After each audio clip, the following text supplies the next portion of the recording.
Graduated student Xing Bing was fortunate enough to obtain the experience qualification for the holographic game Pet Cultivation Chronicles. After entering the realistic virtual world, she encountered a series of mysterious choices. In the first world, an egg-awaited hatching machine incubation, surrogate hatching. Personal incubation, or natural hatching. In the second world, a drop of mysterious blood, needed cultivation spiritual medicine, beast blood, essence of heaven and earth, or her own blood. In the third world, a gene-awaited cloning, with restoration levels from 70 to 100. Each choice led to the unknown, enticing players to explore step by step. Chapter 1. Entering the game, welcome to the world of Pet Cultivation Chronicles. All game instances here are uniquely generated from comics that are not available on the market. Different instances have different styles, and both the instance and character you enter each time are random. So please be mentally prepared. Lying on a bed covered with white dust-proof sheets made of nanomaterial, Xing Bing slowly opened her sleepy eyes. She knew she wasn't dreaming. She was playing a holographic experience game called Pet Cultivation Chronicles. She had fallen asleep in the game pod, and upon waking, she was completely unaware of which comic-generated instance world she had entered. Just as she was about to ask customer service, she suddenly heard a very faint vibration sound, like receiving a message on her phone. "Hello, Miss Xing Bing. Your delivery has arrived. Please sign for it." A polite and sweet voice echoed in the room. Before Xing Bing could react, a white floating delivery box appeared in the air. How do I sign for it? She was momentarily confused, as the technology from her original world was far less advanced. Just click to confirm receipt.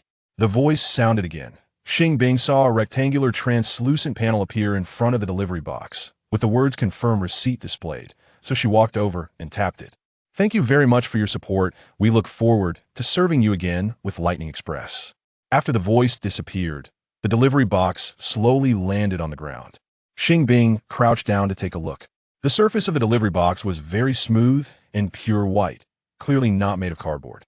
One side was marked recyclable, another side said for Lightning Express only, and the remaining two sides had illustrations showing how to open the box and a simple smiley face. Patterned down on top of the box was a QR code.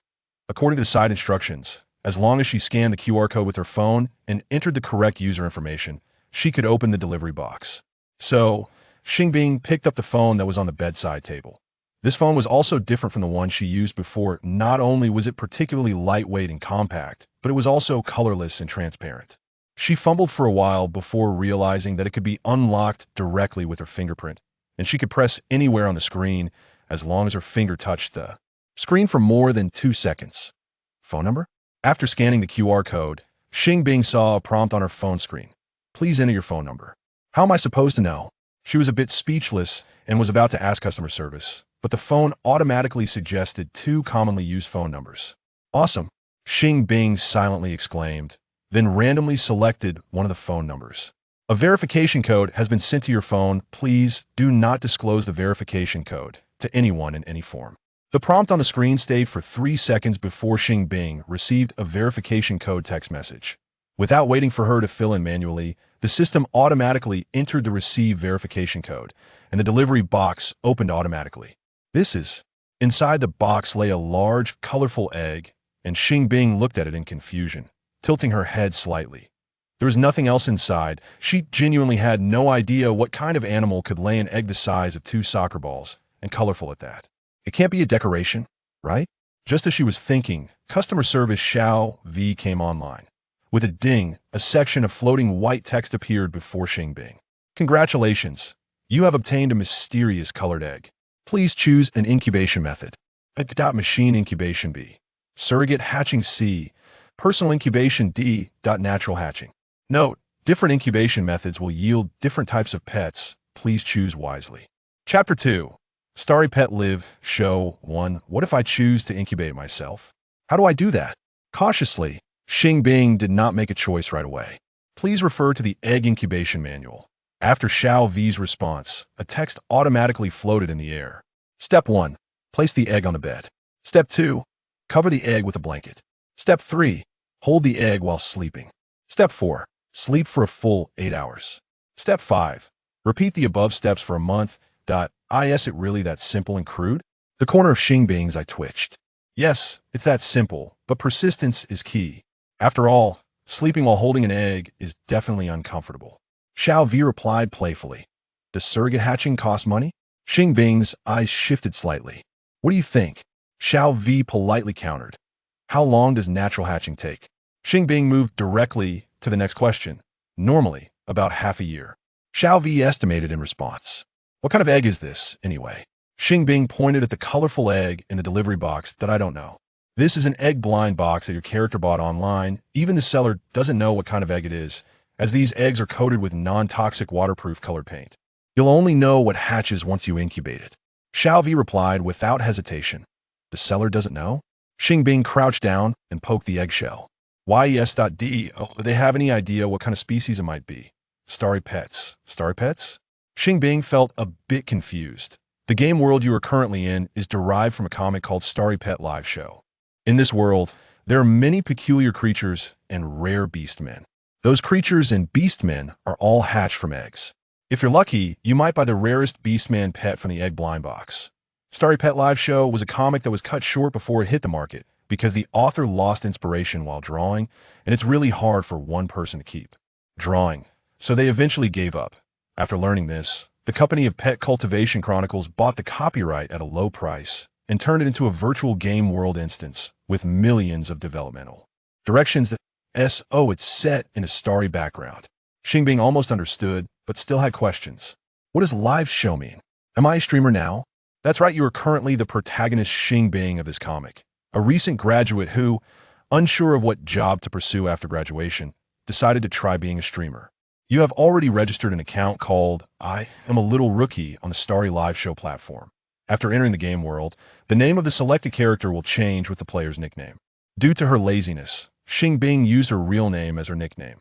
So the protagonist of Starry Pet Live Show is now called Xing Bing.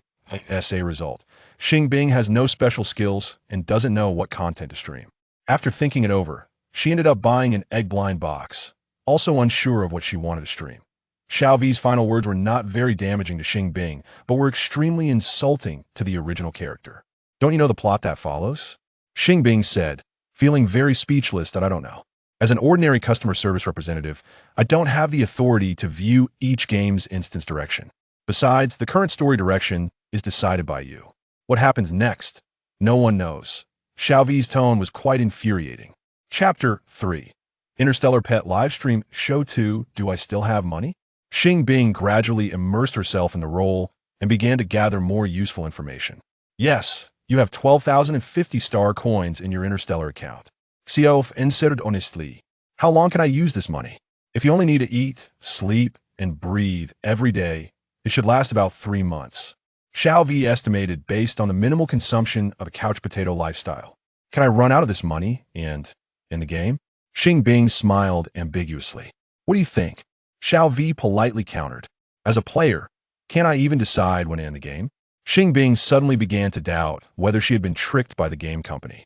She had signed up for the free experience camp after seeing the company's promotional material, which claimed that players could experience the latest holographic game for free. If she hadn't joined this experience camp, playing the pet cultivation game would cost 2,888 yuan. So how could the star poverty girl Bing resist? Did you sign up without carefully reading our registration manual? Xiao Vi seemed to realize the issue. Wasn't your registration manual meant for promotion? Xing Bing suddenly had an ominous premonition. She had seen the first dozen pages of the manual praising the company and how amazing the latest pet cultivation game was, and skipped the middle sections, going straight to to see how to register, and then signed up decisively. Promotion is part of it, but more importantly, it introduces the rules for participating in the free experience camp. If you do not agree to abide by the rules, you cannot participate. Xiao Vi explained meticulously. Oh no, I was too careless. Xing Bing finally realized that she had been too casual and had inadvertently stepped into a trap set by the game company. Let me explain the rules to you, since you've already joined, and I can't let you exit suddenly. Xiao Vi finally became serious. First, players participating in the free experience camp do not have privileges, which means you cannot pay to cheat. Second, the costs for your free experience are borne by the company, so once you join, you cannot exit suddenly, as it would waste the company's resources. Third, free experience camp players are equivalent to beta testers and must fully experience each game instance before they can exit. If you exit midway, you will have to pay double the penalty. That's about it. Do you understand? Xiao Vi's tone carried a hint of expectation. I actually want to exit suddenly. Xing Bing said nervously, with a serious expression. I have matters at home, and I can only stay out for a day at most. If I can't return in time, it will be a big deal. You don't need to worry about that the time in the game is not synchronized with real life. Even if you stay in the game for a year, it won't exceed an hour in reality. We will adjust according to the actual situation. Xiao Vi kindly reassured her. Okay then, I'll play this Interstellar Pet livestream show.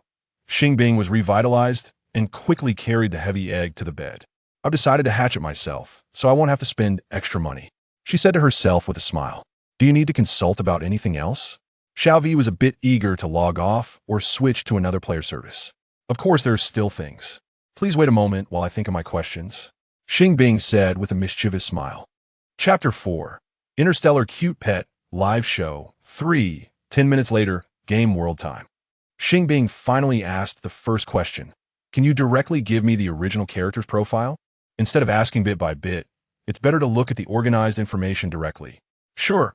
Please close your eyes and focus on receiving the information. And be careful not to miss any important details. Xiao Vi was very considerate this time. As soon as Xing Bing closed her eyes, large chunks of text appeared in her mind. The most important part was this: original character, Xing Bing gender, female age, 22 family, none housing, none, currently renting, identity, recent university graduate, freelancer special experience, orphan at 6, taken in by the Interstellar Welfare Institute, successfully went from elementary school to university due to normal intelligence. As an orphan, all school fees were waived. And the Welfare Institute also provided some living expenses, with the rest earned through part-time jobs. After graduating from university, the Welfare Institute no longer provided any benefits. In this day and age, can't you be the main character unless both parents are deceased? And what does due to normal intelligence even mean? Does that mean those with abnormal intelligence can't enjoy compulsory education? Xing Bing had a lot to complain about. In her time, university was already compulsory education. It should be the same in this world, right? This is just a special setting of Interstellar Cute Pet Live Show. Please do not relate it to reality. Thank you. Xiao Vi said very seriously. I feel insulted. I shouldn't have entered this world and become this character. Xing Bing didn't want to admit that she was actually just like the original character.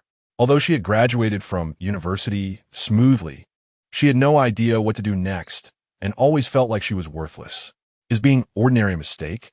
Should there be people like me in this world who are nothing but ordinary? She suddenly felt that life was meaningless. Without her, the earth would still turn, the sun would still rise, and the universe would continue to operate. This world doesn't need her at all. Why did you suddenly start feeling melancholic? Xiao Vi didn't understand at all. What melancholic? I'm contemplating the meaning of life, and I find that my life seems to really lack meaning. It's meaningless. As Xing Bing spoke, she choked up. Please don't get too into character. You're not the original character. The original character is orphaned, but you have parents. The original character has no friends who care, but you do. The original character has no hobbies, but you do. Xiao Vi was afraid that Xing Bing would really become depressed in the game and affect their company's reputation, so he immediately comforted her with great emotion. The original character has over 10,000 in savings, but I don't. Xing Bing collapsed on the bed with a face full of despair. Xiao Vi was silent for a moment before saying, Don't you have parents? Isn't your academic career still ongoing? Oh, right. I forgot that I've been recommended for graduate school. I still have to study for my Master S, and it's not time to work yet. Xing Bing showed a look of sudden realization. Xiao Vi, who has a PhD, didn't want to speak. If I can get into a PhD program later, I might as well continue studying. After all, there are subsidies for both Master S and PhD studies, so I won't have to spend too much money. Xing Bing suddenly felt that she wasn't completely worthless. At least she could study. This idea of yours is very good. On behalf of all the members of the company, I support you. Your wish will definitely come true. So, shouldn't you make some progress in the game now?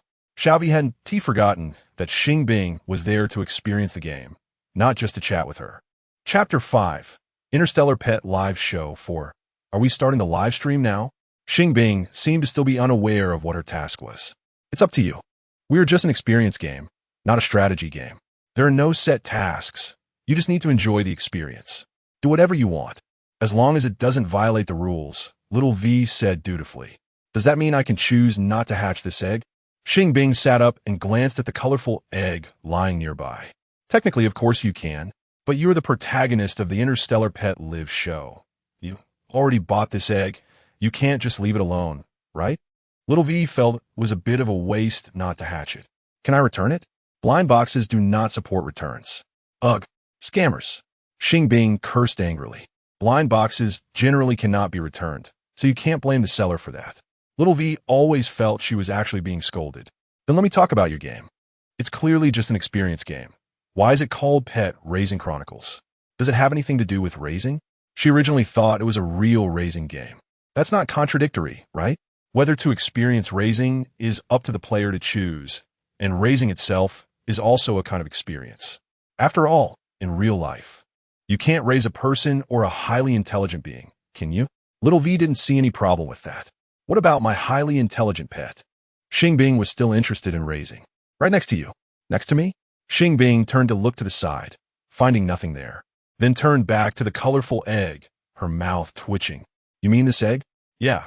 Did you forget that in this world, eggs are not ordinary animal eggs? They can hatch interstellar creatures or beastmen, which are highly intelligent beings that can communicate with you directly using language. Little V patiently replied.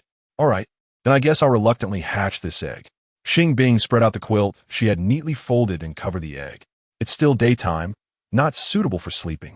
Why not see how this world does live streaming? She decisively opened her phone and found the Interstellar Live Show app. Food, beauty, makeup, fitness, calligraphy, painting. Not bad. The content is quite rich. There should also be live streams for unboxing blind boxes, right? Xing Bing suddenly remembered she had seen short videos of unboxing blind boxes before. Some creators opened a bunch at once, while others opened one at a time. Regardless of how many were opened, there were always viewers. Thinking of this, Xing Bing threw off the quilt and put the egg back in the delivery box. I've decided to live stream unboxing blind boxes today. She closed the delivery box again, folded the quilt neatly, got out a phone stand, familiarized herself with the live show app's functions, and was ready to start the live stream. This room was very minimalist, with nothing unsuitable for the camera, so she decided to stream here. Xing Bing placed her phone on the stand at the foot of the bed, slightly adjusted the angle to face the ground, and then laid out a white soft mat made of nanomaterial on the floor, bringing over the delivery box. This soft mat was originally intended by the original character to be used on the table. It was oil-resistant and still new, and now it was commandeered by Xing Bing. After opening the live show app and entering the live room, Xing Bing sat on the soft mat and began to speak to herself. Chapter 6, Interstellar Cute Pets Live Show 5. Welcome everyone to my live stream. I am Little Mingxin, and today I will be performing a blind box opening. As you can see, this is a blind box of Interstellar Cute Pets that I bought from the Interstellar Cute Pet flagship store for 299 star coins. System prompt. Anonymous user 1 has entered your live stream. Why is it an anonymous user? Xing Bing felt a bit strange and asked Little V. That's because your current level is not high enough to unlock the viewers' nicknames. Once you reach level 3, you'll be able to see them, Little V replied instantly. Oh. Xing Bing glanced at her 0-level anchor label and stopped using her thoughts to communicate with Little V, saying she's a newbie anchor. Most of them are not true newbies. Let me see if this is really some Big Shot's alternate account. Anonymous user 1 commented. Sorry, I really am a newbie, and today is my first live stream, so I hope this friend can be more forgiving. Xing Bing smiled awkwardly. Anonymous user 1. A real newbie? That's boring. I only like drama. I'm out. System prompt. Anonymous user 1 has left her live stream. If you want to leave, just leave. Why say it out loud? Xing Bing, who usually had a good temper, was a bit angry and couldn't help but mutter. People like that are really boring. If everyone were like him, could real newbie anchor survive? System prompt. Anonymous user 2 has entered your live stream. Anonymous user 2. Don't mind him. Some people are just like that. I'm different. I really like newbie sisters. System prompt. Anonymous user 2 gifted a rose. Thank you for your gift. I feel motivated to continue the live stream. Xing Bing showed a sincere smile. I'm going to open the blind box now. Let's see what kind of egg is in this blind box. When she was about to open the delivery box, She remembered that the delivery box needed to be scanned with a mobile phone QR code to open. I'm sorry. I just remembered that I can't open the delivery box without my phone. So I might need to pause the live stream for a bit and continue once I open it. Xing Bing was so embarrassed she was almost sweating. Anonymous user 2. Sister, you can use split screen mode. No need to interrupt the live stream. Okay, thanks for the reminder. Xing Bing felt like she had found a lifeline. Quickly took her phone off the stand, fiddled with it for a while, and successfully opened the delivery box before putting the phone back on the stand. Anonymous user 2 quietly watched the chaotic scene stabilize for a while without commenting again. Look, this is the pet egg I bought. She took the egg out, held it in her arms, and smiled at the phone. System prompt. Anonymous user 3 has entered your live stream. Anonymous user 3. Wow. The anchor actually dares to buy a pet egg blind box. Do you have a mine at home? No, I only bought the cheapest one. And I got it on sale. It only cost 299 star coins. Xing Bing maintained an awkward yet polite smile. Anonymous user 3. What good pets can you get at this price? If you find out you don't like it after hatching, that would be a hassle. Why? Xing Bing felt confused. Anonymous user 3. Haven't you heard of the Cute Pet Alliance? No. Xing Bing honestly shook her head. Chapter 7. Interstellar Cute Pet Live Show 6. Anonymous user 3. The Cute Pet Alliance is a newly established official organization that specifically supervises the behavior of pet owners. If someone buys a pet or a pet egg but does not take good care of it, they will be punished. System notification. Anonymous user 4 has entered your live stream. Anonymous user 4. What the person above said is true. A couple of days ago, I saw a pet show host reported because she only pretended to treat her pet well, but in reality, she abused her pet every day. When someone discovered bruises on the pet, they reported her and she got banned, and she hasn't been unbanned since. Anonymous user 3. I think I know about that host too. I watched her live stream once, and I remember her pet was a cat beast man, really cute, but a bit naughty, sometimes not listening to her commands. Anonymous user 4. By the way, I also watched her once not long ago, but her pet wasn't a cat beast man. If that's the case, her previous pet must have died, right? Anonymous user 3. That's very likely. Otherwise, she wouldn't need to change pets. I remember a lot of people liked that cat beast man back then. Anonymous user 4. That cat beast man really is poor. Not only treated as a tool for making money by its owner, but also, Anonymous user 2. Why isn't the lady talking? Is she scared by them? No. I just really don't know about the Cute Pet Alliance, and I've never watched a pet show live stream before, so I can't join the conversation. Xing Bing seemed to see a savior. If user 2 didn't comment, she would really just have to watch users 3 and 4 chat. Anonymous user 2. The lady is really cute. System notification. Anonymous user 2 sent 2 roses. Thank you very much. By the way, does sending roses cost money? Xing Bing didn't see any income coming in.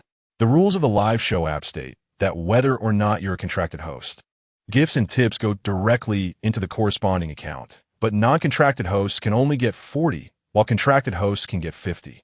Anonymous user 2. Roses are obtained through continuous sign-ins, and you can also get them by watching advertisement videos.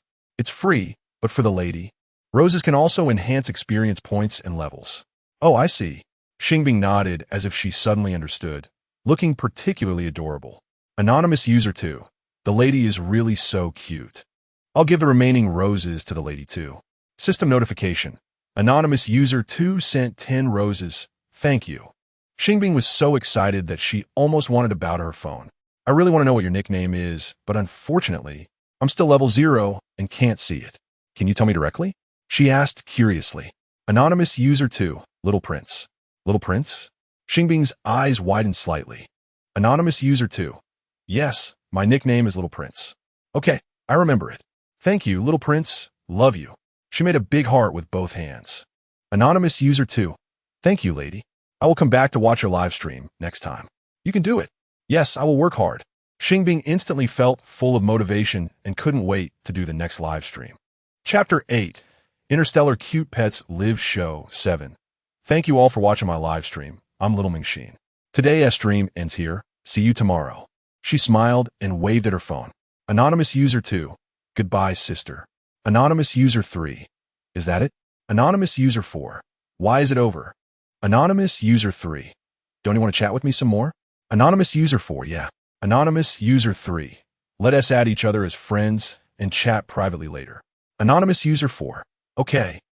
Seeing that they wanted to add friends, Xing Bing specially waited for a while, and only after everyone had exited the live room did she close it.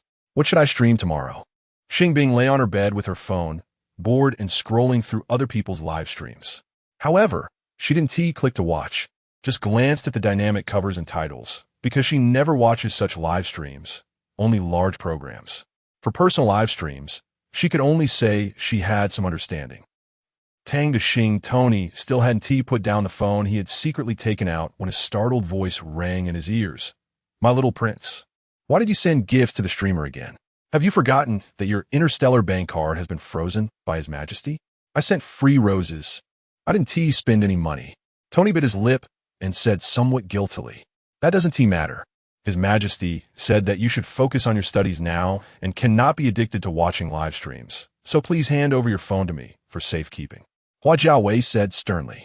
I've been studying well. I finished all my homework today. I just played on my phone for a little while.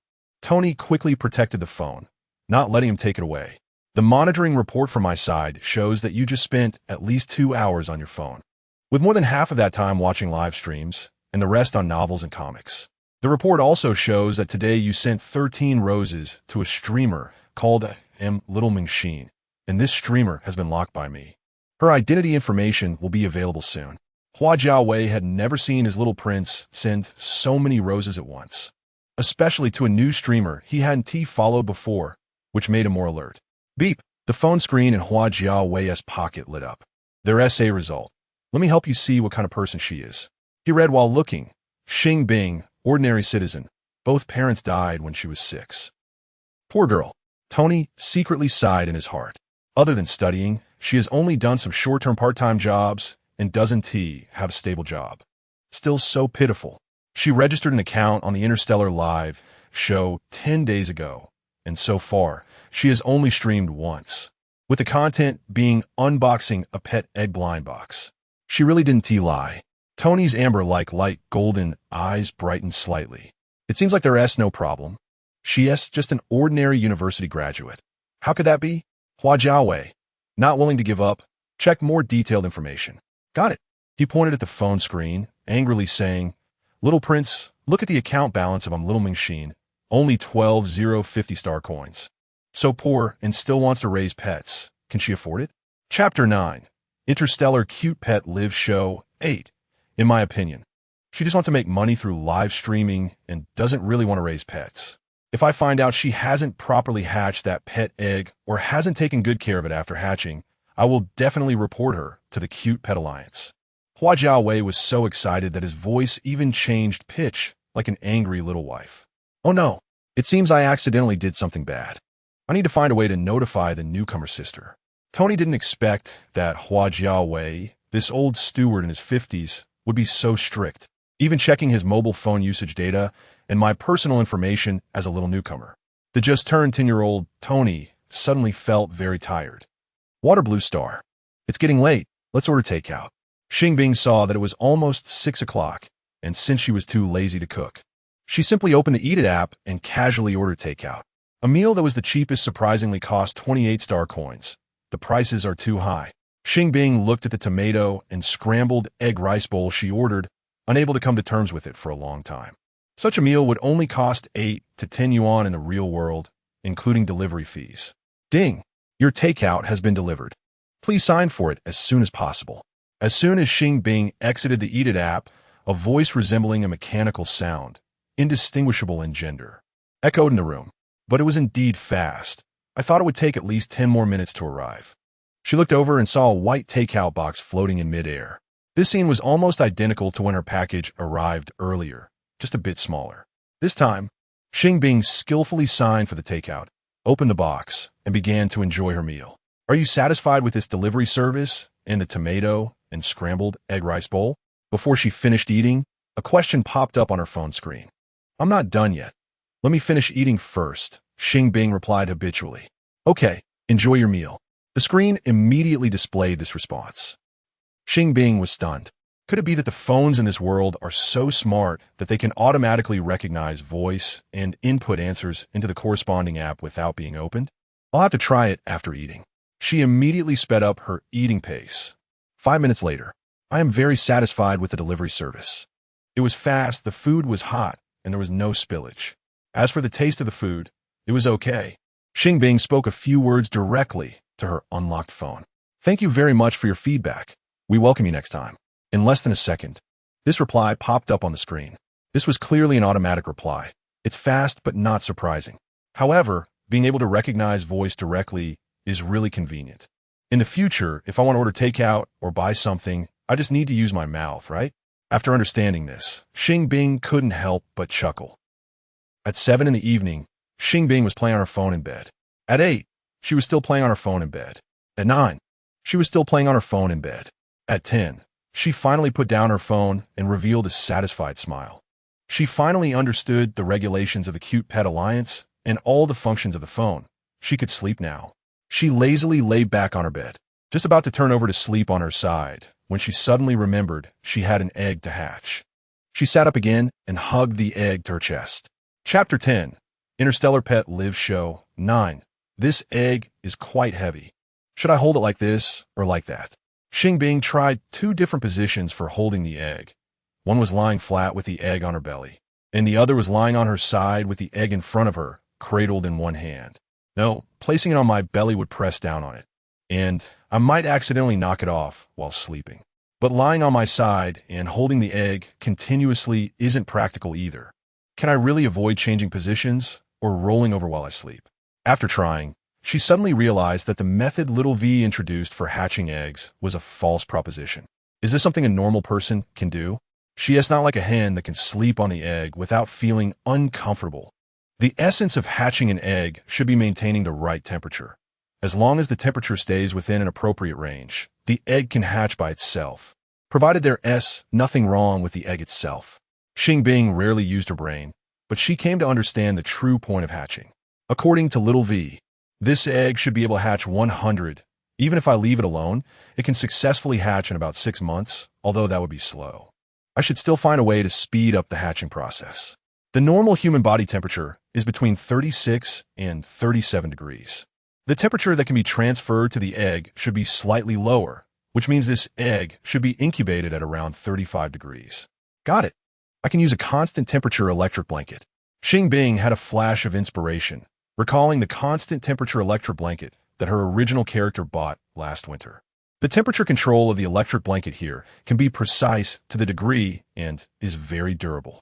Using it to incubate an egg for 8 hours a day is completely fine. Dear, we do not recommend using this method to take shortcuts. Customer service representative Little U promptly reminded players who wanted to use unconventional methods. Why? Xing Bing frowned slightly. She was clearly using her own intelligence. How could they say she was taking shortcuts? Because you previously chose to hatch the egg yourself, which means you must use the egg-holding method we provide to incubate your egg.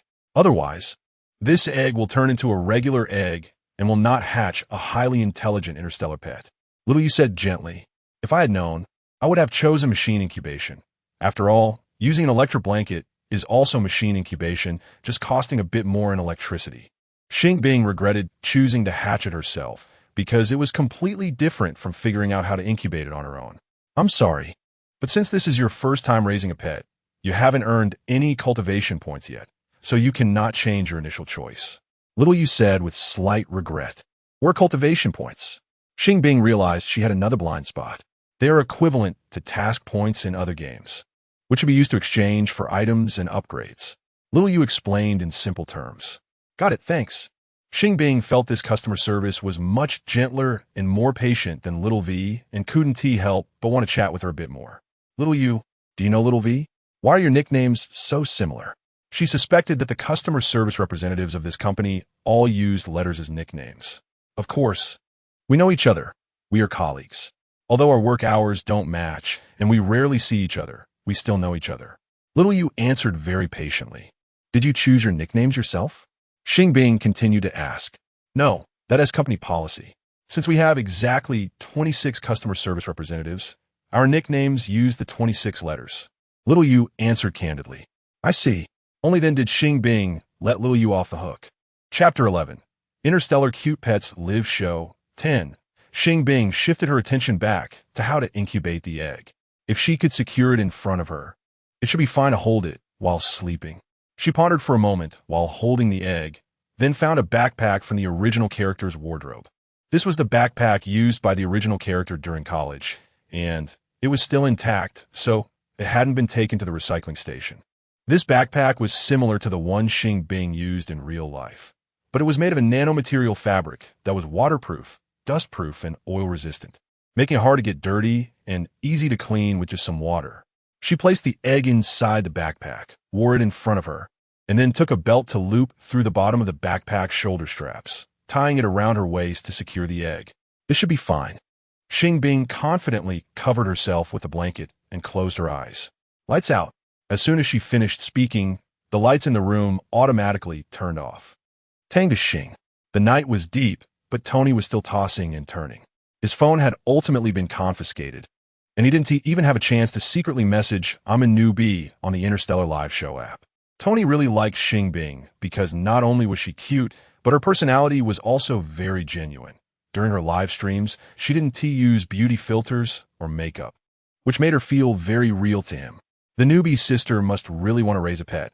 She has no family and must be very lonely. Oh, Tony suddenly sat up. I promised the newbie sister that I would watch her live stream tomorrow, but what should I do since my phone was taken by housekeeper.One? He frowned and thought for a while, feeling increasingly discouraged. If I go to ask housekeeper.One for my phone back, he would definitely tell father. And maybe I wouldn't be allowed to use my phone ever again. The computer and smart TV at home had facial recognition set up, and only father and mother could access them, so I couldn't watch the web version of the live show. I'm sorry, newbie sister. The little prince has to break his promise. Tony lay back down dejectedly, silently sighing under the covers. The next day, Xing Bing got up with panda eyes filled with resentment. She had finally managed to fall asleep last night, but when she turned over, the backpack pressed against her stomach and woke her up. Xing Bing had to turn back around and sleep on her side, but halfway through, she was awakened again. This egg incubating setup was so unscientific. She was going crazy inside. Is there any customer service available? On the surface, Xing Bing appeared calm as she began to call for customer service. Yes, how may I assist you? Customer service representative Xiao S. responded leisurely. Is Xiao Yu off work? As soon as Xing Bing heard the voice, she knew this time the customer service was not Xiao Yu. No, but she is currently assisting another player and may not be able to respond to you for a while, Xiao S. answered honestly. Oh, Xing Bing didn't specifically need to find Xiao Yu. She just felt that Xiao Yu was friendlier. I have a question. Why does this egg have to be held while sleeping for so long to hatch? She asked directly. This is determined by the preset settings of Interstellar Cute Pets Live Show.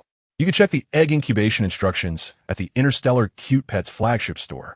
It provides more detailed information, Xiao S replied calmly. All right. Xing Bing finally confirmed that there was no shortcut to successfully hatching a paper character. She could only follow the game's preset settings. Chapter 12. Interstellar Cute Pet Live Show 11. Cucumbers are 5-star coins per pound, eggs are 10-star coins per pound, and lean meat is 30-star coins per pound. Xing Bing opened a grocery group buying app and browsed around, realizing that buying groceries and cooking at home was much more cost-effective than ordering takeout. Plus, if she spent over 100 star coins, she could get free shipping. So, she quickly placed an order. However, she still ordered takeout for breakfast today, choosing clear soup noodles, which were cheaper than tomato and scrambled egg rice, costing only 16 star coins.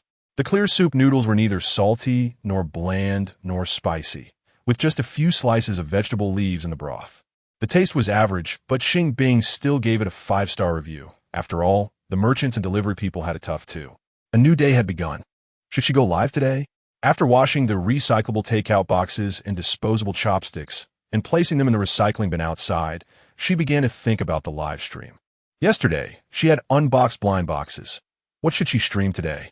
Xing Bing had to admit that, like the original owner, she didn't have any special skills or talents, and she didn't even know how to do makeup. Usually, she just focused on studying and playing on her phone. What else can a novice streamer like her do? Maybe she should just take a break today? She sat on her bed with her phone, looking as if it was written all over her face. I could play on my phone all day. Why do I have to go live? Wait, I seem to have forgotten something. As Xing Bing exited the live streaming app, she suddenly remembered that anonymous user number 2. The little prince said he would watch my live stream today. Would he be disappointed if I didn't go live? She guessed that the little prince was a child, and a very innocent and cute one at that. Once such a child made a promise, they wouldn't easily go back on their word. I guess I should go live.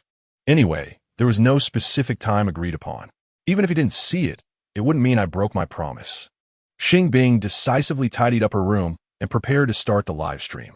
This time, she sat directly on the bed, positioning her phone to face the bed.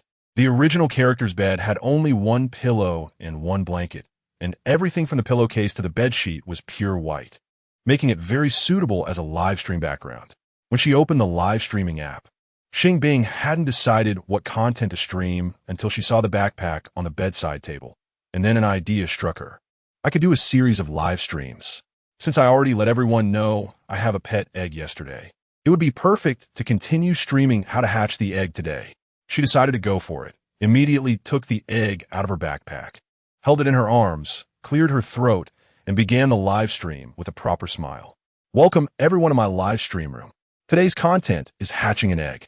According to the merchant's instructions, the hatching method for this egg is as follows. System notification. Anonymous user 1 has entered your live stream. System notification.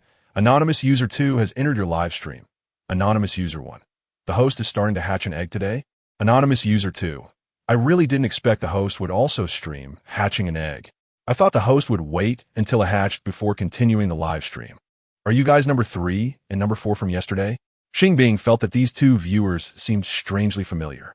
Anonymous user 1, yes. Anonymous user 2. We were just chatting and saw the system notification that I am Little Mengxin is live again, so we came over together. Chapter 13. Interstellar Cute Pet Live Show 12. Oh, Xing Bing didn't expect that the live show app had such a feature. Even though the two of them didn't follow her, they still received a notification when she started broadcasting. If that's the case, the little prince would definitely receive a system notification too. You should come and watch, right? She felt a bit more anticipation about that. Have you ever bought a pet egg? Xing Bing asked the current users 1 and 2. Anonymous user 1. No. Anonymous user 2. I haven't either, but I have a friend who has. Did your friend hatch the egg? Xing Bing's eyes lit up slightly. Anonymous user 2. It should have hatched. I saw a little cutie that just hatched at his place before. Do you know how he hatched it? Xing Bing's eyes sparkled. Anonymous user 2. I don't know. I haven't seen the hatching process, but he probably followed the instructions from the seller. Okay, thank you. Although she didn't get any useful information, Xing Bing politely thanked them and continued the live show. If it really is done according to the seller's instructions, it's actually very hard to achieve. I tried it last night. I simply couldn't sleep while holding the egg, and I even thought of a cheeky operation like this. She took her backpack, demonstrated what she did yesterday, and complained several times about the tragic experience of being woken up by the egg. Anonymous user 1. Anonymous user 2. Is it really that funny? Xing Bing silently complained. System notification. Anonymous user 3 has entered your live room. Anonymous user 3. The host is so silly, she actually believes the seller's instructions. Doesn't she know that many pet eggs are just scams? Especially the cheap ones. Most of them can't hatch. Thanks for the reminder. But I believe my egg should hatch because I bought it from the flagship store and the seller guaranteed a hatching rate of over 99. 9. Xing Bing's confidence purely came from the game setting. Anonymous user 3. But what if you got one of those 0.01 bad eggs? It shouldn't be the case. Xing Bing pretended her smile gradually faded. Anonymous user 3. Let me tell you, many sellers just trick people like this. Don't be fooled by the flagship store. It's just as unreliable and relies on fake accounts to boost reviews. Is that so? Xing Bing pretended to frown. Anonymous user 1. Although this kind of situation is officially prohibited, it does exist. Some sellers have their employees use alternate accounts to boost reviews. They won't get caught anyway. Anonymous user 2. Yes, I used to have a friend who did this. He said the money for buying the products came from a boss, and he would get a reward of 50 star coins for each order he boosted. Anonymous user 3. Now do you believe what I said is true? I believe it. But before my egg hatches, I don't want to categorize myself as one of those unlucky buyers whose eggs don't hatch, so I'll keep trying to hatch it. Xing Bing showed a forced smile that seemed to be self-comforting. Anonymous user 3. You can do it. When you hatch it, I'll come back to watch your live show. Okay, goodbye. She smiled and waved her hand. Anonymous user 3. Why do you think I could try other methods? Xing Bing thought about trying a brainstorming approach. Chapter 14. Interstellar Pet Live Show 13. Anonymous user 1. I have an idea. Since it's inconvenient to hold it in front, how about carrying it on the back instead? Then, just carry it during the day. As long as we can ensure that the body temperature is transmitted to the egg, it should be fine to incubate it for 8 hours a day, right? Anonymous user 2. I think that is feasible too. The breathability of the nanomaterial backpack is good, so we don't have to worry about suffocating the egg. We can just put the egg in the backpack and carry it around without needing to take it out for air every now and then. That makes sense. Although the temperature on the back might not be as high as on the abdomen, it shouldn't be too far off. Xing Bing stroked her chin and thought it should work. Thank you both for your suggestions. Can I ask for your nicknames? She smiled brightly. Anonymous user 1. I didn't choose a nickname. My profile shows my user number and phone number. Anonymous user 2. Same here. It's too troublesome to choose a nickname. It always says the nickname is already taken or doesn't meet the criteria, so I didn't bother. Alright, that's it for today's live stream. See you next time. Xing Bing smiled helplessly and waved her paw. Anonymous user 1 bye. Anonymous user 2 bye. 2 minutes later. Anonymous user 1. Didn't you say that's it? Why is it still on? I want to wait a bit longer for the little prince from yesterday. Xing Bing's smile gradually carried a hint of disappointment. Anonymous user 1. You probably want to come. After all, you've been streaming for so long. Anonymous user 2. Exactly. Plus, there's only one person with a nickname Little Prince. He's the real Little Prince. Although he often appears and disappears during the live stream, he's actually quite busy and doesn't have time to watch the stream every day. The real Little Prince? Xing Bing was slightly surprised. Anonymous user 2. Yes. He's the youngest prince from the neighboring Tongda star. Their situation is different from ours. Although their technology is just as advanced, and they often engage in interstellar communication with us on Water Blue Star, they still have a royal family there, and it holds real power, equivalent to our national leadership group. Oh, Xing Bing really didn't expect the little prince to be a real prince. But she didn't plan to ask more questions to avoid appearing too ignorant. Then I'll just turn it off. Thank you very much for coming to support me. Once I hatch this egg, I'll let you see what my pet looks like. She smiled while holding the egg. Anonymous user 1. Don't get your hopes up too high. Anonymous user 2. It's better to just buy a pet directly in the future. If you really don't have money, you can go to a welfare pet hospital to adopt one. The risk of buying a pet egg blind box is too high. Xing Bing nodded obediently. Anonymous user 1. Let us go chat somewhere else. Anonymous user 2. Okay. System prompt. Anonymous user 1 sent a rose. System prompt. Anonymous user 2 sent a rose. System prompt. Congratulations, I am a little newbie. You leveled up. 15 roses can level up. Xing Bing couldn't believe it and quickly checked the detailed level description for the streamer. The levels corresponding to different experience points are as follows. 0 to 14. Level 0, 15 to 49. Level 1, 50 to 199. Level 2, 200 to 999. Level 3, 500, 000 to 999, 999. Interstellar, 999, 999, and above. Superstar level chapter 15. Interstellar Pet Live Show 14. It turns out that the higher you go, the harder it gets, which is reasonable. After reading, Xing Bing put down her phone. Is little S there? She remembered the last customer service representative was little S. She is not here. May I ask what questions you need help with? Customer service representative little W replied instantly. Did the customer service change again? Xing Bing felt a bit surprised. Is it strange? Little W didn't understand why she had this doubt.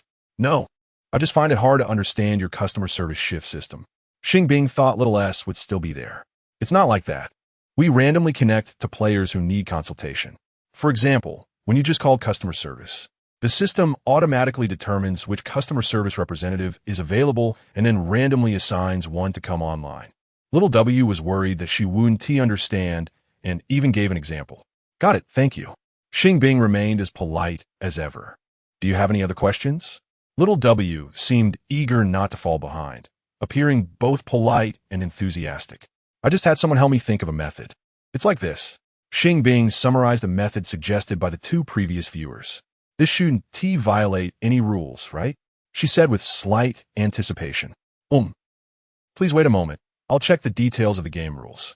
Little W had never encountered this situation before and quickly went to review the most detailed game rules explanation once more.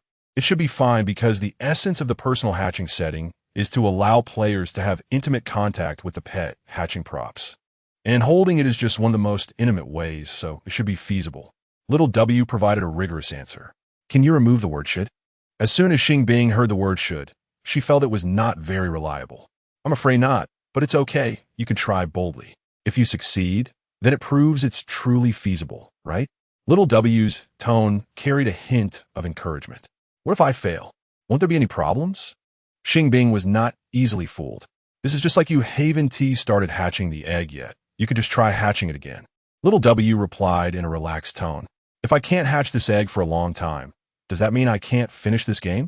Xing Bing was still a bit suspicious that he wanted her to be a guinea pig. No, our game has a maximum game time setting.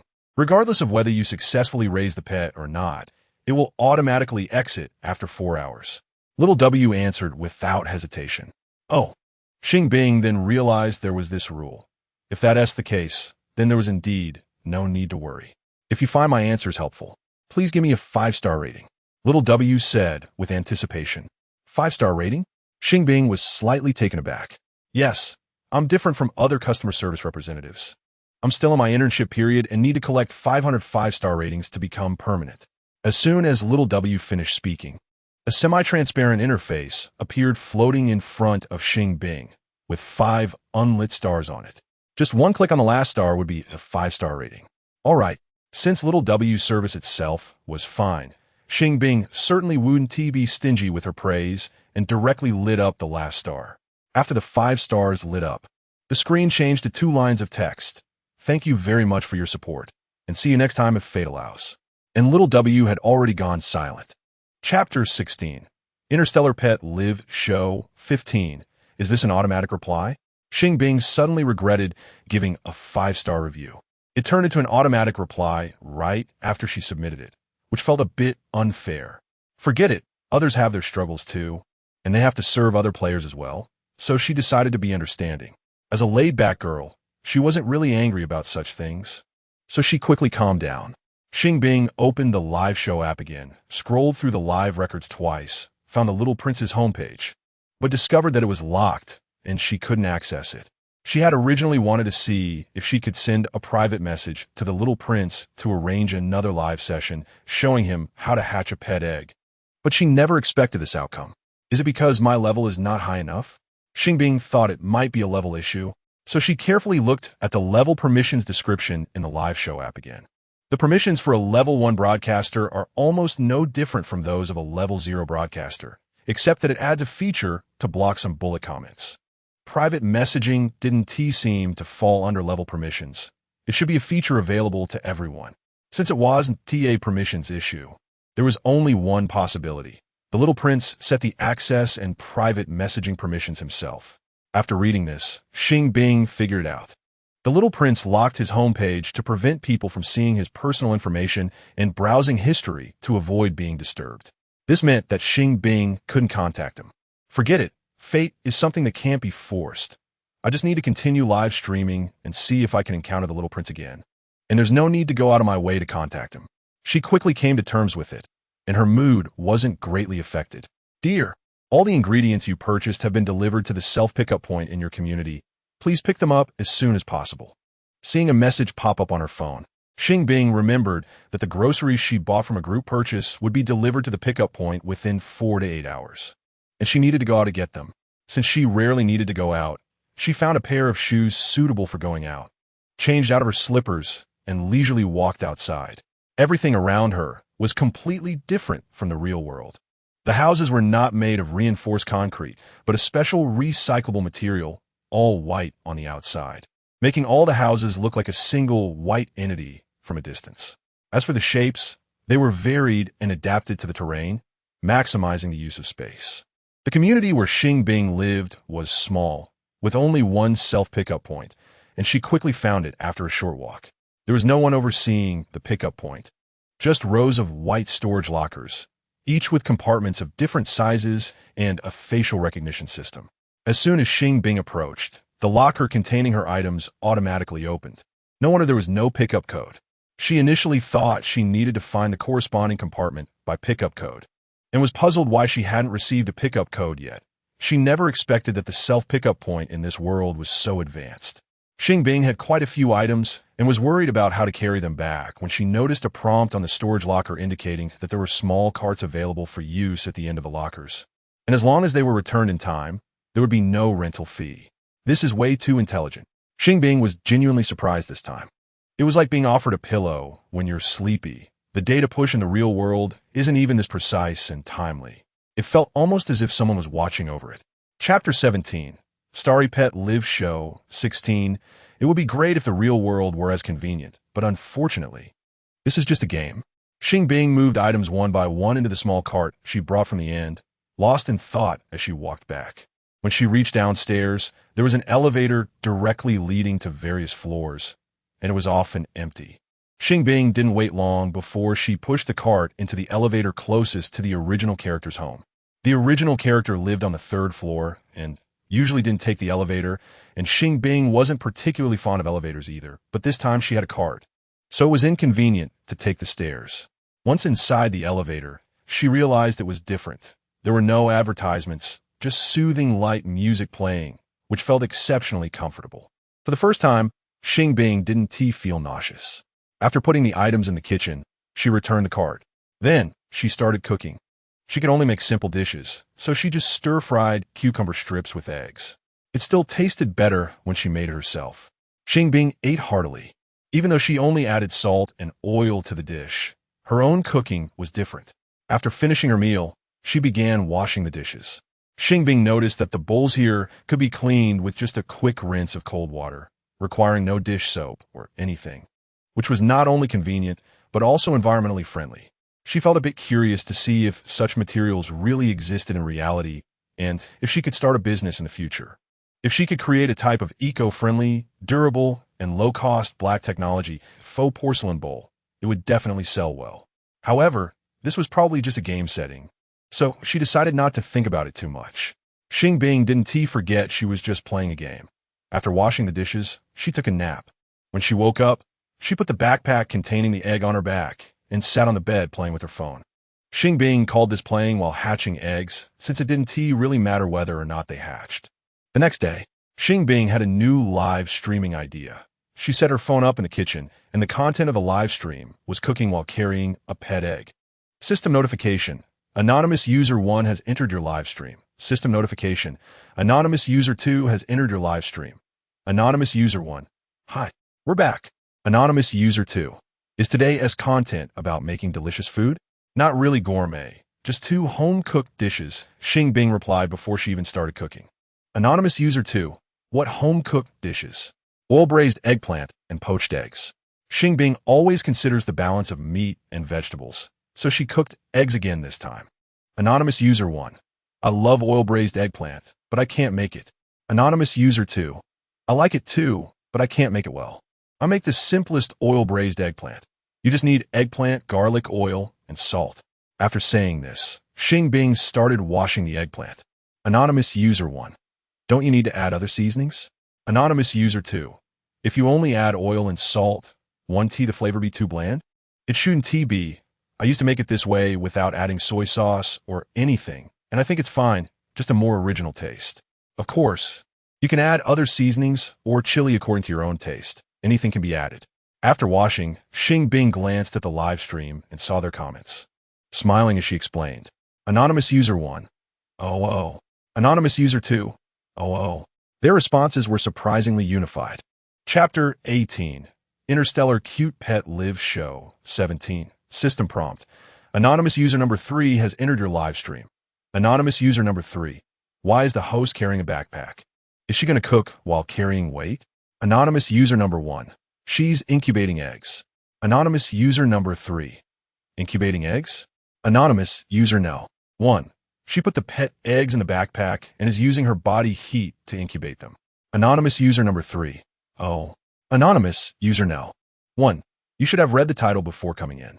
Anonymous user number 3. I saw the host say she was going to make the simplest oil-braised eggplant. So I came in. I also like to eat oil-braised eggplant, but I never do it well myself. I even tried an automatic cooking machine, but it didn't taste good either, and takeout isn't reliable. Anonymous user number 1. You bought an automatic cooking machine? Let me tell you, that thing is a scam. They say it can make dishes like a 5-star chef, but in reality, it only does the simplest stews and fried eggs well. Anonymous user no. 3. I found that out too, but the one I bought from a physical store can't be returned. I can only leave it there as a regular rice cooker. Anonymous user number 1. Luckily, I bought mine online. They have a return policy within half a month, but they only refund 90, not the full amount. Anonymous user no. 2. Are you two planning to watch the oil-braised eggplant being made? Anonymous user number 3. Yes. Anonymous user number 1. Of course we are. Anonymous user no. 2. Then stop chatting. The host has already started cutting the eggplant. Anonymous user number 1. Okay. Anonymous user number 3. The barrage in the live stream finally quieted down. Step 1. Cut 2 eggplants into evenly sized small pieces and soak them in water. Step 2. Peel 6 cloves of garlic and chop them up for later use. Step 3. Take the eggplant out and drain it. Step 4. Light the fire, heat the pan, add oil, and saute the garlic. Step 5. Add the drained eggplant to the pan, stir fry a bit, then cover with a lid. The final step, add a little salt. Stir well and serve. Xing Bing explained while operating, and soon a plate of fragrant oil-braised eggplant was ready. Looking back at her phone, she saw that many bullet comments had already scrolled by.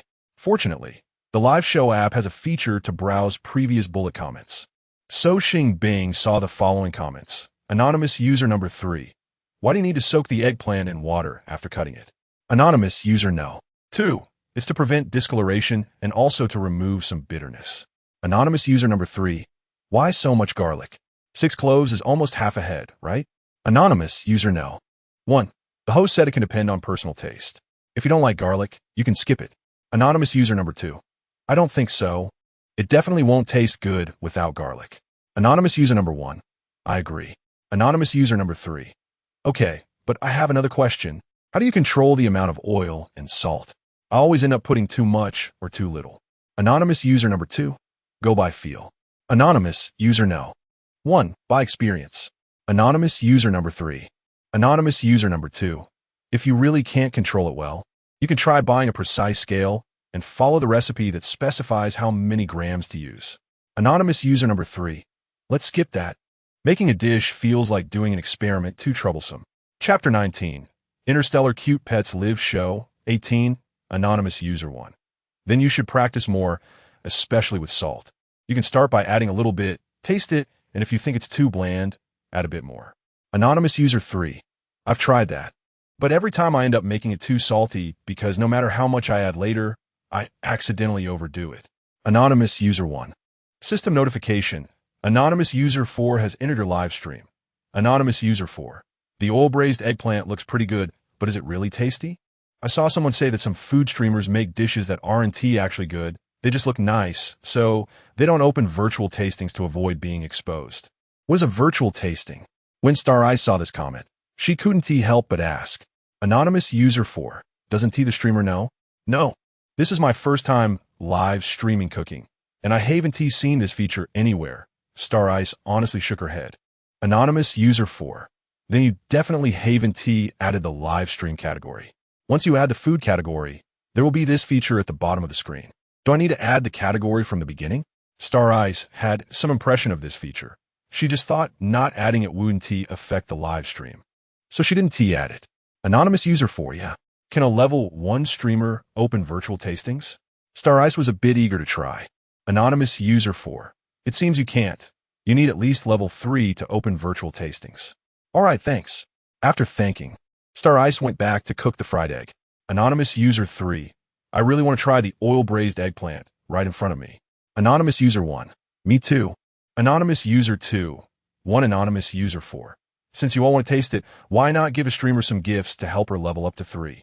Anonymous user 3, right? System notification. Anonymous user 3 gifted a crown worth 100 star coins. Anonymous user 1. I'll do it too. System notification. Anonymous user 1 gifted a crown worth 100 star coins. Anonymous user 2. Me too.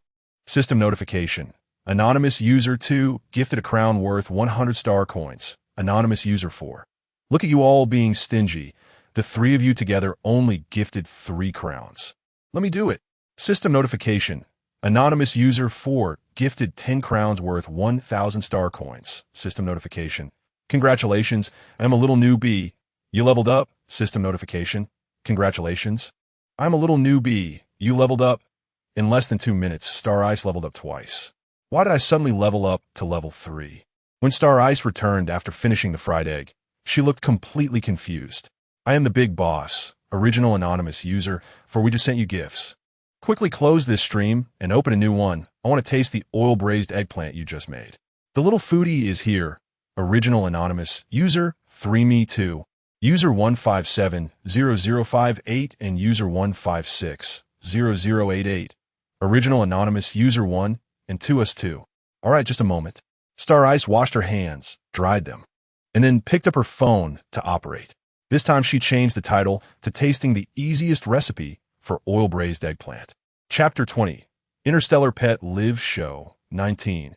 After adding the food category, the words Open Virtual Tasting indeed appeared at the bottom of the screen. She clicked on Open Virtual Tasting. System prompt. You can now open up to 3 virtual tasting qualifications. Would you like to open all of them? Why can only 3 be opened? Xing Bing frowned. There are 4 people here. If only 3 can be opened, 1 person won't get to eat. And no matter who it is, that's unfair. I'm a boss. What's wrong? The system prompt says only 3 tasting qualifications can be opened. And there are 4 of you, Xing Bing said helplessly. I am a boss. That's fine. I'll help you level up. System prompt. I am the boss, gifted 10 crowns. Worth 1,000 star coins. I'm the boss. Let's see if you've leveled up. Not yet. Xing Bing smiled awkwardly. Snack Lover is here. I'll help out too. System prompt. Snack Lover is here, gifted 5 crowns. Worth 500 star coins. System prompt. User 1570058 gifted 3 crowns. Worth 300 star coins. System prompt. User 1560088 gifted 3 crowns. Worth 300 star coins. Users 1570058 and 1560088 also joined in. Finally, Xing Bing saw the system prompt congratulating her on leveling up. She clicked on Open Virtual Tasting again and found that this time she could open 5. So she chose to open all of them. What should I do next? Xing Bing asked humbly. I am the boss. Point your phone's camera at the oil-braised eggplant and get as close as possible. Is it like this? Xing Bing took the phone off the stand and brought it closer to the oil-braised eggplant on the stove. I'm the boss. Almost just a bit closer. Xing Bing lowered the phone a bit more, and the screen was now less than 30 centimeters away from the eggplant. I am the boss finally saw the glowing icon for receiving tastings and clicked it immediately. The next second, a holographic image of a plate of fragrant and visually appealing oil-braised eggplant was projected onto his desk. Although what he saw was just an image, and he couldn't eat the actual eggplant, the aroma and flavor could be transmitted through sensors. Not bad, it smells great. Let me have a taste. He picked up a piece of glistening eggplant with the chopsticks he had prepared earlier, and just like he was really eating, he brought it to his mouth. The rich garlic aroma, the overflowing juices, the soft yet not mushy texture. Is this something a novice food streamer can create? I am the boss was instantly immersed in the deliciousness of the simplest oil-braised eggplant. So this is what the original flavor feels like. No wonder I always think what I make doesn't taste good. It turns out I use too many seasonings. Snack Lover is here finally understood why he couldn't make ideal oil-braised eggplant. Nowadays, people are used to adding various seasonings when cooking. Very few only use oil and salt. When you eat too many seasonings, you realize just how delicious the original flavor is. Can they really taste the flavor of the eggplant like this? Isn't that too sci-fi? Xing Bing held the phone steady for 3 minutes before turning it around to see if they had any comments. Chapter 21. Interstellar Pet Live Show 20. Snack Lover. Why is it over? I haven't finished eating yet. I am the boss. How much more do you want to eat? You just need to know if it's good or not. User 1570058. Exactly. User 1560088. The host has been holding the phone for a long time. Can't you show some understanding? Snack lover. I'm just expressing my feelings. I'm not mad at the host. Okay? I'm a boss, so. Do you think the oil-braised eggplant is delicious? Xing Bing hasn't tasted it yet, so we don't know how it turned out this time. Snack lover. It's delicious. I am the boss. The timing and flavor are both excellent, comparable to a chef in a 4-star hotel. User 1560088. I think it should be 5-star. User 1570058. I think so too. I am the boss. Don't you know there's a term called praise killing? User 1560088. So what? I'm just speaking the truth. User 1570058. Exactly, I believe our little newbie won't become arrogant and complacent. Snack lover. Right? There's no need for that. The little newbie deserves praise. Thank you. Xing Bing, afraid they might really start arguing, had to interrupt them with a thank you. Do you want to try the fried egg? I think my fried egg is also quite good. She suggested with a smile. I am the boss. I'm afraid not. Your level is still too low. It seems you can only open virtual tasting once a day. Snack lover. Why didn't you continue sending gifts this time? I am the boss. The money I earn each month is limited, okay? I've already overspent this month after sending so many crowns today. Snack lover. So you're just putting on a brave face. I thought you were really the boss. I am the boss. What do you mean by being so sarcastic? If it weren't for me today, would you have been able to taste such delicious oil-braised eggplant? Snack lover. I didn't know who started targeting me before. I am the boss. You're still keeping track of this? ISNT it just that I didn't apologize. Snack lover. I am keeping track. I know you won't apologize. So I want to return it myself. What happened to them being fine before? Xing Bing completely couldn't understand how they suddenly started arguing.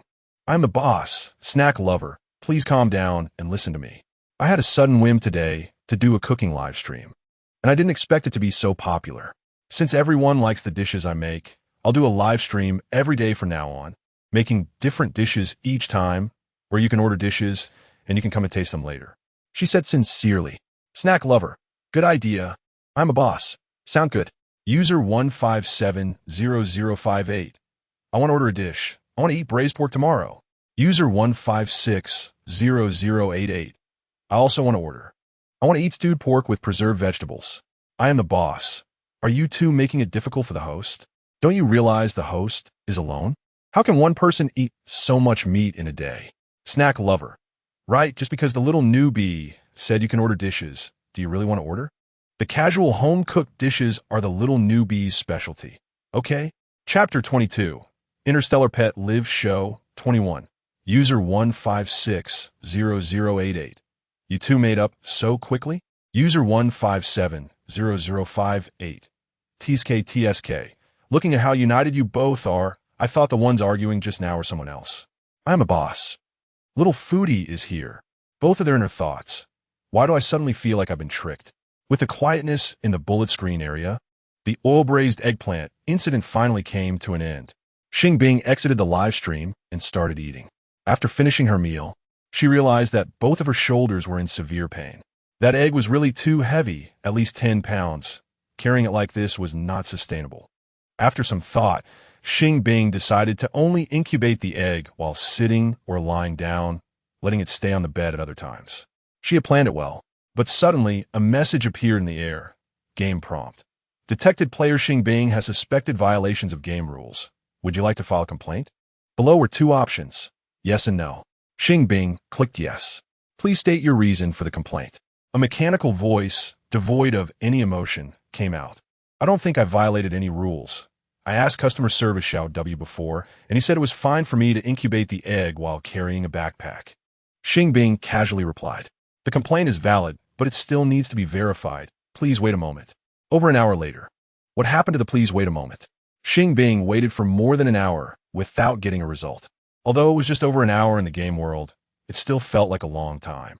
Please don't worry. Verification takes some time. Just wait a little longer. A relatively gentle voice echoed in her mind. Who are you? Xing Bing felt the voice was somewhat unfamiliar. I am Xiao A. Xiao, it replied softly. Oh. Once Xing Bing heard this, she understood. She was the new customer service representative. I've checked the progress for you. The verification work is almost complete. Just a bit more data entry, and the result will be out. Xiao kindly said. Thank you for your trouble. Xing Bing replied politely. Love you, moi. Xiao exchanged pleasantries before attending to other players. After waiting for another hour, Xing Bing finally received the result of her complaint. Verification passed. Wish you a pleasant gaming experience. That voice only said this one sentence. Does this mean I can continue to incubate the egg my way? Xing Bing felt a bit confused. Yes, please enjoy the game. Xiao A's voice appeared again. Okay, thank you. Xing Bing habitually expressed her gratitude. Love you, moi. Xiao A returned the affectionate gesture before going to assist other players. The following days were monotonous. Xing Bing's daily routine consisted of eating, sleeping, live streaming, incubating the egg, and handling some daily trivial matters. She continued to stream, and the number of viewers increased day by day. Her level was also slowly rising. But she never saw the little prince again. Although Xing Bing knew in her heart that the little prince was just a game character, a bunch of data, not a real person, she still felt a sense of regret whenever she thought about it. The little prince was the first person to support her live streaming, which held a unique significance, even if he was mostly just an anthropomorphized NPC. Perhaps it was just not meant to be. Otherwise, even if he were another game player, they should have been able to meet again. Xing Bing actually hoped he was another player because that way, they might even become friends in real life. Chapter 23. Interstellar Pet Live Show 22. Forget it. No more thinking. Let's continue hatching eggs. It's almost been a month. Just a couple more days to go. She shouldered her backpack again, hatching eggs while binge-watching her show. Even though this was just a game world, it had everything one could expect. 2 days later, Xing Bing was curled up in bed reading comics when suddenly, she heard a cracking sound from behind her. It hatched. She quickly put down her phone, took off her backpack, unzipped it, and took out the egg. The colorful eggshell was cracking little by little, and soon a small hole appeared, with a tiny head poking out from inside. It pushed against the edge of the eggshell with its little hands, and the rest of the shell fell apart completely. Wow! When Xing Bing saw the little figure less than 30 centimeters tall, her eyes seemed to light up with little stars. It was a very kawaii little creature, sporting light blue hair, with 2 small dark blue horns hidden within, and a pair of sapphire-like eyes. Its upper body was smooth and bare, while its lower body was surrounded by a ring of blue scales, and it had a sparkling blue tail trailing behind. Congratulations, you have successfully hatched a little dragon, earning 10 nurturing points. A prompt sounded in Xing Bing's mind. So it was a little dragon. No wonder it looked like this. Just as she was about to touch the little dragon's horns to see what they felt like, the little dragon suddenly ran over and hugged her arm, cheerfully shouting, Mommy! Crack! Xing Bing seemed to hear something shatter. What did you just call me? She lifted the little dragon up with her other hand and asked with a straight face. Mommy! The little dragon said with a big smile, not feeling threatened at all. I'll give you one more chance. Think carefully before you tell me. She shook it up and down a few times in a playful manner. Hee hee hee. The little dragon giggled happily and exclaimed, You are the baby's mommy. The baby won't mistake it. You call yourself baby? Xing Bing suddenly found a new point of contention. It just hatched and can talk, and it's already calling her mommy, which she could accept since the customer service had mentioned that pets in this world could speak. Plus, animals born from eggs usually have a chick fixation and consider the first creature they see as their mother. But giving itself a name right after hatching? Isn't that supposed to be the player's job? No, baby is just a placeholder. It means me. The baby doesn't have a name yet. The little dragon looked up at her, pouting. Oh, Xing Bing wasn't unaware of the baby trope. She just didn't expect an NPC in a game world to be so fashionable. Mommy, give baby a name. Baby wants a unique name. The little dragon looked at her eagerly. Sorry, I'm terrible at naming and can't come up with a unique name. Xing Bing said with a forced smile. Then Mom. Don't call me Mommy. You have 2 choices. Either call me sister or master. Xing Bing didn't feel that old at all. All right. The little dragon's little head drooped down, not saying which one it would choose. Let's hear you call out one. Xing Bing placed it on the bed and said with a slightly mischievous tone. Chapter 24. Interstellar Cute Pet Live Show 23. Sister, the little dragon immediately called out softly. Not bad, quite perceptive. She originally thought it wouldn't be willing, but was surprised by how agreeable it was. So, should sister give the baby a name now? The little dragon looked at her eagerly again. Let me think. Xing Bing stroked her chin and started to ponder. The little dragon stood there obediently, staring at her with an expectant gaze. I thought of several names. You can pick one. Xing Bing suddenly said with a smile. Great. The little dragon excitedly wagged its little tail. Little dragon, little blue, long, dandan. That should be it. Xing Bing decided not to list any more similar names. Boo. Wow. The little dragon suddenly cried out. What's wrong? Xing Bing asked out of habit. Sister isn't being thoughtful at all. The baby is your own baby. How can it not have your surname? The little dragon said with teary eyes. What on earth is your own baby? You're just a pet. Xing Bing held back her words, fearing that saying it would seriously hurt its feelings. Baby knows sister's name is Xing Bing, so baby wants to have the surname Xing too. The little dragon said confidently. Xing what? Xing? Xing Bing genuinely felt that her surname wasn't great for naming. Her name was actually inspired by her parents randomly ordering a Starbucks frappe. No, Xing sounds like gorilla. Baby doesn't want to be called that. The little dragon decisively refused. Then you think of one yourself. Call yourself whatever you think sounds good. Xing Bing picked up her phone and ignored it. No, baby can't name itself. It has to be named by sister. The little dragon covered the phone screen with its two little paws. Since you insist so much, let's call you Xing Bao. Xing Bing said impatiently. Awesome. Xing Bao likes this name. Xing Bao tilted its head, and a bright smile bloomed on its fair little face. Congratulations. You have successfully given the little dragon a unique nickname, gaining 2 nurturing points. When Xing Bing heard this prompt, she almost laughed out loud. What is sister laughing at? Xing Bao was very confused. It's nothing. Xing Bing shook her head with a smile, then said, by the way, isn't it a bit inappropriate for you to be naked like this? Do you want me to buy you some clothes? Xing Bao thinks it can be fine without clothes. Xing Bao didn't see any problem. I think it's not good. Let's buy you a little outfit. Xing Bing opened a shopping app and directly searched for clothes for the little dragon. Then, a bunch of various little dragon brand clothes and shoes popped up. Xing Bing flipped through several pages but couldn't find anything suitable for the little dragon. So she changed it to clothes for pets. This time, she finally found various cute little outfits, including recommendations from specialized pet clothing stores. The cheapest ones actually cost over 100 star coins. Isn't this a ripoff? Xing Bing became more speechless the more she looked. The one that costs over 100 star coins is just something like a scarf. It can't even be considered clothing. I might as well make it myself. She decisively dug out the old clothes and scissors, needles, and thread from the original character, planning to make clothes for Xing Bao. Can sister really make clothes? Xing Bao walked from the head of the bed to the bed's edge, looking curious. I can, I guess. Xing Bing showed a smile that said, although I didn't originally know how, I can learn and sell on the spot. I always feel like sister's smile isn't quite right. Xing Bao blinked a few times, but said nothing. Chapter 25. Interstellar Adorable Pet Live Show 24, 2 hours later. Xing Bao. Come look, the clothes are ready. Xing Bing excitedly woke up the bored Xing Bao who had fallen asleep. Sister, are you sure I can wear this? Xing Bao looked at the pink garment in her hands, a smile gradually fading from his face. Why not? Xing Bing raised an eyebrow and immediately started putting the garment on Xing Bao.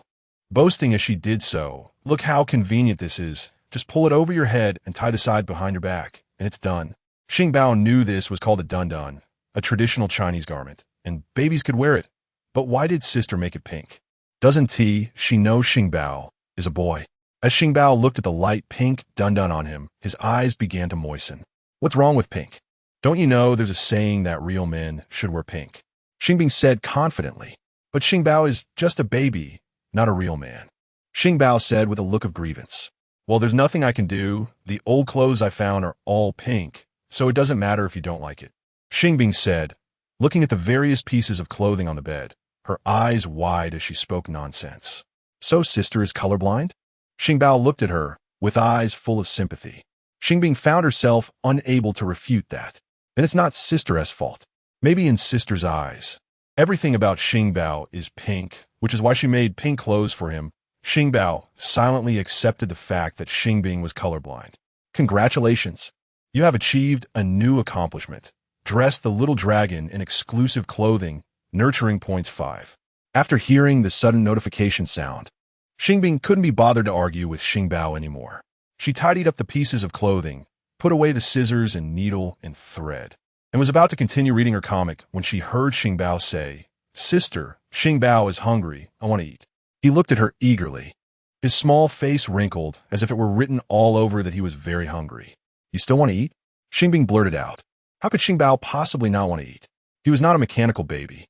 Xing Bing pouted, looking as if she was about to cry. Oh, Xing Bing thought the setting of this game was that pet NPCs didn't need to eat. Because he cried for food from the moment he hatched until she made the dun-dun. Why didn't you need to eat before? She was still a bit curious. Xing Bao drank the leftover egg liquid before coming out. He should have eaten the eggshell too, but it was painted, so Xing Bao couldn't eat it. Xing Bao said pitifully. Oh, Xing Bing really didn't have this kind of knowledge. Fortunately, this wasn't a real pet-raising situation. Otherwise, she might have accidentally killed it. Sister, please buy food for Xing Bao. Xing Bao tugged at her sleeve, his face full of expectation. Do you really need me to buy you extra food? Can't you eat regular meals? Xing Bing threw out a double question. Xing Bao couldn't eat regular meals. He had to either eat specialized orc pet food or specially formulated orc nutritional powder. Xing Bao was very clear about his identity. He was an orc, not a human, and couldn't eat the same things as Xing Bing. Why is it so complicated? Xing Bing couldn't help but frown. She had thought that highly intelligent pets could be raised like humans, living and eating together, but she never expected that the pets in Interstellar Adorable Pet Live show were truly set up as pure pets. Chapter 26, Interstellar Pet Live Show 25. If sister finds Xing Bao too troublesome, then just sell it. Xing Bao is very valuable. Anyone who can afford to buy Xing Bao can definitely take care of it. Xing Bao can tell that Xing Bing is very poor. Xing Bing doesn't want to speak. She still remembers that the original character bought the egg for 299 star coins. Can a pet egg at this price hatch a rare beast man? Sister should buy a few bags of pet food for Xing Bao first. Otherwise, Xing Bao will starve. Xing Bao said with wet eyes. Wait, let me check how expensive the pet food is. Xing Bing opened the shopping app, entered pet food, and clicked to sort by price from low to high. The first item listed is as follows. Product name, Universal Pet Food Price, 100 star coins bag specification, 250G bag shelf life, half a month production date, rotating updates. A half-kilogram bag costs 100 star coins? Xing Bing's eyes widened. Although 100 star coins is not equivalent to 100 renminbi, it at least has a purchasing power similar to 60 renminbi. How much does a newborn pet need to eat at once? Xing Bing quickly asked customer service. It depends on the type of pet, but generally, it won't exceed 50 grams. The customer service replied immediately. So, a bag can last about 2 days. Xing Bing still thinks it's too expensive. If you want to buy it, there's a discount for orders placed today. The second bag is half price, and the third bag is free, which is very cost-effective. The customer service sent another message. In this case, one bag would be 50 star coins, which is indeed much cheaper. Xing Bing placed her phone in front of Xing Bao, smiling, and said, Xing Bao, take a look. Can you eat this? No. Xing Bao shook its head decisively, wagging its tail, and said, This universal pet food is not suitable for Xing Bao. Xing Bao wants to eat the exclusive pet food for little dragon people. You are really picky. Xing Bing took the phone back and asked customer service if they had exclusive pet food for little dragon people. The customer service said they do and recommended a product. My goodness. Xing Bing gasped when she saw the price. The exclusive pet food for little dragon people is actually 50 grams per bag, and one bag costs 188 star coins. Are there any other recommendations? She quickly typed in this question. This is already the best deal. You can enjoy the second bag at half price and the third bag for free. You can buy 3 bags to try first, and if your little dragon person likes it, you can continue to purchase. This promotion will last for a week. The customer service replied diligently. Sister, Xing Bao wants to eat this. Xing Bao climbed onto Xing Bing's lap, pointed at the exclusive pet food for little dragon people on the phone screen, and gulped. Xing Bao, although I can afford a few bags of pet food right now, the cost-performance ratio of this is really too low. Can't you try something else? Xing Bing had earned some money from her previous live streams, but she had also spent a lot during this time. If she had to buy this kind of pet food for Xing Bao every day, her star coins would run out quickly. Xing Bao will have diarrhea. Xing Bao touched its flat little belly and said with great grievance, "Aren't you a baby boy? Why are you more delicate than a girl?"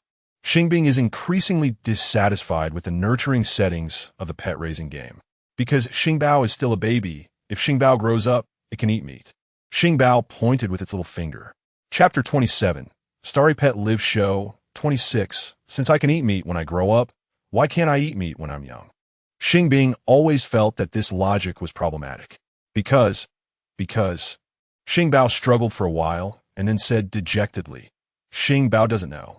It's just that Xing Bao acquired some knowledge while in the egg, and that knowledge told Xing Bao this. Oh, Xing Bing understood. It should be a preset. The game gave it such a setting, and it would only follow the setting. Indeed, it was just an NPC. Xing Bing felt a bit disappointed. Compared to Xing Bao, the viewers watching the live stream earlier felt more like real people.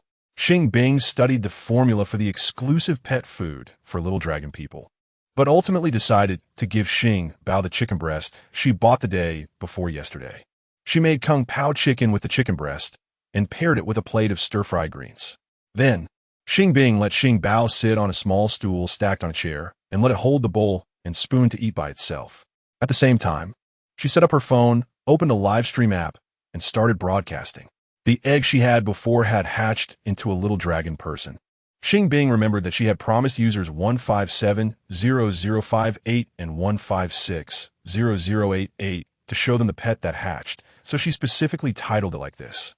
She positioned her phone farther away, so the camera could capture both her and Xing Bao. System notification. 5 users have entered your live stream room simultaneously. User 1560088.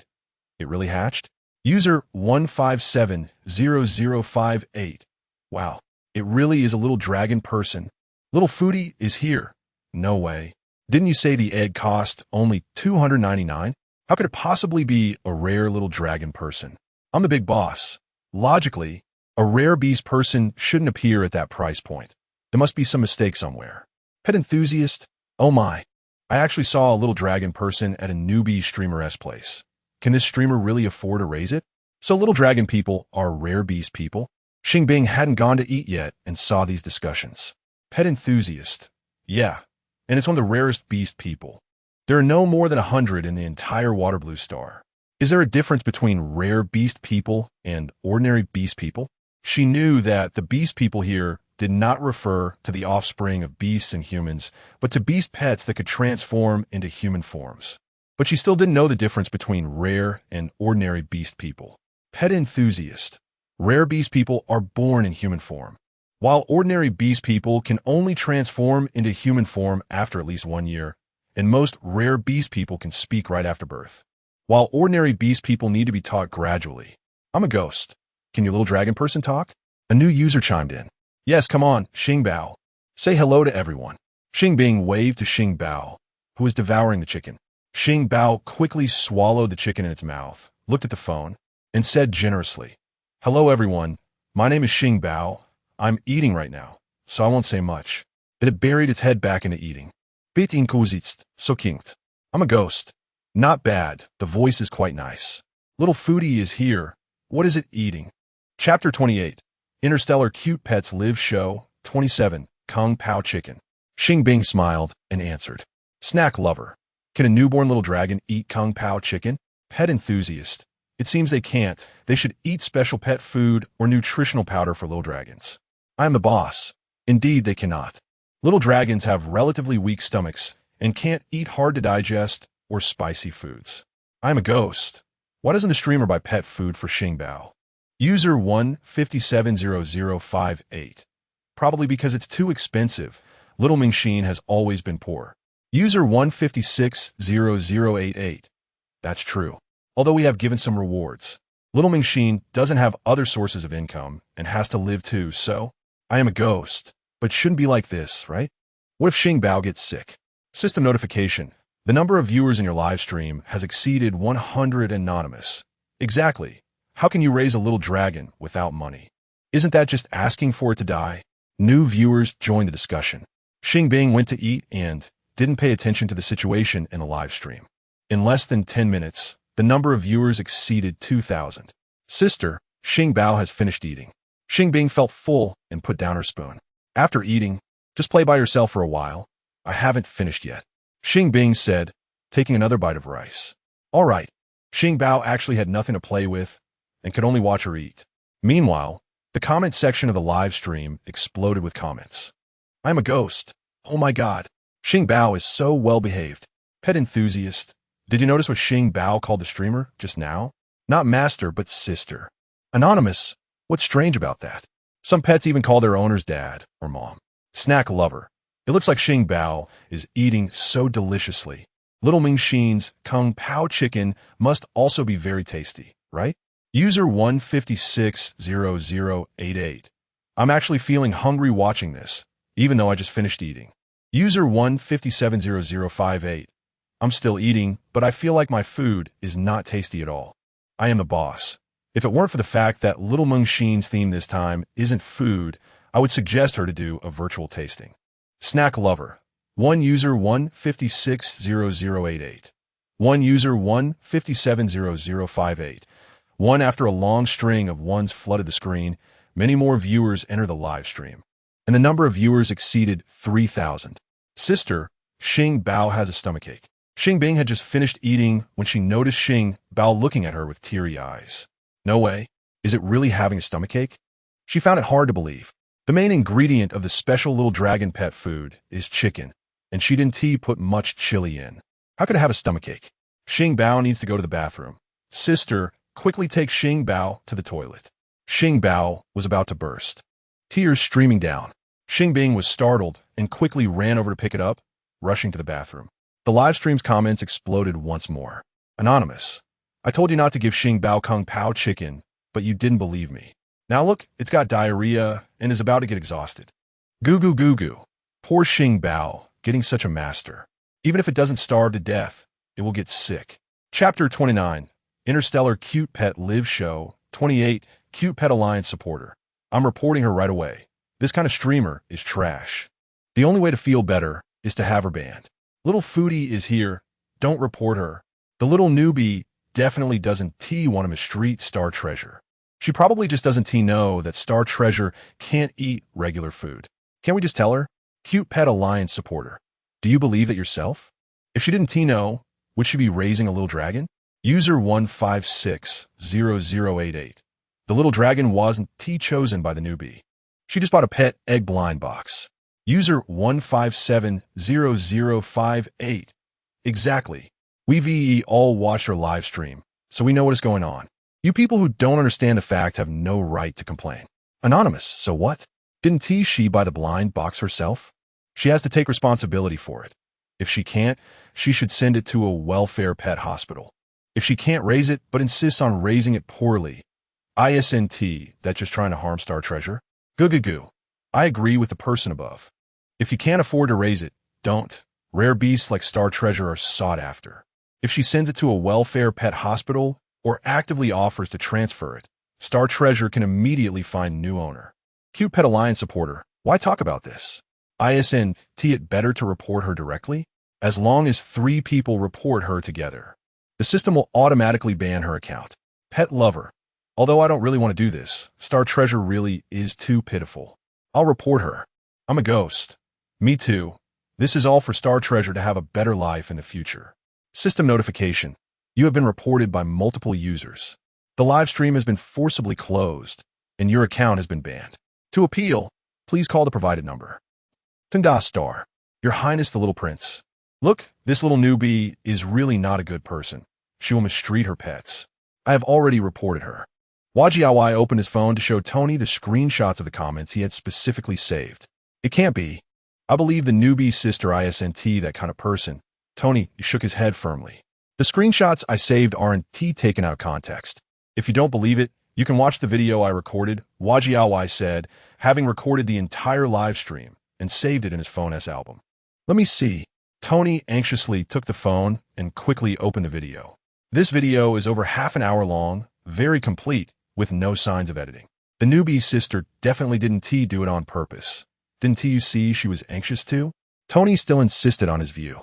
If you don't believe me, I can't help it. Anyway, I want let this kind of person continue to mistreat cute pets. I'm going to buy the little dragon, Hua Jiaowei said, knowing that the evidence from the live stream wasn't enough for the Cute Pet Alliance to take action, so he decided to solve the problem personally. Shueilon Star. Why was I banned? Xing Bing just returned from the restroom and found her live stream room was banned, and her account was also banned. What was banned? Xing Bao looked puzzled at the phone screen that only showed a notification. My live stream room and account. Xing Bing put Xing Bao down and took the phone. Why? Xing Bao asked curiously. How would I know? I was watching just now, Xing Bing said, equally puzzled. Didn't she just live stream a meal with Xing Bao? What's the violation? Why was she banned? Is there any customer service? Come out and explain. Xing Bing decisively summoned customer service. Chapter 30 Interstellar Pet Live Show 29. Is anyone there? What do you want to ask? Little S replied immediately. I just found out that my live stream account has been banned. Do you know what happened? She said directly. The situation is this. Some viewers reported you for allegedly mistreating Star Treasure. Little S informed her honestly. How did I mistreat it? Xing Bing was confused. You fed it Kung Pao chicken, which it shouldn't have eaten, and it caused Star Treasure to have an upset stomach. Little S replied meticulously. Xing Bing was left speechless. If you want to appeal for unbanning, you can follow the prompts. If you don't care, then just ignore it. Little S offered a warm reminder. Then I won't care about it. Anyway, I don't want to live stream anymore, Xing Bing said, feeling quite relaxed. Mooching around until the game ends is just perfect for her. Star Treasure, I've decided to buy you 3 bags of exclusive pet food, so you can eat your fill at once. Xing Bing began her revenge spending. That's great. Thank you, sister. Star Treasure excitedly hugged her calf. Don't cling to me.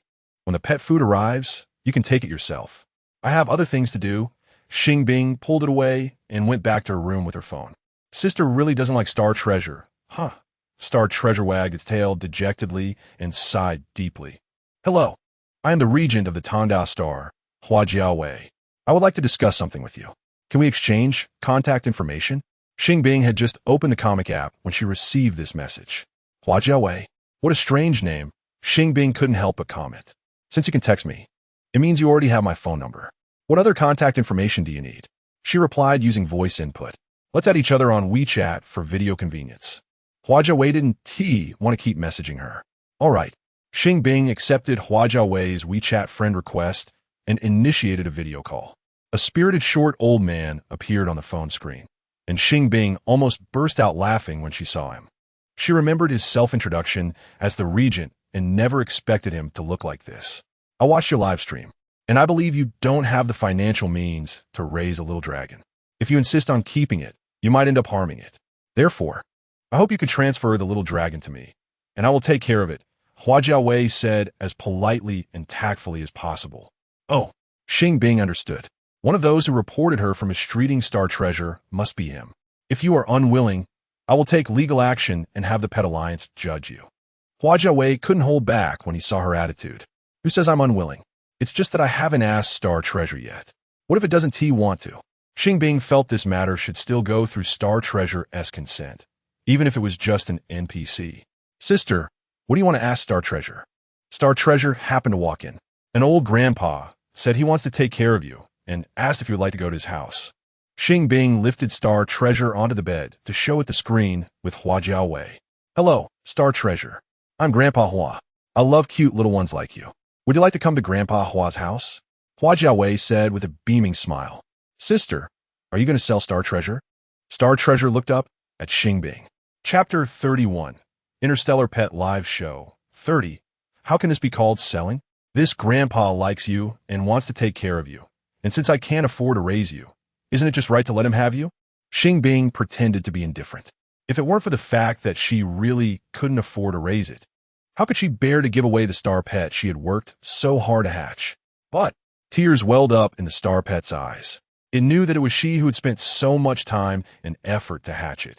In its heart, she was its closest family member. The previous remark about selling, it was purely a joke. How could it really bear to leave her? No, you will starve here sooner or later. It's better to go to Grandpa Hua's house. He must be very wealthy.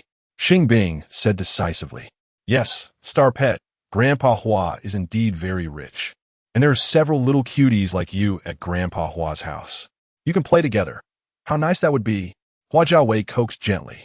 But the Star Pet's tears started to fall. Star Pet, agree to him.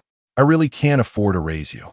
Xing Bing said with a, sister, if Star Pet goes to Grandpa Hua's house, can come back to see you often?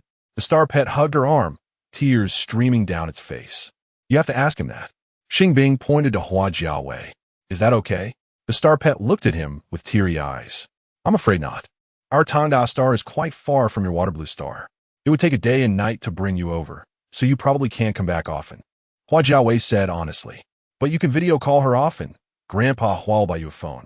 Seeing the Star Pet's eyes swollen from crying, he felt unable to bear it, so he added a couple of sentences.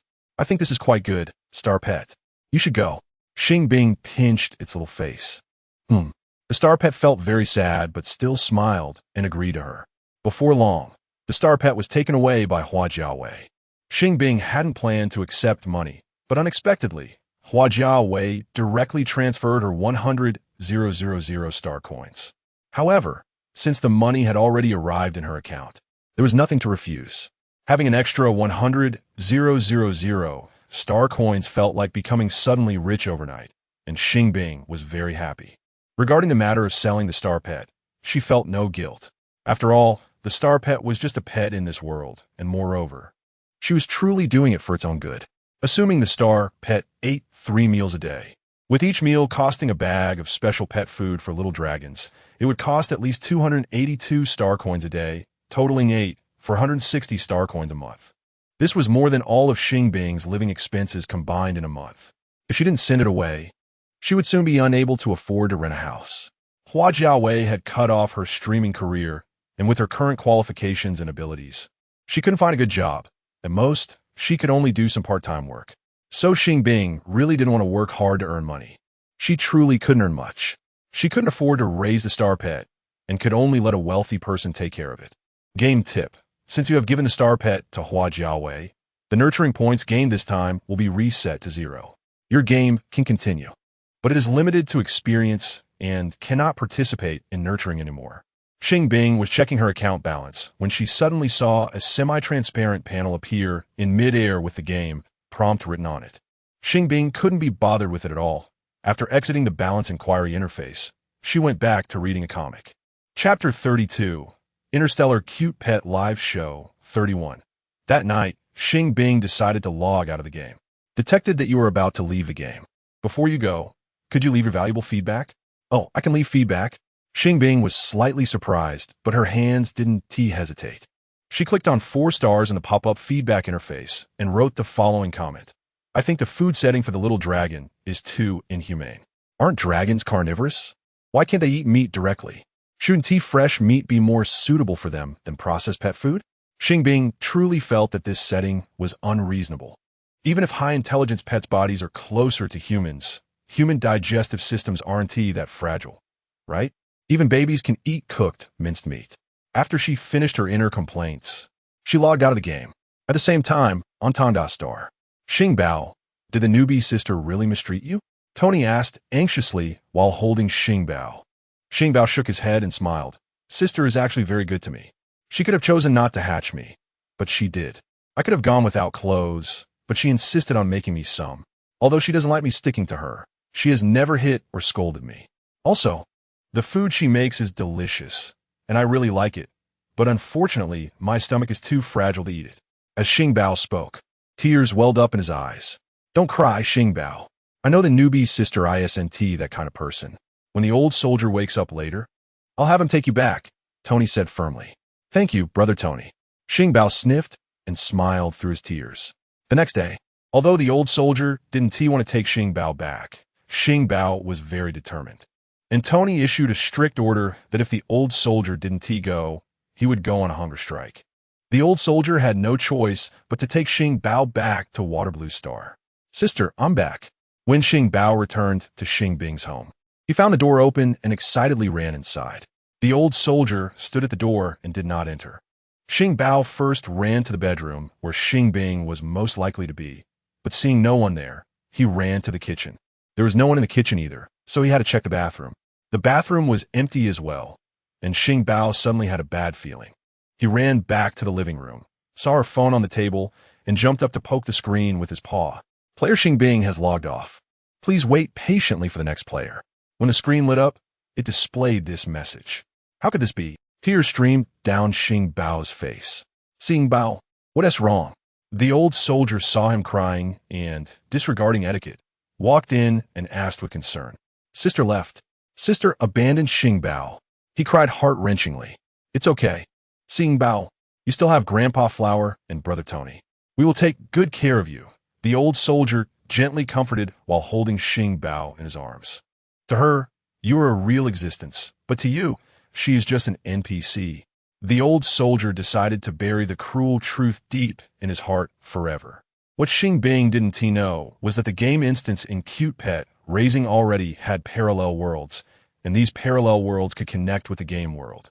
This secret was unknown even to the president of the company behind Cute Pet Raising, with only a few characters in the parallel worlds having awakened self-awareness. Chapter 33. A new experience. Not long after returning home, Xing Bing unexpectedly received an email from the game company. The content of the email read, "Thank you for your thoughtful feedback. We have received your suggestions, and we will consider making certain adjustments to the relevant game settings. In light of your unsatisfactory gaming experience this time, we have decided to provide you with another free experience opportunity. The validity of the free experience voucher is 1 month. As long as you come back to experience the game within a month, we will not charge any fees." At the bottom of the email was a link to claim the electronic voucher, which Xing Bing had to click on manually. Is there really such a good thing? Xing Bing's first reaction was not joy, but suspicion that this might be a phishing email. Nowadays, links should not be clicked on casually. If it were a scam, she could lose money. It's better to call the company's official phone number to check. To be safe, Xing Bing found the promotional brochure for Pet Raising Adventure and called the official number listed there, directly inquiring about it. Yes, this is indeed an email sent by our company to you.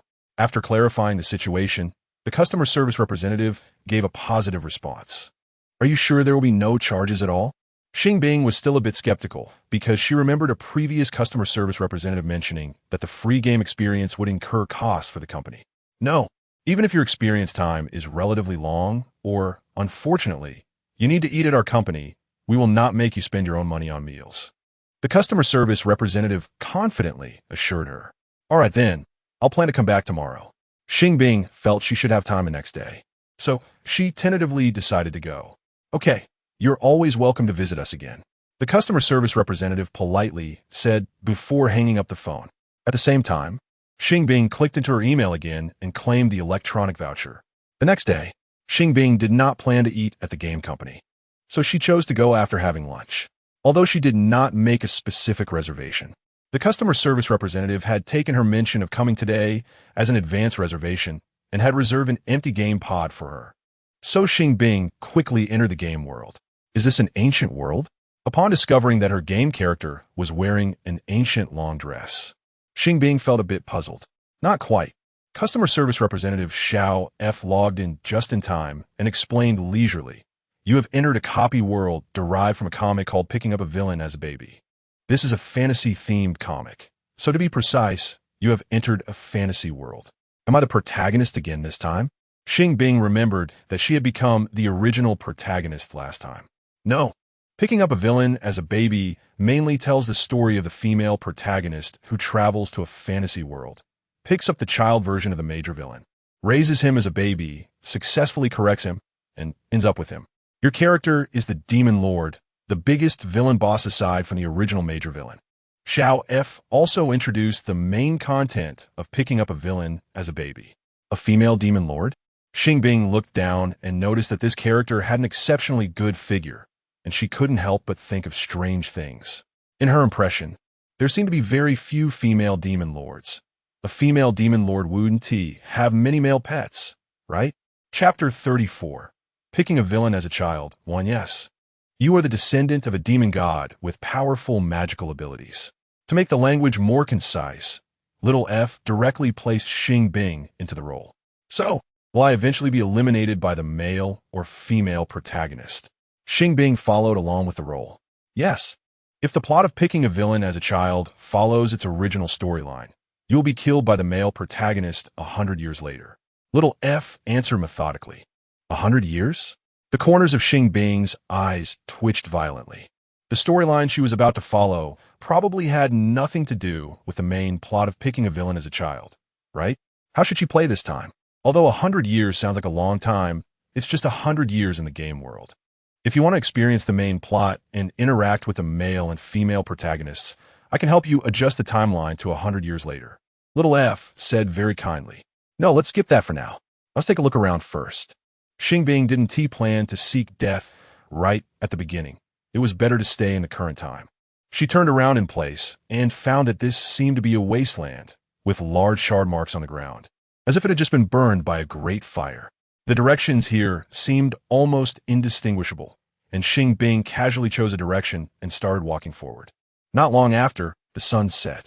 In the darkness, a drop of red liquid that looked like blood floated up, emitting a faint glow. What is this? Out of curiosity, Xing Bing walked towards it. Before little F could respond, a system prompt popped up in front of Xing Bing. Congratulations, you have obtained a drop of mysterious essence blood. Please choose a cultivation method. A. With spiritual medicine essence B. With spirit beast essence C. With heaven and earth essence D. With your own essence blood note. Different cultivation methods will produce different types of cute pets. Please choose carefully. Can essence blood be cultivated too? Xing Bing felt confused. Yes. In a fantasy world, the essence blood of cultivators or spirit beasts can be directly nurtured into new individuals. Little F explained diligently. What kind of essence blood is this? Xing Bing pointed to the essence blood still floating in the air, asking straightforwardly. Sorry, this is something that needs to be kept confidential. I can't tell you directly.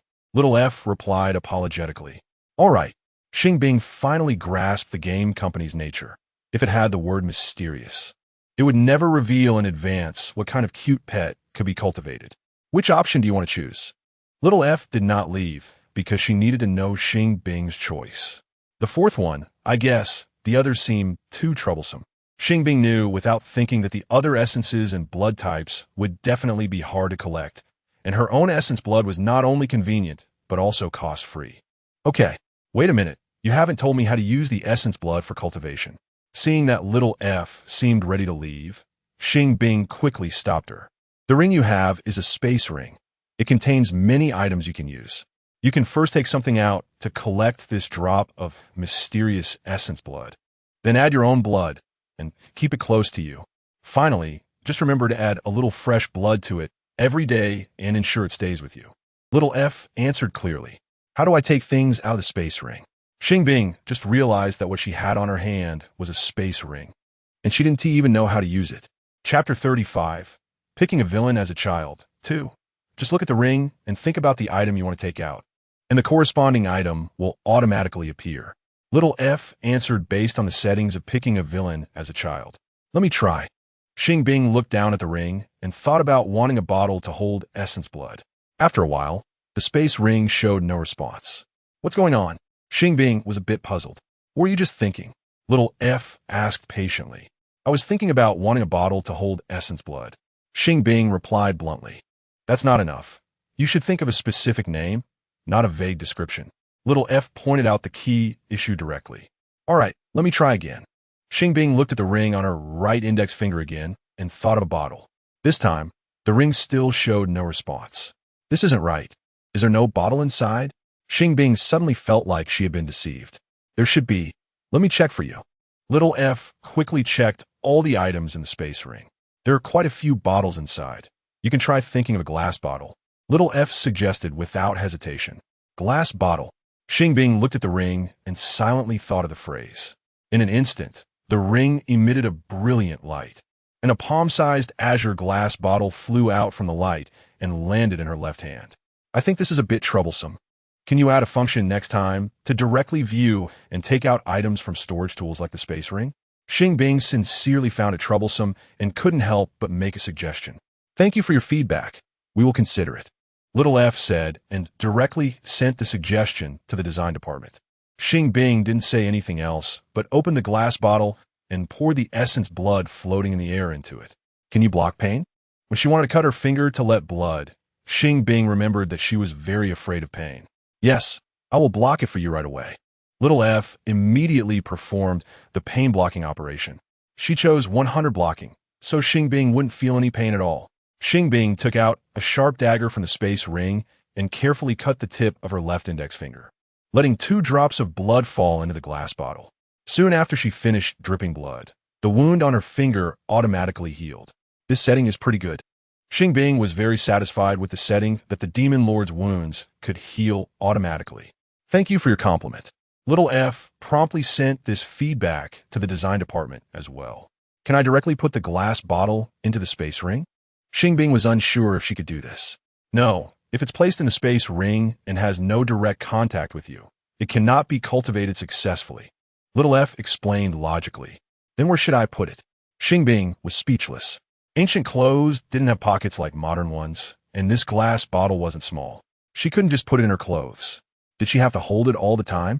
I think you could try hanging it on your waist. Little F suggested without thinking too long. All right, as long as I tie it with a string, I can hang it on my waist, right?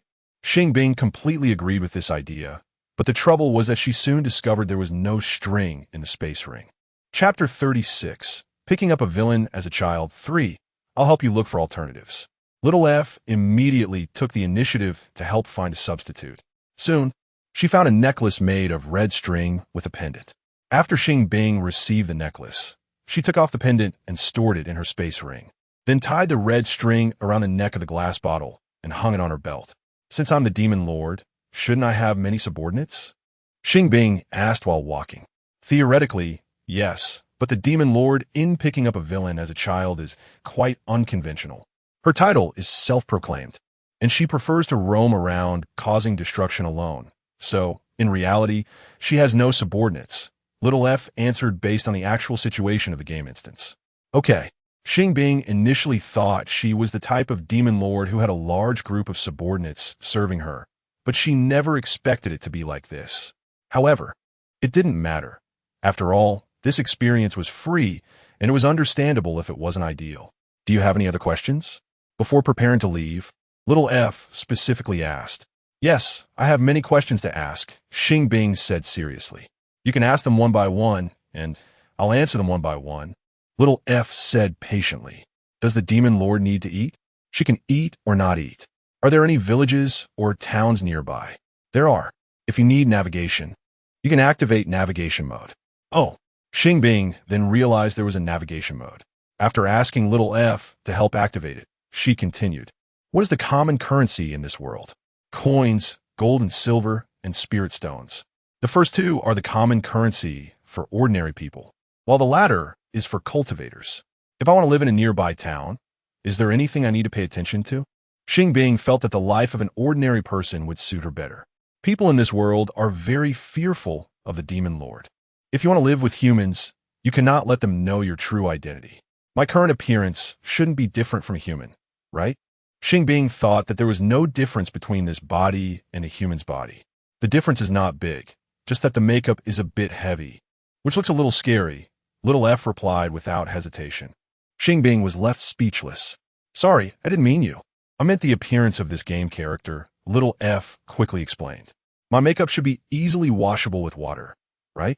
Xing Bing actually understood what she meant, but didn't expect to hear an official complaint, so she didn't take it to heart and asked a new question. Yes, cosmetics in this world are not waterproof. Little F answered meticulously. But where is there any water? Xing Bing had not seen any water source since she arrived. You can also try using magic to change your appearance directly. Little F suggested, feeling that the Demon Lord's dress looked a bit exaggerated. Change appearance? Xing Bing was slightly taken aback. As long as you change your appearance, the makeup on your face will change along with it, Little F patiently explained. Oh. Xing Bing seemed to have discovered a new world and immediately asked Little F to teach her how to change her appearance, starting to try it out.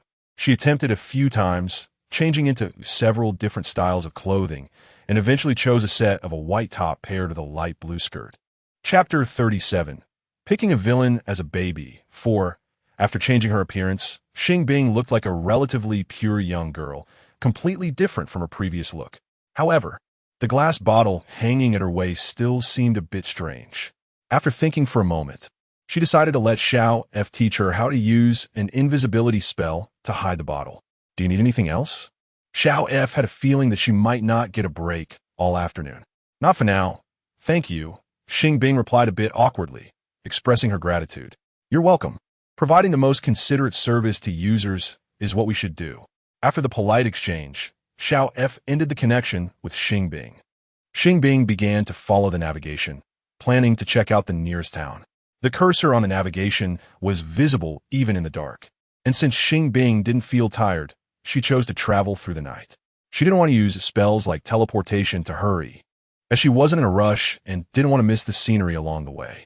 She walked steadily for a day and a night until she finally reached a town called Baijiao. Baijiao had only about 100 households, hence the name. Is there a customer service representative available? Xing Bing wasn't sure if there were coins in her space ring, so she had to summon customer service. I'm here. It was still Xiao F who logged in this time. Does this ring have copper coins or silver? Xing Bing asked straightforwardly. No, but there are many valuable items. You could try bartering, Xiao F suggested skillfully. Won't that put me at a disadvantage? Xing Bing thought that for an equivalent exchange, others wouldn't be willing to trade with her because the items in the space ring were all expensive. You can also try selling the items first. Xiao F had already checked, and there was no pawn shop in Baijiao, so she couldn't pawn anything directly. She could only set up a stall at the market to sell. All right. Xing Bing asked her to help find some sellable items and set up a stall at the market. Come take a look. Don't miss out. This young lady has fallen on hard times and is now left without a penny, reluctantly selling precious items that were hard to bring out. As long as you're willing to buy, I can lower the price. Xing Bing acted as if she were a performer, shouting while wiping her tears with her sleeve, quickly attracting a crowd. Are these all genuine? A woman adorned in gold and silver scrutinized her. These were all bought by my family before, and they weren't cheap, so they should be real. Xing Bing feigned uncertainty. Can you really sell them at such a low price? The woman was skeptical. Yes, I'm in urgent need of money. Small items can be sold for no less than 30 coins, and large items for no less than 50 coins. Xing Bing stated her lowest mental price. So cheap? Upon hearing this, many people widened their eyes, and the woman was even more incredulous. Young girl, if these are really genuine, the cheapest wouldn't be less than 5 taels of silver. Are you sure you didn't misquote the price? An old man beside the woman furrowed his brows and spoke.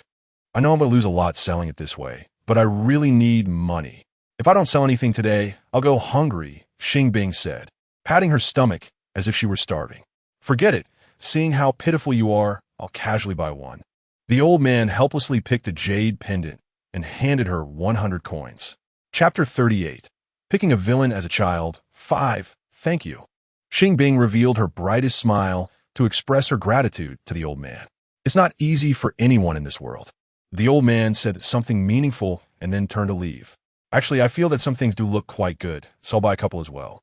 The woman was a bit worried at first, but since someone had already bought something and it didn't seem like a scam, she felt more at ease.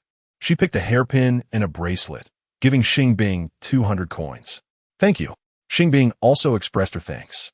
These items would be quite expensive if bought elsewhere. Regardless of whether they were genuine, at least they looked exquisite, so using them herself would definitely be fine. I'll buy a few as well. Bystander A pondered for a moment, thinking that this was a bargain, so she picked out 4 items and gave Xing Bing 200 coins. Thank you. Xing Bing didn't mind that she wasn't as generous as the previous old man and woman, and, as usual, said thank you. Can it really be as low as 50 coins? Then I'll buy a few.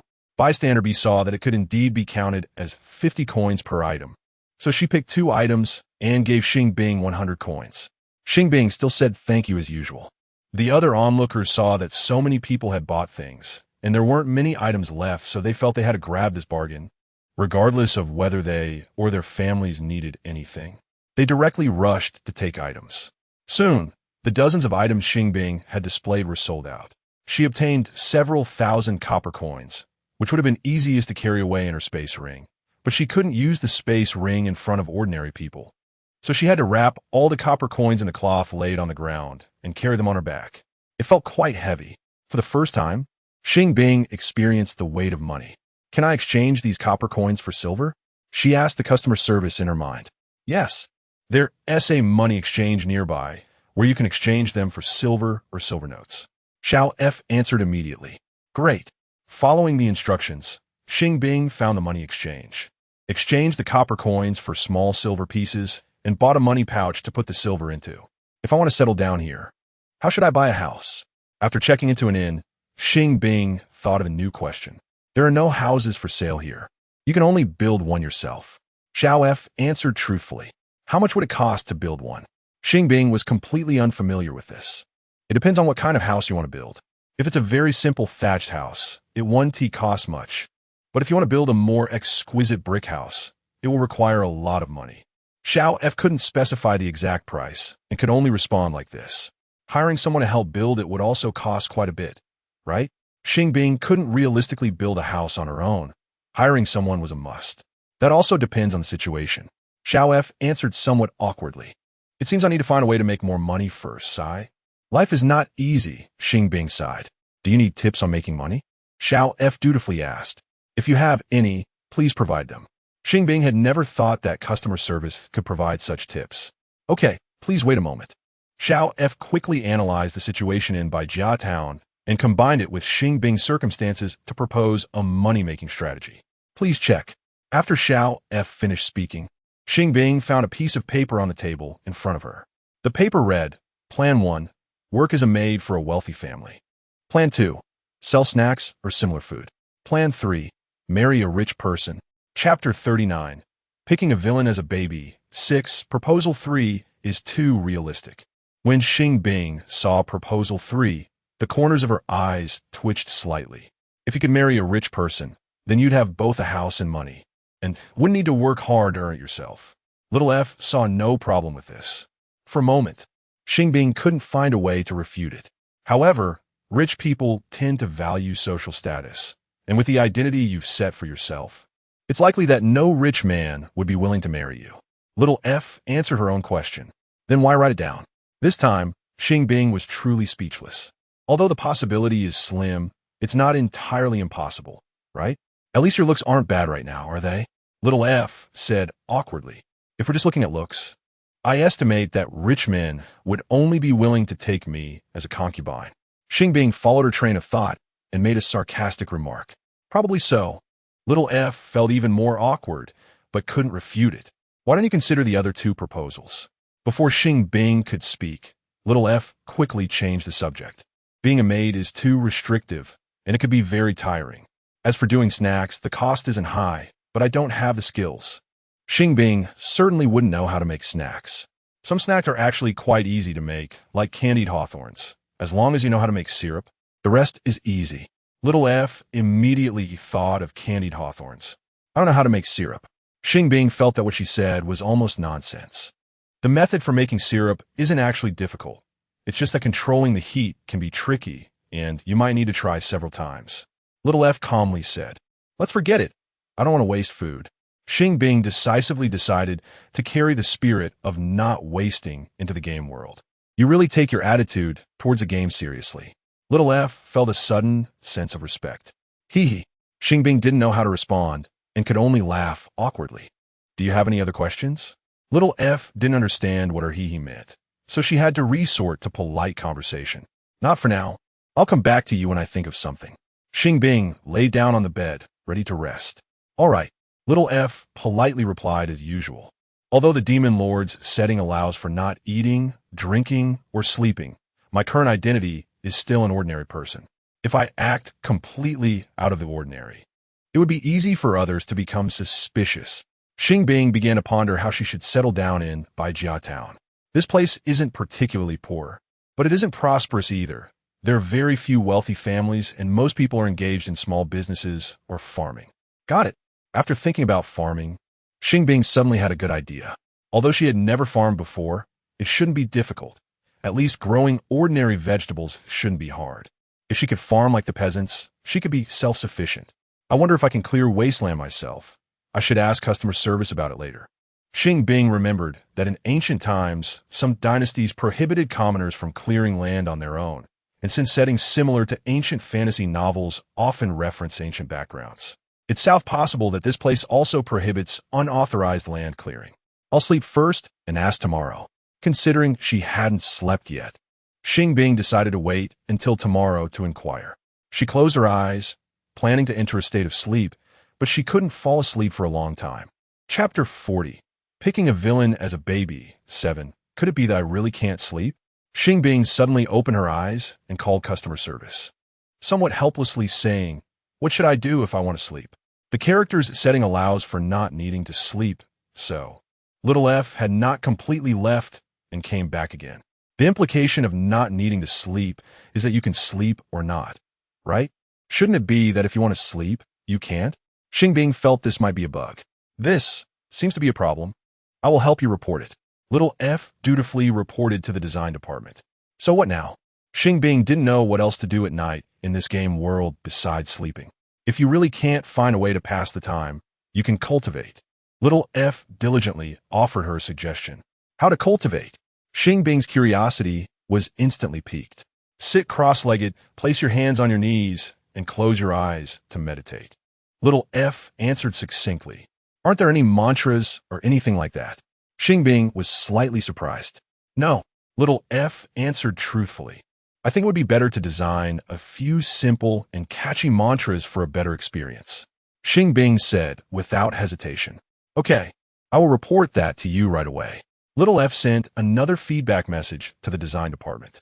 By the way, I plan to try farming, but buying land might be quite expensive. If I want to cultivate wasteland myself, would that be illegal? Xing Bing suddenly remembered this matter. It won't be, as long as it's not someone else's land. You could develop it however you want without anyone bothering you. Little F said meticulously. Oh, after Xing Bing understood, she let little F go offline. She began to try meditating to pass the time in the evening. The next morning, Xing Bing checked out of her room and walked to the nearest riverbank from the town. The soil on the riverbank was quite fertile and close to a water source, making it very suitable for growing vegetables. However, the risk of farming on the riverbank was relatively high.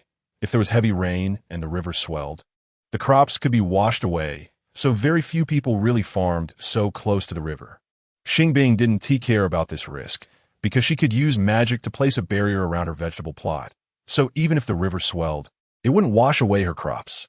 After thinking through a specific plan and choosing a specific location, Xing Bing took out the hoe and cabbage seeds she bought on the way and started to learn how to farm like the farmers on TV. She used the hoe to clear the weeds on the riverbank, dug dozens of small holes in rows, placed the seeds one by one into the holes, filled them with soil, and watered them with river water. After finishing this, Xing Bing gathered some branches to surround the area so that others would know she was farming there. If she directly used magic to transform the area into a house, the familiar people nearby would definitely find it strange. After careful consideration, Xing Bing felt that using magic to create a house was not appropriate. So, she had to go back to the town and ask a few people who knew how to build houses to come and help her build a thatch cottage with one room, one living room, one kitchen, and one bathroom. The main materials for building a thatch cottage are mud bricks and thatch, which are very low cost, while labor costs are relatively high. Fortunately, the people helping to build the house saw that she was all alone and homeless, and they sympathized with her. So they only charged half the money, which barely covered Xing Bing's budget. The thatch cottage took nearly a month to complete, and the cabbages Xing Bing planted had already started to grow. Chapter 41. Picking a villain as a pet. 8. The cabbage is growing quite fast. Xing Bing is very satisfied with this. Although these cabbages are not fully grown yet, the largest leaves are only palm-sized, but it's fine for her to eat them. Is her customer service available? Xing Bing, curious about how long it would take for the cabbages to fully grow, summoned customer service. I'm here. Do you have any questions? Little F, who was back online, began to doubt whether she was Xing Bing's exclusive customer service. What is the growth cycle of the cabbage you planted? Xing Bing used a more professional term, growth cycle. The kind you planted should take about 2 months. Different varieties of cabbage have different growth cycles, Little F replied, maintaining her rigor. Oh.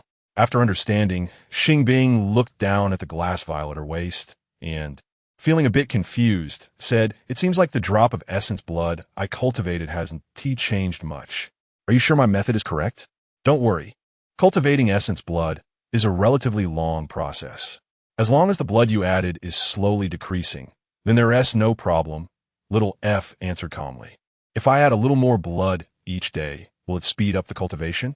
Xing Bing was currently adding 2 drops of blood per day. Yes, but you shouldn't add too much. Little F was well aware of the principle of moderation. What is the maximum amount I can add? Xing Bing wanted to know the specific limit. There is no specific regulation on this. You can experiment a bit, adding a little more blood each day until the mysterious essence blood cannot be absorbed in one day. Little F also didn't know the exact value. All right. Xing Bing thought it wouldn't hurt to conduct her own experiment, and it would be more experiential, so she didn't bring up any suggestions. To avoid miscounting, Xing Bing began to count on the ground with charcoal. On the first day, she added 3 drops of blood. On the second day, 5 drops. On the third day, 10 drops, until she reached 30 drops, and then she stopped adding more. The mysterious essence blood in the glass vial gradually changed, transforming from a drop of blood into a small blood orb, which glowed like a ruby. By the time the cabbages Xing Bing planted were fully grown, the small blood orb had turned into a large blood orb, almost too big for the glass vial.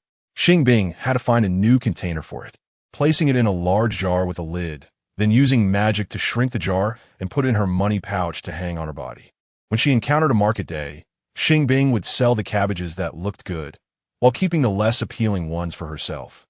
She didn't know if it was because she grew the vegetables herself, but Xing Bing felt these cabbages tasted better than any she had eaten before. After selling the cabbages, Xing Bing stopped planting vegetables, as the current weather was very cold and no longer suitable for growing crops. She bought some rice and eggs to stock up for the winter. How boring! When will it finally be cultivated? Xing Bing looked at the blood orb in the jar and muttered to herself. She had been cultivating for over 2 months, and it was still just a blood orb, now about the size of an ostrich egg. If you can't transform into a pet soon, I might have to log off, Xing Bing said while dripping blood into it. In that moment, it seemed to gain some awareness, the light it emitted becoming brighter and flickering a few times. Can you understand me? Xing Bing felt a sudden thrill. Chapter 42. Picking a villain as a pet. 9. The light on the blood orb flickered a few times, as if responding to her. It seemed that it could really understand, or at least knew that she was talking to it. Xing Bing could basically confirm that it truly reacted to what she said. She just didn't know if it really understood human language. Hurry up and grow up. I'm getting bored to death as your master. Regardless of whether it could understand human speech or not, Xing Bing started communicating with it directly. The light emitted by the blood orb occasionally flickered, as if listening to her confessions. Xing Bing was finally not as bored, because it at least had some reaction. 3 months later, Xing Bing was watering the vegetable seedlings in the field when suddenly, with a crack, the jar at her waist shattered. A fire phoenix the size of a parrot flew out, circling excitedly above her head like a newly released bird. It seemed very excited, almost like a little bird just out of its cage. Congratulations, you have raised a fire phoenix cultivation points 10. At the same time, a system prompt popped up. So it was a fire phoenix. When Xing Bing first saw it, she didn't recognize it as a phoenix because it looked too small and didn't match her imagination of what a phoenix should look like. She imagined a majestic phoenix, while this one looked cute like a parrot. Master, can I perch on your shoulder? While Xing Bing was considering whether to give it a name, she heard a childish voice. Was it you speaking just now? Xing Bing looked at the little phoenix hovering in front of her in surprise. Yes, I'm not an ordinary bird. I am a divine beast phoenix, capable of human speech. It flapped its wings proudly. Oh, Xing Bing didn't plan to ask it why it knew these things, because she remembered asking a similar question to Xing Bao, and Xing Bao had already answered it. Master, don't you like me? Seeing that she didn't want to talk to it much, the little phoenix instantly looked a bit sad. How could that be? You're so beautiful and well-behaved. How could I not like you? Xing Bing immediately smiled. Then can I perch on your shoulder? It didn't want to land on the ground because it found it dirty. I guess so. Xing Bing wasn't sure if this would affect her work, so her tone was a bit uncertain. If the master doesn't want it, then forget it. The little phoenix felt that her answer was very reluctant and could only continue flying in the air. I just don't know if it will affect my watering. Why don't you go back and wait for me? You should be able to go back, right?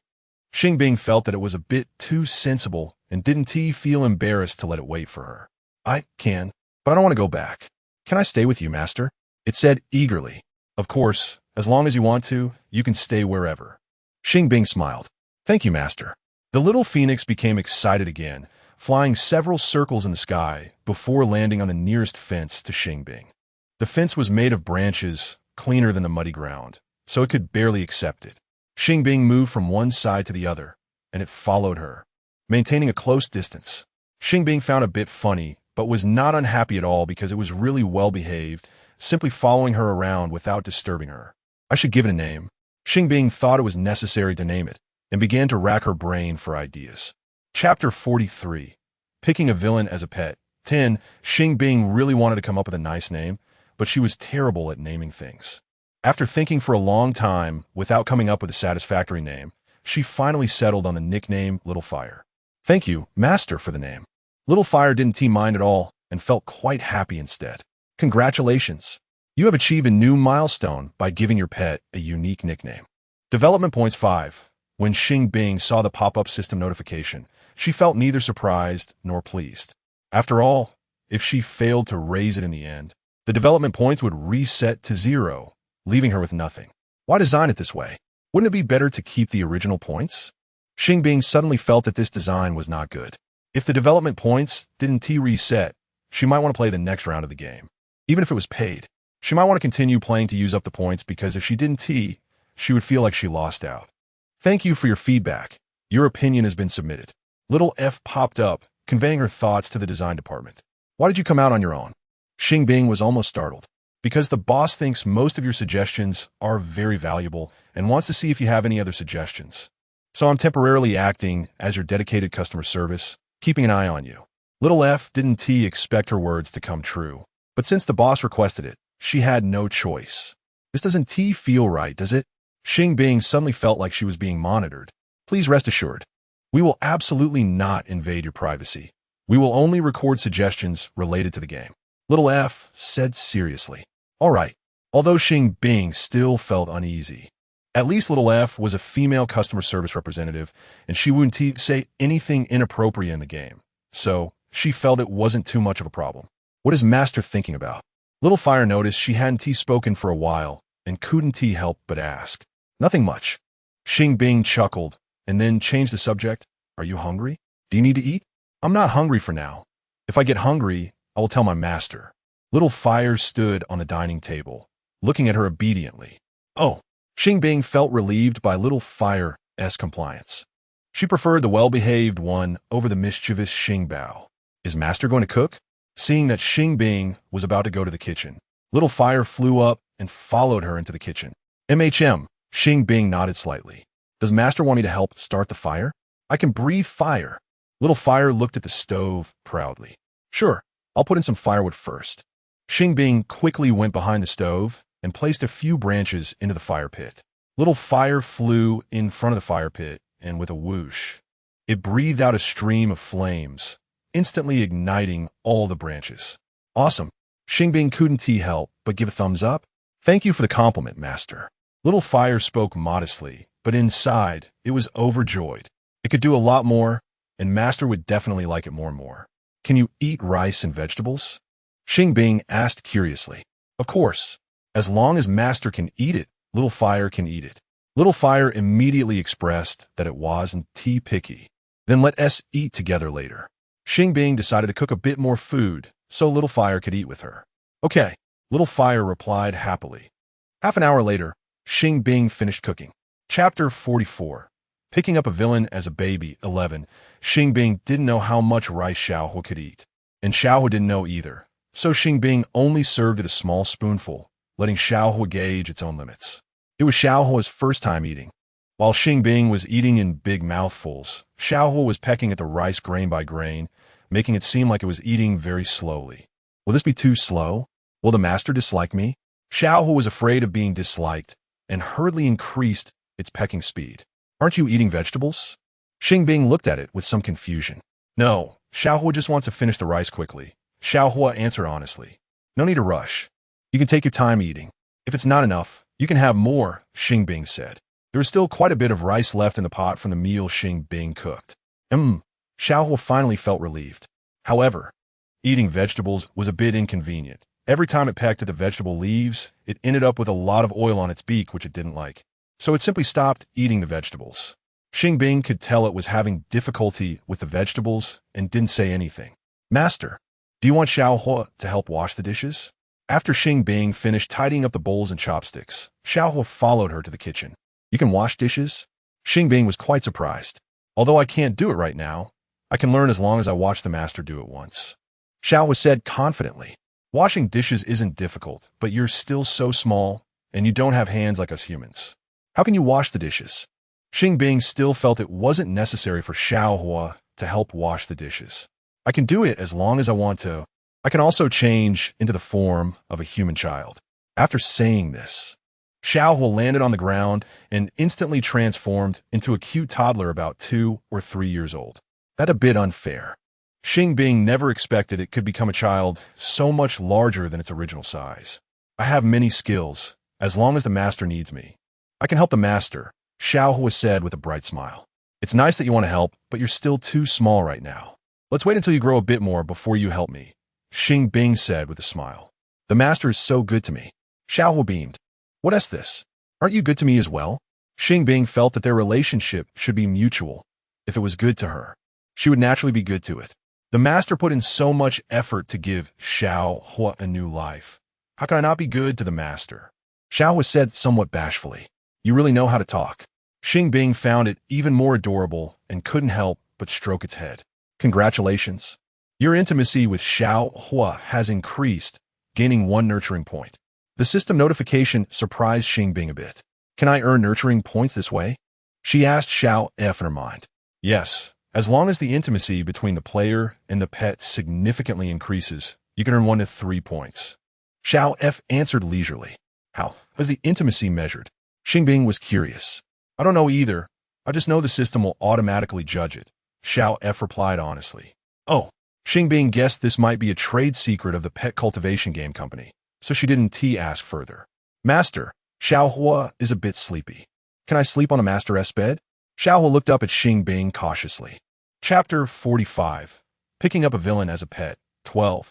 Although Xing Bing didn't have a cleanliness obsession, she still felt it was inappropriate for a little boy, who was the humanoid form of Xiao, to sleep on the same bed with her.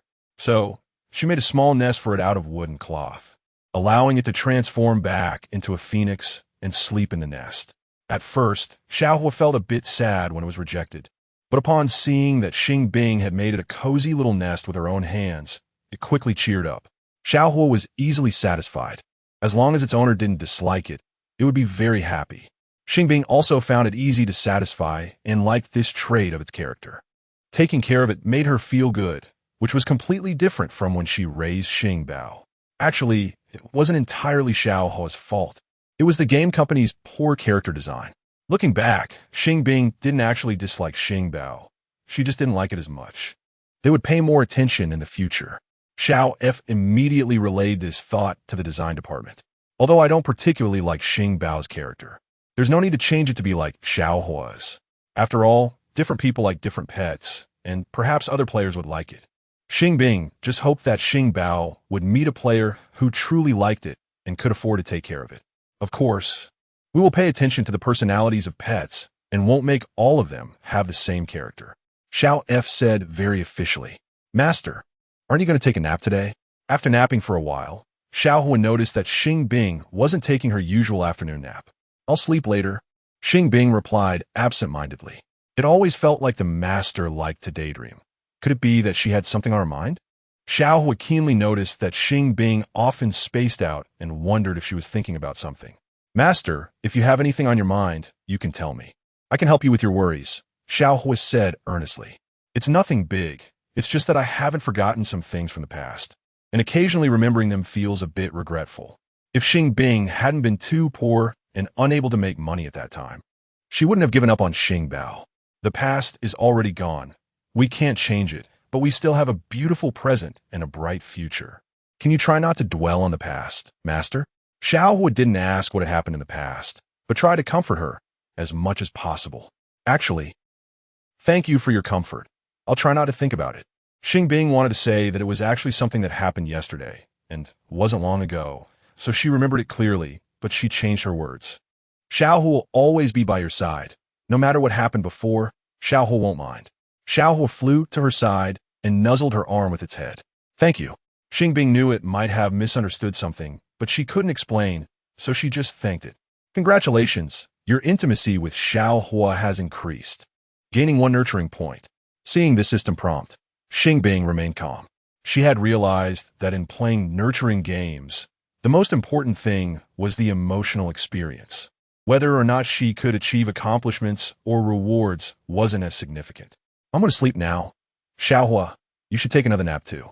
Xing Bing patted Xiaohua's head and turned to walk to the bed. The sleep settings have been modified, so she could fall asleep now. Chapter 46. Picking a Villain as My Child 13. Not long after Little Fire fell asleep, it found itself trapped in a very strange dream. It saw nothing but heard someone loudly scolding it. Traitor! Traitor! Do you even know what you are? She is the enemy who wiped out our Phoenix clan. We have an irreconcilable blood feud with her. How could you recognize her as your master? It's truly heartbreaking that our Phoenix clan has produced such a traitor. What does this mean? What are you talking about? Why do I know nothing? Little Fire felt very confused and had no idea what they were talking about. What a joke. You are the last bloodline of our Fire Phoenix clan, yet you don't even know what has happened. Isn't that the biggest joke? An angry voice emerged. But I really don't know. Ever since I became conscious, my master has been nurturing me with her own blood. Shouldn't I repay my master? Little Fire knew it was a Fire Phoenix, and that Xing Bing was not an ordinary person. But it truly had no idea what they were referring to. You've been deceived by her. She is the one who exterminated our entire Phoenix clan, leaving not even a single egg behind, just a drop of blood, which we had secretly left before. Another voice came to answer it. Impossible. My master is so good to me, so kind, and so gentle. How could she be such a cruel person? Little Fire expressed deep skepticism about this. You don't really think she is human, do you? A voice filled with cold sarcasm retorted. She is not human at all. She is a demon lord, a descendant of the demon god. Even if my master is not human, she is still kind. How could you do such bad things? Little Fire firmly refused to believe it. How could that be? The sarcastic voice continued to ask and answer itself. Wasn't it just a little phoenix who accidentally burned one of her hairs with fire? She actually flew into a rage, bloodily washing the entire Phoenix Mountain and setting the mountain on fire, turning us all into ashes. How could you think such a great demon is kind? I don't believe it. I only believe what I see and feel. My master is definitely not that kind of person. I want to believe your nonsense. Little Fire covered its ears with its wings, not wanting to hear any more of this divisive talk. If you don't believe it, go back to the Phoenix Mountain and take a look. Look closely. Don't you find it very familiar? Think carefully. Haven't you noticed that you are the only phoenix left in this world? If there were no other phoenixes, where'd you come from? And now that the other phoenixes are gone, only you remain, while we are left as souls. Are you really going to recognize a thief as your father and betray the entire Phoenix clan? Another different voice emerged. I don't believe it. No matter what you say, I will not believe it. Little Fire tightly covered its ears, not wanting to hear any more voices. See, it really has betrayed us. What use is there in keeping such a traitor? Exactly. Let us find a way to take it away. After all, it can't possibly take revenge for us. What do you want to do? Little Fire was instantly filled with terror and woke up. It flew to the bedside, looking at the peacefully sleeping Xing Bing, its expression gradually becoming complex. Chapter 47. Picking a Villain as a Child 14. Although it had been trying hard to deny it, it had actually wavered. Even though it hadn't seen them, it could feel that they were indeed fire phoenixes like itself. Phoenixes are divine beasts that do not lie, especially when facing their kin. But it couldn't understand, if it was true that Xing Bing had annihilated the entire Phoenix clan, then why had she taken the trouble to nurture it? There must be a misunderstanding. The master couldn't be that kind of person. After thinking it over, Xiaohua decided to trust Xing Bing and resolved to seek the truth. When night fell and it fell asleep, it quietly flew out. The souls of those fire phoenixes were still drifting in the world. As long as it stayed a little farther from Xing Bing, souls would appear around it. It flew far out and encountered several souls, but they all ignored it. Xiaohua didn't know how to get to Phoenix Mountain and couldn't find any phoenix souls willing to help. So it eventually returned to the thatched cottage. At this time, it was still dark and Xing Bing was fast asleep, unaware that it had quietly slipped out. If I asked my master to take me to Phoenix Mountain, would she be willing? Xiaohua looked at Xing Bing lying on the bed and began to contemplate this possibility. No matter what, it was worth a try. Xiaohua decided to wait until Xing Bing woke up to find an opportunity to ask her. In the early morning, around 7 o'clock, Xing Bing got up on time. She made breakfast, as usual, and invited Xiaohua to eat with her. Master, do you know about Phoenix Mountain? Xiaohua cautiously asked after finishing a spoonful of rice. Phoenix Mountain? Xing Bing was taken aback. It's where the fire phoenixes reside, Xiaohua quickly explained. Why are you asking this? Do you think this place is not good? Xing Bing didn't understand why Xiaohua suddenly asked. No, I just remembered that our Phoenix clan was originally supposed to live on Phoenix Mountain, and this isn't Phoenix Mountain. So I wanted to know if the master knew where Phoenix Mountain is. I want to see what other phoenixes look like. Xiaohua answered as calmly as possible. Other phoenixes should look just like you, just different sizes, Xing Bing replied without hesitation. That should be the case, but I still want to go see. Maybe I can find my parents. Xiaohua felt increasingly guilty. Aren't you cultivated from my blood? What would your parents be? Xing Bing blurted out. Not really parents.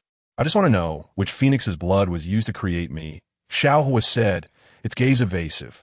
Do you want to make friends with other phoenixes? Xing Bing guessed. Yes, that's what I mean. Xiaohua quickly went along with her. If you want to go to Phoenix Mountain, I can take you, but I need to tidy up and prepare some things first. Can you wait patiently for a few more days?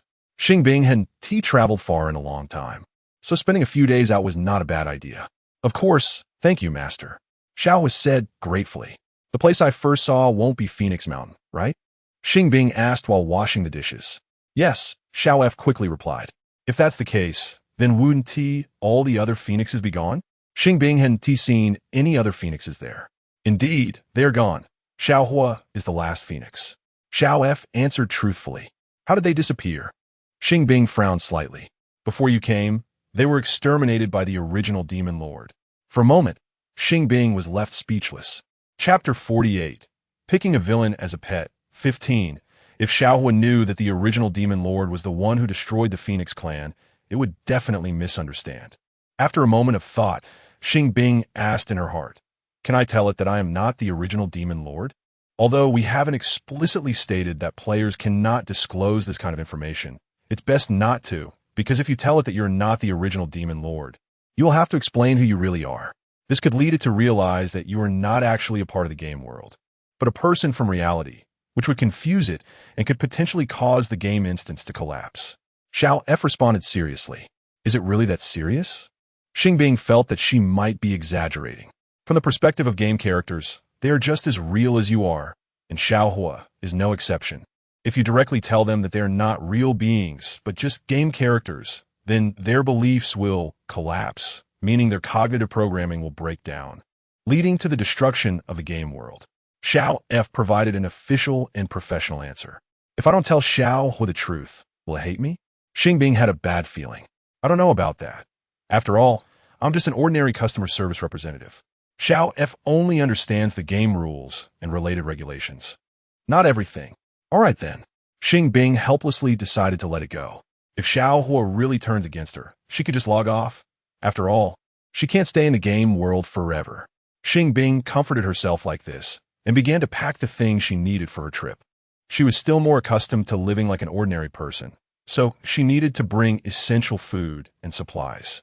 Xing Bing took 2 days to prepare, bringing a lot of things and watering the vegetables in her garden thoroughly before heading to Phoenix Mountain with Xiaohua. Master, should we take a break? Not long after they started walking, Xiaohua kindly spoke up. No need. Let's rest when we eat later. Xing Bing smiled slightly. Xiaohua understood that she didn't want to waste time, so it didn't insist on having her take a break. Shortly after leaving by Jia Town, Xing Bing encountered a passerby who looked like a farmer. What kind of bird is that? The passerby, seeing Xiaohua perched on Xing Bing's shoulder, was curious and asked casually, You are the bird. I am a phoenix. Xiaohua immediately flared up, unable to hold back its foul language. It can actually talk? The passerby was startled, and his tongue stumbled a bit. Sorry, it's actually a parrot that can learn to speak. I named it Phoenix, so it thinks it is a phoenix. Xing Bing hurriedly covered Xiaohua's mouth to prevent it from speaking or breathing fire, apologizing. What's a parrot? Is it a bird like a myna? The passerby, having heard of a bird called a myna that can mimic speech, was no longer afraid after her explanation. Sort of. But there are many different breeds of parrots. Some are particularly beautiful, just like the one I have. Xing Bing continued to hold Xiao Hua's mouth, maintaining a calm expression while misleading. Where did you get this one? The passerby showed a look of envy. I found it by chance at the bird market. The owner said it was the only one, so even though it was very expensive, I still bought it. Xing Bing said, her face not flushing and her heart not racing. Chapter 49. Picking a villain to raise, 16. If it's too expensive, then forget it. The passerby hesitated for a while and ultimately gave up. He didn't ask any more questions and quickly left. Master, why didn't you let me teach him a lesson? After Xing Bing released its mouth, Xiao Hua spoke up, feeling wronged. He was just a bit curious about you.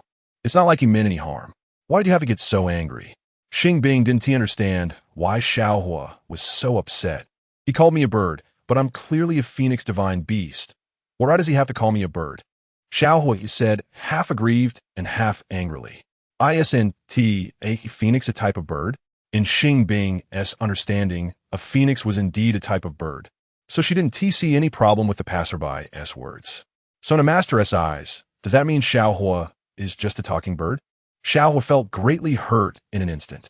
No, what I mean is from a biological classification standpoint, a phoenix should belong to the bird category. Xing Bing explained based on her thoughts. Not at all. Xiao Hua retorted angrily. A phoenix is an ancient divine beast. How can it be mixed up with birds? I understand now. Xing Bing nodded seriously, then changed the subject. However, most ordinary people don't know that phoenixes exist in this world, and even if they do know, they might not recognize one. So in their eyes, you're just a rather unique bird.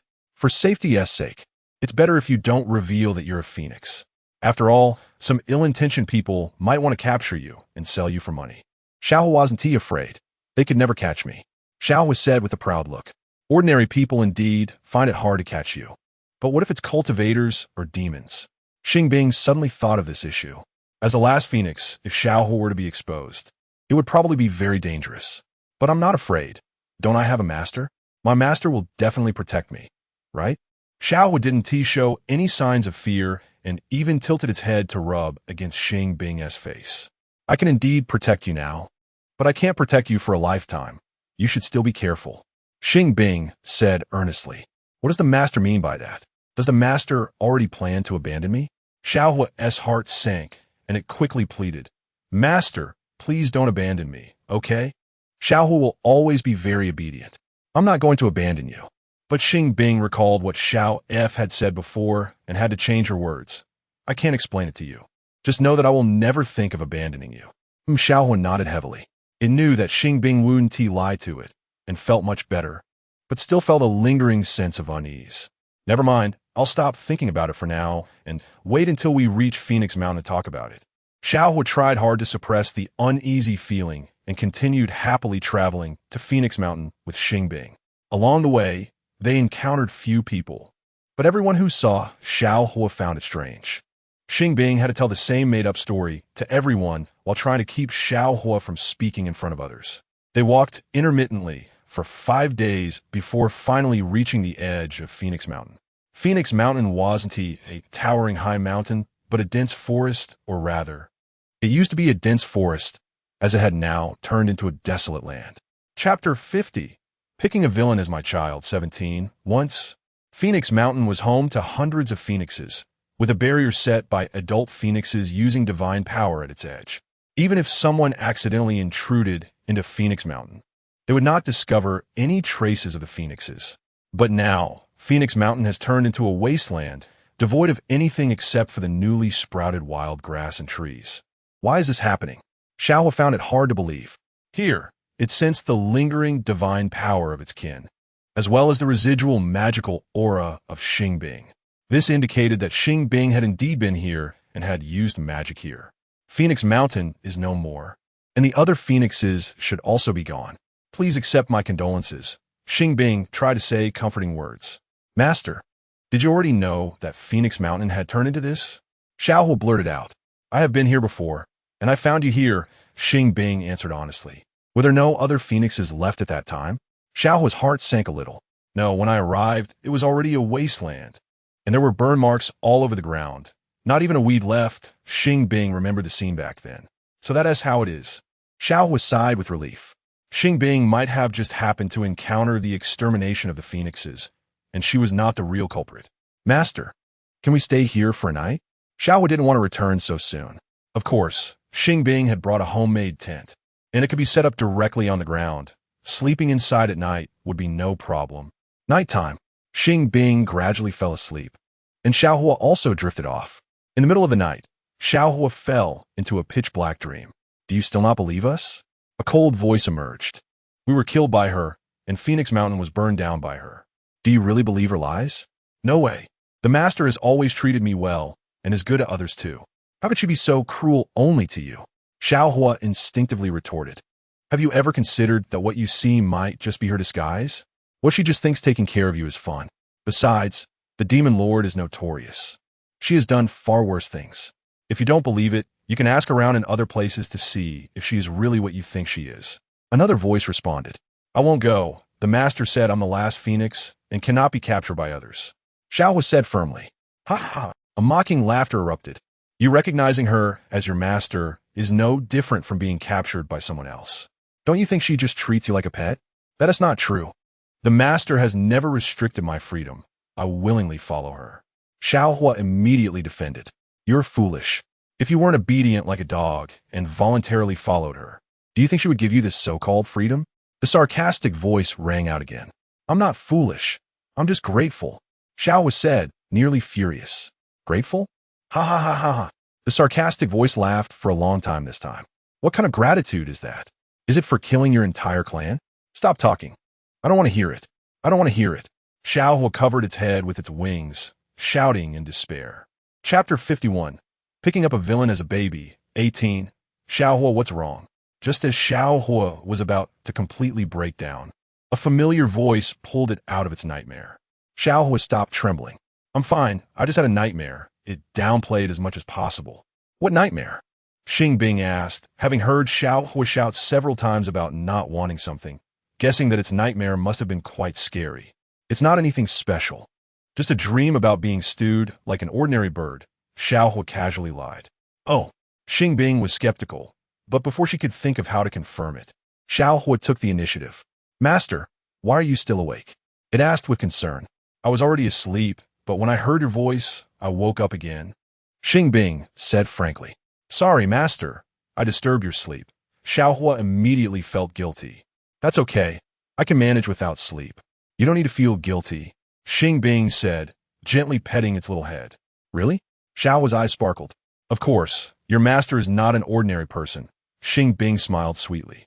Then can you chat with me, master? Xiao asked expectantly. What do you want to talk about? Xing Bing smiled. Anything is fine. Xiao actually had no specific thoughts, just didn't dare to sleep again. Then let's talk about the future. Xing Bing thought it would be a good opportunity to plan for their future life, so she decided to discuss what kind of life they should lead. Although she was somewhat satisfied with her current life, it was still a bit poor. If she only relied on growing vegetables to make money, she might not be able to support Xiao in the future, as it would eat more and more as it grew. Eventually, she might not have enough money just to feed Xiao. If master wants to make money, I can help, Xiao said eagerly. What do you have in mind? Xing Bing asked curiously. Although I can't do much, I can help with a lot of things as long as master needs, Xiao said confidently. Can make snacks? Xing Bing suddenly remembered the second plan in the money-making guide written by Xiao F. Snacks? Xiao was momentarily taken aback. Like buns, wontons, candied hawthorns, and so on. Xing Bing explained in simple terms. I can't do it, but I can learn, Xiao said, never giving up. Actually, I can't do it either. How about we learn by stealing the craft? Although stealing wasn't very ethical, the methods for making common snacks weren't considered commercial secrets. And many people in ancient times could do it, so Xing Bing thought it wouldn't be a problem to learn a bit. Steal the craft? Xiao was puzzled again, as it didn't know what that meant. It means to quietly observe how others do it, and then try it yourself, Xing Bing answered without hesitation. I think that's fine. Xiao didn't see anything wrong with it. Then let's go back at dawn. I'll use teleportation to take you back. Xing Bing wanted to get back quickly. So when dawn came, she packed up the tent and used teleportation to bring Xiao back to the thatched cottage. They rested for a day and only went to the market the next day. Xiao, I'll observe first to see what snacks sell the best. Then you can go learn. I'll cast an invisibility spell on you, so that others won't see you, Xing Bing said while casting the invisibility spell on Xiaohua. Chapter 52. Picking a Villain as a Baby, 19. After successfully making Little Fire invisible, Xing Bing swaggered into the bustling market. The market had everything for sale, and various snacks and trinkets were dazzling to behold. Little Fire squatted quietly on Xing Bing's shoulder, silently watching the people and the various stalls in the market. Steamed buns. Fragrant meat buns, only 2 coins each. Wontons, steaming hot wontons, only 5 coins a bowl. Cabbage, crisp and fresh cabbage, only 1 coin a pound. The shouts of vendors filled the air as Xing Bing walked from the left side of the market to the right, then back from the right to the left. After observing twice, Xing Bing concluded that the best-selling item was likely the wontons. So, she approached the wonton stall, found an empty table, and said boldly, "Boss, 1 bowl of wontons, please." "All right," the boss replied without looking up, while hastening to wrap the wontons. After quickly preparing a bowl, the boss dropped the wontons into the pot. Soon, a steaming bowl of wontons was served at the table. Xing Bing scooped up a wonton with her spoon, blew on it, and popped it into her mouth along with the broth. The broth was light yet flavorful, and the wonton skin was thin with a generous filling, each bite giving a particularly satisfying feeling. "Boss, your wontons taste really good. Is there a secret to it?" Xing Bing asked curiously after finishing the entire bowl. "What secret could I have? It's just fresh ingredients and my own broth," the boss replied with a smile. "Oh." Xing Bing realized it was better not to ask further, so she said, "Can I have another bowl?" "Of course." The boss immediately prepared another bowl of wontons and brought it over. Xing Bing pretended to eat herself, but in fact, she was feeding Little Fire. Little Fire no longer needed to peck at the food. Instead, it used magic to shrink the food before sucking it into its mouth. "How does it taste?" Xing Bing quietly asked after paying and leaving the stall. "It's okay," Little Fire whispered back close to her ear. "How about we learn to make wontons?" Xing Bing thought making wontons should be easier than making buns, and they were also quite popular. If they could make them well, they should sell nicely. "Should I go learn right now?" Little Fire glanced back at the wonton stall. "No, for now. We can only see how he wraps and cooks the wontons. We can't see the crucial parts of making the wonton skin and the meat filling. Next time, we can come out earlier and arrive here before he finishes those. And you can quietly stay there and watch," Xing Bing explained confidently. "What if he makes them at home first and then comes out?" Little Fire considered this possibility. "Then we'll quietly follow him back and watch at his home," Xing Bing replied without hesitation. "Should I go with the master?" Little Fire's eyes lit up. "Yeah, I could be invisible anyway." Xing Bing was not comfortable letting it go alone. "Great! I knew the master wouldn't let me go alone," Little Fire exclaimed joyfully. "We're just going to sneakily learn how to make wontons, so don't touch anything in someone else's house," Xing Bing warned seriously. Little Fire understood. Although it could be a bit mischievous at times, it still knew the principle of not stealing. "That's good." Xing Bing finally felt relieved. Chapter 53. Picking up a Villain as a Child, 20. Xing Bing successfully learned the basic methods of making wontons from stealing skills. And soon Xiaohua also learned and did even better than Xing Bing. It could now transform into the appearance of a 5- or 6-year-old child. And once it looked like a child, it could directly help make wontons. When it came to actually making them, Xing Bing was not as fast as it. Xiaohua was very proud, but not arrogant. Instead, it pursued faster speeds and better-tasting broth. They researched and prepared together for a while, and finally decided to buy a set of tools for setting up a stall, starting to sell wontons at the market. To avoid conflicts with other wonton sellers, Xing Bing specifically found a spot where no one was selling wontons. Although it was a bit far from the busiest part of the market, the spacious area was convenient for setting up tables and benches, so Xing Bing did not mind. Xiaohua transformed into a child's appearance to help her out. Wontons, hot and delicious wontons, only 5 coins a bowl. Xiaohua imitated the others and started calling out. There weren't many people passing by, but there were still some. However, no one stopped to eat wontons. Xiaohua became a bit anxious and ran to the roadside, frowning and saying, "Doesn't anyone want to eat wontons? My sister's wontons are really delicious. Does no one really want to eat wontons?" To avoid revealing its identity, when in human form and staying outside, it called Xing Bing's sister. Helping out with business at such a young age? This child is quite sensible. A middle-aged woman passing by, seeing that the one shouting was just a 5 or 6-year-old boy, couldn't help but show an approving look. Big sister. My sister's wontons are really delicious. Would you like to try a bowl? Seeing her stop, Xiaohua hurried over, looking eager. You have such a sweet mouth. Since you're so good at talking, I'll give it a try. The woman was delighted by being called Big Sister and, having nothing important to do, sat down and ordered a bowl of wontons. Xing Bing had already prepared the broth. All she needed to do was cook the wrapped wontons and add them to the soup, and a bowl of hot wontons would be ready. After tasting, the woman found the flavor quite good, finished eating, and left the money behind as she left. Xing Bing asked Xiaohua to put the money away while she cleaned the bowls and spoons. She didn't have many bowls and spoons, so she had to wash the used ones promptly to avoid running out. Xiaohua continued shouting, while Xing Bing kept wrapping wontons, but after a long time, they still hadn't waited for a second customer. Master, what should we do if no one comes to eat our wontons? Xiaohua asked anxiously again. Let's try a grand opening promotion. Xing Bing thought of a modern promotional method. Grand opening promotion? Xiaohua completely didn't understand the term. It means we can have an event on the first day of business and offer some discounts. Xing Bing explained in simple terms. If the wontons are already only 5 coins a bowl, won't we lose money if we give discounts? Xiaohua thought this was not a good idea. It will indeed lose money, but isn't there a saying about losing money to gain popularity? As long as we open up the market, we will definitely make a profit in the future. Xing Bing did not deny that they might lose money today, but that didn't mean the idea wouldn't work. I trust you, Master. So what should we do next? Xiaohua asked eagerly. Chapter 54. Picking a villain as a child, 21. Let me think. Xing Bing rested her chin on her hand and pondered. After a moment, you could try saying it this way. Xing Bing bent down and whispered a long string of words in Xiaohua's ear.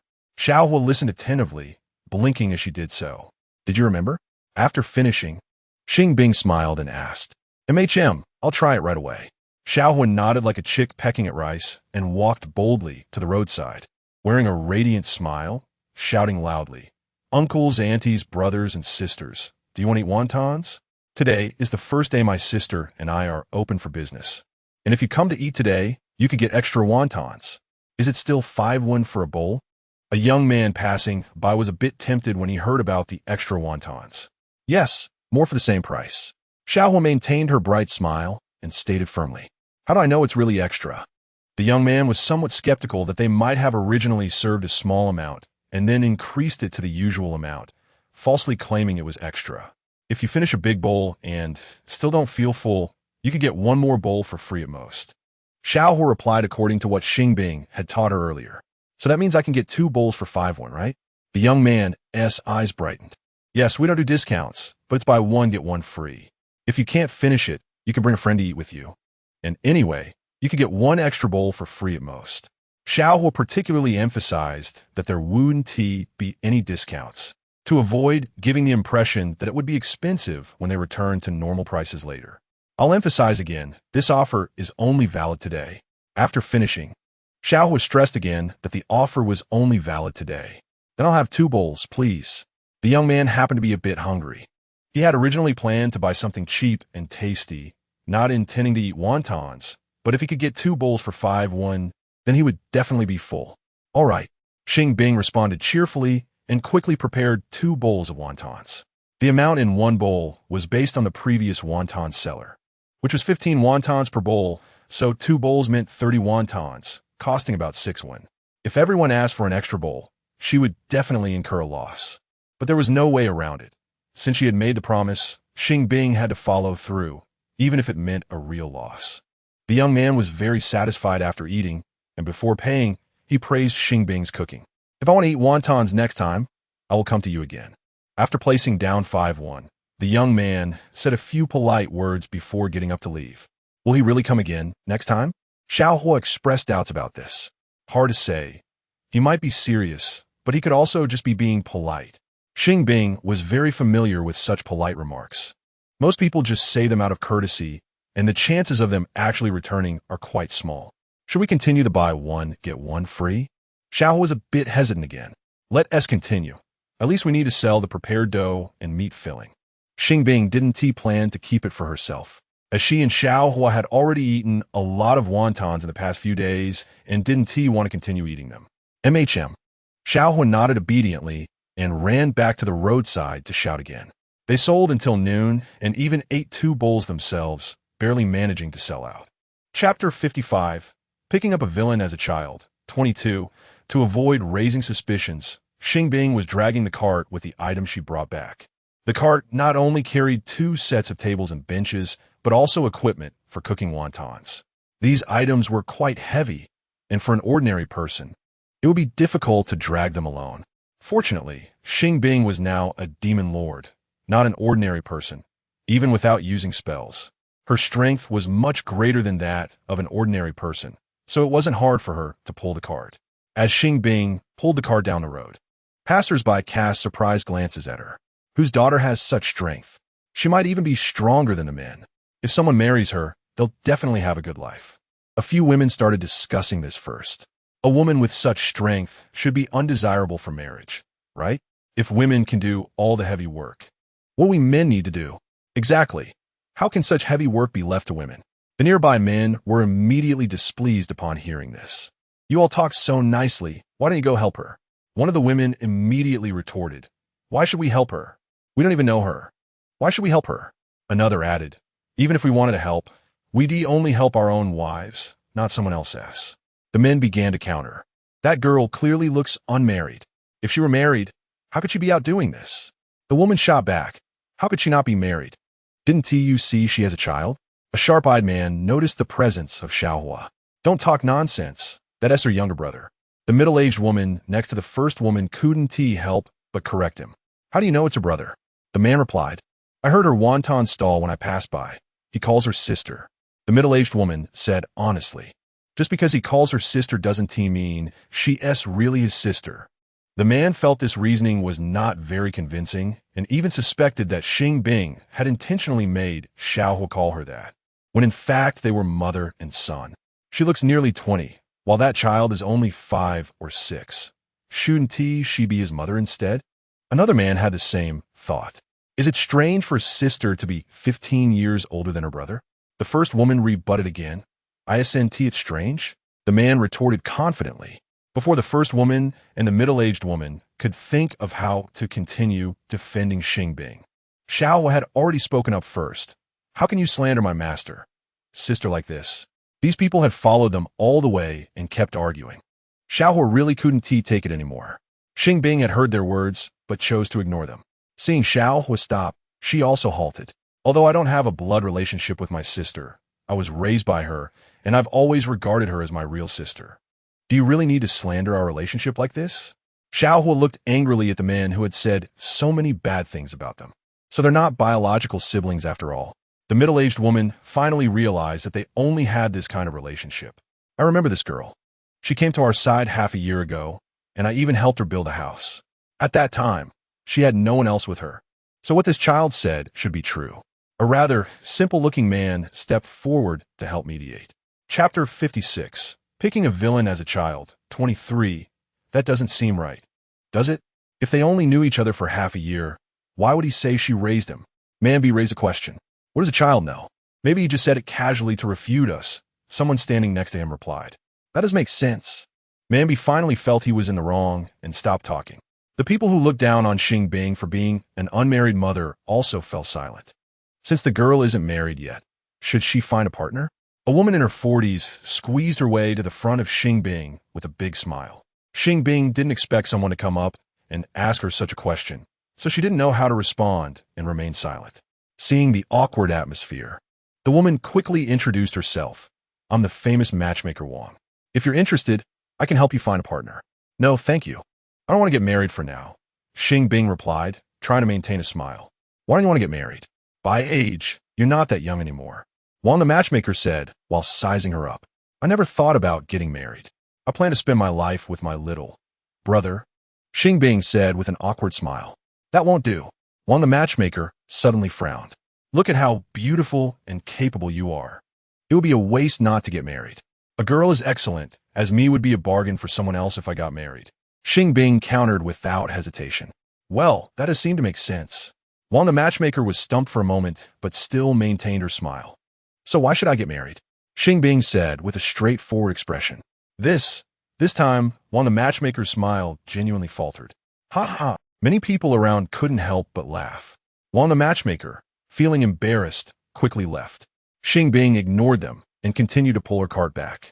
Master, were your words just now true? Once there was no one around, Xiaohua hesitantly spoke up. Which one? Xing Bing asked habitually. The one where you said you plan to spend your life with me. Xiaohua replied shyly, looking down.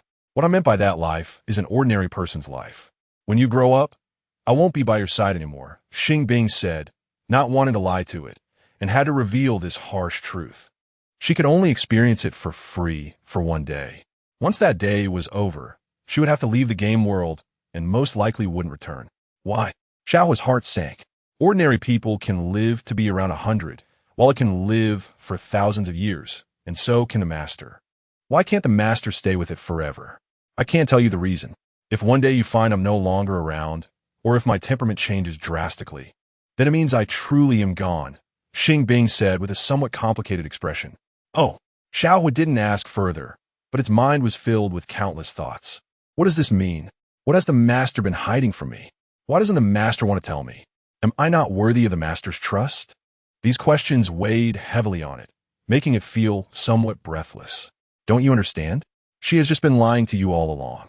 Once she gets bored, you will be abandoned or even killed.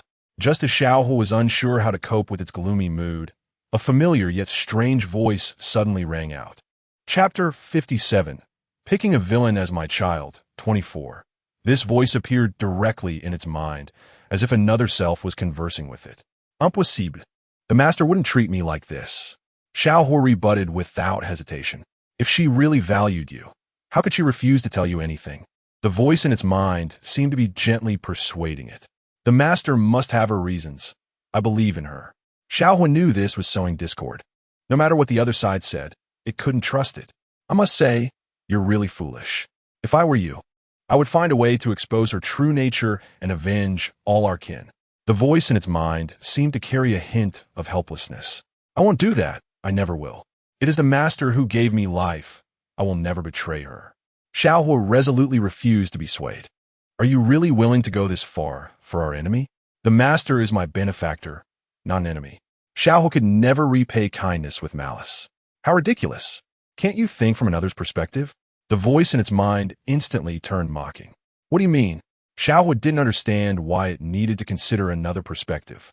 If it were not you alive now, but another phoenix, would you still think it's reasonable to regard an enemy as a benefactor? It said slowly. I don't care about that. Even if the master really killed all the other phoenixes, I wouldn't harm her. Xiaohua was determined to stand by Xing Bing. It seems you really are a good dog. The voice in its mind became even more sarcastic. Go ahead and criticize me, no matter what you say. I won't listen to you. Xiaohua didn't know what the other side was, but it would never let it sow discord between it and Xing Bing. Since you're so stubborn, there's nothing I can do. It said ambiguously. What are you going to do? Xiaohua couldn't help but raise its guard. You don't need to know this. After it said that, it fell completely silent. The next day, after Xing Bing prepared the wonton wrappers and meat filling, Xiaohua finally woke up and asked with some confusion, Master, are you going to sell wontons today? Yes. Xing Bing nodded slightly. I don't like those people. Can I not go? Xiaohua said with some hesitation. If you don't want to go, just stay at home. But remember to be careful and don't let anyone see your true form. Xing Bing answered reasonably. MHM. Xiaohua obediently nodded and watched Xing Bing leave. After Xing Bing's figure gradually disappeared, Xiaohua walked around the house, sneering and talking to itself. This devil actually made this place look so much like a regular person's home and pretends so convincingly. No wonder that fool believes her so much. But disguise is always just a disguise. As long as I don't act too obedient, she will surely reveal her true nature soon. It didn't believe Xing Bing could keep up the act forever once her true nature was exposed. It could avenge its kin without any reservations. Near noon, Xing Bing returned. I'm back. How is it? There shouldn't be anyone coming today, right? The first thing she did upon returning was to check on Xiaohua. No. Xiaohua shook its head calmly. That's good. Xing Bing breathed a sigh of relief. It was her first time going out without taking Xiaohua with her, and she had an uneasy feeling in her heart. Thankfully, everything was fine. Chapter 58, Picking Up a Villain as a Child, 25, Master, I didn't expect you to come back so early today, and I haven't cooked yet. It tried to mimic Xiao Hua's personality, acting as cautiously as possible. It's okay, I'll cook. Xing Bing wasn't angry at all. Instead, she rolled up her sleeves and went into the kitchen. Do you need to take a break, Master? It followed her into the kitchen, pretending to ask concernedly. No need. I'm not tired. Xing Bing replied with a slight smile. I feel a bit uncomfortable in my throat. I don't want to breathe fire. Can you start the fire yourself, Master? It knew that Xiao Hua would always act as her flint, helping her start the fire, but it didn't want to do that at all. Are you sick? Xing Bing suddenly felt that Xiao Hua seemed a bit off. It shouldn't be sick, just a little uncomfortable. It answered without changing its expression. Let me take a look. Xing Bing wanted to check Xiao Hua's throat to see if it was really sick. No need. I think there's no problem. You should continue cooking, Master. It maintained a smiling face and subtly took a few steps back. All right. If you really feel unwell, you must remember to tell me. Xing Bing didn't think much of it anymore, casually picking up a few branches and placing them in the stove to start the fire. It acted obediently, staying in the kitchen for a while before carefully retreating. If it weren't afraid of being found out, it wouldn't pretend to be obedient. Once out of Xing Bing's sight, its expression turned gloomy. It wasn't a fool like Xiao Hua. It couldn't be deceived by her pretentiousness. Although it didn't know why the Demon Lord was pretending to be an ordinary person and living an ordinary life in such a small town, it must be her scheme. The Demon Lord was capricious and morally corrupt, always causing chaos with her powerful magic. There was almost no one in the world who could control her. But that didn't mean there was no hope for revenge against her kin. What it needed to do now was to continue pretending to be Xiao Hua, to confuse her and make her lower her guard. Once it grew up and had the strength to fight her to the death, it would take revenge for its kin. The grudge of extermination cannot be shared under heaven. No matter what, I must kill her. It secretly made up its mind. Xiao Hua, the meal is ready. Come eat. Xing Bing called out to Xiao Hua while carrying the dishes into the living room. Master, can I eat a bit more? It wanted to grow up quickly, and even though it didn't like eating ordinary rice, it had to force itself to eat more. Of course, you can eat as much as you want, just don't overdo it. Xing Bing didn't mind letting Xiao Hua eat more. After all, she wouldn't actually be hungry. It couldn't always say thank you, Master, like Xiao Hua, so it pretended to be obedient and nodded, then buried its head in the food. Neither of them spoke, and the meal was unusually quiet. Xing Bing felt that the atmosphere was off. Xiao Hua seemed strange today, particularly too quiet during the meal. Xiao Hua, do you have something on your mind? Xing Bing thought about it and figured that it might be affected by what she said before, so she decided to ask. No. It immediately denied it. Then why do you look so gloomy? Xing Bing felt that Xiao Hua might need some comfort. Is there? It instinctively showed an unnatural smile, forcing itself to ask back. Chapter 59, Picking a Villain as a Child, 26. You used to be very quiet while eating. Xing Bing never imposed a rule of silence during meals on Xiao Hua, so Xiao Hua liked to share interesting things with her while eating. Maybe it's because I was more serious about my meal today. It put down its chopsticks and said earnestly, Do you really have no worries? Xing Bing always felt that it might be thinking about something, which is why it wasn't talking. I really have no worries. I will go help the master wash the dishes. It didn't understand why she insisted on asking this question and could only find a way to deal with it. Really? Xing Bing looked thoughtfully at Xiao Hua, who was standing on the stool washing dishes. After it finished washing, Xing Bing seriously said, Xiao Hua, although I also want to be with you forever, that's impossible, so I hope you can live well on your own in the future. Can you do that? But why? Master, can't you live as long as I do? It almost blurted out, as this was the question Xiao Hua wanted to ask the most. It's not about lifespan. There are some things I really can't explain to you, and you don't need to know. Do you understand? After Xing Bing finished speaking, she sighed helplessly. I don't understand. Given my relationship with the master, why can't you let me know more about you? It again voiced Xiao Hua's thoughts. This is not about how good the relationship is. I know you rely on me a lot and trust me, and I trust you too, but there are some things that really can't be said. Xing Bing had to consider the possibility that the game world might collapse. Why? It actually didn't want to ask so much, but it had to put on a full act. I can only say this is for your own good. Xing Bing said somewhat helplessly.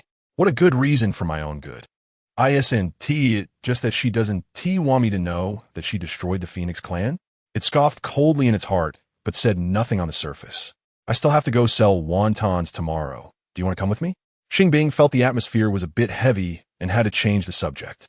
Although I really want to help the master, I really don't want to see those people again. I'll just stay home. It couldn't be as enthusiastic as Xiao Hua in helping her sell wontons, so it was better not to go to avoid revealing anything. Fine, whenever you feel ready. We can go together. Xing Bing thought it couldn't always stay at home, and once it recovered, it might still be willing to go out with her. That's what Xing Bing thought, but the reality was the opposite. After that, Xiao Hua never went out with her again, not even to sell wontons. Nor just to play, it never went out with her again. Xing Bing didn't know what was wrong with it, and every time she asked, it wouldn't say anything. Over time, she felt it was better not to ask anymore. Xiao F, can you help me see if there's something wrong with Xiao Hua? The puzzled Xing Bing took the initiative to contact her temporary customer service. Based on the data, your pet should have no problems. Xiao F answered rigorously. Are you sure? Xing Bing was skeptical. If you only look at the data, there really is no problem. Although Xiao F also felt something was off, based on the stability of the game character's values, Xiao Hua should be fine. Could it be that I'm overthinking it? Xing Bing began to doubt herself. Maybe. Xiao F thought it wasn't impossible. Has the intimacy level between Xiao Hua and me decreased? Xing Bing considered the problem from a different angle. The intimacy level cannot decrease. It can only increase. Xiao F answered truthfully. That doesn't seem very scientific, does it? Xing Bing frowned. Chapter 60. Picking a villain as a baby. 27. If the actual relationship between the player and the pet deteriorates, then the intimacy level would have no reference value, right? Xing Bing provided a specific example to support her point. That makes sense. I'll report this to the design department. Xiao F immediately gave feedback. To be honest, I feel like Xiao Hua has been distancing itself from me lately. I'm not sure if I really said something wrong. Xing Bing felt a bit sad because she really liked Xiao Hua. It might not want to be too sad when parting in the future, Xiao F speculated. What will happen to the character of the Demon Lord when I log off? Xing Bing could hardly imagine the scene when logging off. To avoid hurting Xiao Hua, the original Demon Lord would temporarily disappear until the next player logs in. The original Demon Lord had no mercy. If it saw any Phoenix still alive, it would surely have murderous intent. Will the next player continue the game from the original progress?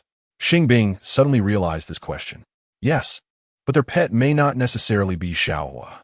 Xiao F answered according to the game rules. Then what about Xiao Hua? Xing Bing wanted to know what would happen to it. It will become an independent NPC and continue to live in the game world. Xiao F answered without hesitation. Of course, if you log off before raising it to adulthood and don't return to the game, it will have a high chance of becoming a pet for other players. Xiao F added. In that case, wouldn't all players experience different storylines? Xing Bing had never thought a game could reach such a level. She only knew that if she chose to log off while idle and then logged in within the specified time, she could continue playing from the original progress without switching to a new game instance. Yes, we designed it this way from the beginning to give each player a different experience, so we won't arrange completely identical storylines for different players. Xiao F answered according to the company's emphasized philosophy. This technical difficulty is too high. Xing Bing expressed her heartfelt admiration. The technical difficulty is indeed high, but it's not impossible, so we've been working hard to make this game more realistic and engaging.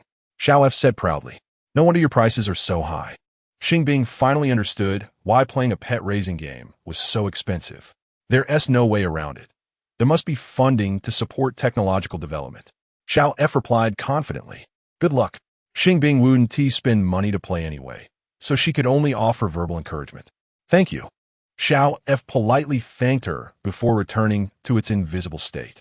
I wonder if I can raise Xiao Hua to adulthood. If I can't, I probably won't come back. Although Xing Bing was reluctant to part with Xiao Hua, she was even more reluctant to spend 2,000 yuan to continue playing the game because she was really too poor.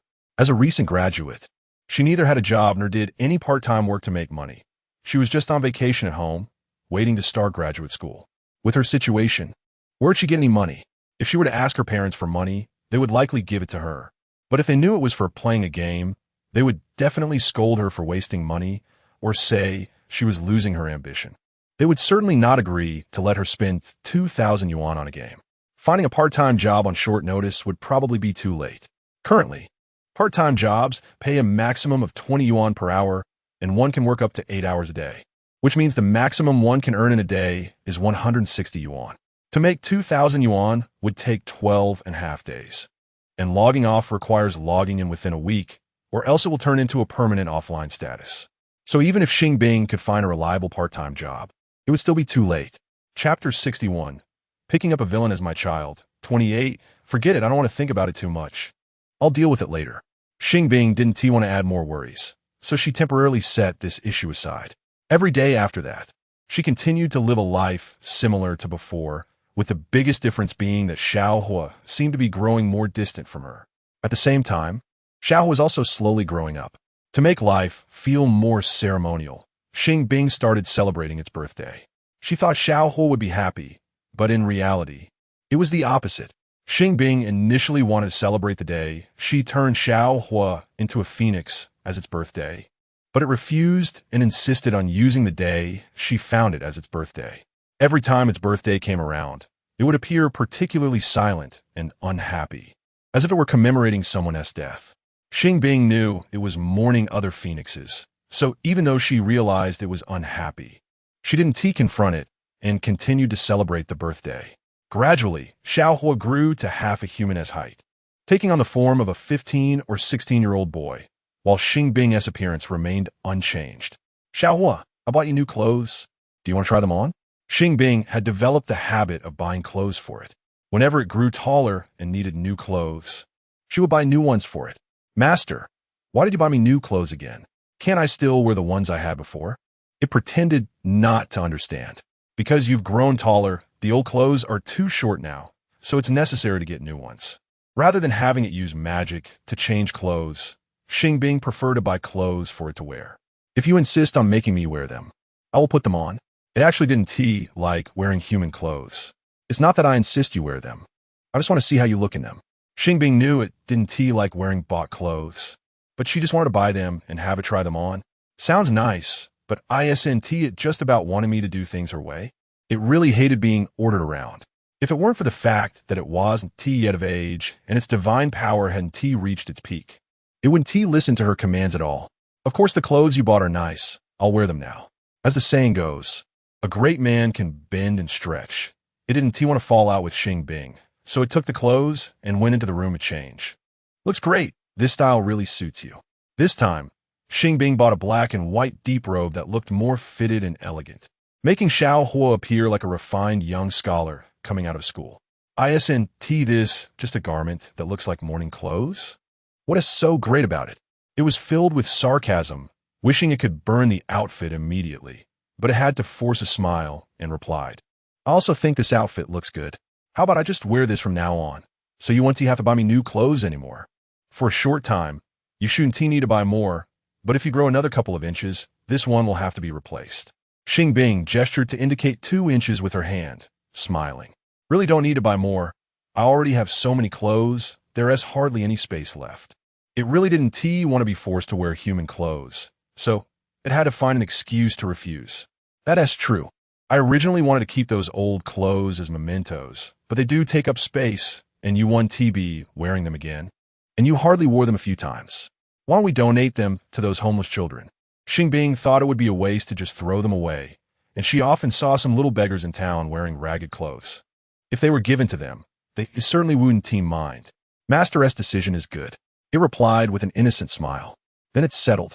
Xing Bing said what she meant and immediately organized the clothes that Xiaohua couldn't wear, folding them neatly and placing them into a bundle. Chapter 62. Picking up a villain as a baby. 29. Let's go together this time. You should get out and walk around. Xing Bing gently took Xiaohua's hand like a mother would with her child, concern on her face. Xiaohua stiffened for a moment, followed by a wave of chills. She had never held his hand when he was little, and now that he had transformed into a graceful young man, she started to touch him. No wonder she wanted to raise me. She had such intentions. He immediately thought of the extremely bad rumors about the Demon Lord. It was said that when the Demon Lord was bored, she would keep male pets, and if the male pets were obedient enough, She would let them serve her for a while before discarding them to fend for themselves. If they were not obedient enough, she would simply kill them. No, now is not the time to resist. I have to endure. I've already endured for so long.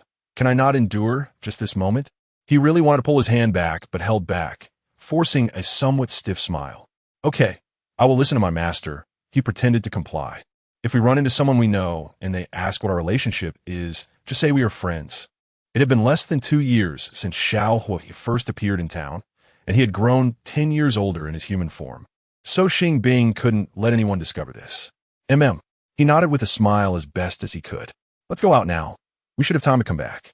Xing Bing released his hand, shouldered her bundle, and went out first. He followed her with a gloomy expression, walking neither fast nor slow, always keeping about 3 feet of distance between them. They soon arrived in town and found a group of little beggars who often begged on the street. Please, have mercy on us. We haven't had enough to eat for a long time. As soon as Xing Bing approached them, the leading little beggar raised his broken bowl and began to plead. I have some slightly used clothes. Can I give them to you? Xing Bing smiled as she spoke. Taking down her bundle, the little beggars exchanged glances for a moment, and the leading beggar politely replied, Thank you for your kindness, but we cannot accept. Why? Xing Bing felt confused. Put away that hypocritical face of yours. They really don't need this kind of help. Xiao Hua mocked her silently, watching her face fall. If we wear clean, intact clothes, no one will think we are beggars, and then no one will give us alms. The little beggar looked conflicted. They didn't want to wear new clothes. They just worried about being seen as frauds. That seems to be the case. Xing Bing frowned and thought for a moment, then said, But wearing so little makes it easy to catch a cold. You should take them. You can wear these inside or when it gets cold at night. After saying this, she stuffed the bundle into the hands of the little beggar she was speaking to, then took out 30 copper coins, giving each of them 6 coins. And smiled brightly. Take this money too. Go have a warm meal. Thank you, sister. The 5 little beggars expressed their gratitude and took the money to buy buns and other food. They were still so young, but understood social niceties so well. It wasn't easy for them. Xing Bing felt quite emotional. The oldest among the beggars was no more than 10, and the youngest was only 4 or 5. If they hadn't encountered misfortune, they would still be innocent and carefree children. Does the master think they are hypocritical? He hadn't intended to speak, but he didn't expect Xing Bing to talk to herself. If he didn't respond at all, it wouldn't seem like Xiao Hua. One can't really say they are hypocritical. They're just forced to grow up faster than their peers, which is not their fault. Xing Bing felt sympathy for them and didn't think they were genuinely hypocritical. Chapter 63. Picking up a villain as a pet. 30. Let's go back. Without waiting for a response, Xing Bing turned around, ready to take it back. It didn't want to stay in crowded places for long, so it followed along. I must expose her hypocritical facade. Until today, it still had not trusted Xing Bing, no matter how well she pretended in front of it. It would never believe that the demon lord could be a kind demon. That night, seeing Xing Bing sitting on the bed, preparing to rest, it suppressed its nausea and asked in a questioning tone, Master, can I sleep with you? If she really wanted to treat it as a pet, she would definitely reveal her true colors if it took the initiative to sleep with her, thus exposing her true nature. What? Xing Bing thought she might have misheard. Although Xiao Hua's original little nest could no longer accommodate it, hadn't she prepared a mat for it? Why would I want to sleep with her? I feel a bit cold sleeping on the ground, so I want to sleep on the bed with you. It lowered its head, pretending to be somewhat shy as it replied. Oh, Xing Bing didn't suspect anything, but sleeping together was impossible, so she decided to sleep on the mat herself. You sleep on the bed, I'll sleep on the mat. Without hesitation, she got up and walked over to the mat, lying down. How could I let my master sleep on the mat? It pretended to look somewhat anxious and said with a hint of guilt, It's okay. I'm not afraid of the cold.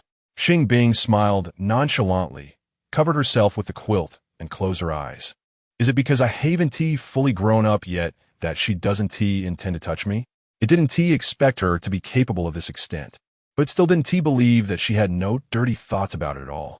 Once I become an adult, I must personally end her. It gritted its teeth in hatred, secretly swearing, and quietly used a cleaning spell to clean the entire bed before lying down. Ordinary weapons are ineffective against the demon lord because they cannot pierce her body. However, The Phoenix clan can pluck their feathers after reaching adulthood to forge incredibly sharp divine artifacts. As long as a divine artifact made from a phoenix feather pierces the demon lord's heart, she is bound to die. It must patiently wait for this opportunity. And there is only one chance. If it fails, that day will be its death.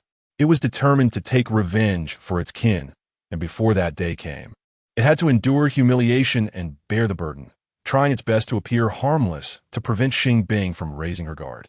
Half a year later, congratulations, you have raised Xiao Hua to adulthood, earning 3 points. Xing Bing was having dinner when a system prompt popped up. Xiao F. Am I close to being forcibly logged out? Xing Bing had been in this game world for over 3 years. So the real world must have passed 4 hours as well. Probably in a few days, you'll be forcibly logged out. Xiao F was referring to the time in the game world. Should I say goodbye to Xiao Hua? Xing Bing was unsure if she should choose to leave without saying a word. If she told Xiao Hua she was leaving, it would definitely be very sad. But if she didn't tell it and suddenly disappeared when it was time to log out, it could cause an even greater blow to Xiao Hua. So she wasn't sure whether to say goodbye or not. Better to say goodbye. Xiao F felt that leaving without saying anything was not good.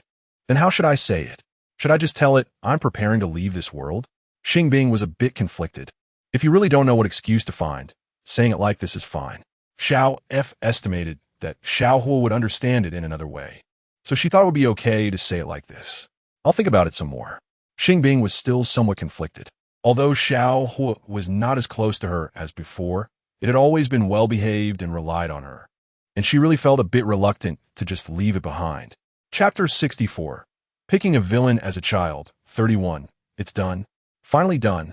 After failing 3 times, it finally succeeded in refining the phoenix feather into a divine artifact. At this moment, the tip of the phoenix feather was incredibly sharp, capable of cutting through iron like mud, even without infusing divine power. What has done? After washing the dishes, Xing Bing returned and heard Xiao was seemingly talking about something being accomplished. It's nothing. I'm just talking to myself. With a thought, it put away the phoenix feather. Then let us sleep. Good night. Xing Bing, without any suspicion, smiled and said good night before lying down on the ground, closing her eyes as usual. Let us take this opportunity to end her. It extinguished the candle and waited for Xing Bing to fall into a deep sleep in the darkness. Xing Bing always slept deeply. As long as there were no obvious noises, she wouldn't wake up. When it was midnight, it took the phoenix feather in hand and quietly approached the edge of the ground. Xing Bing's breathing was even and steady, clearly in deep slumber. It gently lifted the blanket off her and aimed the tip of the phoenix feather at her heart, stabbing down fiercely. Not knowing if it was influenced by the memories of being with her, it instinctively closed its eyes. It wasn't afraid of seeing blood splatter, but it couldn't bear to look at itself killing Xing Bing.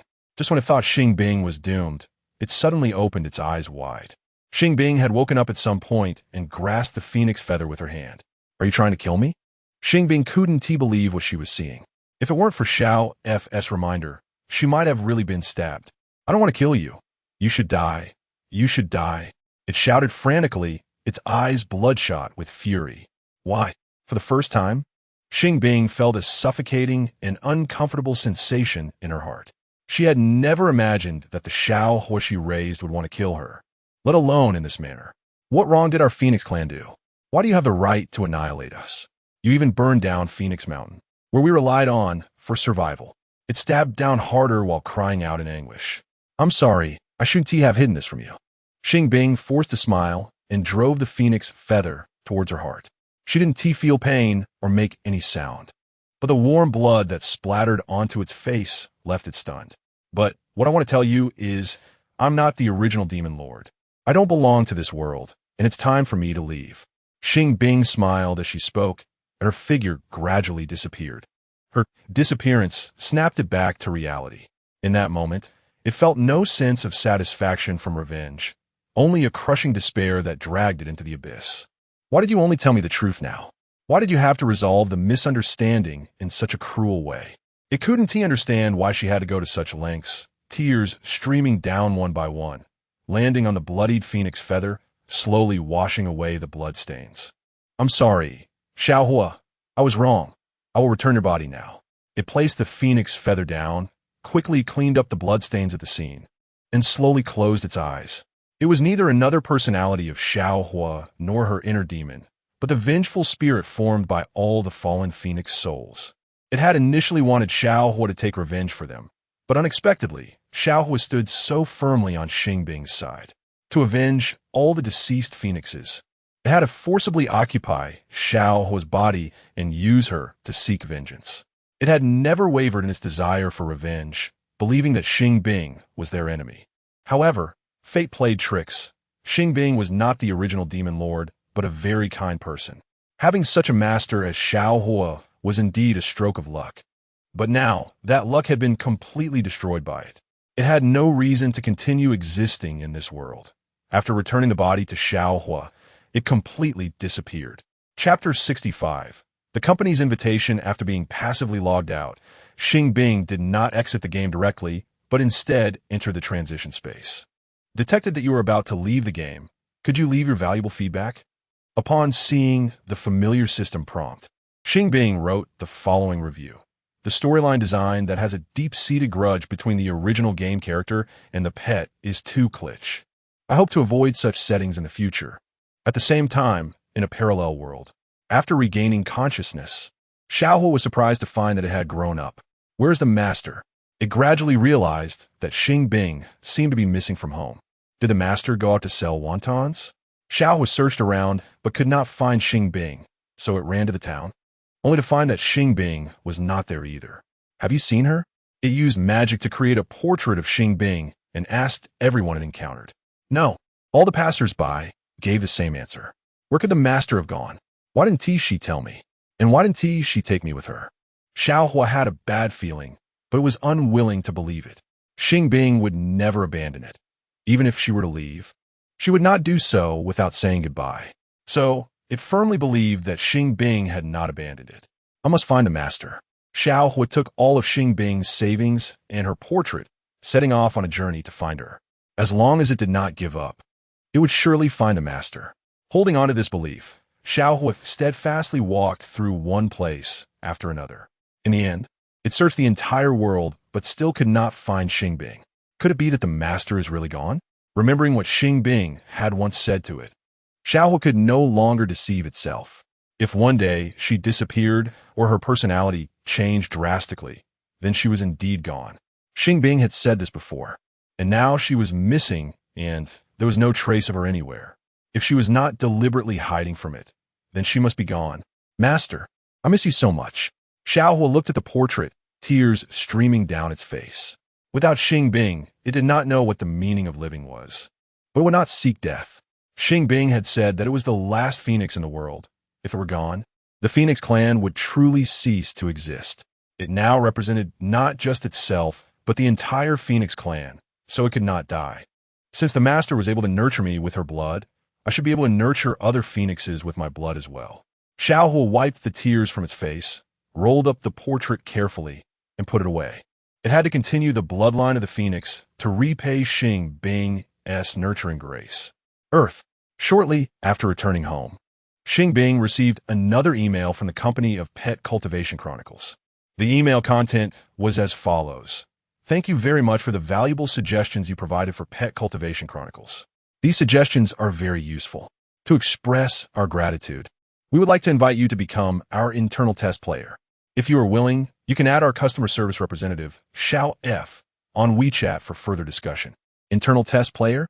Xing Bing never expected the game company would invite her to be an internal test player. She could hardly believe what she saw.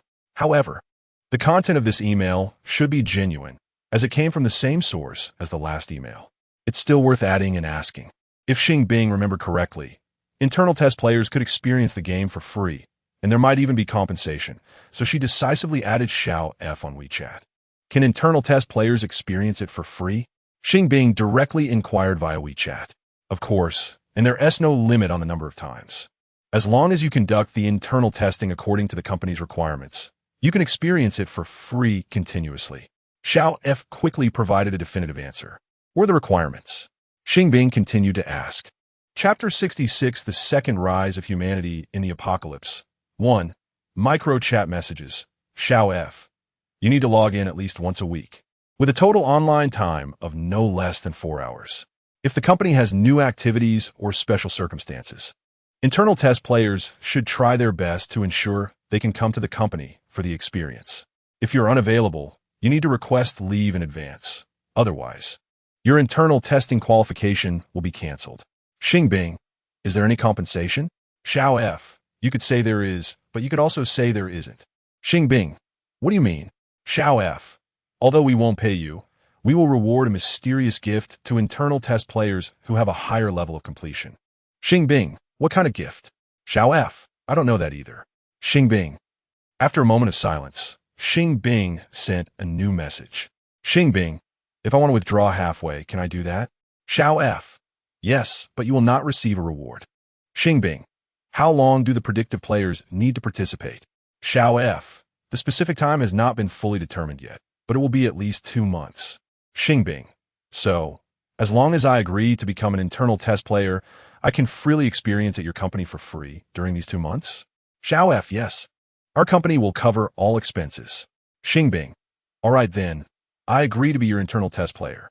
Xiao F, great, please sign this electronic agreement. Xing Bing, is it that formal? Xiao F, the agreement mainly concerns confidentiality. As an internal test player, you must keep your identity confidential and cannot disclose it to other players during the game testing period. Xing Bing, oh, I see.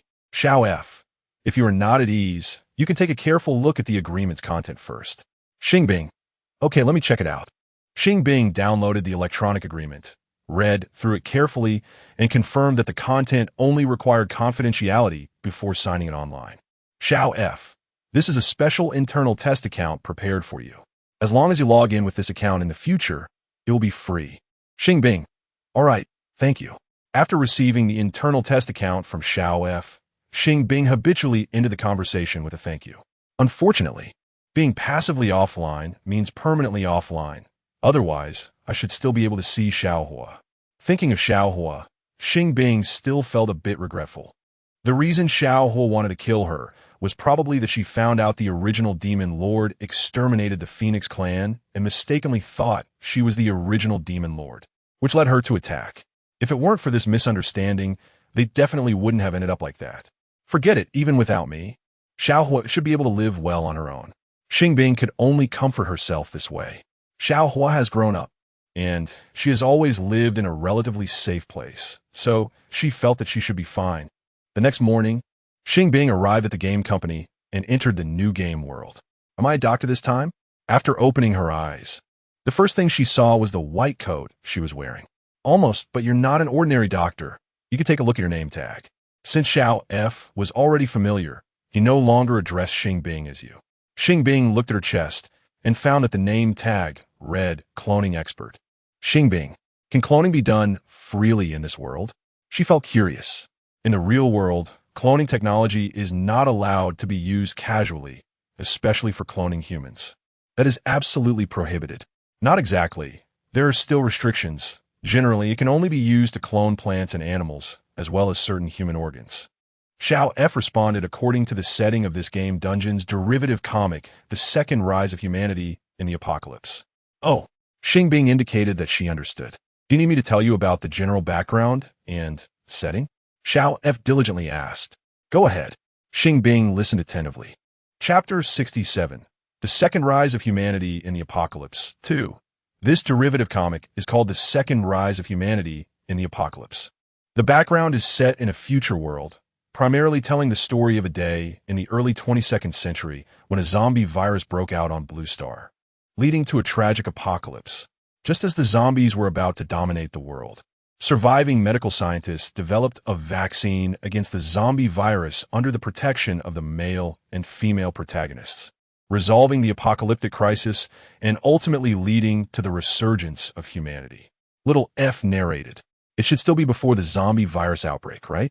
Xing Bing felt that everything around her looked normal, not like an apocalypse. Yes, the zombie virus has not yet broken out. It will occur 1 year later. Little F replied, truthfully. So am I supposed to conduct scientific experiments on cloning now? Xing Bing looked at the microscope and other instruments on the experimental table, feeling a bit overwhelmed. She had studied a liberal arts major in college and had only vague recollections of knowledge about cloning. She certainly couldn't operate a microscope or anything like that. How could she possibly fulfill this role? Yes, to reduce the difficulty of the game. We will grant you some advantages. You just need to follow the steps indicated by the system prompts, F said, activating the game character guidance mode. All right. Xing Bing had no choice but to follow the system prompts that popped up one after another. When she obtained the genetic sample that needed to be cloned, a special system prompt suddenly appeared in mid-air. Congratulations. You have obtained a mysterious gene. Please choose a cloning method. A 100 restoration clone B, 90 restoration clone C, 80 restoration clone D, 70 restoration clone. Different cloning methods will produce different types of cute pets. Please choose wisely. Wasn't this genetic sample collected by her? Why is a mysterious gene? Xing Bing carefully examined the packaging of the genetic sample. It was labeled as gene sample number 103 with no detailed information. This genetic sample was obtained from an unidentifiable skeleton, and it needed to be cloned to determine what kind of organism it was. F referred to the original game character. Can it be confirmed directly through a comparison with the gene bank? Xing Bing felt that cloning it was completely unnecessary. No, because there is number 100 matching gene in the gene bank, so its species cannot be determined. F replied based on the settings. What if, after cloning, it turns out to be a species that has never been seen before? Xing Bing frowned slightly. You can name it and add new species genes to the gene bank. F replied earnestly. Oh, Xing Bing finally understood the significance of cloning it. Which cloning method would you like to choose? F had to remind her that she had not yet chosen a cloning method. Of course, it should be the 100 restoration clone. If it's not 100 restored, then it wouldn't be the original species, right? Xing Bing was very clear that what she wanted to do was to find out what the original species was, not to create a new species. All right, you just need to continue operating according to the prompts. F recorded and submitted her choice. How long will it take to clone it? Xing Bing asked while operating. In the real world, cloning an animal takes at least about a year. In the game world, it would probably only take 3 months. F answered rigorously. Since the time in the game world can be set, why not set it to be shorter? Xing Bing suddenly felt that some settings didn't need to be too close to reality. She had spent a long time hatching star treasures and nurturing little fire. And if it could be shortened, she could experience more of the game world in the same amount of time. If the time is too short, wouldn't it lack a sense of experience? F replied without hesitation. Xing Bing found herself unable to refute that. Chapter 68. The Second Rise of Humanity in the Apocalypse. 3. Although the life of researchers is relatively dull, 3 months isn't very long. Just think of it as experiencing the life of a researcher. Seeing that the atmosphere was a bit awkward, F quickly said a few comforting pleasantries. All right, I will try my best to overcome it. Xing Bing still felt that persisting for 3 months wouldn't be that easy, but at least she could use cheats. As long as nothing unexpected happened, she should be able to get through it. After ending the conversation, Xing Bing continued to operate according to the system prompts, and soon, the cloning of the mysterious gene officially began. The essence of cloning is to cultivate cells or tissues into individuals. Before a mature, complete individual is cultivated, various aspects need special attention, as a moment's inattention could lead to the cloned individual losing its life. During this period, Xing Bing needed to temporarily stay in a laboratory because she needed to monitor the cloning process and changes at all times. This laboratory belonged solely to her. She had no assistants and didn't need any, as the equipment in the lab was very complete and advanced, allowing her to complete various cloning experiments by herself. After 3 months of smooth sailing, Xing Bing finally cloned a complete individual.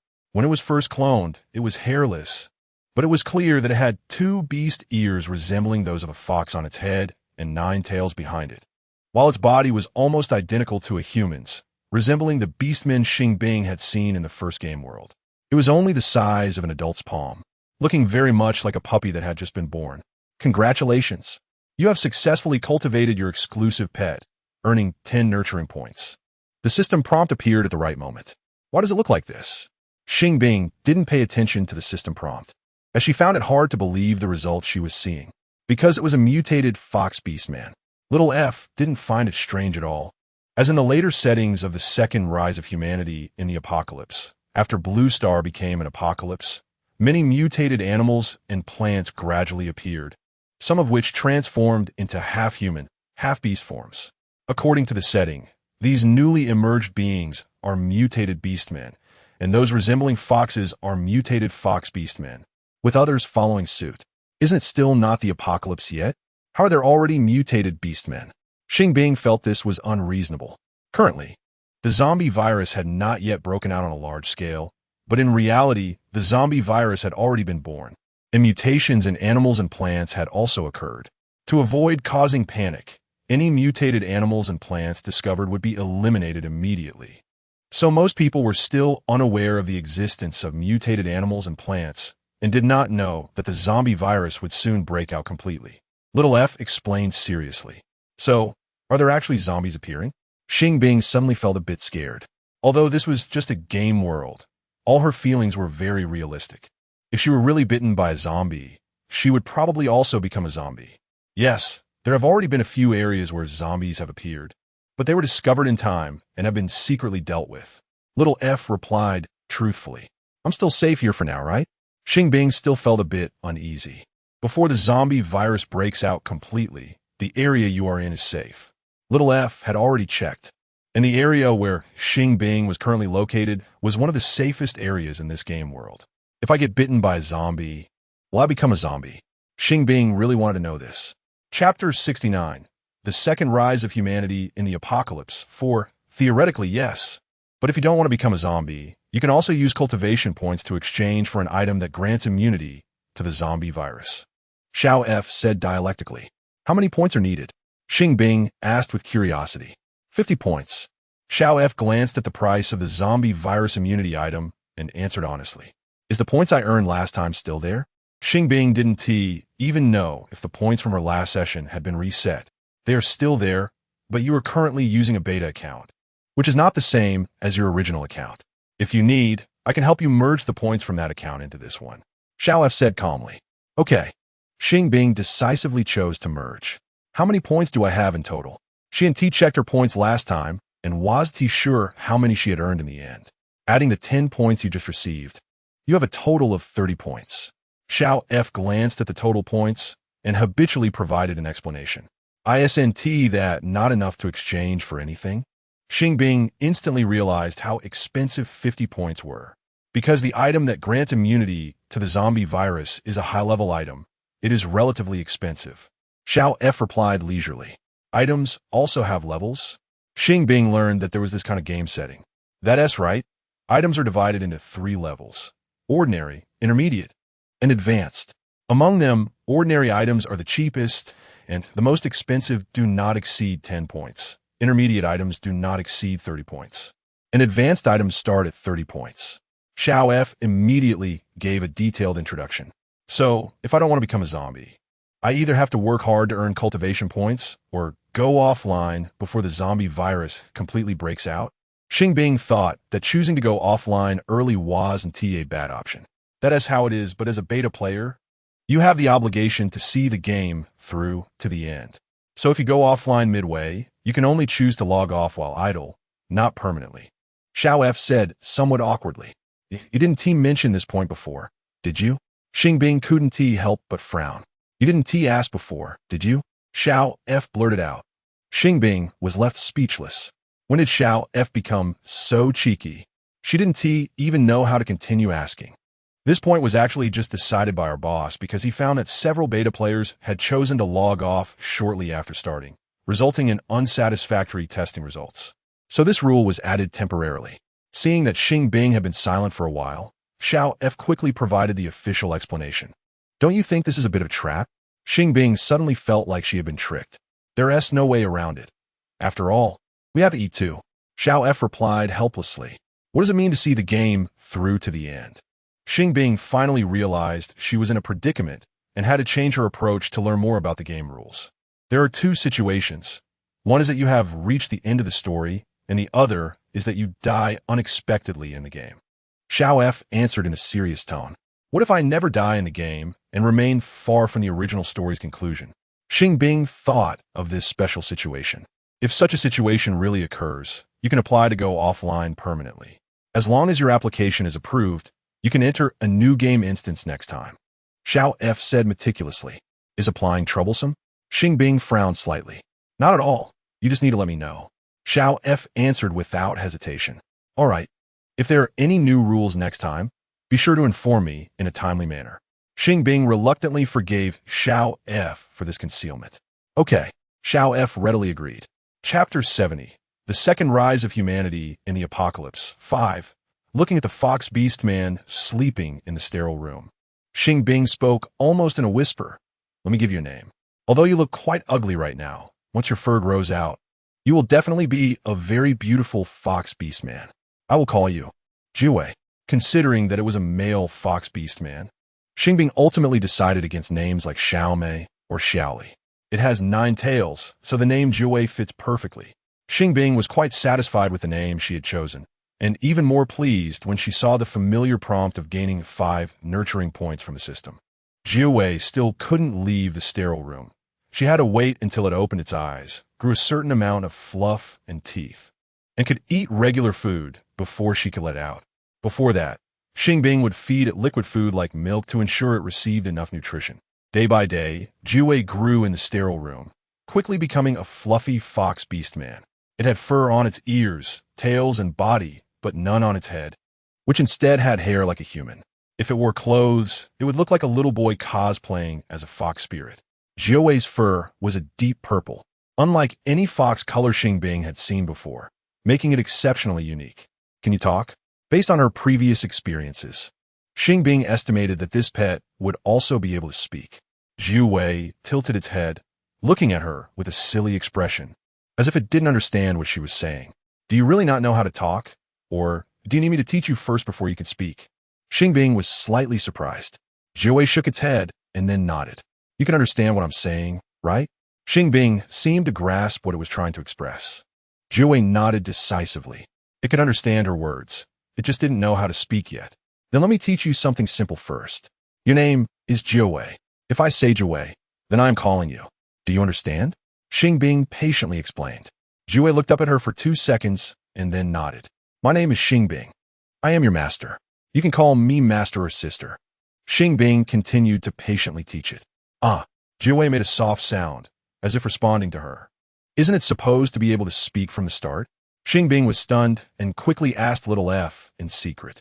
It should be able to, but after all, it is a fox beast man and is more accustomed to making fox sounds. Plus, it hasn't realized it yet, so it won't speak human language for the time being. Little F provided the most reliable answer it could. Oh, Xing Bing didn't say anything further. After all, humans couldn't speak when they were just born. Compared to the previous Xing Bao and Xiao Hua, this setting was actually closer to reality. Jiwei saw that Xing Bing was silent and thought she was angry. Since it couldn't speak yet, it immediately became anxious and started to cry out. Stop calling. If people outside hear you, it will be troublesome. Xing Bing quickly stopped it from continuing to cry out. Although the soundproofing of the laboratory walls was good and people outside wouldn't easily hear the sounds inside, it was still better to be cautious. Jiwei seemed to understand this partially. However, since its master didn't want to call out, it stopped. Today I prepared chicken breast for you. If you can finish this piece of chicken breast, I can let you out. When Xing Bing saw that it was lunchtime, she decided not to continue teaching it to speak, but instead took out a piece of chicken breast that she had prepared in advance, putting it through the small window designed for food delivery. Seeing the chicken breast that had only undergone basic sterilization, Jiwei was very excited and immediately began tearing into it with its little milk teeth and claws. Xing Bing had cooked the meat thoroughly, as Jiwei would eventually have to adapt to eating raw meat. Chapter 71, The Second Rise of Humanity in the Apocalypse. 6. The Ninetails had 4 limbs like a human and sharp claws like a fox. It would use its claws to tear open chicken breast, but wouldn't hold it with its hands to gnaw on it, resembling a real fox more. Its teeth were not fully grown yet and were not sharp enough, so it needed to rely on its claws to tear at the meat. Xing Bing thought this wildness was more suitable for Ninetail's future survival, so there was no need to teach it to eat like a human. She let it be. Ninetails gnawed on the chicken breast for a while before finishing the whole piece. Its belly was already swollen, yet it still wanted to eat more. looking eagerly at Xing Bing and wagging its tail at her. The walls of the sterile room were made of glass, completely transparent, so Xing Bing could see Ninetail's movements at a glance. Are you trying to express your gratitude to me? She didn't understand its meaning this time. Oh, whoa. Ninetails let out a soft cry, shook its head, and pointed at its belly with its hand. Do you mean you're full? Seeing its little belly was round, Xing Bing guessed that might be the case. Ninetails shook its head again. You don't want to eat more chicken breast, do you? Xing Bing finally thought of this answer. Ninetails immediately nodded and licked its lips as if saying it found the chicken breast delicious and wanted more. No, your belly is already swollen, which means you're full. If you eat more, you'll overeat. Xing Bing firmly refused and explained her reasoning. Oh, whoa. Ninetails let out a low cry, seeming to disagree with her thoughts. You should learn to talk quickly. If you can't speak and only make noises, it will be hard for me to understand you. Xing Bing felt overwhelmed. Woo-woo. This time, Ninetails didn't make a loud cry, but instead let out a whimpering sound, as if it were crying. Crying won't help. You can only eat one piece of chicken breast at a time. If you want more, wait until tonight, and I'll give you another piece. Xing Bing said sternly. Upon hearing this, Ninetails immediately stopped crying. As long as it could eat chicken breast later, it didn't mind waiting. It thought this way, but still couldn't express it directly, so it just nodded. I have other things to do, and I can't always teach you to talk. I'll see if there are any programs specifically for teaching children to speak. You can learn from those later. Xing Bing genuinely had other things to attend to. After saying this, she took out a tablet, searched for relevant teaching videos online, found a suitable set of videos for teaching young children to speak, and set the tablet up on a stand outside the sterile room for Ninetails to watch by itself. After seeing that the people in the video were teaching children to talk, Ninetails roughly understood Xing Bing's intention and squatted in front of the tablet, watching intently. At first, it didn't attempt to speak, just simply watched the people in the video talk until Xing Bing temporarily left the laboratory, at which point it cautiously opened its mouth. Ninetails found learning human language a bit troublesome. Expressing its meaning directly through sounds was much easier, but it had to learn because it wanted to communicate directly with its master. After Xing Bing was out for 2 hours, Ninetails had been practicing mimicry for 2 hours. Before fully mastering human speech, Ninetails wouldn't easily speak in front of its master because it was afraid of embarrassing itself. In addition to learning to talk, Ninetails' daily life was quite simple, mostly consisting of eating, sleeping, and exercising. Sometimes it didn't really want to move, but its master required it to be more active and exercise daily, so it had to comply. At night, Xing Bing would sleep on a small bed outside the sterile room, and Ninetails would always watch her fall asleep before it went to sleep itself. Xing Bing was very busy every day. Sometimes she spent the whole day doing experiments, and other times she went out to buy food, only lying quietly during sleep time, allowing Ninetails to watch her continuously. Chapter 72. The Second Rise of Humanity in the Apocalypse. 7. Early in the morning. Xing Bing cut a whole chicken breast she bought into 2 halves, giving one half to Jiawei and keeping the other half for herself to cook. She also prepared an extra egg for Jiawei.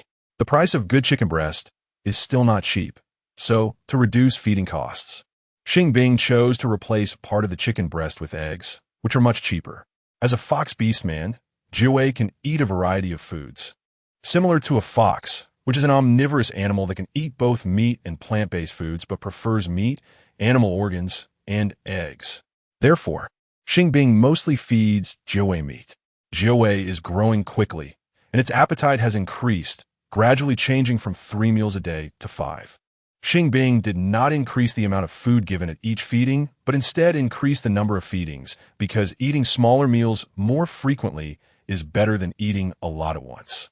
Now, Jiawei can only eat until it is 80 full each time, but it does not mind because it knows that as long as it is hungry, the owner will always provide food. It remembers that Xing Bing once said that as long as it can eat a whole chicken breast, she would let it out of this glass house, but she seems to have forgotten about it, as it can already eat a whole chicken breast. Yet she still hasn't let it out. Jiawei is now half a meter tall, and this glass house is starting to feel a bit small. It does not want to stay inside all the time. Master. Finally, Jiawei tried to speak to Xing Bing. Did you just call me? Xing Bing almost didn't react. It's me, Master. I feel like I've grown up and I want to go out. Is that okay? Jiwei looked at her eagerly and said cautiously, I originally planned to let you out, but the laboratory space isn't very large, and there are many things taking up a lot of space.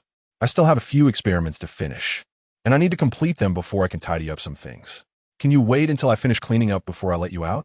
Xing Bing showed a troubled expression. She thought she could let out, but unexpectedly, she was assigned a few experiments by her superiors recently and couldn't refuse. So she had to consider the safety issues of the experiments. I want to make a mess. Jiwei immediately understood that the excuse about the space being too small was just that, because it saw that the laboratory was quite large and there was still plenty of space left. I'm not worried about you making a mess. I'm worried about the experiments going wrong. I only have protective clothing for myself, and I don't have any that would fit you. Xing Bing was surprised that it was so clever to guess the real reason and quickly explained. I will stay far away from those things and get close. Jiwei said without hesitation. All right then, but there's one thing I must tell you first. The place where you are staying is a sterile room, which has almost no bacteria. After you come out, you might not adapt well. If you feel uncomfortable at any point, you must tell me immediately. Xing Bing hadn't had time to set up a transitional state for it to adapt for a while, but the laboratory is relatively hygienic, so letting it come out directly should not be a big problem. Okay, master. Jiwei showed a big smile and wagged its tail excitedly. Once you come out, be careful. If any of your fur falls on the ground, remember to pick it up and throw it in the trash can. As soon as Xing Bing saw the 9 wagging tails, she instantly thought of the shedding issue. Hum. Jiwei nodded obediently. And if I'm not around, you need to stay in a laboratory and not run outside. Just as she was about to open the sterile room door, Xing Bing suddenly thought of this point. I can't run outside, even when you're here. To avoid being taken advantage of, she added another sentence. I know. I want to run around without the master's permission, Jiwei said with bright eyes. Chapter 73, The Second Rise of Humanity in the Apocalypse. 8. After receiving the assurance from Jiwei, Xing Bing finally felt relieved to let it out. Cough, cough. After breathing the air in the laboratory, Jiwei suddenly coughed twice. Are you okay? Xing Bing couldn't help but feel a bit worried. I'm fine. It just feels like there's a strange smell in the air. Jiwei tried to control the urge to cough and answered casually. It's normal to feel a bit uncomfortable after just coming out. You should try to get used to it. If you're still coughing in a few days, I'll help you see if you need treatment. Xing Bing breathed a sigh of relief, but still couldn't let her guard down too much. I think it should just be an adaptation issue. Master doesn't need to worry too much. Jiwei maintained a smile and spoke calmly. Although I also think it should just be an adaptation issue. You grew up in a sterile room, so there might still be problems. It's best to pay attention for now. Xing Bing felt it was necessary to remain vigilant to avoid any accidents. Jiwei didn't say anything further and simply nodded obediently. I will open the sterile room and turn it into an environment like this one. You can still sleep in there at night, so you won't have to rearrange the place where you sleep. As Xing Bing spoke, she opened the door to the sterile room. This sterile room was specially prepared for Jiwei and would not be used for other purposes, so it could be treated casually. Can I sleep with Master? Jiwei felt a bit reluctant to go back because the sterile room felt like a cage that would make it lose its sense of freedom. Isn't it the same with the door open? Xing Bing felt a bit confused. Why did it and Xiaohu both want to sleep with her? Didn't they have a sense of gender distinction? It's different. Once I go in, I feel like I'm locked up, even if the door isn't closed. Jiwei said with a frown. If you can move your nest outside, you can sleep out here. To save money, Xing Bing had previously bought it a large dog bed, about 1.5 meters long and 70 centimeters wide, which Xing Bing could almost lie on. I can do it. After Jiwei said this, it immediately walked into the sterile room. Although its nest was relatively large, it wasn't very heavy because it was made of cloth and cotton, without any iron frame or such, so a girl like Xing Bing could easily move it, and it certainly could too. Jiwei was very confident, but it overestimated its strength and forgot to consider its size. It was still only 0.5 meter tall, equivalent to a human baby just born, and it simply couldn't lift the nest directly. At most, it could only drag it out. Jiwei pulled with all its might, but only managed to move it a little bit. It didn't want to give up, but before long, it couldn't control its coughing anymore. Xing Bing heard its coughing, but couldn't get distracted because she had already started her experiment. No, I can't let Master think I'm weak. I have to hold on. After coughing several times, Jue finally managed to control itself with great difficulty. Doing strenuous work would make its breathing heavier, which would lead to inhaling more particles, making it cough even more. To make itself feel better, Jue gave up on moving its nest. Let us take it slowly. I can sleep with Master later when I grow up a bit more. It finally realized that it was still too small and couldn't do some things at all. So, Jue lay down on the nest and slowly fell asleep. Xing Bing was busy with her experiments until she felt hungry and remembered it was time to eat. At that moment, Jue also woke up hungry and wanted to eat something. As usual, Xing Bing gave it half a raw chicken breast and a raw egg to eat by itself first. Can I eat with Master next time? Jue really wanted to eat with her and bravely asked a question. Chapter 74. The Second Rise of Humanity in the Apocalypse. 9. If you want to eat with me, you have to wait for me to finish cooking. And also, we can't eat here. We have to go to the dining area. Xing Bing's laboratory comes with a cooking area, a dining area, and a resting area, each designated for specific purposes. She can't handle ingredients directly in the experimental area, nor can she eat in the cooking area. This is for safety considerations, so it's not that convenient. Where's the dining area? Ju has never been outside the experimental area and always thought there was only the experimental area here. It's next door to the next door. After Xing Bing said this, she opened the door to the experimental area. Outside the experimental area was a long corridor, and across the corridor was a room almost identical to this one, but instead of laboratory, it was labeled materials room. On either side of the materials room were the utensils room and the freezer, and opposite the freezer were the cooking room and the dining room, while opposite the utensils room were the washroom and the resting room. Xing Bing had originally been sleeping in the resting room, but out of concern that Ju might encounter problems, she moved the foldable bed to an empty spot in the experimental area and changed to resting in the laboratory. Wow, this was Ju's first time realizing how big it was here, and she couldn't help but exclaim, "Once you get used to the outside environment, I won't sleep in the lab anymore, and you can come here to sleep too, but we can't sleep on the same bed, understand?" Xing Bing patiently pointed to the resting room and explained. Understood. Ju nodded without hesitation. I'm going to the cooking room to prepare the food. You go check out the dining room first. Xing Bing walked to the front of the dining room, opened the door, and turned on the light, and then entered the cooking room. Ju walked into the dining room holding a plate with chicken breast and eggs, curiously looking around. It was a very small room, with only one small window and a set of white table and chairs. On the table was a box of tissues and a cup, covered with a transparent oil-proof film. Looking very tidy. Is this how the owner eats? Ju raised her hand to place the plate on the table, then climbed onto the chair, mimicking how she saw people eating in videos, grabbing the chicken breast with her hands. They seemed to eat with bowls and chopsticks instead of directly with their hands. Why doesn't the owner give me bowls and chopsticks? Ju suddenly had this doubt, although she knew she was different from Xing Bing and not human. Her appearance was quite similar to hers, and she could learn to talk, which indicated that she was not much different from humans. So why couldn't she live like a human? I need to ask the owner. After Ju thought this through, she began to devour her food. She finished half a piece of chicken breast in just a few bites, and for the egg, she opened a hole in the shell and drank the egg liquid in just a few sips. Since Xing Bing hadn't come over to eat, it meant she hadn't finished cooking. So Ju didn't wait for her and directly ran to the cooking room. Xing Bing was making kung pao chicken. She used 1.5 pieces of chicken breast and added some vegetables like cucumber and carrot. She only needed to make this one dish, and it would be enough for her. Owner, why don't I need to cook the food I eat? Jill looked at the flames on the stove and smelled the aroma wafting in the air, feeling very confused. Because you are a fox beast person. Xing Bing answered without thinking. I know I'm not human, but I feel like I can live like the owner. Can you stop treating me like a fox in the future? Ju realized that as soon as she heard fox beast person, Xing Bing must have been treating her like a fox. Do you really want to eat what I eat? Xing Bing asked while stir-frying. Yes, yes. Ju nodded vigorously. If you really like to eat cooked food, then eat with me in the future. Xing Bing actually didn't want it to be that complicated. Ju nodded heavily. Chapter 75. The Second Rise of Humanity in the Apocalypse. 10. That evening, Jue sat down at the dining table with Xing Bing. To be safe, Xing Bing only served it half a bowl of rice, as it was set that it shouldn't like eating much. We eat rice and dishes together, with rice being our staple food. While it might not taste very good to you, and you should eat more meat, so I didn't give you much rice. To avoid misunderstandings, Xing Bing took the initiative to explain. I know the master is worried I won't finish it. I won't misunderstand. Jiwei picked up the chopsticks and smiled. You should try the chicken breast first. I think you might find it a bit dry.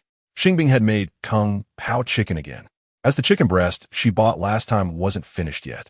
Jiwei obediently picked up some chicken breast and mixed it with the rice, starting to eat heartily. It didn't care about how it tasted. It just wanted to become like its master. Eat slowly. Eating too fast will make you choke, Xing Bing reminded quickly. I won't. I usually eat very fast and have never choked before. Jiwei swallowed the food in its mouth and said with a smile, but there's no need to eat that fast. It's better to chew slowly. Xing Bing found it a bit amusing. Jiwei nodded with a bright smile. After dinner, Master, let me help you wash the dishes. Jiwei followed into the kitchen, tugging at Xing Bing's sleeve with anticipation. You can't even reach the sink yet. How can you wash the dishes? Xing Bing noticed it was really similar to Xiaohua, both being the kind of obedient babies who would actively help out. I can stand on a stool to wash, Jiwei said without thinking. That's not safe.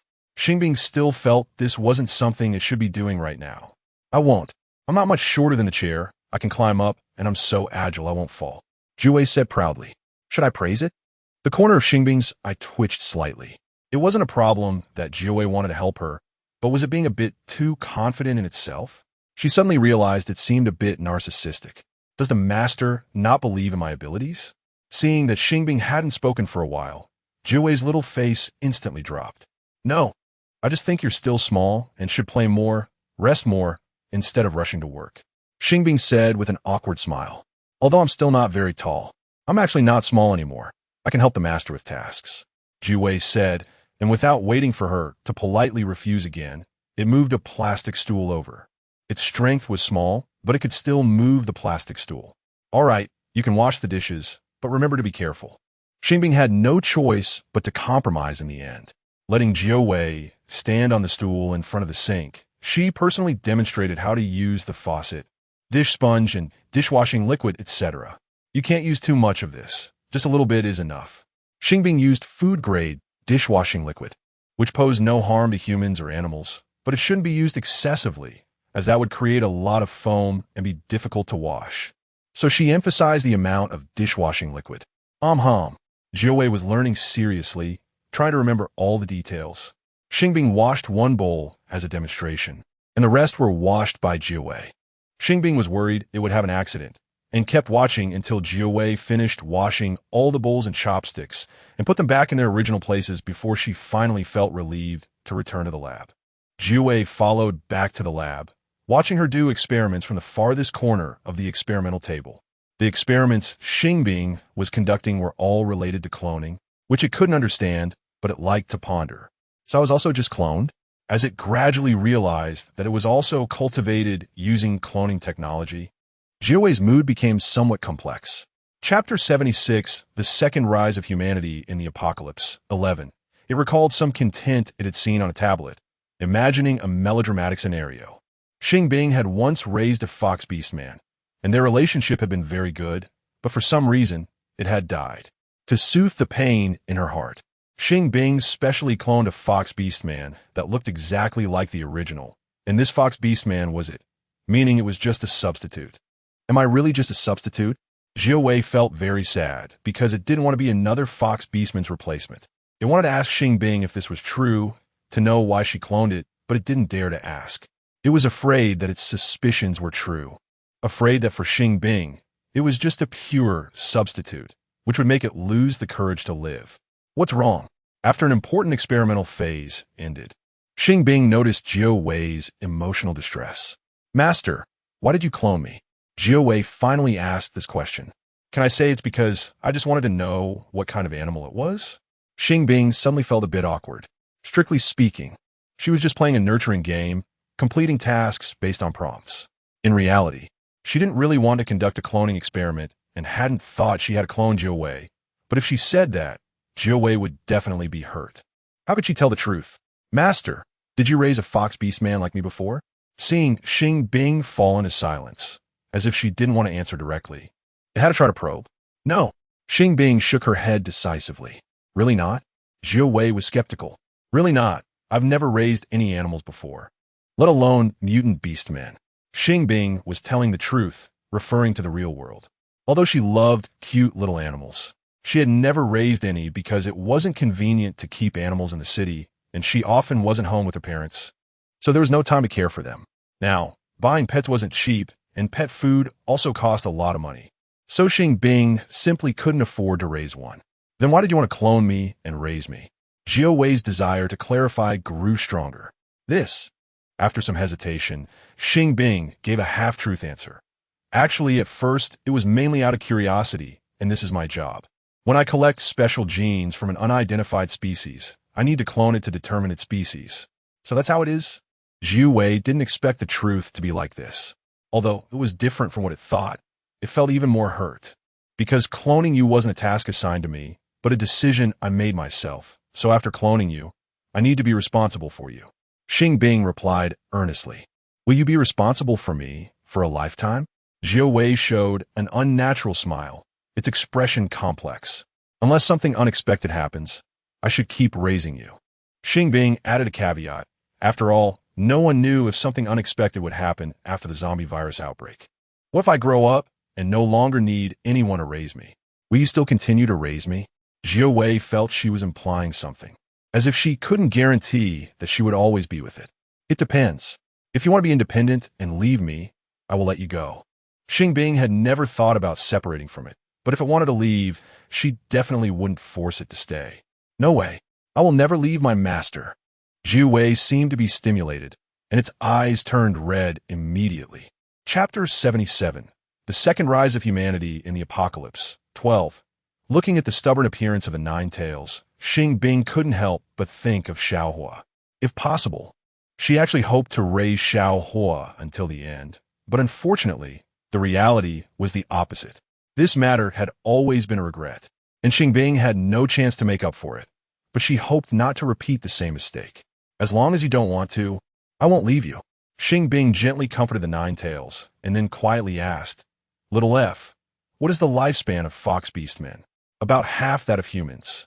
Little F answered based on the relevant settings of the second rise of humanity in the apocalypse.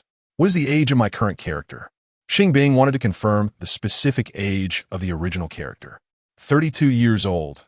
Little F replied without hesitation after checking the detailed character settings. The average lifespan of humans is about 70 years. As long as there are no accidents, I should be able to accompany the Nine Tails until the end. After some thought, Xing Bing made her final decision. This time, she would accompany the Nine Tails to the end, leaving no regrets. Half a year later, the zombie virus had completely erupted, and a large number of zombies appeared all over the world. Among these zombies were not only zombified humans, but also zombified animals.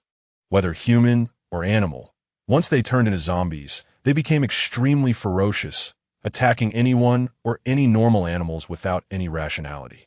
The zombie virus rampaged through major cities and rural areas. It was effective not only against the living, but also against those who had just recently died. As long as there was still flowing blood, anyone infected with the virus would turn into a zombie. Zombies are not afraid of pain, no matter what injuries they sustain. As long as they are not completely dismembered or turned to ash, they will not stop moving. To deal with the increasing number of zombies, many places deployed armed police using military-grade equipment.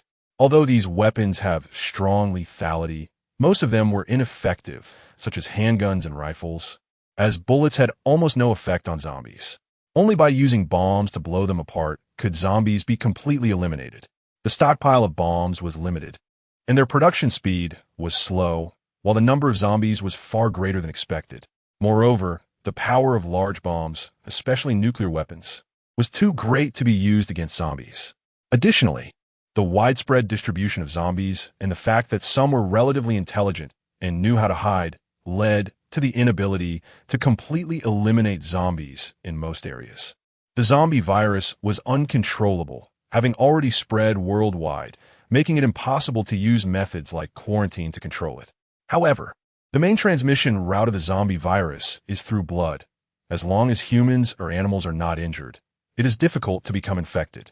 Therefore, as long as one protects oneself as much as possible and stays away from zombies, There's no risk of turning into one. After understanding this, Xing Bing rarely went out. Although her laboratory was temporarily safe, a small number of animal zombies had already appeared in the city, indicating that the virus had spread. It was just that no one had been infected, or those who had been infected were dealt with before others could see them. The Ninetales was already one, 5 meters tall, but it had never been outside the laboratory. Although its face was the only part without fur, even if it wore clothes and a hat, others could still tell it was not human. Moreover, pretending to be a cosplayer wouldn't work because its tail would give it away as not being a fake tail as soon as it moved. The Ninetales felt some regret about not being able to see the outside world, but it had never complained. Only Xing Bing wouldn't treat it as a monster. If it went outside and was seen by others, it would only cause trouble for Xing Bing and might even be killed as a monster. So it didn't really want to go out. As long as it could be with its master, even if it could only understand the outside world through the internet, it was content. Chapter 78, The Second Rise of Humanity in the Apocalypse. 13. Master, do I look good in this? Jiwei smiled and asked, wearing the white shirt that Xing Bing bought for it. I think it looks good. After a moment of hesitation, Xing Bing chose to say something insincere. Although Jiwei wasn't ugly, it did give off a comical vibe when dressed, so it couldn't really be considered good-looking. Am I good-looking, or is a shirt good-looking? Jiwei felt that she was being insincere, as if she didn't genuinely think it looked good. Both look good. Xing Bing gave a very survival-driven answer. Sometimes, Jiwei reminded her of a little boyfriend who got jealous, but she knew it was just being a bit narcissistic and didn't really have any inappropriate thoughts about her. Is that answer too perfunctory? Master, do you not love me anymore? Jiwei suddenly acted dramatically, looking as if it might cry. If you think you don't look good, there's nothing I can do. Xing Bing replied expressionlessly. That definitely isn't the case. I'm a fox beast man, just like a fox demon. And fox demons are among the most beautiful monsters in the world. So my looks must be pretty high too. Jiwei smiled broadly, speaking very narcissistically. Isn't that enough? Xing Bing knew it was just putting on a show, not genuinely sentimental or insecure. And after saying that, she went to cook. Recently, she had stopped her cloning experiments because, to prevent the lab's experimental animals from contracting the zombie virus, the higher-ups had suspended most risky experiments. Since Xing Bing wasn't a virus research expert, she hadn't been reassigned to develop vaccines or drugs to eliminate the zombie virus, so she had some free time. She didn't choose to return to the original character's home because the character's parents had long since passed away and she had lost contact with other relatives. So she didn't plan to go back. The lab's water and electricity supply, as well as the internet signal, were all functioning normally, allowing Xing Bing and Jiwei to continue living their lives there. Besides that, the lab's protective measures were very strict. The walls and fences were solid, and if zombies came, Xing Bing just needed to close the doors and windows to create the illusion that no one was there to get by. Even if they were accidentally discovered, ordinary zombies couldn't get in, and as long as they had enough food and water, they could stay in the lab and maintain basic survival. However, this was just the most ideal scenario. If a large group of zombies really came to the city, the higher-ups might make her open the lab to let others take refuge. And if that happened, no amount of food and water would be enough, unless they could prevent the zombies from discovering this place and then move to a safe location. Xing Bing's lab wasn't a secret lab. Many people knew of its existence. If it really needed to serve as a shelter in the future, her and Jiwei's lives would become quite troublesome. Although she wasn't a selfish person, this was a game world after all, and other people weren't real to her. They were just NPCs. If she had to make a choice, she might not actually choose to turn the lab into a shelter for others. NPCs could be resurrected, but if she died, she would permanently log off. She was clear on what was more important. What she wanted now was to play until the end, not to be a good person. If she really had to make a choice, she would choose to protect herself. If this were in the real world, I probably wouldn't do that. Xing Bing found it hard to imagine such a thing happening in reality. But if it truly required sacrificing her own interest to save others, she definitely wouldn't be so selfish. In reality, she had family who loved her and good friends, and at the very least, she would choose to save those people. Chapter 79, The Second Rise of Humanity in the Apocalypse. 14. Yesterday, an incident occurred in City X where zombies intercepted vehicles. The zombies have been dealt with by the armed police, but the virus cannot be eradicated. Please take care of yourselves and avoid injuries to prevent virus infection. After seeing this news, Jiwei gradually became a bit unsettled. City X is the city where it currently resides, and Xing Bing went out shopping yesterday. Although the incident did not happen near the laboratory, it is still somewhat frightening. Master, did you see the news just now? Jiwei ran over to Xing Bing, who was playing on her phone, holding a tablet nervously. I saw it. Xing Bing replied without looking up. Then are you still planning to go out? Jiwei was even more anxious, fearing that something might happen to her.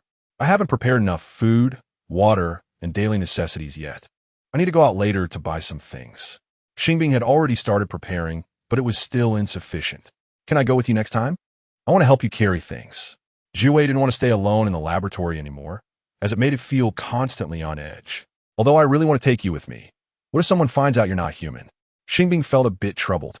I know it's inconvenient for me to go out, but isn't it true that very few people dare to go out casually now? As long as I disguise myself a bit and be careful, no one will notice. Jiwei said with determined eyes. Do you have a way to hide your tail? Xing Bing thought it was impossible for Jiwei to perfectly hide its 9 tails. If it's just relying on clothing to hide it, then it definitely won't work. However, I have an idea that might work. Recently, Jiwei had seen some backpackers online doing some crazy things. They would buy a very large backpack to carry more items, using the backpack like a sack. It could also carry a large backpack, but the backpack would actually be empty with its tail inside. That's a good idea, but I don't think I have a backpack that big. Xing Bing had never bought such a large backpack herself. I've already ordered one online, and I chose same-day delivery, so it should arrive later. Jiwei wagged its tail proudly. How did you order it online? Do you have money? Xing Bing was very surprised. I don't. But the account logged in on the tablet is yours, Master. You have money. Jiwei answered honestly. I don't think I told you the payment password, did I? Since Jiwei usually needed something, it was Xing Bing who bought it, so she had never shared any payment password with it. I saw you type it before, so I memorized it, Jiwei said proudly. Xing Bing was left speechless. I haven't used your money to buy anything else. Today is the first time I've shopped online. You don't have to worry about me spending recklessly. Seeing her silent, Jiwei quickly explained. How much did you spend on that backpack? Xing Bing turned off the text notification for small payments. If the price was not over 100, she wouldn't receive a deduction notification. 99.8. Jiwei answered without hesitation. Xing Bing fell into silence again. She now seriously suspected that it might know about this and deliberately chose a backpack that was under 100 yuan to avoid her finding out, but there was no evidence. Is Master angry? Jiwei waited for a while, but did not hear Xing Bing speak and suddenly felt guilty. It actually didn't want to act on its own, but it knew that Xing Bing was a very frugal person. If she were to buy a backpack specifically for hiding its tail, she would definitely refuse, which is why it thought of secretly buying one. It would have to cut the back of the backpack to use it for hiding its tail, which would essentially ruin the backpack, making it unusable for carrying other items. Chapter 80, The Second Rise of Humanity in the Apocalypse, 15. I promise I won't use the Master's money to buy things anymore. Please don't be angry, okay? Jiwei was unsure if Xing Bing was really angry, but still made the promise. I'm not angry. Xing Bing really couldn't stand its cautious demeanor, and her expression gradually softened as she smiled and said, If you need anything, you can buy it yourself. Just remember to get my permission first. I understand. I definitely won't act on my own in the future. Jiwei revealed a radiant smile. Before long, the backpack was delivered by a smart delivery vehicle. It was 40 centimeters wide and 120 centimeters long, big enough to cover its entire backside, perfect for hiding its tail. Jiwei carefully found a spot behind the backpack where there was just the right-sized hole, ensuring it could fit its 9 tails inside without anyone seeing the back hole. Besides needing to hide its tail, Jiwei also needed to conceal its ears and fur. It put on a hat and a mask, wrapped a scarf around its head, wore longer autumn pants, and stuffed the pant legs into its socks. It also wore opaque gloves, fully armed, covering everything except its eyes. Jiwei thought its outfit was already quite bizarre, but it never expected that the passers-by outside were even more peculiar. They were all bundled up tightly, with some even wearing full medical protective suits and gas masks. Compared to them, Jiwei, who was just bundled up and carrying a relatively large backpack, didn't stand out at all. Seeing the situation outside, Xing Bing finally felt completely at ease. Master, aren't you going to take any protective measures? Jiwei suddenly felt she might be in danger. No need. The main transmission route of the zombie virus is through blood, and that is almost the only way it spreads. As long as you're not injured, you won't get infected. Xing Bing wasn't worried about this at all, and even thought those people were being overly cautious. Then why are they wrapping themselves up so tightly? Jiwei was a bit confused. They're probably just being cautious. Xing Bing casually replied. Oh, Jiwei didn't ask further. After all, what others didn't matter much to it, just a bit curious. Xing Bing took it all the way to the nearest unmanned supermarket to the laboratory. Most of the supermarkets here are unmanned, fully implementing intelligent management, so they don't require human supervision. Most other shops still need to be manned, but there were no people opening them now. Only the unmanned supermarkets were still operating normally. The rice, flour, vegetables, and toilet paper in the supermarket were mostly sold out, leaving only the more expensive and lower quality items. Xing Bing still needed to buy some long-lasting food, sanitary pads, and essential seasonings like oil and salt. She had a decent amount of savings, enough to support buying some more expensive items, and she could buy quite a bit, so she wasn't worried about money. She asked Jiwei to help her pick out as many necessary items as possible and rented 2 large shopping carts to push the items back. After sweeping through this unmanned supermarket, Xing Bing took Jiwei to another unmanned supermarket to buy some more needed items. She needed to store a large amount of essential supplies and prepare for a long-term battle. The war between zombies and humans is enduring. Until medical scientists develop a vaccine that can completely eliminate the zombie virus, zombies will never disappear. Unfortunately, the points are still not enough. Xing Bing originally planned to prepare on 2 fronts, but her accumulated points still weren't sufficient. Chapter 81, The Second Rise of Humanity in the Apocalypse, 16.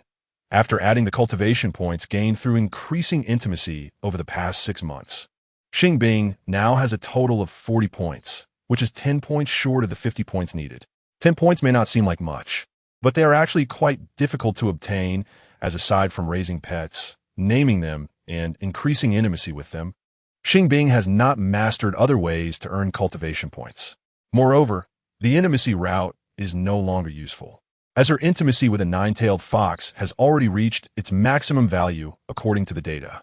Little F, can you tell me other ways to earn cultivation points? Xing Bing finally remembered the customer service representative, Little F. I'm sorry, but this is something players need to explore on their own. Even beta testers are in the same situation. I can't disclose that information. Little F expressed her apologies, but stated that it was company policy she had to adhere to as customer service. Can you at least give me some hints? Xing Bing had to settle for a lesser option. Strictly speaking, I'm not supposed to do that, but I can offer some less obvious hints, Little F replied, not being too rigid. As long as she didn't say the keywords, the system wouldn't detect it, and the supervisors wouldn't find out. So giving a little hint wasn't a big deal. For example, Xing Bing asked eagerly, you can think about the common points when earning different cultivation points. Little F gave her first hint. What else? Xing Bing felt that this hint was somewhat useless. Cultivation points are related not only to the pets themselves, but also to the storyline. Little F provided her second hint. Weren't we told that experiencing the game was enough? Xing Bing remembered that the promotional material for the cute pet cultivation game emphasized that it was a virtual game focused on experience, rather than following the storyline or completing tasks. Didn't the previous customer service representative mention this to you? If you don't care about cultivation points and don't plan to raise specific pets, then you can just experience the game casually. But if you want to earn cultivation points, you can't just experience the game randomly. Little F suddenly doubted whether she had been paying attention to the game rules. So, I need to change the original storyline or advance the plot to earn extra cultivation points. Xing Bing seemed to understand. I can't say that. You should know it yourself. Little F couldn't reveal keywords or key phrases, so she could only answer like this. If I want to advance the original storyline, then I need to promote the research and development of a vaccine against the zombie virus, but that's not something I can do. And if I want to change the storyline, I would have to leave this place with a 9-tailed fox, which would be even more dangerous. Isn't that unsolvable? After pondering for a while, Xing Bing suddenly realized this was a false problem, at least impossible to achieve in this world. If she were an expert in virus research and had a cheat to help her, perhaps she could speed up the development of a vaccine against the zombie virus. Unfortunately, the reality was that she was merely an expert in cloning and didn't actually remember much hardcore knowledge. She was just relying on cheats to engage in research-related activities. To take a step back, even if she could contact experts in virus research and provide them with necessary materials and information, it wouldn't be very effective, as vaccine development requires repeated experiments and takes a long time. It's impossible to achieve a breakthrough in a short period. Forget it. I'll just continue to survive. Xing Bing thought it was too troublesome and likely a futile effort, so she ultimately gave up. As long as she and the nine-tailed fox could survive until humanity overcame the zombies, they could live a stable life afterward, and that would be good enough. Don't you want to earn more points?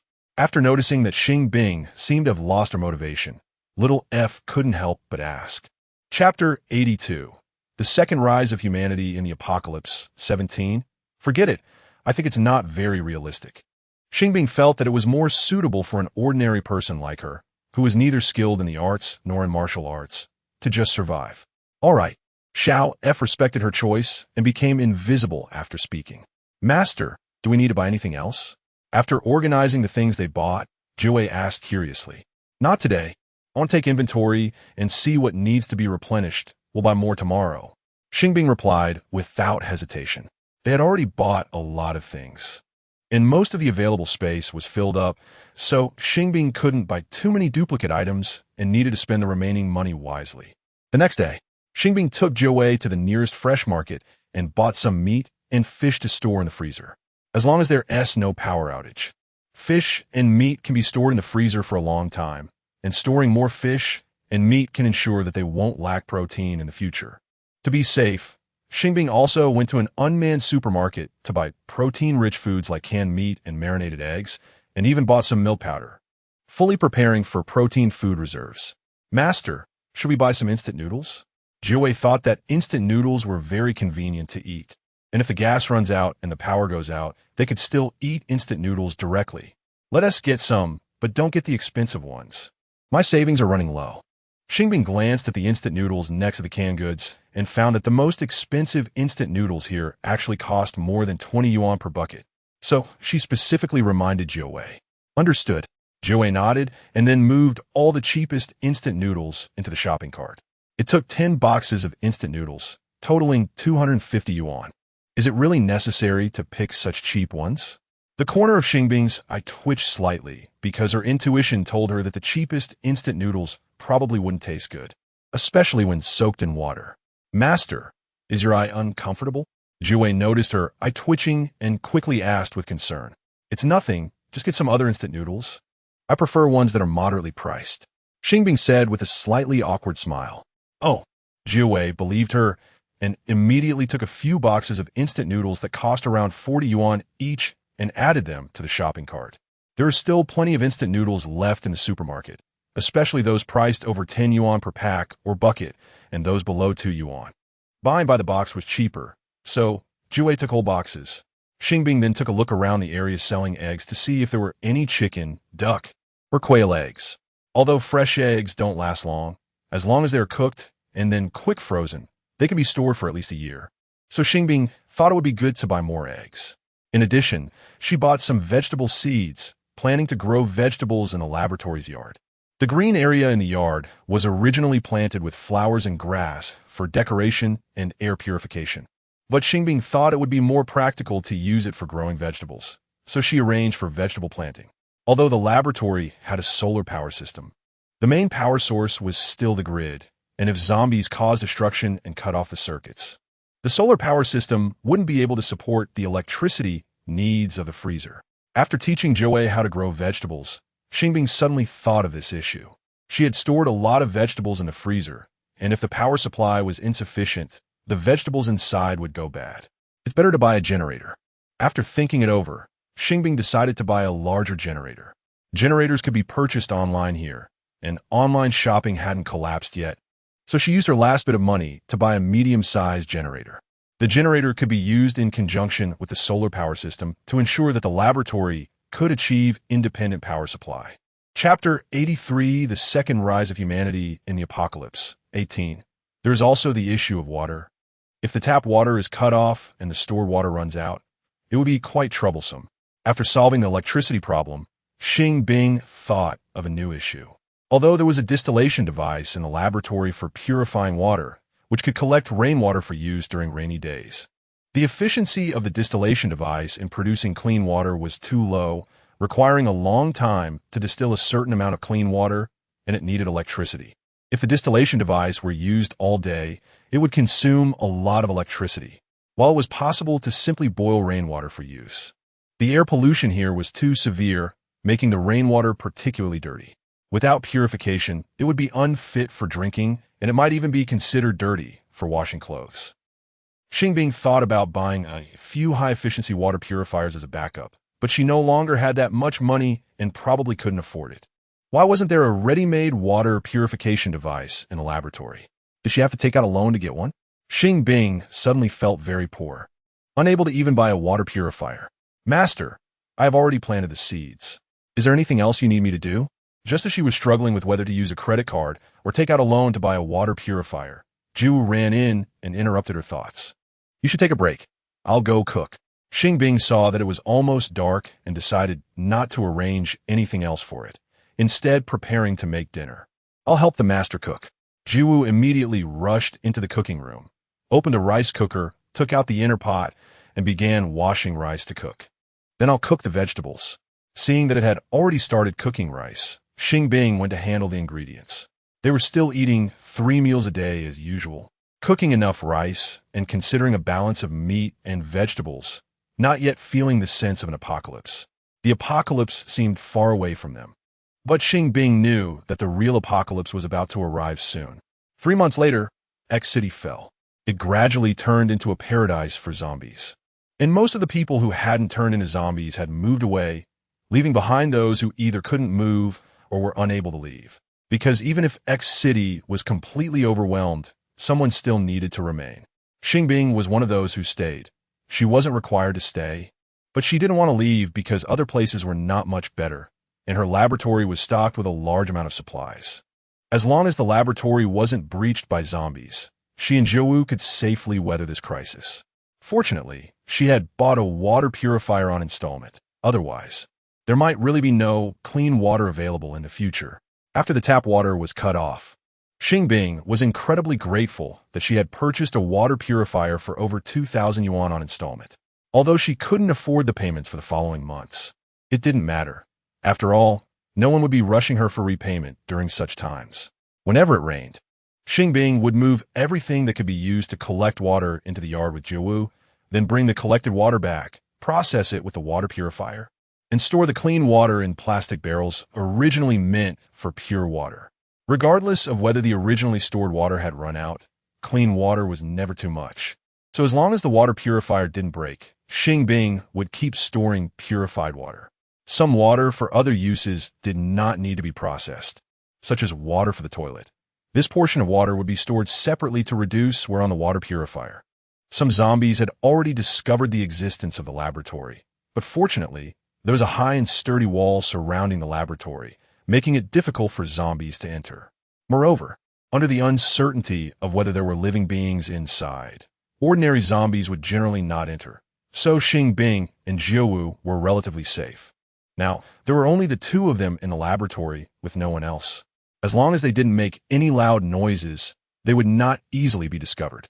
Chapter 84, The Second Rise of Humanity in the Apocalypse. 19. Xing Bing originally thought she could survive until the end of the apocalypse, but she overestimated her luck. Normally, even if zombies occasionally passed by outside the laboratory, none would want to enter. However, a few people escaped from other cities to X City, discovered the existence of the laboratory, and determined that it was safe inside, so they found ways to get in, attracting zombies to the laboratory. Why did you all come in? Don't you know how dangerous it is to lure zombies over? As Jiu was watering the vegetables in the yard, she was furious upon seeing these uninvited guests, to the point where she didn't even think about the possibility of being seen as a monster and should hide to avoid causing trouble for her master. Are you cosplaying?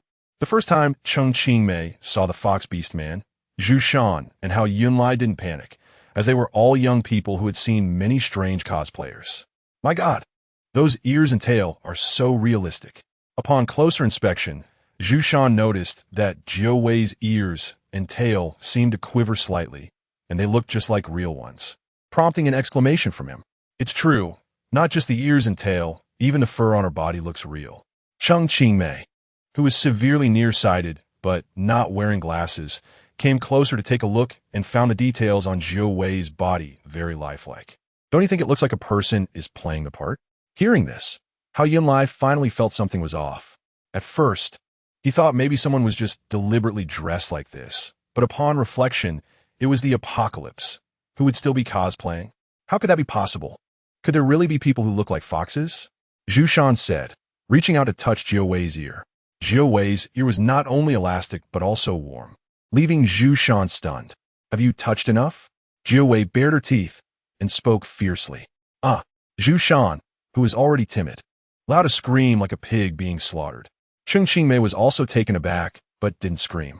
The calmest was Hao Yunlai, as he had already guessed that Jiu Wei was not human. What do one do to Jiu Wei? Hearing the voice, Xing Bing quickly ran out to the yard. She had been inside, dealing with rainwater, and hadn't noticed anyone entering her yard. Don't misunderstand. We just wanted to come in and hide. We didn't intend to do anything to her. Hao Yunlai immediately explained. Yes, we just wanted to hide from the zombies. We were startled and didn't mean any harm. Zhu Shan chimed in after regaining composure, while loosening his grip on Jiu Wei's ear. Bang, bang, bang. The sound of zombies banging against the wall outside echoed in, seemingly confirming what they said. Master, it's all their fault. If they hadn't climbed over the wall to come in, those zombies wouldn't have attacked our laboratory at all. Jiu Wei pointed at the three of them, indignantly. In that moment, both Zhu Shan and Qingmei felt very awkward, unsure what to say. While it was indeed our fault, survival is a human instinct. We can't just stay outside knowing that it's safe inside, can we? Hao Yunlai frowned slightly and argued logically. According to your logic, can my master and I also choose to drive you out so that you can be eaten by zombies to ensure our own safety? Jiu Wei retorted sharply. Qingmei and Zhu Shan felt even more awkward, still unsure of what to say. It's useless. The zombies have already set their sights on this place. Even if we go out now, they won't leave. Hao Yunlai said calmly. How can you still say that? If you hadn't insisted on coming in, would the zombies have targeted this place? Jiu Wei was about to explode with anger. Chapter 85. The Second Rise of Humanity in the Apocalypse. 20. Alright, stop being angry. The urgent matter is to find a way to eliminate the zombies outside. If they keep relentlessly banging against the wall, even the strongest wall might eventually be knocked down. Xing Bing held back the nine-tailed fox, who wanted to fight them, and calmly tried to soothe her. I think so too, but these zombies are not afraid of pain, and their bodies are very tough. Ordinary weapons can't kill them. If we use fire attacks, unless we can burn them to ashes in a very short time, they can still move. Typical fire attacks are also ineffective. Hao Yunlai frowned. Although there are things in my lab that can be used as bombs, they might also blow up the walls, which would make things even more dangerous. Xing Bing felt that this option should not be used unless absolutely necessary. What things? Zhu Shan immediately became curious. Gas canisters. Xing Bing answered without hesitation. She had previously bought some canisters of gas as fuel reserves. These canisters are filled with gas and will explode if the canister breaks and meets an open flame. These gas canisters can indeed be used as bombs, but they are difficult to handle. Hao Yunlai had seen this operation in an anime. The power of a gas canister explosion is enormous, and if not handled properly, it could easily injure our own people. It's better not to use it unless absolutely necessary. I think the walls here are quite sturdy, and those zombies can't climb walls. They should hold for a while. As long as we wait for the rescue team, we will be safe. Qingmei turned to glance at the walls, which had not changed, and smiled as much as she could. But will the rescue team really come? Zhu Shan brought up this inappropriate question without thinking too much. They should, right? There are still quite a few people in this city. They can't just abandon us. Can they? Qingmei wasn't too sure either. Before they arrived here, they had been waiting for the rescue team, but after waiting and waiting, they still hadn't seen anyone, and to survive, they had to hide from the zombies. That is hard to say. Besides us, the remaining people here are mostly old, weak, sick, and disabled. If there weren't places to hide, I guess there would be no one left. Zhu Shan didn't want to be pessimistic, but it was the truth. Even if we can't wait for the rescue team, We have to rely on ourselves to survive. Hao Yunlai said firmly, emphasizing each word. Yes, even without the rescue team, we can rely on our efforts to live. Qing Mei was inspired and regained her confidence and courage to survive. Can we really do it? Zhu Shan still lacked confidence. We can, as long as you can ensure that the zombies don't get in. I can guarantee you will have food and water. You will definitely not starve or die of thirst. Xing Bing spoke at the right moment. Master, are we really going to give them food and water? The nine-tailed fox instantly became unhappy. Do you still have a lot of food and water? Zhu Shan's eyes brightened. What does that have to do with you? The nine-tailed fox retorted darkly. I was just curious. Zhu Shan suddenly felt a chill down his back and quickly explained. We do still have quite a bit of food and water, but there's a premise for sharing it with you, as I just mentioned. I hope you can meet that. Xing Bing said very seriously. Thank you. Zhu Shan seemed to see a ray of hope and immediately expressed his gratitude in a big way. We won't take your food and water for free. If the walls really can't hold, I will definitely charge to the front. Hao Yunlai said with righteous determination. Although I can't fight the zombies, I won't be a burden either. Qing Mei stood tall and said with bright eyes. Oomph. The nine-tailed fox didn't believe these empty words at all, but it was not appropriate to say anything in front of Xing Bing, so she just snorted disdainfully. Chapter 86, The Second Rise of Humanity in the Apocalypse, 21. That night, Xing Bing cooked 6 servings of food, as Jiao Wei needed to eat 2 servings. Xing Bing also made a large bowl of meat and a large bowl of vegetables. Although her cooking skills were not the best, and the food could only be described as average, Hao Yunlai and the others still enjoyed the meal very much, as it had been a long time since they had eaten such a proper meal. After dinner, Xing Bing began to arrange accommodations for Hao Yunlai and the other 2. Due to the need to store a large amount of supplies, most of the rooms in the laboratory were piled up with things, and only the lounge and the cooking room were relatively empty. However, the cooking room could not be used for sleeping, and the lounge was already occupied by Xing Bing and Jiao Wei, leaving only a folding bed that could accommodate 1 person at most. Without thinking much, Xing Bing assigned this bed to the only female among the 3, Qing Mei. Hao Yunlai and Zhu Shan had no objections and said they could sleep on the floor in the corridor, as long as they were given a blanket or a quilt. Xing Bing found some spare bedding for them, and they set up their sleeping area in the corridor.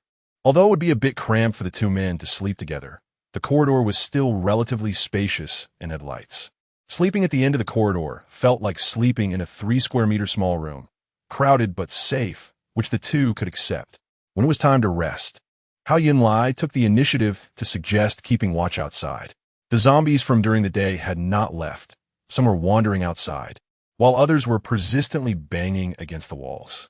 If they managed to break down the wall, or if a smarter zombie learned to climb over, it would be dangerous for them to be asleep at night.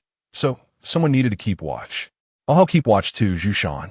One of the 2 men in the laboratory felt it necessary to act bravely rather than like a timid mouse, and quickly stepped forward. If it's just you keeping watch outside alone, can you do it? Hao Yunlai did not expect Zhu Shan to volunteer. But if Zhu Shan could stand outside alone and keep watch boldly, then he wouldn't have to keep watch all night. I should be able to. Zhu Shan broke out in a cold sweat, but did not back down. All right, then you'll keep watch for the first half of the night, and I'll take the second half. Hao Yunlai thought the second half of the night would be harder to guard since many young people could stay up until 1 or 2 in the morning before needing to sleep. Okay, Zhu Shan grit his teeth and agreed. It was now past 10 o'clock, and dawn would probably be around 6 to 7 o'clock, meaning there were 8 to 9 hours of night. If he could keep watch for 4 hours, he would be done around 2 o'clock and could return. He just needed to remember to wake Hao Yunlai up then. Before Zhu Shan left with his phone, Hao Yunlai reminded him specifically. I used to often play games until 3 or 4 in the morning. I can stay up later. You don't have to keep watch for that long. You should sleep more. Zhu Shan felt warm in his heart, knowing Hao Yunlai meant well and wanted him to get more rest. No need. I can sleep more when it gets light. I don't need to sleep so long tonight. After Hao Yunlai said this, he lay down on the bedding and closed his eyes. Aren't I the same? You can rest easy, old man. Zhu Shan finally felt less scared and even teased a bit before going out. These 2 are ridiculous. Jiao Wei felt nauseous hearing this. If it weren't for them attracting the zombies' attention, it wouldn't have been such a hassle for it and Xing Bing. After all, weren't they doing all this for themselves? The master is still too kind. If it were me, I would definitely throw them out to feed the zombies. Aside from the reason of being too kind, Jiawei really couldn't understand why Xing Bing would take in these strangers. That woman is even more annoying. It makes me not want to sleep in the room. Now, whenever it entered the lounge, it would smell Chung Ching Mei's scent, which made it very unhappy. Chapter 87. The Second Rise of Humanity in the Apocalypse. 22. As a fox beast man, QB has strong senses of smell, hearing, and sight, especially smell, which can almost rival that of the strongest canine species. It has become accustomed to the scent of Xing Bing and likes it. It doesn't mind the smell of Xing Bing at all. Therefore, even if the room is filled with the scent of Xing Bing, it can accept it. But that doesn't mean it can tolerate the obvious scent of a stranger in the room. Master, I also want to keep watch. Is that okay? To avoid becoming more irritable and letting Xing Bing notice something unusual, QB reluctantly proposed to go out for the night watch. Isn't Zhu Shan already outside? Xing Bing felt it unnecessary for QB to also keep watch. He can only guard one place at most, and zombies won't stay in just one place. I think it would be more secure if I joined, QB said discreetly. That makes sense. How about I help keep watch too? Xing Bing said eagerly. No. Didn't the master promise me that she wouldn't stay up late anymore? QB firmly disagreed with her sacrificing her sleeping time to keep watch. Did I? Xing Bing showed a confused expression, as if she didn't remember agreeing to such a thing. Although the master might not remember, I remember very clearly. It was almost a year ago on a night when the master was conducting experiments late into the night and didn't sleep until nearly 1. I didn't want the master to often sleep so late, so the next day I made a pact with the master. Does the master remember the contents of the pact? QB provided a hint. Is that so? Xing Bing continued to feign ignorance, trying to get away with it.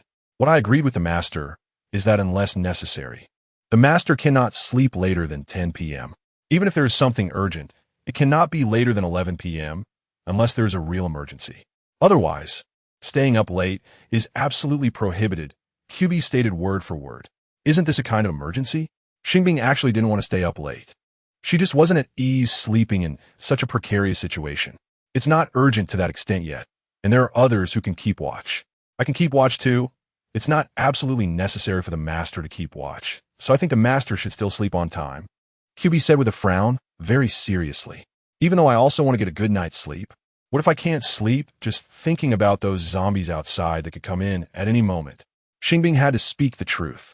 With me here, the master can sleep soundly, QB said confidently. It wasn't eating all that food for nothing. Its strength was much greater than that of an ordinary adult human. Its claws and teeth were exceptionally sharp, and it could also use weapons. If any reckless zombies dared to climb over the wall, it would definitely blow them all up. Can you deal with the zombies? Xing Bing didn't doubt QB's abilities. She was just worried it might get hurt. I can, as long as not too many zombies come in at once. I can handle it myself, QB said confidently. All right, I won't go out. But you must remember to take the iron rod with you. If any zombies try to climb in, you can use the iron rod to poke them down. Xing Bing prepared some iron rods of varying lengths to serve as weapons. Different lengths had different uses, for example. The longer ones could be used to poke zombies in this situation. Okay, QB nodded and went to get the iron rods. It didn't need a light or phone for illumination because it could see very clearly in the dark. It was a clear night, and there was moonlight outside. The lighting wasn't too dim, so Zhu Shan also didn't need illumination and could just stand in the yard watching the front wall. QB didn't want to stand with him and went to the back of the laboratory. There were also zombies in the back, but they weren't banging against the wall, making it relatively quiet. Chapter 88. The Second Rise of Humanity in the Apocalypse. 23. The zombies outside the laboratory were all low-level zombies, not particularly intelligent. They did nothing but crash into walls, wander around, roar, and look for living beings to eat. There were no wall climbers or diggers among them. So the night passed without incident. In the morning, Xing Bing cooked 6 large bowls of noodles, each with an egg and 2 vegetable leaves.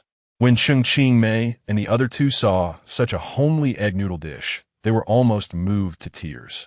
While hiding everywhere before, they mostly ate biscuits, bread, and instant noodles, often dry, as they had little opportunity to soak or cook them with hot water. Thank you so much. If you don't mind, I can help you cook, Chung Ching Mei said, feeling a bit embarrassed as she ate the noodles, thinking she hadn't contributed at all. Honestly, I think you should help wash the bowls first, Jiwei said expressionlessly. Right, from now on, you can leave tasks like washing dishes to me. I have nothing else to do anyway. Xing Mei agreed enthusiastically instead of refuting. Sure.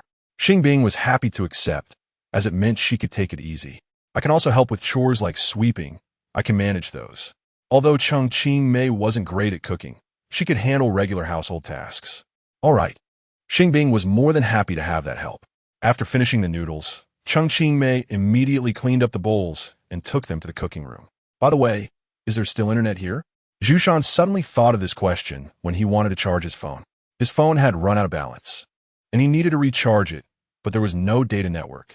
It had run out of battery halfway, and he only charged it after arriving here, not knowing if there was still wireless signal available. The wireless is down, but the data can still be used. Xing Bing had already topped up a year's worth of phone credit and had an unlimited data plan, so as long as there was data and power, she could browse the internet freely. Can you turn a hotspot for me? I'm out of credit and need to recharge a little. Zhu Shan said cautiously. Sure. Xing Bing, adhering to her helpful nature, turned on her phone's hotspot. After Zhu Shan connected to the hotspot, he immediately recharged his phone with 500 yuan. The recharge here was automatic. As long as there were communication devices running, the recharge would not fail, even if the telecom company had gone bankrupt. After recharging, Zhu Shan finally had a signal. His 2 social media apps had quite a few new messages, and there were calls from people trying to reach him, which delighted him. Zhu Shan quickly returned all the missed calls, but none were answered. Sending messages also received no replies, leaving him feeling disappointed. Could it be that they are all gone? The thought made Zhu Shan's heart heavy. His parents were no longer around to protect him. And Xing Mei and Zhu Shan were new friends he had met on the road, while his former close classmates and friends were unreachable, which made him genuinely sad. Even if they are really gone, at least you are still alive. You should strive to live well for yourself, right? Seeing Zhu Shan's face growing darker, Xing Bing offered a few words of comfort. That's right, at least I'm still alive. I will work hard to live well for them too. Zhu Shan seemed to be inspired, revealing a smile filled with complex emotions.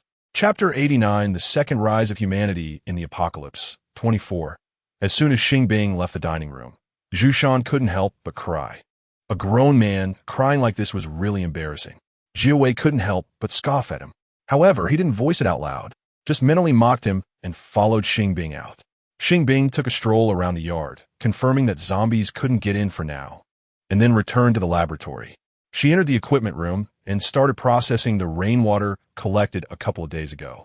It had rained heavily, and she and Jiwei had collected nearly 10 tons of water, all of which needed to be treated with a water purifier. She only had one purifier, and it required someone to watch it while filling clean water into bottles or other containers. It couldn't be processed all day long, so about a ton of water was still unprocessed. Now that there were 3 more people needing water, she had to reserve more for drinking.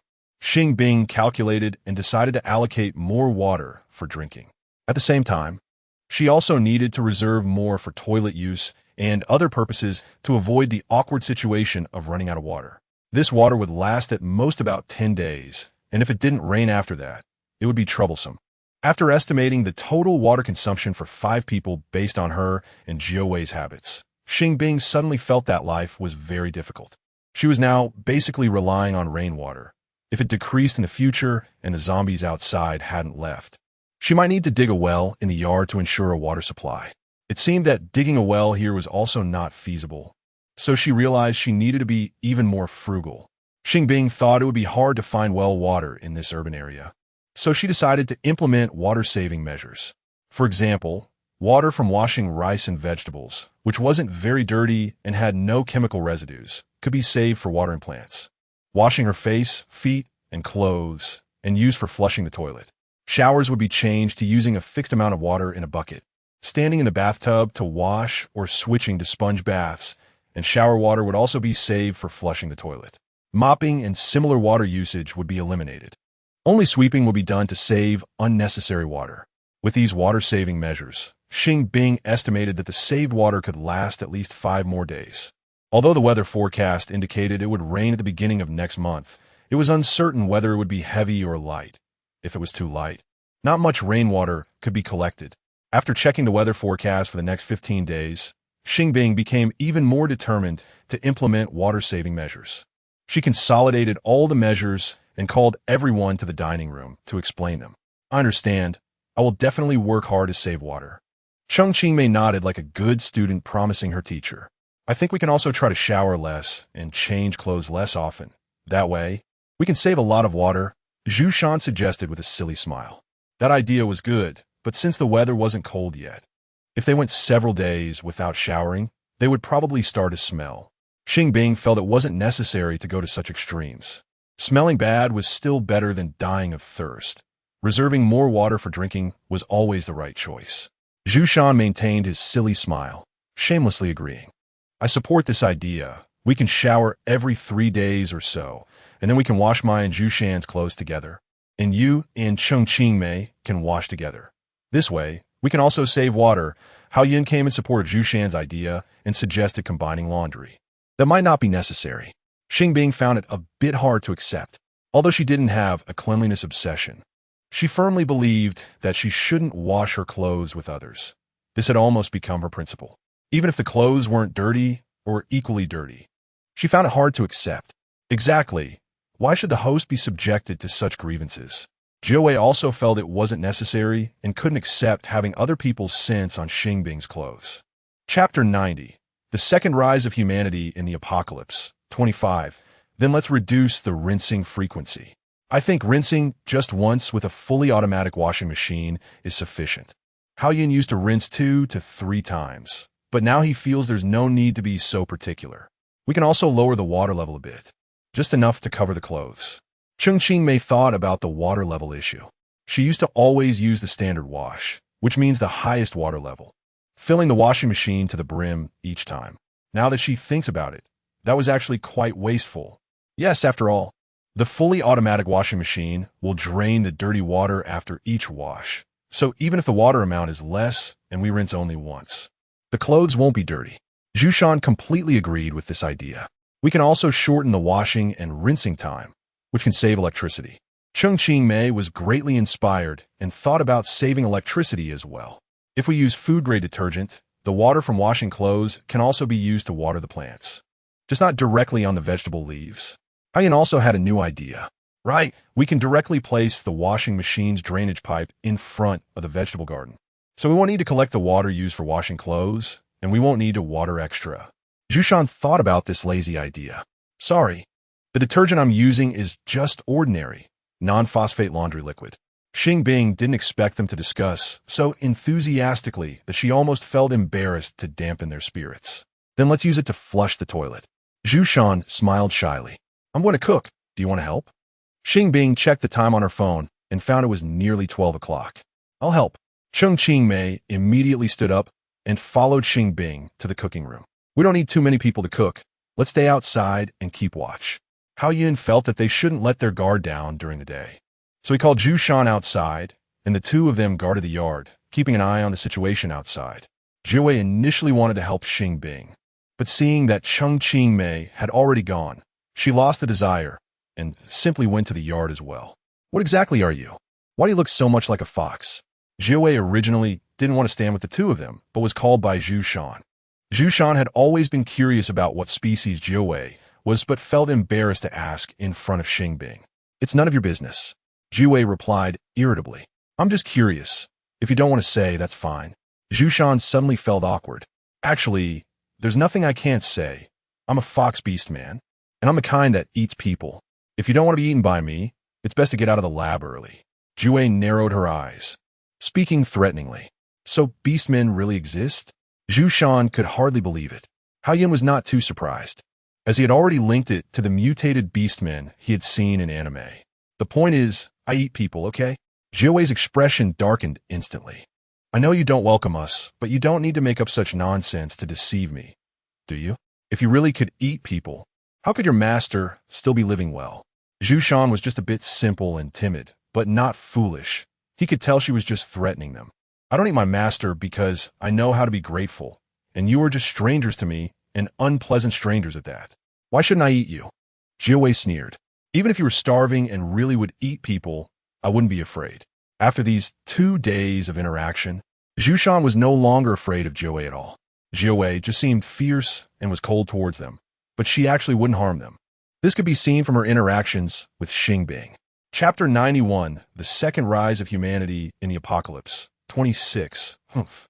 The Ninetales was not swayed and snorted dismissively. In fact, when a person is extremely hungry, they might resort to eating others. It depends on whether they can uphold their moral bottom line and conscience. And it has nothing to do with whether they're human or not. So even if you're a fox beast man, I will not be afraid of you. Zhu Shan had heard of the story of the two-legged sheep. In some past famine eras, cannibalism was not uncommon. In comparison, the Ninetales, who understood gratitude and reciprocity, was not that frightening. You say that just because my master and I have enough food right now, and you need to please us. Do you think I would fall for your tricks? The Ninetales said bluntly, we are really not bad people, nor are we that selfish. As long as you need something, you can command me as much as possible, and I will definitely not refuse. Zhu Shan understood that it must have regarded them as selfish and bad people, which was why it treated them with such an attitude, so he was not angry. Oomph. The Ninetales snorted again, said nothing, and turned to leave. Actually, I think you don't need to explain so much to it. Just prove it with your actions, Hao Yunlai said as he walked over and patted Zhu Shan's shoulder, comforting him softly. I know it's hard for it to believe my words, but I still hope it won't misunderstand. Zhu Shan forced a smile. It will believe eventually. Hao Yunlai believed that as long as they could stick to their bottom line, not repay kindness with enmity, and work hard with Xing Bing and the others to protect this laboratory, they would not really be regarded as bad people. Zhu Shan finally showed a relieved smile. If you're really good people, then prove it to me with your actions. The Ninetales, who heard everything from a distance, narrowed its eyes slightly. Although they did not show any bad side when they weren't in front of it in Xing Bing, it still felt that these three people were hypocritical. If they couldn't step up in the most dangerous times, it would not believe they were truly good people. After lunch, Hao Yunlai and the others continued to perform their duties. The Ninetales had to keep watch at night, so it had spent some time outside in the morning and had to sleep in the afternoon until dinner time. After dinner, the bowls and chopsticks were still washed by Cheng Mei, who also organized and cleaned the cooking and dining areas. Xing Bing had finished processing the rainwater and felt there was nothing to do, so after washing up, she started to play on her phone. She had felt a bit uneasy yesterday, but today she had completely adapted. The zombies surrounding the laboratory were really not smart.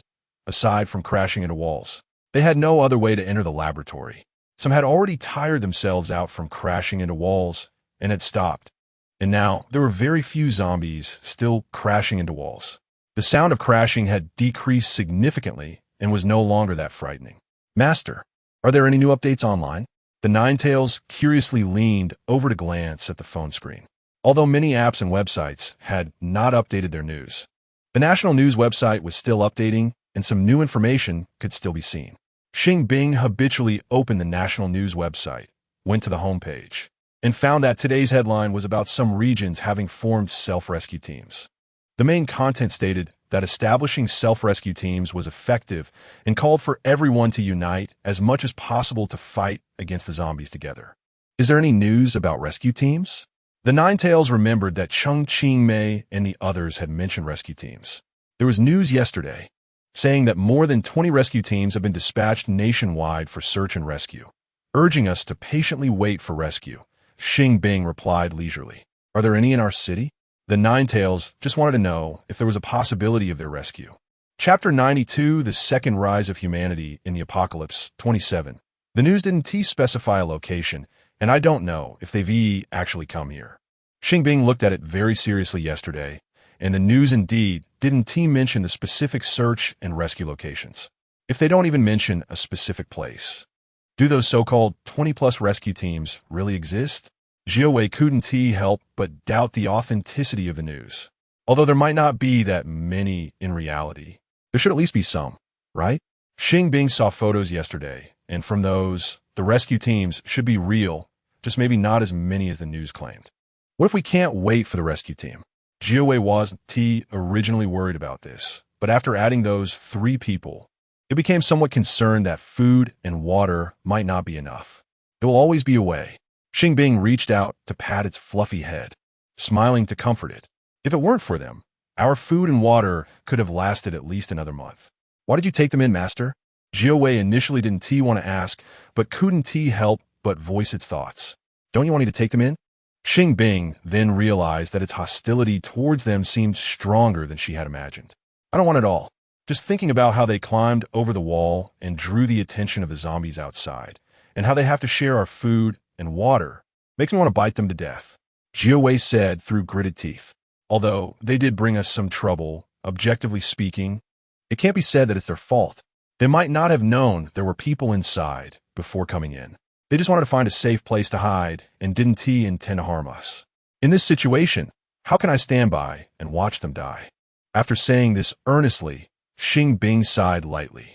She wasn't that generous, but since they had already come in, it wouldn't be right to drive them out, would it? Standing by and deliberately harming others are two different things. Xing Bing could do nothing in the game world, but she couldn't bring herself to let them go to their deaths, knowing it would harm them. Jiawei, I know you're thinking of me, but we can't be too selfish, can we? They're at least my fellow countrymen, and they mean no harm to me. In this time of crisis, we should unite and face the outside together, shouldn't we? Although Xing Bing knew they were just NPCs after spending these 2 days together, she found they felt no different from real people and could tell they weren't bad. How could she bear to ignore them? I know I shouldn't be too selfish, but I really don't like them. Jiawei drooped its ears, feeling very wronged. Why not? Xing Bing wanted to know why it disliked Qingmei and the others. I think they are very hypocritical, Jiawei bluntly stated. Hypocritical? Xing Bing was taken aback. Yes, the trouble is clearly caused by them, yet they act so innocent. Isn't that hypocritical? Jiawei said without hesitation. Haven't they've been trying to make amends? Xing Bing noticed that Jiawei's thoughts seemed a bit extreme. The trouble they caused should certainly be solved by them. What kind of amends are those? Jiawei didn't think that everything they were doing now was truly for it in Xing Bing. Chapter 93, The Second Rise of Humanity in the Apocalypse, 28. Although your idea isn't wrong, we are already together with them now. We can't really let them go out to feed the zombies, right? Xing Bing still felt that Jiawei's thoughts were a bit extreme, and it was necessary to clarify her stance and viewpoint. If one day the zombies really come in, I will definitely protect the master. Jiawei no longer dwelled on this issue, but instead made a promise. Xing Bing smiled with relief. After this, Jiawei no longer explicitly targeted Hao Yunlai and the others, but she also wouldn't take the initiative to talk to them. In short, her attitude towards them remained relatively cold. Hao Yunlai and the others didn't mind and just thought that Jiawei still didn't believe they were good people. Days passed one after another. The zombies outside still had not all left, and the rescue team that everyone was hoping for had not arrived. The threat of the zombies still remained. This kind of life went on for more than half a month, during which there was one rain. It wasn't very heavy, but it wasn't small either. With the help of Qingmei and the others, Xing Bing replenished quite a bit of water. Food and water were temporarily not a concern, because there was still a lot of rice and flour left from before, and there were also plenty of ingredients left in the freezer. As long as there was water, they could continue their lives as usual. Tonight, should we have noodles or rice? After lunch, Xing Bing casually asked. Rice, let's have rice. Noodles, let's have noodles. Qingmei and Zhu Shan gave different answers. We actually have quite a bit of rice left, and rice can't be stored for too long, so let's have rice. Qingmei helped cook before and knew how much rice was left. There seems to be quite a bit of noodles, like hanging noodles too. Plus there are more than 10 boxes of instant noodles, so we have plenty of noodles. Zhu Shan remembered seeing a lot of noodles and instant noodles in the equipment room, and it seemed like there was more of it than rice. Cooking noodles uses more water, so let's cook rice. Hao Yunlai interjected. Cooking noodles requires quite a bit of water, and the water after cooking noodles can only be used for watering the ground. It can't be used for anything else. Compared to cooking rice, cooking noodles really wastes water. Can't the master just decide this? Jiawei couldn't help but mumble. Actually, I was just asking casually. Xing Bing suddenly felt very awkward. Why are they always so serious? She really hadn't thought that much. Okay, then you decide. Anyway, I'm not picky. Whatever you make, I can eat. Zhu Shan scratched his head and laughed awkwardly. Me too. Qingmei quickly agreed. I'm serious. Cooking rice indeed saves more water compared to cooking noodles. Hao Yunlai said with a serious face. Then let us cook rice. After Xing Bing finished speaking, She took the prepared bowls and chopsticks and left. She wouldn't casually bring up such questions again in the future to avoid making everyone awkward in the end. Actually, I think our water hasn't decreased to that extent yet. After Jiu Wei followed Xing Bing away, Zhu Shan couldn't help but complain a bit. I was just stating the facts. Hao Yinlai was actually just making an objective analysis, not targeting anyone. I know, but now that you said that, won't Xing Bing not cook noodles as much in the future? Compared to rice, he still prefers noodles, especially the fried noodles made by Xing Bing, which taste really good. Don't worry, even if I said that, our breakfast in the future will still be noodles. Hao Yinlai had long figured out Xing Bing's habits. Xing Bing usually cooks noodles in the morning. Sometimes she also cooks noodles at night, but she never cooks noodles at noon. All right then. Zhu Shan had actually noticed this pattern too, so he didn't argue with Hao Yinlai anymore. Chapter 94. The Second Rise of Humanity in the Apocalypse, 29. That night, a group of new zombies appeared from somewhere. Knowing that there were still living people in the laboratory, they recklessly slammed against the walls. There were no living creatures outside the laboratory anymore, not even a single mouse, and these zombies had lost their patience. Upon hearing the loud banging against the wall, Hao Yinlai immediately rushed into the laboratory and woke up Zhu Shan. Cheng Qingmei and Xing Bing were sleeping. Jiu Wei wasn't asleep. Upon hearing the unusual sound, it came out of the resting room. The attack from the zombies outside was unprecedentedly fierce, and they seemed to have learned to use tactics. Instead of all hitting one wall together, they focused on one spot and crashed into it one after another. The ironclad cement wall gradually showed signs of damage. The iron began to dent inward, and eventually, it was broken through, revealing the cement inside. Seeing that their efforts were paying off, the zombies became even more vigorous in their assault. It was unclear how many zombies were outside. It would be great to know the exact number. Zhu Shan stood nervously in front of the surrounding wall with an iron rod, swallowing hard. What good would knowing the number do? Can someone like you even take on a single zombie? Jiu Wei couldn't help but mock.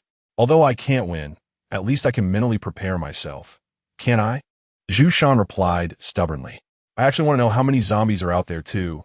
Xing Bing weakly raised a paw. Since the master wants to know, I'll help take a look. Jiu Wei's expression changed in an instant, and then it stepped back a few paces, charged forward, and jumped onto the top of the wall. It looked outside and quickly counted the visible zombies. There are a total of 36. Jiu Wei jumped down and said nonchalantly, "Oh." Xing Bing was almost stunned by its flashy move. Since you can jump onto the wall, why not try throwing a gas canister outside?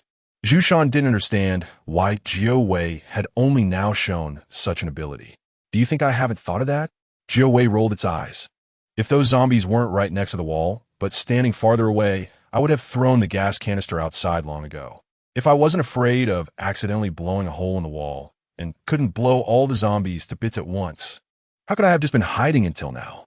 That is indeed a problem. Zhu Shan had to admit that its concerns were valid. Even if the 36 zombies outside were concentrated in one place, the explosion from 1 or 2 gas canisters wouldn't be enough to destroy them all at once. And once the wall fell, the remaining zombies would rush in, leaving them no second chance to use the gas canisters. But even without using them, the wall would eventually be knocked down. What would they do then? Cheng Qingmei couldn't help but furrow her brows.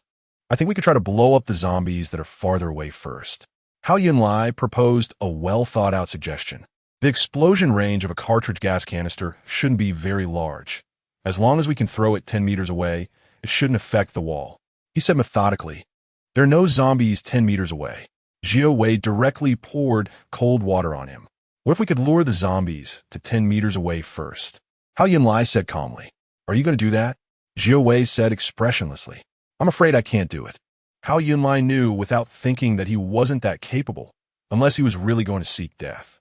Then why are you still talking? Jiu Wei scoffed. Chapter 95, The Second Rise of Humanity in the Apocalypse, 30. Although I can't do it, it doesn't mean this method is completely unfeasible. If you're willing to take the risk, I think it's still possible. Hao Yinlai was not angry, but rationally rebutted. Why should I take the risk? Just because I'm not human? Jiu couldn't help but sneer. That's not what I meant. What I mean is that with your speed and reaction ability, it's entirely possible for you to lure the zombies away to a far place and then retreat safely. Hao Yinlai patiently explained. That makes sense. As long as you run fast enough, the zombies will find it hard to catch up. If you create a certain distance first and then throw the gas canister, you won't be affected by the explosion. Zhu Shan also thought this method should be feasible. Yes, if we can use this method to eliminate all the zombies outside. Even if we run out of food and water, we can still go out to look for supplies, which greatly increases our chances of survival. Xing Bing agreed wholeheartedly. Master, do you think so too? Zhu did not refute them, but looked at Xing Bing. Theoretically, yes, but in practice, it probably won't be that ideal. Xing Bing said objectively, but the chance of success is still quite high, as long as Zhu can jump out from a place without zombies with the gas canister. Then run over here to attract the zombies' attention, lead them to the suburbs outside, and throw out a gas canister with a mechanism. Even if we can't wipe them all out at once, we can at least blow up quite a few zombies. Hao Yunlai completely believed that zombies could not outrun a fox beastman like Jiawu. If we don't blow up all the zombies at once, the other zombies might learn their lesson and won't be easily fooled again, so this method can't be used a second time.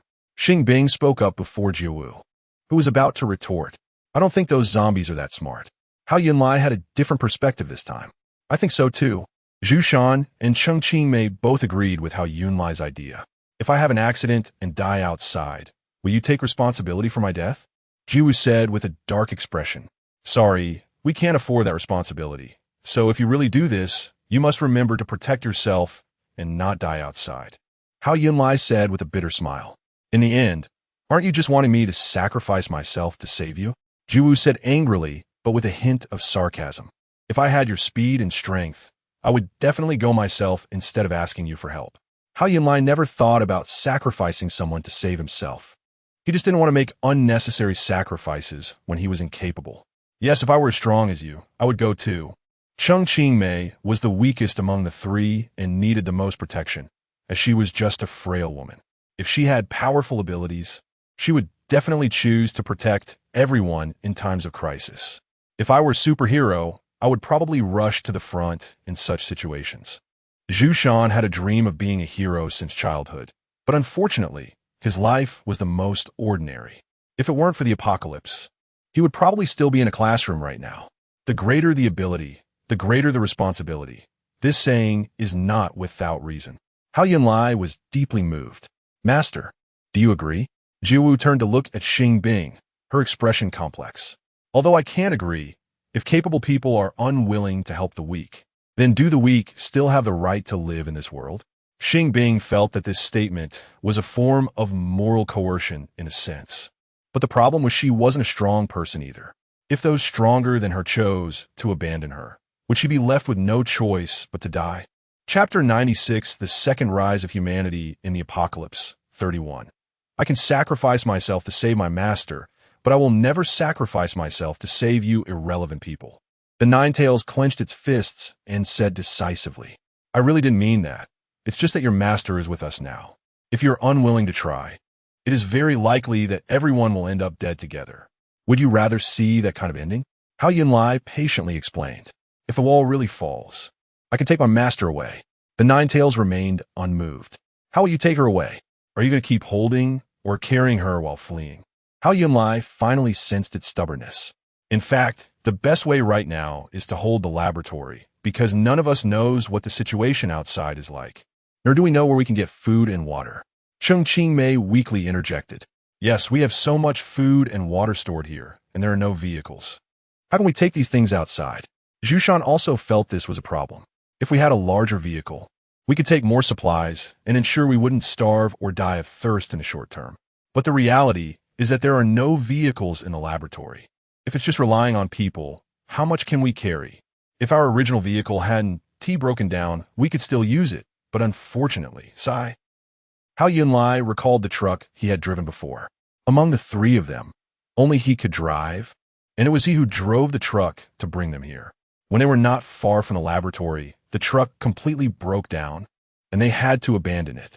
In the end, they relied on climbing ropes to get into the laboratory and save their lives. Don't be discouraged. In fact, the wall is not our last line of defense. The laboratory's main door is. Xing Bing turned back and smiled encouragingly. If the wall falls, that kind of door won't be able to stop the zombies, right? Cheng Qingmei followed and glanced back. Although the laboratory's main door is made of very hard metal and looks very sturdy, it should still be less solid than the outer wall. If there is electricity, even if a bomb explodes at the door, it won't be damaged. Xing Bing said confidently. The material used for the laboratory's main door is the same as that used for the strongest safes, and the mechanism inside is fully automated. When there is electricity, the closed door will seal very tightly, and only Xing Bing's fingerprint can open it. What if there is no electricity? Chengqing may want to know what would happen without power. The door will also close very tightly, but we might not be able to get out. The laboratory's main door cannot be opened manually. If it is locked and there is no electricity, it cannot be pushed open by human strength. So, doesn't that mean we might be trapped to death inside? Zhu Shan felt uneasy at the thought of this possibility. If there is no shortage of water and food, that won't happen. The laboratory has windows that allow for ventilation, so people won't suffocate. But what if the door is forced open by zombies? Won't we be like fish in a barrel? Zhu Shan could hardly imagine escaping in such a situation. I think we can set traps in the yard. If zombies come in, at least we can eliminate some of them. Hao Yunlai estimated that the Nine-Tails would be unlikely to take risks. So he had to settle for a second option. What kind of traps? Chengqing Mei and Zhu Shan were both curious. We can lay flammable materials behind the wall, pour oil around it, and then set up a device that will ignite as soon as a zombie steps in. Hao Yunlai said slowly. This idea seems pretty good. Xing Bing's eyes lit up involuntarily. Chapter 97, The Second Rise of Humanity in the Apocalypse, 32. Although Xing Bing did not have reserves of machine oil or diesel, she had stored several barrels of cooking oil, which could also be used. However, we also need to consider a problem. If the zombies push down the wall from here to get in, the fallen wall would crush the ground and also the mechanisms. If we want to set traps here, we cannot set them too close to the wall. If we do not set them close to the wall, we will need to create a larger perimeter, and we may not have enough flammable materials and oil. In comparison, if we can set up traps at the gate in time and then hide in the laboratory, using a remote control to open the main gate and lure the zombies in, it should be more effective. Xing Bing said methodically. It wouldn't take long to lay down flammable materials and pour oil, but we just don't know if we can successfully create an ignition device. Hao Yun also thought a problem.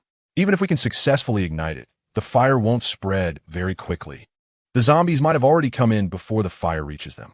Jiawei couldn't help but pour cold water on them. This is indeed a problem. It would be great if we could trap them at the entrance. Xing Bing finally realized this issue. Is there anything that can block them? Hao Yun turned back to look at the laboratory, thinking hard about this question. There are heavy objects like shelves in the laboratory. If we surround them with flammable materials, they should be able to hold them off for a while, but they might also get pushed over easily and become ineffective.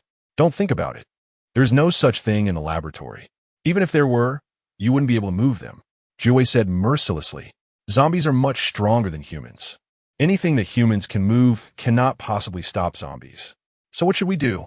Are we really just going to hide in the laboratory and wait for death? Chengqing Mei suddenly panicked. She was only 23 this year, having just graduated from university not long ago. Was she really going to die here? How about I give it a try? Although I'm not very fast, at least my stamina is okay, and it shouldn't be a problem to lure the zombies away a bit.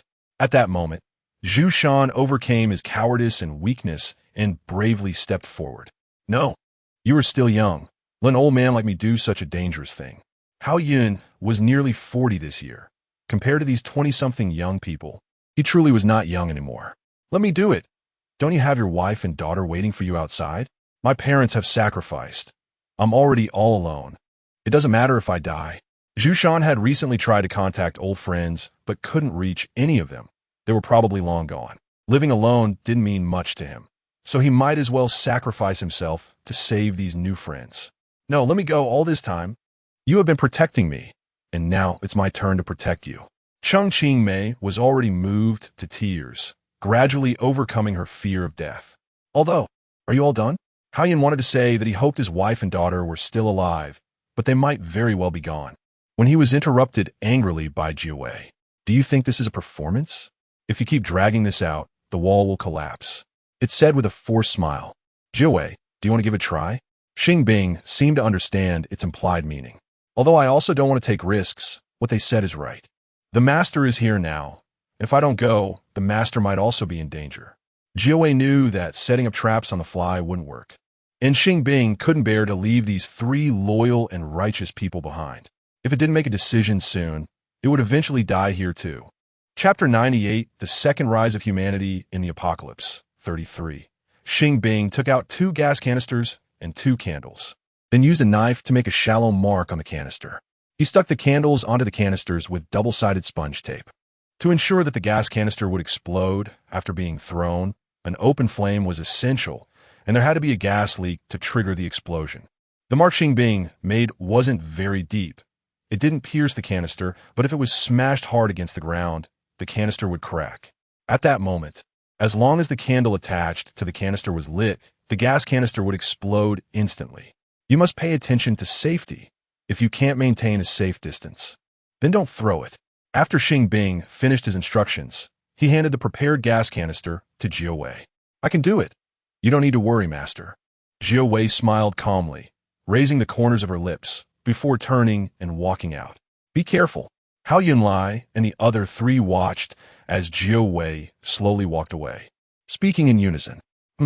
Jiawei didn't respond to them, only snorting coldly. Soon, she reached the front of the wall and jumped out beside the group of zombies outside. Come on, come eat me. Jiawei provocatively held a gas canister with a lit candle. The zombies preparing to crash into the wall rushed at her with a roar as soon as they saw her. Jiawei took off running, moving quickly against the wind.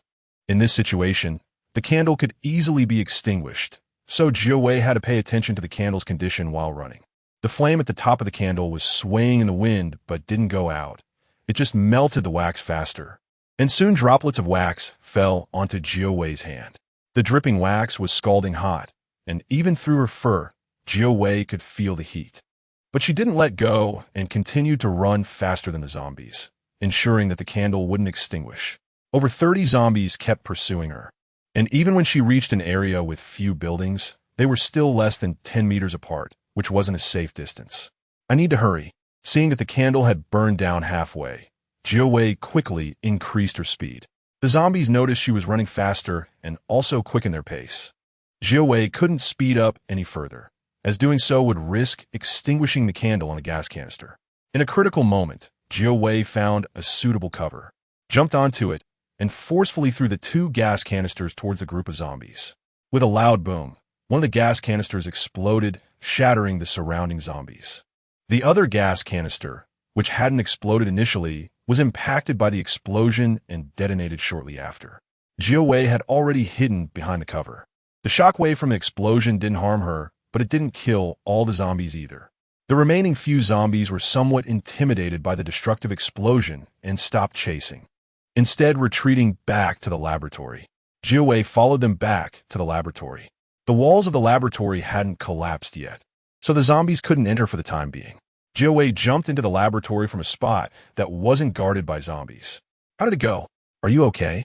As soon as Xing Bing saw her return, he rushed over, followed by Zhu Shan and the other 2. I'm fine. There are just 6 zombies left, Jiawei said with a slightly serious expression. Although they still had gas canisters, the remaining zombies had learned their lesson and would likely not fall for it again. If there are only 6 left, maybe setting a trap could work. Hao Yunlai spoke up first. Actually, I think instead of setting a trap, we should try the empty city strategy. Xing Bing already had a new idea. If we disguise the laboratory as unoccupied first, and then let those zombies come in, when they confirm that there's no one inside, they should leave, right? Chapter 99, The Second Rise of Humanity in the Apocalypse, 34. This probably won't work. Zombies are different from us. Their main way of judging whether they're living creatures is not by sight, but by smell and sensing movement. As long as they are within a certain range, even if we hide very well and hold our breath, we will still be discovered. Hao Yunlai thought it was not feasible. What if we were hiding in a completely sealed space? Xing Bing said calmly. Wouldn't that suffocate us? Zhu Shan blurted out. There would be equipment providing oxygen inside, so we wouldn't suffocate. Xing Bing had already considered this, and she remembered that there was such equipment in the laboratory. That probably won't work either. As long as the equipment is running, it will make noise. If the zombies hear any noise, they will think there are living creatures inside and won't leave easily. Hao Yunlai frowned. What if the room is completely soundproof? Xing Bing hadn't thought of this. But the laboratory could achieve 100 soundproofing. What you mean by completely soundproof is probably just that it can't be heard by the human ear, right? If Hao Yunlai remembered correctly, true 100 soundproofing doesn't exist because some creatures can hear sounds that humans cannot, like bats can hear infrasound. Can zombies hear infrasound too? Xing Bing had considered whether zombies could hear at that level of sensitivity. Hard to say, but we can't take the risk. Hao Yunlai also didn't know if zombies could hear infrasound or similar sounds, but being cautious was always the right choice. Let's set a trap instead. We can think of a different approach. For example, we can place a barrel of oil above the main door, and as soon as the zombies come in, the oil will spill on them, and then we can set it on fire. Cheng Mei thought of a common trick used in TV shows, where a bucket of water is placed above a door, and when someone pushes the door open from the outside, the water spills down. That's a good idea. But how do we ignite the oil? Xing Bing also thought this method was clever, but there was a small problem to solve. I think we could try a two-pronged approach and set up a fire-starting device behind. Hao Yunlai thought of a solution. Can you set it up? Jiao Wei couldn't help but interject. I can't, but I already have a feasible idea. Hao Yunlai got this idea after seeing that Xing Bing had many candles. Zombies aren't afraid of small flames. As long as we place a circle of candles around the door, when the zombies covered in oil walk by, their clothing will easily catch fire, effectively creating a fire-starting device. Do we have that many candles? Zhu Shan knew without thinking that this would require a lot of candles. Actually, it shouldn't take too many. Just placing one every 15 centimeters or so would suffice. Hao Yunlai said without hesitation. I stocked up on a box of candles before, so it should be enough. Previously, Xing Bing had bought a box of candles to avoid complete darkness if there was a power outage at night. Then let's get moving.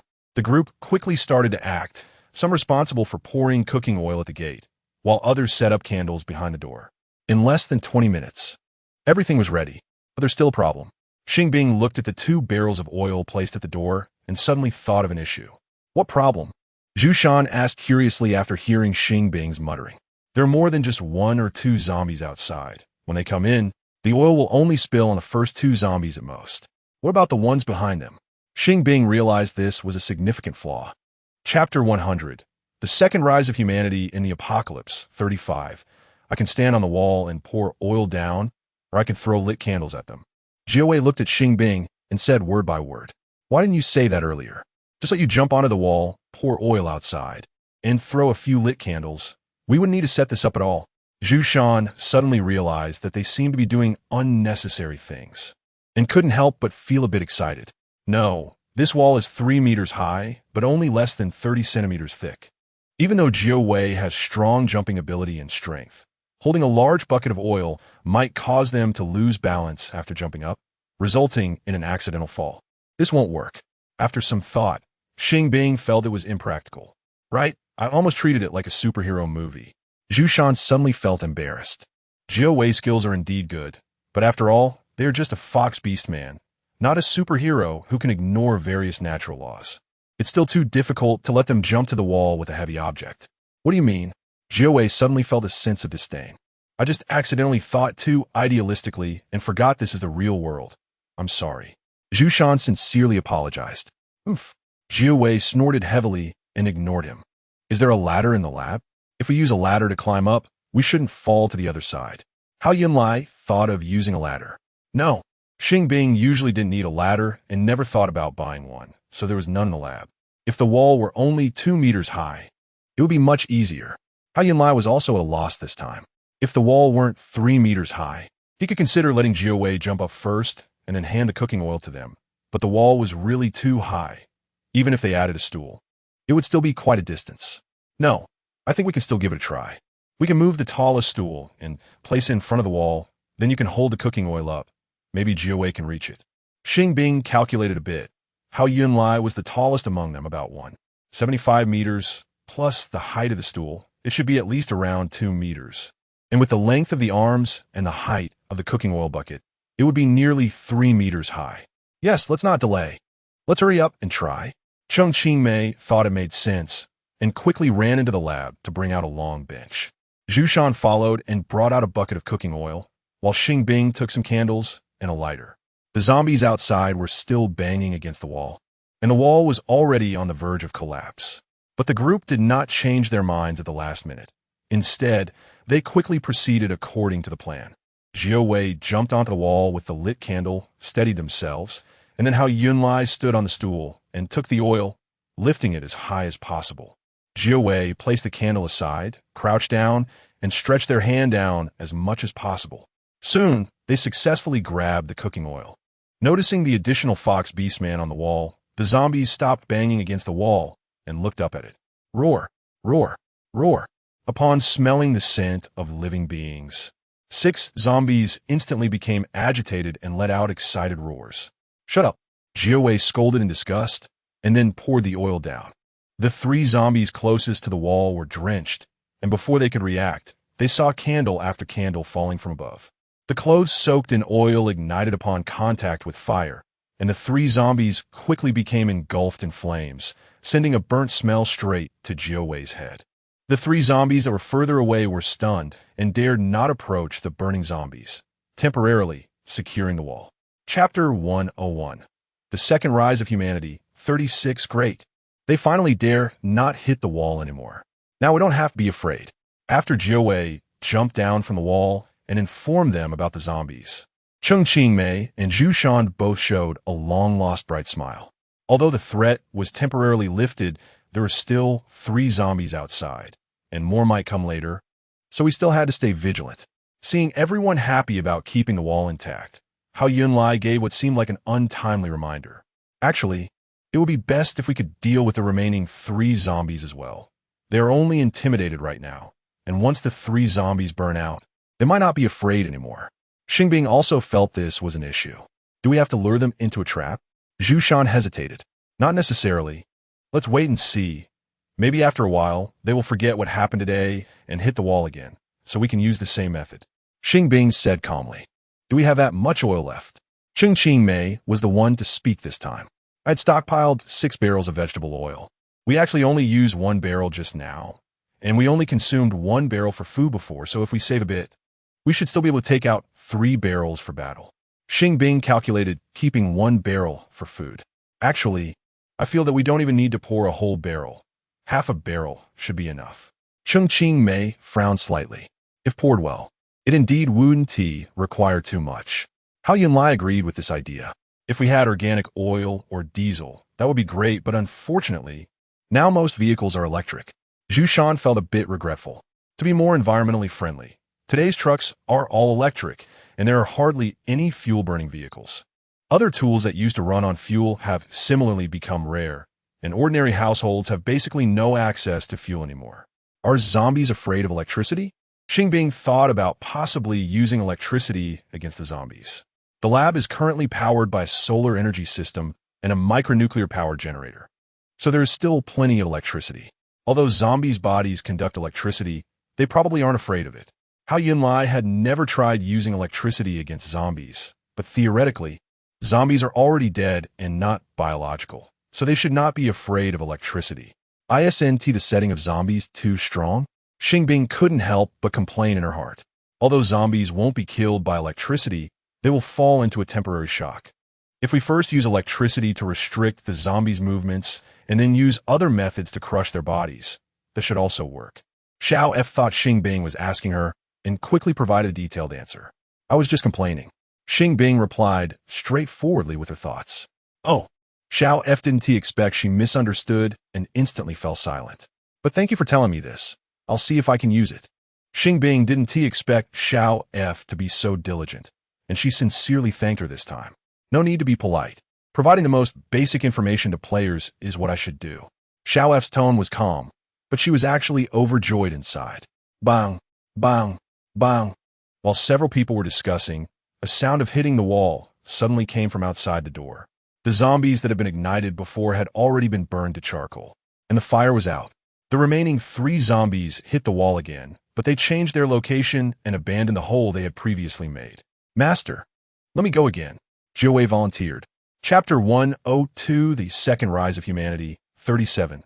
Okay. Xing Bing agreed without hesitation. The group collaborated with the Nine Tails once again, but this time they failed. The remaining zombies had become smarter, as soon as they saw the nine tails. They would quickly retreat and no longer let the nine tails splash oil on them. As long as the nine tails were not standing on the wall, they would immediately return and start banging against the wall again. After several repeated experiments, the results were the same. Even with camouflage, the zombies could still recognize it. It seemed they had realized that the nine tails were a dangerous presence. Xing Bing concluded this. Did that mean that as long as the nine tails were around, they wouldn't dare approach? Zhu Shan's eyes brightened. This should only be temporary, and if they really got in, the nine tails wouldn't be able to protect the four of us. We still can't let our guard down, Hao Yunlai said seriously. There are other zombies. They want to be afraid of the nine tails. Xing Bing added. For now, aren't there no other zombies? Zhu Shan felt there was no need to worry too much. At least it would be difficult for the three zombies outside to break into the laboratory. Can zombies communicate with each other? Cheng Qingmei interjected. They should be able to. Otherwise, how would they recognize their companions? Zhu Shan replied without hesitation. If we keep the three zombies outside and let them communicate with the newly arrived zombies, will the new zombies also be afraid of the nine tails? Cheng Qingmei proposed a bold guess. Hard to say. Hao Yunlai answered without thinking. Xiao F, what do you think? Xing Bing pretended to think, but was actually asking Xiao F. I also think it's hard to say. Although zombies can indeed communicate, their communication is very simple and may not clearly convey this matter to other zombies. Xiao F agreed with Hao Yunlai's idea. Are there other zombies nearby? Xing Bing felt like a frog at the bottom of a well, completely unaware of the specific situation outside the laboratory. Not for now. Besides the three zombies still banging against the wall, Xiao F did not see any active zombies within 10 miles. If any other zombies come, remember to notify me in advance. Xing Bing decided to use Xiao F as the only external tool. All right. Xiao F felt that this did not violate the game rules and agreed immediately.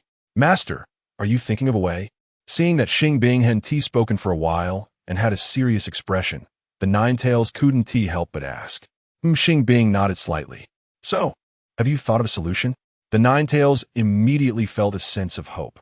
Actually, electricity can also be used to deal with zombies, but it needs to be combined with other methods. Xing Bing said calmly. Really? Zhu Shan's eyes lit up again. You should know how natural forest fires are mostly caused, right? Xing Bing deliberately kept them guessing. I know, lightning strikes a tree and the tree catches fire. Cheng Qingmei answered first. Exactly. Xing Bing nodded in agreement. What does this have to do with dealing with zombies? Zhu Shan didn't understand the connection between the two. Are you thinking of using electric shocks to ignite the zombies? Hao Yunlai thought of this possibility, but wasn't very sure. Yes, zombies were clothes, and clothes are flammable. Even without oil, they can easily catch fire. Xing Bing didn't actually think this way. But the fact that zombies would be shocked into a stupor was something Xiao F had told her. She couldn't say it directly and had to hint at it, letting them discover the secret themselves. Chapter 103, The Second Rise of Humanity, 38. What if we fail? Jiawei was somewhat worried that it would backfire. Actually, I think this is not the time to consider that. Even if we have electricity, we can't use it to attack the zombies, right? Zhu Shan thought for a moment and still felt that this approach was not very realistic. How to utilize it is indeed a problem. If we don't handle it properly, we might end up electrocuting ourselves. Hao Yun came along with a frown. Yes, Master, I also think it's dangerous. It's rare for Jiawei to agree with Hao Yun's viewpoint. Although I also think it might be dangerous, I have a bold idea. Cheng Qingmei held a different opinion this time. What idea? Xing Bing asked curiously. We can use water to conduct electricity. As long as we sprinkle a thin layer of water in front of the yard gate and then place the electrified wire on top, we can create an electric field. Cheng Qingmei said methodically. But won't the water dry up easily? Xing Bing thought that if there was too little water, it probably wouldn't work. We need a noticeable layer of water that won't dry up even after being exposed to the sun for dozens of minutes. Cheng Qingmei described it in detail. Then we can just choose a rainy day, right? Zhu Shan said without thinking. No, Xing Bing and Hao Yun said in unison. Why not? Zhu Shan was actually thinking of just after it had rained, not during the rain, so he didn't understand why it wouldn't work. The laboratory's exterior is metal. If the ground is covered with water, the electricity will be conducted to the laboratory, damaging the smart lock. Xing Bing answered somewhat speechlessly. Oh, Zhu Shan suddenly realized. He had been focused on the water issue and forgot to consider this problem. Let's just sprinkle water. We can use the water from washing clothes, so it won't be too wasteful. Qingmei still believed that her idea should work. As long as they could concentrate the water in the 3 to 5 meters range in front of the yard gate, it wouldn't affect the laboratory. Do we have such a long wire? Jiwei suddenly thought of this question after estimating the distance from the yard gate to the laboratory door. Yes. When we bought the generator, we got a 50-meter-long wire as a bonus. Xing Bing remembered this detail. Since we have it, let's give it a try. If it really doesn't work, we can also use fire as an attack. Qingmei was bolder than ever now. Are we really going to try? Jiwei looked at Xing Bing with a worried expression. It didn't want her to attempt this method because it was afraid she might accidentally electrocute herself.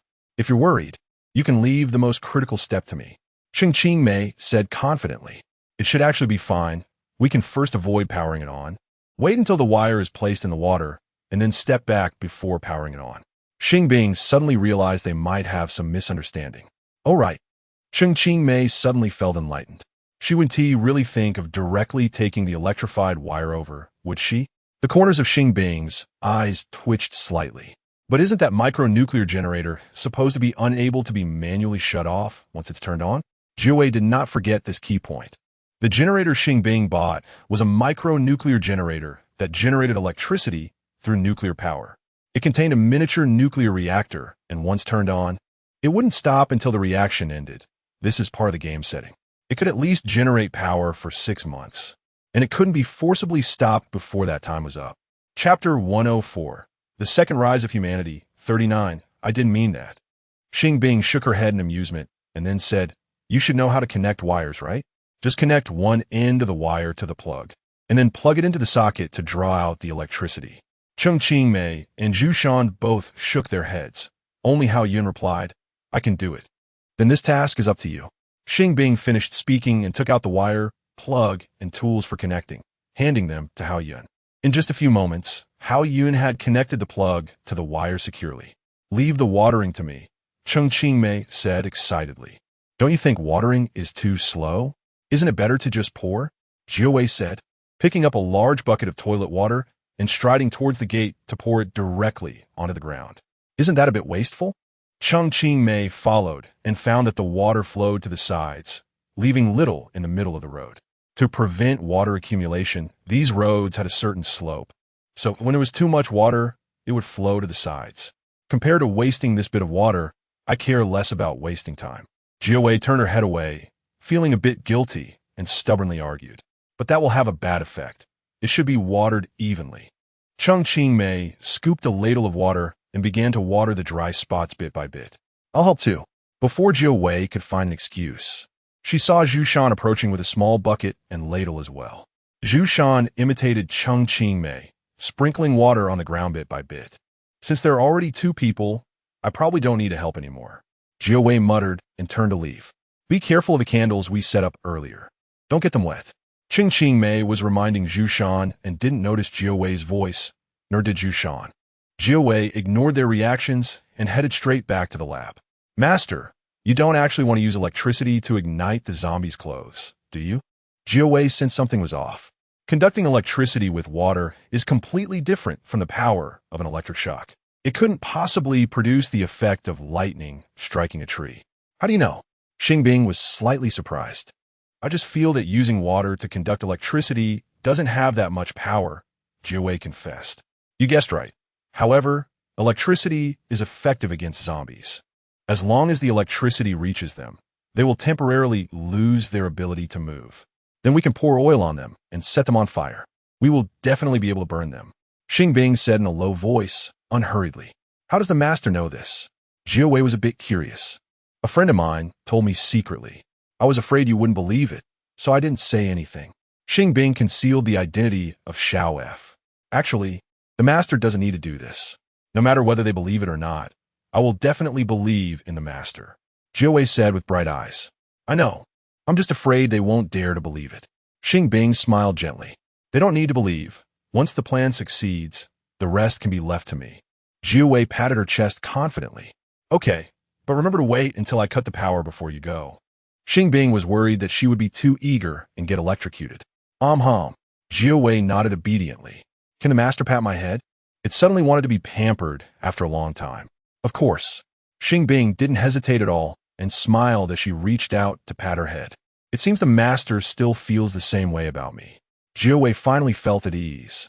She had been somewhat worried that Xing Bing might change her attitude towards her after becoming friends with others, feeling dissatisfied that someone intruded into their two-person world. But now she was finally relieved. Chapter 105. The Second Rise of Humanity, 40. After everything was ready, everyone hid in the laboratory. Xing Bing used a remote control to open the gate, and before leaving, she placed a piece of freshly thawed pork in front of the door as bait. The zombies that had been banging against the walls were immediately attracted by the sound of the door opening. They walked towards the door, and upon smelling the pork inside, they became excited, although the candles were still burning inside, making them feel a little uneasy. Their hunger overcame their slight caution, and 3 zombies rushed through the gate. They did not expect the water on the ground to be electrified. As soon as they stepped in, they were electrocuted. Soon, they fell to the ground, lying in disarray. That's it, Xiao F quickly reminded. The zombies have fallen for it. We can go out now. Xing Bing unplugged the power, cut off the electricity, and led the way outside. Why aren't they moving? I thought electricity was ineffective against them. Zhu Shan was surprised to see the zombies lying still on the ground. Could it be that they also fall into shock like humans when electrocuted? Hao Yun came to this realization. Exactly. Let's take care of them now. Xing Bing said nonchalantly. Just leave it to me. Jiawei walked over with half a bucket of vegetable oil and began to evenly pour the oil over the 3 zombies. Then picked up a few candles lying on the ground and tossed them onto the zombies as well. Although there was a small amount of water on the ground, it did not affect the burning of the oil, and soon the 3 zombies were engulfed in flames. It smells terrible. Once they're done burning, let us get rid of them. Cheng Qingmei frowned and covered her nose at the burnt smell emitted by the zombies. Let's go into the laboratory first. If they wake up, they might attack us. Xing Bing thought it was unnecessary to stay there, as it could be dangerous. Zombies are not afraid of pain or fire. They wouldn't lose their ability to move until they were completely burned to ashes. Yes, let's go in first. Zhu Shan led the way back, and the others followed into the laboratory. Halfway through burning, the zombies woke up. They could still move, but the flames made it hard for them to find their direction. Although they didn't feel pain and had no awareness of wanting to extinguish the fire, they were still somewhat affected. Thus, outside the laboratory, it became a chaotic scene with the zombies moving around. After waiting for a while, until the 3 zombies completely lost their ability to move and the fire was extinguished, they walked out of the laboratory. It still stinks. Cheng Qingmei pinched her nose and said with disgust, I'll handle it. Haiyan also found it very smelly, but he didn't react as strongly. He took out a broom and other tools, preparing to clean up the burnt zombies and the traces they left behind. I'll help too. Zhu Shan felt he was a man and couldn't let Hao Yin do this alone, so he joined in. They spent nearly an hour cleaning up, finally tossing the charred remains into the trash bin outside the laboratory. It was a rare opportunity to be out of the laboratory, so they moved all the garbage they had accumulated outside, filling the trash bins. Let's go buy some oil. Zhu Shan thought it was necessary to stock up on vegetable oil and wanted to take the chance to go to the supermarket. Are there still supermarkets open? Hao Yin frowned slightly. X City has been in ruins for over 3 months. Where can you find an open supermarket? Aren't there unmanned supermarkets? Zhu Shan remembered that during their escape, there were still quite a few unmanned supermarkets operating. Chapter 106. The Second Rise of Humanity, 41. The premise for the unmanned supermarket to operate normally is electricity. Previously, there had been no large-scale power outages. But now this area has basically lost power, so the unmanned supermarket should have already closed. Even if it hasn't closed, there probably aren't any daily necessities left. Hao Yin had to dash their hopes. All right, Zhu Shan was just thinking about it. After all, it was still uncertain whether there were zombies in other places. If there were zombies lurking in the unmanned supermarket, it would be too dangerous. After the 2 finished dealing with the garbage, they returned to the laboratory. When Xing Bing saw them return, she closed the door again. They were temporarily safe, but there still wasn't much good news on the news. It only said that rescue teams had saved many people in more than 20 cities across the country and were currently organizing more rescue teams to go to more places to save people. Is there still no rescue team coming to our side? Jiawei looked at the news on Xing Bing's phone, her brows gradually furrowing. The latest news still didn't specify which cities the rescue teams would be dispatched to, only that survivors have been rescued in some cities. Xiao F, do you know? Xing Bing didn't answer but quietly asked Xiao F in her mind. The range I can see is limited, so I can't confirm completely, but from what I can see, it seems that there are no rescue teams. Xiao F could only see the specific situation within a 10-mile radius centered around Xing Bing. Has this place been abandoned? Xing Bing found it hard to believe, but that was likely the case. It shouldn't be, right? According to the original plot of the second rise of humanity, City X is one of the cities with the most survivors. If there had been no rescue teams from start to finish, how could that be possible? Xiao F didn't know the more detailed plot, but at least this point could be confirmed. Could it be because most people had already evacuated before? If they were included, City X would definitely have the most survivors. Xing Bing thought of this possibility. Compared to other cities, City X had actually prepared for evacuation from the beginning. People had started to evacuate when there weren't many zombies yet. If that were the case, it would be too dark. Xiao F had never thought that authoritative news platforms would fabricate in this regard, but after all, this was just a game world derived from a comic. So any situation wouldn't be surprising, so it wasn't impossible. Regardless of whether there are rescue teams or not, I have to defend the laboratory. Xing Bing's most important task now was to secure the laboratory, because only here were there still enough supplies. Why has the master been silent for so long? Have we really been abandoned? Jiu Wei felt more and more disappointed as she waited. Although she hadn't really expected anyone to come and rescue them. The news had been saying that a rescue team would come to save them, which gave her some hope, but the reality chilled her heart, and she was ultimately a bit disappointed. Forget it. It's better to rely on myself than to rely on others. Even if there really are no rescue teams, I will protect the master well. Jiu Wei finally gave up on the thought of continuing to wait for the rescue team. No matter what, she would protect the master, even if it meant sacrificing her own life. I just saw a shocking piece of news. Did you see it? Just when the atmosphere was tense, Zhu Shan suddenly popped up. What shocking news? Xing Bing instinctively looked up at him, and Jiu Wei also turned to Zhu Shan. Some medical scientists have already come up with a method to create a vaccine to eliminate the zombie virus. Zhu Shan briefly stated, "Is that true?" This time, it was Jiu Wei who asked. Chapter 107, The Second Rise of Humanity, 42. Of course it's true. Although it is currently just a theory and experiments haven't started yet, at least there is a clear direction. As long as we conduct a few more experiments and confirm the feasibility of the theory, we can truly develop a vaccine. Zhu Shan said, almost dancing with excitement. You haven't even started the experiments, and you're this excited? What if the experiments fail in the end? Jiu Wei couldn't help but scoff. It won't fail, even if it might not succeed at first. As long as the direction is right, it will succeed eventually. Zhu Shan believed in the authority of the medical professionals who proposed the relevant theories, and he had faith in their capabilities. Have you considered how long it will take to develop the vaccine and achieve mass production? Jiu Wei still thought he was too optimistic. From what it had learned online, vaccines in human history were developed through repeated experiments, with the shortest taking more than a year. This means they might have to wait more than a year or even longer. If they could only stay here, food and water would eventually run out. How could they possibly last until they could defeat the zombies with a vaccine? Although it may indeed take a long time, at least there's hope, right? Zhu Shan wasn't that idealistic. He just thought having hope was better than no hope at all. You go tell him the good news. Xing Bing quickly found an excuse to send Zhu Shan away, fearing Jiu Wei would say something more disheartening. Jiu Wei, we need to go out for a bit. Without waiting for Jiu Wei to respond, Xing Bing had already made a decision. They needed more supplies if they were to survive until the end of the apocalypse. Is it just us? Jiu Wei's first thought wasn't about the danger of going out now, but whether it was really just it and Xing Bing going together. Yes, anyway, there shouldn't be anyone on the streets now. You could just go out directly, let them guard the lab. Xing Bing didn't plan to bring Cheng Qing Mei and the others.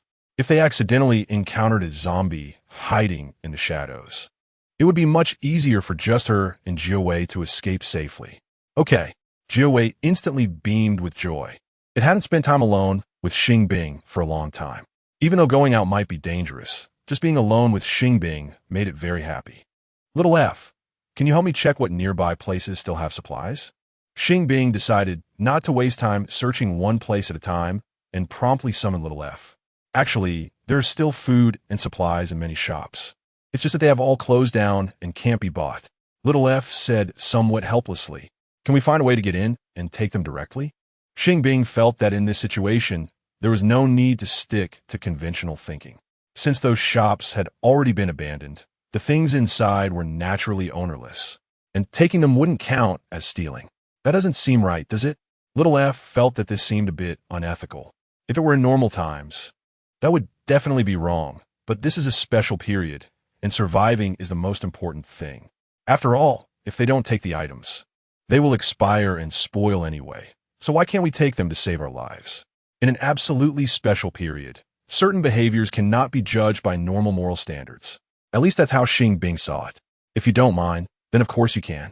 Little F actually didn't intend to impose moral condemnation, since this was just a game world, and besides, it wasn't really that unethical. The doors of those shops should still be relatively easy to force open without electricity, right? What Xing Bing wanted to know now was whether she could successfully enter those closed shops. Chapter 108, The Second Rise of Humanity, 43. I'm not quite sure, but it should be possible. Some have already been damaged by zombies, little F estimated. Then let's take the chainsaw. If it really doesn't work, I can just use it directly. Xing Bing decided to bring along a portable chainsaw. This chainsaw is rechargeable and doesn't need to be plugged in while in use. It's quite heavy, so Xing Bing handed it to Jiawei. Jiawei could lift it with one hand and didn't find it heavy at all. After greeting Hao Yun and the others, Xing Bing and the group set off. There shouldn't be any zombies nearby, right? Xing Bing asked little F as they walked. Not for now, little F replied honestly. If any zombies come close to us, you must remember to remind me in time, Xing Bing cautioned. Okay. Little F immediately began to seriously check the surroundings. Master, what should we buy this time? Jiawei asked habitually upon seeing the shops on the street. It's not buying. It's collecting.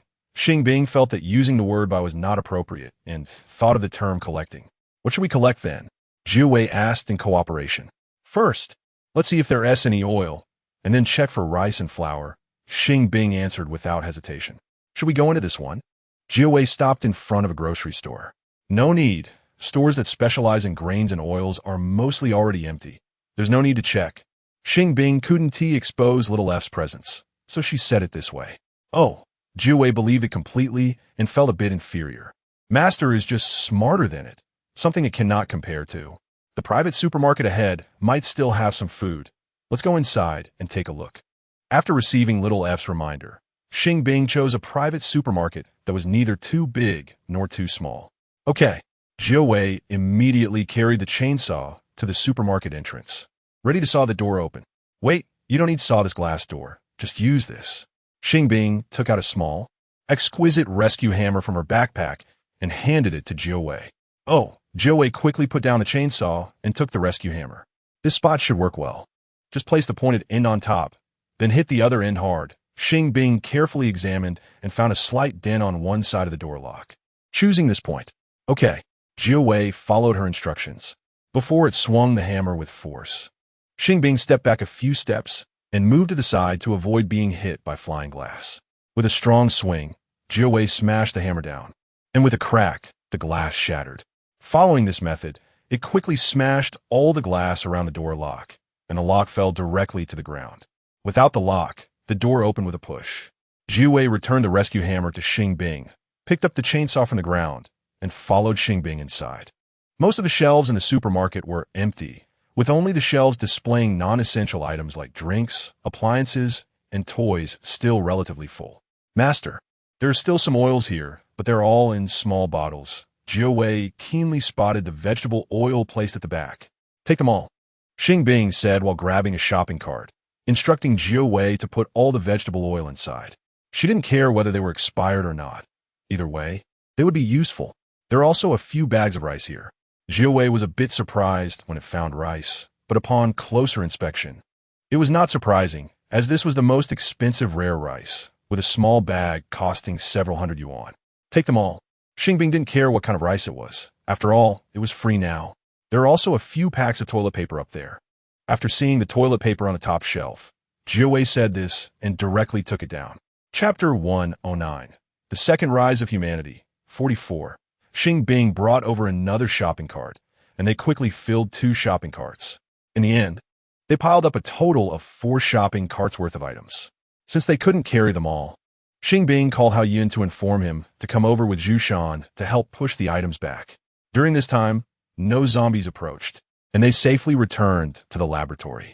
While it was still a safe period, Xing Bing took Jiu Wei out again and collected quite a lot of food and daily necessities like toilet paper.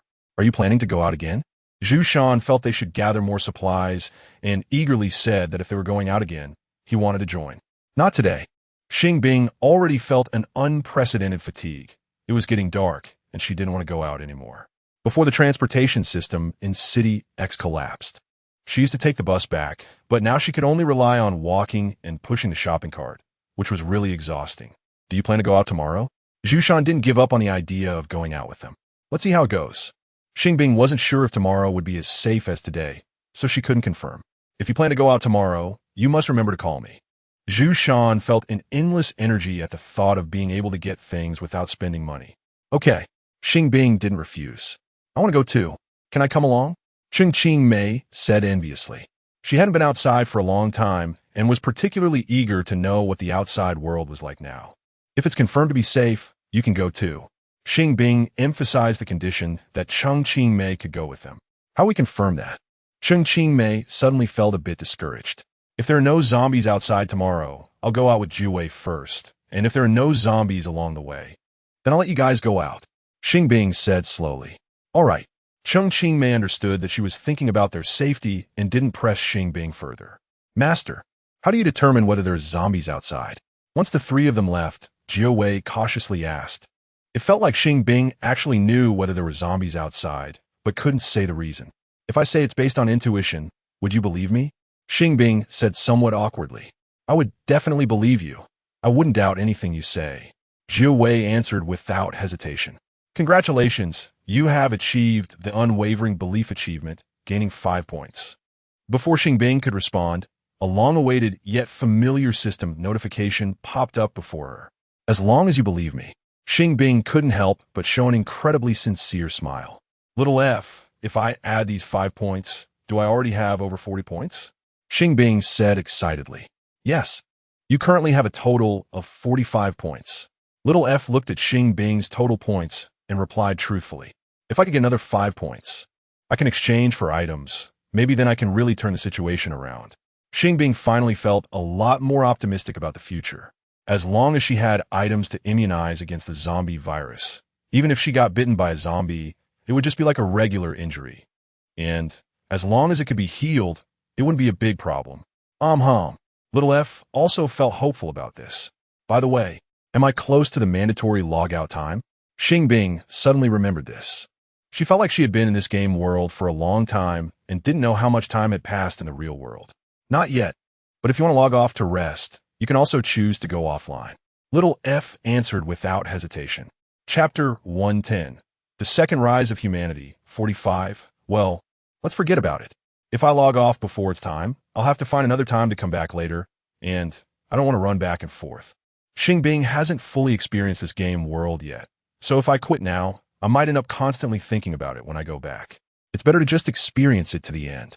Okay, when the time comes, I'll notify you. Xiao F replied diligently. All right, Xing Bing gladly accepted. The next morning, Xing Bing confirmed the situation outside with Xiao F. After ensuring there were no zombies within a 10-mile radius, she took Jiu Wei and headed out. This time, they walked for more than half an hour before finding a store that still had items to collect. It was a medium-sized convenience store with no shopping carts inside, only some plastic bags left by the counter. Xing Bing picked out several sturdy large plastic bags to fill with items. Halfway through gathering things, Xing Bing received a reminder from Xiao F. A group of zombies appeared less than 10 meters from the convenience store and was moving closer. Jiu Wei, let us take these items back first. We want to be able to get more if we stay. Xing Bing quickly found an excuse for Jiu Wei to carry the already packed items and hurriedly left. They moved quickly and managed to get far away before the zombies reached the convenience store, but their lingering scent was still detected by the zombies. At this moment, there's less than a mile between the zombies and them, and the zombies could easily catch the scent of living humans in the wind. You guys need to hurry. Those zombies have already found you. Seeing the zombies change direction and start moving toward them, Xiao F urged urgently. Jiawei, let us run. I have a bad feeling. Xing Bing immediately reminded Jiawei and quickened her pace. Okay. Jiawei nodded and also sped up. Xing Bing almost started jogging, and Jiawei walked quickly, but not running, because if it ran, Xing Bing wouldn't be able to keep up. In the end, the two returned to the laboratory safely, but unfortunately, the group of zombies followed them, and their numbers were even greater than last time. There were at least 50 zombies, and they looked fiercer and stronger than before. Bang! Bang! Bang! As soon as they saw the wall, they began to crash into it forcefully. Xing Bing and Jiawei informed Hao Yunlai and the others about this situation. They originally planned to deal with the zombies using oil and candles like before, but they soon realized it was impossible. First, there were just too many zombies this time. If they didn't find a way to blow up most of them like last time, their vegetable oil simply wouldn't be enough. Secondly, these zombies were smarter than before. They not only worked together to crash into the wall, but also retreated when they sensed danger, which left Xing Bing and the others with no way to counteract. The wall, which had already been breached, was teetering on the brink of collapse. Xing Bing quickly told everyone and Jiawei to hide in the laboratory and locked the lab's main door and windows to prevent any zombies from climbing in through the windows. What should we do now? Are we really just going to hide here and wait to die? Xing Mei once again felt the panic. Now is not the time to panic. We still have plenty of food and water, and the electricity hasn't gone out. As long as we don't let the zombies in, we are safe. Xing Bing became the backbone of the group, as she was the only one who could offer comforting words without panicking.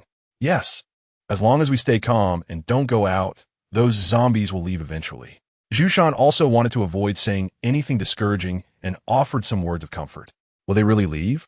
Qingmei knew their words were just comforting, but she still showed a look of doubt.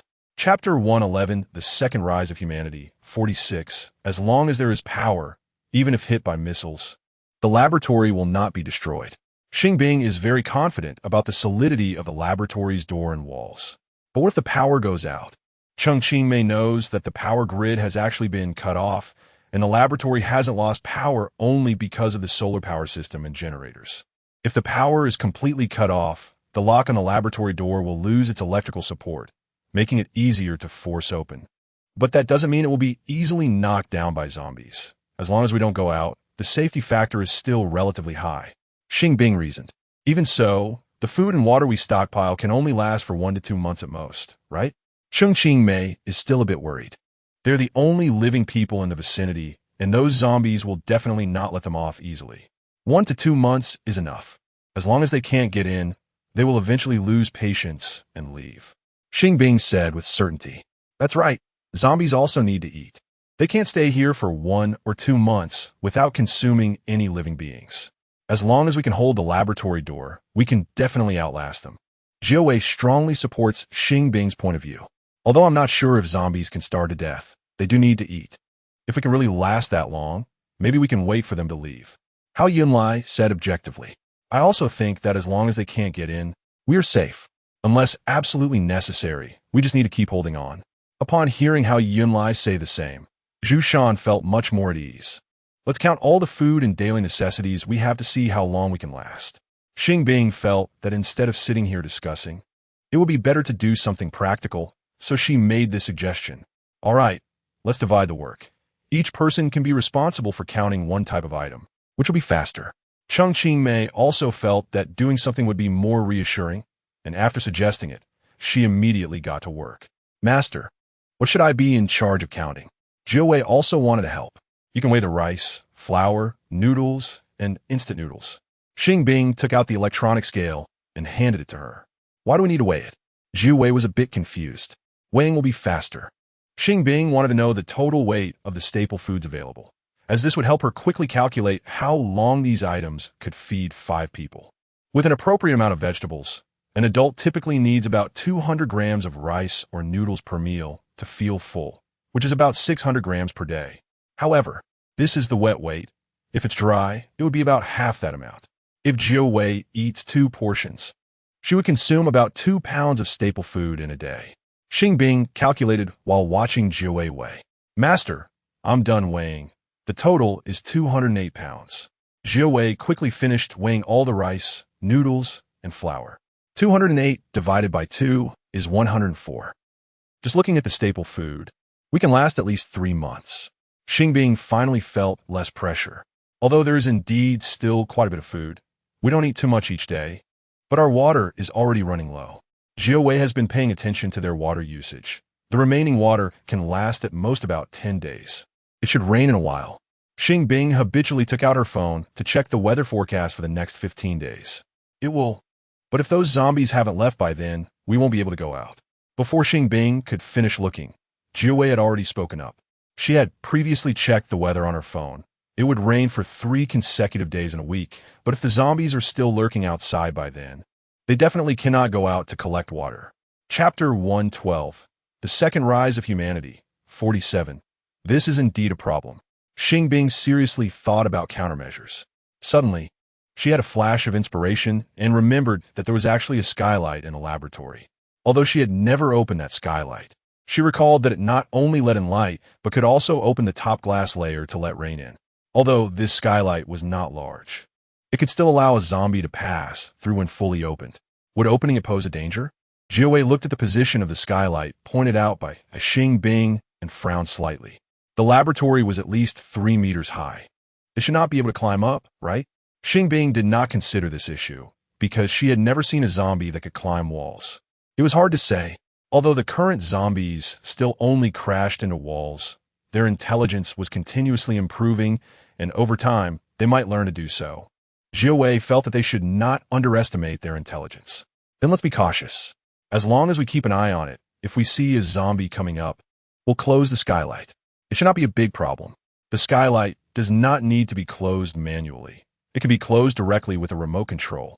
So Xing Bing felt it should be fine. All right, if they haven't left by then, we'll open the skylight to catch rainwater. Jiawei ultimately compromised. 3 days later. Have you seen the latest news? I just found out some bad news. It's simply terrifying. Zhu Shan ran into the lounge with her phone, looking horrified. Are you talking about the zombies starting to evolve? Xing Bing had just seen this news as well. Many of the current zombies are becoming smarter, and their limbs are becoming more agile. Some have even learned to use simple tools. Yes, exactly. Some zombies can actually pick locks now. How terrifying is that? Zhu Shan felt increasingly scared, as if the zombies outside would soon break through the door and come in. Don't worry, our lock is a comprehensive smart lock. It cannot be opened with lock-picking tools without fingerprints. Xing Bing said calmly. What about the windows? They really won't be opened? Zhu Shan then worried about the windows. The laboratory's windows looked similar to ordinary windows, and there were no iron bars outside. Are they really that secure? The material of the windows has been reinforced, and the lock can only be opened from the inside or with a remote control. Moreover, the position is relatively high, so ordinary zombies cannot reach them. So there's no need to worry. Xing Bing remained unflustered. To avoid being easily seen from outside, the windows of the laboratory were installed quite high, basically above 2 meters, which ordinary zombies really cannot reach. That's good. Zhu Shan finally felt reassured. Master, what if those zombies learn to stack on top of each other? After Zhu Shan left the room, Jiawei suddenly thought of this point. That wouldn't be a problem. I actually haven't activated the security mode yet. As long as I turn on the security mode, the outside of the windows will be completely sealed, making it impossible for zombies to open them. To allow light to come in and save electricity during the day, Xing Bing had not turned on the real security mode yet. Remember to turn it on at night. That would be safer. Jiawei still felt they could not let their guard down. At least they could close it at night, since they would be turning on the lights anyway. Xing Bing completely agreed and decided to activate the security mode at night. 4 days later, it started to rain heavily outside. After confirming that no zombies had climbed onto the roof, Xing Bing opened the skylight and began to collect water using plastic basins and buckets. The rain was pouring down heavily, and the basins or buckets used to collect water quickly filled up. Hao Yun and others helped move the filled ones away and quickly replace them with empty containers, and everyone was busy. Chapter 113. The Second Rise of Humanity. 48. It should still be safe, right? As the rain began to lessen, Xing Bing asked Xiao F. Yes. The zombies are all below, and they seem to be affected by the rain, so they haven't noticed that you've opened the skylight. Xiao F looked around and replied leisurely. Keep an eye on it for me. I still need to collect more water. Xing Bing felt that the rain was still significant, and she could fill a basin in just a few minutes, so there was still water to collect. Sure. Xiao F had nothing else to do and readily agreed. Xing Bing continuously switched between two basins to collect water, and there was also a large basin nearly a meter in diameter on the ground, trying to prevent rainwater from falling on the floor. Although the laboratory floor was waterproof, too much water would still be difficult to manage, so extra care was needed. After the rain had lessened to the point where it took over 10 minutes to fill a basin, Xing Bing finally closed the skylight. This time, no zombies crawled up, which was quite fortunate. We need to process all this water. Everyone come help. Xing Bing greeted everyone and Jiu Wei, asking them to assist in the processing to improve efficiency. Some were responsible for adding water to the barrels connected to the water purification machine, while others used clean containers to collect water. A few worked together, making it relatively easy. Jiu Wei was in charge of moving the filled water containers into the cooking and dining rooms. The cooking room always needed water, so it was necessary to store more, while the dining room used half its space for water storage. With this water, we should be able to last several more days, right? After successfully processing all the rainwater, Cheng Mei let out a sigh of relief. If we try to conserve a bit, we should be fine for about 5 days. Xing Bing estimated. I saw the weather forecast says it will rain tomorrow and the day after. Should we continue collecting water? Zhu Shan said, almost eager. If the rain is substantial, of course, we should collect it, but if it's just a light drizzle, we can't open the skylight. Xing Bing had concluded from Xiao F's observations that during heavier rain, their scent would be blocked by the rainwater, making it less likely for the zombies to smell them. Conversely, in lighter rain, they were more likely to be detected. Then we'll see how it goes. Zhu Shan said without hesitation. I hope everything goes smoothly tomorrow and the day after. Hao Yin didn't say anything, only making a wish in his heart. In the following 2 days, the rain continued to fall intermittently, varying in intensity. During the day, Zhu Shan kept an eye on the window, reminding Xing Bing to open the skylight to collect water whenever it started to rain heavily. After 2 days of hard work, they collected a significant amount of water, filling almost all the containers in the laboratory that could be used for water storage. This time, we should be able to last at least 10 days. Cheng Mei felt a bit more secure. It should be at least half a month. Zhu Shan joked with a smile. Aren't you scared all now? Cheng Mei was quite surprised by his smile. Maybe I've gotten used to it. Besides, the laboratory is soundproof, and once the windows are closed, you can't hear anything outside. If it weren't for the surveillance cameras, I would almost think they had left. Zhu Shan spoke endlessly. Why is my thinking the opposite of yours? Cheng Mei couldn't help but feel a bit awkward. The quietness in the laboratory didn't give her a sense of security. Instead, it made her feel more anxious because if she didn't check the surveillance, she had no idea what was happening outside. That's normal. I felt the same way at first, but over time, I stopped feeling anxious. Zhu Shan now fully believed Xing Bing's words. The laboratory was very sturdy, and even if it were hit by a missile, it wouldn't break. Not to mention that the zombies outside would only crash against the walls. Chapter 114. The Second Rise of Humanity, 49. Are you the same? Cheng Mei slightly furrowed her brows and then looked at Hao Yunlai, who was standing nearby. I'm different. I wasn't that nervous from the start because I know being nervous is useless. Hao Yunlai had long stopped feeling nervous or afraid. If it weren't for the lingering thoughts of his possibly still alive wife and daughter, he could completely disregard life and death. What about you? Cheng Mei didn't expect his answer to be like this and couldn't help but ask Xing Bing and Jiu Wei, who were standing on the other side. As long as I can be with the master, I'm not afraid of anything. Jiu Wei is only afraid of being separated from Xing Bing. It isn't afraid of anything else. I'm actually not that afraid of zombies. I just fear turning into one. Xing Bing said somewhat awkwardly. So it's just me who's still scared? Cheng Mei suddenly felt like she was being cowardly. It's not that. I'm still afraid. I just temporarily don't feel it. If Zhu Shan wasn't thinking that the lab is sturdy and zombies can't get in, he would also be very afraid. Cheng Mei found herself at a loss for words. You can actually relax a bit. If the lab's door or walls were really breached by zombies, I would receive an alert. As long as there is no alarm, it means we are still safe, Xing Bing said with a smile. Qing knew Xing Bing wouldn't lie to them, and finally felt much more at ease. Xiao F, are there any unusual movements from the zombies outside? Instead of checking the surveillance, Xing Bing asked Xiao F. The lab's external surveillance has blind spots, and there are some areas that can't be captured, so it's better to ask Xiao F, who can check 360 degrees without blind spots. After the rain stopped, they seemed to become a bit irritable, just now. A few zombies dug up the flower bed. Xiao F was about to say what it had just discovered. Why are they digging up the flower bed? Xing Bing felt confused. Although they hadn't had time to harvest the remaining vegetables in the flower bed, there were still some cabbages and the like. But aren't zombies supposed to be vegetarian? They must be checking to see if there are earthworms in the soil. Xiao F had already seen a zombie dig out a slippery earthworm and swallow it. They even eat earthworms? Xing Bing could hardly believe it.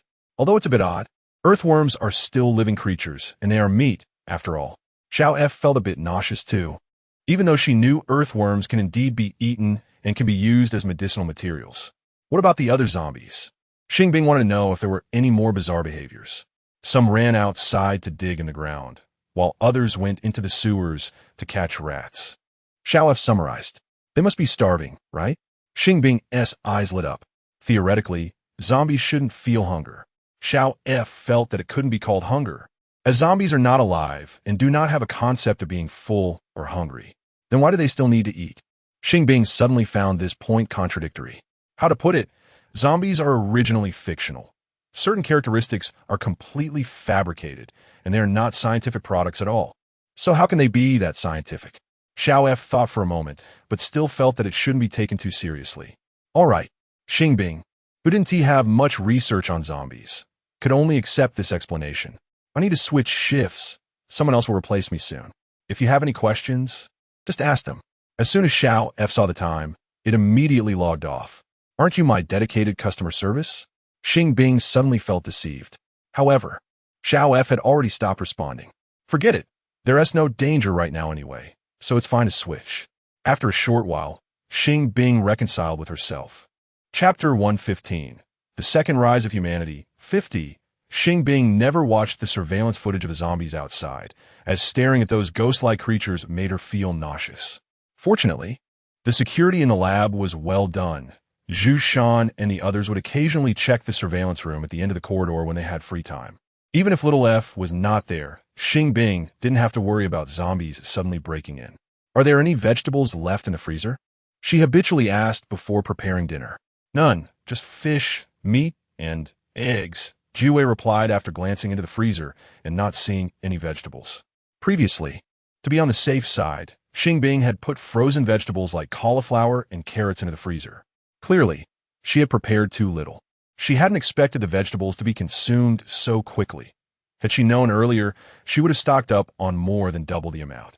Don't we still have some kelp or something? That should count as a vegetable, right? Jiwei remembered they had some dried kelp stored. Kelp can only be considered a vegetable in a loose sense. In Xing Bing's view, kelp could not replace vegetables at all, as it lacked vitamin C and had little dietary fiber, since it was fundamentally an algae. Well, it's better than nothing. We'll eat kelp tonight.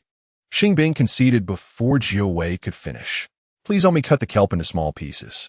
Xing Bing asked Jiwei to assist with the kelp. If following the usual soaking method, dried kelp would need to soak for at least 3 hours to rehydrate. However, if it was cut into small pieces and soaked in 40 degrees Celsius water with a little vinegar, it only needed about 10 minutes. Jiwei quickly prepared the kelp according to the method, while Xing Bing handled the pork ribs and then made a kelp and pork rib stew. We have no vegetables left, only kelp, seaweed, tofu skin, shiitake mushrooms, and wood ear mushrooms. From now on, we'll have to rely on these for our meat and vegetable pairings. I hope everyone can cope. Xing Bing announced this bad news while they were eating. It's okay, as long as there's something to eat, Qingmei said, adding some kelp to her bowl without any concern. Me too, Zhu Shan said with a smile, as he also added some kelp to his bowl. How long do you think all the food combined can last? Hao Yunlai asked, slightly frowning. Honestly, if we don't consider nutritional balance, it could last over 2 months without any problem. Xing Bing had originally wanted to ensure a balanced diet, but it seemed that was no longer feasible. That's good then. Zhu Shan felt that as long as they could fill their stomachs, other concerns were not an issue. After all, they were not children. Even if they had to eat only staples for a few months, wouldn't be a significant problem. Although the problem isn't big, there will still be some issues. I think it would be better to try to eat a little more variety, Xing Bing reflected. In hindsight, she realized she could have stocked up on more fruits that could be frozen, but unfortunately, she hadn't thought of it at the time. I agree. Jiawei fully supported Xing Bing's idea. Although it was not picky, going a long time without meat was indeed not good, as it would lead to malnutrition and a lack of energy. I just checked, and there isn't too much fish, meat, and eggs left in the freezer. If we want to make it last longer, we have to reduce the amount we eat daily. Xing Bing had to deliver even worse news. By how much? Jiawei felt a chill run through her. Depends. I actually don't eat much meat, so you can skip my portion. Before Xing Bing could finish, Xing Mei spoke up first. I feel like I'm a bit overweight, so it's best to lose some weight. I want to eat meat in the future. You can skip my portion too. Zhu Shan quickly found an excuse. I don't mind. I can do without meat. Hao Yunlai showed a nonchalant expression. Chapter 116. The Second Rise of Humanity, 51. Are they intentionally trying to leave the remaining meat for me and the master? At this moment, Jiawei felt an unprecedented sense of embarrassment. In contrast, it was still too selfish. From beginning to end, it had only considered itself and Xing Bing, while they had already begun to think of them, which indicated that they truly cared for them. Yet, it had always treated them as outsiders and even considered throwing them out to feed zombies. If Xing Bing knew that it had been so selfish and dark, he would surely be very disappointed in it, right? I could actually eat less meat. You don't have to do this. Jiawei tilted its head, not looking at anyone among them, and awkwardly spoke up. No, you are different from us. You must ensure your intake of meat and eggs. Just eat as much as you need. Qing Mei rebutted it before Xing Bing could. She knew very well about Jiawei's diet. As a fox beast man, its staple food was meat and eggs. If it were only allowed to eat starchy food, it could easily become ill. Yes, you have been doing the most laborious tasks these days. How can we not let you eat your fill of meat? Zhu Shan also felt that they couldn't treat Jiawei poorly. Don't worry. For us, starchy foods are the staple. And eating less meat or not eating meat for a while is completely fine. Hao Yunlai said in an unusually gentle tone. Although Jiawei was tall, it was actually not yet 2 years old, and even if calculated by the age of Fox Beast Man, it was still a child. How could they not ensure its basic nutritional needs when conditions allowed? Why? Why are you all being so nice to me? Haven T, I always treated you with a bad attitude? For the first time, Jiawei felt a sense of gratitude towards someone other than Xing Bing. I know you were not welcoming to us at first, and even thought about driving us away, but after spending such a long time together, I realized you were just afraid that we were bad people who would harm you. That's not your fault. Zhu Shan said without hesitation. Exactly. If the laboratory were ours, and you suddenly barged in and brought zombies, I definitely wouldn't be happy either. Qing Mei only needed to put herself in Jiawei's shoes to understand why it had disliked them so much at first. The things I said back then weren't very pleasant either. It's normal for you to feel disgusted, since I left you with a bad impression first. How could I blame you for not being nice to me? Hao Yunlai recalled that some of the things he had said were indeed harsh, and if someone else had spoken to him that way, he would have been angry too. Moreover, you are still young. It's normal not to understand some things right away. We are much older than you, so how could we nitpick with you? Since he learned that Jiawei was still very young, he had become much more tolerant of it. A fox beast man under 2 years old, no matter how smart, could not truly be as mature as an adult. Some small tempers were unavoidable, and as a father, he completely understood this childish temperament. Jiawei didn't expect that they regarded it as a child, feeling increasingly embarrassed and not knowing what to say. Actually, I have an alternative plan. Would you like to hear it first? Xing Bing finally chimed in. What plan? Zhu Shan asked curiously. Actually, I had stocked up on some milk powder and soy milk powder before, and there is quite a bit. I plan to reduce the amount of meat and eggs while letting you have a cup of milk or soy milk every day. You can choose according to your taste, so at least it can supplement a certain amount of protein. Before the online shopping paralysis, when Xing Bing was buying milk powder online, it found that soy milk powder was much cheaper than milk powder, so it bought a lot and stored it in the lounge as storage box. If they could drink 1 to 2 cups of milk or soy milk every day, it would definitely be fine to eat less meat. Chapter 117. The Second Rise of Humanity. 52. I have checked the information, and an adult needs to consume at least 60 to 70 grams of protein per day. Soybeans have a protein content of up to 40, meaning that a 30-gram pack of soy milk powder contains about 12 grams of protein, which is quite ideal for supplementing protein. According to the information I found about soybeans, their protein content is actually much higher than that of lean meat. And there is no essential difference between plant protein and animal protein. The types and quantities of amino acids they contain are just not exactly the same. Therefore, it is completely feasible to replace part of the meat with soybean protein. Do you always check the information to confirm these things? Xing Bing was somewhat surprised. Not really. I just think it's better to understand these things before planning our meals to avoid any issues with our health. So I looked it up casually. Xing Bing answered sincerely. Oh, Xing Bing expressed her understanding. Also, if we need to do physical work, we will need to consume more protein. So you really don't have to stop eating meat. I will distribute the meat according to demand when I cook to ensure everyone can intake enough protein. Xing Bing believed that those zombies could not possibly stay here forever, and at most they would last no more than 3 months. So there was no need to be too frugal with food. Hearing you say that, I feel like we're not in a refuge anymore. Zhu suddenly had the illusion that they were here to recuperate. Me too. It feels like we are attending a nutritionist class. Xing Bing also found it amusing. Since you insist so much, I will listen to you. Hao Yunkai said this sincerely, without teasing. I don't know when it started, but Xing Bing had already become like their leader. Whether it was important matters or trivial ones, there was a sense that following her would be the right choice. Me too.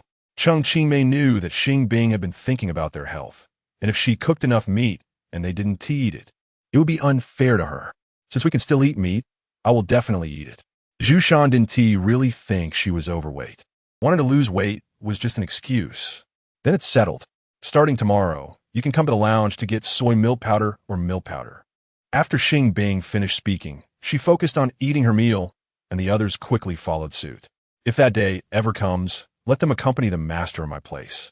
Jiwei buried its head in the food, and its eyes gradually became moist. It was ultimately just a fox beast person, not human. And some human emotions were hard for it to understand. They were humans like Xing Bing, and just as kind. If one day the laboratory really couldn't hold on anymore, it was willing to sacrifice itself to ensure the safety of others. A week quickly passed, but the zombies outside had not left. Although Zhu and the others were no longer panicking, they still found it somewhat difficult to endure, because the internet signal had been cut off a day ago. This time, there was completely no internet signal. Even the surveillance could not be viewed. Now it's really bad. There's no internet at all, and even if there is electricity and data, the hotspot cannot be turned on. Zhu waited an entire day without seeing the phone regain network signal before fully believing that the local area network had completely collapsed. We can't view the surveillance now. What about the alarm system? Is it still functioning normally? Xing Bing was most worried about this issue. It shouldn't be affected.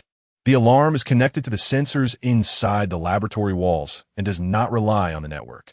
Xing Bing had long figured out how the laboratory alarm worked. It shouldn't malfunction, right? Xing Bing was still a bit concerned. Chapter 118. The Second Rise of Humanity. 53. Probably not, unless the wiring is severely damaged. Xing Bing replied cautiously. The wiring buried in the walls is invisible. How do we know if it's damaged or not? Xing Bing felt this was a concerning issue. You shouldn't worry about this, because the construction standards for this laboratory are very high.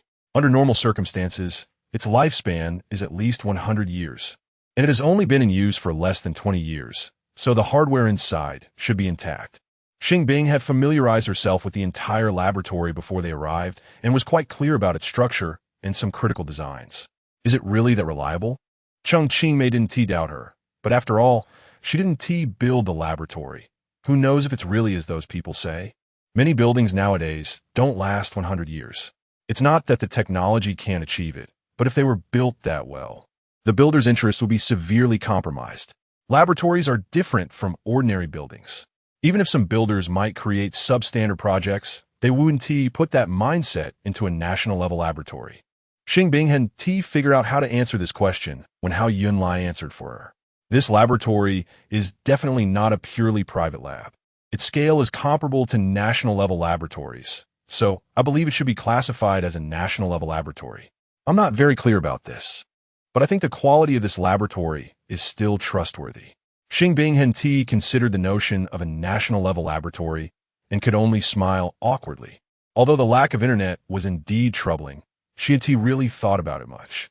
Even if they couldn't monitor the surveillance, as long as they were alive, wouldn't they know if zombies came in?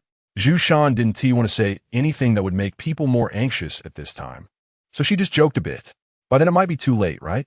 Cheng Qingmei frowned.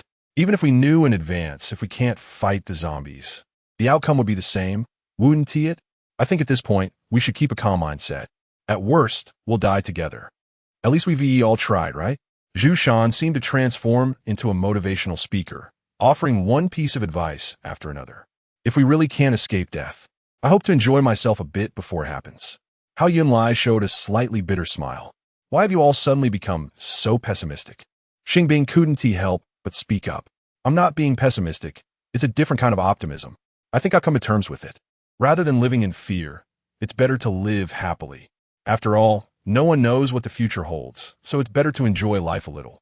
Zhu Shan expressed a sense of indifference towards life and death. Yeah, I was still thinking that maybe one day I could get in touch with my wife and daughter. Now that the internet is down, what else can I think about? Hao Yunlai truly had little attachment left. In fact, they probably should have been gone long ago because if they were still alive, they would have found a way to contact him. He had just been deceiving himself all this time. What if they just accidentally lost their phone? Xing Bing felt he shouldn't give up hope. If they just lost their phone, they could borrow someone else's. Hao Yunlai smiled bitterly. What if they don't even remember your phone number? Although this possibility was slim, it wasn't impossible. After all, she didn't remember her parents' numbers either, just save them in her contacts. Chapter 119. The Second Rise of Humanity, 54. It's possible that my number daughter doesn't remember, but my wife definitely won't forget.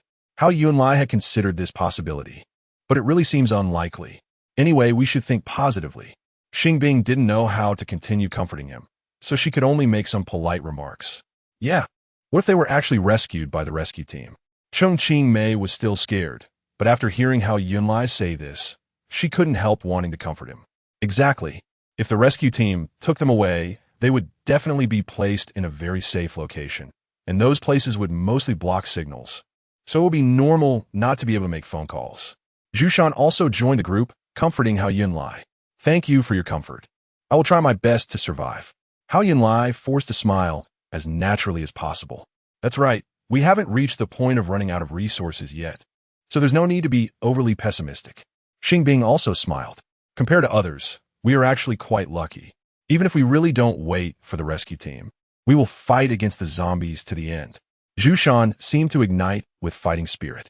Yes, my life is in my own hands. Even if I die, I will fight the zombies to the bitter end.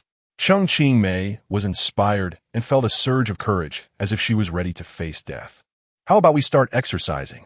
If we don't exercise for a long time, our strength and agility will decline. Xing Bing suggested at the right time. But won't that increase food consumption? Cheng Qingmei felt it was not quite right. We could just eat more staple food to replenish calories. It's not a big problem. If food were really scarce, this would definitely be more harmful than beneficial. But right now, their staple food is still relatively sufficient. So there's no need to worry too much about this. It seems like you don't have a treadmill or anything here. How should we exercise? Zhu Shan couldn't go online now, and he had nothing else to do, so he felt quite bored. He thought Xing Bing's suggestion came at the right time. Can't we just run?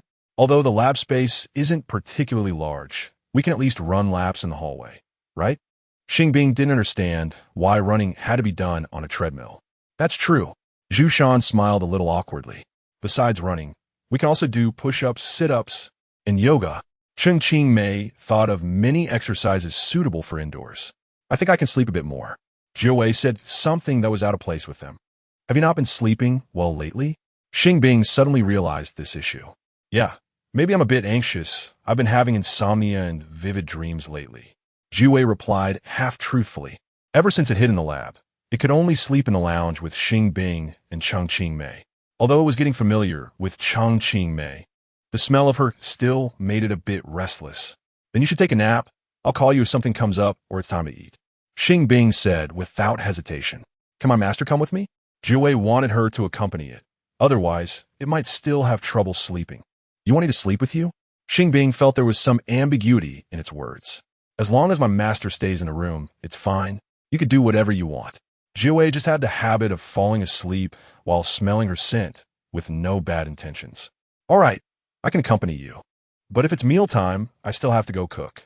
Xing Bing set the conditions in advance. And Machem, Jiwei nodded repeatedly, behaving obediently like a little baby.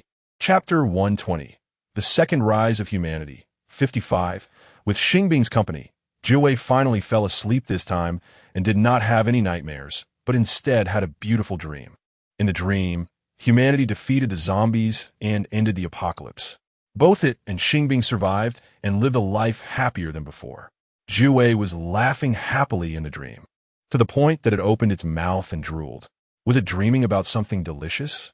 After Xing Bing noticed it was drooling, she couldn't help but laugh and quickly took out a tissue, carefully wiping away the drool. Jiwei did not wake up because its beautiful dream was not over yet. In the dream, it still looked like a fox beast man, but everyone was not afraid of it because it was part of the team that helped humanity defeat the zombies. It was a true hero. 5 days later, it started to rain heavily outside. As usual, Xing Bing opened the skylight to let everyone collect water like last time. At first, everything went smoothly until the rain lessened and a blurry gray-green figure appeared at the skylight. Only then did everyone realize the danger that was approaching. It's a zombie. Cheng Mei, who thought she had overcome her fear, still got scared when she saw the zombie's head appear. Xing Bing quickly used the remote to close the skylight. The glass closed quickly, but the zombie's hand was faster, getting caught in the glass at the moment it was closing. The skylight automatically activated the protection mode and opened the glass again. The next moment, the zombie jumped down from the skylight. It accurately landed in the basin on the ground, falling on its back, but its body was unharmed, and it quickly got up, roaring at Xing Bing and the others. By this time, the skylight had closed, and the zombie outside could no longer get in. This rare opportunity to climb onto the roof and see so many living people made the zombie extremely excited, because these living people were all its prey, and no other zombies would compete with it. You all get out quickly. I'll handle this, Jiwei shouted as it swung the water bucket in its hand towards the zombie. The bucket was full of water, and the force with which it was thrown sent the zombie flying to the side. Master, hurry and take them out, lock the door. Don't open it for me, Jiwei urged anxiously. Okay. Xing Bing knew that staying there would only drag it down, so she quickly led Cheng Mei and the others to run out and lock the door behind them. Inside, there was a chainsaw. If they really couldn't handle it, they could use the chainsaw against it. Xing Bing opened the small window on the door and shouted inside. Jiwei heard, but did not respond. Instead, it picked up another bucket of water and threw it at the zombie. The zombie hurriedly dodged, jumping from one side to the other. This zombie was more agile than any it had seen before and knew how to evade attacks, making it clear that it would not be easy to deal with. Jiwei also jumped to the side, creating distance from the zombie. The chainsaw it had used before was now on the experimental table and had just been fully charged, making it perfect for dealing with zombies. Seizing the opportunity, Jiwei grabbed the chainsaw, turned it on, and aimed the saw at the oncoming zombie. Just as the zombie was about to collide with the chainsaw, it sensed the danger and quickly dodged to the side. Jiwei followed up by turning and pointing the chainsaw at it again. The chainsaw was spinning rapidly, and just the sound of it was enough to convey a sense of danger, causing the zombie to hesitate. Seeing that the zombie was wary of the chainsaw and dared not act recklessly, Jiwei began to take the initiative, advancing with the chainsaw. Today, it had to eliminate this zombie. Otherwise, it would be hard for it to escape death, and Xing Bing and the others would also be in danger. This was not the ending it wanted to see. Chapter 121. The Second Rise of Humanity. 56. The zombie did not expect that the nine-tailed fox would dare to approach it, instantly feeling provoked. Even though it still had some concerns about the chainsaw in the nine-tailed fox's hand, it wanted to devour this fox beast man. Roar! The zombie let out a furious roar, quickly darting to the side, abandoning the idea of biting the nine-tailed fox directly, and instead extended its clawed hand to grab the nine-tailed fox's arm. The nine-tailed fox realized it might not be able to dodge in time, so it swung the chainsaw toward the zombie's neck to meet the attack. Although the zombie's neck was tough, it was still relatively easy to cut through with a chainsaw. In that instant, the zombie's head fell off, but its body continued to move, and the claws on its hand managed to grab the nine-tailed fox's arm. The nine-tailed fox grimaced in pain, but it did not stop moving. Instead, it used the chainsaw to cut at the zombie's arm, severing one of its arms. The zombie was left with only one arm, but it did not lose its combat ability and continued to grab at the nine-tailed fox with the remaining hand. The nine-tailed fox quickly swung the chainsaw and cut off the last remaining arm. There were already several cuts on the nine-tailed fox's arm, and blood was continuously pouring out. Nine-tailed fox, Xing Bing, in a panic, opened the door. "Don't come in yet. I haven't completely eliminated it." The nine-tailed fox knew that even if the zombie was left with just a body and two legs, it still posed a significant threat. It couldn't let Xing Bing approach until it had completely cut it into pieces. "Okay." Xing Bing, with tears in her eyes, retreated and closed the door again. The nine-tailed fox had no time to stop the bleeding and could only endure the pain, using the chainsaw to cut off the zombie's two legs. The zombie was already in pieces, yet its hands and legs were still moving. To ensure that it was completely incapacitated, the nine-tailed fox resolutely used the chainsaw to cut its arms and legs in half, then cut the body in two before finally turning off the chainsaw. "Don't come in. I will go out." The nine-tailed fox instructed Xing Bing to open the door and stepped out of the experimental area with the chainsaw. It had lost too much blood and nearly collapsed to the ground after putting down the chainsaw. "Quick, bring clean water, salt, scissors, and bandages. There's a first aid kit in the lounge cabinet with scissors and bandages." Xing Bing helped the nine-tailed fox sit against the wall, sending Ching Mei and the others to fetch the supplies for treating the wounds. The three of them were a bit flustered and took a while to gather everything. Why not use alcohol or iodine to disinfect? Zhu Shan felt puzzled when she saw Xing Bing cleaning the nine-tailed fox's wounds with saline. There were clearly iodine and alcohol in the medical kit. Why use saline, which is not as effective for disinfection? Both of those are quite irritating to the wounds. And there's not enough to rinse all the wounds thoroughly, so I can only use saline. Xing Bing was aware that the saline she randomly prepared wouldn't be particularly effective for disinfection, but she needed to thoroughly clean all the wounds on the nine-tailed fox's arm, leaving her no choice. Oh, Zhu Shan felt like she had learned something new. With such severe injuries, won't the nine-tailed fox get infected with the zombie virus? Ching Mei found it a bit frightening and instinctively thought of this issue. "Why are you bringing that up at a time like this?" Hao Yunkai quickly shot her a look, lowering his voice. "Sorry, I just suddenly thought of this. I didn't mean to curse you." Ching Mei belatedly realized her mistake and immediately apologized to the nine-tailed fox. "You're right to be concerned. I'm worried about that too." The nine-tailed fox was not angry, but instead showed a complex and bleak smile. "Master, if I really get infected with the zombie virus, just use this chainsaw to end me." It looked at Xing Bing, who was seriously bandaging its wounds, and spoke slowly and deliberately. Chapter 122, The Second Rise of Humanity, 57. "No, even if you really have been infected by the virus, I won't give up on you. Trust me, I'll find a way." Xing Bing did not look up, afraid that Jiu Wei would see the tears welling up in her eyes. "Yes, no matter what. You are our companion who has lived with us for so long. How can we abandon you like this?" Ching Mei also didn't want to give up on Jiu Wei, even if it was just an ordinary pet. After spending so long together, there would naturally be feelings. Not to mention, it was a fox beast man similar to humans and had been injured while trying to save them. You shouldn't feel anything strange right now, right? Before we are certain, you mustn't do anything foolish. Hao Yunlai was a bit worried that Jiu Wei might run away when they weren't paying attention because it cared too much about Xing Bing's safety. "We should think positively. As a fox beast man, your resistance should be stronger than ours. Besides, you were just captured and not bitten. So I think the possibility of turning into a zombie is still quite small." Zhu Shan also felt there was no need to jump to conclusions too early. "Let's help it to the bed. The floor is too cold." Before Jiu Wei could speak, Ching Mei quickly made the suggestion. "Just wait a moment. I'll finish bandaging it right away." After coming back to her senses, Xing Bing quickly tied the bandage. She initially wanted to support Jiu Wei, but it was too heavy for her to lift, so in the end, Zhu Shan and Hao Yunlai helped Jiu Wei into the lounge. laying it down on Xing Bing's bed. You should sleep for a while. I'll stay with you. Xing Bing sat by the bed, speaking gently. No, I don't want to sleep. Jiao Wei was very afraid that if it fell asleep, it would never wake up again. It's okay. I'll watch over you. Xing Bing stroked its head, soothing it gently. If my master is going to watch over me, I hope you tie me up. Jiao Wei showed an incredibly bitter and complex smile. There's no need for that. I believe that even if you really become a zombie, you won't hurt me. As Xing Bing spoke, her nose suddenly felt sour. Jiao Wei had trusted her wholeheartedly from the beginning, relying on her and always prioritizing her safety. How could she treat it in such an inhumane way? But I'm worried. You humans lose your rationality after becoming zombies, turning on each other, let alone someone like me. A fox beast man.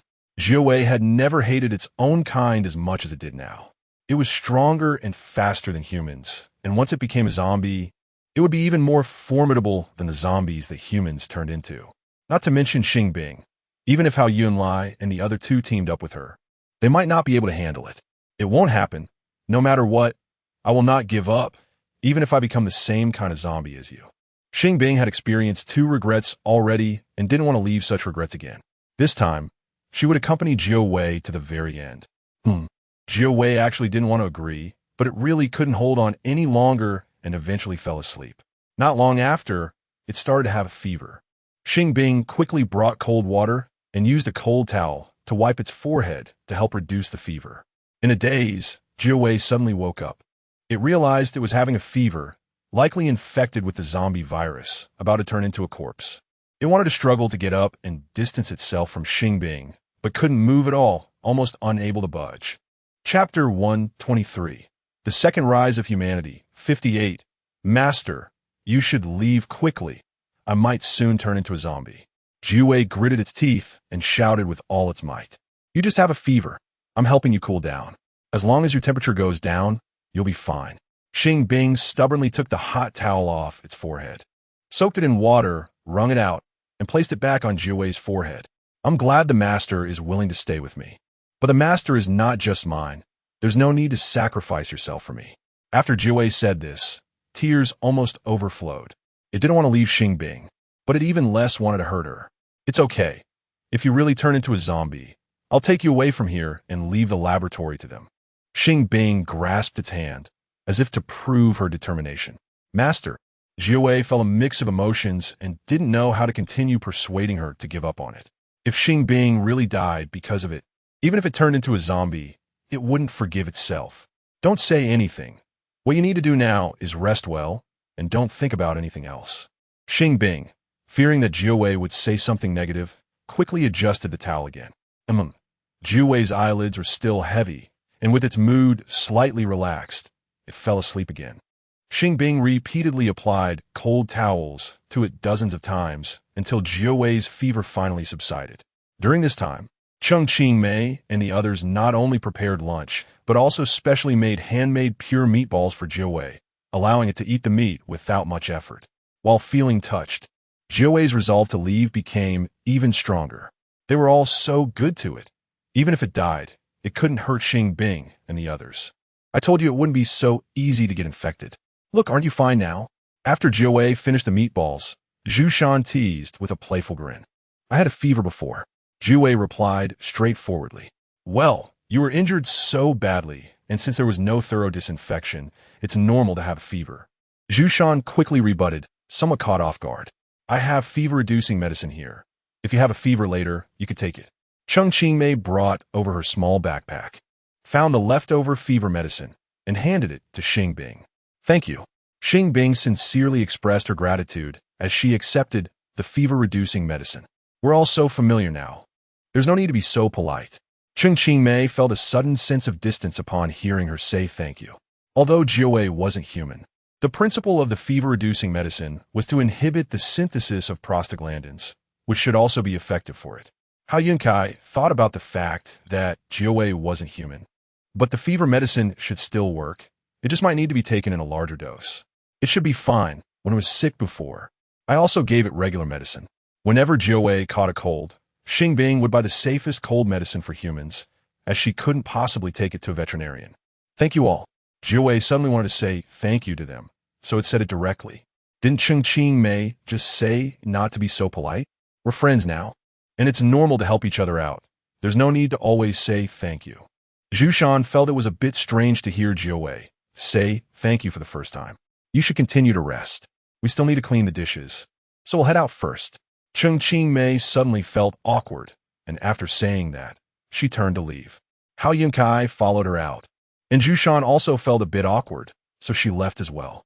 Chapter 124, The Second Rise of Humanity, 59, Master, you should take a break too, Jiu Wei said as smilingly as possible. Okay. Xing Bing closed the door and lay down on the folding bed beside her. But she couldn't fall asleep.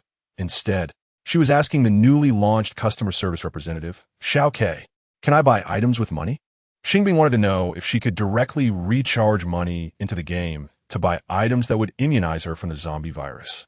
No, Xiao Ke answered without hesitation. Can I buy points with money? Xing Bing thought that perhaps she needed to exchange money for points to redeem items with those points. For regular players, it is possible to recharge money to buy points, but not for beta testers. Xiao Ke replied meticulously.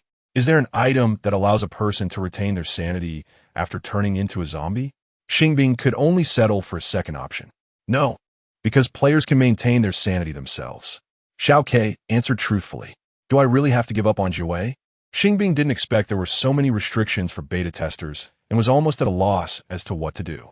If Jiu Wei really turned into a zombie, she would lose her sanity. Although she wouldn't die from being attacked, she would become a zombie and be in a completely irrational state, not remembering her.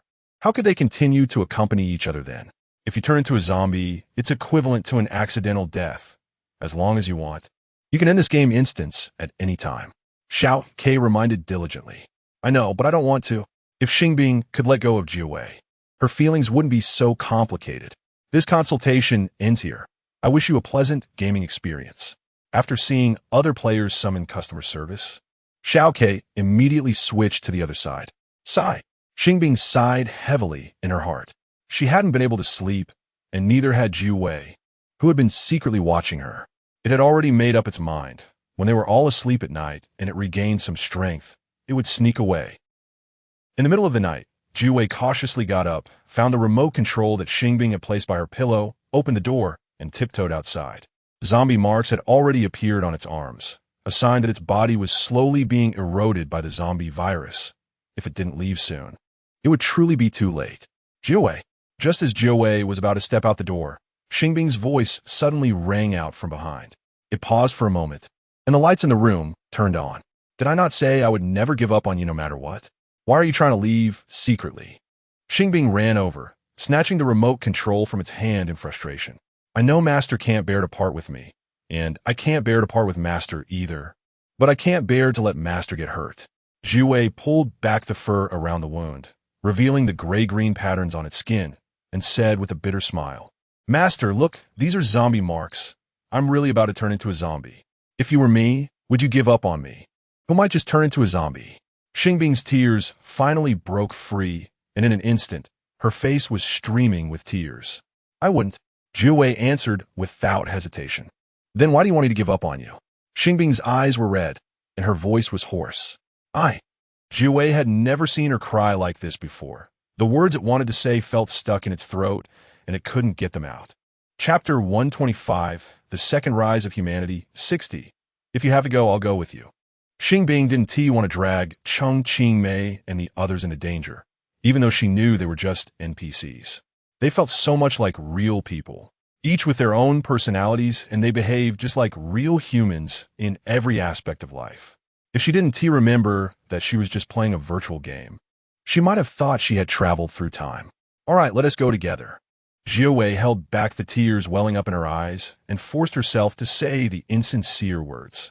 The front door is probably guarded by zombies. Let's go out the back. Xing Bing quickly wiped away her tears with the back of her hand and led the way out of the room. Soru. Master, I can't let you be in danger. Jiu Wei silently apologized, and when Xing Bing reached the door with her back to her, she reached out toward the back of her neck. Be careful. Ching Mei had just opened her eyes and saw Jiu Wei trying to attack Xing Bing. Xing Bing didn't react in time, but instinctively turned her head back. The moment their eyes met, Jiawei's hand froze and couldn't he move an inch further. What are you trying to do? You're not thinking of knocking Xing Bing out, are you? Xing Mei ran over barefoot, loudly questioning Jiawei. The master wants to leave the laboratory with me. Jiawei didn't argue, simply explaining the situation with one sentence. How can that be? There's so many zombies outside. Going out now would be certain death. Xing Mei blurted out. So I don't want the master to go out. Jiawei smiled bitterly. So that is how it is. No, even so, you can't knock her out, right? Xing Mei belatedly realized she had almost been misled. What can I do then? Jiawei lowered her hand, her eyes filled with complex emotions. You should stay with Xing Bing, not let her leave with you. Xing Mei said firmly. I want to stay too, but if I really do, once I completely turn into a zombie, it won't just be the master who is in danger. You all will be in danger too. Jiawei couldn't bear to leave. If reality hadn't forced her, would she do something so foolish? I'm not afraid. Without you and Xing Bing, I might have died long ago. Xing Mei had always been grateful to them and could never be ungrateful. I'm not afraid either. Didn't the news say they are developing a vaccine against the zombie virus now? As long as we can hold on until the day it's successfully developed, we can turn you back to your original self, and the problem will be solved. Zhu Shan came over from the end of the corridor, speaking with determination. I believe that day will come too. Now is not the time to give up. Hao Yunlai followed and came over to help comfort Jiawei. If you're really afraid of hurting us after you turn into a zombie, we can lock you in the dining room first. As long as Xing Bing doesn't open the door, you won't be able to get out and won't be able to harm us. Considering that there's not much in the dining room and nothing valuable, Hao Yunlai thought it would be okay to temporarily lock Jiawei in there, which would also give her some peace of mind. Do we really have to do that? Xing Bing hesitated a bit. I think it would be better to wait until Jiawei is feeling better before deciding. Xing Mei felt that it wasn't quite right to lock her up now. Chapter 126, The Second Rise of Humanity, 61. Master, listen to Hao Yunlai. Jiawei made a decision. If it could ensure that they wouldn't be harmed, it could also choose not to leave. Let's wait a bit longer. You might still have a fever. At least let's talk about it in a day or two. Xing Bing agreed more with Xing Mei's thoughts. Then let's talk about it tomorrow. Jiawei felt that it might not last 2 days before turning into a zombie. We'll talk about it tomorrow. You should sleep for now. Xing Bing knew it was still probably midnight, so she changed the topic. It will take time to clean up the dining area. Let's do it the day after tomorrow. Zhu Shan smiled awkwardly. That's right, we can't rush this matter. You should have a good rest tonight. Hao Yunlai spoke in a gentle tone. I know you don't like my scent. I can move the folding bed out to sleep. After Xing Mei finished speaking, she started to pack her bedding. We'll help you. The folding bed was still quite heavy, so Hao Yunlai and Zhu Shan hurried in to help move it. Not long after, only Xing Bing and Jiawei were left in the lounge. I'll just sleep in my nest. I can only lie on my side or stomach on the bed. It's not as comfortable as sleeping in my nest. Jiawei genuinely felt that the dog bed was more comfortable because it was very soft and slightly concave in the middle, allowing it to lie flat, even with 9 tails behind it. Okay, Xing Bing knew it was telling the truth and lay down on the bed herself. Jiawei, promise me, don't do anything silly again. If you really sneak out, I will definitely come looking for you. She said each word clearly. I'm sorry. Jiawei didn't know what to say and could only apologize. You don't have to say sorry. I know you want to leave because you don't want to hurt me. It's not your fault. Xing Bing spoke softly. But Jiawei hesitated again. No matter what, I will stay with you until the end. Even if I turn into a zombie, I will still accompany you. Xing Bing had already made up her mind. Even if she really turned into a zombie, she wouldn't log off unless Jiawei truly ceased to exist. Congratulations, you have achieved the Unyielding Together achievement, gaining 15 nurturing points. Just when the atmosphere was the most tense, Xing Bing suddenly saw a system prompt emerge from the darkness. Is there a customer service representative available? Xing Bing almost jumped up and, suppressing her excitement, called for customer service. I'm here. May I ask what issue you need assistance with? Xiao Ke greeted her with a polite phrase. I should have 60 points now. Can I exchange them for items to eliminate the zombie virus? Xing Bing remembered her total points were 45 last time. Yes, but I must remind you that this type of item is single use. If you give it to your pet, you want to be able to use it again in the future. Xiao Ke knew she intended to give it to Jiawei and made a special reminder. Exchange it. I need it right now. Xing Bing chose to exchange without hesitation. Confirm exchange? Xiao Ke asked according to the procedure. Confirm. Xing Bing showed no hesitation. Okay. Xiao Ke immediately exchanged an item called Virus Nemesis for her. How do I use this? After receiving the Virus Nemesis, which looked like a bottle of cough syrup, Xing Bing felt a bit confused. It can be taken internally or applied externally. Xiao Ke answered without hesitation. Oh. Xing Bing didn't ask further, but turned on the light and called out to Jiwei. What's wrong? Jiwei, not asleep, sat up immediately upon hearing her voice and asked with concern. Chapter 127. The Second Rise of Humanity, 62. Drink this quickly. Xing Bing handed the virus antidote to Jiwei. What is this? Jiwei asked habitually. It's used to eliminate the zombie virus. Just drink it, and you'll be fine, Xing Bing replied straightforwardly. It seems like just a bottle of syrup. The master must be trying to comfort me, Jiwei thought as it examined the bottle closely and understood her good intentions. All right. In front of Xing Bing, it opened the cap and drank the entire bottle of syrup. How is it? It shouldn't taste bad, right? Xing Bing actually intended for Jiwei to apply it to its wound if the taste was unpleasant, but since its wound had just been bandaged, she didn't want to complicate things. Thankfully, it only had a slight medicinal taste along with the sweetness. Jiwei genuinely felt that it was just a bottle of syrup because it tasted like cough syrup. That's good. Xing Bing finally felt completely at ease. Is the master unable to sleep like me? Jiwei thought she must be overthinking, coming up with the idea of using syrup to comfort it. I couldn't sleep before, but now I should be able to. Xing Bing was no longer worried at all, as she was 100% confident in the efficacy of the item. Then let's sleep. If we don't, it will be dawn soon. After Jiwei said this, it lay down. Xing Bing returned to bed, turned off the light, and closed her eyes. This time, she fell asleep quickly. The next day, why are the corpse marks gone? As soon as it was dawn, Jiwei noticed that the corpse marks on its arm had disappeared. It had originally wanted to see if they had become more serious, but was surprised to find that the previously obvious marks were nowhere to be seen. Could what the master said be true? Jiwei recalled Xing Bing's earlier words. But if the master really had a remedy to eliminate the zombie virus, why only bring it out now? After thinking about it, it felt something was off. The medicine couldn't have just appeared out of nowhere. It must have been with Xing Bing all along. If she really had it, she would have taken it out from the beginning. How could she have waited until last night? Could it just be an illusion? The more Jiwei thought about it, the more unlikely it seemed, to the point where it began to doubt if this was merely a fleeting moment of improvement. Xing Bing groggily woke up. Jiwei, are you awake too? She casually asked upon seeing Jiwei sitting by the nest. Jiwei nodded slightly. Do you feel much better now?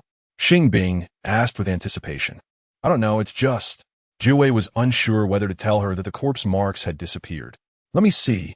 Xing Bing got up and walked over to Jiwei, looking down at its arm. It really worked. Xing Bing slightly parted the fur around the wound, confirming that the skin color had returned to normal before standing upright. Master, is that really the medicine to eliminate the zombie virus? Jiwei initially didn't want to ask, but seeing her so serious, it couldn't help itself. Yes, but I only obtained it yesterday, and there's only one dose. Xing Bing honestly replied. But weren't you with me the whole time yesterday? Jiwei wasn't doubting her, but how could Xing Bing possibly obtain something that wasn't available without going out? I can only say it's a secret. Xing Bing didn't want to lie to it, but she couldn't reveal the existence of game items. So she had to respond this way. Chapter 128. The Second Rise of Humanity, 63. Remember to keep a secret for me. If they ask, just say you don't know how it happened. Before stepping out of the room, Xing Bing specifically reminded Jiwei. Even if she didn't say it, Jiwei would keep a secret. This is a secret between it and its master, and it wouldn't tell anyone else, not even Cheng Mei and the others. Do you want to eat meat or eggs today? After walking just a few steps, Xing Bing turned back again. Both are fine. Jiwei didn't expect her to ask him specifically, and it instantly beamed with joy, revealing a big smile. I'll make you a little of both. After returning a bright smile, Xing Bing went to the kitchen. Cheng Mei was already making breakfast, and when she heard Xing Bing say she wanted to add an egg for Jiwei, she agreed without hesitation. You go keep him company. We'll handle the cooking. Zhu Shan was also helping with the cooking. Okay, this time, Xing Bing didn't say thank you again, but sincerely smiled at them before returning to the lounge. After a whole day of such leisurely life, Xing Bing suddenly remembered she hadn't told Cheng Qingmei and the others about Jiu Wei being fine. This is a miracle. I said we shouldn't give up. Zhu Shan immediately got excited upon hearing this. But why? Does the zombie virus not work on fox beastmen? Cheng Qingmei blurted out. Do you really need to ask that? Hao Yunlai felt her question was quite out of place. Sorry, I was just curious and want to know the reason. Cheng Qingmei quickly apologized and explained. It might really be because fox beastmen have stronger resistance. Zhu Shan had thought about this point before, so he always believed Jiu Wei wouldn't be easily infected by the zombie virus, or even if it did get infected, it wouldn't easily turn into a zombie. But if it's just a matter of resistance, why have many animals with stronger resistance than humans turn into zombies? Cheng Qingmei didn't mean to undermine the discussion. She just felt it logically didn't make sense. Maybe it's because Jiu Wei is not a naturally born fox beast man. It's a clone I created using genes. During the cloning process, I made certain repairs and adjustments to the genes, which might be the reason it can be immune to the zombie virus. Xing Bing couldn't let them delve deeper and quickly came up with a more scientific reason. So Jiu Wei is a clone? Cheng Qingmei was somewhat shocked. Her attention immediately shifted. Yes, my laboratory was originally designed for various cloning experiments and related research. Xing Bing continued to steer the topic away. Have you cloned other beastmen or animals? Cheng Qingmei's attention was finally completely diverted. That's right. I've also cloned some rare animals like the dodo. Xing Bing casually gave an example. Isn't the dodo already extinct? How can it still be cloned? Zhu Shan's curiosity was piqued. Although they are extinct, we can still find some bones or fossils, and as long as there are remaining genes, we can extract them and then clone. Xing Bing said seriously. Wow. This was the first time Cheng Qingmei learned that bones that had completely lost vitality could also have genes extracted, and she was filled with wonder at the marvels of science. Zhu Shan also found it very amazing, while only Hao Yunlai remained silent, showing no signs of surprise. Chapter 129, The Second Rise of Humanity, 64. Hao Yunlai knew that things were definitely not this simple, because Xing Bing was clearly trying to change the subject. And her words, while seemingly scientific, were actually impossible with the current level of technology. However, he did not intend to expose her. No matter how good the Nine Tails was, as long as it was good, that was enough. There was no need to delve too deeply. 2 days later, why did it suddenly go dark? The few of them were eating with the Nine Tails when the lights in the dining room suddenly went out. Was it a problem with the wiring? Or had the generator we left outside been damaged by zombies? Cheng Qingmei remembered that the generator was placed outside the laboratory, and it was very likely that it had been damaged by zombies. It should have been the solar power supply system that was broken, because I used the electricity from the solar power system to light the lamps. Xing Bing frowned slightly. The zombies outside had already learned to climb walls, and many had climbed onto the roof, damaging the solar panels that were placed there, and the connected wires had also been severed. This was what customer service representative Xiao K had just informed her. Let us use our phones to light up for now and finish our meal. Zhu Shan took out his phone from his pocket and turned on the flashlight function. Although the light from the phone's flashlight was not particularly bright, it was enough to illuminate the table. They quickly finished their meal and then began to discuss countermeasures. Why not just not turn on the lights at night? The generator was already struggling to supply power to the freezer and the equipment room, so we might as well use candles in the future. Xing Bing felt that lighting up at night was actually unnecessary, as they didn't use their phones at night and would go to bed relatively early. Using candles for about an hour would suffice. I think that is feasible. Cheng Qingmei agreed with this idea. I also think it's okay. Zhu Shan also agreed. I have no objections. Hao Yunlai didn't mind using candles at night, as long as there were enough candles. Master, do we still have that many candles? The Nine Tails remembered that they had already used quite a few candles before, and there shouldn't be many left. There should be about half a box left. I'll go count exactly how many we have. Xing Bing decisively took her phone and went to the equipment room to count the remaining candles. There are 20 left, which should last at least 10 days. Xing Bing roughly estimated it by assuming they would use 2 a day. What will we do after that? The Nine Tails felt that 10 days was still a bit short. As long as there isn't a complete power outage, it shouldn't be a big problem. What Xing Bing was worried about now was that the generator might also be damaged, which would lead to a total power failure. They would not only be unable to get out, but the freezer and electrical appliances would also cease to function. If the apocalypse had not ended by then, they would be doomed. Now that those zombies had learned to climb onto roofs, would they still be able to collect water next time it rained? The Ninetales no longer obsessed over the electricity issue, but thought of the more important issue of water. Let us see how it goes. If we really don't have much water left, we still need to collect it. Water is the source of life. We absolutely cannot be without it. Next time, I will be more careful and not let my guard down, so that the zombies won't take advantage of the situation. Xing Bing had learned her lesson, and next time she would definitely check that there were no zombies on the roof before opening the skylight. Then, she would have Xiao Ke help her keep an eye out, and if any zombies came up, she would immediately close the skylight. I believe in you, Master. The Ninetales trusted that she would definitely have a special way to know if any zombies were approaching. Last time was just an accident, and they would never repeat the same mistake. Chapter 130, The Second Rise of Humanity, 65, 10 days later. The heavy rain poured down as Xing Bing opened the skylight, causing the candles in the laboratory to flicker erratically. It was so dark now, could be dangerous? Qing Mei suddenly felt that opening the skylight to collect water was a mistake because it was really too dark outside and she couldn't see anything. It's fine. With the rain this heavy, the stuff on the roof has already been mostly destroyed and those zombies won't be coming up for now. Xing Bing had already asked Xiao Kai. He said that the zombies outside had recently learned to avoid the rain and would find shelter when it was pouring, so they wouldn't climb up onto the roof anymore. That's good. Qing Mei finally breathed a sigh of relief. The group worked together seamlessly like last time, collecting a lot of water. Why isn't the water coming in anymore? After pouring the water from the basin into the bucket, Zhushan noticed that the water purifier hadn't produced any water for a while, indicating that it wasn't drawing water from the bucket. It might be clogged or malfunctioning. Xing Bing quickly brought over some tools and disassembled the water purifier's inlet pipe to check for blockages at the connection. There were indeed some impurities clogging the connection, but even after removing them, the water purifier still couldn't function properly. It must really be broken. Can you fix it? Xing Bing only knew how to do the most basic checks and couldn't repair the water purifier. No. Qing Mei and the other three shook their heads in unison. I can't either. Jue also shook his head. If the water purifier is unusable, we can only resort to traditional methods. Xing Bing felt somewhat helpless. But this was the only option. The equipment room had clean pebbles and fine sand that could be used to make a simple water filter. Xing Bing took out the largest water bottle, cut off about 10 centimeters from the top, made a few small holes at the bottom, and then layered the materials in the order of gauze, fine sand, and pebbles.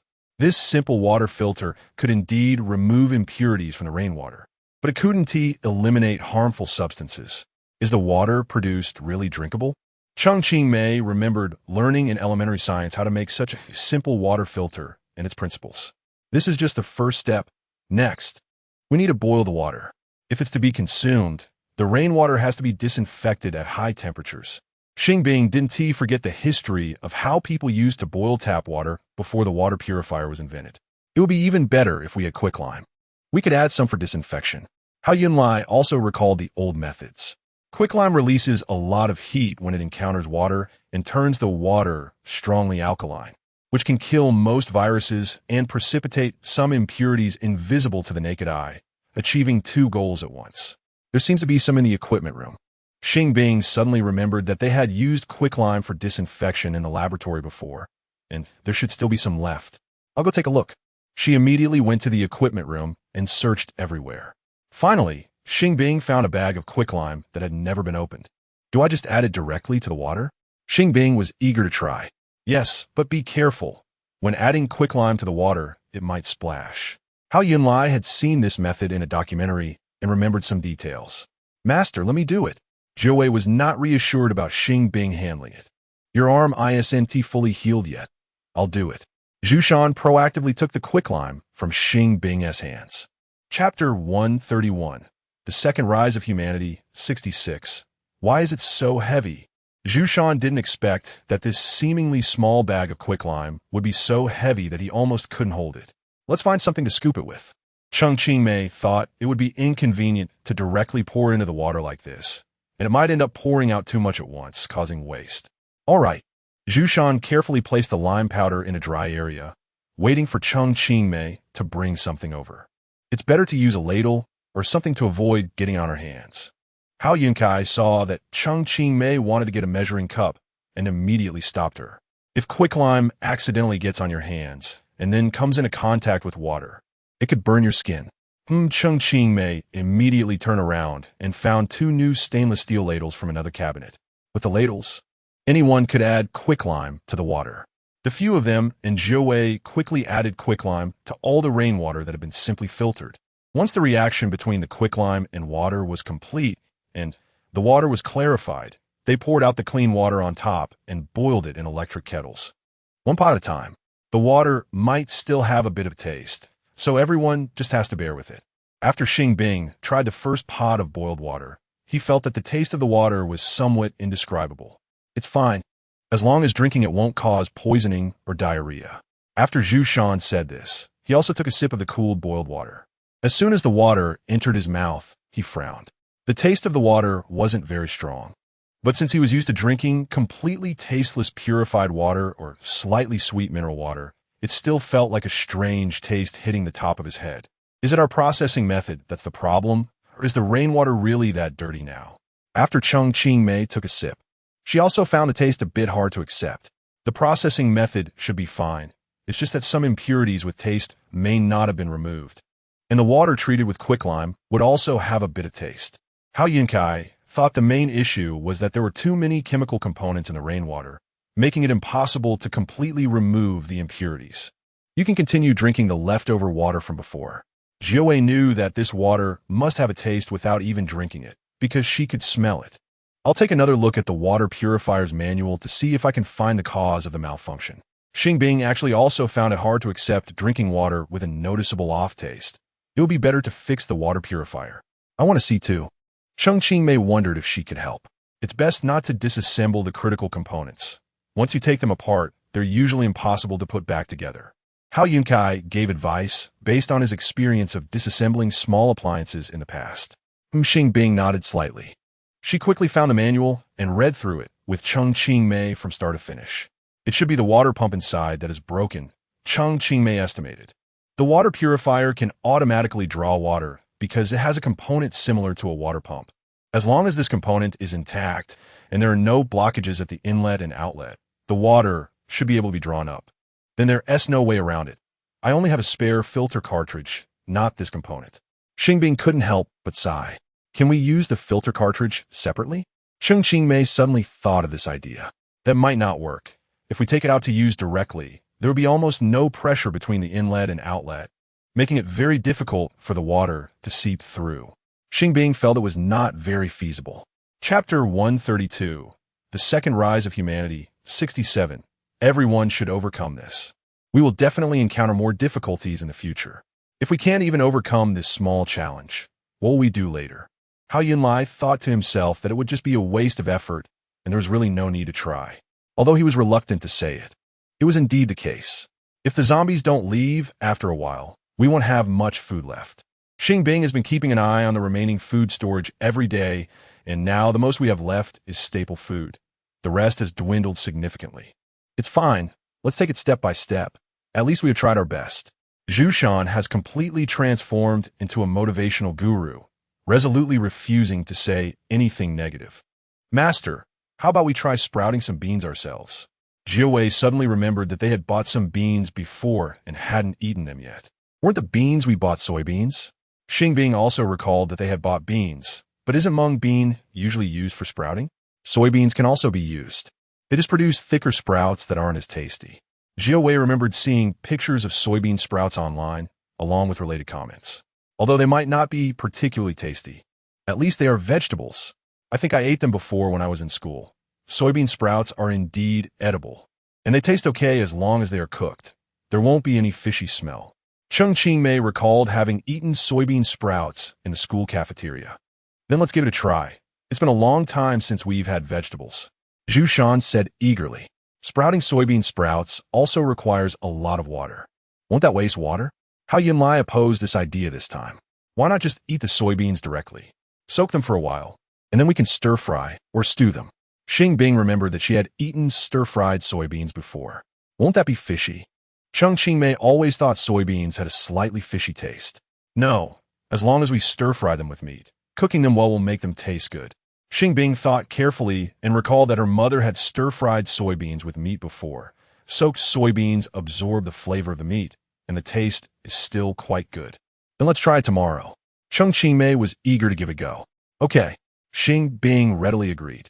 The next day, since the soybeans for stir-frying didn't need to soak overnight, they started soaking them in the morning and then stir-fried them with lean meat at noon. It smells delicious. Upon smelling the aroma of stir-fried soybeans and meat, Zhu Shan couldn't help but swallow. It's really good, just from the aroma or the appearance. Hao Yunlai also found it appealing. Everyone give it a try. I didn't taste it when it was being cooked, so I still don't know how it tastes. Xing Bing brought over 2 bowls of rice. Jiawei followed behind, also carrying 2 bowls of rice. Qingmei walked last, holding only 1 bowl of rice, with chopsticks in the other hand. Great. After Zhu Shan got the rice and chopsticks, he immediately picked up a few soybeans and put them in his mouth.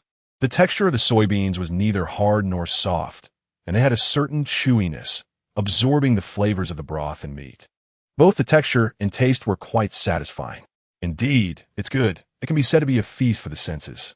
Zhu Shan gave Xing Bing a thumbs up. Is it really that delicious? Xing Bing couldn't believe her cooking skills were so good and quickly tried a piece herself. Qingmei and Hao Yunlai followed suit, eating a few soybeans, while Jiawei chose to eat the meat inside. Chapter 133. The Second Rise of Humanity. 68. Xing Bing, Qingmei, and Hao Yunlai thought the taste of the soybeans was quite good, while Jiawei found the meat's flavor to be nice. They were enjoying their meal, unaware that greater difficulties were about to arise. Suddenly, a zombie smashed the generator. After seeing 2 zombies break the generator with large stones they had moved from who knows where, Xiaokei immediately alerted Xing Bing. Qingmei and the others hadn't noticed the issue until they finished eating and tried to use the kettle to boil water, only to discover there was no electricity. Was it really out of power this time? Qingmei stared at the kettle, which showed no signs of life, almost frozen in place. The generator must have been damaged too. Xing Bing was certain that was the reason, but could only convey it as a guess. Wouldn't that mean the items in the freezer couldn't be preserved? Zhu Shan immediately thought of the remaining meat and eggs in the freezer. If we don't open it frequently, the temperature in the freezer should hold for a day or 2. We should eat the perishable items quickly. Xing Bing felt that it wouldn't completely defrost too quickly, because even if the power was cut, as long as the refrigerator wasn't opened, the ice in the freezer wouldn't melt easily. It's the same principle. The meat and eggs we have left will only last 2 or 3 days anyway. The rest are packaged meat products like hot dogs and canned goods, which can last a long time even without freezing. After thinking it over, Xing Bing added a few more comments. Now that there's no electricity, how are we going to cook? Qingmei was unsure how to cook under such circumstances. We could use gas to cook, right? Zhu Shan remembered that they had some butane gas canisters left over. Yes, but we don't have much gas in total. And if we use it to cook, won't it run out quickly? Qingmei felt that a small canister of gas wouldn't last long. I remember that this type of canister can only be used for about 4 hours. Hao Yunlai had bought it for emergencies, and the instructions on the can said 1 canister lasts for 4 hours. Assuming it takes half an hour to cook a meal, 1 canister can cook at most 8 times, and since we also need to cook vegetables, that wouldn't be enough, right? Qingmei calculated conservatively. Maybe we could cook the rice and vegetables together. Xing Bing also thought that cooking them separately would consume a lot of gas, so it might be better to cook them together. But wouldn't that taste bad? Zhu Shan found it hard to imagine cooking rice and vegetables together since he could only think of pig food. It depends on how they are combined. If we add vegetables and cook them at the same time, they will become mushy, which would definitely taste bad. But if we add meat with a bit of oil and salt, it would be like cooking lean meat porridge, which should taste good. Xing Bing analyzed it carefully. We could try that, but we need to cook 3 meals a day for 6 people, and cooking them together might not even be done in half an hour. Once this gas runs out, what will we do to continue cooking? Qingmei couldn't imagine a scenario where they had no gas left. We could start a fire, but we might not have enough materials to burn. Hao Yunlai thought of the most primitive method.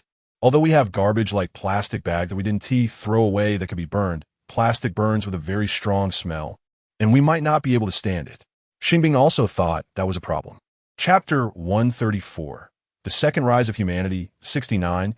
If it really comes to that, just burn my nest, the Nine-Tails suggested with a bitter smile. Then where will you sleep? Xing Bing almost instinctively asked this question. If possible, I would like to sleep with my master, the Nine-Tails said shyly, lowering its head. This. Xing Bing felt as if she had heard something extraordinary, leaving her at a loss for words. I didn't mean it that way. I just meant to sleep on the same bed as my master. Realizing that Xing Bing had possibly misunderstood, the Nine-Tails hurriedly explained when she hesitated for a long time without answering. I know you didn't mean it that way. It's just that my bed is quite small, so it might be a bit cramped if we sleep together. Xing Bing understood that the Nine-Tails had always had a pure heart and wouldn't have such a nonsensical misunderstanding. She just hadn't thought of it. It's okay. If there's really no room, I could just sleep on the floor, the Nine-Tails said reasonably. Isn't the main component of your nest polyester fiber? Won't that also smell when burned? Xing remembered that the fabric of the Nine-Tails nest was just ordinary polyester, not cotton. Seems like it. If we want to use it for firewood, pure cotton fabric or materials like hemp or wool would be more suitable. Hao Yunlai recalled that he had read online that burning polyester fiber would produce a foul smell and might also generate a lot of black smoke. Don't you think wooden furniture would be more appropriate? Zhu Shan suddenly realized that their thinking seemed a bit strange. At home, wooden furniture is indeed better, but it seems there is no furniture made of wood here.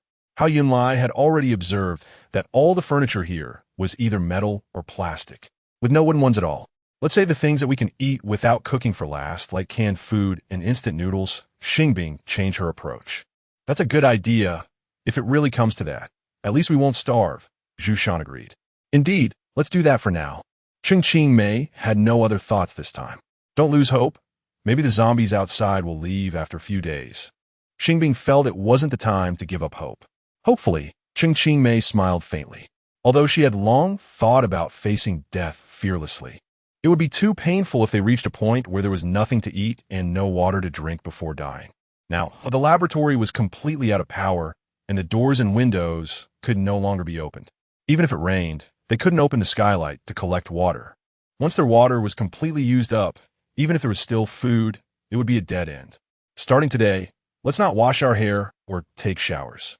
And try to conserve water. Maybe we can last for more than 10 days. Zhu Shan also thought about the water issue. We can also drink less water. As long as we ensure the basic water needs are met, Hao Yunlai believed that sometimes they didn't actually need to drink that much water. If they weren't thirsty, they could completely refrain from drinking. While I can indeed save a lot of water, wouldn't it be a bit too difficult?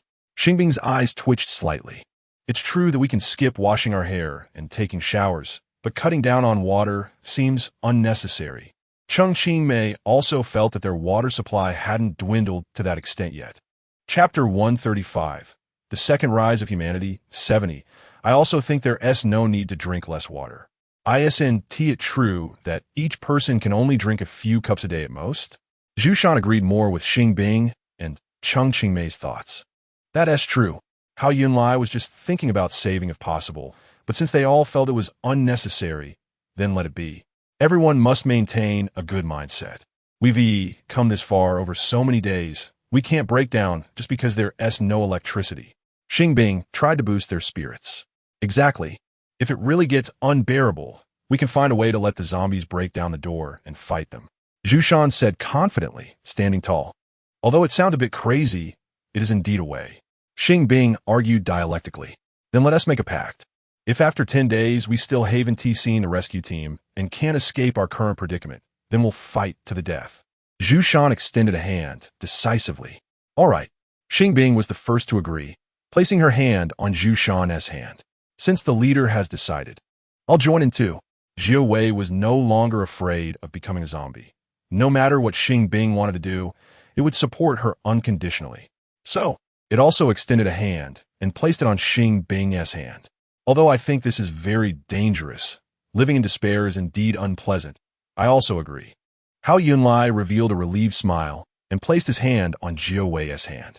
I'm in too. I don't want to hide anymore. Qing also extended her hand, lightly resting it on Hao Yunlai's hand. Then it's settled. Let us go. Zhu Shan treated it like participating in a competition, using this method to boost morale for everyone, including herself. Let us go. The others and Jiu Wei shouted encouragement, then suddenly spread their hands out. Even though it was just a temporary decision made by a few people, they managed to create an atmosphere as if they were about to participate in an international sports competition. Afterwards, they continually motivated themselves with the decision to fight to the death, encouraging themselves to stay upbeat, while also trying to eat better, preparing for the life-and-death battle 10 days later. They were ready to face death.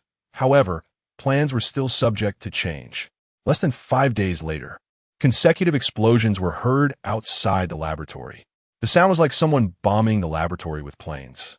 When Xing Bing asked, it turned out that someone was indeed using fighter jets to bomb the laboratory. They were a special rescue team, aware that there were still 4 living people and a fox beastman in the laboratory, and with many zombies surrounding it, they couldn't use ordinary rescue methods. So they directly bombed the area around the laboratory, considering that the laboratory was sturdy enough and some zombies might be hiding on the roof. They bombed the laboratory itself as well. After 2 rounds of bombing, the zombies outside the laboratory were reduced to rubble, and the laboratory's doors and windows were loosened. Xing Bing and the others were successfully rescued and taken to a safe area. What are you going to do to me? After being intercepted alone by a member of the rescue team, Jiu Wei immediately became alert. For the safety of others, we hope you can wear a restraining device. The rescue team leader, Guo Pengsheng, took out a pair of handcuff-like tools with a blank expression. Jiu Wei doesn't need such things. It has always lived with me and is not aggressive. Xing Bing quickly stepped in front of Jiu Wei. Sorry, this is the regulation. Guo Pengsheng remained unmoved. Chapter 136, The Second Rise of Humanity, 71. I can prove that it has never harmed anyone and is not aggressive.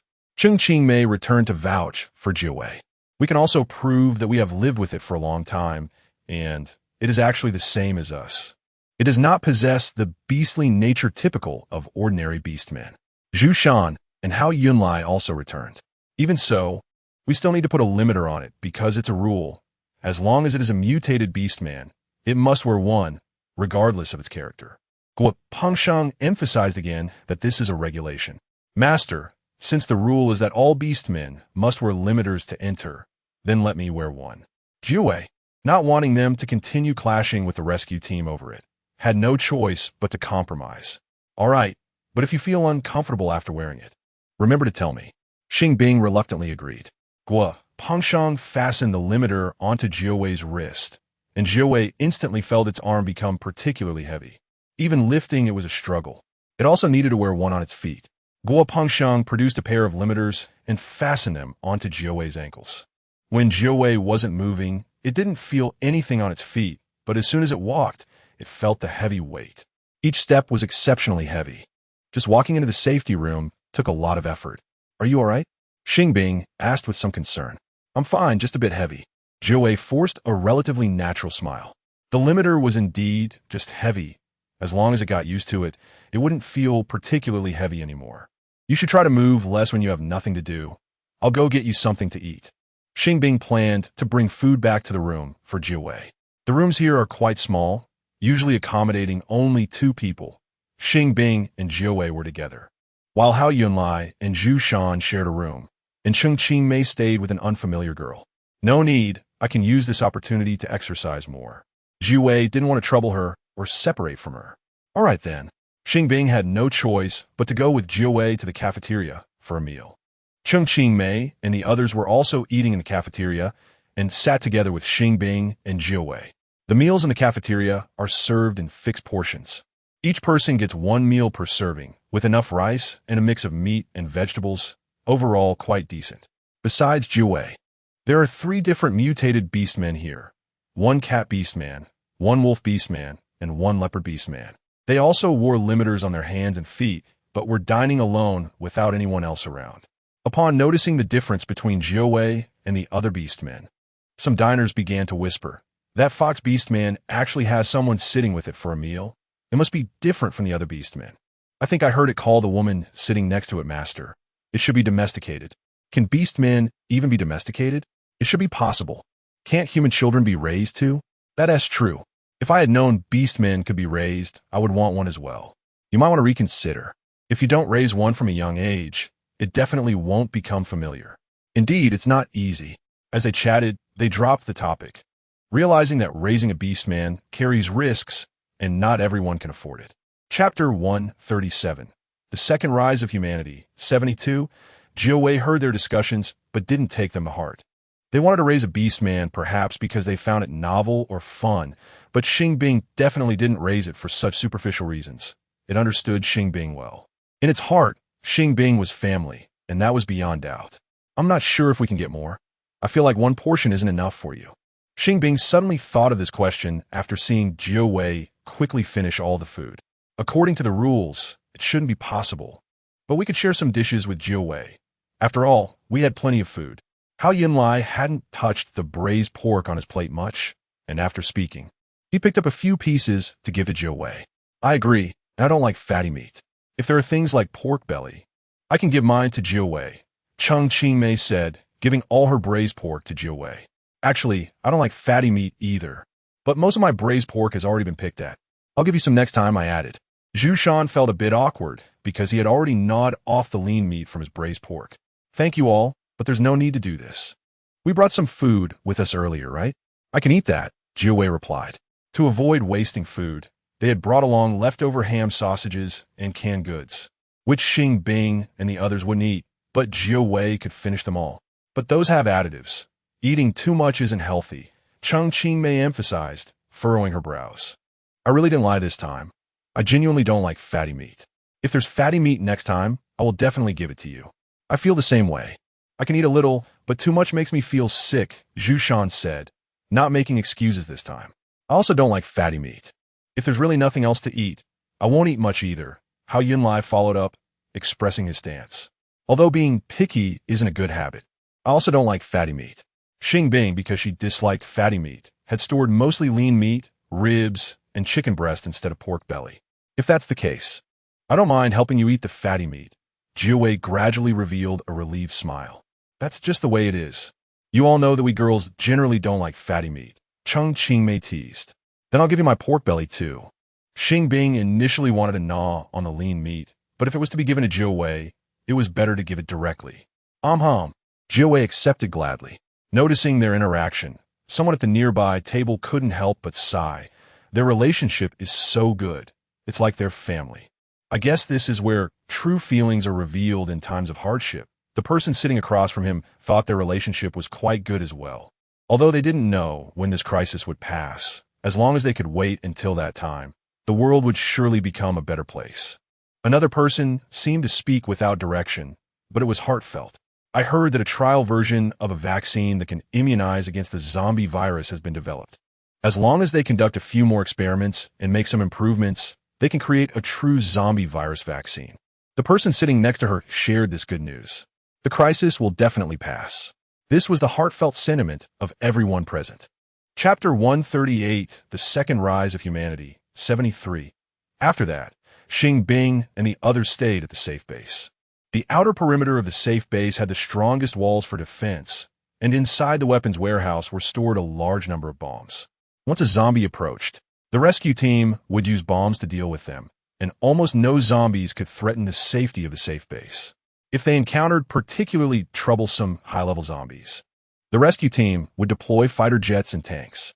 In short, they used the most advanced military equipment to ensure the safety of the people inside the safe base. Nearly half a year later, the medical researchers finally developed a vaccine for the zombie virus, and after another half a year, the vaccine was mass-produced. Finally, humanity overcame the zombies and passed through this major crisis. How about you? Have you contacted your families? As soon as the network fully restored normalcy, Xing Bing immediately asked Hao Yunlai and the others. Not yet, but I have posted a missing person notice online. If someone finds them, they will let me know. Hao Yunlai posted a message on a dedicated missing person website. Nowadays, many people are searching for lost family members on the missing person website, and there are a lot of people paying attention to it. As long as one does not give up, there will always be a day when clues can be found.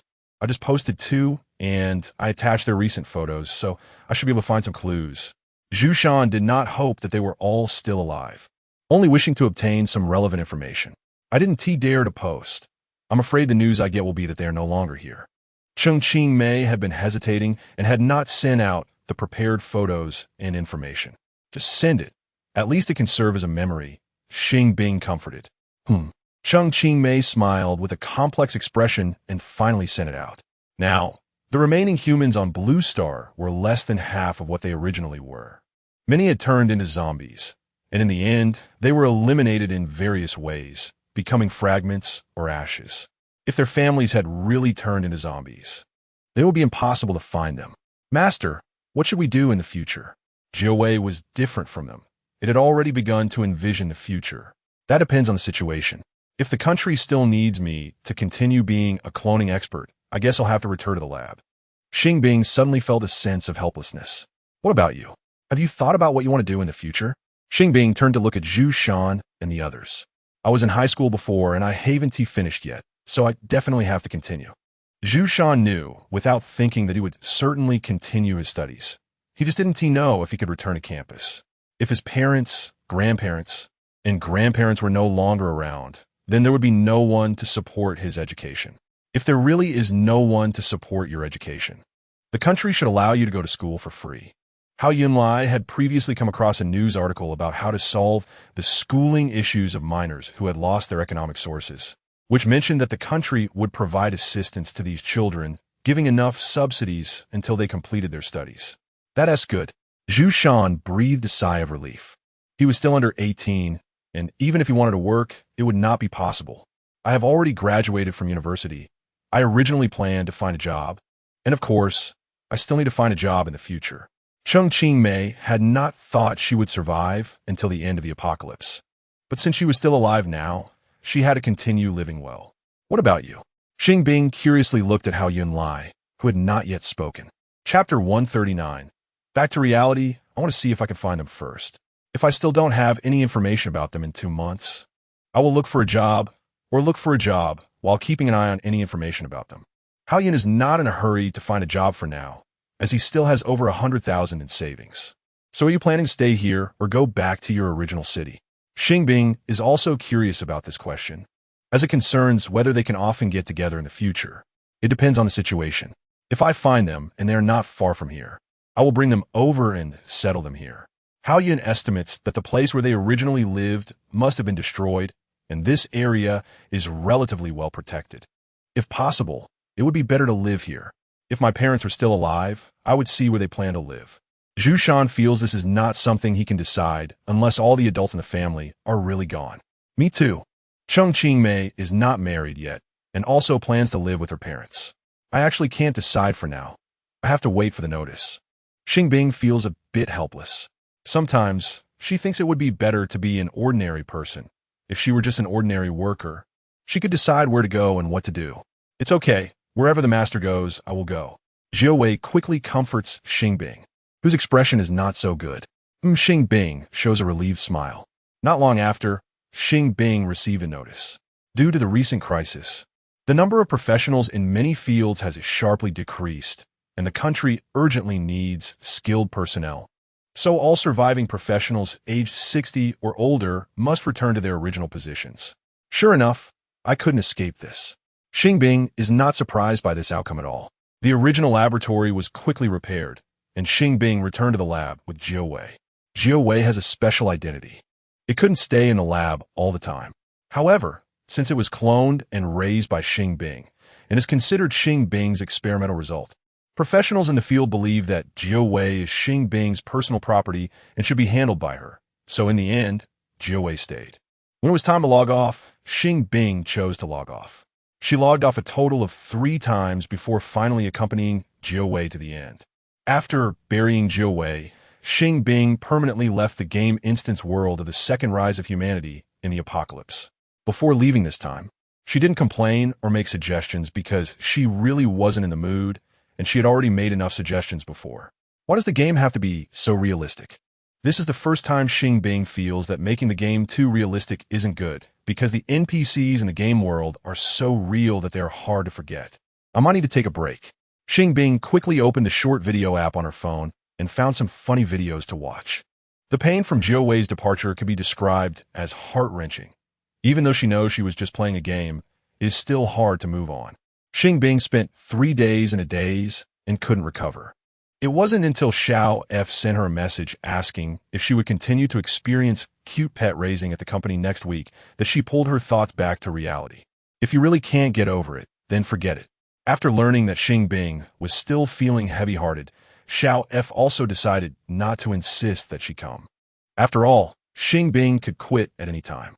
Chapter 140. Making a decision, let me think about it.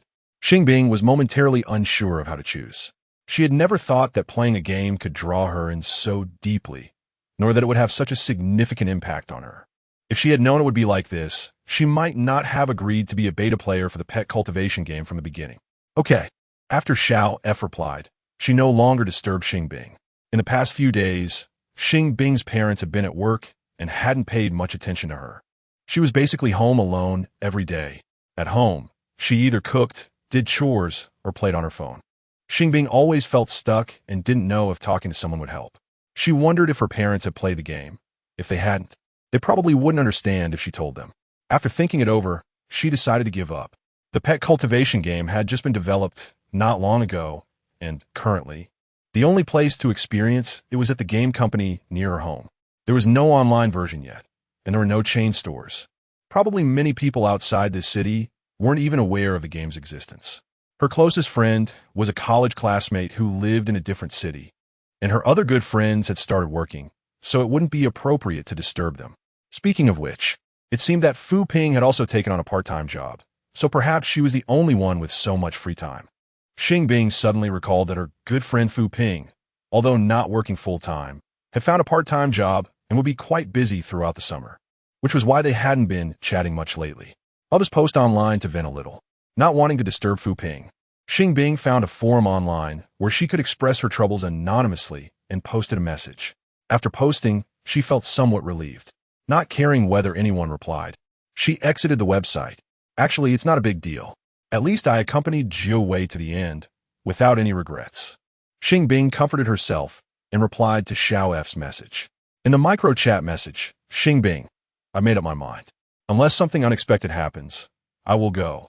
Xiao F, that's great. I just checked the statistics for beta players, and 2 more dropped out yesterday. If you don't come, it'll be 1 less.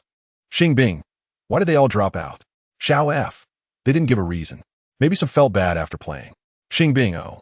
Xiao F, although I don't want to say it, if players invest too much emotion while playing, they will surely feel very sad in the end. So I think it's better to be rational and not treat the game world as the real world. Xing Bing, I agree, but sometimes it's hard to control. Xiao F, why is that? Xing Bing, because I feel the pets and characters inside are too real. Xiao F, are they really that real? Xing Bing, don't you know? Xiao F, although I am a game customer service representative, I haven't experienced the game directly. The visuals I see while working are not that realistic. It feels like watching an anime from a god's perspective, and I can't immerse myself in it, so I might feel differently than you. Xing Bing, oh. Xiao F, I think being a player requires strong mental fortitude, especially for someone like you who stays until the end. If you quit midway, it might be easier. After all, your feelings 1 TB as deep, and you wouldn't have to see your pet leave. Xing Bing, I mainly feel regretful about the first 2 times, which is why I want to stay until the end this time. Xiao F, I understand your thoughts, but this can easily lead you into sadness. So I still recommend quitting at a suitable time and not watching your pet leave. Xing Bing, I'll pay attention next time. Xiao F, you can do it. I believe you have the potential to stick it out until the end. As long as you can hold on, you will win our mysterious grand prize. Xing Bing, I'll do my best. Xiao F, okay, I have other matters to attend to, so I'll log off now. Xing Bing, bye. After saying goodbye, Xing Bing exited the micro-chat. Although Xiao F was a customer service representative and their conversation was mainly for work, Xing Bing still found some comfort and inspiration. The game is a game, and reality is reality. She can play the game wholeheartedly and care for her pets. But she can't become so deeply involved that she can't extricate herself. I've made my decision. I'll go to the game company tomorrow. Xing Bing finally perked up and decided to continue experiencing other game scenarios in pet cultivation. The next day, Xing Bing arrived at the game company before 9 o'clock. As usual, Xiao F reserved a game pod for her, and as soon as she arrived, she entered the game. Magic mirrors, magical crystal balls, magic wands, magic brooms. As soon as she entered the game world, Xing Bing was astonished. This time, her character was a wizard, with a room full of magical items. Let me explain the background setting of this game world. It is derived from a manga called The World of Plant Fairies. Set in a Western magical world. You are one of many wizards in this world, considered a high-level wizard, but you haven't joined the Wizard Association and usually work alone. Xiao F highlighted Xing Bing's identity this time. We're plant fairies. Xing Bing was curious about this. They are fairies cultivated from magical plants. Xiao F succinctly answered. What is a fairy? It shouldn't be the same as the kind we refer to in the East, right? Xing Bing felt it was different because, in the East, fairies generally refer to monsters. No, they're more like beings similar to elves, those little sprites. Xiao F didn't know how to provide an official explanation, so she explained based on her own understanding. Oh, Xing Bing roughly understood as she thought of flower fairy sprites. Although they might not be the same, they should be somewhat similar. Are all these magical items mine alone? Xing Bing looked at the dazzling array of magical items in the room, somewhat unable to believe that they were all collected by one person. Yes, although your character looks relatively young now, she is actually over 60 years old. Xiao F answered according to the character setting. Am I using magic to make myself look young? Or can wizards maintain their youth forever? Xing Bing wanted to know if she needed magic to keep her youthful appearance. High-level wizards only need to nourish their skin with magical power to avoid aging. Xiao F answered without hesitation. Is a magical power something I already possess? Xing Bing looked at herself in the magic mirror. The reflection showed her as a golden-haired, blue-eyed Western beauty with fair and tight skin, looking like she was only 20.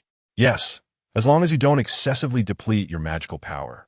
You naturally have magical energy within you that nourishes your skin, Xiao F answered rigorously. Oh, Xing Bing indicated she understood and casually opened a relatively exquisite small box. The next moment, a long system prompt popped up. Chapter 141. The World of Plant Fairies 1. Congratulations, you have obtained a mysterious magic seed. Please choose a cultivation method. A. Cultivate in ordinary soil. B. Cultivate in primary magical soil. C. Cultivate in intermediate magical soil. D. Cultivate in advanced magical soil node.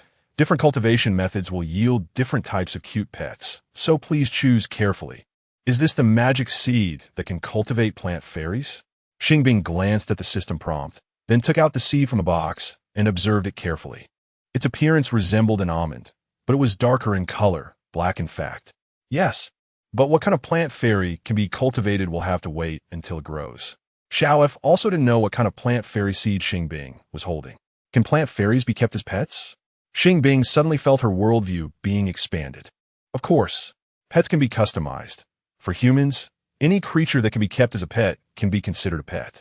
For example, some people keep spiders as pets, which is quite different from what most people consider pets. Xiao F gave an easy-to-understand example to illustrate. So, does that mean people can also be kept as pets? Xing Bing had a sudden thought. This should not be the case. After all, people are the same kind. And how can one treat their own kind as pets? Xiao F felt this idea was incorrect because it didn't align with common morals and ethics. That makes sense. Xing Bing also thought it didn't conform to general understanding and was somewhat shocking. But if the person keeping the pet wasn't human, the logic of humans being pets would also hold. I think your idea is a bit dangerous. It's better not to entertain such thoughts. Xiao F suddenly feared that she might develop some extreme ideology, like wanting to keep a person as a pet. I am a person myself. How could I want to treat someone as a pet? Xing Bing replied without hesitation, then pondered to herself. However, if the relationship between the pet owner and the pet is equal, and keeping a pet is like raising a child, that doesn't seem impossible. That's raising a child, which is definitely different from raising a pet. You can't mix them up. Xiao F firmly corrected her misunderstanding. But some people also treat their pets like children, right? Xing Bing suddenly realized this point. Nowadays, many people online showcase their pets, saying how well they treat them, feeding them the best, using the best. And some even dress them up, take them to restaurants and to amusement parks, while some children don't receive such treatment. Doesn't that imply that some pets are actually treated better than children? You can treat pets like children, but you can't treat children like pets. Children are humans. They are individuals with independent thinking and personalities, not animals, and cannot be raised like animals. As a mother with children, Xiao F was genuinely worried that Xing Bing might develop a cognitive bias, and when she eventually had children, she might treat them like pets, prompting her to say a bit more. Aren't humans advanced animals? Xing Bing blurted out. The animals I'm referring to are ordinary animals, excluding humans. Xiao F emphasized that humans are not included. Oh, Xing Bing understood what she meant and didn't genuinely want to keep a person as a pet. She was merely conducting a theoretical hypothesis and reasoning, but Xiao F probably misunderstood and could only end the topic with a no. I'll choose the cultivation method first. Xing Bing looked over the previous system, prompt again. Do I have ready magical soil here? She instinctively looked around, but didn't seem to find any magical soil. Yes, but not much, only a cup's worth. Xiao F quickly scanned all the magical items and found the advanced magical soil hidden inside. The advanced magical soil is stored in a special magical vessel, which ensures that the magical power within the soil does not dissipate. Is this enough? Xing Bing found that the soil inside was actually less than a cup, at most only half the size of a drinking cup. I don't know, but you can also choose to mix the advanced magical soil with ordinary soil. That works too. Xiao F responded based on the description of the magical soil. So is that considered A or D? Xing Bing felt a bit conflicted. It should count as D since you at least used advanced magical soil, right? Xiao F thought it would be bold to choose the fourth option. All right, then I'll choose D. Xing Bing decisively followed Xiao F's suggestion. If it turns out wrong, you can't blame me. Xiao F merely provided a reference suggestion and does not bear responsibility for the wrong choice. Don't worry, I will take responsibility for my choice. Xing Bing patted her chest. That's good. Xiao F breathed a sigh of relief. Although Xing Bing couldn't do anything to her, if she were to blame her for a mistake and file a complaint, it would still affect her work. Should I plant it in a pot or outside? Xing Bing was uncertain about which planting method to adopt since she didn't know how big the seed would grow. It's better to plant it outside. Regardless of whether the final plant is large or small, planting it outside is always a safe choice. Xiao F felt that planting outside would be safer and could avoid the hassle of having a transplant if the pot turned out to be too small halfway through. Okay. Xing Bing immediately took the seed and magical soil outside. Outside the original character's house was a large, open space with trees and rivers in the distance, and flowers and grass nearby, resembling a small farm nestled in lush green hills and waters. Xing Bing rarely saw such beautiful scenery again and felt quite nostalgic. When she raised her little fire, the environment was roughly similar. It's nice not to be disturbed. After Xing Bing mused, she placed the seed and magical soil on the ground and went back inside to get a shovel and hoe. Where are the things? After returning to the spot where she had placed the seed and magical soil, Xing Bing was stunned. The ground was empty with nothing there. Xiao F, did someone just steal my stuff? Xing Bing quickly asked Xiao F. It wasn't a person, it was a fairy, a little fairy that came from the forest. Xiao F looked around and quickly identified the culprit. Where? Xing Bing turned around and looked everywhere, but couldn't find the little fairy. To your right, they can turn invisible. Hurry and chase them. If they get into the forest, it will be even harder to find them. Xiao F urged urgently. Chapter 142. The World of Plant Fairies 2. Xing Bing immediately chased after them, moving at a rapid pace, but in reality, she couldn't see the little fairies at all and couldn't determine how far she was from them or if she had veered off course. Can you give me a cheat? Like letting me instantly learn all the magic of my original character. Xing Bing felt that just listening to little F's commands wasn't a solution. She had to be able to see those fairies. Sure, there happens to be a new feature released yesterday called the skill panel. You just need to gesture with your hand and shout skill panel, and you can bring it up. Then, you just need to click on the corresponding skill to use it. Little F immediately granted her permission to access the skill panel. Skill panel, Xing Bing shouted while gesturing randomly. Immediately, a translucent light blue panel appeared in front of her. She stopped and began to check the magic skills listed on it. After confirming that some of the magic skills were usable, Xing Bing clicked on the manifestation spell. Under the effect of the manifestation spell, the green little fairies running on the grass gradually revealed their original forms. They were a group of tiny fairies, each no bigger than a palm. Two of them were carrying boxes for placing magic seeds, while the other two were carrying high-grade magical soil, working together to run swiftly. Seeing this, Xing Bing clicked on the teleportation magic skill and instantly moved in front of the group of little fairies. When the fairies noticed a person appeared in front of them, they promptly stopped. "You little thieves, return what you took from me," Xing Bing exclaimed angrily. This was the first time in her life she encountered such brazen thieves, and it truly infuriated her. "Why should we give back to you? Do you have any evidence that these things belong to you?" One fairy retorted, "Yeah, we clearly found these on the ground. How can you say they're yours?" Another added, "Exactly," chimed in the fourth fairy, all four of them arguing back with righteous indignation. "I just placed them on the ground, went in to grab a shovel and hoe, and you took them away. Is that what you call finding?" Xing Bing was nearly so enraged she was about to roll her eyes. "When we saw them, they were already on the ground. How can you say you placed them there?" One fairy protested, "Right, I didn't see you either. I can testify that nobody saw you." Three of the fairies continued to argue vehemently. "Is there any other magician in this area besides me? Don't you know these are magical items? Who else would have magical items here besides me?" Xing Bing's face was turning dark. "So they are magical items? I thought they were just ordinary boxes and jars." She realized these looked far too ordinary.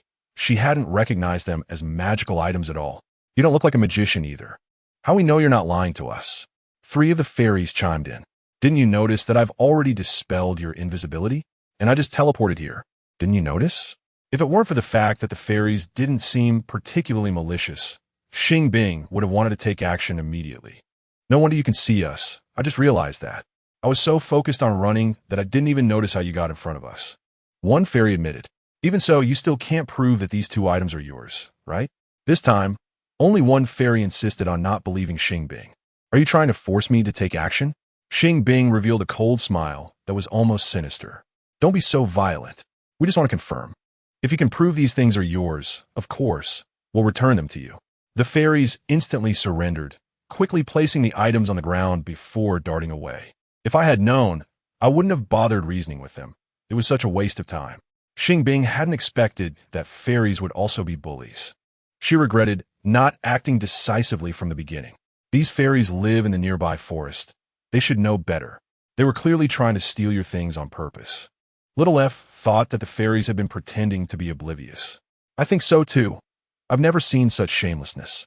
Xing Bing had initially thought that if she stopped them and told them the items were hers, they would return them, but she truly hadn't anticipated this outcome. "Next time, be more careful." Little F felt that her approach wasn't right either. Leaving items on the ground while walking away was bound to be picked up by someone. "Well, I knew these things could be easily lost. I just thought there were no other people around, so I placed them outside without considering that fairies might steal them. If I just plant them outside, do I need to keep an eye on them too?" Upon returning to her house, Xing Bing suddenly thought of this question. You can create a magical barrier. That way, they won't be able to touch them. Little F provided the simplest and most feasible method for a magician. "Let me check if I have this skill." Xing Bing once again brought up the skill panel and scanned through the magic skills available for use. Is the magical barrier the same as this protective magic? Xing Bing didn't find the magical barrier, but saw a similar protective magic. That shouldn't be it. I think it should be the barrier magic. Protective magic could only form a magical shield in front of a person and could not create a magical barrier, while barrier magic could form a protective shield that encompassed the item to be protected entirely. Which type of barrier magic should I use? Xing Bing discovered that barrier magic was classified into small, medium, and large types. You can click to view the details. There will be specific descriptions inside. Little F said without hesitation. Oh, Xing Bing realized that it could be done this way.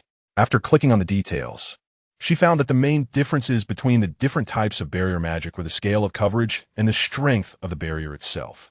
If the item needing protection was small and not very important, she could use small barrier magic.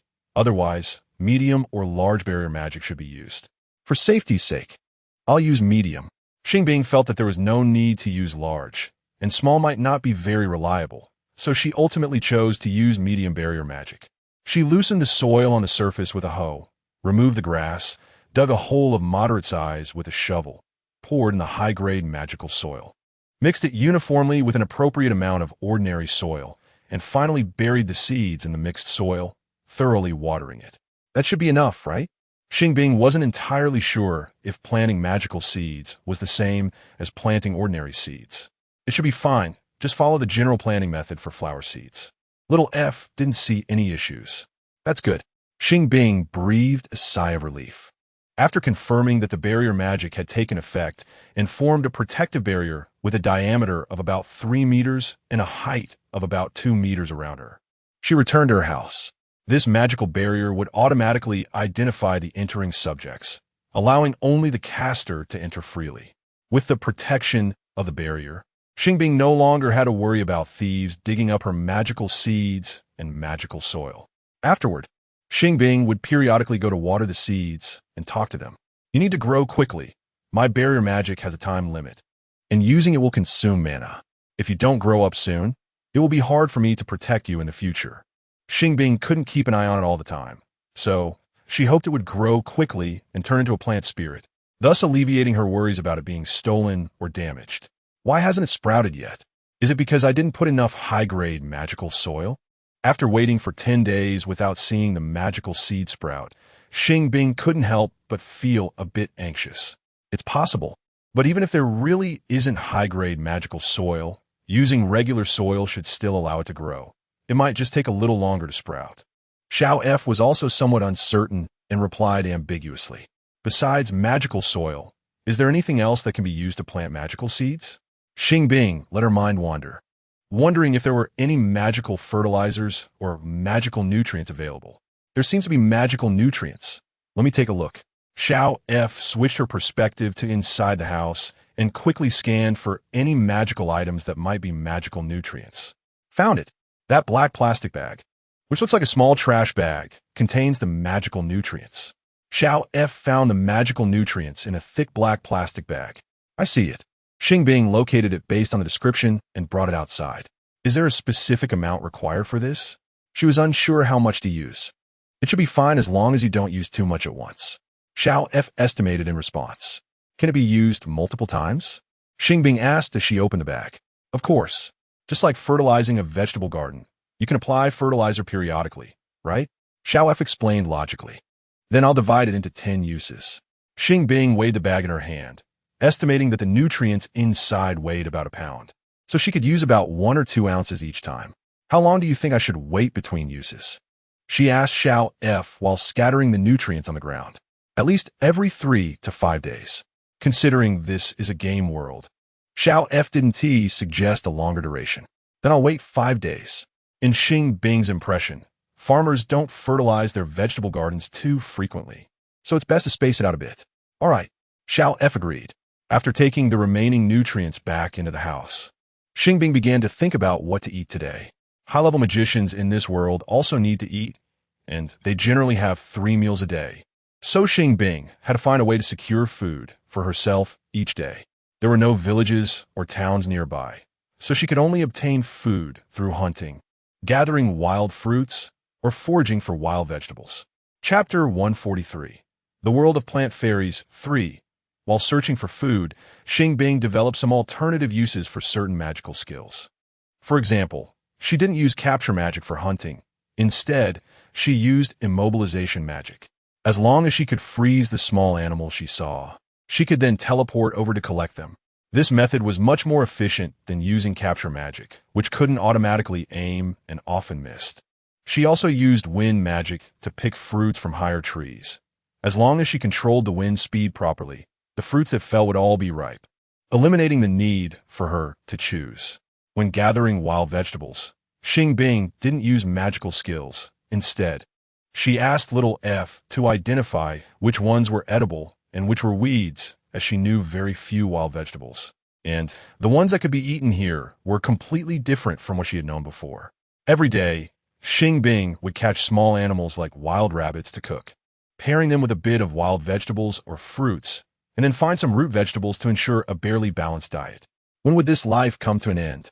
Looking at the rabbit meat with just a bit of salt and oil and the pitiful amount of wild vegetables, a sense of desolation arose within her. At first, she found this way of living quite novel, but after a long time, she realized how precious an ordinary person's life was. Now, she had to spend a lot of time searching for food every day and couldn't guarantee that she would find staple foods each time. In such cases, she could only eat more meat, but without soy sauce or cooking wine, and lacking spices like five-spice powder or star anise for flavoring. Although it wasn't too hard to eat when cooked, it occasionally had a gamey smell, and after a while, it really felt tasteless. If it weren't for the fear that the magical seeds would have problems if she left for too long, Xing Bing would have wanted to leave this place. Little F. Why do you think she chose to live here? Xing Bing referred to the original character. It should be to live a more relaxed and carefree life. Little F guessed after looking at the character's settings and background. Generally speaking, high-level mages are required to join the Mage Association. Joining the Mage Association not only signifies recognition of one's identity as a mage, but also entails additional responsibilities. If something requiring a mage's intervention happens, the Mage Association will send someone to help. In other words, once one becomes a member of the Mage Association, they must step forward for any major events.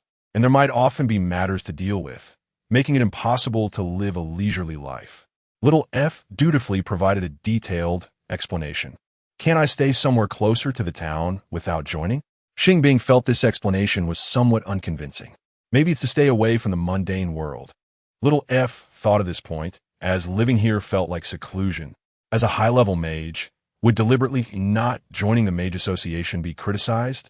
Xing Bing wanted to know if it was because she didn't want to take on responsibility, facing public pressure, that she would want to distance herself from the crowd. It might be, after all, with great power comes great responsibility. Little F wasn't entirely sure, just felt it could be the case. This world shouldn't have mage associations everywhere, right? Xing Bing frowned slightly. Although the saying, with great power comes great responsibility, is true, if it's based on the mage's unwillingness to help others. Isn't that also a form of moral coercion? From the settings, any country with mages has a mage association. Little F could only answer that way. Can I live in a place where no one knows the original character and not let anyone know I'm a high-level mage? Xing Bing still felt that this primitive way of living was not suitable for her, and the oil and salt stored by the original character were also running low. If she stayed here for too long, she would eventually run out of oil and salt. That should be possible, but it might be quite difficult since any mage, regardless of their level, can recognize each other's identity. Little F gave a friendly reminder. In this world, mages cannot disguise themselves in front of other mages. Whether through disguise or magic to change their appearance, they can only fool ordinary people. As long as I don't say anything, they should know I haven't joined the Mage Association, right? Xing Bing asked while eating. Mages who join the Mage Association receive a special badge. If you can't produce this badge, it indicates that you haven't joined the Mage Association. Little F replied meticulously. For no reason, they wouldn't ask me to show my badge, would they? Xing Bing thought it shouldn't be that extreme. That's hard to say. Mages who have joined the Mage Association usually carry their badges with them. If they see that you don't have one, they will definitely find it strange. Even just by looking at the relevant settings and existing plot, Little F could think of this. Well, I could just avoid them, right? Xing Bing didn't believe she couldn't hide. In theory, of course. Little F only spoke theoretically. What about in practice? With you around, how could I still avoid them?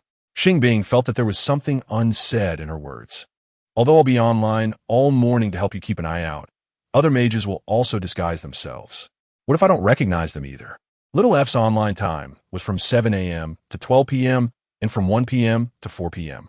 Then I can say I left my badge at home. They surely won't keep asking, right? Xing Bing felt like all the mages in this world had a penchant for meddling. I'm just stating my guess. It might not actually happen. You could try it first. Little F's suggestion was actually an extreme hypothesis, as only in this way could she ensure everything would go flawlessly. All right. Xing Bing temporarily ended the conversation and began to speed up eating the remaining rabbit meat. The wild rabbits had become her most frequent meal, and she was getting tired of it. The magical seeds showed no signs of sprouting, so Xing Bing had to continue applying magical nutrients to them. After about a month of this life, she finally saw 2 green shoots emerging from the soil. Little F, quick, help me check if this is the magical seed sprouting.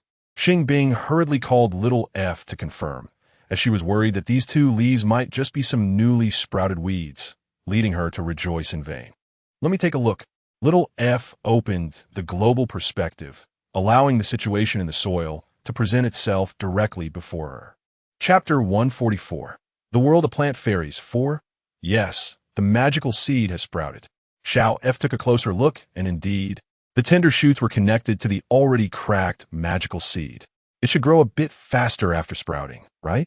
If it grows too slowly, I really want to be able to stand it. Although Xing Bing can still obtain oil through animal fats, there's really no way to get salt here. Because this isn't by the seaside, and she can't use seawater to make salt. Using minerals to make salt is something she definitely can't do. Even more frustrating is that her teleportation magic skill has distance and frequency limits, so it can't support her to go to the nearest town to buy salt. It should be fine. If you really think it's too slow, you can exchange for an acceleration item using development points. Xiao F suggested a shortcut. Since there's an acceleration item, why didn't you mention it earlier? Xing Bing I twitched slightly. Weren't you unsure if this seed could sprout at all before? If it can't sprout, wouldn't it be a waste of the item? If the magical seed is actually a dead embryo, or if improper planting methods resulted in a dead embryo, then no matter what item is used, it would be useless. Xiao F argued logically. All right. Xing Bing reluctantly accepted this reasoning and then asked, how many points does the acceleration item require? We have different levels of acceleration items, depending on which one you want. Xiao F didn't say directly. What is the cheapest? Xing Bing immediately realized it must be a trap. The cheapest is 10 points. Xiao F answered honestly. I think I only have 10 points left, right? If she remembered correctly, her points hadn't changed when she finished the last world, meaning she only had the 10 points she hadn't used. Xiao F glanced at her total points, confirming she indeed only had 10 points. What kind of effect can a 10-point acceleration item have? Xing Bing wanted to know the cost-effectiveness before deciding whether to exchange. It can double the growth speed of the plant, meaning it will grow twice as fast. Xiao F answered according to the description. Isn't that effect a bit weak? Xing Bing thought it should at least shorten the growth time to 1/5 or 1/10. It's fine, assuming it originally takes 2 months to grow. Then, after using the acceleration item, it will only take 1 month. Xiao F believed the effect of the basic acceleration item was not useless. What if it only takes a day or 2 to grow? Xing Bing habitually provided a counterexample. It took a month just to sprout. Do you really think it's possible to grow in just a few days? Xiao F was almost speechless. I think it's not impossible. What if it just sprouts slowly? Xing Bing now believed more in the vastness of the world and its wonders. After all, this is a magical world. I'll wait a couple of days to see. She still couldn't bear to part with those 10 points. That's fine. Xiao F had no objections. 2 days later, when Xing Bing saw that there were still only 2 tender shoots of the magical plant, she felt a sense of despair. Do you really not know how long it takes to grow? Xing Bing now seriously suspected that Xiao F was deliberately not telling her, wanting to trick her into using her points to exchange for items, because she remembered that in the last world, Xiao F accurately stated the time needed to clone the 9-tailed fox. I really don't know. The growth speed of magical plants is related to many factors. It's not just a simple setting that says it will grow after a certain time, so I'm not sure how long it will take to grow. Xiao F sincerely explained. All right, give me the acceleration item. Xing Bing ultimately compromised. Okay. Xiao F quickly exchanged for a basic acceleration item and sent it to Xing Bing. The basic acceleration item looked like a small alarm clock the size of a duck egg. As long as it was placed in front of the magical plant and the spring was pulled, it could accelerate the plant's growth. This design definitely isn't a copy of those vegetable-growing minigames, right? Xing Bing felt increasingly familiar with it. How can that be called a copy? It's at most just a reference. Xiao F said with a forced smile. I just need to place it here, and I don't have to worry about it, right? Xing Bing confirmed instead of complaining. Yes, just don't break it. Xiao F said without hesitation. Is it waterproof? Xing Bing suddenly thought about whether she should place it further away. Otherwise, it would easily get splashed when watering. It should be fine. Xiao F didn't see this point in the item description. Then I'll place it further away. As soon as Xing Bing heard that Xiao F was just guessing, she immediately picked up the acceleration item and walked away. Don't place it too far. If it's too far, it will become ineffective. Xiao F quickly reminded. How far can be placed at most? Xing Bing stopped. 1 meter. Xiao F answered based on the description. Oh. Xing Bing walked back 2 steps and placed the acceleration item about 80 centimeters away from the magical plant. It won't accelerate the surrounding grass too, right? As she prepared to return to the house, Xing Bing suddenly thought of this question. No, it only works on plants or animals raised by players. Xiao F had already read the description of the acceleration item, regardless of the level. The acceleration item is directional and will not accelerate the growth speed of plants and animals unrelated to the player. That's good. Xing Bing finally felt reassured. She was afraid the grass would grow too fast, making it hard to weed. Just keep watering and fertilizing. As long as the magical seed sprouts, it will definitely cultivate a plant fairy. Xiao F actively cheered her on. Xing Bing forced a smile. During this time, the only one she could communicate with was Xiao F. If Xiao F hadn't been willing to chat with her, she would probably find it even harder to endure. Half a month later, on the night of the full moon, the moonlight bathed the earth, and inside the house, Xing Bing was sound asleep, completely unaware of the changes outside. The magical plant, originally less than 10 centimeters tall, began to grow rapidly after absorbing the light of the full moon. In less than half an hour, it had grown to a height of 1 meter. At the same time, the leaves on the plant became more and more numerous, quickly becoming lush and green. After less than half an hour, a flower bud resembling a rose appeared at the top of the plant. The flower bud kept growing larger, but had yet to bloom, until the flower bud reached the size of a soccer ball. The petals slowly began to open from the center, layer by layer. In the middle of the overlapping petals was not an ordinary flower stamen, but a little fairy wearing a dress made of light yellow flower stamens, with 2 light pink flower buds on its head. Shump, shump. The little fairy smacked its lips and groggily opened its eyes in the hazy moonlight. Chapter 145. The World of Plant Fairies. 5. Congratulations. You have cultivated your exclusive plant fairy. Development points 5. The system prompt that popped up in the darkness was particularly eye-catching, but it did not wake the sleeping Xing Bing. The prompt flashed by, and the light in the room also flickered briefly, so much so that even the little F, who was just idly floating, didn't notice. When Xing Bing sleeps at night, little F doesn't pay close attention unless there is an emergency. Before long, the little fairy lying in the flower woke up, rubbing its sleepy eyes with its tiny pink hands. It looked at the empty grassland with a puzzled expression. Where is the master? Why is the master gone? The little fairy suddenly jumped up, flapping its transparent wings and flying into the air. It clearly remembered that there had been a voice talking to it, urging it to grow up quickly. Now that it has grown, why has that voice disappeared? She must be my master. I have to find her. The little fairy flew around and soon spotted the small house not far away. The master must be inside the house. It was overjoyed and flew towards the small house. Oh no, it hadn't flown far when it let out a cry of pain. There was clearly nothing in front of it, yet it felt as if it had crashed into a wall, which made it almost forget the pain and instead filled it with wonder. It reached out its little hand to touch the invisible wall, confirming that it couldn't pass through, then flew to the other side. But the result was the same.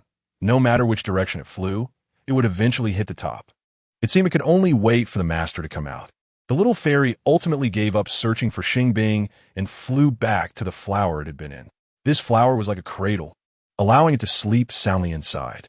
It yawned, stretched, and lay down in the middle of the flower, falling asleep. The next morning, as soon as Xing Bing stepped outside, she was shocked by the sight before her. The magical plant that was less than 10 centimeters tall yesterday had suddenly grown to over 1 meter, and on top of it was a huge red flower, particularly eye-catching in the sunlight. Little F, how did it grow so big all of a sudden? Xing Bing asked as she walked towards the magical barrier. It should have grown last night. I just scanned it. This is a magical plant called Moonlight. Under sufficient nutrition, it will grow rapidly on the night of the full moon. Little F replied calmly. What about the plant fairy? At first glance, Xing Bing didn't see any sign of the fairy. It should be in that flower. Zooming in on the image, little F spotted the little fairy lying among the overlapping petals. Let me see. Xing Bing was instantly excited. rushing to the plant and gently pushing aside the petals on top. What came into view was a little fairy with a flower bud on its head, dressed in a stamen skirt, looking incredibly cute. It was sucking on its own fingers and sleeping soundly. Wow, Xing Bing gasped in her heart. It looked just like a flower fairy that flew out of an anime, appearing real and vivid, not at all like an NPC. Should I wake it up? Seeing it sleeping so sweetly, Xing Bing felt a bit embarrassed to wake it. Just wake it up if you want. This type of plant fairy recognizes its master. And as long as it sees you, it will know you are its master. Little F didn't understand what she was worried about. Mainly, I feel a bit reluctant. It was Xing Bing's first time nurturing a girl baby, and she had to say it was incredibly adorable, even cuter than her original star treasure. Do as you wish. Little F felt speechless and didn't want to suggest anything further. Xing Bing was still hesitating when the little fairy woke up by itself. It made a muffled sound and slowly opened its eyes. Upon seeing Xing Bing, the little fairy suddenly widened its eyes. Are you the master? It jumped up and flew onto Xing Bing's palm, half surprised and half joyfully asking. Yes, I'm the one who grew you. Xing Bing smiled. I actually grew up last night. I wanted to find my master, but I didn't expect there to be an invisible wall here. So I couldn't get through and had to wait for my master to come. The little fairy recalled what had happened last night and suddenly felt a bit wronged. That was a magical barrier I added. It's for theft prevention, not to trap you. Xing Bing quickly explained. I know my master wouldn't do that to me, but I'm still a bit sad. The little fairy said, and its eyes turned red. If it weren't for the magical barrier, it would have seen Xing Bing last night. Why did it have to wait so long? Let's not talk about that. Let me give you a name first. Xing Bing didn't know how to comfort it, so she simply changed the subject. You grew from a flower, and your dress is made of stamen. How about we call you Rue Rue? After a moment of thought, Xing Bing settled on this name. Hui Hui. The little fairy repeated it and then showed a bright smile. Rue Rue sounds so nice. I like this name. It cheerfully said, Congratulations, you have given your pet an exclusive nickname, development points 5. The system prompt immediately appeared. I'm glad you like it. Xing Bing also revealed a bright smile. I'm going to find something to eat. Do you want to come with me? After saying this, Xing Bing removed the magical barrier. Hum. Rue Rue nodded vigorously, then flew up to perch on Xing Bing's shoulder. It was less than the size of a palm, and its body was very light, so Xing Bing hardly felt its weight. Do you need to eat? Xing Bing asked as she walked. No, I just need to drink dew and absorb moonlight to continue growing. Rue said proudly. That's amazing. Xing Bing gave heartfelt praise because this setup was really easy to take care of. I'm not that amazing. If it weren't for my master providing me with enough nutrients, I might not have been able to grow at all. Rue's little face turned slightly red as it shyly said, It's okay. I think it's worth it. Xing Bing genuinely felt it was worth it. My master is so good to me. I love my master the most. Rue flapped its little wings and flew up, giving Xing Bing a kiss on the face. After kissing, it landed back on her shoulder. Xing Bing was completely taken aback, standing there in a daze. Why isn't the master moving? Rue felt puzzled. Isn't the master going to find something to eat? There is nothing to eat here. Why isn't she left? Rue was confused. Are fairies in the West this enthusiastic? Xing Bing's thoughts came back to her senses as she communicated with little F in her mind. Even if it's not in the West, isn't it normal for same-sex friends to kiss on the cheek? Little F thought it had nothing to do with the cultural background. Chapter 146, The World of Plant Fairies, 6. Though it was nothing much, Xing Bing found it a bit hard to speak. It was the first time she had ever been kissed, and she felt quite embarrassed. Master, aren't we going to find something to eat? Little F hadn't answered yet when Rue, confused, spoke up. Of course we are. Xing Bing snapped back to her senses and hurriedly moved forward. There were very few small animals on the grass near the cottage, and no wild vegetables either. Xing Bing had to go into the woods ahead to find food. Today we need to gather more food, and tomorrow too. Once we have enough stored up, we can leave here. Xing Bing had already planned this out. As long as the plant fairy could come with her, she would leave as soon as possible. Why do we need to leave? Rue didn't quite understand. Life here is too hard. If I stay here for too long, I will starve to death, Xing Bing said frankly. Rue, you should be able to detach from the original magical plant and exist independently, right? She suddenly thought of this. Yes, after a while. I can absorb all the nutrients inside, and then I won't need it anymore, Rue replied without hesitation. That's good. Once you don't need it anymore, we can leave. Xing Bing finally made up her mind. Hui nodded without hesitation. After entering the woods, Xing Bing took a look around and used her magical skills to catch a few birds that looked like crows. She also found a few bird eggs and a type of fruit that resembled small apples. Can we eat this wild fruit? Yes. After little F confirmed. Xing Bing had Rue help pick all the ripe fruits. Xing Bing carried a magical storage bag that could hold everything inside. This magical storage bag was like the Eastern Chinquan bag, with a large space inside that could store many items without becoming heavy.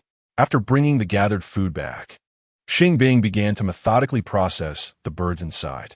She first scalded the birds with hot water to remove the feathers, then got rid of the heads and claws, cleaned out the insides, and washed everything.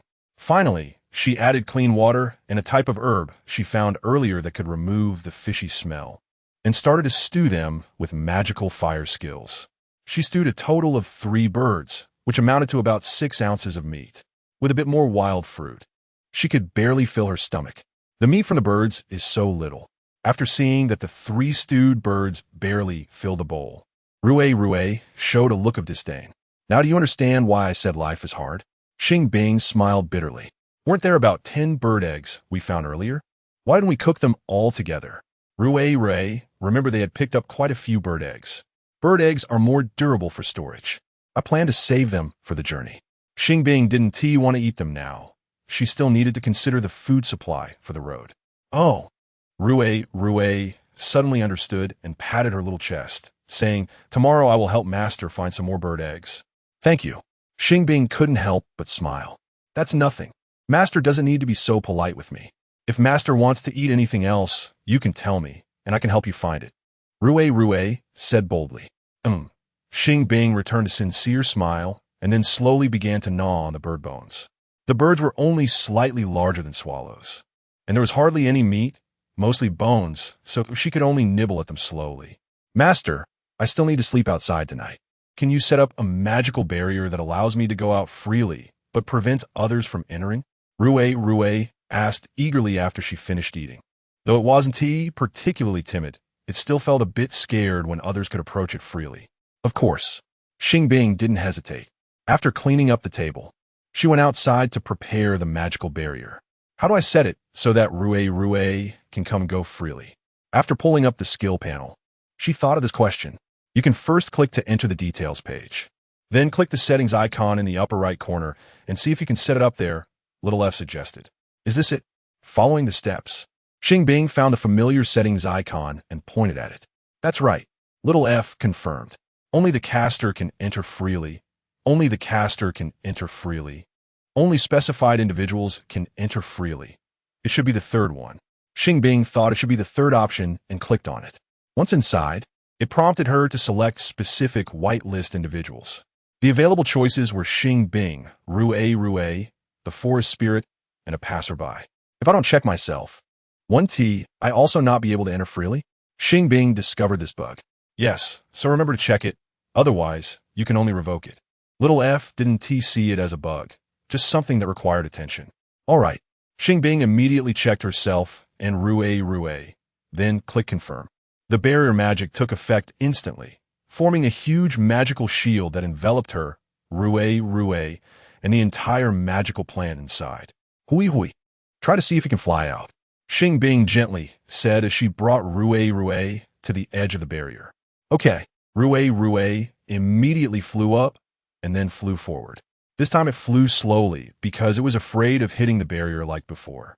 But unexpectedly, this time it flew right through, and no matter how it flew, there was nothing to block it. Master, you succeeded. Rue believed that Xing Bing had successfully set up the magical barrier that allowed it to enter and exit freely, rather than just pretending. I'll try too. To be safe, Xing Bing also tried. The magical barrier indeed existed because she felt the magical fluctuations as she passed through it. Thankfully, the settings were reliable. Xing Bing finally felt completely at ease. Let's continue looking for food. This time, Xing Bing didn't plan to take a nap. She intended to spend more time finding storable food. Master, can you first tell me what else besides small animals and wild fruits and vegetables is edible? Rue asked eagerly. In fact, there are many things that can be eaten, such as wild nuts, non-toxic mushrooms and fungi, various eggs, certain plant roots and stems, and non-toxic insects. In short, as long as it's non-toxic, has some nutritional value, and can be digested by the human stomach, it can basically be eaten. Xing Bing summarized the human diet simply. Rue listened carefully, feeling enlightened. If Master really runs out of things to eat, would you eat Rue? It suddenly felt a bit unsafe, as little fairies like it perfectly matched what humans wanted in food. Chapter 147, The World of Plant Fairies, 7. How is that possible? You're so cute. How could I bear to eat you? Xing Bing was instantly melted by the cuteness and blurted it out, then quickly composed herself and said seriously, Moreover, to me, you're just like a human child. As the saying goes, even a tiger doesn't eat its own cubs. Unless we are starving mad or completely devoid of moral standards, we humans would never eat our own kind. Really? Rue blinked her big, watery eyes, looking skeptical. Trust me, as your master, I will treat you like family. Even if I starve to death, I will not eat you. Xing Bing made a solemn promise. My master is so good to me. Rue instantly beamed with joy and flew into Xing Bing's arms, rubbing against her like a little kitten. Ha ha ha. Xing Bing felt a little ticklish and couldn't help but laugh. Master, let's set off. After rubbing against her, Rue flew up to her shoulder, puffing out her little chest, and said proudly, Okay. Xing Bing immediately stepped out the door and walked briskly into the woods. With Rue's help, Xing Bing could use her magic skills much less, as Rue could not only navigate skillfully among the branches, but also fly high and was strong enough to help her collect bird eggs and wild fruits. Rue also had excellent eyesight, spotting mushrooms and fungi hidden under fallen leaves from a distance, which improved Xing Bing's efficiency in gathering food. Time passed from around 2 o'clock in the afternoon to evening, and just as the sun was about to set, she returned to the little house with Rue. She was already feeling a bit hungry and nibbled on wild fruits on the way back. If only I could be like you. Just drinking dew and absorbing moonlight would be enough. After finishing dinner, Xing Bing suddenly envied Rue, who needed nothing to eat. There's nothing to envy. Although I say that what I mainly need is still the nutrients from the mother plant.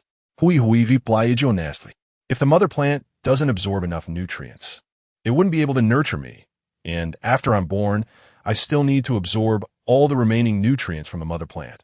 Otherwise, I would become unhealthy. That makes sense. To cultivate her, Xing Bing not only used high-grade magical soil, but also an entire bag of magical fertilizer.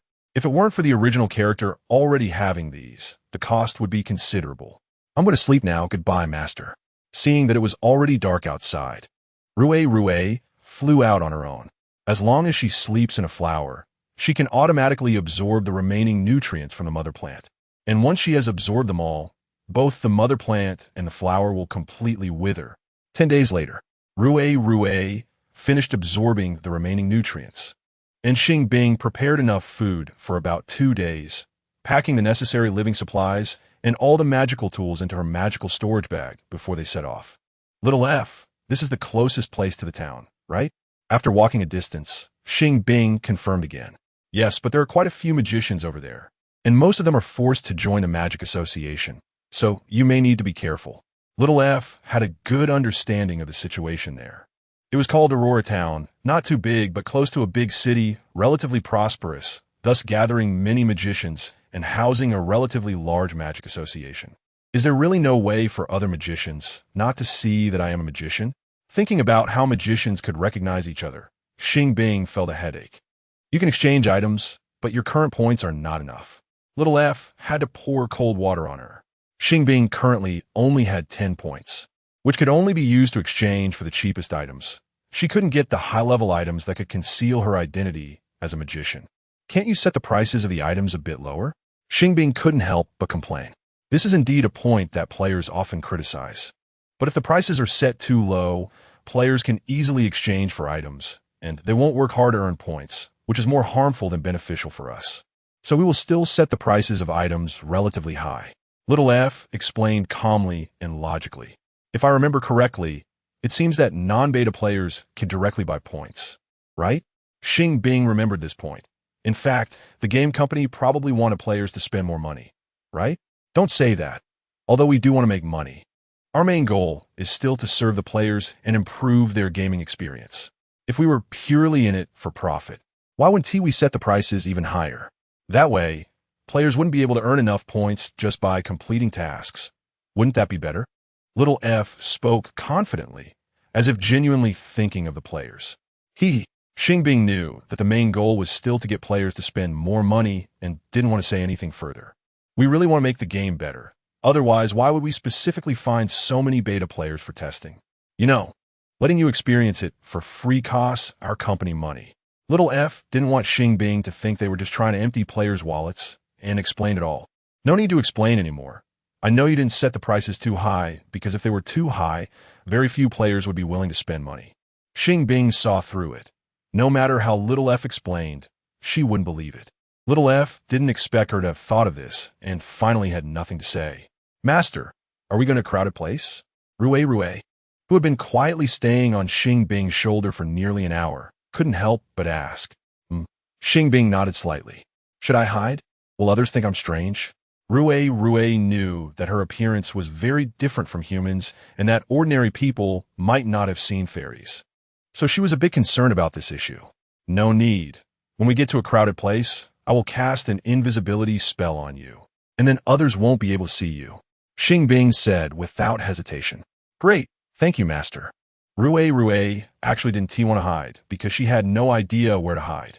Xing Bing's magical storage bag could only hold non-living things and couldn't be used to store her.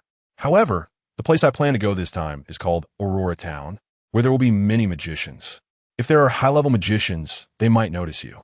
After careful consideration, Xing Bing thought of this issue. Those magicians should also recognize fairies, right? Rue didn't feel so scared of magicians because Xing Bing was a magician. They do recognize them, but not all magicians think fairies are good, and they may not treat fairies kindly, so it's best to be cautious. Xing Bing had learned from Little F before that plant fairies are pets and companions to some magicians, but to others, they are not. If they encounter those with ulterior motives or who are particularly cruel, fairies could be harmed, such as being enslaved or turned into magical materials. Those magicians are too scary. Rue's little wings couldn't help but tremble. Not all magicians are good people, and not all plant fairies are good fairies. Sometimes, there's really no right or wrong. Xing Bing recalled those tree fairies who had stolen from her before. Although they are not that bad, if they encounter a bad-tempered wizard, they might still face a severe lesson. Rue doesn't understand this, but she knows that her master must be a good person. Since her birth, Rue has never thought that Xing Bing is a bad person. A bad person wouldn't be so patient in nurturing her, nor would they speak to her so gently. So she believes she is a good person. Of course I'm a good person. If I were a bad person, I would have sold you long ago, Xing Bing teased. Can fairies be sold? Rue was taken aback. Of course, especially if it's a rare fairy. It can be sold for a high price, even without asking Little F. Xing Bing understood the principle of rarity being valuable. In this world, plant fairies are like plant spirits. They can serve as assistants to wizards, and some can even be used to make high-level magical potions and other magical items, whether alive or dead. They hold considerable value. If I die, will my master turn me into a magical item? Rue suddenly felt a sense of bleakness about the future. Did I not say that I consider you family? How could I possibly use you as a magical item? Xing Bing gently patted Rue's little head and said earnestly, in fact, based on lifespan, you should live longer than me. Even if you accidentally pass away, I would never use you as magical material. I would give you a proper burial. Is my master's lifespan shorter than mine? Rue felt a mix of disbelief and anxiety. What would she do if Xing Bing really left her first? Although I look young, I am actually over 60 years old, and I can only live for about 30 more years at most. Xing Bing knew that wizards could only use magic to maintain a youthful appearance, but could not directly extend their lifespan. So even high-level wizards have a limit to their lives. Not much longer than ordinary people. Can Rue live longer? Rue wasn't quite sure how long a plant fairy like her could live. If nothing unexpected happens. Living for 100 years should be fine. Xing Bing replied based on the information little f had previously explained. Why can't my master live a little longer? Rue found it hard to imagine a future without her master. Human lifespans are limited. It's just unavoidable. Xing Bing smiled helplessly. Then I don't want to live that long. I just want to live until my master is still alive, Rue said without hesitation. Upon hearing this, Xing Bing couldn't help but frown. Chapter 148. The World of Plant Fairies 8. How can you think like that? Although the only person you know right now is me, and the only one you can trust and rely on is me, you have a future. You will meet many other people and many other fairies. Your world won't only have me. Even without me, you should live well, Xing Bing said solemnly, speaking earnestly. I know, but the only person I acknowledge is my master. I am willing to live and die alongside my master. Rue gently hugged Xing Bing's neck and said word by word. Why think that way?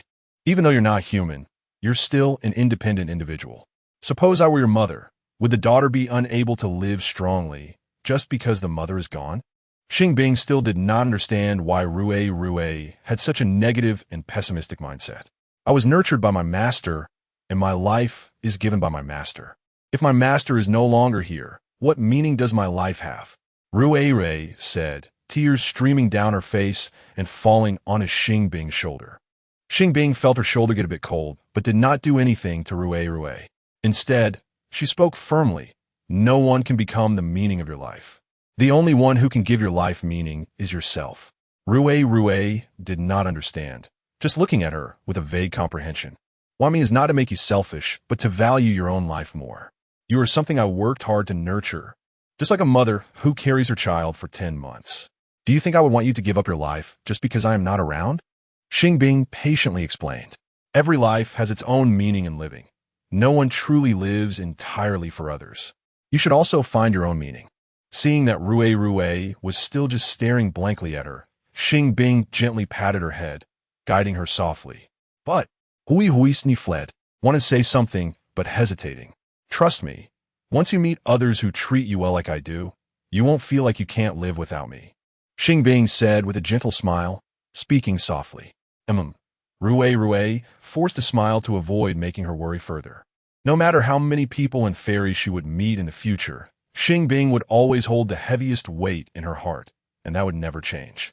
Master, let's stop and eat something. Rue wiped away her tears and tried to speak normally. Okay. Xing Bing stopped, took out a mat from her magical storage bag, and placed it on the ground.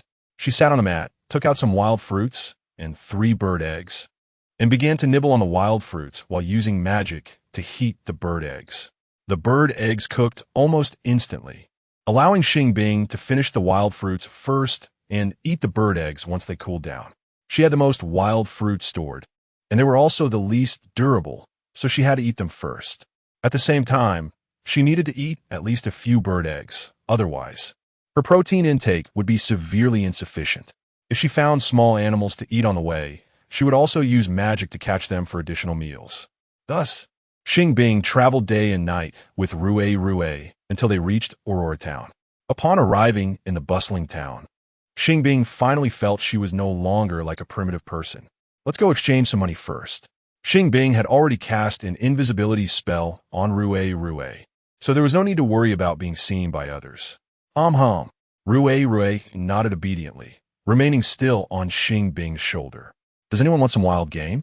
I have just caught wild rabbits and mountain chickens for only 20 copper coins each. Does anyone want some? Xing Bing stood by the roadside, raising the still flapping wild rabbits and mountain chickens, shouting loudly. They're still alive. How did you catch them? Passers-by were immediately attracted by the 2 lively wild rabbits and mountain chickens. I caught them with my specially made traps.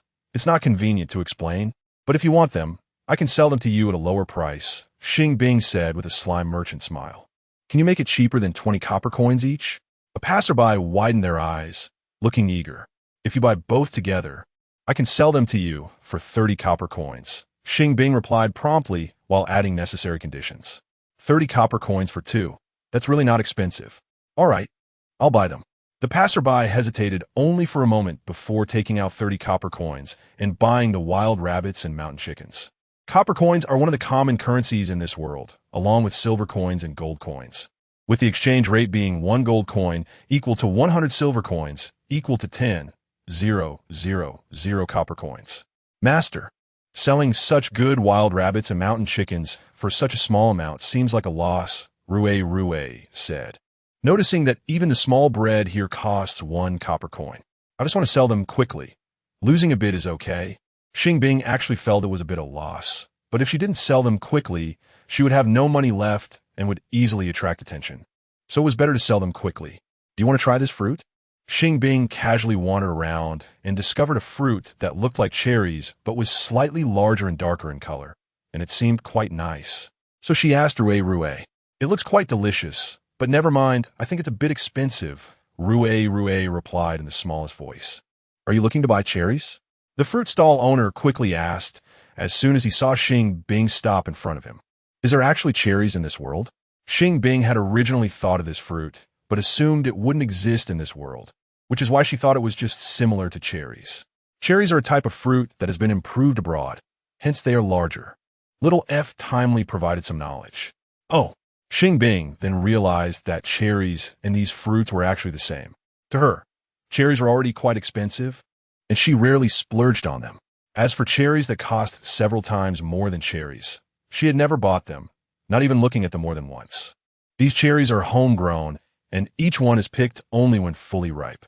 "If you like, I can give you a discount," the stall owner said professionally, like a modern salesperson. "How much discount can you give?"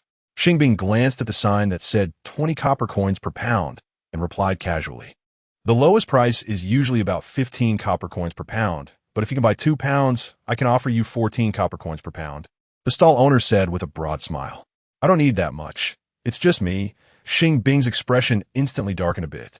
Chapter 149, The World of Plant Fairies, 9. If you buy less, there won't be any discounts. But as long as what you want is no less than 1/10 of a pound, I will still sell it to you. The vendor replied without changing his expression. "I only want 2. Can you sell them?" Xing Bing shamelessly said. 2 should weigh less than 1/10 of a pound. The vendor's expression finally changed. "Then give me 1/10 of a pound." Xing Bing pretended to be reluctant. "All right." The vendor gritted his teeth and smiled as he took out 4 cherries and handed them to Xing Bing. Xing Bing gave him 2 copper coins and then turned to leave. "Try it." Xing Bing handed 1 cherry to Rue while casting an invisible spell on it. "Thank you, master." Rue cradled the cherry with both hands, her eyes curved in delight. After saying that, she opened her mouth wide and took a bite. The skin of the cherry was very soft, and the flesh was sweet and sour, with juice splattering all over her face. Burp. Rue didn't care to wipe her face and quickly finished the whole cherry, letting out a satisfied burp. "Master, I'm full." She said this out of fear that Xing Bing would give her more cherries. "Is it all you can eat?" Xing Bing had originally planned to share, but she didn't expect Rue to be full after just one. My stomach is very small. I can only eat this much." Rue patted her round little belly, obediently saying, "Then I'll eat the rest." Xing Bing knew that these freshly picked cherries that were perfectly ripe should not be kept for long, so she decided to eat them herself. "I can't eat any more today. Master, hurry and eat them up." Rue felt so full for the first time that she thought she wouldn't need to eat anything for the whole day. "All right." Xing Bing quickly finished them, almost in one bite. "What should we do next?" Rue was very curious about what to do next. "First, let's find a place to stay." Xing Bing felt it was necessary to find a temporary place to stay, so she looked for the cheapest inn. This inn was relatively remote, but the environment inside was not bad. The rooms were not too small, and it only cost 8 copper coins a day, which was very cost-effective for Xing Bing. She decisively booked 2 days and then took Rue out again. Xing Bing still had too little money on hand and needed to think of a way to earn some more. "Xiao F, is there any legal way to make money quickly?" Xing Bing quietly asked Xiao F while walking. She had nothing left to sell, as what she had remaining were only magical items, which would reveal her identity as a magician as soon as she took them out. If you're referring to the context of this world, you could try going to a casino. Xiao F had checked in advance, and there was indeed a casino in Aurora Town, although it was not large, but many people went to gamble every day. "I don't gamble." Xing Bing emphasized this point immediately. "Then you can try gambling on stones. There are raw stone shops here, and if you can uncover quality gems, you can make a lot of money." Since Aurora Town is close to a gemstone mine, many people have started the business of gambling on stones.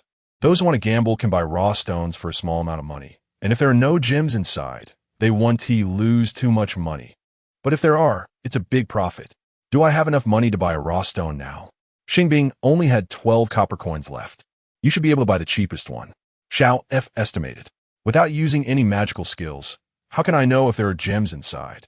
Xing Bing blinked and gave Xiao F a frantic hint. Do you want me to help you see?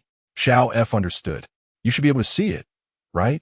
Xing Bing didn't want to cheat, but if she didn't cheat, how could she ensure that she would earn money?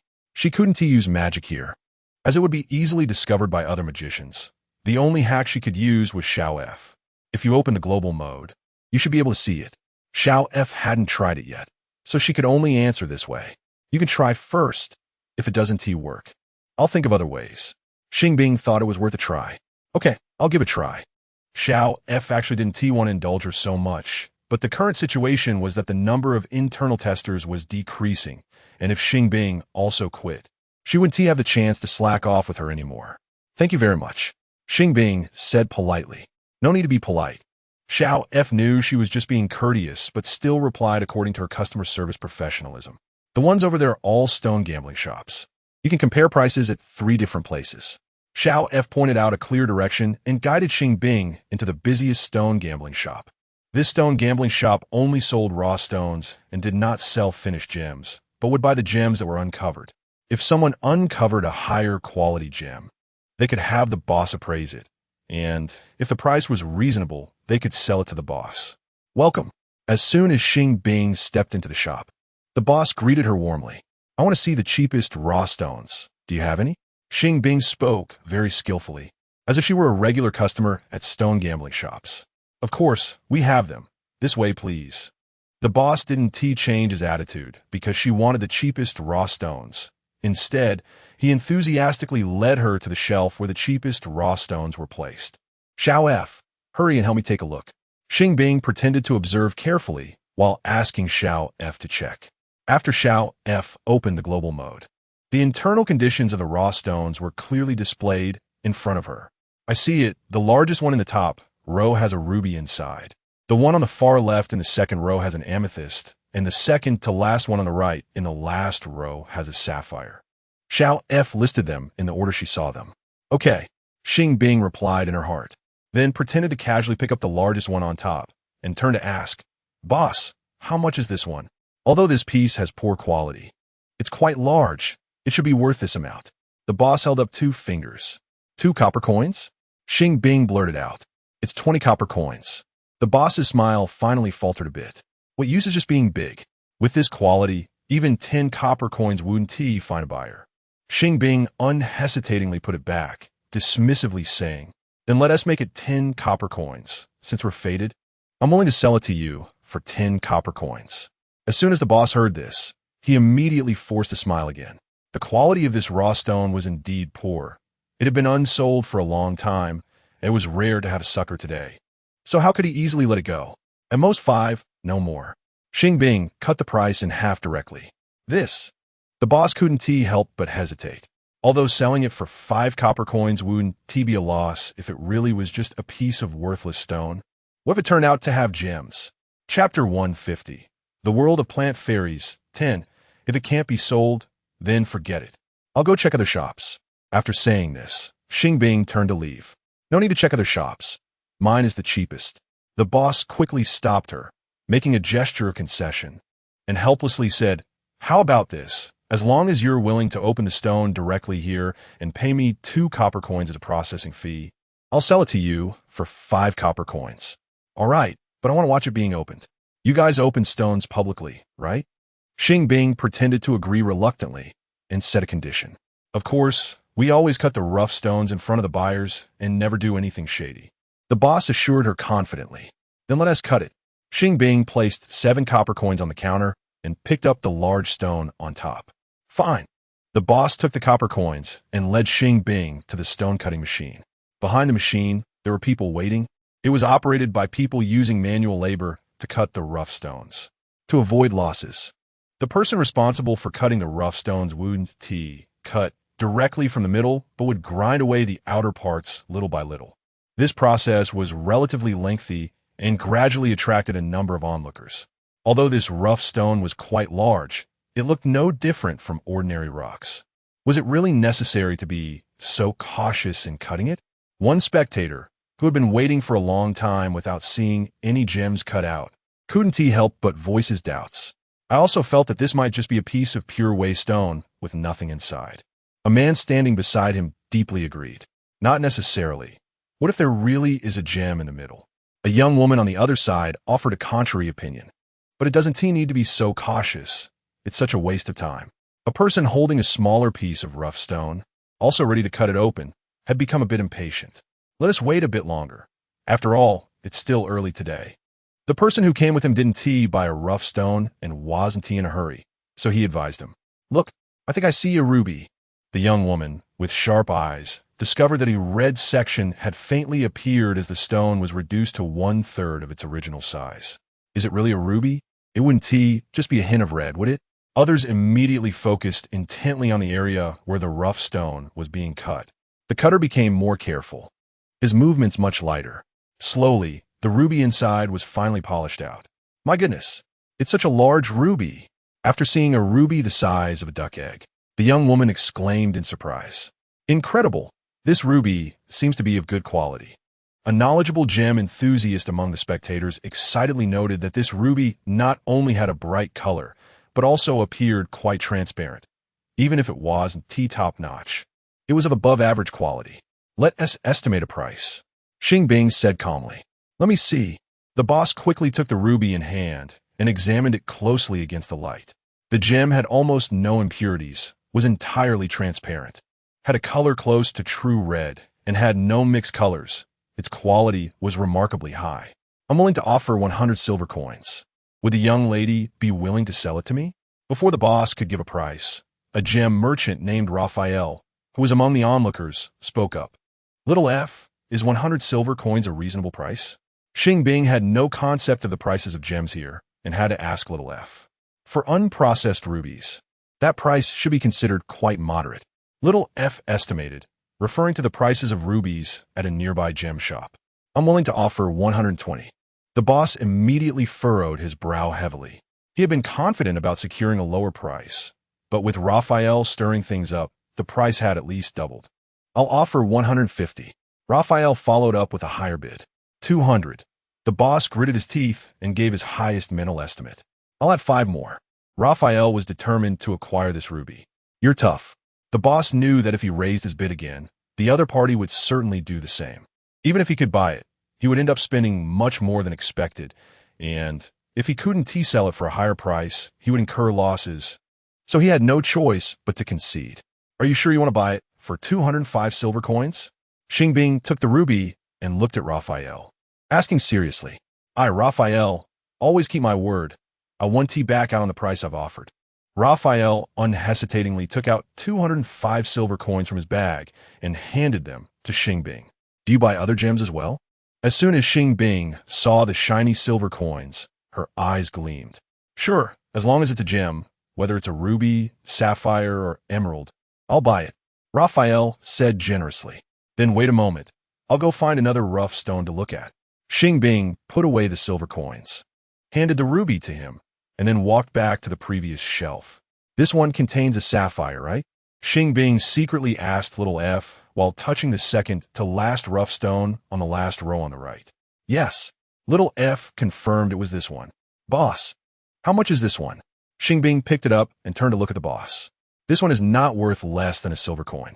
The boss, still angry, didn't care what the original pricing of this rough stone was and directly quoted a relatively high price. That previous one was so large and only cost 20 copper coins. This one is so small, and you want a silver coin? Isn't that too much? Xing Bing feigned surprise. The one I sold you before was only 20 copper coins. You bargained it down to 5 copper coins, and you made so much profit. Now I also want to make a bit more money. Is there anything wrong with that? The boss laughed angrily. Then forget it. I won't buy this one. I want to be coming back here again. Xing Bing put the rough stone back, looking disappointed. Come or don't. I don't welcome you anyway. The boss was already so angry that he wanted to kick them out, and he took the opportunity to throw both her and Raphael out. Sorry. I dragged you down with me, Raphael said apologetically. If it weren't for him, Xing Bing wouldn't be limited to buying a rough stone from this shop.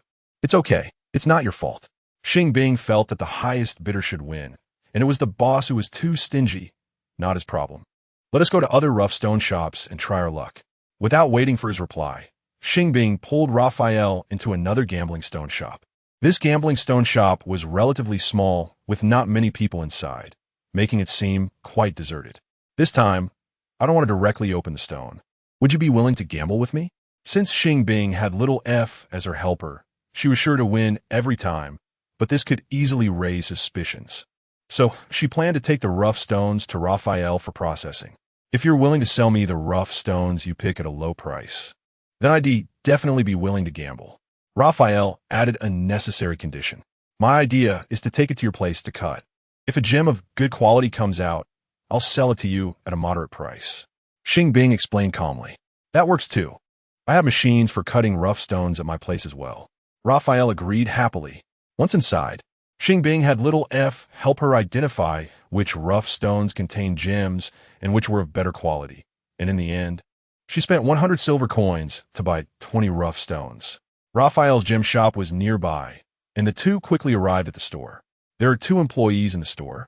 One is a burly man, and the other is a petite woman.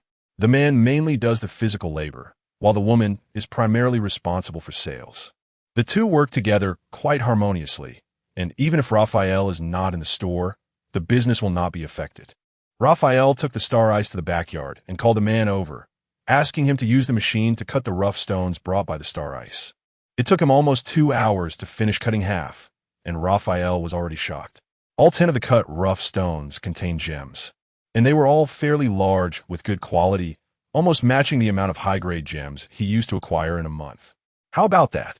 Now you believe I didn't lie to you, right? The star ice said with a hint of pride. But how did you do it? Raphael couldn't imagine an ordinary person winning every bet on rough stones. It's not allowed for magicians to bet on stones here because they use X-ray magic to cheat, which is a serious offense. I have a natural sensitivity to gems. As long as I touch the rough stone, I can sense whether there are gems inside. The star ice said with a serious expression, trying to convince him. Is there really such an ability in this world? Raphael couldn't believe it. Believe it or not. That's how I judged it. The star ice replied casually, then changed the subject. You should give me an estimate. I should be heading back soon. If the rest also all have gems, I'm willing to give you 10 gold coins. Raphael generously offered a high price. Gold coins might not be very convenient to use. You can give me 5 gold coins and 500 silver coins instead. The star ice knew that 1 gold coin could be exchanged for 10,000 copper coins, which would indeed be inconvenient for everyday use. All right, Raphael, having so many silver coins, agreed directly. The star ice returned to the inn before dark. Boss, can I rent a room for a month? After finishing dinner at the store, the star ice approached the boss, who was busy calculating. How many months are you planning to rent? The boss looked up at her, teasingly.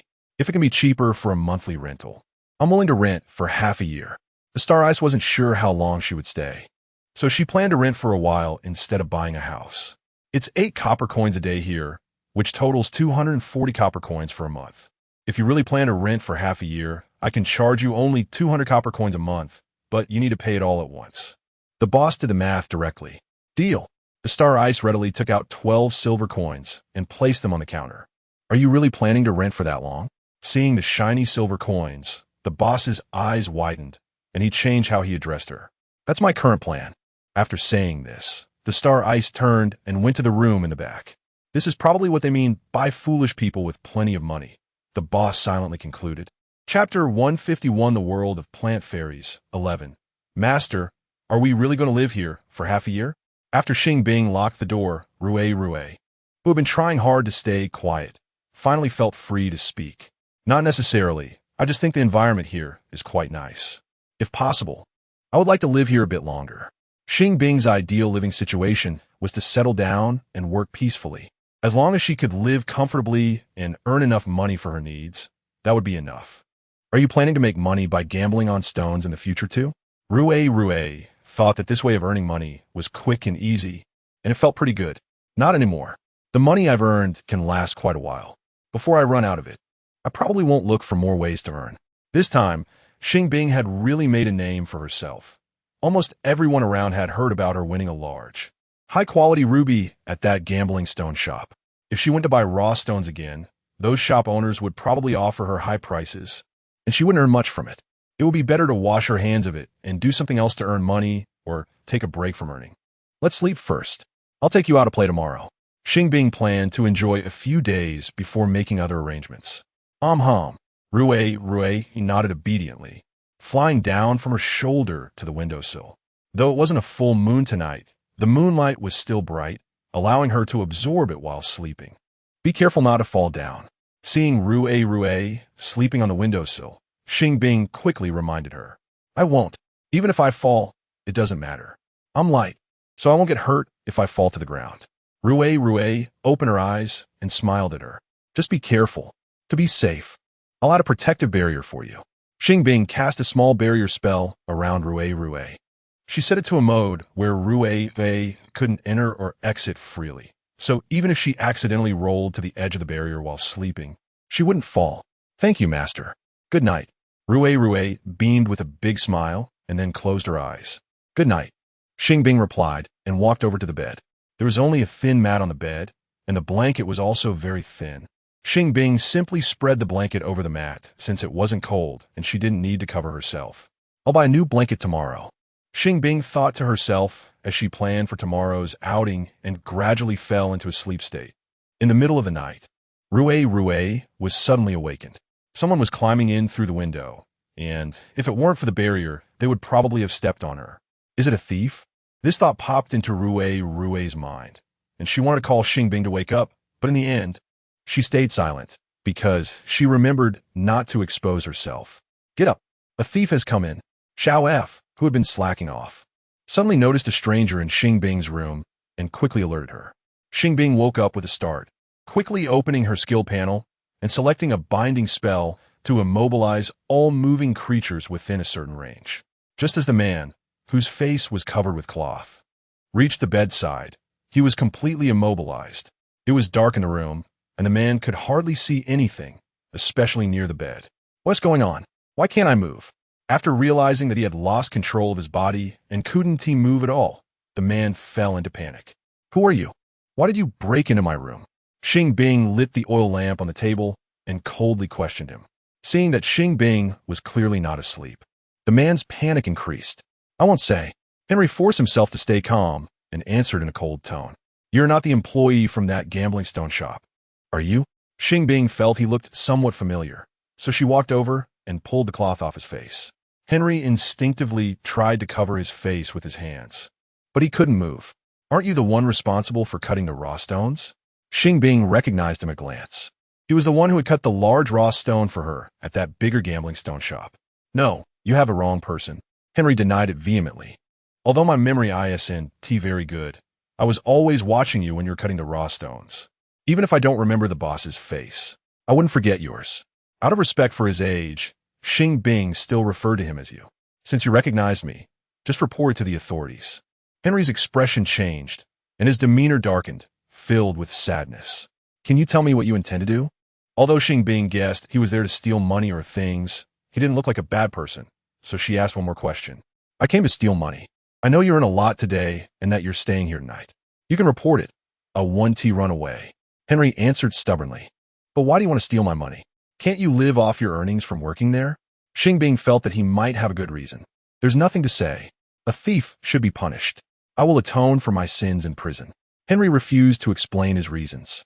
Aren't you afraid your family will worry about you? Xing Bing increasingly felt that he must have some unspoken difficulties.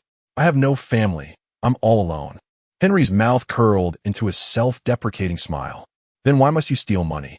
Xing Bing thought he might be in a desperate situation, needing money for a sick family member, but not having enough temporarily, which led him to take the risk. I'm just tired of being poor. Is it wrong to want to make more money? Henry didn't understand why she insisted on digging deeper, and his emotions gradually became unstable. I don't think you're the kind of person who would steal for money. Are you really not going to tell me the real reason? Xing Bing's principle was to never wrongly accuse any good person, even if the other party had done something unethical. I'm not the person you think I am. Either let me go or take me to report it. Please don't ask any more questions, okay? Henry's emotions became even more unstable, nearly screaming in despair. All right, since you insist on not settling privately, I will take you to report it. Xing Bing was not a pushover, since he was unwilling to reveal his difficulties. It was best to handle it formally. Rue, I'll be back soon. Xing Bing quietly said goodbye to Rue before taking Henry to the authorities. The next morning, the authorities had a judge interrogate Henry. He confessed to his intention of breaking into steal and was quickly convicted, ending up in prison. Xiao F. Do you know why he had to steal my money? Xing Bing was puzzled. I don't know, but I could check the relevant data. Xiao F. immediately looked up information related to Henry. He likely didn't come to steal money on his own accord, but was instructed by the owner of the previous gambling stone shop. Xiao F. analyzed the data and previous situations systematically. He was originally an orphan and was taken in by that owner's father, who let him work in his shop, providing food and shelter, so he wouldn't want to betray the son of his deceased benefactor. How do you know it was that owner who instructed him? Xing Bing felt that Xiao F's reasoning this time was a bit hasty. I just saw that boss watching the interrogation process. He seemed visibly relieved after confirming that Henry insisted he wanted to steal the money himself, so I think he must have instigated it. Little F wasn't slacking off this time and was paying close attention. If that's the case, that boss is really heartless. Xing Bing was filled with disdain for that boss. It's actually normal. There's no business without deceit. Seeing that you made so much money while he hasn't benefited, it's natural for him to have ulterior motives. Little F thought it wasn't a big deal. He could have his own ulterior motives, but why should others pay the price for his wickedness? Xing Bing despised this kind of bad person the most. So what do you want to do? Little F suddenly realized that she might be planning something. Is there a prop that can switch the appearances of two people? Xing Bing really couldn't stand this kind of person, and keeping him around might lead to him causing her trouble in the future, so it would be better to send him to prison. That kind of prop is a high-level item. Little F knew without looking that she couldn't afford it at all. But maybe you could use a magical item. Before Xing Bing could speak, Little F proposed an alternative solution. Wouldn't using a magical item be discovered by other magicians?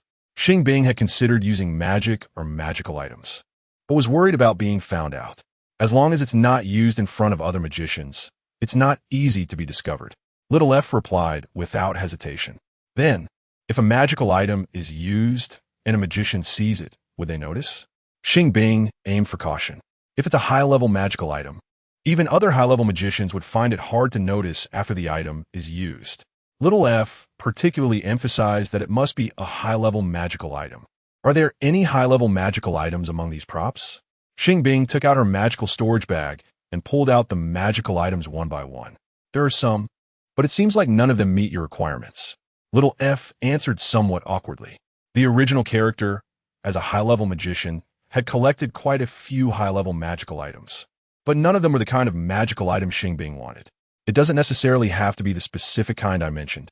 Any item that can permanently change appearances or alter someone else's memory would be fine.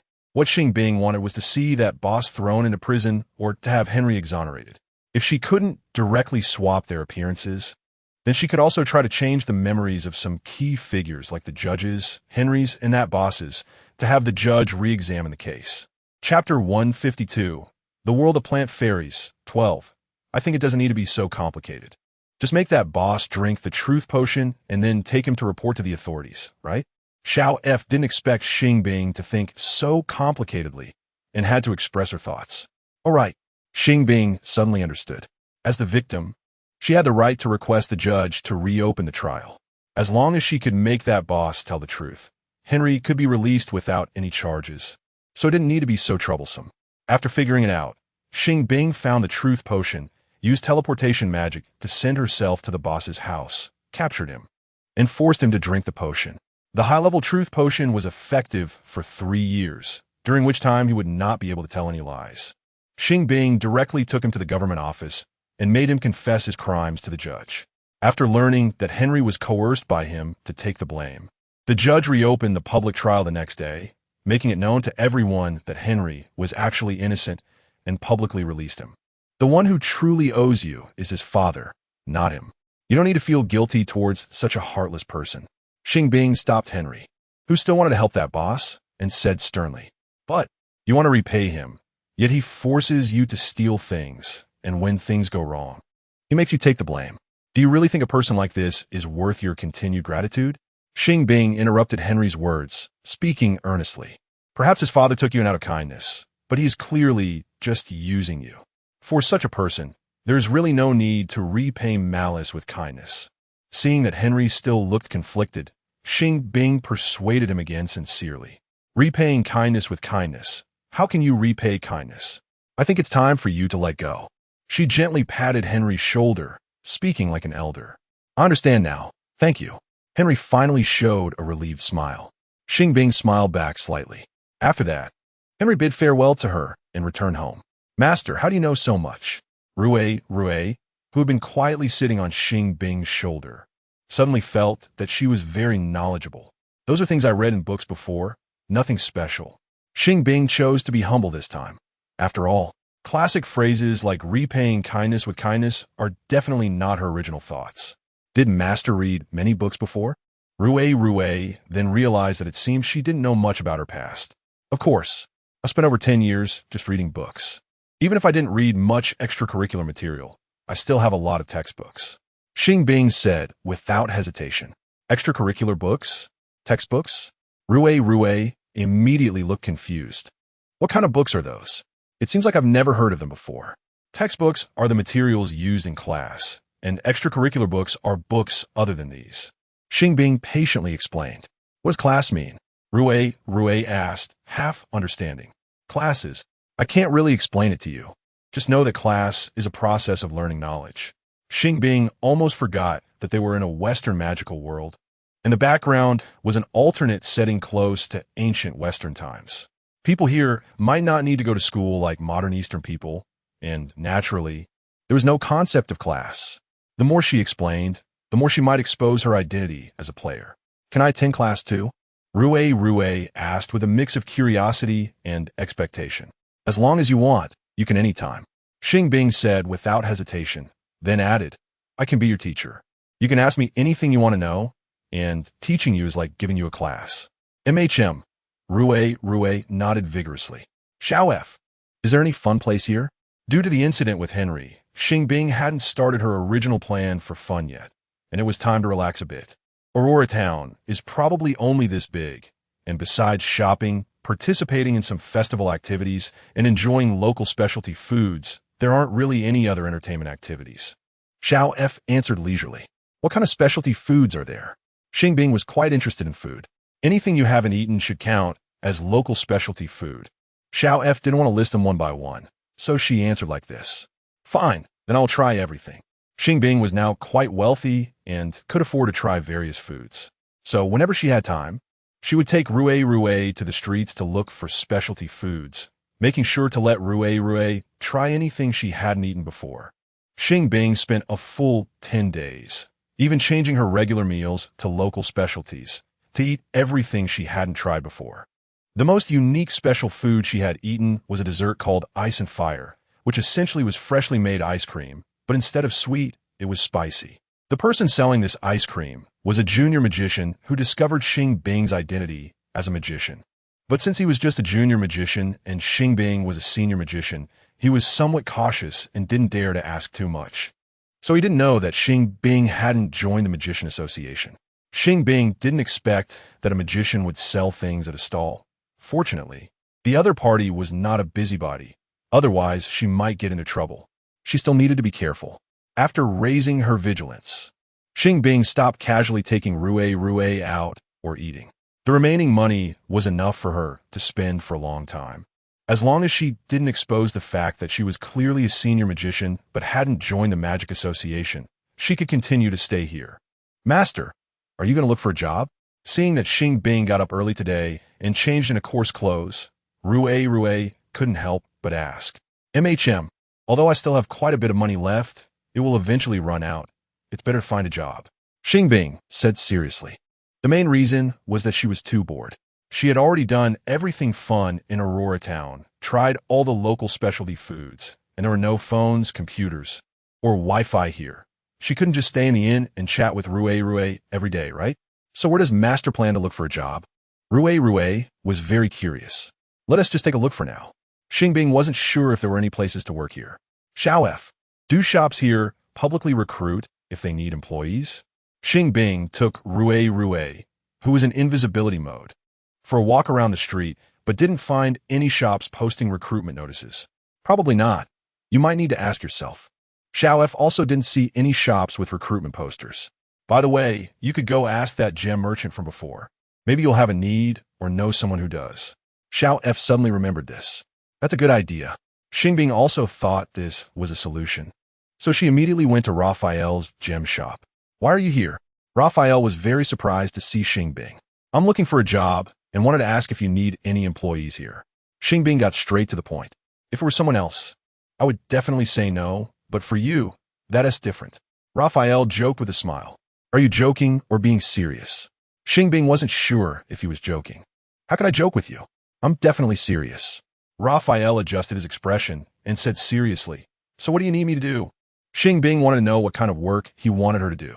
Every once in a while, I need to acquire a batch of new gemstones. In the past, I would wait for others to buy the raw stones, cut the gems out, and then purchase the gems from them. But if you're with me, I could buy the raw stones directly, Raphael said with a smile. Aren't you afraid that with me around, you won't even be able to enter the gambling stone shop? Xing Bing teased. I've heard about the previous incident. The owner has been locked up, and the gambling stone shop has changed hands. How could there be any shop you can't enter now? Raphael retorted playfully. My gambling stone skills are a secret. If you can keep it strictly confidential, I can consider helping you. Xing Bing didn't agree immediately, but instead made a request. Don't worry, I'm someone who keeps secrets well. No matter who asks me, I won't say a word. Raphael immediately patted his chest and guaranteed. So how much salary are you planning to give me? Xing Bing felt it was necessary to clarify the salary issue first. How much do you want? Raphael countered with a question. If it's just a basic fixed salary, I would feel a bit of a loss. So my idea is that if high-quality gemstones are produced, then we split the profits from selling the gems 50-50. Xing Bing was referring to the profits, which meant that if he sold at a loss, he wouldn't have to pay her any extra. Deal. Raphael readily agreed. Does that mean I don't have to come to work at other times? Before heading back to the inn, Xing Bing suddenly thought of this question. Of course. If I need you, I'll come find you, Raphael replied with a smile. That's good. Xing Bing didn't expect to find such an easy job with a relatively high income, and she felt incredibly happy. Rue was also very pleased because as long as Xing Bing didn't have to work every day, it wouldn't have to remain quiet all the time. It didn't want to be left alone in the inn, so wherever Xing Bing went, it would follow. Even if it had to remain silent for a long time without saying a word, it was willing to do so. Gradually, Xing Bing realized that often requiring Rue to remain silent in front of others for long periods was a pressing issue that needed to be resolved. So she asked Xiao F for help. Haven't you two established a contract yet? Xiao F thought for a long time before coming up with this point. What is the use of establishing a contract? Xing Bing hadn't even considered the need for a contract because Rue had treated her as its master from the beginning, and there was no need for a so-called contract between them. Chapter 153. The World of Plant Fairies, 13. As long as a contract is established, you can communicate directly through your thoughts. Little f emphasized the key point. What kind of contract should we establish? A master-servant contract or an equal contract? Xing Bing didn't know much about contracts, but at least she was aware of a few different types. Both should be fine. Little f thought that there shouldn't be any difference in terms of thought communication between the two types of contracts. It was just that the master-servant contract would impose constraints on the fairy. If the fairy wanted to harm the master, it would suffer backlash, while the equal contract would not have such constraints. Then I will establish an equal contract with Rue. Xing Bing decisively chose the latter. Can you tell me how to do it? Realizing she didn't know the specific steps, Xing Bing awkwardly asked Little F. According to the game settings, players only need to perform the corresponding actions and say the appropriate slogan to establish a contract with the fairy. Little F replied in a serious tone. What are the actions and slogans? Xing Bing felt like she was gaining wisdom from Little F's words. This is a bit complicated to explain. How about you just watch the tutorial video directly? Little F didn't want to explain too much. How do I watch it? Xing Bing never expected that she could watch a tutorial video directly. You can check it out on the skill panel. After little F said this, Xing Bing pulled up the skill panel. I will connect you to the tutorial video. You don't need to do anything. Little F didn't want to waste time and directly uploaded the tutorial video to the skill panel. The tutorial video was less than a minute long, and Xing Bing finished watching it in one go. Rue, let us establish an equal contract. Once we establish the contract, we can communicate directly through our thoughts in the future. Xing Bing excitedly said to Rue, who was bathing in the moonlight. Isn't it a master-servant contract? Rue's first reaction was that they should establish a master-servant contract because she was her master. No, even though you always call me master, we are actually equal, like friends, so we only need to establish an equal contract. Xing Bing smiled. I will listen to my master. Rue nodded with her eyes narrowed in a smile. Come, do as I do, say what I say. Xing Bing reached out a hand and extended her index finger, almost reverently saying, I, Xing Bing, am willing to establish an equal contract with Rue to share both wind and rain, never to part. Hui mi mikid ha, extending a small hand and touching her fingertip to Xing Bing's fingertip, seriously saying, I, Rue, am willing to establish an equal contract with my master. No, you should say my name. Xing Bing hurriedly interrupted and corrected her. Do I really have to say the name directly? Rue hesitated a bit. To her, the master was the master. How could she call her master by name? We are establishing an equal contract, not a master-servant contract. If you still call me master, how can we successfully establish it? Xing Bing said with a mix of amusement and exasperation. Well, okay. After some inner conflict, Rue agreed. I, Xing Bing, am willing to establish an equal contract with Rue to share both wind and rain, never to part. Xing Bing repeated it once more. I, Rue, am willing to establish an equal contract with Xing Bing to share both wind and rain, never to part. This time, Rue didn't stumble and fluently said Xing Bing's name. In the next moment, their touching fingertips emitted a warm, golden light like sunshine. In that instant, both of them were stunned. Let us see if we can communicate through our thoughts. Once they came back to their senses, Xing Bing immediately proposed this idea. Okay, I'm not speaking now. Do you know what I'm thinking? Xing Bing looked into her eyes, silently thinking. The master is thinking about whether I know what the master is thinking. Rue directly gave the answer. That's right, now it's my turn. Xing Bing let her think in her mind to see if she could hear it. The master is so good to me. I must repay her when I grow up. Rue thought silently with her mouth closed. It's only natural for me to be good to you. There's no need for repayment. After hearing this, Xing Bing tried to respond in her mind. I know the master doesn't seek anything in return, but I still want to repay the master. Rue beamed and responded with her thoughts. As long as you accompany me and help me with what you can, that's enough. I really don't need any extra repayment. Xing Bing said somewhat helplessly. I know the master won't ask me for anything, but I can't forget everything the master has done for me just because the master is so good to me. As long as the master needs it, I could do anything. Rue said proudly, puffing out her little chest. You really are impossible. Xing Bing affectionately patted her little head. Does the master agree to let me repay her? Rue's little eyes lit up. As long as you can interact with me like this in the future, that's the best repayment. Xing Bing smiled gently. Rue will work hard to do that. Rue nodded vigorously. Her favorite is her master, and she would never leave her master in this lifetime. 2 months later. What are you doing? Upon seeing 4 mysterious figures dressed in black cloaks suddenly burst in an attempt to head upstairs without saying a word, the innkeeper hurriedly stopped them. We received a report that you are harboring a high-level magician who refuses to join the Magician Association. We are here to arrest her. The leader of the Magician Patrol Team, Blanchard, produced an arrest warrant and spoke with righteous indignation. Impossible. Everyone staying here is just ordinary people. How could there be a high-level magician? The innkeeper couldn't help but shiver, his legs feeling weak, but his face showed disbelief. Whether there is or not. We can find out by searching, can't we? Blanchard said coldly. You can search, but could you please be a little gentler? Don't scare my guests. The innkeeper said cautiously. We'll see. Blanchard said expressionlessly and led the three intermediate magicians upstairs. Among the four of them, only he was a high-level magician. The others had no chance against a high-level magician and could only team up to act, relying on his magical sensing ability. He quickly found the room where Xing Bing was staying and barged in, but the room was already empty, with only residual magical energy left. She must have left not long ago. Let us pursue her.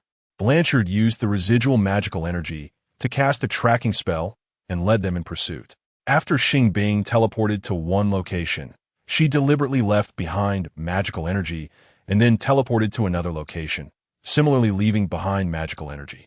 After repeating this operation several times, her movement trajectory formed a large circle. Before teleporting to the next location, Xing Bing concealed the magical energy. Blanchard followed the magical energy to trace her. And since the others couldn't teleport, they could only run as fast as they could. They chased for a long time, going in circles twice, before realizing they had been played. Damn, how could there be such a cunning person? Blanchard became furious after discovering that Xing Bing had deliberately left magical energy and used it to lead them in circles. Captain, should we continue to chase? Team member cautiously asked. Chase what? Can you sense her location? Blanchard's face darkened. Are we just going to let her go like this? Team member A was even more cautious. It's not that we let her go. It's that she's too cunning for us to catch. Blanchard gritted his teeth. Exactly. She's too clever. Not that we didn't try our best. Team member B understood his meaning and quickly agreed. Then let's report back first. Team member C also realized. If they say they let her go, they would be punished for incompetence. But if they say the other party is too cunning and powerful, they would only face criticism at most. Everyone knows what to do in this situation. Although Blanchard was unwilling, he truly had no way to track down Xing Bing and had to report the situation first. From then on, Xing Bing gained a new title, the Cunning Sorceress. A sneeze. Far away in the wilderness, Xing Bing suddenly sneezed. Those people should have lost my trail by now, right? Xing Bing temporarily blocked Rui and communicated with Xiao F through her thoughts. They've already gone back. Xiao F replied immediately. Is it that easy to give up? Xing Bing was slightly surprised. Among those sorcerers, the strongest is only a high-level sorcerer, about the same strength as you. But they can't use teleportation continuously like you, especially with a few mid-level sorcerers in tow. They can't actually use teleportation to track you, so they can't catch up. Xiao F explained methodically. Is there a sorcerer stronger than a high-level sorcerer? Xing Bing faintly sensed this from her words. Yes. According to the game setting, the strongest is actually a saint-level sorcerer, much stronger than a high-level sorcerer, but they are extremely rare. There are probably only one or two in the entire game world. Xiao F replied slowly. What if I accidentally run into a saint-level sorcerer? Xing Bing suddenly felt a bit anxious. She really didn't want to join the Sorcerers Association because once she did, she would lose most of her freedom and would no longer be able to live an ordinary life with Rui like she does now. Saint-level sorcerers usually stay in the largest Sorcerers Association and won't come out easily. As long as you don't go to the association, the chances of encountering one are slim to none. Xiao F wasn't worried about her running into a saint-level sorcerer. But what if I really unluckily run into one? Will I be forced to become a conscript? Xing Bing wanted to know what would happen if a saint-level sorcerer found out there was a high-level sorcerer like her unwilling to join the association. How would I know? I've never seen such a situation. Xiao F almost rolled her eyes. Then do you know who the existing saint-level sorcerers are? Xing Bing had no choice but to settle for less. Chapter 154. The World of Plant Fairies 14. From the setting of the World of Plant Fairies. There is only one known saint-level magician, who is the chief magician of the largest magician association, Hathwell. Little F can only respond based on the setting because she cannot simultaneously check the information of all the NPCs in the game world. Does this mean there could be other saint-level magicians? Xing Bing would not willingly walk into a trap. She is afraid that there might actually be other saint-level magicians she is completely unaware of, and then she would be caught off guard. Theoretically, there should be others, as many aspects of the game world have been expanded and supplemented based on the original plot of the comic to make the gaming experience more realistic. Little F's information is actually very limited because many details of the pet cultivation world have been expanded and supplemented using computer algorithms. Even the programmers who designed the game may not know exactly what the game world is like. It seems I need to go to a place with fewer people. Xing Bing is now afraid to go to crowded places because being reported by the masses for such antics is truly hard to guard against. Master, there is no one here. Can I stop maintaining my invisibility? Rue has been observing all along. They have been walking in a deserted wilderness, and besides them, there are no passing fairies. She thinks it is unnecessary to continue consuming Xing Bing's magic power. Of course, Xing Bing smiled and directly dispelled the invisibility spell. I have grown quite a bit and gained some weight. If I keep staying on your shoulder, you will definitely feel uncomfortable, so I will fly by myself. Rue has now grown much larger, weighing almost a pound. After thinking about this, she greeted Xing Bing and flew up. Xing Bing walked at a moderate pace, and Rue also flew at a moderate speed, hovering less than 2 meters above her head, moving forward together. As they chatted while advancing, they soon reached the time when the sun was about to set. Be careful, a magic dragon is coming. Just as Xing Bing was about to take out something to eat, she suddenly heard little F's warning and Rue's exclamation. Looking up, a black-purple giant dragon with bat-like wings swooped down from the sky nearby, grabbing Rue, who was still flying in the air. Master, help! Rue struggled and shouted for help. The claws of the magic dragon were large, pinching Rue's waist tightly, making it impossible for her to break free. And it hurt. Don't be afraid. I'm coming to save you. Xing Bing quickly brought up her skill panel and clicked on teleportation, instantly moving herself to the back of the magic dragon. Her maximum teleportation range was 1,000 meters, and since the dragon had not yet flown out of this range, she successfully teleported onto its back. Xing Bing struggled to maintain her balance, took out a magic sword from her magical storage bag, and without hesitation, stabbed it into the back of the magic dragon. She thought she was applying a lot of force, but she did not penetrate the dragon's thick skin. Roar! Although the magic dragon's skin was thick, it still felt pain and let out an angry roar. Instinctively, it loosened its claws, dropping Rue down. Rue screamed in a series of high-pitched cries, and just as she was about to fall to the ground, she managed to regain her balance and flew up by flapping her wings. Meanwhile, Xing Bing used teleportation to return to the ground. Roar! The magic dragon roared, diving down from the sky. Xing Bing quickly hugged Rue and teleported to a place a full 1,000 meters away. The magic dragon lost its target and became even angrier.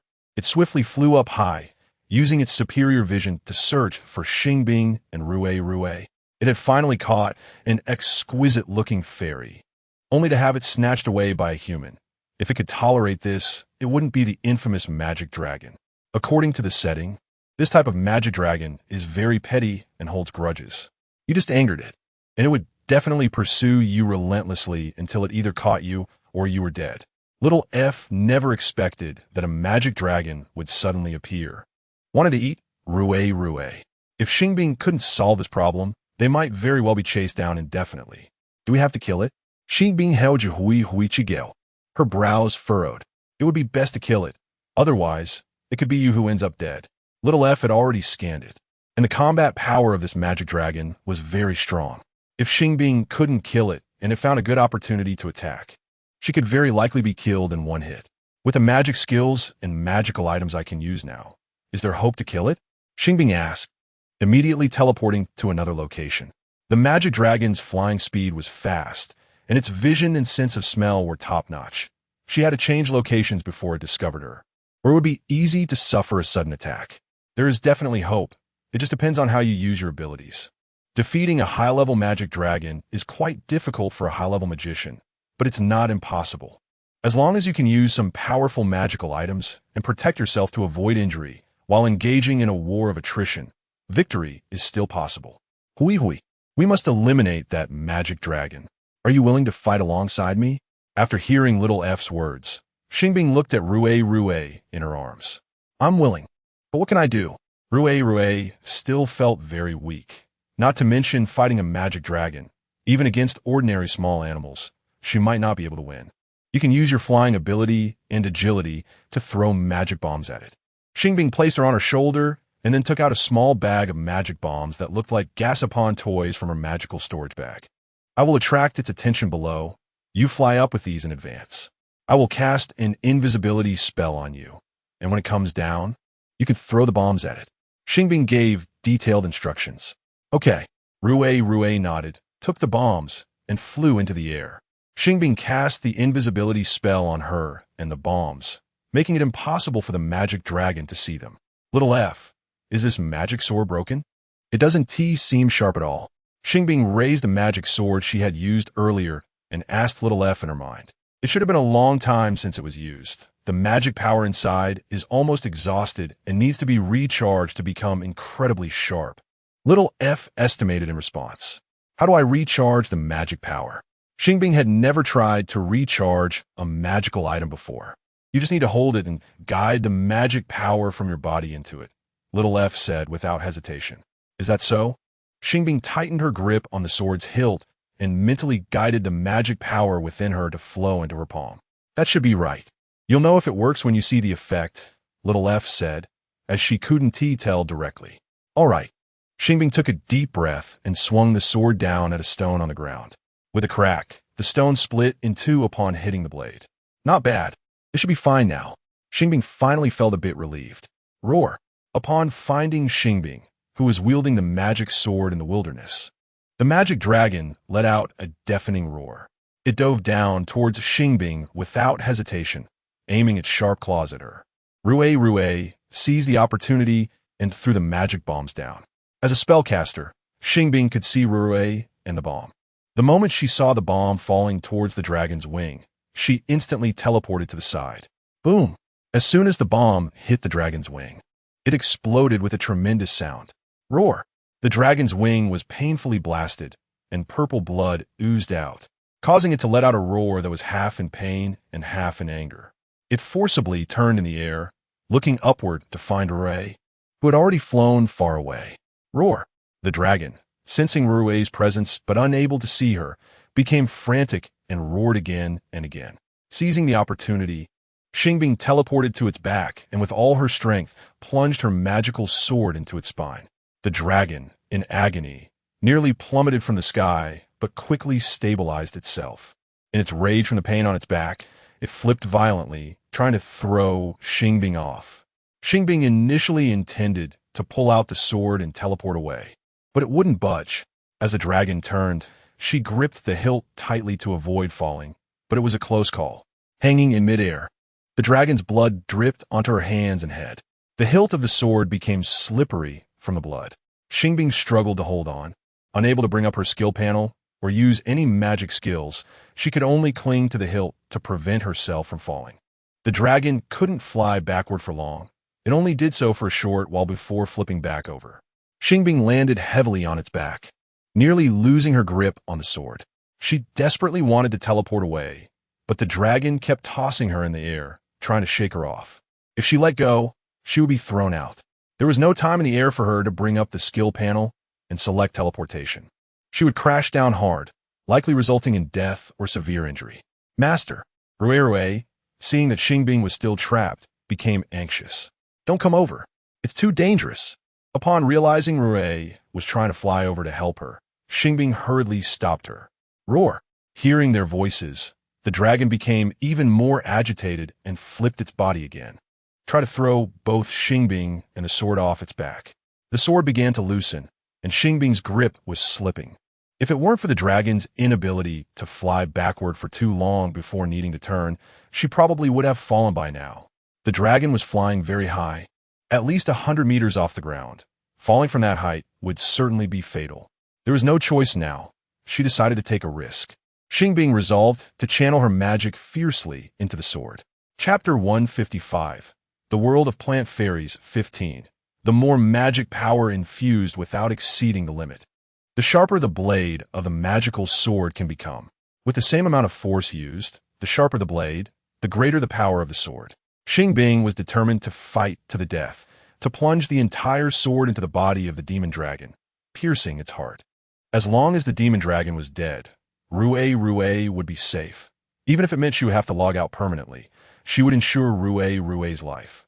Rue was not an ordinary NPC. If she died, she would disappear from this world forever, never to exist again. roar. When the heart was pierced, the demon dragon let out a sharp cry of agony. Xing Bing used all her strength to drive the magical sword completely in, and as the demon dragon fell, she fell along with it. Master! Rui's eyes widened in horror as she flapped her wings at the fastest speed, rushing towards Xing Bing, who was still on the back of the demon dragon. She was completely exhausted and could hardly move, even when she fell to the ground. The demon dragon's body provided little buffer against a fatal fall. Just at that critical moment, a golden flash rushed to the back of the demon dragon ahead of Rui. The flash instantly transformed into a man wearing a golden magical robe, who caught Xing Bing and teleported to a safe place before the demon dragon hit the ground. Boom! The massive impact caused the demon dragon to smash a huge hole in the ground, and with its heart pierced, the demon dragon finally breathed its last. Who was that person just now? Where did he take my master? After realizing they were gone, Rui looked around anxiously. Thank you. Xing Bing's eyes were smeared with the demon dragon's blood, making it impossible to see who was holding her or what he looked like. But she knew he had saved her. With her last moment of consciousness, she managed to say thank you before losing consciousness. Master! As soon as Rui found the man in the golden robe standing not far away, she flew towards him, continuously calling out for her master. With Xing Bing unconscious and her magic power exhausted, the invisibility spell on her had long since worn off, and Horsefur immediately spotted the beautiful and lovely little fairy. So it was to protect this little one? Horsefur understood instantly. Xing Bing could have easily escaped using teleportation without having to fight the demon dragon. But the demon dragon had set its sights on this little fairy, and unless it was eliminated, Rui would never be safe. That was why Xing Bing fought so desperately. Thank you for saving my master. Rui flew in front of Horsefur and stopped to express her gratitude. I actually came to slay the demon dragon. Saving your master was just a side task. No need for thanks. Horsefur couldn't help but smile. This demon dragon had caused chaos for too long, and many people had been requesting the Mage Association to send someone to eliminate it. But the association had not sent anyone before because it was a high-level demon dragon. Even several high-level mages working together would find it difficult to defeat it. This had caused dissatisfaction among some of the populace, forcing them to let him, a saint-level mage, handle it. To his surprise, someone had already killed the demon dragon, and it was just a high-level mage. Regardless, you saving my master is a fact, so you should still be thanked. Hui showed Ismail. Horsefur returned a slight smile. She has exhausted a great deal of magic power. Would you be willing to let her come back with me to the Mage Association? After saying this, Horsefur used a cleaning spell to wash Xing Bing's entire body, making her clean and refreshed. The Mage Association. Rui hesitated a bit, as she remembered Xing Bing had been deliberately avoiding the Mage Association and its mages, probably not wanting to have any interactions with them. Could she agree? Your master eliminated the demon dragon for the benefit of the people. As long as this matter is made public, she can receive a considerable reward and also obtain magic stones to replenish her magic power. With magic stones, she can quickly restore her magic power. Horsefur said with a smile, Can I go with you? Are the mages there all good people? Rui was still somewhat hesitant, remembering that Xing Bing had said not all mages were good people, and some even captured fairies for magical materials. I cannot answer that question. Horsefur said with a wry smile. Why not? Rui blinked her big, watery eyes in confusion. As the saying goes, a person's heart is hidden in their belly. How would I know if other mages are good people? Horsefur could not guarantee that all members of the Mage Association were good. At most, he could only guarantee that they would follow the rules of the association and not misuse magic. Will you treat a fairy like me, who has a master, well? Rui feared being captured by a bad mage and never seeing Xing Bing again. As long as you stick with me, you will be fine. Horsefur could only say this, as some mages indeed were not very friendly towards fairies. Well then, I will go with my master to the Mage Association with you. Rui flew onto his shoulder, looking at the still unconscious Xing Bing, expressing her conflicting feelings. She was still somewhat scared, but if she didn't go, it would be very difficult for Xing Bing to recover on her own, and staying in this state was also unsafe. She could only go and see what happened. With Xing Bing in his arms and Rue on his shoulder, Horsfur found it inconvenient to use flying magic. So he had to use his mind to control the magic wand and draw a teleportation circle, transporting them back to the Grand Mage Association together. To avoid causing a disturbance, Horsfur went directly to his room, temporarily placing Xing Bing on his bed. "You keep an eye on her. I'll be right back." Horsfur instructed Rue before stepping out and closing the door behind him. He informed the Grand Mages in the association about the Demon Dragon and discussed how to reward Xing Bing. Grand Mages hold a status in the association just below that of the Chief Mage, and several Grand Mages can effectively balance the Chief Mage. Many matters require their consent before being executed.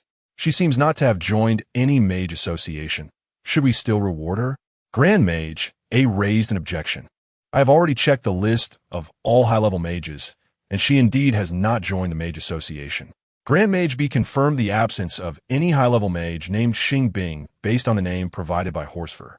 Although she has not joined the Mage Association, she did kill the Demon Dragon, which was originally my task. If I had completed the task, I would have been rewarded, right? Horsfur felt somewhat dissatisfied with this double standard. If it were you, of course, there would be, but the problem is that the task was not completed by you. We can't just pretend it was you who did it, can we? Grand Mage A displayed a troubled expression. "We are not unwilling to give her a reward, but since she is not a member of the Mage Association and did not take on the task, at most it can only be considered as an act of bravery, which does not meet the criteria for a reward." Grand Mage B said sternly, "Do you mean that if someone is not a member of the Mage Association, no matter how great their contribution, they do not deserve a reward?" Horsfur frowned slightly. "Of course we do not mean that. It's just that it does not comply with the rules, and we do not know how to reward her." Grand Mage A smiled somewhat flatteringly. "If she is willing to join, it would be easier." Grand Mage B said without changing his expression. "If she wanted to join, she would have done so by now." Hoswell's lips curled into a cold, mocking arc as he spoke word by word. "I think it's time for you to reflect as well. There are more and more magicians unwilling to join the association, and they are not lacking in a sense of justice and responsibility. Shouldn't you think carefully about why this is happening? Some rules need to be changed. Only by gaining the recognition of magicians can we attract more talented magicians to the association." Before they could refute him, Hoswell expressed his thoughts. "Well, I've said enough. You can handle it from here." Seeing that they remained stubborn, Hoswell couldn't be bothered to say more and left coldly. It was already dark, and why hadn't the master woken up yet? Rue sat by the bed, watching over Xing Bing. As the moon climbed high into the sky, Xing Bing still hadn't woken up, making Rue increasingly anxious. The master hadn't eaten anything all afternoon and must be hungry. "Can I wake her up?" Rue thought it wasn't a solution to let Xing Bing sleep like this. Just as she was thinking of a way to wake her, she heard Hoswell's voice behind her.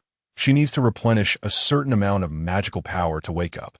Hoswell walked into the room holding a bottle of freshly made magical potion and said softly, "This is a magical potion I made to replenish magical power. You can feed it to her." "Thank you." Rue gratefully took it, holding it carefully with both hands as she fed it to Xing Bing. The magical potion was different from ordinary water. Even if Xing Bing couldn't swallow, it could still flow into her stomach slowly through the esophagus. Although the effect of the magical potion couldn't compare to that of a magic stone, it should be enough to wake her up. Hoswell took the potion bottle that Rue handed over, speaking unusually gently. Hui nodded obediently. "When she wakes up, can you ask her if she would like to join the Magician Association? If she agrees, we can reward her according to the rules." Hoswell knew that Xing Bing probably wouldn't be willing, but he had already promised to give her a reward, and as long as he could keep his promise, he would try his best to fulfill it. The master probably wouldn't be willing, but it didn't matter if there was no reward. The master didn't kill the dragon for rewards in the first place. As long as the master could recover her health here, that would be enough.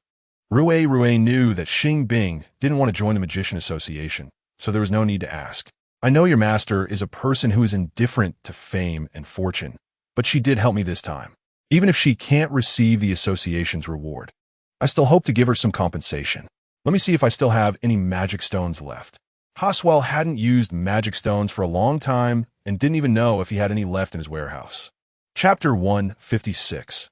The World of Plant Fairies, 16.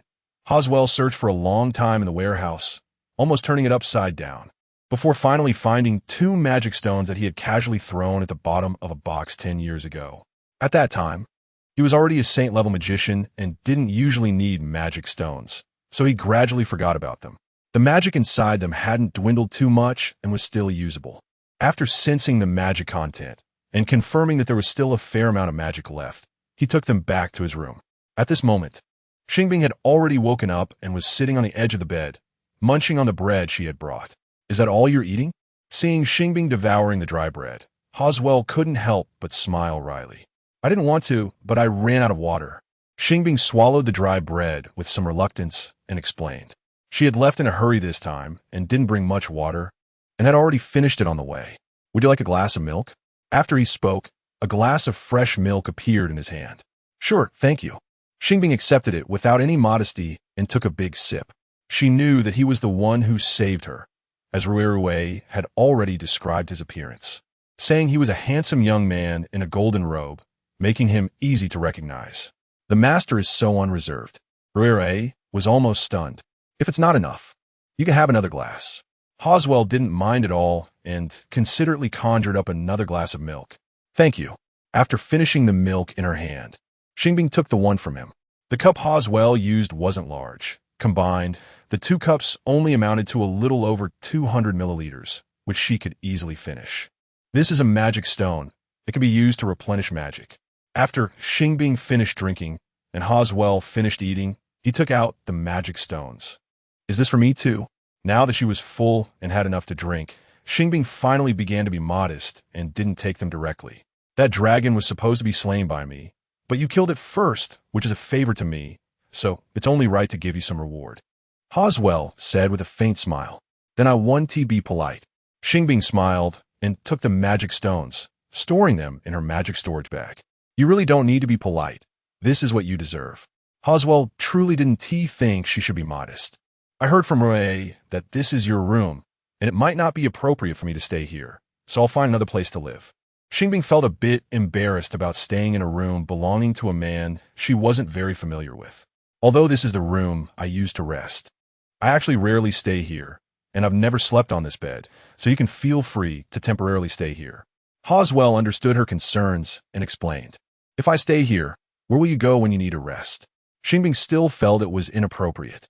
"I can stay in the living room." In fact, Hoswell usually didn't sleep, but would meditate on his magic carpet. "Then I'll stay for a while and leave once my body recovers." Xing Bing could clearly feel that she was still a bit weak, but it would affect her basic actions like talking, eating, and walking. "That's fine." Hoswell didn't mind at all. Thus, Xing Bing and Rui lived at Hoswell's house. He prepared 3 meals a day for them, so Xing Bing and Rui didn't need to go out to buy food. They ate ready-made meals, and everything they used was also provided by Hoswell. After just a few days, Xing Bing began to feel guilty. "I've almost recovered, and I'm ready to leave with Rui. I hope to see you again in the future." Xing Bing simply bid farewell to Hoswell and left with Rui.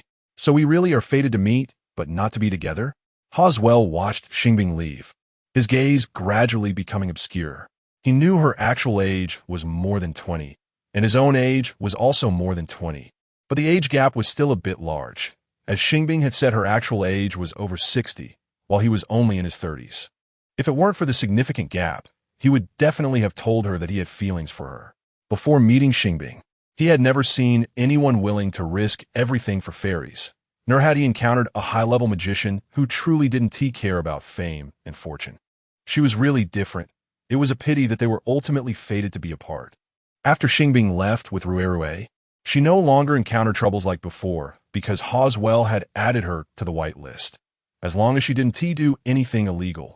Other magicians wouldn't interfere with her and couldn't force her to join the Magician Association. After realizing this, Xing Bing took Rui back to Aurora Town and continued her cooperation with Raphael. Within a few years, Raphael became the largest gem merchant and the richest person in Aurora Town, while Xing Bing became the second richest. After that, she continued to live in Aurora Town with Rui. 30 years later, the original character's lifespan had come to an end. "You must log out." Little F had to give the reminder. Xing Bing had already logged out twice during this period, and this time she had to log out permanently. I know, but I can't help but worry about what will happen to Ruwei. Xing Bing looked at Ruwei, who had grown as large as a human child, with deep concern. Although she had been instilling the idea in Ruwei to live, well, even if it was just her left, in reality, Ruwei likely hadn't absorbed it, as she still refused to make friends with anyone else or other fairies. Just entrust her to someone trustworthy. Little F could only offer that suggestion. As long as nothing unexpected happened, Ruwei still had several hundred years of lifespan, while a human-esque lifespan could only be a little over 100 years. Sooner or later, Xing Bing would leave her, and she had to leave, otherwise it wouldn't fit the setting of this game world. Who can I entrust her to? Xing Bing didn't know who would be suitable. The person she was closest to was Raphael, but he was long gone. The others didn't even know of Ruwei's existence and might not get along with her. Who could she entrust her to? Don't forget about that saint-level magician. Little F hadn't forgotten about Ha as well, and from what he had seen of him before, he should be a good person. But I don't think I know him that well. Xing Bing hadn't forgotten him either. She just felt their relationship wasn't that close yet. Although they weren't very familiar, they at least knew each other, and I feel like he quite likes Ruwei. Being a saint-level magician, Ruwei would definitely not be bullied if entrusted to him. It should be the most suitable choice. Little F reasoned. Then I'll go ask him. Xing Bing looked at Ruwei, who was eating cherries, and said with a smile, Ruwei, do you remember that saint-level magician? How about we go visit him? I remember. He is the Master's savior. I definitely won't forget. Ruwei replied with the cherry flesh in her mouth. Do you want to go visit him? Xing Bing didn't want to say it directly and had to repeat the question. Does the master want to go? Ruwei countered with the question. I've been a bit bored lately. I want to see if there is anything fun over there. Xing Bing replied nonchalantly. Then let us go, wherever the master goes. I'll go. Ruwei quickly finished the last 2 cherries and said with a smile. Hurry up and pack. We'll set off tomorrow. After Xing Bing finished speaking, she began to pack her things. She packed a lot of things, but not much of it was for travel. Instead, it was valuable items and things that Ruwei needed. Xing Bing also brought a lot of money, almost all of which she stuffed into her magical storage bag, leaving the rest for Ruwei, as if she were moving. Why does the master want to bring so many things? Ruwei felt puzzled and sensed something was off. Is the master really just taking me out to play? The more Ruwei thought about it, the more uneasy she felt, and she finally remembered what Xing Bing had said a long time ago. As a human, Xing Bing's lifespan is limited, and she can only live to about 100 years at most. Although she still looks to be in her 20s, she is actually nearly 100 years old, which means her time is running out and she will soon leave her. Does the master want me to change owners? Ruwei deduced this possibility from the clues. If this is the master's final decision, I will respect it. Ruwei looked at Xing Bing, who was still busy packing, and silently held back the tears that were slowly welling up. Even if the master is no longer here, I will live happily. This is what I promised the master. And no matter what, I will do it. 10 days later, I'll leave Ruwei to you. Xing Bing set Ruwei aside and spoke to Huasaiwa about this matter alone. Although I am indeed much younger than you, I can only live for another 30 or 40 years at most. Are you sure you want to entrust her to me? Huasaiwa smiled with a complicated expression. The only person I can trust now is you. Only by handing Ruwei over to you can I leave with peace of mind. Xing Bing showed a helpless smile. Have you discussed this with her? Does she want to follow me? Huasaiwa felt that this might just be her idea. No, but it shouldn't need to be discussed, right? I'm entrusting her to you not to make you her owner, but to help me take care of her. All you need to do is take care of her unilaterally, and it doesn't matter whether she agrees or not.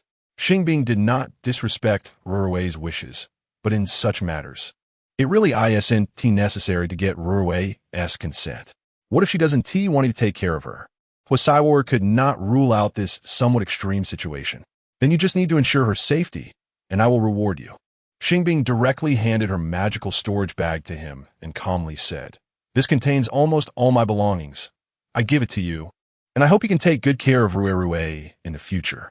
Are you really going to leave? Huasaiwa's expression didn't change much, but the hands hidden in his loose, long sleeves tightened. I have a feeling I can only live for 3 more days at most. Xing Bing had already discussed it with Xiao F.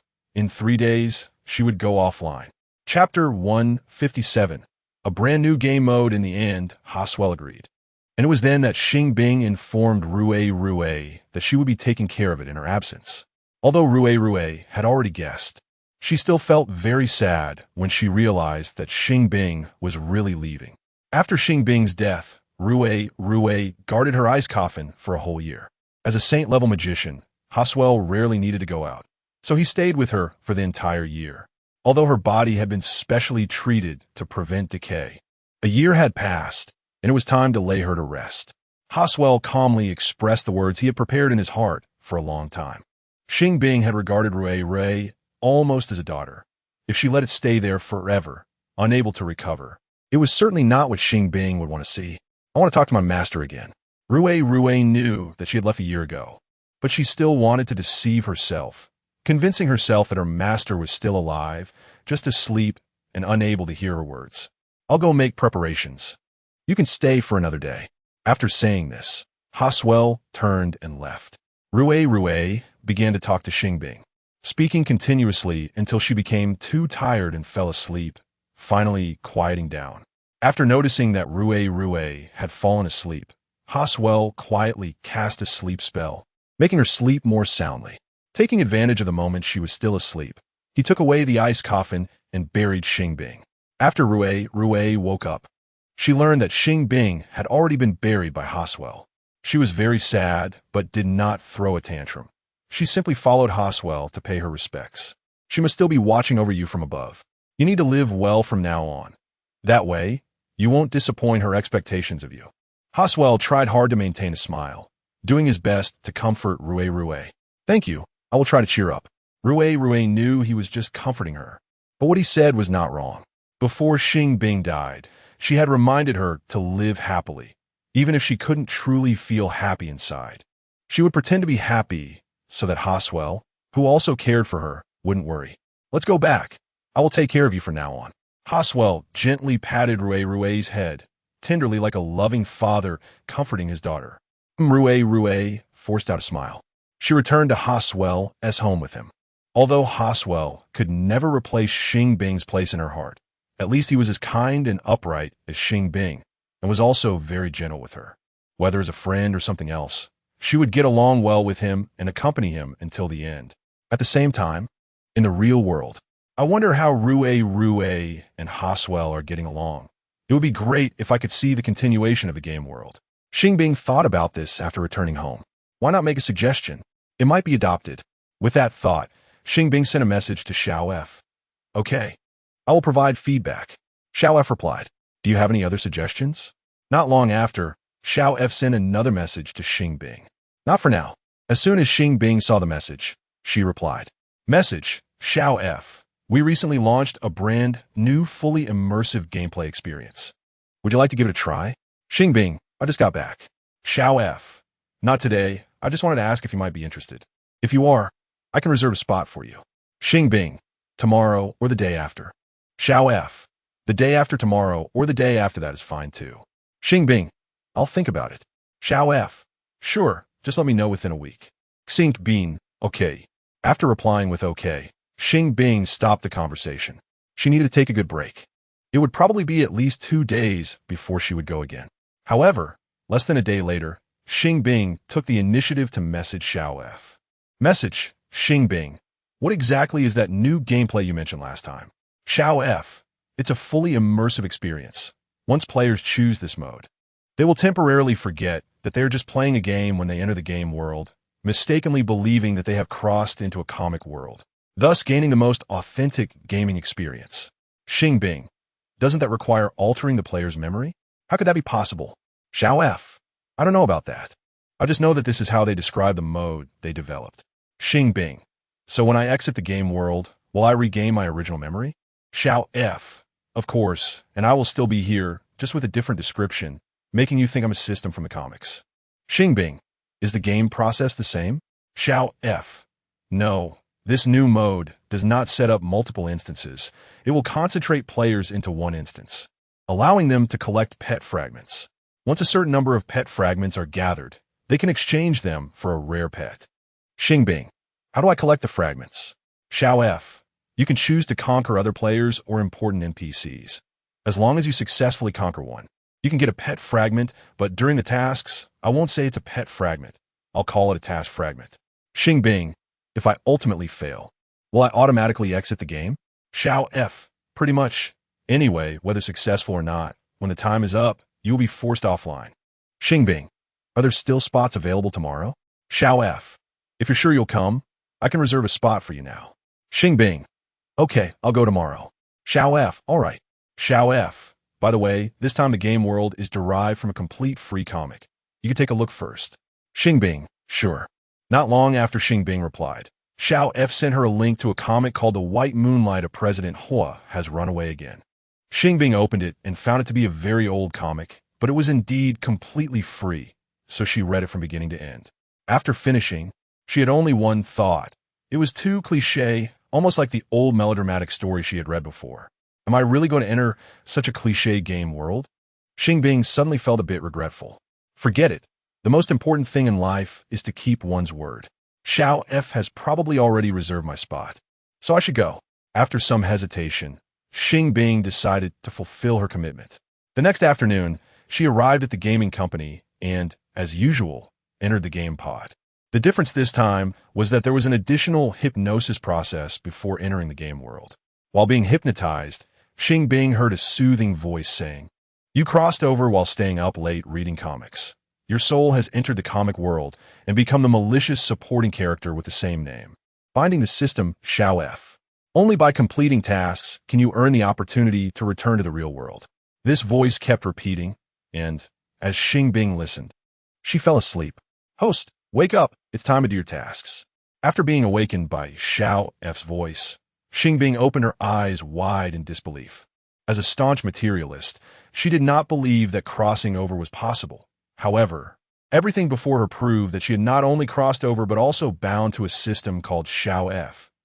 Black lace dress, black lace gloves, black stockings. This taste could be. Xing Bing looked down at herself, and in a flash of inspiration, she remembered the malicious supporting character from a melodramatic comic she had read before crossing over.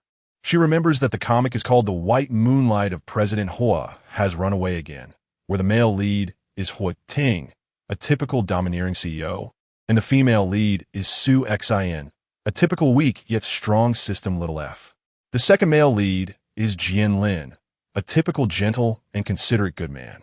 And the most important malicious female supporting character is Xing Bing, a typical beautiful but brainless and foolish female character. Xing Bing has always liked Hua Ting, but Hua Ting has no interest in her at all. He is only interested in the working girl Su Xin who appears in front of him by chance. Xing Bing is very jealous of Su Xin and wants to ruin her, so she drugs her and sends her to the bed of a wild man. Unexpectedly, due to a twist of fate, that wild man turns out to be Hua Ting. At that time, Hua Ting was also drugged and somewhat disoriented. Seeing a disheveled woman in bed, he has relations with her. Xing Bing, fearing that the matter would be exposed, takes Su Xin away while Hua Ting is still unconscious, then pretends that she was the one who had relations with him and uses this as leverage to force Hua Ting to marry her.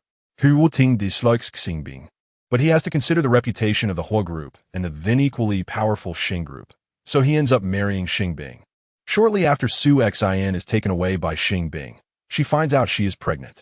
She doesn't know who the father of the child is and has little memory of what happened, so she goes abroad, planning to give birth to the child before returning. While abroad, she encounters Jian Lin. Jian Lin is a very gentle and considerate person, and he doesn't mind that Su Xin is pregnant. He takes care of her attentively. However, Su Xin is always concerned that the child is not Jian Lin's, and ultimately does not agree to marry him. For years later, Su Xin brings back a very cute little boy. By chance, she sees Hua Ting again, who is accompanied by her son, Su Xian. The moment Hua Ting sees Su Xian, he feels an unusual familiarity. His old butler is even more astonished upon seeing Su Xian, as he realizes that Su Xin looks exactly like young Hua Ting. At this moment, Hua Ting realizes that he must have been deceived by Xing Bing. After reviewing the surveillance footage from that hotel, Hua Ting confirms that the woman he had a brief affair with was Su Xin, not Xing Bing, and that Su Xian is his son. Furious, Hua Ting immediately divorces Xing Bing and marries Su Xin. Xing Bing becomes even more resentful of Su Xian. But she cannot target Su Xian again, so she shifts her focus to Su Xian. She hires people to kidnap Su Xian and tells the kidnappers to inform Hua Ting that if he wants his son back, he must trade Su Xian. Hua Ting initially suspects that this is instigated by Xing Bing. After managing to rescue Su Xian, he sends Xing Bing to prison. To prevent the Xing family from getting Xing Bing out again, Hua Ting decides to bankrupt the Xing group, which he had already sidelined. Upon learning this news, Xing Bing collapses and ultimately chooses to commit suicide. After recalling the general plot, Xing Bing summons Little F. Little F, what is my task? Xing Bing asks straightforwardly. Chapter 158. President Hua's white moonlight has run away again. 1. Washing away the original character's arrogant and domineering image of a young lady. Strategizing against the main characters in the comic and collecting task fragments. Little F answered concisely. What is the current time point? Xing Bing wanted to know the current status of the original character and whether she could still wash her white. The original character has not yet encountered the female lead, Su Xian, so you still have plenty of time to wash yourself white before Su Xian appears. Little F tried to maintain a serious demeanor to avoid giving anything away. Must I wash white before Su Xian appears? Xing Bing frowned slightly. Yes, this is your first task. Little F continued to maintain a neutral attitude. Are there multiple tasks? Yes. Will there be penalties for task failure? The corresponding task fragments will be deducted. Will I die if I fail the task? No. But you will remain in the comic world and face the tragic fate originally meant for the original character. So, as long as I successfully wash the original character white and collect enough task fragments, I can return to the real world? Yes. Understood. After a series of inquiries, Xing Bing finally felt reassured. Overall, completing the first task doesn't seem too difficult, as she had just read the comic President Hua's white moonlight has run away. So how could she not know how to wash the original character white? As expected of the most important vicious female supporting character in the comic, this face, this chest, these legs, truly a standard seductive vixen. Xing Bing noticed a large full-length mirror in the original character's bedroom. So she walked in front of it and carefully examined herself from head to toe. In the mirror, her features were exquisite and bright, her figure curvy, her legs slender and long, wearing a sexy black lace dress paired with hollow black lace gloves and sheer black stockings. As long as she didn't open her mouth to curse, she would be a genuine beauty. This outfit won't do. It's too sexy. I need to be more conservative to avoid looking like a seductive vixen. Xing Bing began rummaging through the piles of dresses belonging to the original character and chose a relatively conservative off-white dress to change into. She also picked a milk tea-colored lipstick from the hundreds of shades available to replace the original bright red lipstick and casually switched to a fresh, natural makeup look. This hairstyle won't do either. The big waves look too much like a seductive vixen. Xing Bing thought for a moment, then immediately took the original character's phone and LV bag and went out, casually finding a hair salon to straighten her hair. On the way back, she bought some reasonably priced clothes and shoes according to her taste, as well as an affordable bag. When a maid saw Xing Bing returning with large bags and a changed hairstyle, she immediately panicked and called to inform the master and mistress. My Bing Bing, what happened to you? Why did you make yourself look like this? As soon as Fu Yu received the maid's notification, she rushed back. Seeing her daughter suddenly dressed so simply and looking so disheveled, it was as if she was mourning something, and she felt truly anxious. Calm down, Mom. I just wanted to change my style. Nothing's wrong. You don't need to worry. Xing Bing was almost startled by Fu Yu suddenly rushing in to hug her. Really? Fu Yu was skeptical, her eyes glistening with unshed tears. Of course it's true. I've watched a lot of beauty bloggers' videos recently and realized that heavy makeup can easily harm the skin, so I plan to wear light makeup from now on. Also, constantly curling my hair into waves damages the hair quality, so I've decided not to perm it anymore. Straight hair looks good too. Xing Bing picked up the phone she had placed on the bedside table, unlocked the screen, and showed Fu Yu a screenshot of a short video she had prepared in advance. It's fine. I thought you were rejected by that Hua Ting kid again and were taken out on yourself. After seeing the highlighted text in the screenshot, Fu Yu finally breathed a sigh of relief. Mom, if it's okay, let's not mention him. Actually, I've already stopped liking him and won't like him anymore. If you find a man better than Ting in the future, feel free to introduce him to me. I'll accept anyone. Xing Bing turned off her phone, smiling brightly. Okay, Mom will pay more attention from now on. Fu Yu's worried heart finally settled down. Do you have anything to do right now? How about helping me take a photo for my social media? Xing Bing rubbed her hands together, her eyes sparkling. Do you want to take pictures with your phone? Fu Yu glanced at the phone she was holding. No, use yours. You post on social media and say, my daughter has a new look today. Can everyone still recognize her? Xing Bing put down her phone, her expression suddenly turning troubled. I haven't added you and Dad's friends. I'm afraid that next time those uncles and aunts see me, they won't recognize me. All right, Mom will take a full body shot for you, so they can see how different you are today. Fu Yu took out her phone from the bag she hadn't put down yet, selected a few angles she thought were good, and took several photos of Xing Bing. Bing Bing, take a look. Do you want to edit the photos? Fu Yu remembered that Xing Bing used to spend a long time editing her selfies, although the final product seemed little different from the original. But as long as Xing Bing thought it looked better, that was enough. No need. Just show the most authentic state to avoid being seen as a photo cheat. Xing Bing understood that as long as a person looked good, static photos would never be ugly, so she let Fu Yu post on social media without even looking at them. Sure enough, the original character's appearance was truly beautiful. It's just a pity that there wasn't a matching soul. After seeing Fu Yu's post, Xing Bing decisively stole the image to post on Weibo.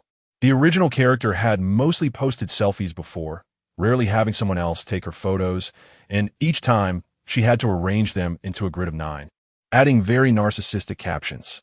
Just thinking about it made Xing Bing shudder. However, she didn't plan to delete all the original character's previous Weibo posts. After all, they weren't that harmful, and deleting them might become a future liability. It was better to keep them and let netizens witness her growth and transformation. Xing Bing picked a full-body photo taken by Fu Yu and added some youthful and painful text. This is probably what growth looks like, and posted her latest Weibo. As expected, her latest Weibo post quickly garnered many likes, with numerous comments from the original character's friends, most of which asked if something had happened to her. I'm fine. I just suddenly realized that my past self was too immature. Clearly, so lacking, yet always thought I was excellent. From today onwards, I will work hard to change myself. And I hope one day I will truly become excellent. Xing Bing found the original character's best friend, the second vicious female supporting character, Su Beibei, and replied to her while ignoring everyone else. Did you go confess to Ting again? Su Beibei opened WeChat and started a private chat with her as soon as she received the reply. No, Xing Bing replied with just 2 words. Then why did you post such a Weibo? It can't be just a show off, right? Su Beibei knew that Xing Bing loved to showcase her beauty on Weibo, but she had always been bright and flamboyant. Why the sudden change? It's hard to explain to you. Just know that I won't follow the seductive vixen route anymore. If anyone asks, just say, I had a breakup and got hurt in love, okay? Xing Bing didn't plan to completely break down the original character's persona all at once. Instead, she intended to do it gradually. Understood. After sending the text message, Su Beibei also sent a yes, sir dynamic emoji. Xing Bing replied with a silly panda emoji and said nothing more. Su Beibei knew she probably didn't want to talk anymore and didn't reply, so their communication ended there. The next day, Dad, are there any positions at the company suitable for me? Since school hasn't started yet, can you let me go to the company to gain some experience?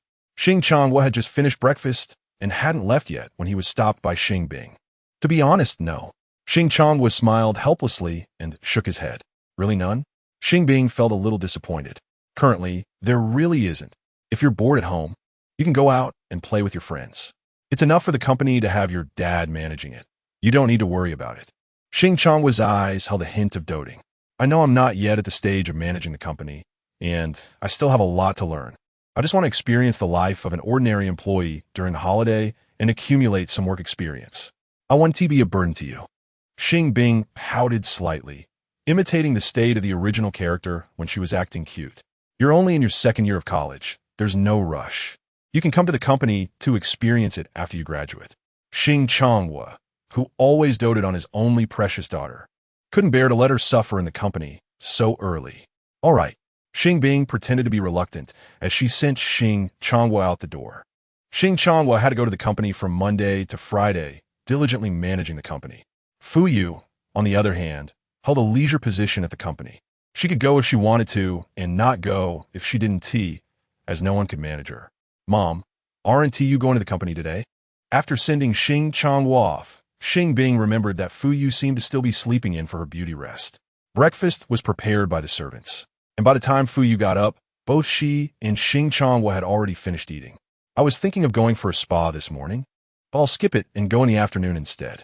Fu Yu answered casually while slowly enjoying her exquisite breakfast. Can I go with you? Xing Bing's eyes sparkled. I couldn't ask for more. Fu Yu chuckled as she ruffled her head. Once she finished breakfast and got ready to go out, she took Xing Bing to the nearest spa. Is this the life of the rich? Xing Bing soaked in a warm bathtub, inhaling the faint aroma of essential oils, feeling extremely comfortable. Host, don't forget there's still a task. Little F diligently played the role of the system and popped up to remind her at the right moment. Can't I enjoy myself occasionally? Xing Bing's good mood was instantly shattered. It's not that you can't, but Su Xin will be coming over in a month, and you haven't successfully washed away the original character's reputation. I think you need to take some more measures. Little F said seriously. All right, I'll speed it up. A month really isn't long, and Xing Bing had to start thinking about a new plan. Chapter 159, Mr. Hua's white moonlight has run away again, too. After finishing the spa, Xing Bing walked out of the spa center with Fu Yu, who was in another VIP single treatment room. Mom, are there any charity events or activities recently? She linked her arm with Fu Yu and casually brought it up. I don't think so. Fu Yu's memory wasn't very good, but she could remember important matters. Are there any public welfare activities recently? Xing Bing continued to feign curiosity. Seems like there aren't any either. Fu Yu took out her phone and checked the latest notes. The company hadn't had any large-scale activities in the past month, let alone the charity or public welfare events that were already rare. I'm not asking about the company. I want to know if there are any long-term public welfare activities that everyone can participate in. Xing Bing realized she hadn't been clear. Are you referring to public welfare activities like donating to build Hope Primary Schools? Fu Yu thought for a while before recalling Hope Primary Schools. Yes. Xing Bing never expected that there would be Hope Primary Schools in this world. Her eyes lit up instantly. That's simple. You can directly transfer money to the Youth Development Foundation. As long as you donate enough, you can build a new Hope Primary School. Fu Yu smiled, appearing nonchalant. Is it really that simple? Xing Bing was a bit skeptical. In simple terms, yes. But it actually requires a fair amount of money to build a Hope Primary School now, probably around half a year as pocket money for you. Fu Yu calculated a bit. Based on the latest highest standards, the required money wasn't small. Half a year's pocket money? Xing Bing was a bit confused. She genuinely couldn't remember how much pocket money the original character had in half a year. About 3 million. Fu Yu only calculated the fixed amount that Xing Changwu and she gave Xing Bing each month, which was usually around 500,000. However, it also depends on where you plan to build it. If it's in a remote area that doesn't need earthquake resistance, it should only require between 500,000 to 1 million.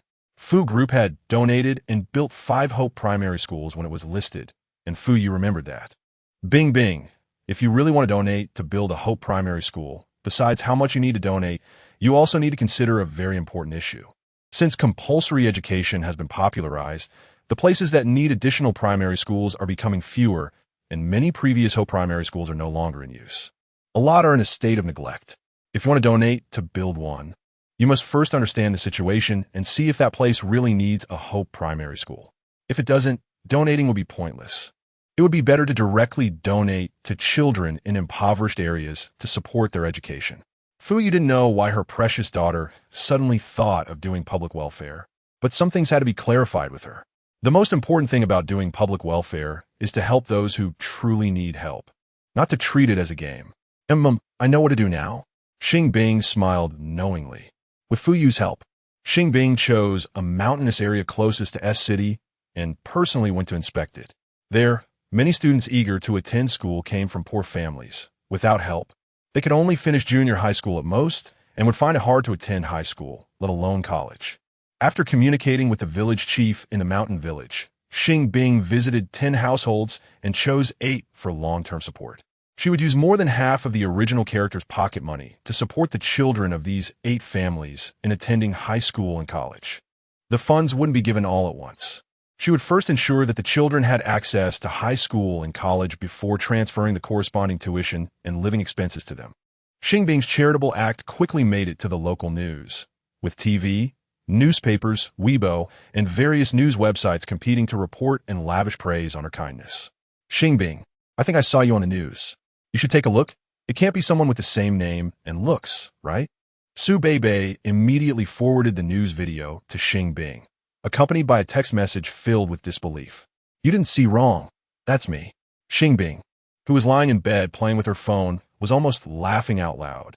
As she received Su Beibei's message at the same time, she heard the prompt that the whitewashing task was completed. My goodness, I never expected you would go to such a remote and impoverished place and even donate your pocket money. Su Beibei found it hard to believe that Xing Bing, who was used to a life of luxury, would go to such a place. You know, it's pocket money. I'm just staying at home every day without any place to spend money. Donating helps those eager to learn, which is better than mindlessly buying things. If it weren't for the fact that she knew this was a comic world, Xing Bing wouldn't have been able to say it so casually. The original character's monthly pocket money was 500,000, which was money her parents in the real world couldn't earn in 4 years. You've changed. You've really changed. You're almost becoming someone I don't recognize. After finishing her message, Su Beibei sent a trembling, dynamic expression. I have changed, but no matter how I change, our friendship won't change, right? Although Su Beibei was a superficial friend in Xing Bing's mind, she genuinely treated the original character as a good friend. And there was no need to break the facade. It's hard to say. If this continues, I might feel like I don't fit in with you. Su Beibei felt a bit awkward. Her friend, who used to enjoy the same privileged life, suddenly became so aware, making it hard for her to continue being the oblivious rich girl. You can also try doing public welfare. It might be a bit tiring and cost some money, but it's really meaningful. If this were in the real world, Xing Bing wouldn't have been able to say such grandiose words. Ha ha, I'm not as generous as you. If I were to donate money, I'd only donate a week's worth of pocket money at most. Su Beibei only had 300,000 in pocket money a month, so she couldn't do like Xing Bing and donate most of it. The amount of money isn't the point. What's important is that you have the intention. If you also want to help poor students attend high school and college, you can contact me. I could take you to find suitable beneficiaries. Who knows, you might become a love ambassador for our city, and everyone could see you on the news. Xing Bing was determined to pull Su Beibei onto her boat and do public welfare together. That way, if anyone wanted to dig up dirt on Xing Bing's friends in the future, they would have to think twice because her friends were also love ambassadors. Okay, I also want to be on the news. I want my parents to see that their daughter is not just about eating, drinking, and having fun. As another wealthy young lady, Su Beibei was determined not to be outdone by Xing Bing. She planned to donate 1/3 of her pocket money for public welfare. After all, the money was given by her parents, not earned by herself, so she wouldn't feel distressed about donating. It would just mean buying 1 or 2 less new designer bags this month. Little F, can I start to pursue other characters next? Xing Bing completed the whitewashing task in less than 2 weeks and wanted to see if she could pursue other characters before Su Xin arrived. Of course. Little F answered without hesitation. What characters can I pursue? Xing Bing needed to confirm the range of characters she could pursue. As long as they are relatively important characters who have interacted with the original character, you can pursue them, such as the female lead, and male second lead. Little F provided detailed examples. Can the original character's parents also be pursued? Xing Bing deduced further. Theoretically, yes, but in practice, their favorability towards the original character has always been very high, so there is no necessity to pursue them. Little F thought she shouldn't take such shortcuts. Xing Bing completed the task of clearing her name much faster than she had imagined. If she could also progress quickly with other characters, then having Xing Bing participate in the internal test would be meaningless, right? Fine. Xing Bing actually felt that they didn't need to be, can mean to pursue, or to a character in games or narratives, as pursuing them might not yield task fragments. It was better to focus on the main important characters. 2 weeks later, approaching an important comic character, should she choose to pursue? Not for now. Let me first see what the male lead of this world is really like. Not far from the Xing family villa, a young woman wearing a white fisherman hat adorned with a small daisy hailed a cab and headed to the whole group. The host, Su Xin, has appeared and just went to the whole group. After seeing Su Xian enter the whole group, Xiao F immediately notified Xing Bing. So, should I go pursue Su Xian next? Xing Bing was eager to try. You can choose to pursue Su Xian, or you can choose to pursue Hu Ting, or pursue both together, Xiao F replied leisurely. All right, I'll change my clothes and go.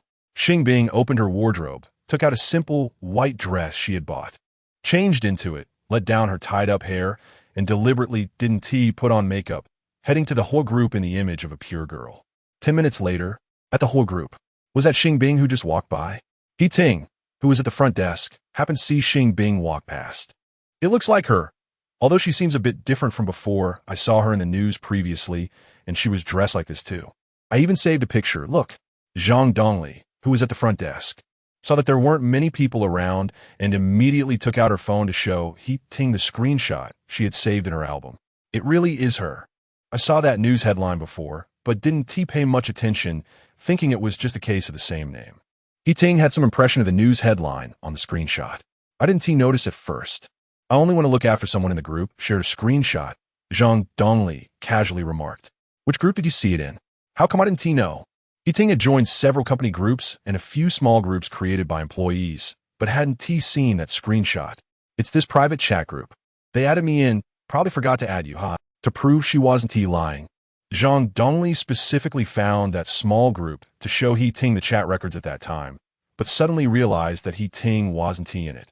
The atmosphere immediately fell into silence. Xing Bing heard their discussion, but ignored them, heading straight to the president's office. Chapter 160. President Hua's white moonlight ran away again. 3. Are you here to apply for the position of the president's secretary? A tall, thin, and refined young man stopped Su Xian, who was about to enter the president's office. Moonwasa Sununtai Shin nodded slightly. I'm sorry, our president happens to be out.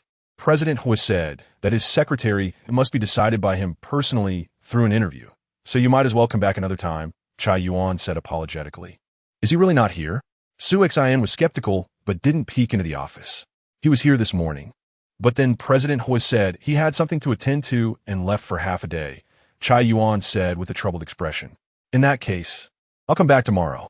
Hopefully, President Hua won't have something urgent again, Su Xian said with a meaningful smile. Of course not. Our President Hua is very dedicated. Unless there is an urgent family matter, he usually stays in the company, Chai Yuan said as he quickly escorted Su Xian out. Is this Su Xian? Xing Bing had just gone upstairs when she saw Su Xian walking toward her. Big eyes with a hint of eye bags, an oval face, cherry lips. She really is the standard pure beauty. As Xing Bing assessed Su Xian was also assessing her. Hello. Are you here to apply for the position of the president's secretary as well?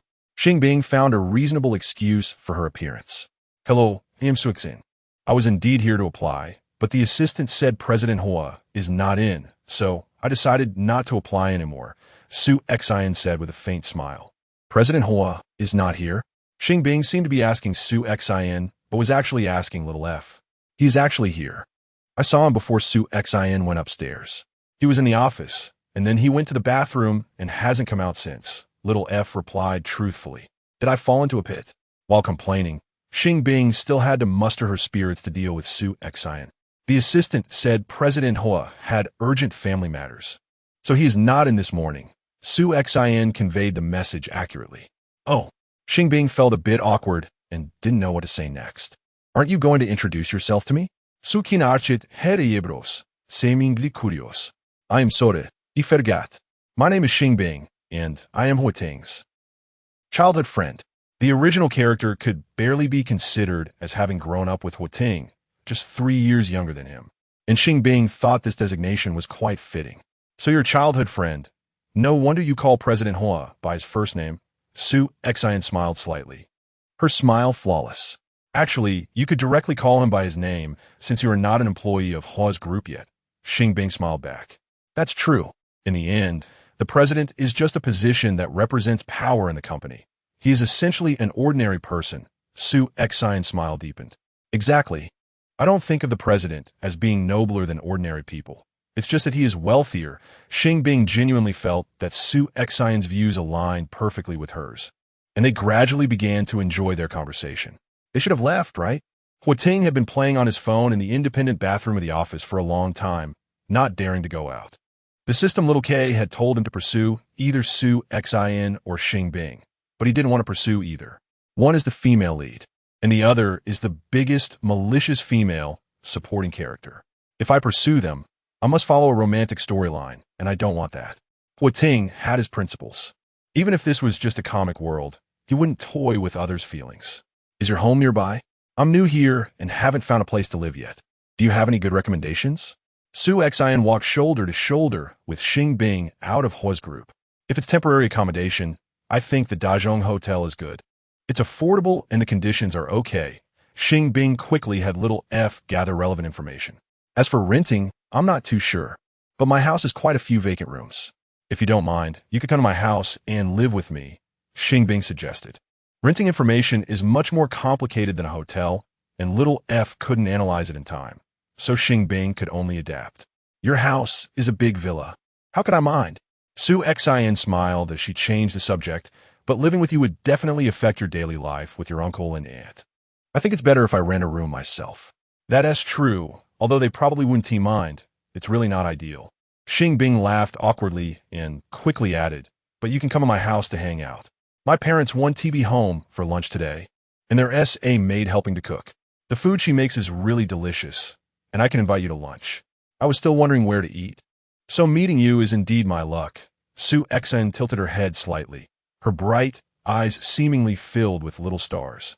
Is that so? Xing Bing felt Su Xin's words seemed a bit intentional, but remained unperturbed. I feel that we are very fated, so I'll just call you Bing Bing from now on. It feels more intimate. Su Xin smiled lightly. Sure, I think we are very fated too. We will definitely become good friends, Xing Bing replied in kind. Why do I feel like she is trying to pursue me? Xing Bing secretly asked little F in her heart. That shouldn't be the case. Su Xin is just that kind of person. It's normal for her to be friendly. Little F quickly made up a reason to reassure her. Is she really not pursuing me? Xing Bing still had some doubts. The Su Xin in the comic does have a great personality, but she is not the type to get close to everyone. Is she sure she hasn't been transmigrated? Impossible. How could there be multiple transmigrators in the same comic world? Little F firmly denied it. Then, maybe I was overthinking it. Xing Bing reluctantly believed her words and continued to chat with Su Xin as they walked back to the villa. When lunchtime arrived, the maid prepared a sumptuous lunch, and Xing Bing and Su Xin happily had lunch together. If you need anything, feel free to come find me anytime, Xing Bing said as Su Xin was leaving, intentionally boosting her favorability. What is my favorability toward her now? Xing Bing didn't see the favorability prompt that should have appeared above the character's head or elsewhere, so she had to ask little F. I don't know that either. You need to select a target for the pursuit, and only then will the favorability value display above the other person's head. Little F answered as seriously as possible. But I just selected Su Xin, didn't I? Xing Bing thought she had already made her choice. You didn't confirm it, little F said, and a semi-transparent panel appeared in front of Xing Bing. Listing the most important characters from President Hua's White Moonlight ran away again. There was a small box under each character's image, and only by clicking to check it would it be considered confirmed. So the parents of the male and female leads can also be pursued? Xing Bing casually scrolled down and saw Su Xin's parents and Huating's parents listed behind. Of course, if the second male lead is in the country, his parents can also be pursued, little F answered diligently. I remember the second male lead is named Jianlin. It seems he wants to return to the country for another 4 or 5 years. Pursuing him is like waiting for an indefinite period. Xing Bing recalled some plot details about Jianlin. Jianlin studied abroad during college, and his parents were also overseas. After graduating from college, he was supposed to work abroad, but after encountering Su Xin and wanting to pursue her, he returned to the country. Jianlin is so gentle and infatuated. After returning, he silently protected Su Xin, but Su Xin couldn't be with him as she had already given birth to Huating's child, and in the end, she married Huating. This kind of plot is really too kitsch. Recalling this plot, Xing Bing couldn't help but complain. Since ancient times, the second male lead has left regrets, while only the male lead smiles for 1,000 years. Xing Bing was inspired and inadvertently showed off. If I could bring Su, Xin, and Jianlin together, wouldn't that mean I could successfully conquer both of them at the same time? She had a sudden idea. Jianlin is still abroad. How can I match him with Su, Xin? Xiao F felt it was not very feasible, at least not in the short term. Can't I just find a way to get Su, Xin to go abroad early, or have Jianlin return early? As Xing Bing thought about how kind and enthusiastic Su, Xin will be blind enough to fall for that greasy, overbearing CEO, Ting, her heart ached. Wouldn't this be a bit difficult? Xiao F still felt the feasibility was low. Getting Jianlin to return early was indeed unlikely. After all, the original character didn't know him, but getting Su, Xin to go abroad shouldn't be too difficult. At least I've gotten familiar with her. As long as she isn't working for Ting, I can find a time to take her abroad for a vacation, right? What Xing Bing lacked the least right now was time and money. She could go anywhere, and bringing an extra person wouldn't be a problem. It is possible, but the plot seems to have a bug. I just detected Jianlin's presence. He has already returned to the country. Xiao F said somewhat sheepishly. Currently, Jianlin is also an internal test player, and he has returned early to facilitate completing the conquest tasks. Are you sure it's just a bug, and not that the entire comic world has collapsed? The corners of Xing Bing's eyes twitched involuntarily. It's not impossible. You not only cleansed the original character, but also started doing good deeds with the vicious female supporting character number 2. Now that the world has lost 2 original big villains, it wouldn't be strange for a butterfly effect to occur. Xiao F, with a thick face, said seriously, if this keeps collapsing, won't all the important comic characters gather together in a short time? Xing Bing sensed this trend. Maybe, but isn't that better? Xiao F tried not to let her suspect that other characters were also traversers and changed the subject. Let me first explain what the different affection values represent. If the value is below 60, it means the other person has a low affection for you and generally dislikes you. If it's between 60 and 70, it indicates that the other person has a certain degree of affection for you and can be considered an ordinary friend. A value between 70 and 80 represents a higher affection, usually seen between good friends, while 80 to 90 indicates a very high affection, typically found between family members. A value of 90 to 100 means the other person's affection for you is overflowing, generally reserved for romantic partners. Chapter 161. President whose white moonlight has run away again. 4. How many people can be targeted at once at most? Xing Bing looked over the selectable characters on the panel again, preparing to select several at once, as this would allow her to directly see their affection levels for her and avoid stepping on landmines. Theoretically, there is no limit. Xiao F replied seriously. Then I will select all of them. Xing Bing found a Select All button, checked all the characters, and clicked to confirm her targets. Targets confirmed. A total of 18 people. Are you sure you want to target all the important characters? Xiao F confirmed according to the process. Will there be a penalty for failure? If there is no penalty, or if the penalty is negligible, Xing Bing didn't care. Failing to target means no task fragments will be obtained, and if you fail consecutively, existing task fragments will be deducted. This means if you successfully targeted some important characters first and obtained several task fragments, but then failed consecutively, a certain number of task fragments will be deducted. If you reach 0 and continue to fail, the task will be considered a complete failure. Xiao F explained meticulously. How much will be deducted specifically? Xing Bing still felt she hadn't explained clearly. It depends on the specific situation. Failing twice in a row deducts 1 fragment. Failing 3 times deducts 2, and so on. Xiao F provided a detailed answer. Is there a time limit? Xing Bing still didn't know if there were restrictions in this regard. Yes, according to the rules, if you are targeting individually, each character will give you 1 month. And if targeting simultaneously, the time can accumulate, but not exceeding 1 year. Xiao F stated seriously. A year should be enough. While Ting is at the company, I can work on increasing his parents' affection levels. Xing Bing decided to start with Ting's parents. The original character knew them, and since she wanted to pursue Ting, she behaved relatively politely in front of them. Their affection for the original character should not be too low, making it easier to target. By the way, what affection level counts as a successful targeting? Xing Bing only remembered to ask this before setting off. 80. Xiao F answered succinctly. Ting shouldn't be home yet, right? Xing Bing was afraid of accidentally running into Ting and felt it necessary to confirm first. He is still at the company. He should be home after work. Xiao F's first half was a statement of fact, and the second half was a guess. Keep an eye on him for me.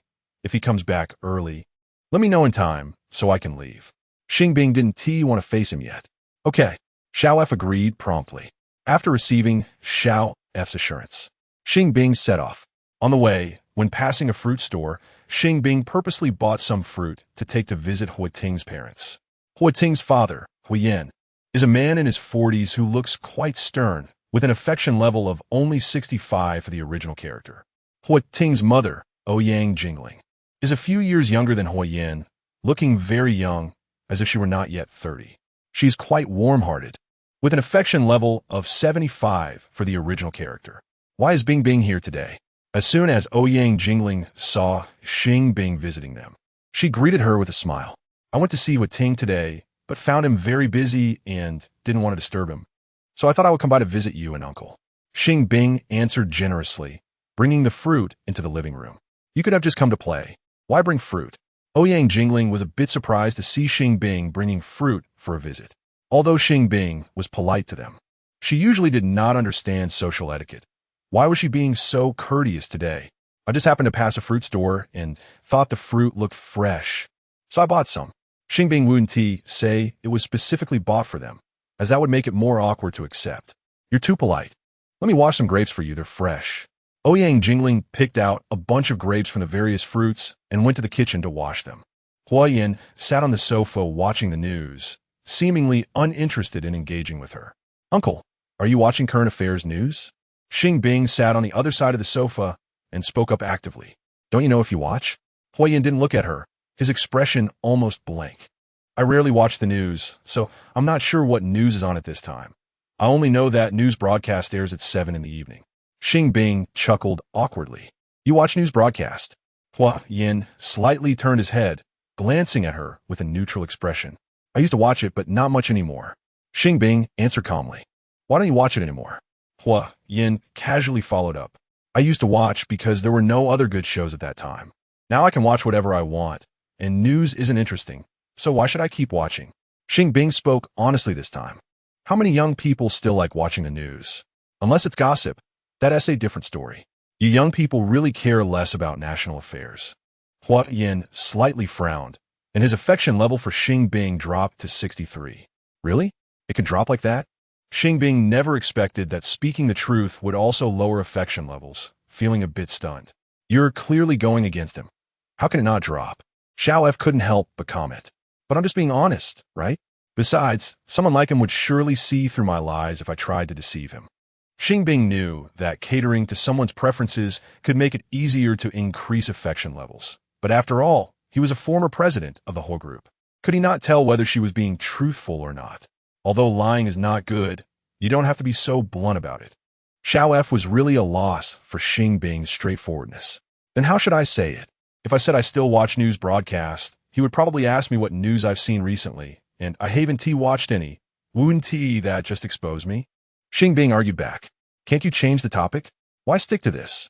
Xiao F felt she was just being stubborn.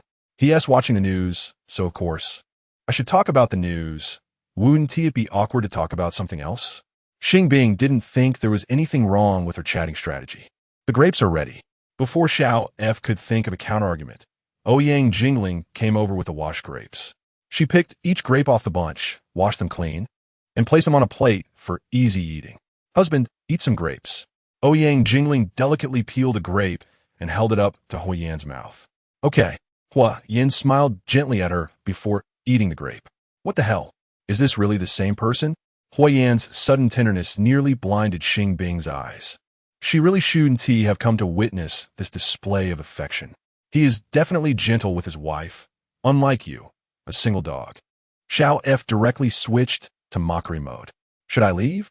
Xing Bing genuinely felt she shouldn't stay there as a third wheel, immediately stood up, and politely said, I just remembered I have something to do at home, so I'll head back now. Goodbye, uncle and aunt. After saying that, without waiting for their response, she turned and left quickly. At least she has some awareness. When Hui Yin saw that the light bulb, Xing Bing, had left on her own, his favorability towards her had only returned to 65. Why did Bing Bing leave so soon after arriving? Did she really have something urgent? Ouyang Jingling was puzzled. She had barely sat for 5 minutes. Wasn't that a bit too hasty? There must be something relatively important going on. So let's not worry about her and continue eating grapes. Huiyin discreetly picked out a larger grape, peeled it, and handed it to Ouyang Jingling. Thank you, hubby. Love you, ma. Ouyang Jingling blew him a kiss before taking the grape flesh with her mouth. I love you too. Huiyin returned a kiss. Oh my, do we really need to be this cheesy? Xing Bing, who had just reached the door, heard everything and was covered in goosebumps. This is called romance. Little F didn't find it cheesy at all. Although Huiyin and Ouyang Jingling were like an old married couple, their relationship was still as good as during their passionate love phase, something many couples in reality find hard to achieve. Forget it, I'm better off single. Xing Bing couldn't accept this so-called romance. So, how do you plan to win over Huiting? Little F asked curiously. Winning over the opposite sex doesn't necessarily have to follow a romantic path. Can I take the career route instead? Xing Bing planned to intern at Hui's group later, using her serious work attitude and outstanding work ability to impress Huiting. What if he doesn't let you intern at his company? Little F thought of that possibility. Let us try it first. If it doesn't work out, being friends with him should be fine too. Xing Bing's backup plan was to take the friendship route. All right then, I wish you success in your strategy. Little F actually preferred the romantic route, but since she wasn't willing, he would let her be. I will succeed. Xing Bing was full of confidence. After all, she had a year's time. It was impossible for her not to win over at least half of the characters, right?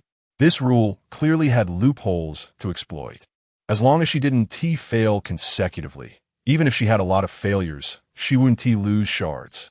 Thinking of this made Xing Bing even more confident.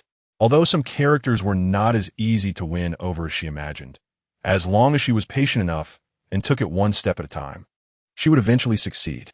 Can I check my favorability with Xing Bing?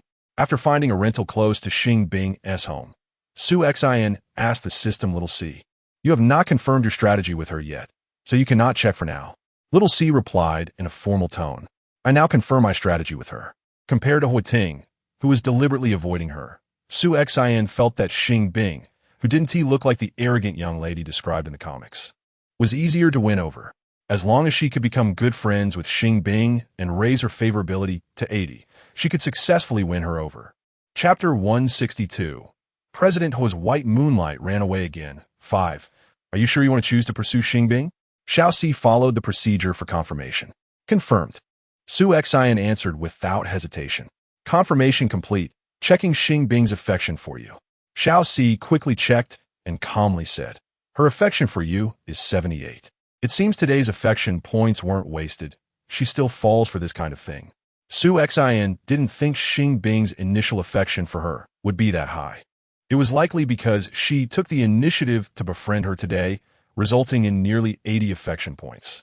There's no rush about job hunting. I'll brush up on affection points again tomorrow. Su Xin decided to continue increasing her affection with Xing Bing tomorrow. At the same time, the Hui family. As soon as Huiting returned home, he entered the original character's room and laid down on the bed. This was his first experience of a true president's life, and it felt much more exhausting and challenging than he had imagined. If it weren't for Xiao Kei's help, he might not even be able to play the role of the president well.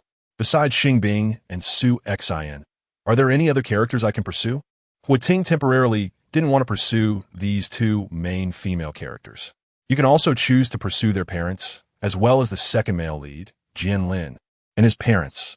Xiao Kei listed the characters that were easiest to pursue. The second male lead is also a character I can pursue. Huiting suddenly felt something was off. What I mean by pursuing is not making the other person fall in love with you, but raising their affection for you to 80. An affection level of 80 is equivalent to being good friends. You just need to become relatively good friends with them. Xiao Kei had to clarify. The pet-raising game is not a dating game. This chapter is just a new attempt and does not intend for players to date NPCs or other players. And it's fine. The Hui family and the Jian family seem to have a long-standing relationship, so it shouldn't be hard for me to befriend him. Huiting remembered the setting regarding himself and Jian Lin. Their parents were once business tycoons, and their families should know each other, so it wasn't entirely unrelated. Are you planning to pursue only Jian Lin? Xiao Ke asked as a routine. Let us also pursue his parents. Huating answered without hesitation. His parents are currently abroad and may not be able to be pursued for now. Xiao Ke reminded him. Then let's first pursue Xing Bing and her parents. Although I don't want to date her, it should be fine to be friends. Although Xing Bing and President Ho's white moonlight ran away again is a big-breasted, brainless, and malicious supporting character that he finds very annoying. Since entering the comic world, he discovered that Xing Bing seemed to be quite different from her portrayal in the comic. She not only engaged in charity and changed her image, but she also no longer pestered him. If it's not some conspiracy, then Xing Bing must have really been different before entering the comic's plot, or his arrival caused a butterfly effect. As long as I become good friends with her, her parents will likely accept me, making it easier to pursue them. The more Huating thought about it, the more he felt this was a reasonable plan. What about Su Xin? Xiao Ke wanted to know if he intended to pursue Su Xin. For Su Xin, I think directly pursuing her is inappropriate. However, if I can matchmake her with Jianlin, it should count as an indirect pursuit, right? Huating remembered the plot in the comic regarding Su Xin and Jianlin. They were clearly well matched, but they couldn't be together because Su Xin already had the male lead child, which was truly lamentable. I'm just a scumbag of a character. It's better to let Su Xin be with Jianlin. Huating genuinely felt the original character was not worthy of Su Xin. Xing Bing grew up with the original character and was childhood sweethearts, and she liked him so much, yet he didn't reciprocate. Knowing that Xing Bing liked him, he still flirted with Su Xin right in front of her. How could Xing Bing not be jealous of Su Xin? Ultimately, Xing Bing wasn't that bad from the start. She became increasingly malicious due to the original character's provocations. In short, the original character also bore some responsibility and couldn't be selectively ignored just because he was the established male lead. The more Huating thought about it, the more he felt it was true. If it were him, even if he didn't like Xing Bing, he wouldn't treat her that way because it was simply too cruel. Fortunately, the current Xing Bing no longer pursued the original character. Otherwise, it would have been quite troublesome. Huating was relieved about this. If it weren't for that, he would have to find a way to politely reject her advances and advise her not to hang on to a single tree. Please select the characters you wish to pursue. After Xiao Ke finished speaking, a panel popped up in front of Huating. The panel displayed a list of more than a dozen characters available for pursuit in image form, and Huating selected the characters he had already chosen. Do you want to check their affection for you? Xiao Ke dutifully asked. Let's take a look. Huating felt less tired now and sat up. Xing Bing and Su Xin's affection for you is 60. Xing Bing's parents' affection for you is 50, and Jianlin's affection for you is 40. Xiao Ke reported the numbers one by one. Why are they all so low? Huating was stunned. Did he do something that would anger everyone?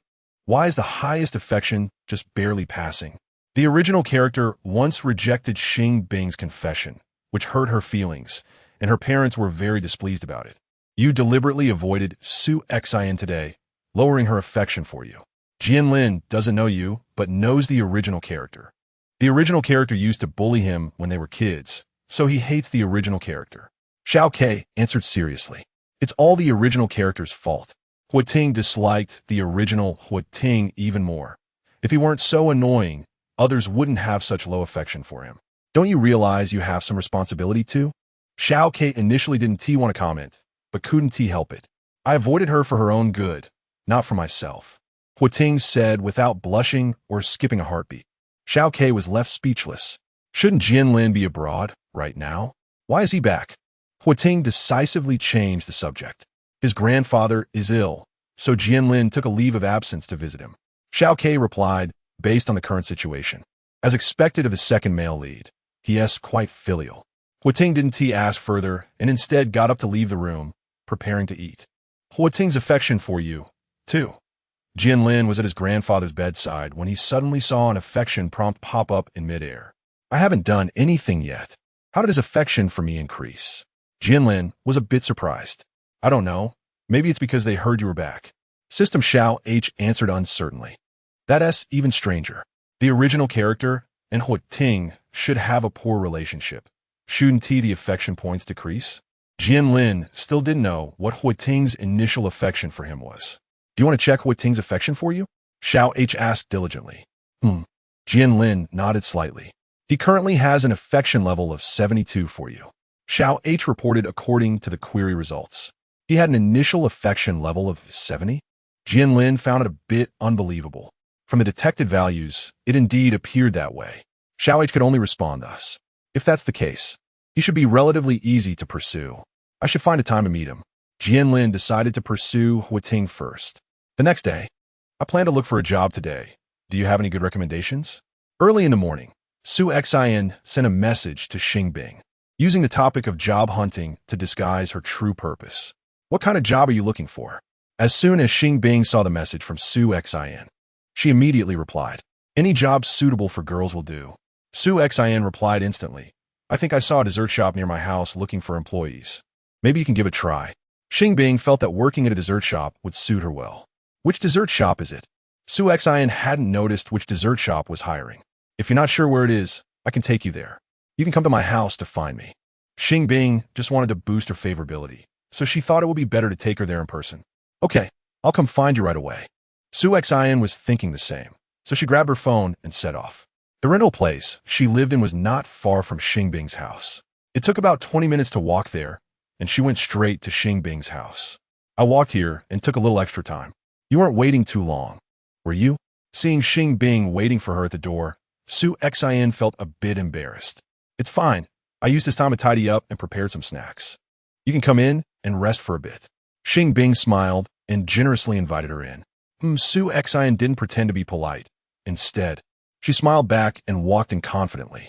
Would you like water or juice? Xing Bing had prepared both boiled water and freshly squeezed juice. Both are fine, but if the juice is freshly squeezed, then I'll have the juice. Su Xin didn't specifically choose the boiled water because freshly squeezed juice doesn't last long, and if she didn't drink it, it might go to waste. The juice is freshly squeezed orange juice. Xing Bing said as she handed a cup of orange juice to Su Xin. Do you like orange juice too? Su Xin held the full cup of orange juice and showed a surprised expression. Yes, I like most fruits, so I also like most juices. Xing Bing didn't particularly favor orange juice. She liked almost all fruits that could be juiced. Actually, me too. I really like watermelon juice and such, Su Xin said, taking a sip of the orange juice and showing a satisfied expression. As long as you like it. Xing Bing didn't know what else to say, so she could only smile and respond with polite words. Bing Bing, is this your new friend?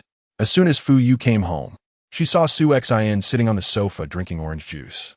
Hello, Enti, Yim Su Xin. Before Xing Bing could answer, Su Xin had already put down her cup, stood up, and greeted Fu Yu. Are you Bing Bing's college classmate? Fu Yu didn't have any impression of this name, and probably hadn't heard Xing Bing mention her before. Chapter 163. President Hua's white moonlight has run away again. 6. No, we just happen to know each other, Su Xin said with a slightly awkward smile. Although I only know Su Xin by chance.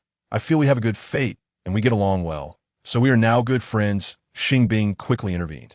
Oh, Fu Yu said, understanding. I'm planning to go for a full-body massage later. Do you want to join?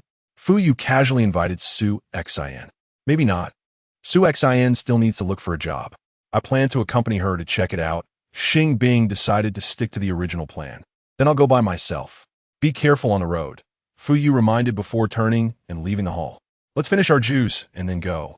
Xing Bing smiled at Su Xin awkwardly. Okay, Su Xin smiled back slightly. The two quickly finished their orange juice and walked to a nearby dessert shop. A dessert shop called I Am Your Little Sweetheart was hiring salespeople with no requirement for dessert-making skills, only asking for young, beautiful, outgoing personalities, patience with people, and the ability to attract customers. I think this should suit you. What do you think?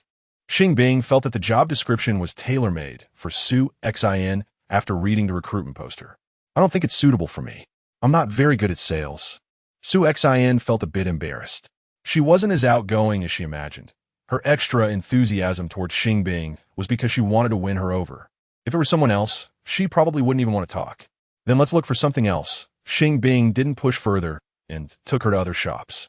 There weren't many shops hiring, and most were looking for salespeople or waitstaff, which Su Xin found unsuitable. I actually don't really like dealing with strangers. Su Xin had to speak the truth. How about you try my family's company?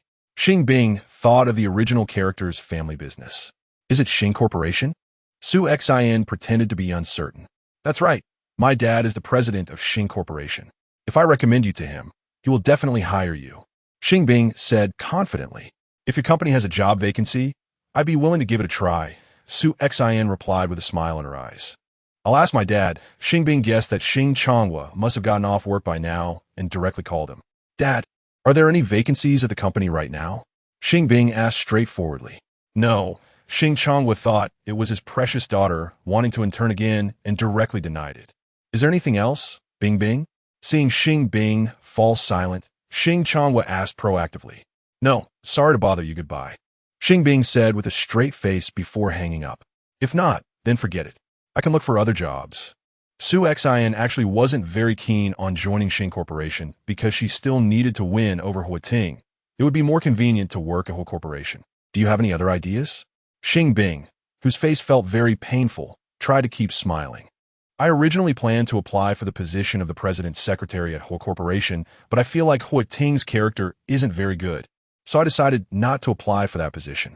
However, I could apply for other roles. As long as I can work there, it's fine. Su Xin had never met Hua Ting, but from the plot of President Hua's White Moonlight has run away, she thought the character wasn't very likable. At least that's how she felt. Compared to the gentle and considerate second male lead, Hua Ting, the domineering CEO, was a bit greasy and not her type. Why do you have to work there? Xing Bing couldn't help but furrow her brows. Su Xin clearly didn't like Hua Ting now, yet she still wanted to work at Hua Corporation.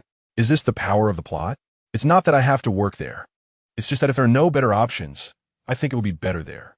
After all, it's a big corporation, so it should be more secure. Su Xin could only say this. My family's company is also a big corporation, and there are several other large companies like Jian Corporation, which is also very big, and the benefits are guaranteed.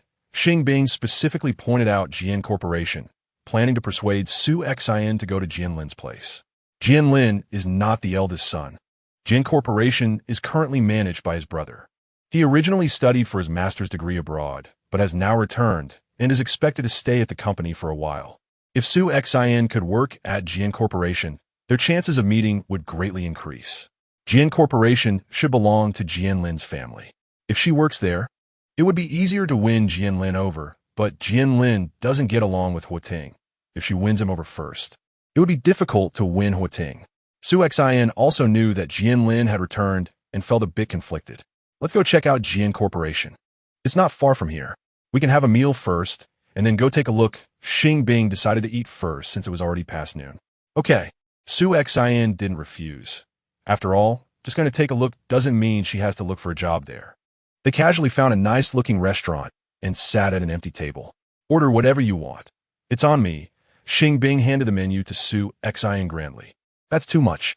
How about we split the bill? Su Xin felt it was fairer to share the cost. It's okay. You haven't found a job yet, and you don't have any income, while I have tens of thousands in pocket money each month. If I still want to split the bill, wouldn't that be too stingy of me? Xing Bing's words were quite bold. If Su Xin didn't know she meant well, she might have doubted if she was showing off her wealth. When I get a job and earn money, I'll treat you to a meal. Su Xin gladly accepted Xing Bing's kindness. Sure, I'm looking forward to that day, Xing Bing said with a bright smile. Then I'll just order casually. Su Xin picked up the menu and ordered 2 main dishes with a mix of meat and vegetables, along with the soup. Xing Bing thought that was enough to eat and didn't order anything else. After they finished their meal, they rested for more than 10 minutes in the restaurant before deciding to take the bus to Jian Corporation. The bus came every 10 minutes, and the two arrived at Jian Corporation in less than 20 minutes. Are we really going to ask? Su Xin stopped at the company entrance, hesitating. Let's ask. What if they happen to have a job vacancy? Xing Bing, adhering to the philosophy of being here already, linked arms with Su Xin and walked in. Isn't that Xing Bing? The receptionist, Jiang Yi, recognized Xing Bing at once and quickly put on a smile brighter than a professional one, slightly bowing and saying, Welcome. May I ask if Miss Xing has an appointment or is just browsing? Just browsing. Xing Bing didn't expect the receptionist to be so enthusiastic, and after replying, she pulled Su Xin upstairs. Offices in big companies are usually on the upper floors, where important company leaders also work. Xiao F, is Jianlin in? Xing Bing quietly asked Xiao F while walking. He is not at the company. He is at the hospital looking after his grandfather. Xiao F had already checked. And Jianlin was indeed not there and wouldn't be back anytime soon. What happened to his grandfather? Xing Bing learned for the first time that Jianlin's grandfather was in trouble. He has coronary heart disease and is currently hospitalized, Xiao F replied truthfully. Does the original character know Jianlin or his family? Xing Bing wanted to know if she could directly visit Jianlin's grandfather to create an opportunity for Su Xin and Jianlin to meet. Their parents must know each other, but only because they once collaborated in business. They aren't really friends. Xiao F analyzed the relationships between the characters and answered rigorously. So why is the receptionist so enthusiastic towards me? Xing Bing thought Jiang, he really knew the original character. The receptionist definitely knows you. Didn't you just make headlines recently? Xiao F felt a bit speechless.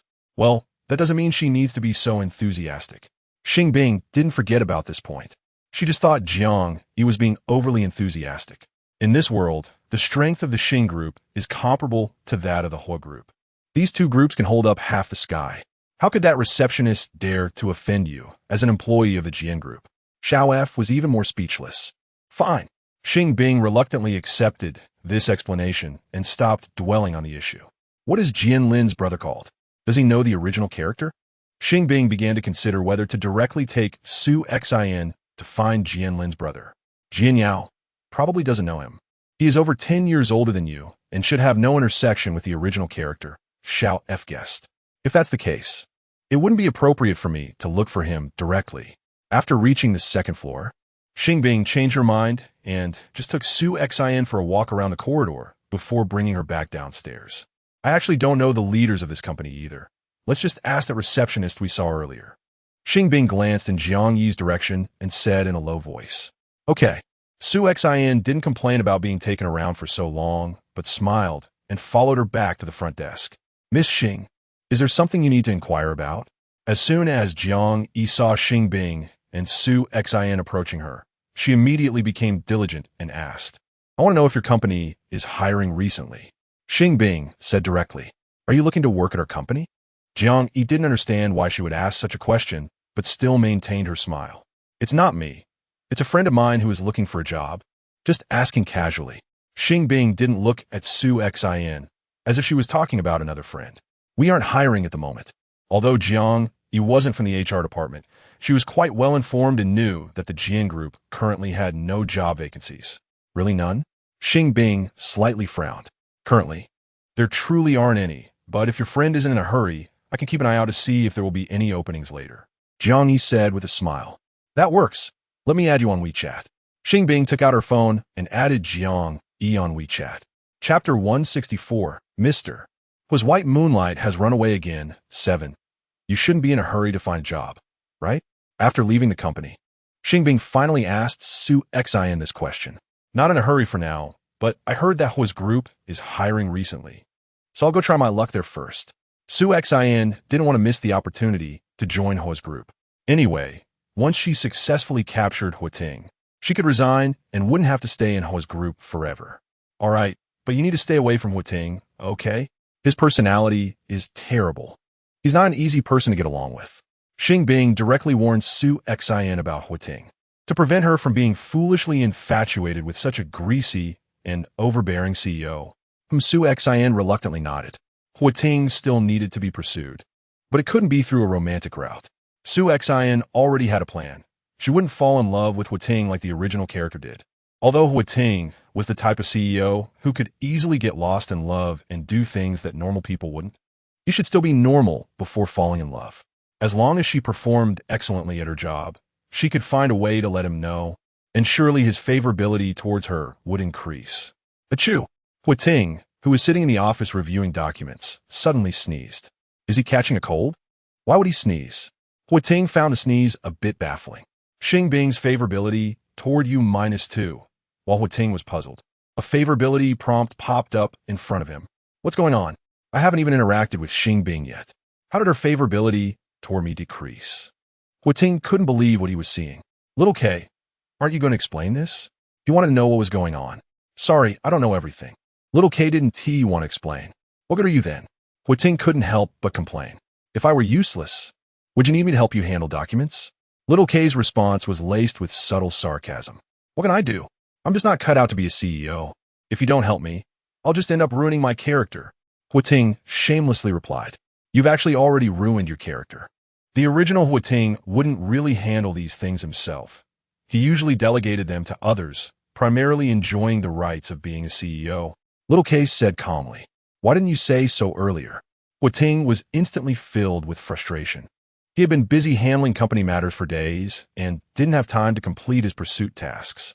Did you even ask? Little K countered with a question. Even if I didn't actively ask you, you should have told me, right? Huating was a bit speechless. I only inform you of the rules and task content. This is not within my responsibilities. Little K didn't think he should have to tell him this. So if I fail the task because I didn't know this, wouldn't the responsibility be on you? Huating never expected his system to be so unreliable. If he had known earlier, he would have started the task long ago. Not completing the task is your own ability issue. It has nothing to do with me. Little K firmly refused to take the blame. Huating finally had nothing to say. Xing is coming to Ho's group for an interview. If you want to pursue her, you can start taking action. Little K noticed Xing's movement and proactively gave a hint. Is she planning to apply for the CEO's secretary? Huating suddenly became interested. No, she's planning to apply for a position in the publicity department. Little K saw the resume Xing prepared, which stated that she was applying for the role of event planner in the publicity department. Wasn't she originally planning to apply for secretary? Huating remembered that in the original plot of Mr. Ho's White Moonlight Has Run Away, Xing applied for the CEO's secretary position. Maybe she changed her mind at the last minute because of what happened last time. Little K speculated. Forget it. No matter what position she applies for as the CEO, I should be able to have her hired if I want to. Huating said confidently. The CEO certainly has that right, but if you directly let Xing in, it might make people think she has connections and then exclude her, making it difficult for her to work normally. Little K replied methodically. That doesn't seem right. If she was just a regular connection, people might look down on her, but if she's the CEO's connection and personally hired by the CEO, shouldn't others rush to curry favor with her? Huating disagreed. It's not impossible, but wouldn't that also affect Xing's work? Little K still felt it was inappropriate. What if she doesn't pass the recruitment? Wouldn't I miss out then? Huating was a bit worried that Xing would be eliminated after all. Her major was secretarial work, which didn't align with publicity planning. It won't happen. During this period in this world, no one besides Xing will apply for any position. As long as she shows up, she will definitely pass. Little K was completely unconcerned about this issue. Is this the power of the protagonist's halo? Huating was taken aback. You can think of it that way. Little K couldn't let him know that this was the game setting of this side story. So he could only acknowledge the idea of Xing having a protagonist halo. Then I won't worry. Once she gets the job, I'll think of a way to pursue her. Huating was no longer anxious and returned to reviewing documents. Although handling documents was boring, it was still not time to get off work, so he had to maintain appearances. He could delegate the document handling to someone else once he could pursue Xing. 2 days later, Xing successfully passed the interview and the re-interview, becoming the event planner for the publicity department. This position was relatively relaxed, as work was only required when promotional events needed to be arranged. Usually, she just needed to clock in at the office, sit in the office, and be on standby. Xing is officially employed now. Little K gave a reminder. I know. I'm thinking about who I should hand over my work to. Huating didn't know who to let handle company matters. If he entrusted the wrong person, his group might face problems. You can give it to the assistant, and let the assistant hand it over to the CEO's office. Little K replied without hesitation. CEO's office? Huating heard this term for the first time and didn't know what it meant. It's a department specifically assisting the CEO in managing the company. Little K briefly explained. Oh, Huating realized such a department existed, and he immediately called his assistant to hand over the unfinished documents. Are you sure all of these need to be handed over to them? Chai Yuan said uncertainly while holding a stack of documents a few centimeters thick. Just let them handle it according to the usual process. Huating said without changing his expression. All right. Chai Yuan immediately took the documents to the CEO's office.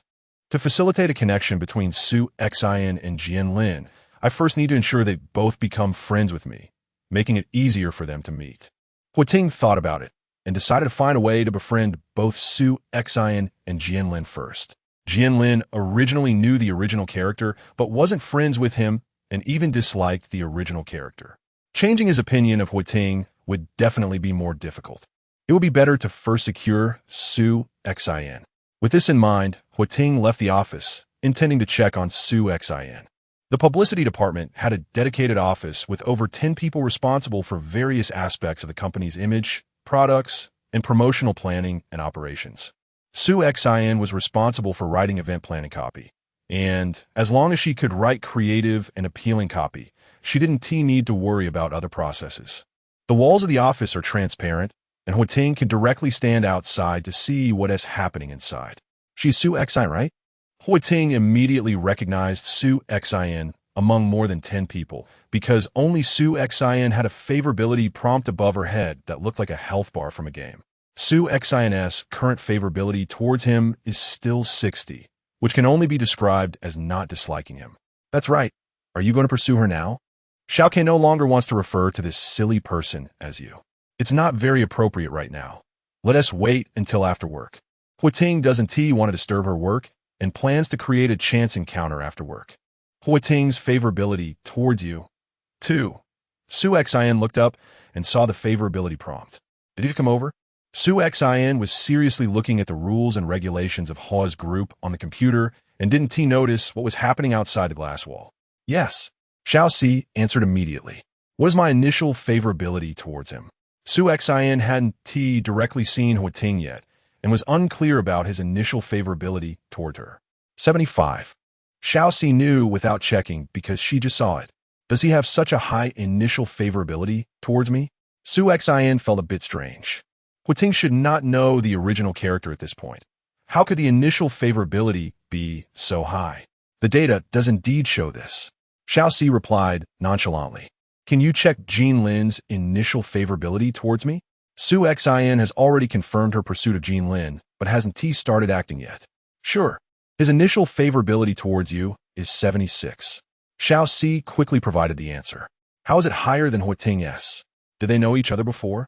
Su Xin suddenly wondered if there might be some hidden plot she didn't know about, such as Huiting and Jianlin actually knowing the original character since childhood and being friends. Maybe. Xiaoxi could only speak ambiguously, as the same internal test players. Huiting and Jianlin have both read the comic President whose white moonlight has run away again, where Su Xin is kind, innocent, sincere, enthusiastic, and very gentle. A presence like a white moonlight. Naturally, their initial favorability towards her wouldn't be low, even if they knew each other before. It should have been when they were very young. Otherwise, it wouldn't make sense for them not to recognize each other when they grew up. Su Xin thought about it and felt that only this situation was logical. It should be. Xiaoxi could only agree. Since their initial favorability towards me is so high, it shouldn't be difficult to pursue them. I might as well be a little more proactive. After some thought, Su Xin quickly made up her mind. Chapter 165, Mr. Hua's white moonlight has run away again. 8. At 6 in the afternoon, Su Xin got off work on time. As soon as Huiting heard the prompt from Xiaoke, he left the office and quickly walked downstairs to wait outside the main entrance. At this moment, the sky was covered with layers of dark clouds, the outdoor light was dim, and it felt very muggy, indicating that a heavy rain was about to come. It seemed she hadn't brought an umbrella. When Huiting saw Su Xin come out, he noticed she was only carrying a very small crossbody bag, which probably didn't have an umbrella in it. Didn't you bring one either? Xiaoke couldn't help but comment. I didn't bring an umbrella, but I have a car, Huiting replied, not worried about the rain since he had driven there in a sedan. Is it going to rain? Su Xin stood at the door, looking at the dark sky, talking to herself. It should be. Huiting immediately chimed in politely. I'm Huiting, the CEO here. I saw your resume yesterday. You must be the new employee Su Xin, right? Yes, Su Xin nodded slightly. I noticed your current address is conveniently on my way. Would you like a ride? Huiting smiled. Isn't that inappropriate? Su Xin didn't expect him to be so proactive, and her original plan was disrupted. What is inappropriate about it? It's just on the way. It won't take much time, Huiting said casually. Then thank you, Mr. Hua. Su Xin spoke in a tone that indicated compliance rather than gratitude. No need to be so polite. I, Huiting, am always willing to help, and besides, you are an employee of my Hua group. As your boss, it's only right to take care of my employees, Ting said, taking out the car keys. His car was parked not far away, very close to the company.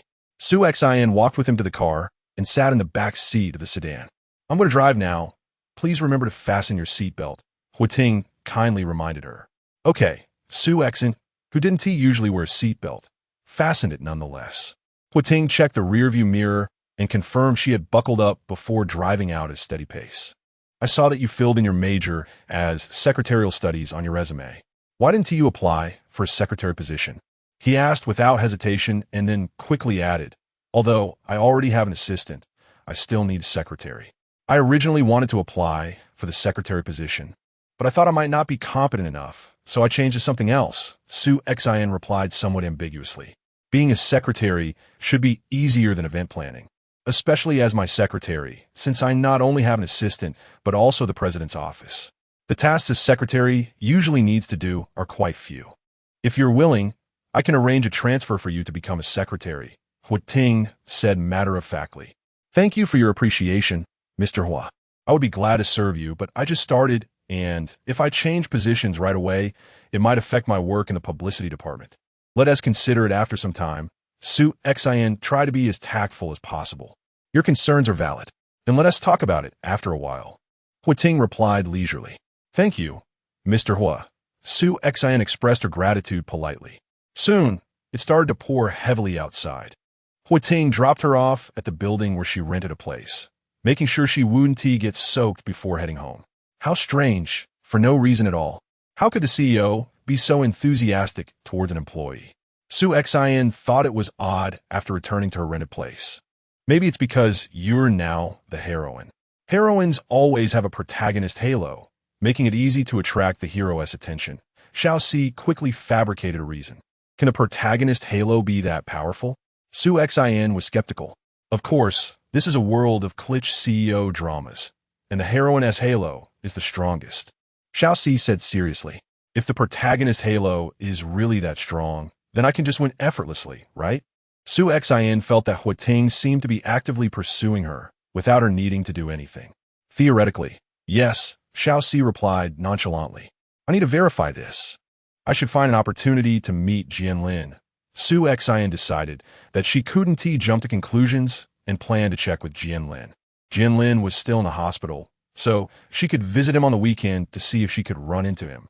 At the same time, at the Xing family home, Xin has already started working a whole group, and Fu Yu and Xing Chang will let me intern there.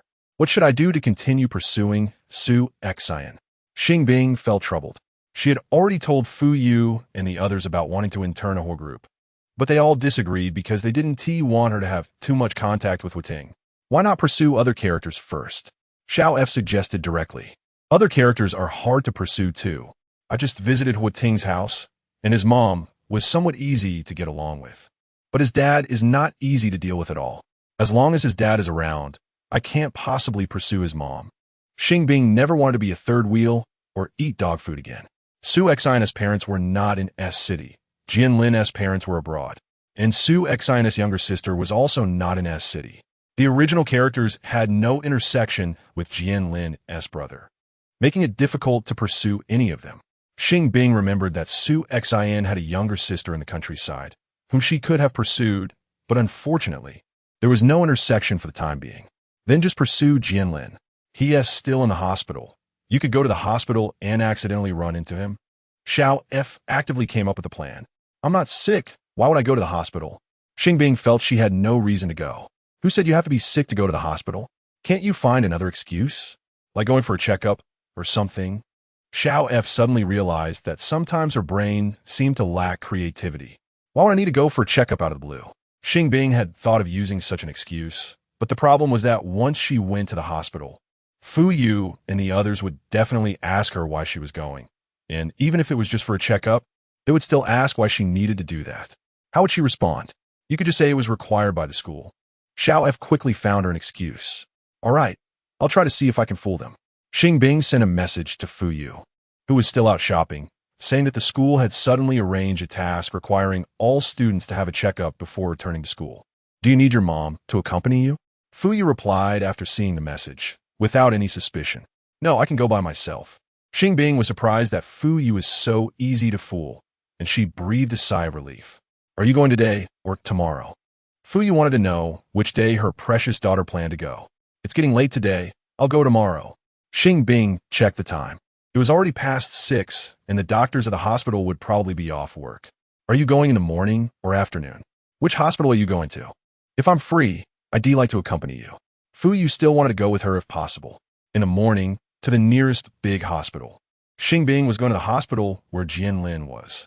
I need to go to the company tomorrow morning to accompany Xing Changhua to a meeting. So I can't go with you. Just go by yourself and be careful on the way. Fu Yu had to accompany Xing Changhua to a meeting and needed to go to the company. Xing Bing replied with a hum emoji and didn't continue the conversation. The next day, at 8 in the morning, Xing Bing set off with a small bag. It was Thursday, and there wouldn't be too many people going to the hospital, so even if she was genuinely going for a checkup, it wouldn't take too long. Jianlin has been staying in the hospital recently to take care of his grandfather. He usually stays in the ward and only leaves to fetch meals for his grandfather or to get some fresh air. He might encounter his target, Xing Bing, only if he waits in the places she might pass by.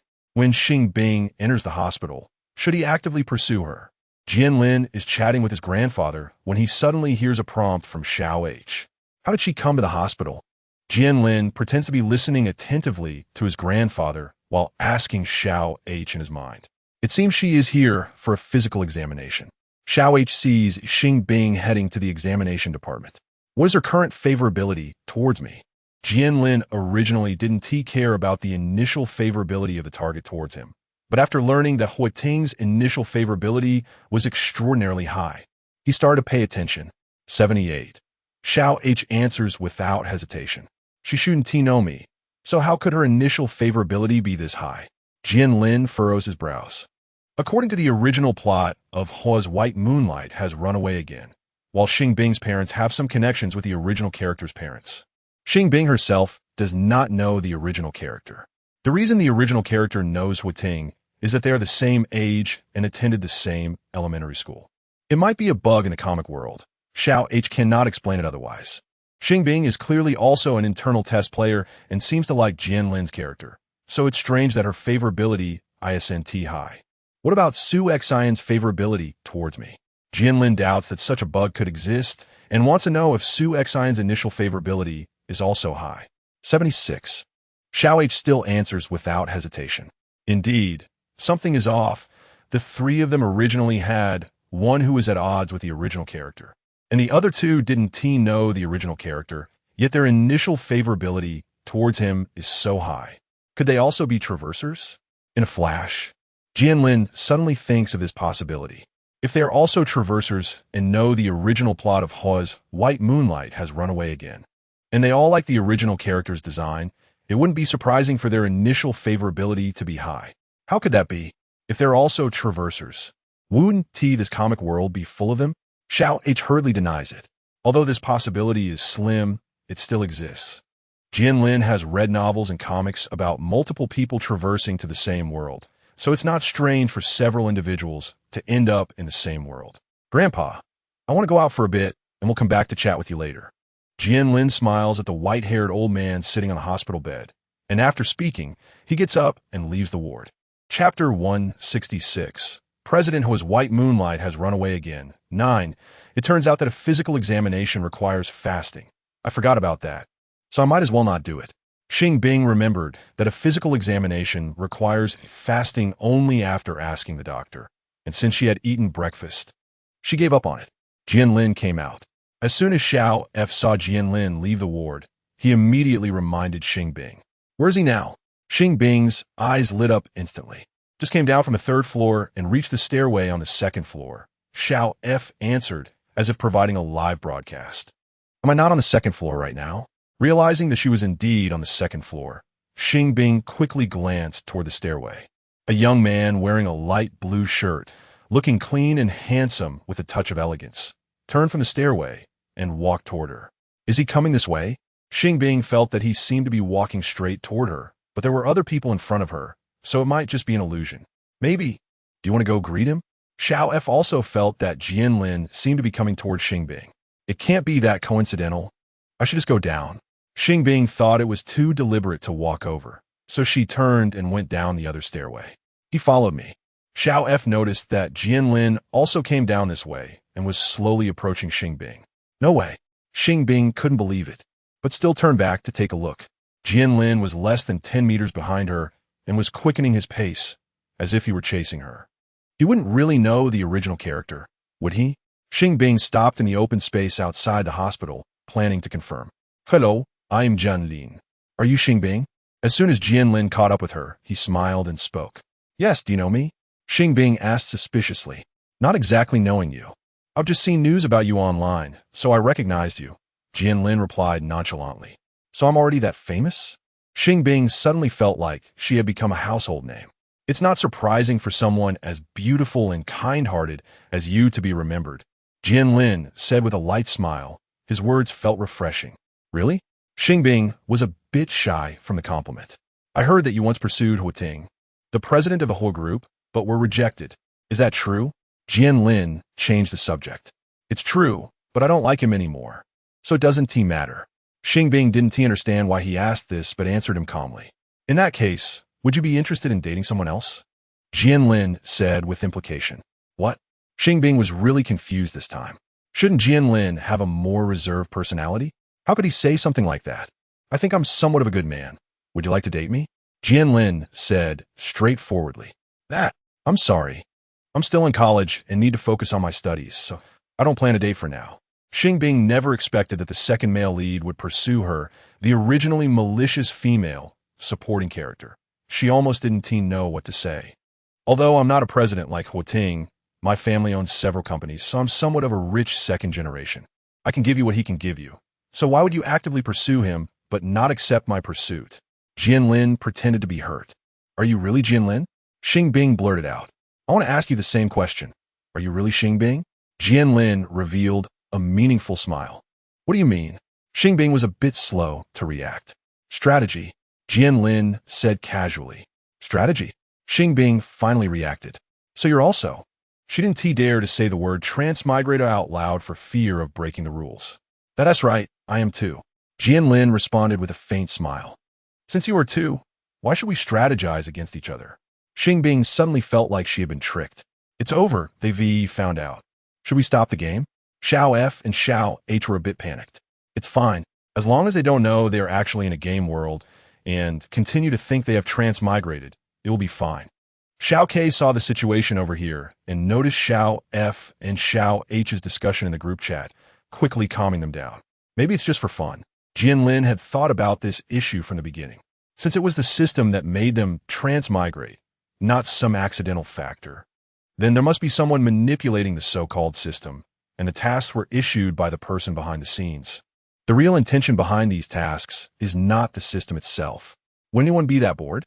Xing Bing found it hard to imagine the truth of transmigration was just a game played by some big shot. Normal people definitely wouldn't be that bored, nor would they have that ability. We probably can't resist and can only rely on clearing the game to return to the real world. Although Jianlin was dissatisfied with this, there was nothing he could do. Also, I always feel that Huating and Su Xin seem a bit off. Could they be in the same situation as us? Jianlin hadn't interacted with them yet, but he could tell from the initial favorability. I also feel that Su Xin seems to be actively strategizing against me, and Huating's initial favorability toward me is not as low as I imagined. Xing Bing agreed. They're probably the same. You can find an opportunity to test it out. Jianlin couldn't leave the hospital for now, so he could only let Xing Bing test it first. Okay, I'll go to the Hoa group tomorrow. Xing Bing decided immediately. Hu Ting, who was playing with his phone in the office, suddenly sneezed. What's going on lately? Why do I keep sneezing for no reason? Huating had already confirmed that he wasn't sick, and his nose wasn't uncomfortable. Why did he just like to sneeze? Maybe someone is thinking of you. Xiao K couldn't let him know that Jianlin and Xing Bing had discovered each other were both transmigrators and that Xing Bing would come and test him tomorrow. He could only make a casual excuse. Who would think of me? Huating was skeptical. Maybe it's the original character's parents. Xiao K continued to make excuses. I'm just at the company. How could they think of me? Huating felt it didn't make much sense. Who knows? Xiao K casually laughed it off. Forget it, anyway. The day after tomorrow is Saturday. I can stay home then, and I probably won't sneeze anymore. Huating thought about how he could soon have a holiday and threw the little matter to the back of his mind.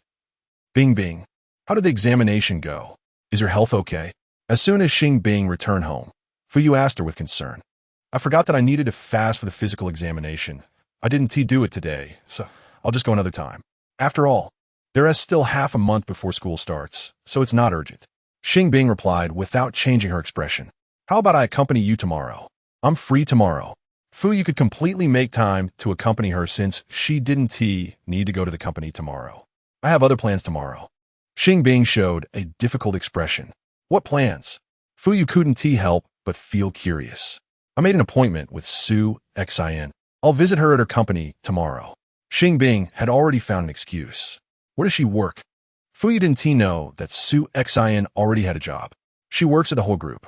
Xing Bing had no intention of hiding this point, as it was easy to be discovered. Were you really just there to see Su-Xin? Fuyu suddenly started to doubt whether Xing Bing had really moved on from Huating. I don't want to date anyone right now. I want to date anyone before I graduate from college. At most, I'll just be an ordinary friend with Huating and won't pursue him anymore. Xing Bing knew what she was worried about and had to explain. It's good that you can think this way. At your age, you should indeed focus on your studies. After you graduate, you can date whenever you want and with whomever you want, and both your dad and I will support you. Fuyu felt very relieved. Xing Bing nodded obediently. Actually, your dad and I know quite a few quality guys, most of whom are about your age. After you graduate, if you want to date, you can tell me and your dad, and we can arrange for you to meet them. Fuyu said with a smile. Let's talk about it then. Xing Bing didn't expect her to still want to help her arrange a blind date, which made her a bit awkward. I'm just mentioning it. By then, you might have already found someone you truly like, and your dad and I won't have to worry. Fuyu emphasized that it should be someone she truly likes. Maybe. Xing Bing felt even more awkward. By then, she wouldn't even know if she would still be around. Who knows what would happen to the original character? If all goes well, I should leave this world within a year, and the original character should come back then. Although Xing Bing felt that the original character wasn't a good daughter, her parents truly loved the original character. If she hadn't taken over the original character's body, she wouldn't be able to enjoy their affection. Their love should belong to the original character. Even if the original character was just a vicious female supporting role, she had no right to take away everything that should rightfully belong to her. It's better to complete the mission quickly. Xing Bing secretly made up her mind. The next morning, Xing Bing went to the whole group. Before going, she messaged Su-Xin to notify her in advance. Su-Xin didn't expect that she would specifically come to see her, but since she had already decided to come, there was no reason to refuse. After all, Xing Bing was an old acquaintance of Huating, and no one would stop her from entering the company. Even during working hours, Xing Bing could move around freely in the company. As long as she didn't disturb the important staff, no one would have any objections. Can I get Su-Xin out for a moment? Xing Bing quietly asked the staff sitting at the desk closest to the door of the publicity department's office. Chapter 167. The white moonlight ran away again, sure. The staff recognized Xing Bing, and since Su-Xin didn't have any important tasks at the moment, they let her go out. How do you feel? Are you adapting to the work environment here? Xing Bing and Su-Xin walked to the break area and started chatting. It's pretty good. Although there's no private office, the quality of the colleagues is quite high, and most of the time it's very quiet, which is nice. Su-Xin replied with a smile. What about other aspects? Xing Bing asked curiously. Other things are also good. My work is relatively easy, and I basically don't need to work overtime. There are ready meals for lunch, and the food tastes fine. I also have weekends off. Overall, the conditions are pretty good. So that's good. Xing Bing was initially worried that she wouldn't adapt to the publicity department's work, but now she was finally relieved. By the way, have you had any contact with Huating recently? Has he done anything strange towards you? Xing Bing tried to shift the topic as naturally as possible. Why did she ask that?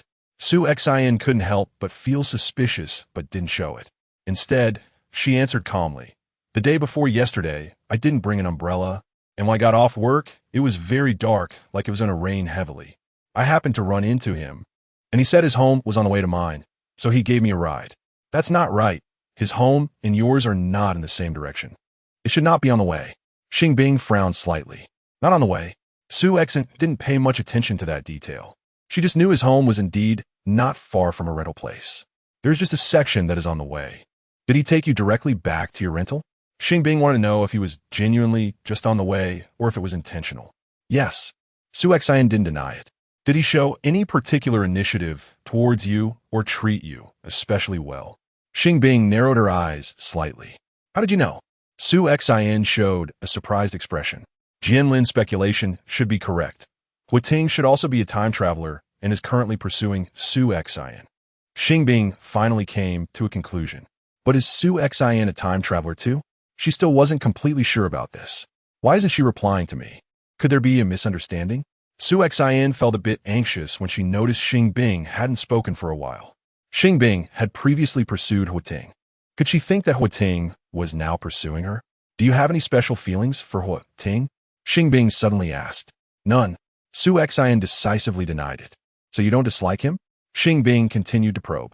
I don't dislike him, but I don't like him either, Su Exan answered honestly. If I said he was probably pursuing you, would you believe it? Xing Bing said seriously. Pursuing? The moment Su Exan heard the word pursuing, she seemed to realize something. I'm actually also pursuing you. Are you also pursuing me? Xing Bing shrugged helplessly. So you are too. Su Exan didn't say the word time traveler out loud. That's right, I am too. Xing Bing finally confirmed completely that all four main characters in this comic world are time travelers. Huiting and Jianlin are too. Xing Bing added, I went to the hospital to see Jianlin yesterday. He was the first to discover this issue, but wasn't very sure if you were also one of us. So he asked me to confirm. In that case, could there be others as well? Su Exan suddenly began to suspect that there might be other important comic characters who are also time travelers. The likelihood of that is probably low, but we can test it out. If there are really others, we can unite and speed up our pursuit tasks. Xing Bing thought that others probably aren't. At least Fu Yu and Xing Changwu shouldn't be, and Huiyin and Ouyang Jingling don't seem like it either. Su Exan agreed with this idea. I'll go check on Huiting first. You can continue working. Xing Bing decided to have a word with Huiting since he was also a fellow townsman. Okay. Su Exan returned to the office, while Xing Bing went to the president's office.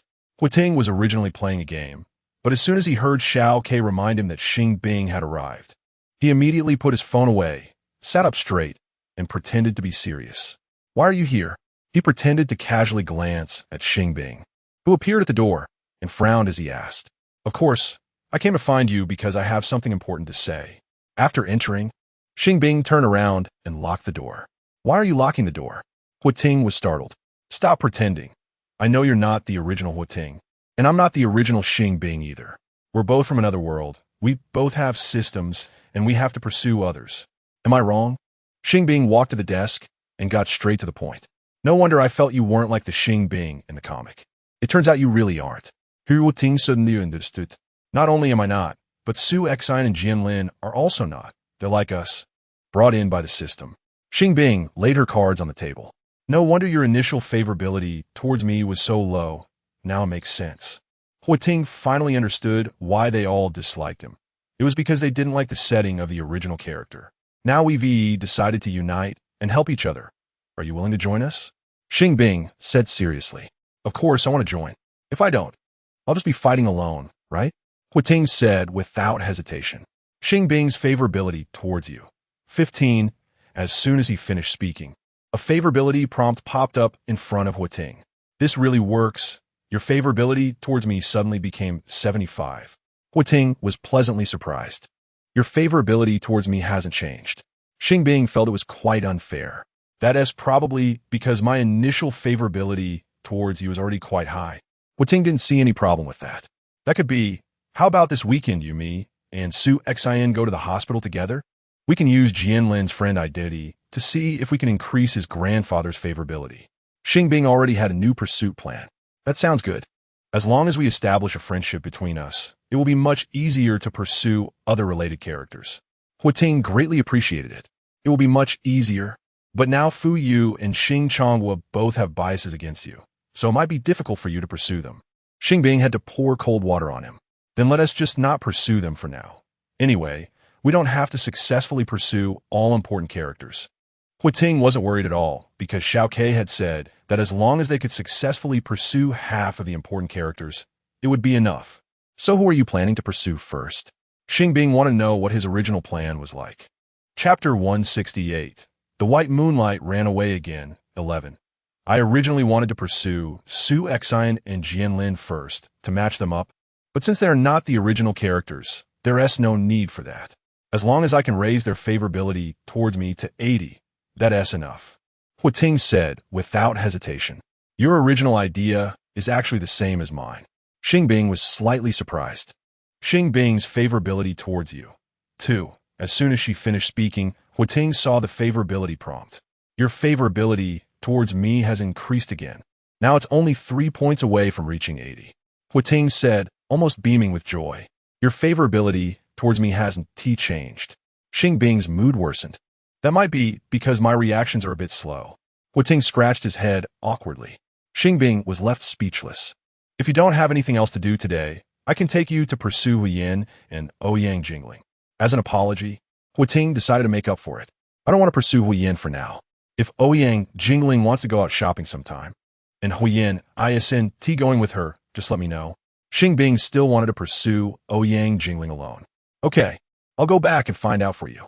Ting agreed without hesitation. At 8 p.m., Hua's house. Mom, is there anything you want to buy recently? Taking advantage of Hua Yin taking a shower, Ting quietly asked Ouyang Jingling. Why are you asking this? Ouyang Jingling's first reaction was that her son wanted to use her as an excuse for wild spending again.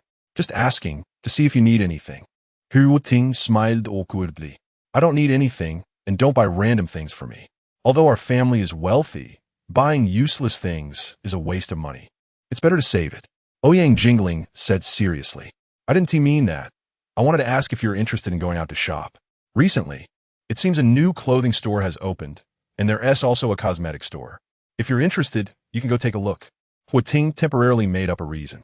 Are those 2 stores invested by you? Ouyang Jingling seemed to understand his intentions. Ting often invests in some upscale stores, and the prices of those stores are generally unaffordable for ordinary people. When they first open, they usually lack customers and need to draw in more to avoid being too empty. No, they're just invested by a friend. If you have time, you can help support them. Ting answered in line with her thoughts. Which friend? Ouyang Jingling felt curious. It's a friend you don't know. It's useless to tell you. Ting was just fabricating a friend and couldn't specify who it was. Okay, since my son has asked, I'll help this time. Ouyang Jingling knew it was pointless to ask further, so she agreed in the end. Thank you, Mom. Ting was very grateful. What is there to be polite about? Aren't we family? Ouyang Jingling said with a mix of amusement and exasperation. For some reason, she felt that Ting's personality seemed to have changed quite a bit. He had become much livelier recently compared to before. However, being a bit more lively wasn't a bad thing, so she didn't think much of it. How about it sorted? Ouyang Jingling will go shopping tomorrow. Are there any new clothing stores or cosmetic stores invested by Xing Group or Jian Group? Ting sent a message to Xing Bing after returning to his room. I'm not sure. I'll ask Fu Yu and Jianlin. Xing Bing decided to inquire. You'd better get a result quickly. Otherwise, I'll be exposed here. Ting had already told Ouyang Jingling that he would take her to the store invested by his friend tomorrow. You're not just going to take her to a newly opened store to fool her, are you? Xing Bing suddenly felt like hitting someone. Xing Bing's favorability towards you. -1.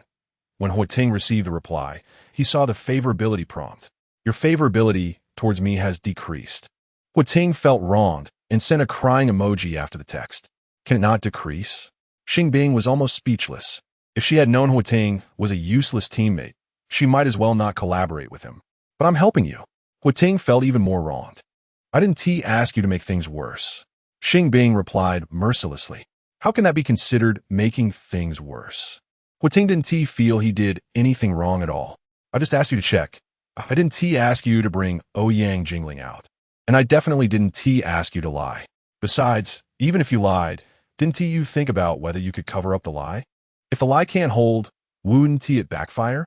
Xing Bing tapped on her phone screen and sent him 2 messages in quick succession. All right. Ting finally realized something was off. After sending a slightly wronged emoji, he didn't say anything more. I just asked Fu Yu. and she said there aren't any. Xing Bing found Fu Yu, who was watching TV in the living room, and used the excuse of wanting to buy new clothes and cosmetics to ask, then sent Huating a message after getting the result. What about Jianlin? Huating immediately replied, I've already sent a message, but he hasn't replied yet. He might not have seen it. Xing Bing had added Jianlin on WeChat when she left the hospital last time, so she could message him directly. Okay, what is Jianlin doing? Huating wanted to know why Jianlin hadn't replied in time. He asked taking a shower. Xiao Ke switched the view to Jianlin's side and saw that he was indeed in the bathroom. Then we can't rush. Huating didn't expect Jianlin to be showering at this moment, so he could only wait for him to finish.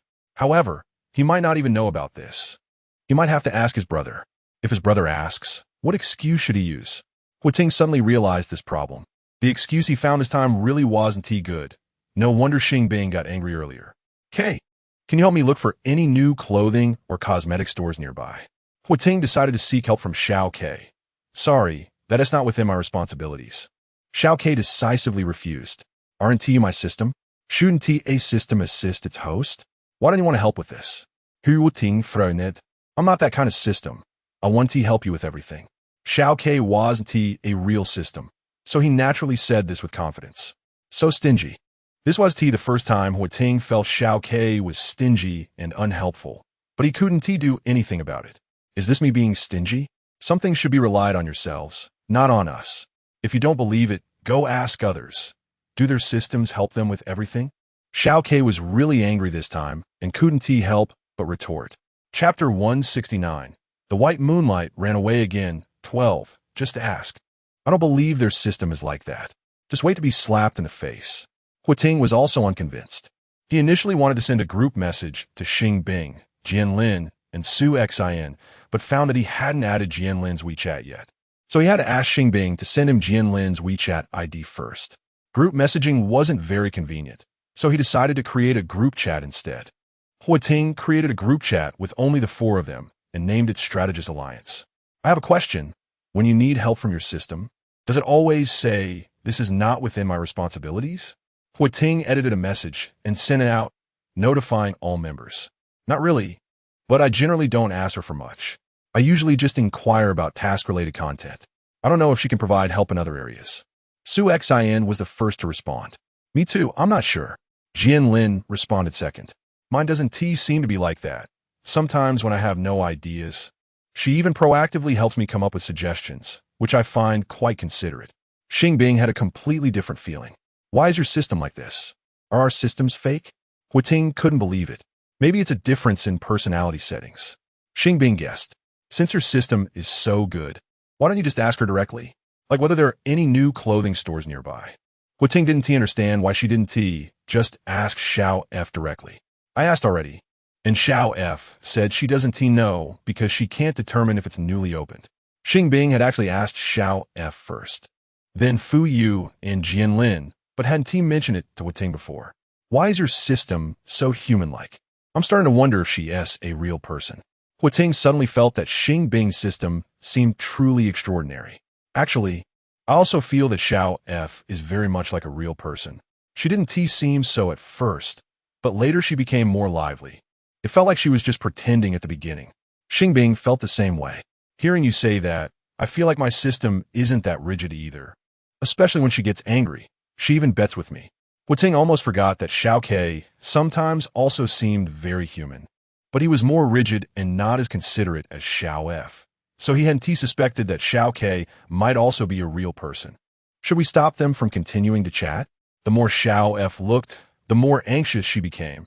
And Xiao C and Xiao H were also getting increasingly nervous. We can't stop them. If we do now, it will only heighten their suspicion of us. Xiao Ke was also a bit anxious, but knew that they absolutely must not lose their composure. What if they directly ask us whether we are real people? Xiao C said weakly, deny it directly. No matter how they ask, just deny it. Xiao Ke said firmly, what if they don't believe us? Xiao H was also worried about this issue. Whether they believe it or not is their business. Whether we follow the rules is ours. As long as we don't actively expose ourselves, it doesn't count as violating the game rules. Xiao Ke said with righteous indignation. Now that the situation has developed like this, Is there really any meaning in continuing this instance? Xiao F felt that they had already broken the game. It's fine. As long as the boss doesn't call it off, we don't have to worry. Xiao K knew that the boss had been monitoring the progress of this game instance, and if it really wasn't working, the boss would definitely notify them rather than remain silent. That's good. Xiao F, Xiao H, and Xiao C all breathed a sigh of relief. Xiao K was their team leader, so his words should still be trustworthy. At the same time, the communication in the Strategist Alliance group continued. Group message, Su Xin. Hearing you say that, I feel like my system also isn't that rigid. Jian Lin, if your feelings are correct, then these so-called systems are likely played by real people. Hu Ting, who is so malicious, and why are they playing with us like this? Xing Bing, I don't know, but even if we ask them, they definitely won't say. Jian Lin, indeed, since they are pretending to be systems, they must keep their real identities secret. They can't admit they are not systems. Hu Ting, why are they doing this? Is it really that interesting? Jian Lin, I think it might not be voluntary for them. We don't need to blame them. Xing Bing, if our current predicament is really just a game arranged by some big shot, then they're just workers, and we really shouldn't blame them. Su Xian, I also think so. The most important thing now is to clear the game as soon as possible, not to complain. Hu Ting, I want to, but strategizing for so many people is really troublesome. Do you think if I directly commit suicide, I could return to the real world? Jian Lin, I don't recommend that. What if after you die, the plot restarts or you really die? Su Xian, I also don't think that's a good idea. Hu Ting, what if the flow of time in this world is similar to the real world? The longer we stay here, the longer it passes in the real world. Our families will definitely notice. Do we want them to wait that long? Xing Bing, no. If that were the case, we might be treated as corpses, and what would be the point of going back? Jian Lin, if that were the case, there shouldn't be a rule that allows returning to the real world after clearing the game, because that itself is a false proposition. Hu Ting, what if they're just lying to us? Su Xian, that shouldn't be the case. Hu Ting, they aren't real systems. Who knows if what they say is true? Jian Lin, let us take it step by step. If we successfully strategize with more than half of the important characters but still can't return to the real world, then we'll think of other ways. Xing Bing, I feel like Xiao F wouldn't lie to me. I trust her more. Su Xian, I also trust Xiao C. Hu Ting, why are you all on their side? Jian Lin, actually, I don't think what Xiao H said sounds like a lie either. Hu Ting, you three. The clown is actually me?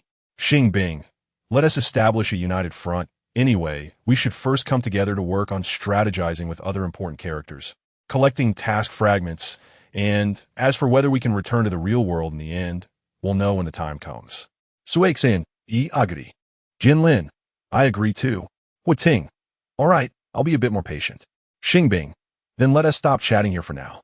Xing Bing was the first to log off. Xiao F, you wouldn't lie to me, right? Xing Bing wasn't that certain, but her intuition told her that Xiao F wouldn't deceive her. Of course, Xiao F replied instantly. So how many task fragments do we need to collect to return to the real world? Xing Bing felt like she had been neglecting this question all along.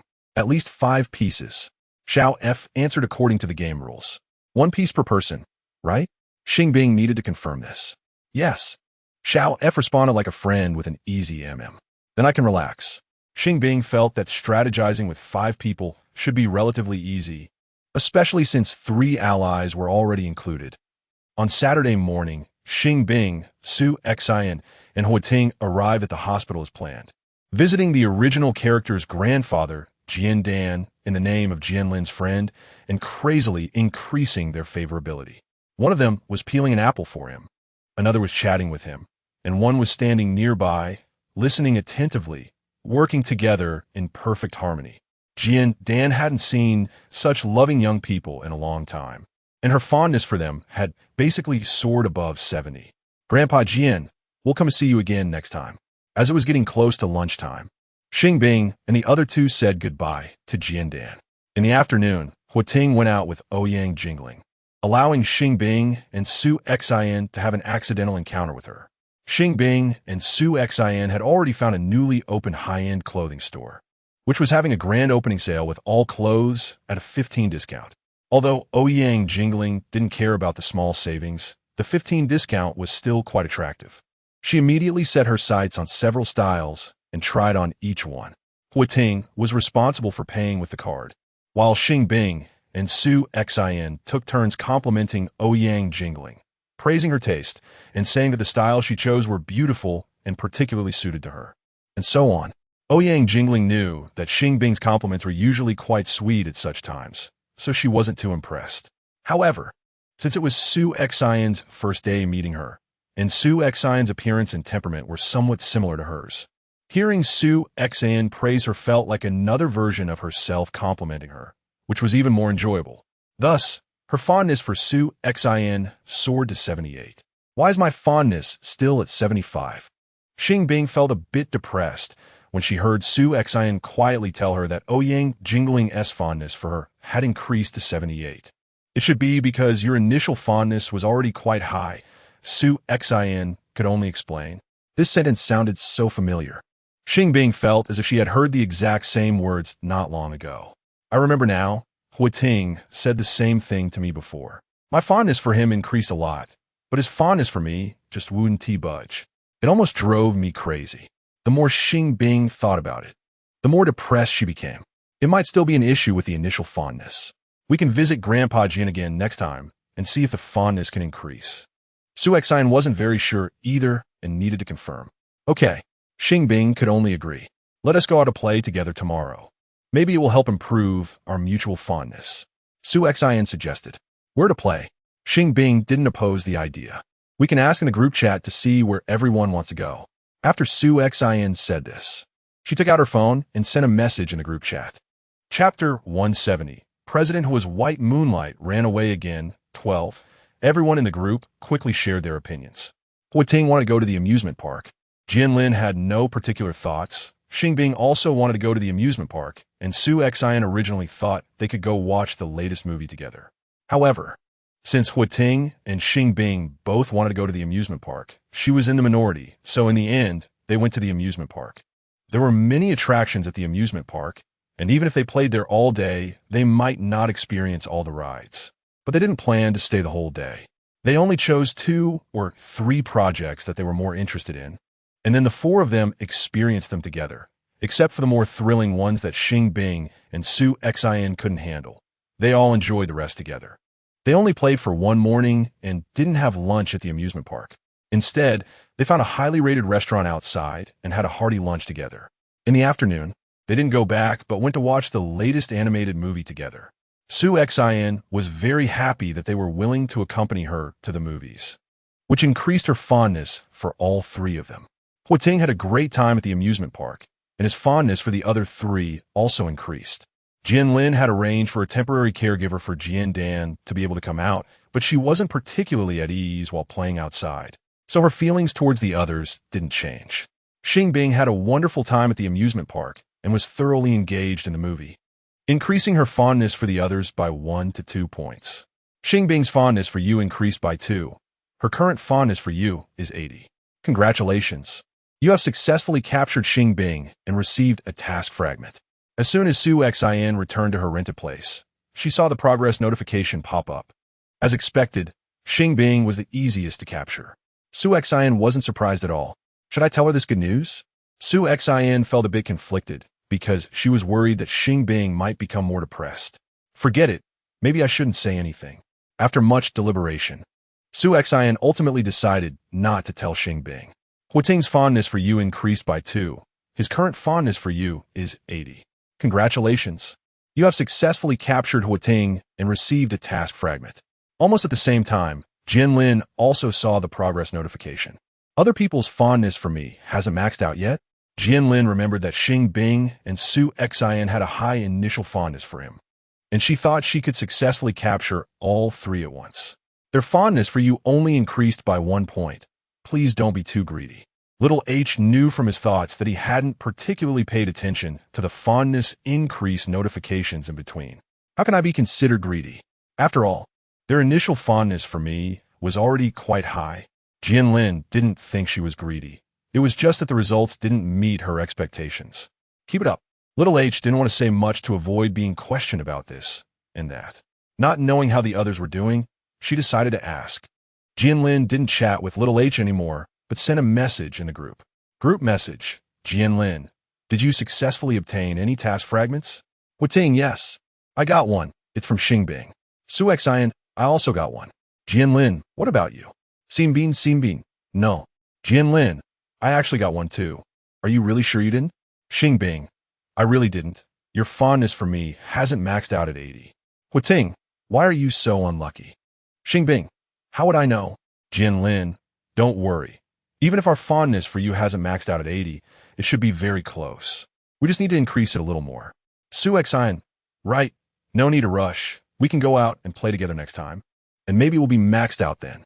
Xing Bing, although that is indeed possible, but I'm about to start school. Huiting, when do you start school? Xing Bing, September 1st. Huiting, isn't that just over a week away? Xing Bing, that's why I'm a bit anxious. Once school starts, I'll have to go to school, and then I can only come back on weekends and other holidays. It will be much harder to capture you or other characters then. Huiting, why don't you just take a leave of absence for half a year to a year? That way you'll have plenty of time. Xing Bing, just like that? Can I really take a leave of absence? Jianlin, taking a leave of absence might not be feasible, but you can do an internship early and have the school allow you to intern this semester and make up the classes next semester. Xing Bing, can it really be done like that? Jianlin, it should be fine. Just tell the homeroom teacher that you found an internship during the summer vacation and need half a year for it. Show the homeroom teacher the prepared relevant materials, and if they approve, you can start the internship early. Xing Bing, where should I intern then? I previously asked Xing Changhua, and he didn't let me intern at Xing's group. Huiting, how about you intern with me? I can let you be my secretary. Xing Bing, is that appropriate? Huiting, what's inappropriate about it? I wanted Xian to be my secretary before to facilitate capturing her, but now it's unnecessary. Letting you take the position solves the problem, doesn't it? Xing Bing, I think Fu Yu and the others won't agree. I asked them before. Huiting, you could just lie to them and say you're working at Jin's group. They won't verify it anyway. Xing Bing, all right, I'll give it a try. After Xing Bing replied to Huiting, she entered the group chat. I'll have my assistant prepare the contract for you now. Huiting sent a private message to Xing Bing. Don't rush. It's not certain you'll go yet. Xing Bing felt he was a bit too hasty. Not to mention whether Fu Yu and Xing Changhua could be deceived. Even if that side worked out, the school might not approve the leave. Isn't this all still uncertain? That's all right. Those contracts are basically all templates. Anyone can use them. Huiting wasn't worried about it being a wasted effort since he wasn't the one preparing it personally. Fine, I'll go tell them. Xing Changhua and Fu Yu were both at home, and Xing Bing directly told them about her intention to intern early. I've already found the internship unit, and as long as you agree, I can sign the contract. Xing Bing felt that this matter needed her parents' consent because the original character was still in college and needed to take a leave from school since it wasn't during the scheduled internship time arranged by the school. Isn't your school supposed to have internships in the first semester of your senior year? Why do you want to intern early? Xing Changhua didn't understand why his precious daughter wanted to intern ahead of time. Isn't early internship a good thing? Xing Bing's mind raced, and she quickly made up a reason, saying seriously, if I finish the internship early, I can start preparing my graduation thesis ahead of time, which would be more beneficial for a smooth graduation, right? Chapter 171. The White Moonlight has run away again, 13. Aren't you supposed to keep up with the times when writing papers? If you write a year in advance, you fail to meet the standards because the materials you used are outdated? Xing Changhua felt this reason was a bit far-fetched. As long as the theme, framework, and general content are set, the materials can be replaced at any time. Xing Bingxi was not worried at all. She had already written her college graduation thesis and had experience in this area, although it wasn't impossible to do it this way. Starting an internship a year early seemed a bit too soon, right? Xing Changhua frowned slightly. He always felt that things weren't that simple. Xing Bing had never had this kind of ambition before, so why was she so proactive now? Yes, you have to take leave to do an internship early, and then you have to make up for classes. That would be so troublesome. It's better to wait until the first semester of your senior year to intern. Fu Yu also felt there was no need to intern early, but I already told Jianlin. Xing Bing couldn't say it was Huiting. She could only say it was Jianlin. Who is Jianlin? Fu Yu was instantly filled with confusion. Is he the youngest son of the Jian family? Xing Changhua had some impression of this name because he had just collaborated with Jianlin's brother, Jian Yao. not long ago. Right, he just returned from abroad recently. And I even went to visit his grandfather. Xing Bing said this, as if it were a casual thought. Shouldn't you not know him? Xing Changwa couldn't help but show suspicion. Originally, I didn't know each other, but didn't I go to the hospital before? I ran into some trouble at the hospital, and he helped me solve it, so now we are friends. This was the only way Xing Bing could explain. What were you doing at the hospital? Xing Changwa was still unaware that his precious daughter had been to the hospital. Didn't Bingxi tell you? Fu Yu thought that Xing Bing had told him too, so she didn't specifically mention it. Did she tell you? Xing Changwa was even more surprised. What on earth happened in the past few days? Why did it feel like he was an outsider kept in the dark? She did tell me. Fu Yu said confidently. I just went to the hospital for a routine checkup. Nothing serious. Xing Bing quickly explained, fearing they would imagine a dramatic scene. What about the checkup results? Xing Changwa was skeptical. I forgot that I needed to fast for the checkup, so I didn't do it. I plan to go back and do it again later. Xing Bing repeated this reason. You should go tomorrow. Your mom and I will accompany you. Xing Changwa still felt that things weren't that simple and decided to put work aside and accompany his precious daughter for a comprehensive checkup at the hospital. Xing Bing never expected things would develop like this, but she had no choice. If she didn't agree, they would only suspect her more. So she could only agree to let them accompany her for the checkup tomorrow. I'm going to the hospital for a checkup tomorrow. You can do whatever you need to do. Before going to bed, Xing Bing sent a message in the group. Why are you going for a checkup? Are you feeling unwell? Su Xin replied as soon as she saw the message. No, it's a bit complicated to explain. I'll tell you next time. Xing Bing really didn't want to explain so much in the group chat and went to sleep after replying. The next day, before 8:30, Xing Bing, Fu Yu, and Xing Changwa arrived at the hospital. Xing Changwa chose the most expensive health checkup package, allowing Xing Bing to undergo the most comprehensive tests. And the results were expedited, received that very afternoon. The checkup results showed that Xing Bing's body was basically normal, and all the test data fell within the healthy standard range. Now you believe me that I'm fine, right? Xing Bing looked at Xing Changwa and Fu Yu, who were repeatedly checking the results, feeling quite helpless. There's nothing wrong physically, but it's hard to say about the mental aspect. Let us do a psychological checkup as well. Xing Changwa still felt uneasy. Do you think I look depressed or moody or something? Do I seem like I have psychological issues? Xing Bing was instantly filled with black lines. Your dad doesn't mean that. He just thinks you've been acting a bit unusual, so he is worried about you. Fu Yu quickly explained for Xing Changwa. I just don't want to be a love-struck fool anymore. What is unusual about that? In Xing Bing's view, the original character was definitely a love-struck fool, and she didn't want to be one. I have really thought it through. Love is unreliable. Only money will never betray me. Xing Bing instantly acted as if she were a dramatic character, saying with a sorrowful face. It seems like Bingxi must have been really hurt in love, and it's quite serious. Fu Yu pulled Xing Changwa aside and whispered, I knew that guy named Wisnt a good person. If I ever run into him, I'll definitely teach him a lesson. Xing Changwa's face turned dark. Fu Yu's favorability towards you -10. Xing Changwa's favorability towards you -15. Hua Ting was playing a game when he suddenly saw 2 favorability notifications pop up in front of him. What's going on? I didn't do anything. Why did their favorability towards me drop so much? Hua Ting instantly felt like he was sitting at home and a pot fell from the sky. Didn't they take Xing Bing to do a checkup today? Why did my favorability drop? Hua Ting thought of this but couldn't understand it even more. Forget it. Anyway, I don't plan to win them over. They can do whatever they want. In the end, he could only comfort himself like this. What were they quietly discussing? Xing Bing was a bit curious about what Fu Yu and Xing Changwa were whispering about, and she asked little F in her heart. They're discussing how to teach Hua Ting a lesson. Little F answered succinctly. Why are they discussing this? Xing Bing felt confused. Because they think you were hurt in love, which caused your personality to change, and they believe it's Hua Ting's fault. Little F summarized.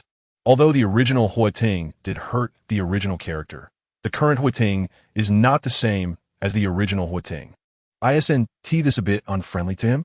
Xing Bing suddenly wanted to give Hua Ting a heads up, but they don't know that. Little F pointed out sharply. Then I should tell him not to meet them. Xing Bing took out her phone and sent a message to Hua Ting. Ting read her message and understood why Fu Yu and Xing Chongwei's favorability towards him had suddenly dropped so much. I really am a scapegoat, Sai. Ting sighed helplessly. Dad, Mom, it's getting late. Let us head back now. Xing Bing found an excuse to interrupt Xing Chongwei and Fu Yu's discussion. It's a bit too late to go back for a meal now, so let us just eat before heading back. Fu Yu immediately smiled and said casually. Xing Chongwei also restrained his emotions and did not show any signs of anger. Okay, Xing Bing happily accepted. Chapter 172. The White Moonlight Has Run Away Again, 14. The three of them found a relatively upscale restaurant near the hospital, and after eating, they returned home. Bing Bing, I heard that Jianlin has a pretty good character. If you want to date him, your dad and I won't oppose it. Fu Yu knew that the best way for someone to move on from a breakup was to start a new relationship. So she decided to try to match Xing Bing and Jianlin. Although she wasn't very familiar with Jianlin, Xing Chongwei knew him better. Compared to Ting, Jianlin should be more trustworthy. I'm not thinking that way. We're just ordinary friends. Xing Bing had never considered dating anyone. And even though Jianlin was still the same person she liked, she couldn't possibly date him. I mean, if you have that thought, Fu Yu is mild unquarterly. That won't happen. My life plan is very clear right now. I want to finish college first, and I'll think about other things after graduation. Xing Bing said seriously. That's fine too. Fu Yu smiled even more awkwardly. You and your dad should go rest. I need to prepare for bed too. Xing Bing ended the topic with the excuse of needing rest. How's it going?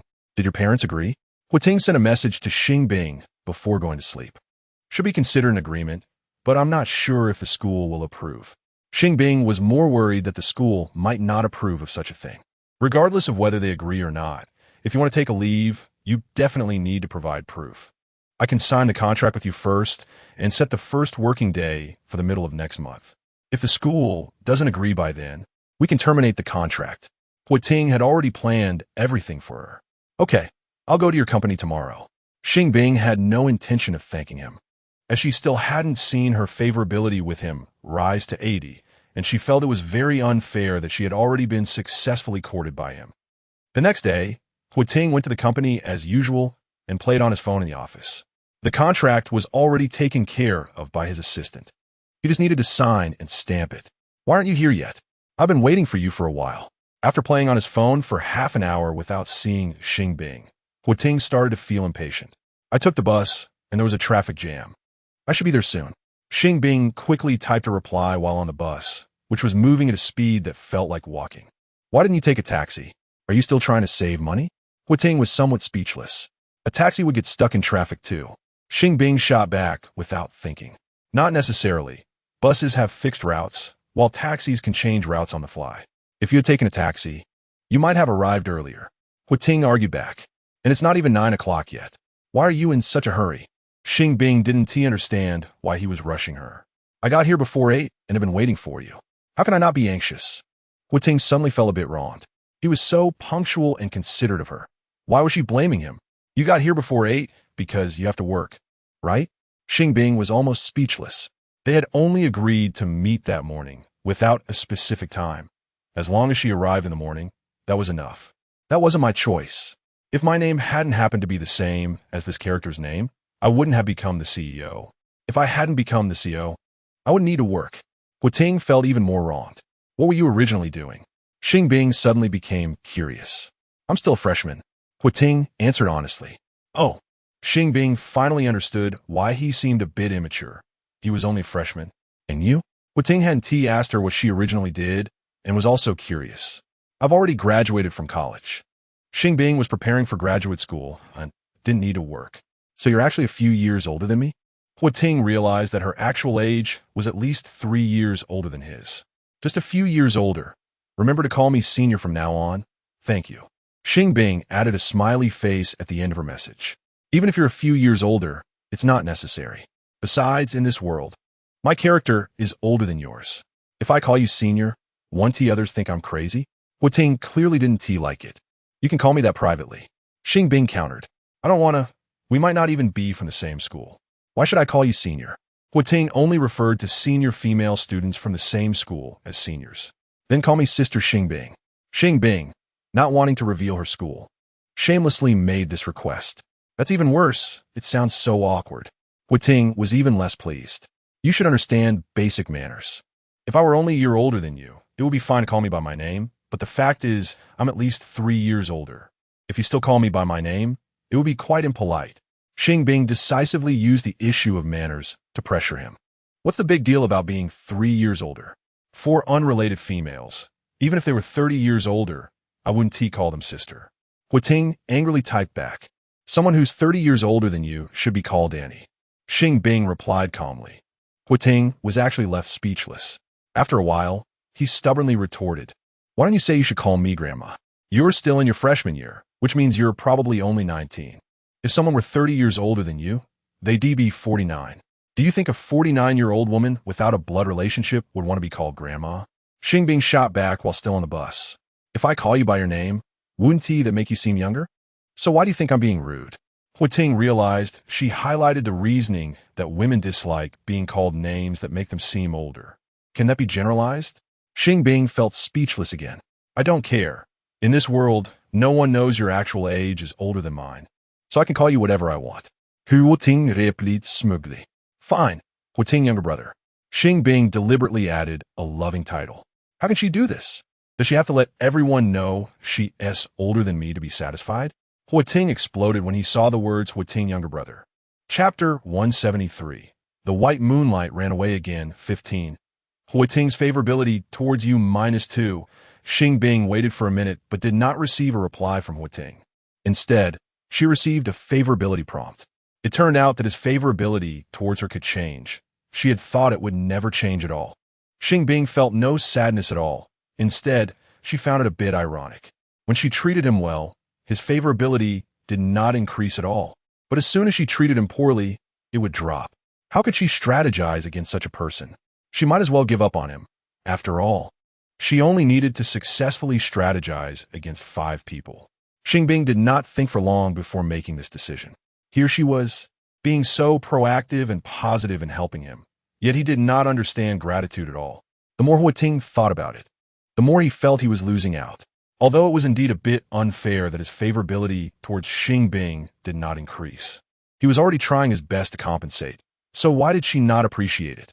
The idea I came up with this time was clearly so good. Yet she looked so reluctant. If I had known she was this kind of person, I wouldn't have helped her. Thinking of this, Huiting was so angry he almost wanted to tear up the contract. I have arrived at the company. Just as he was sulking, a message suddenly flashed on Huiting's phone screen. He instinctively looked towards the door, but did not see the figure he had expected. Have you really arrived? Huiting seriously doubted whether she was lying to him. Just arrived at the door, and I'm going up right away. After replying to him, Xing Bing strode to the 2nd floor and entered the CEO's office. Huiting was still angry, but when he saw her bright and captivating face, he could not feel angry anymore. Xing Bing's face, which resembled that of a vicious female supporting character, was indeed beautiful, and her figure was great. She was exactly the image of the goddess in his mind. It was just a pity that her personality did not match his ideals at all. Otherwise, his favorability towards her would be off the charts. The contract is in duplicate. Just sign it on top. Huiting said sternly, his face serious. Oh, Xing Bing directly picked up the black pen placed next to the contract and signed her name in the designated spot. Don't you have anything else to say? Huiting expected to hear her say thank you. Should I say something? Xing Bing could not help but show the puzzled expression. I helped you with such a big favor, and you don't say thank you? Huiting said very directly this time. Then I'll let you get a task fragment for free. Did you say thank you to me? Xing Bing rolled her eyes. In fact, he had not strategized against her at all. Her favorability was something she had actively given him. Wasn't that essentially a gift? How can that be the same? Huiting absolutely refused to admit that he could be considered to have gained without effort. I really don't understand why my favorability towards others increases so easily, but it's so hard for others to like me back. This world is too unfair to me. Xing Bing shared her feelings. It's not that hard, right? Didn't my favorability and that of Jianlin and the others towards you all approach 80? Huiting felt she was just complaining for no reason. Do you understand what it means that there is no harm without comparison? Xing Bing actually hadn't thought it was a big deal. But now the situation was that the 3 of them had all obtained a task fragment, while she had not even gotten one. If they all collected theirs first and returned to the real world, wouldn't she be all alone? If only she had never known there were other travelers in this world. She wouldn't be so anxious now. You really can't bear to part with us? Huating seemed to understand her meaning. Although Xiao Ke said that as long as 5 fragments were collected, they could go back. It didn't say that they had to go back once they collected 5. Even if we collect them first, we can still wait for you. He said generously. Thank you. Xing Bing did not expect him to console her without holding grudges, and she felt a little touched, so she said thank you. Huating's favorability towards you 10. Congratulations. You have successfully strategized against Huating and obtained a task fragment.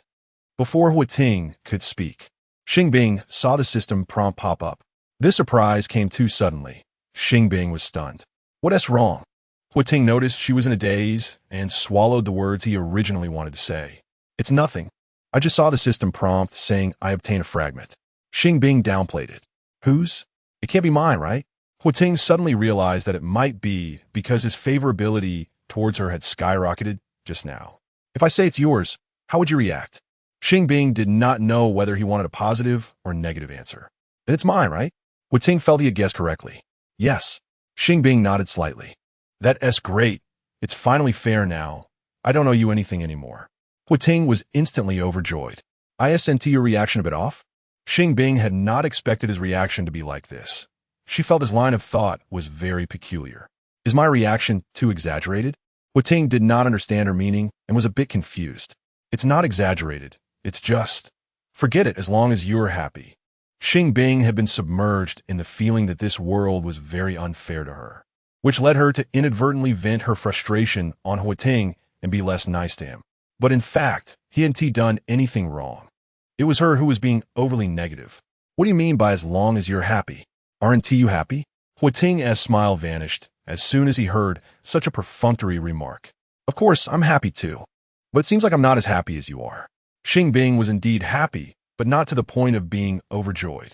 Later, I'll take you to strategize against Ouyang Jingling. Once you successfully strategize against her, you'll definitely be even happier. Huating said boldly. Are we going to your house? Xing Bing did not have plans to strategize against Ouyang Jingling this time. Yes, we can have a meal together. I usually go back to eat when I'm free. Huating said without hesitation. Can we bring Xing along? Xing Bing thought having one more person would be better, to avoid letting Huiyin and the others mistakenly believe that Huating was pursuing her. Of course, I'll let Ouyang Jingling know to prepare more food. Huating would not call them mom and dad in front of Huiyin and the others. Okay, I'll let Xing know. Simbin immediately missy Sursin. She did not go to find her directly to avoid disturbing her work with others. After receiving the message, Xing replied with an okay emoji. As mealtime approached, the 3 of them went to Huating's house together. When Ouyang Jingling saw that Huating not only brought Xing Bing, but also Xing, she was a little surprised. Chapter 174. The white moonlight ran away again. 16. Son, you don't have a crush on Xing, do you? Ouyang Jingling quietly asked Huating as she pulled him into the kitchen. Why do you think that? Huating was instantly puzzled. You've never brought a girl home before. Xing Bing always came over on her own. Only Xing is someone you took the initiative to bring back, Ouyang Jingling reasoned. I brought her over because she's a good friend of Xing Bing, Huating replied calmly. Is that really all there is to it? Ouyang Jingling still seemed a bit skeptical. If Xing were to become her daughter-in-law, she would be quite satisfied. I've only known Xing for a few days, Huating said expressionless. But I heard that you personally took a female employee home before. That person must be Xing, right? Ouyang Jingling, who had heard about this by chance, initially thought it was just a rumor and didn't pay much attention at the time, but now she suspected it might be true. That was because it was on the way, and Xing didn't have an umbrella while it was raining heavily, so I just gave her a lift. Huating maintained his unchanging expression. It's really that simple. Don't overthink it, and don't tell Dad nonsense. If I really had someone I liked, I would definitely tell you right away. I wouldn't let you guess, he said, cutting off Ouyang Jingling's various fantasies before she could respond. All right. Ouyang Jingling reluctantly accepted this explanation. Huating then left the kitchen and returned to the living room to wait for dinner with Xing Bing and the others. The Hua family's meals were prepared by dedicated staff, and there was more than one person involved. They would prepare the dishes and serve them at the dining table. At the same time, they would prepare 2 tables of food so that they could also have a meal with the housekeeper or similar staff in the kitchen. After dinner, Ouyang Jingling's fondness for Su Xin increased to 80, while Huiyan's fondness for Su Xin also rose to 70, with no change in his feelings for Xing Bing. You really have the protagonist's halo, Xing Bing noted as she realized that both of them had significantly increased their fondness for Su Xin and also obtained a task fragment. Suddenly, she felt a pang of envy. Maybe, after all, I'm just taking the place of the original female lead. Su Xin also felt as if she had some sort of cheat. Were you originally named Su Xin too? Xing Bing remembered Huiting saying that he became him because their names were the same. Yeah, Susi nadit slightly. If that's the case, then Jianlin should have originally been called Jianlin too. I wish I didn't have the name Xing Bing, otherwise I wouldn't have become the villainess in this world. Xing Bing increasingly believed it was the name's fault. Haven't you already successfully redeemed her? Su Xin was suddenly confused. My redemption is only relative. Only those who weren't very familiar with the original character and don't have deep prejudices against her would believe the image I've created. Xing Bing had already realized this because she noticed that Huiyan's fondness for her was still relatively low, and if Huiting hadn't changed fundamentally, his fondness for her probably wouldn't be high either. Having prejudice against the original character is indeed a problem. How about I take you to win over my parents and sister after a while? Su Xin thought that Huiyan might have prejudice against Xing Bing, as his attitude towards her was completely different from his attitude towards Su Xin. Okay, Xing Bing readily agreed. A week later, Xing Bing started school. She arrived a day early, contacted her homeroom teacher, and explained her plans to start her internship early. After the homeroom teacher reviewed the contract she brought, she agreed. But this required approval from the Student Affairs Office, so Xing Bing didn't return to the original character's home until September 3rd. When they learned that she had successfully obtained a semester off, Huiting and the others were very happy. If I'm the first to collect 5 fragments, I will definitely wait for you all. What about you? Huiting wanted to know if they felt the same way. I will too. The 3 of them replied in unison. I just thought a question. If one of us collects more than 5 fragments, can we give the extras to someone who hasn't collected 5? Xing Bing had a sudden idea. We haven't specified that you can't give them away. As long as you are willing, you can, little f answered honestly. I need to tell them about this. Xing Bing felt this was very important and immediately informed them. This is great. As long as the 4 of us can collect a total of 20 fragments, we can go back together, Huiting said, his eyes sparkling. Although this reduces the difficulty, we can't be careless. If we fail to complete the tasks consecutively, we will lose fragments. So we should pay more attention to time and progress, Jianlin said rationally. From the surface, the time seems ample, but for Xing Bing, it's actually only a little over half a year. If she hasn't gathered 5 by then, let's help her. Su Xin felt that Xing Bing faced more restrictions than they did, which seems somewhat unfair. No problem, leave it to me, Huiting patted his chest. If she really doesn't have enough fragments by then, I will share my extras with her. Jianlin wasn't actually sure if he could collect more than 5 fragments, but that didn't stop him from making a promise. Thank you all. Xing Bing was almost moved to tears. She never expected they would be so loyal. If she were in their position, she might not be able to help others as wholeheartedly. Don't mention it. After all, we all come from the same world, and we might run into each other again in the future. Even if we can't meet in reality, we can still stay in touch online, and we will still be friends after we go back, Huiting said generously. Speaking of which, it seems we haven't exchanged contact information in reality yet. Su Xin suddenly thought of this. That's true. Jianlin also realized he hadn't given them his contact information. Then let's exchange phone numbers. Xing Bing suggested and immediately recited her number. I wish I could write it down on paper to take back. I can't remember it at all. Huiting said after hearing it, only remembering the last 4 digits, 0028. That's impossible. You should first save in your current phone, then try to memorize it whenever you have time. You'll get it eventually. Xing Bing also found it hard to memorize a string of numbers at once, and had to use this clumsy method.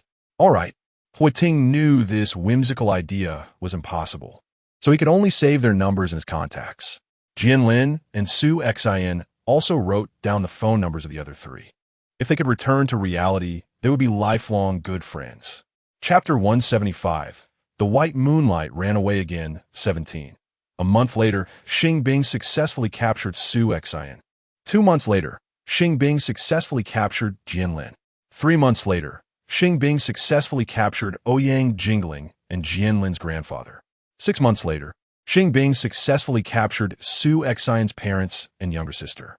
Congratulations, you have obtained 8 cute pet fragments. Would you like to use them to draw a mysterious cute pet? When Xing Bing heard the excited voice of Xiao F popping up, she was a bit confused. Wasn't it supposed to be task fragments? How did it turn into cute pet fragments? She began to doubt whether she had been tricked. No, you originally obtained cute pet fragments because you didn't actually time travel. You were playing a cute pet raising game, Xiao F stated bluntly. What's going on? Xing Bing couldn't remember anything she said. Because you are currently using a fully immersive experience mode, you cannot restore your memories related to the game before leaving the game world. Therefore, we can only tell you that once you leave the game world, your original memories will return, Xiao F explained meticulously. What's the use of drawing cute pets? Xing Bing felt a bit puzzled. Cute pets are adorable pets. No matter what pet you draw, you can raise it in this world. Xiao F explained the meaning of cute pets. Why do I need to raise pets in this world? Xing Bing didn't understand why she had to raise pets in a virtual world. Raising pets in the real world is subject to many restrictions, but here it isn't. Even if you draw a national treasure-level protected animal from reality, you can raise it in this world, Xiao F replied leisurely. Let me think about it first. Xing Bing planned to ask Ting and the others to see if they had drawn cute pets. Group message, Xing Bing. I just found out that we are actually in a game world. Did you all know? Ting. I collected all 5 fragments a long time ago, but I just found out too. Suxin, Mito, Jianlin, same here. Xing Bing, have you all drawn cute pets? Su Xian, not yet. Ting, I drew one, I got a peacock. Xing Bing, there are peacocks? Ting, yeah, it's quite beautiful. After Ting replied, he sent a photo of the peacock in the group. Su Xian, I haven't drawn yet, but I suddenly want to draw one. Su Xian was envious that Ting got a peacock and immediately drew one, only to get a golden monkey. Why is it a golden monkey? Although golden monkeys are cute, I still want a peacock more. Su Xian felt a bit disappointed with the result, but still sent a photo of the golden monkey in the group.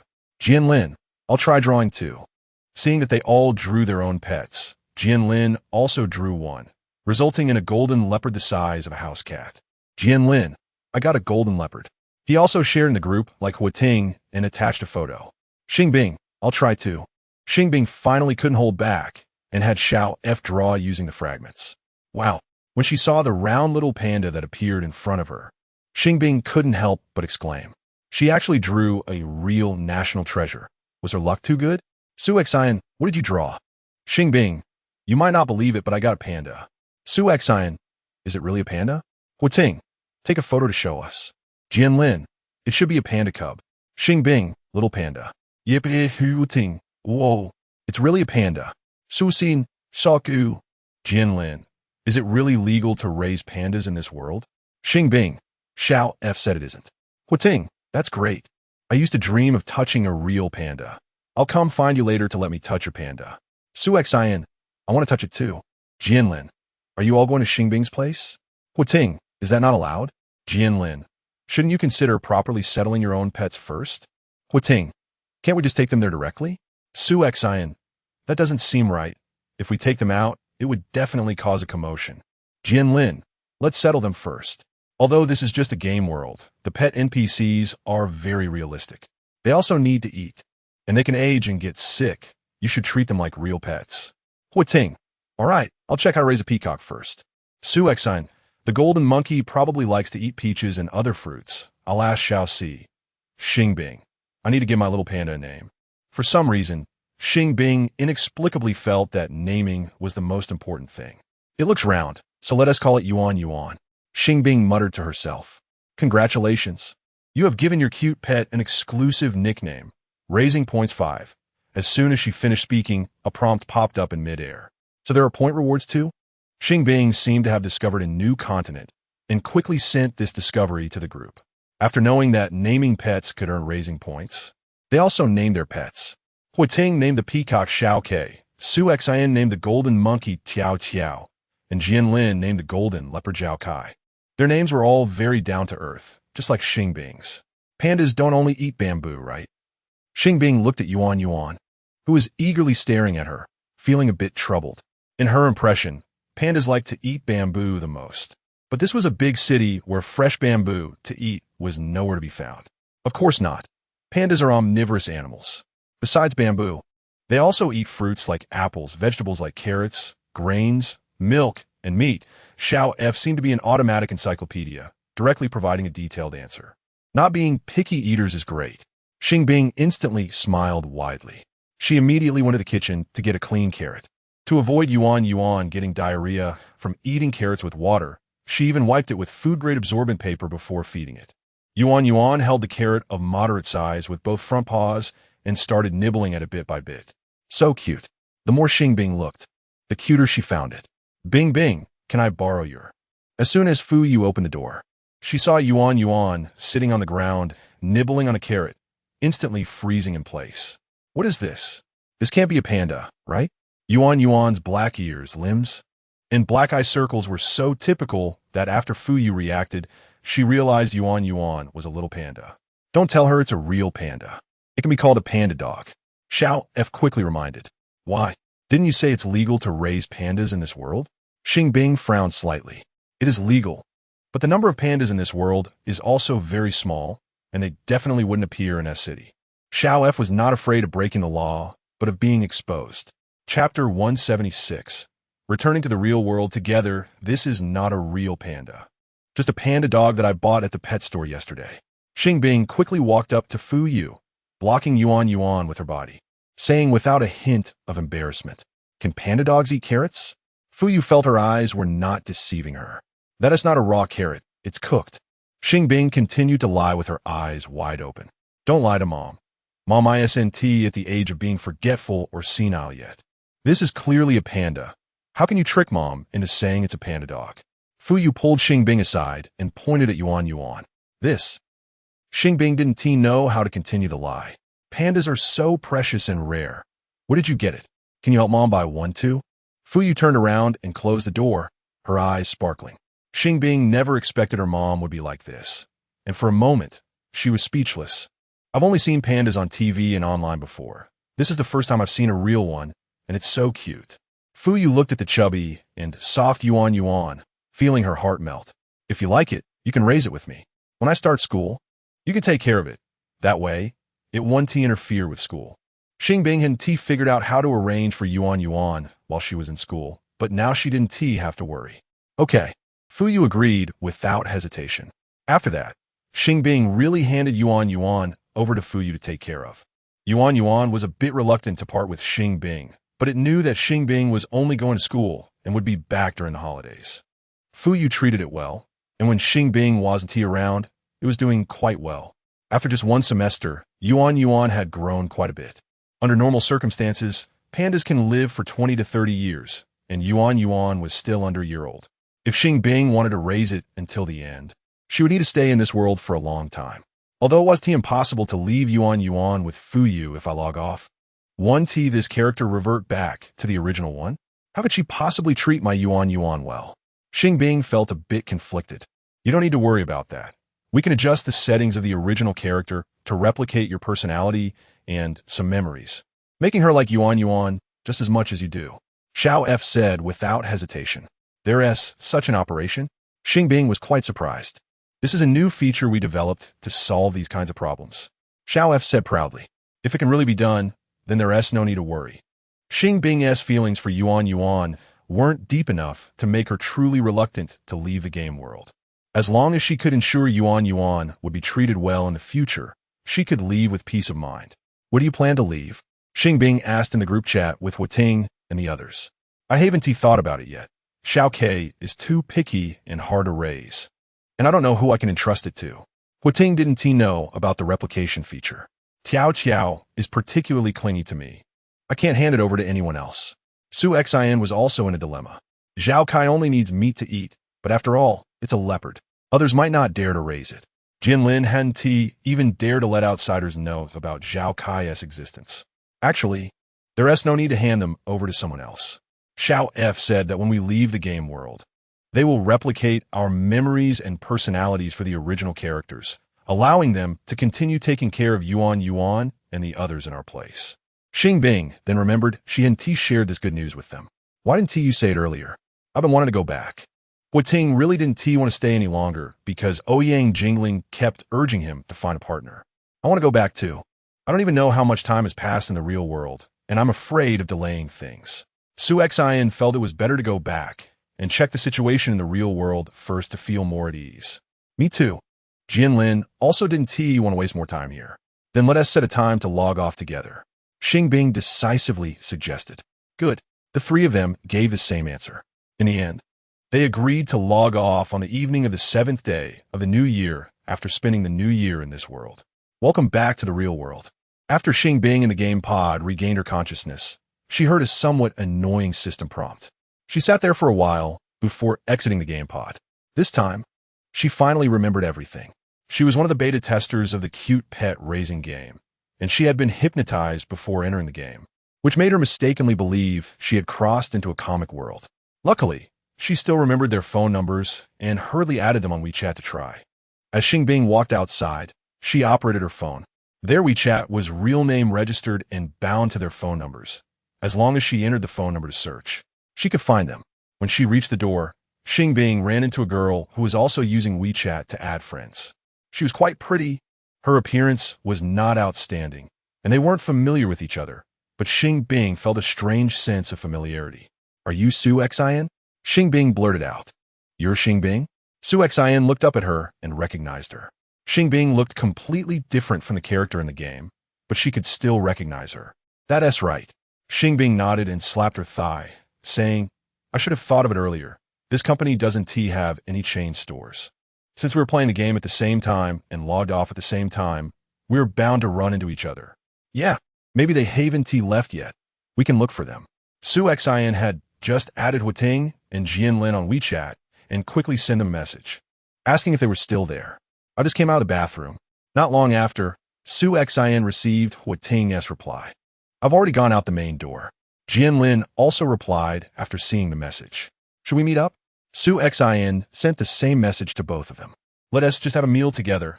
I know a nearby restaurant that is affordable and delicious.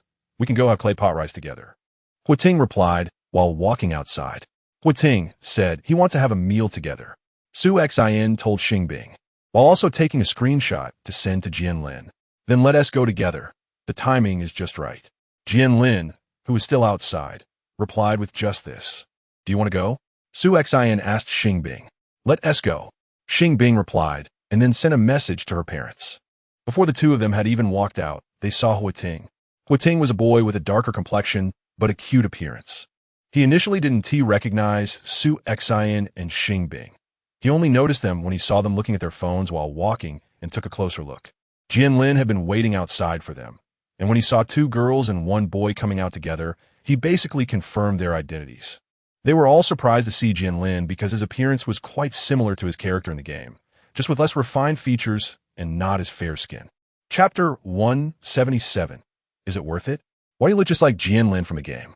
Ting stared at Jianlin in disbelief and blurted out. Is it that strange?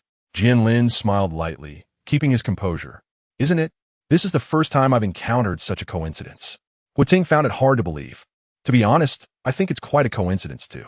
Su Xian couldn't believe that such coincidences existed in the world. You aren't an insider from a game company, are you? Xing Bing suspected he might be a programmer responsible for modeling game characters. That's right, I am indeed an insider. Jianlin admitted directly. Then don't you have to work? Ting glanced at the time.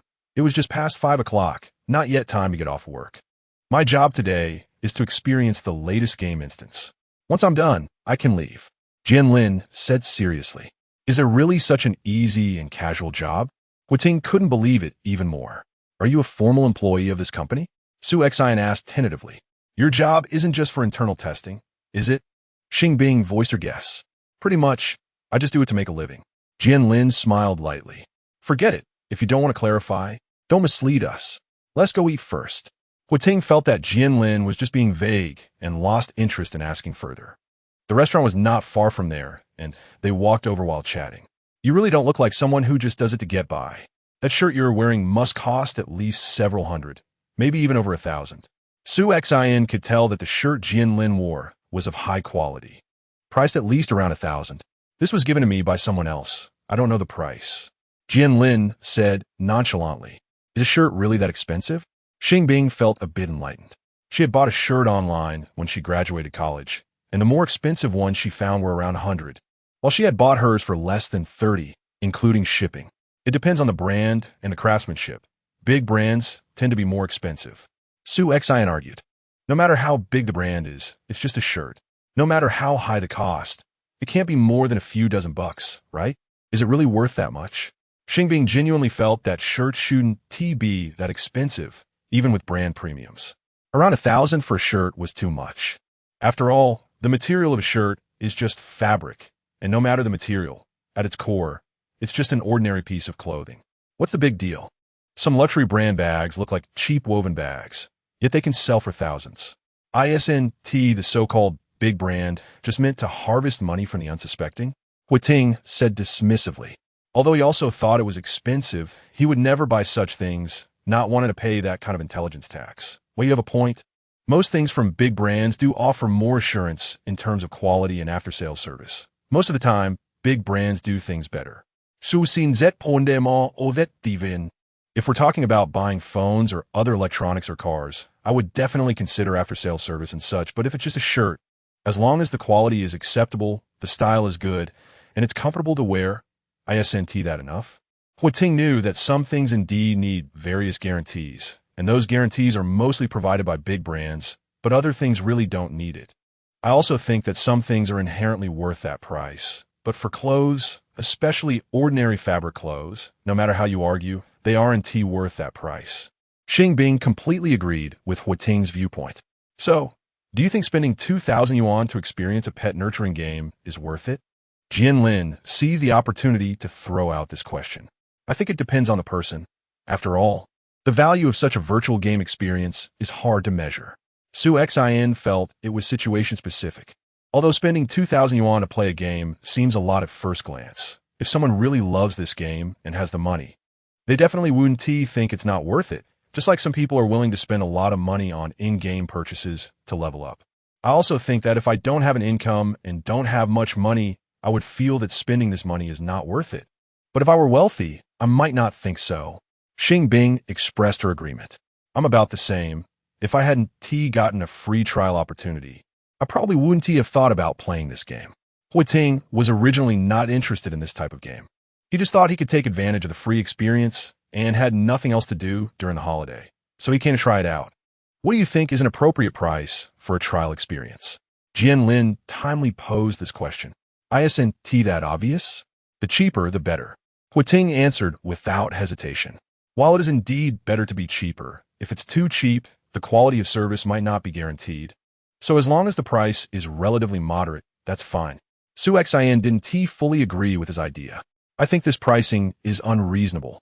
Although it's a trial experience, the actual experience duration for different players is completely different. Some players might play for 4 hours at a time, while others might log off in less than an hour, which is very unfair. It would be better to charge based on the duration of the experience. Xing Bing had a completely different perspective. That makes sense. Jianlin hadn't thought about charging based on duration because no matter how long or short a player experiences the game, it occupies a game pod, and the resources consumed are about the same. So a unified price was set. But there is still a problem. What if some players log off after just a few minutes? How would the game company make money then? Jianlin felt this was also a realistic issue that needed consideration.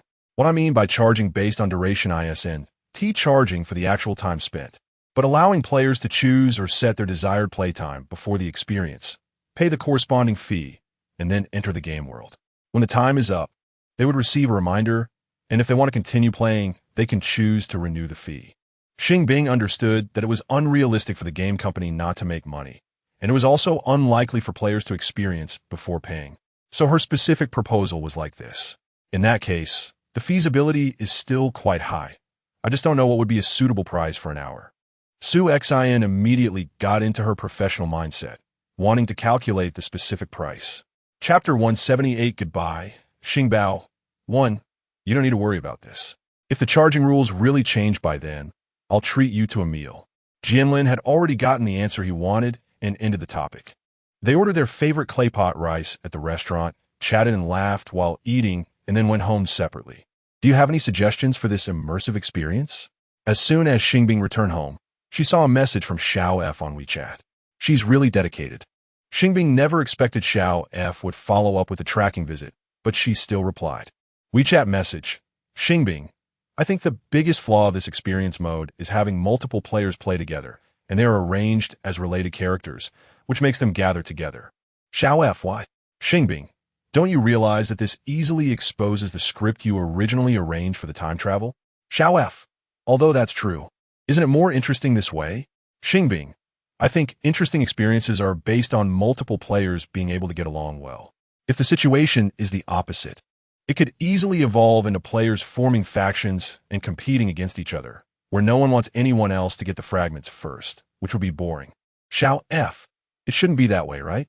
Xing Bing, if there are only a few people, the likelihood of this happening is indeed low.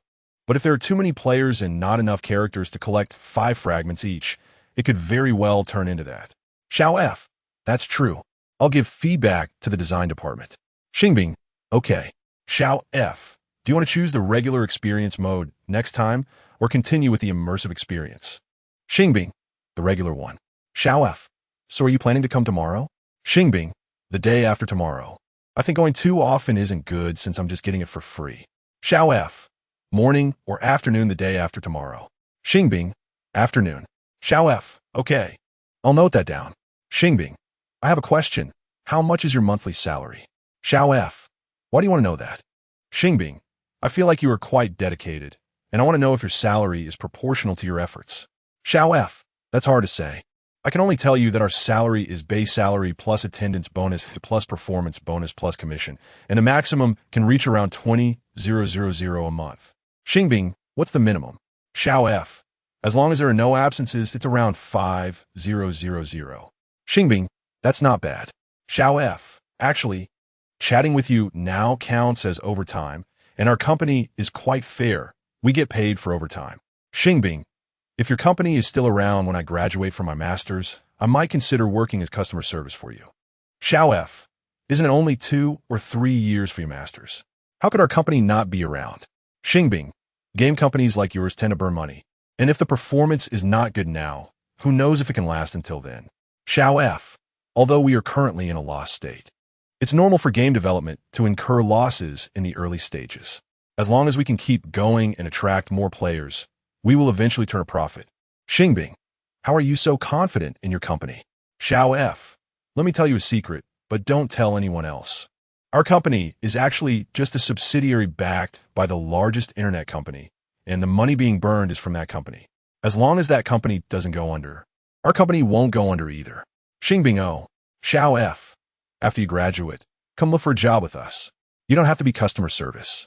There should be other positions that suit you too. You can come and try. Xing Bing, we'll see when the time comes. Xiao F, all right, I'm logging off now. Xing Bing, bye. After saying goodbye to her, Xing Bing went to the washroom to brush her teeth and wash her face. She wasn't considering looking for a job yet, but it was good to plan ahead, making it easier to find a job in the future. One day later, Xing Bing arrived at the game company as per her appointment with Xiao F and entered the new game dungeon. Am I playing the role of the maid this time? Xing Bing felt a bit surprised when she realized she was wearing a classic black and white maid outfit from anime. That's right. You are currently in the castle of Prince Tony, and your identity is his newly hired maid. Xiao F answered without hesitation. Prince Tony. Why does that sound so familiar? Xing Bing couldn't help but recall the little prince she had encountered in the first game world. This place can't be Tondastar, right? She suddenly realized. Yes, you are also entering the world of Interstellar Pet Live Show, but the location and identity are different this time. Xiao F stated honestly. Didn't you say that the same player can't re-enter the same dungeon while permanently offline? Xing Bing remembered this. It was originally not allowed. It's because you were using your own account before, but now you're using a special internal testing account. In reality, they are 2 separate accounts, and the matching system treats them as 2 different players, which is why it can repeat. Xiao F explained without hesitation. If that's the case, Does that mean I might be able to return to the world with Xiao Hua? Xing Bing still felt regretful for not being with Xiao Hua until the end. That's unlikely, because you had already raised Xiao Hua to adulthood by then. Even if you were to enter that world again, you couldn't encounter Xiao Hua again. Xiao F could only pour cold water on her. Does that mean I can still meet Xing Bao in this world? Xing Bing remembered that when she gave Xing Bao to Tony, it was still very small. If she wasn't too late this time, Xing Bao should still be a baby. Yes, Xiao F had already seen Xing Bao. It was now only 1 year old and less than 1 meter tall, still a cute little dragon. Can I acknowledge it? Xing Bing suddenly felt a bit anxious.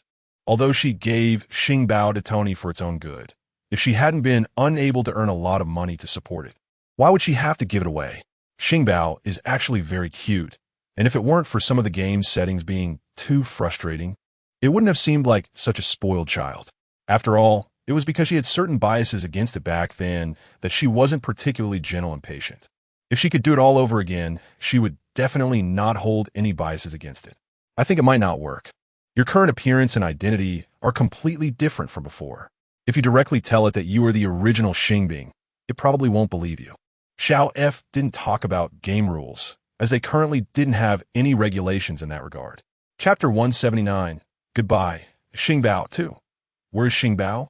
Can I see it now? Xing Bing looked around. It's in the garden behind the castle, basking in the sun. Xiao F replied truthfully. I should be able to go, right? Xing Bing was unsure if she could move around freely as a maid. Of course. Your role is to take care of it, as Tony specifically asked for you to do so. Xiao F had understood all the identity information and related settings of the original character. Since Tony had to go to school and stay on campus, he specifically requested a maid who could take care of beasts. Is the prince going to school too? Xing Bing found it a bit hard to believe. Doesn't he, the prince, need a formal education? Besides, the school he attends is an exclusive royal noble school, with living and dining conditions comparable to a 5-star hotel. How could he not go? Xiao F responded somewhat speechlessly. If I had those conditions for school, I would definitely be willing to go too. Xing Bing teased lightly. Go find your Xing Bao. The original character just arrived at the castle today and hasn't team met it yet. It's time to have a face-to-face. Xiao F reminded her appropriately. All right, please show me the way. Xing Bing had no idea how to get to the garden behind, so she asked for help. After walking to the garden, Xing Bing quickly spotted Xing Bao, who was sitting next to a small table in the middle of the garden, basking in the sun. Xing Bao. As soon as she saw the familiar cute horns and blue little tail, Xing Bing excitedly shouted its name. Are you the maid's sister that brother Tony hired for me? Xing Bao turned to look at her, blinking its big, sparkling eyes, politely and calmly asking. Yes, I'm here to take care of you. Seeing that it truly didn't recognize her, Xing Bing had to suppress her excitement and spoke as calmly as possible. Actually, I don't need care. I have grown up and can take care of myself. Xing Bao stood up, raising its little head to appear taller. Aren't you only 1 year old? Xing Bing blurted out. What has Xing Bao experienced? Why has its personality changed so much? For us beasts, 1 year is equivalent to about 10 years for humans. A 10-year-old human is already a big kid. Of course, I'm not a little baby anymore.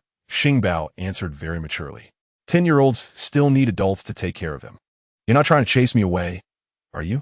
Xing Bing felt that Xing Bao seemed to be resisting her, and she felt a little uncomfortable. How could that be?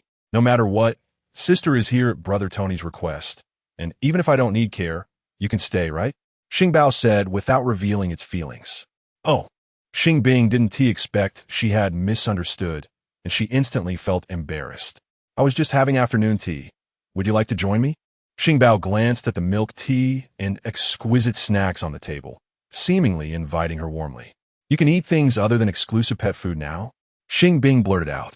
How does sister know I could only eat exclusive pet food before? Xing Bao stared at her with big eyes, its meaning unclear. Of course I know. I was specifically hired by His Highness the Prince to take care of you. How could I not understand these things? Xing Bing responded calmly and adaptively. I used to be able to eat only exclusive pet food, but now it's different. My stomach is not that weak anymore. I can basically eat anything that humans can eat, Xing Bao said in a calm tone. That's good. Xing Bing smiled awkwardly. Sister, come sit down.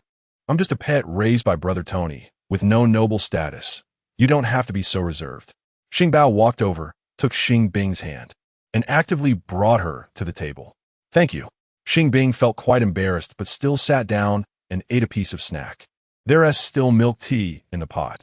Sister can pour it herself. Xing Bao, like a gracious host, generously placed the milk tea and clean cups on Xing Bing's side. Thank you. Xing Bing felt even more embarrassed, not knowing what else to say besides thanking her. The milk tea in the pot had cooled down, but it didn't tea affect drinking it in summer. Xing Bing poured herself a large cup. The milk tea was rich in flavor, and the tea taste was strong. It must have been made with real milk and black tea. Xing Bing enjoyed her drink, finishing 2 pieces of snacks. She was supposed to be there to take care of Xing Bao, yet in reality, she was enjoying herself. Thinking of this, she felt a bit guilty. Now that the sun is almost down, shouldn't we head back? After finishing the last snack, Xing Bing turned to look at Xing Bao. Xing Bao nodded slightly. You go ahead, I'll clean up a bit. Xing Bing prepared to take the plates and cups back. These will be taken care of by someone else. Sister doesn't need to worry about them. Xing Bao walked over, took her hand, and after speaking, pulled her along. Xing Bing passively followed behind, feeling that this was quite strange. Shouldn't Xing Bao not be familiar with her yet? Why was it so quick to hold her hand? I can walk by myself. There's no need to hold my hand. Xing Bing felt an overwhelming sense of embarrassment, as if she were the one needing care. I know. I'm just afraid you might accidentally get lost, Xing Bao replied lightly, but inside, it was extremely unsettled. Sister is back. Sister is really back. Although she looked completely different now and didn't seem to want to recognize it, Xing Bao knew she was Sister, and she obviously still remembered it. She had just changed her appearance. Her personality and aura hadn't changed. Sister is so grown up. How could she possibly get lost? Xing Bing felt even more embarrassed. Actually, if it weren't for Xiao F being there, she might have gotten lost. Sister is here for the first time. You must not be familiar with the place. If no one is guiding you, you probably wouldn't have found me before. Xing Bao didn't want to expose her, but it remembered she had once said she was actually directionally challenged and would easily get lost in unfamiliar places. Although that was indeed the case. But I'm walking with you now, right? As long as I follow you, how could I possibly get lost? Xing Bing said with an awkward smile. Does Sister not like being pulled by Xing Bao? Xing Bao pretended to be hurt. That's not it. It just feels a bit strange, Xing Bing spoke frankly. What is strange about it? Xing Bao didn't find anything odd. It was finally nearly a meter tall and could hold Sister's hand like a human child. What was wrong with that? Chapter 180 Goodbye, Xing Bao 3 Xing Bing realized she couldn't explain herself and ended up not explaining at all, only giving an awkward smile. If my sister really doesn't like it, you can just tell me directly. There's no need to hold back. Xing Bao blinked her big eyes and said innocently, It's not that I don't like it, it's just, forget it. If you want to hold my hand, go ahead. Xing Bing had no choice but to compromise. Although Xing Bao's claws were different from human hands, they were chubby and didn't feel rough. Holding them was actually quite comfortable. As long as she didn't overthink it, it was still acceptable. As long as my sister doesn't mind. Xing Bao continued to hold her hand, leading her back to its room. Tony had specially arranged a room for it, which not only contained items needed by dragon people, but also had furniture like a bed, allowing Xing Bing to live with it directly. My sister can sleep here at night. Xing Bao pointed to the large bed in the middle and said casually, Is this room prepared for me? Xing Bing still didn't know that this was Xing Bao's room. This is my room, since my sister is especially responsible for taking care of me. Of course, she should sleep with me. Xing Bao said without hesitation. That doesn't seem right. Although Xing Bing had indeed let Xing Bao sleep with her before at that time, Xing Bao was only about 1/3 of its current size, sleeping on the pillow without taking much space and not sleeping close to her. But now, Xing Bao was almost a meter tall. How could it sleep with her like before? I don't mean sleeping on the same bed. This bed is prepared for my sister. I've never slept on it. Xing Bao had its own little nest, which it would put away during the day and take out at night. Oh, Xing Bing didn't expect she had misunderstood again, and after finally easing the awkwardness, she felt awkward again. Someone will bring food for me and my sister later. If there's anything my sister likes to eat, you can tell me. After finishing, Xing Bao pressed a button on the wall. The next second, a metal panel the same color as the wall flipped down, turning into a small table. Is this a wall-mounted table? Xing Bing wasn't particularly shocked since she had seen such a design on TV. It should be. Little F thought it should be called a folding table. But saying it's wall-mounted isn't wrong either. My sister can eat here. Xing Bao moved 2 stools from the corner and placed one on each side of the table. Xing Bao is really well-behaved now. Seeing how Xing Bao took care of her, Xing Bing couldn't help but feel a bit emotional. Isn't being well-behaved a good thing? Don't you prefer it to be a bit more obedient? Little F noticed her contradiction and couldn't help but comment. I do like it to be more well-behaved and sensible. But Xing Bao wasn't like this originally. It used to be a more willful and mischievous child, needing care and attention to avoid being unhappy. It was also very lively and loved to cause a ruckus. If you didn't play with it, it would also be unhappy. Compared to before, the current Xing Bao is really too well-behaved, to the point of making people feel heartbroken. Xing Bing always felt something must have happened after she left. Otherwise, the once lively and carefree Xing Bao couldn't have changed to this. Is my sister thinking about something? Seeing her in a daze, Xing Bao asked with concern. It's nothing. Just thinking about what to eat later. Xing Bing came back to her senses and casually deflected. If my sister doesn't know what to eat, you could try our most popular specialty dish. Xing Bao said nonchalantly. Sure. Xing Bing still didn't know what delicacies there were on Tandaxing, so it was a good opportunity to try them. After seeing the dinner brought by the staff, Xing Bing realized that the specialty dish Xing Bao mentioned was steak. The steak was cooked medium well, basically fully cooked, which suited her taste. Thankfully, it wasn't medium rare or medium. Just thinking about medium rare steak still oozing blood and medium steak being half-cooked made her immensely relieved that this time it was medium well. Xing Bao was also eating medium well steak, except it had 2 portions at once, clearly having a much larger appetite than before. Xing Bing felt that 1 steak was not enough for her. However, hers was paired with pasta and vegetables, so 1 portion was sufficient. Does my sister think it's tasty? Xing Bao waited until she finished eating before pretending to be curious and asked. It's okay. Xing Bing felt it wasn't as delicious as she imagined, just generally good. If my sister doesn't like it, we won't eat this next time. Xing Bao thought she probably still didn't like it. After all, she was used to home-cooked meals. Just arrange whatever you like to eat. There's no need to worry about me. Xing Bing felt heartbroken again. Xing Bao now rarely gets to eat whatever it wants. It still has to consider her feelings, which was really too cautious. I have many things I like to eat, and my sister doesn't need to worry too much. Xing Bao could actually have different foods prepared for her. There was no need to accommodate her. I also have many things I like to eat. I can just eat with you. No need to be so troublesome. Xing Bing had never been picky. As long as it wasn't inedible, she could accept it.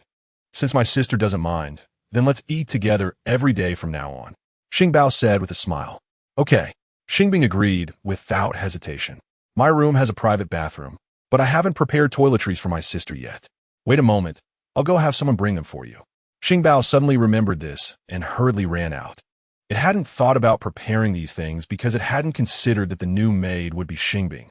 It didn't know why Xing Bing disappeared before or why she returned to its side with a different identity, but it knew it shouldn't ask because once it did, Xing Bing might disappear again. It didn't want to lose its sister again. Even if they couldn't recognize each other, it still wanted to keep her around. It was already very well behaved. As long as it was good enough, its sister wouldn't be disappointed in it again and wouldn't abandon it, right? As soon as Xing Bao left Xing Bing's sight, tears fell down. It knew it was very unconsiderate in the past, always failing to understand Xing Bing's difficulties. Knowing she was poor, yet demanding expensive pet food, asking her to buy exclusive pet clothing, unwilling to wear the clothes she made, and even mocking her for being too poor, suggesting selling it for money, which led to her really sending it away. It knew she couldn't afford to keep it, which is why she gave it to Tony, who also liked it, but its favorite was still its sister. How could it bear to leave her forever? Chapter 181 Goodbye. Xing Bao 4. At 10 o'clock in the evening, Xing Bing lay down on the bed. Xing Bao took out its small nest, which was only 2 meters long, set it beside the bed and sat on it. Sister, do you want to hear a bedtime story? Xing Bao asked with a smile, looking at the still-awake Xing Bing. Shouldn't I be the one telling it a bedtime story? Xing Bing suddenly felt a strange illusion that she was the baby. Xing Bao used to occasionally insist on having her tell a bedtime story, but she had never done so before, so she usually refused outright. Since my sister isn't saying anything, I'll take it as her agreeing. Xing Bao's smile faded, and it began to recount. Once upon a time, there was a little dragon person who instinctively knew it was a little dragon person, but when it hatched, it saw not its dragon mother, but a human female.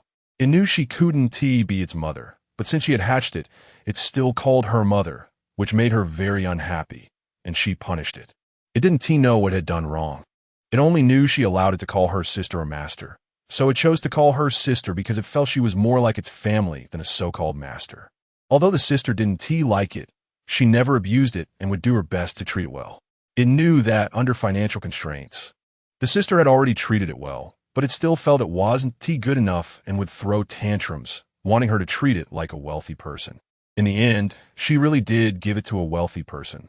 It actually missed her very much and went back to find her not long after, only to discover she was gone and couldn't be found anywhere.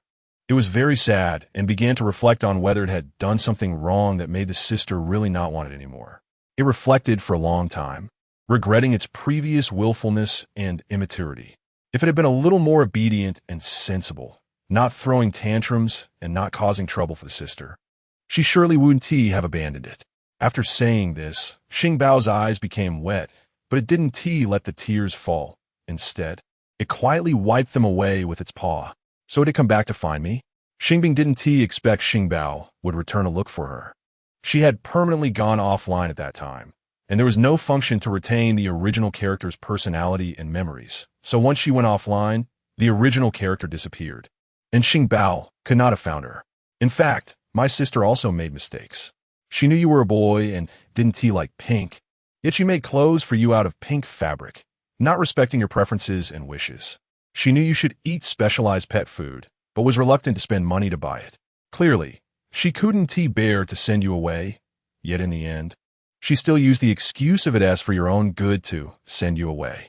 If she had worked hard to earn money and become wealthy, she wouldn't have been unable to afford to raise you. If she could do it all over again, she would definitely make different choices. Xing Bing spoke of word by word. Sister, Xing Bao's eyes became wet again, and its voice turned hoarse. Xing Bao, I'm back. Xing Bing sat up, got out of bed, and hugged Xing Bao, speaking firmly. This time, I will always be with you and will never abandon you again. Xing Bao finally smiled through tears. It knew that as long as the sister recognized it, she would surely acknowledge it back, as long as she spoke it out first. It meant this secret could be shared with it, as long as others didn't know.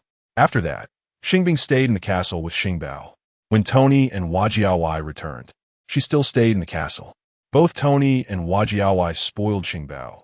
As long as Xing Bao wanted, Xing Bing could stay by its side all the time.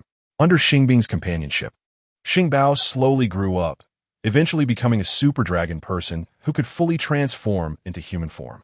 In its complete human form, Xing Bao had no tail or horns and looked quite handsome, like a young man in his 20s. Walking together with 25-year-old Xing Bing, they resembled a prince and an older maid. As Xing Bing was still wearing a classic maid outfit, while Xing Bao had already put on the suit Tony prepared for it. If sister wore a beautiful dress, she would also look like a princess. Xing Bao couldn't help but tease. If I had a beautiful dress, I would have changed into it long ago. Xing Bing also wanted to dress up beautifully, but unfortunately, her current identity was that of a maid, and she had to wear a uniform and could only wear a uniform. I'll buy one for you. Brother Tony gave me pocket money, and I could buy a dress that's not too expensive. Although Xing Bao was now an adult and looked much older than Tony, it still preferred to call him brother. No need, you should save it to buy what you want. Xing Bing knew she wouldn't have many opportunities to wear beautiful dresses, so she felt it wasn't necessary to buy one. In a week, it would be brother Tony's 12th birthday, and he would host a birthday ball. At that time, sister could attend, and of course, she would need to wear a beautiful dress. Xing Bao planned to attend Tony's birthday ball with her. Then let us buy one. It doesn't have to be too expensive, as long as it looks good. Xing Bing was quite interested in the birthday ball and planned to go. Okay, Xing Bao readily agreed. It looked at the past outfits of some noble women who attended Tony's birthday ball, selected a reasonably priced evening gown online, and paired it with a simple yet beautiful pair of crystal high heels, a diamond necklace, and a crystal hairpin that looked like a small crown. It wanted to dress Xing Bing up like a real princess and itself like a real prince, then invite Xing Bing to dance with it. That scene would be like the princess and prince dancing together in a fairy tale, which was dreamy and romantic to think about. Unfortunately, I'm not human. Otherwise, I could be sister's boyfriend. Xing Bing had always been alone and never had a partner of her own, which Xing Bao found quite regrettable. Its sister was the kindest and best person in the world. She deserved all the best things. If it truly were a prince, it would definitely make its sister its princess. A week later, Tony's birthday ball arrived as scheduled. Xing Bao had discussed with Tony in advance about bringing Xing Bing along as its partner, and Tony agreed. So Xing Bing and Xing Bao attended the ball together. When Xing Bing appeared wearing a long blue tulle dress adorned with stars, a crystal crown hairpin, and blue crystal shoes, many people were amazed. Everyone knew she wasn't a princess, but when the lights shone on her, she looked like she was glowing, instantly attracting the attention of many people. Chapter 182. Beast Tamer Genius 1. This time, Xing Bao had a new identity. It was not invited as Tony's pet, but as his friend to the ball. Sister, would you like to dance with me? As the melodious music began, Xing Bao immediately invited Xing Bing. Why are you inviting me? I can't dance. Xing Bing felt frustrated, as she didn't know how to perform any partner dances at all. It's okay if you can't dance, I can lead you. Xing Bao would never invite anyone else to dance. It only invited its sister. All right. Xing Bing resignedly imitated the others, placing one hand on Xing Bao's shoulder and the other on its hand. Xing Bao had not specifically learned to dance, but its learning ability was strong. It could pick things up after watching a few times. It slowly twirled with Xing Bing, stepping to the rhythm, dancing clumsily, but in a way that didn't seem particularly out of place. It seemed that Xing Bao genuinely liked this maid. Tony did not invite anyone to dance. He watched them from the second floor and unexpectedly discovered that Xing Bao was really taking care of Xing Bing. Even when she stepped on its foot, it wouldn't say anything, but continued to smile and dance with her. If I remember correctly, this maid's name seems to be Xing Bing as well. Xing Bao wouldn't be mistaking her for its previous owner, would it? The elderly guard behind Tony heard his mutterings and frowned. It's possible, but ever since she arrived, Xing Bao has obviously been much happier. I think letting her accompany Xing Bao like this is quite good. Tony knew the maid's background. She was a genuine Tonda star, not from another planet, and her background was clean, making it impossible for her to be a spy sent by an enemy country. Although this is indeed good, Xing Bao's relationship with her is clearly better now. When she reaches retirement age and must leave the castle, will Xing Bao want to leave with her? The maid retired at 30. After retirement, she would no longer work in the castle. Xing Bing was already 25 years old, and at most, she had 5 more years before she had to leave. If she is willing to stay, I can let her remain under another identity. Tony was flexible. As long as Xing Bing was willing, he could arrange for her to take a less demanding position that didn't require early retirement, allowing her to stay in the castle. Although your approach may seem like an abuse of power, it is still within the rules. I can help you inquire about it. If she is really willing, then give her a less demanding position. The elderly guard, while somewhat rigid, was not entirely inflexible. Xing Bao had finally found a new emotional support, and he certainly didn't want to deprive it. 5 years later, Xing Bing was no longer a maid, but the head maid responsible for attendance. The head maid was different from an ordinary maid. There was no fixed retirement age, and the longer the service, the better. Her usual job was to supervise the maids, with no need to do any work herself. Xing Bing was very satisfied with this, as she not only had money and leisure, but could also stay in the castle without being gossiped about. How long can dragon people live? Xing Bing wanted to know how much longer she could accompany Xing Bao. About 40 years, Little F replied based on the setting. Dragon people, like beastmen, did not have very long lifespans. I should still have about 40 years left, right? Xing Bing, in her current role, was healthy and should be able to live until 70 if nothing unexpected happened. Yes, you can accompany Xing Bao until the end. But do you really want to do that? Little F remembered how she had accompanied Jiu Wei to the end and the sorrow of watching Jiu Wei die. Xing Bao is different from Yuan Yuan. Yuan Yuan is just a little panda, similar to the real-life panda, cannot speak, and does not possess wisdom like humans. A1T noticed that I have already left, but Xing Bao will certainly recognize that it is just an NPC similar to my personality. Since I have promised to accompany it until the end, I will not go back on my word. Xing Bing had always kept her promises. Even if it meant experiencing another heart-wrenching farewell, she would not leave early. After 3 instances of logging off, Xing Bing finally left the world of Interstellar Cute Pet live show forever. This time, her emotions did not spiral out of control like when she lost Zhou Wei because she left first. It was Xing Bao that accompanied her to the end of her life. Xing Bao was very strong. It did not cry before she left, instead comforting her and telling her that even if she was no longer there, it would take good care of itself. Xing Bao had truly grown up. She no longer needed to worry about it. Xing Bing only stayed at home for half a day before going to the game company again, entering a new instance world. Have you heard? It is said that a Qilin will appear in the Beast Forest this time, and it will give birth to cubs. Whoever can contract a Qilin cub will be set for life. Contracting a Qilin is not that easy. Although Qilin have gentle temperaments and do not attack humans, they are still divine beasts and have their pride. If you cannot make it trust you, it will never give its cubs to you. That is true, but at least there is no risk. If it's other divine beasts or spirit beasts, if you want to contract with them or they're young, they will definitely fight you. You have to defeat them first. Compared to that, Qilin are easier to contract. Qilin can bring good luck, regardless of whether there is a chance to successfully contract. I have to give it a try. As Xing Bing just regained consciousness, she heard many voices chattering around her. What is going on this time? She asked little F in her mind. This time, you have entered a world derived from a comic called Beast Tamer Genius. The character you are playing is the original female lead, who is a beast tamer. What you need to do now is to contract a spirit beast suitable for her in the Beast Forest. Like everyone else, she has her eyes on the soon-to-be-born Qilin cubs and plans to go look for them. Little F summarized. Is this a fantasy world? Xing Bing looked at the others' outfits and found they all resembled ancient clothing. That is correct. Little F did not elaborate further since she had already been to a similar fantasy instance world. Do I have to contract with the Qilin? Xing Bing felt that she might give up looking for the Qilin because the Beast Forest was too vast and there were too many people searching for the Qilin. The competition was too fierce and she didn't want to fight others. There is no such rule. If you really don't want to contract a spirit beast, you can also choose not to look for any. Little F answered diligently. Then I'll go look elsewhere. I'm not in a hurry to contract a spirit beast.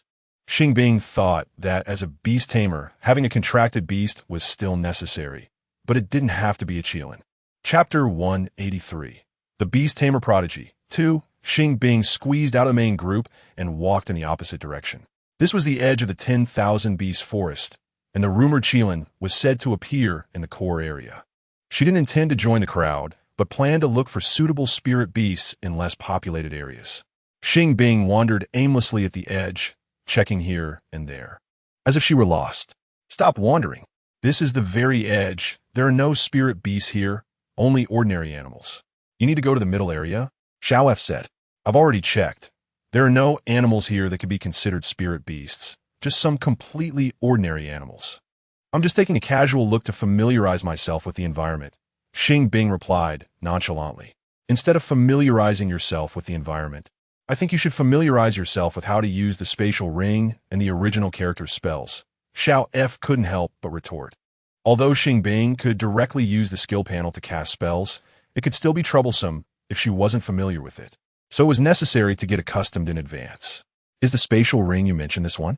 Xing Bing's attention shifted to the unique ring on the right index finger of her original character. Exactly. It holds quite a few items. You should remember how to take things out of the spatial ring, right? Xiao F recalled that Xing Bing had also used a spatial ring in the previous fantasy world. I remember, but I don't know what items are in this ring, Xing Bing admitted, not attempting to try it out because she genuinely didn't know what was inside. There are food, clothes, pills, weapons, and some miscellaneous items Xiao F briefly listed. What kind of food? Xing Bing was most curious about this. She was already a bit hungry and wanted to eat something. Buns, baked cakes, and dried meat, Xiao F answered in detail. Is a dried meat something that can be eaten directly, but does it need to be cooked first? Xing Bing had never heard of dried meat and didn't know if it was cooked or raw. It could be eaten directly, but it might be a bit tough. So it's better to prepare it. Xiao F quickly checked some information about dried meat and replied based on that. Then I'll have a baked cake first. Xing Bing was quite hungry and didn't want to trouble herself, so she took out a baked cake and started to nibble on it. Why don't you guys add another function directly to the skill panel? For example, a feature to check what items are in the spatial ring directly, so players can just click to take out what they want, Xing Bing complained while eating. That function, while nice, isn't particularly practical.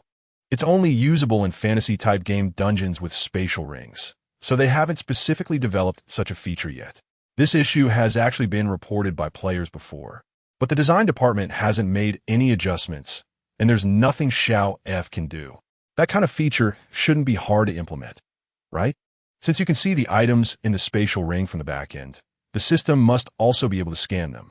As long as the scanning results are displayed in a form similar to the skill panel and then linked to the items inside, wouldn't that work? Xing Bing felt that this wasn't a technically challenging feature. It seems that way. I'll mention it to them, Xiao F said, not being very knowledgeable about game function design and could only relay it to the design department. Sister, I'm so hungry. Can you give me something to eat? Just then, a short, ragged little girl, about 4 or 5 years old, suddenly appeared in front of Xing Bing. The little girl looked at her eagerly, swallowing hard. Sure. Without thinking, Xing Bing handed her a baked cake. Thank you, sister. The little girl beamed as she took the baked cake and began to gobble it down. After Xing Bing finished her baked cake, she realized an important question. Wasn't this the 10,000 beast forest where numerous spirit beasts and fierce beasts roamed? Why was there such a solitary little girl here? As Xing Bing pondered, the little girl had already finished the baked cake and looked at her again with eager eyes. I'm still a bit hungry. Do you have any more to eat, sister? The little girl patted her flat stomach, looking pitiful. I have buns here. I'll give you one. Xing Bing thought she probably wouldn't be able to chew the dried meat, so she handed her a bun. Thank you. The little girl gratefully accepted and started nibbling on the bun. Are you alone? Xing Bing tentatively asked. The little girl nodded with the bun in her mouth. How did you end up here? Xing Bing frowned slightly. I don't know. I woke up here. The little girl swallowed the bun and said with tears welling in her eyes. When you woke up, were there no other people around? Xing Bing's frown deepened. No. When I woke up, there was no one around. I only occasionally saw some terrifying beasts. I was very scared, so I hid in a pile of leaves. I just saw you eating something, and I was so hungry that I couldn't help but crawl out, the little girl answered with a quivering voice. Are you hurt? Xing Bing didn't fully believe her words, but it was necessary to confirm. Do you want to see if I'm hurt, sister? The little girl looked up at her, bewildered after finishing the bun. I have healing medicine here. If you're hurt, I can apply some for you, Xing Bing said calmly, taking out a small jar of ointment from the spatial ring. I have a lot of injuries. This jar of medicine might not be enough, so you should keep it for yourself. The little girl glanced at the ointment she took out and said with some hesitation, Don't worry. I have more than just this jar, Xing Bing smiled. Then please help me apply the medicine, and when I'm better, I will definitely repay you, sister. After saying that, the little girl directly took off her ragged dress that looked like a skirt. Her skin was like that of a normal human child, but it was bruised and battered, as if she had just been beaten. Could it be that I was overthinking? Xing Bing didn't expect her body to be the same as that of a human child, causing her to waver in her original speculation. Forget it. No matter whether she is transformed from a spirit beast or not, since she poses no threat right now, I will help her. Xing Bing knew that some high-level spirit beasts could transform into human forms. So she had initially suspected that this little girl might be transformed from a spirit beast. The 10,000 Beast Forest was a gathering place for spirit beasts, with all kinds of them. Some would actively attack humans, while others were more docile and could interact amicably with humans. This little girl clearly did not possess any aggressiveness. So even if she were transformed from a spirit beast, it wouldn't be a big deal. Xing Bing still applied the ointment for her. Chapter 184. The Beast Tamer Prodigy 3. Xing Bing used a spiritual medicine, and it took effect quickly. As soon as it was applied to the skin, the ointment was almost fully absorbed. The little girl put on her clothes and looked at Xing Bing with eager eyes, cautiously asking, Can I follow you, sister? When I grow up, I will definitely repay you. I came to find a spiritual beast. I am a beast tamer and need to contract a spiritual beast that suits me. Xing Bing directly stated her identity and purpose. What is a beast tamer? The little girl blinked, looking somewhat confused. A beast tamer is someone who specifically controls spiritual beasts. We form contracts with them to make them our battle partners. Xing Bing asked little F in her mind before giving a rough explanation. So it turns out that my sister isn't here to find me. I thought you might be looking for me. The little girl showed a look of disappointment. I don't know you, but if you want to find your family, you can follow me. Maybe they will recognize you when they see you. Xing Bing felt that she didn't seem to be pretending. She might really be an abandoned little girl, so she answered this way. Thank you, sister. The little girl instantly revealed a radiant smile. I don't know your name, so for convenience, I'll give you a nickname. Xing Bing thought for a moment and finally decided to call the little girl Nyonyo. Congratulations on giving your pet a unique nickname. Growth points 5. What is going on? Xing Bing was taken aback. She had just denied her original assumption, and now she was being slapped in the face so quickly. It turned out she was not a human, but an ancient fierce beast, a Tao Tai. Little F finally scanned out the little girl as true identity. Is there such a cute Tao Tai? Xing Bing found it even harder to believe. Nyonyo not only looked adorable, but was also so polite.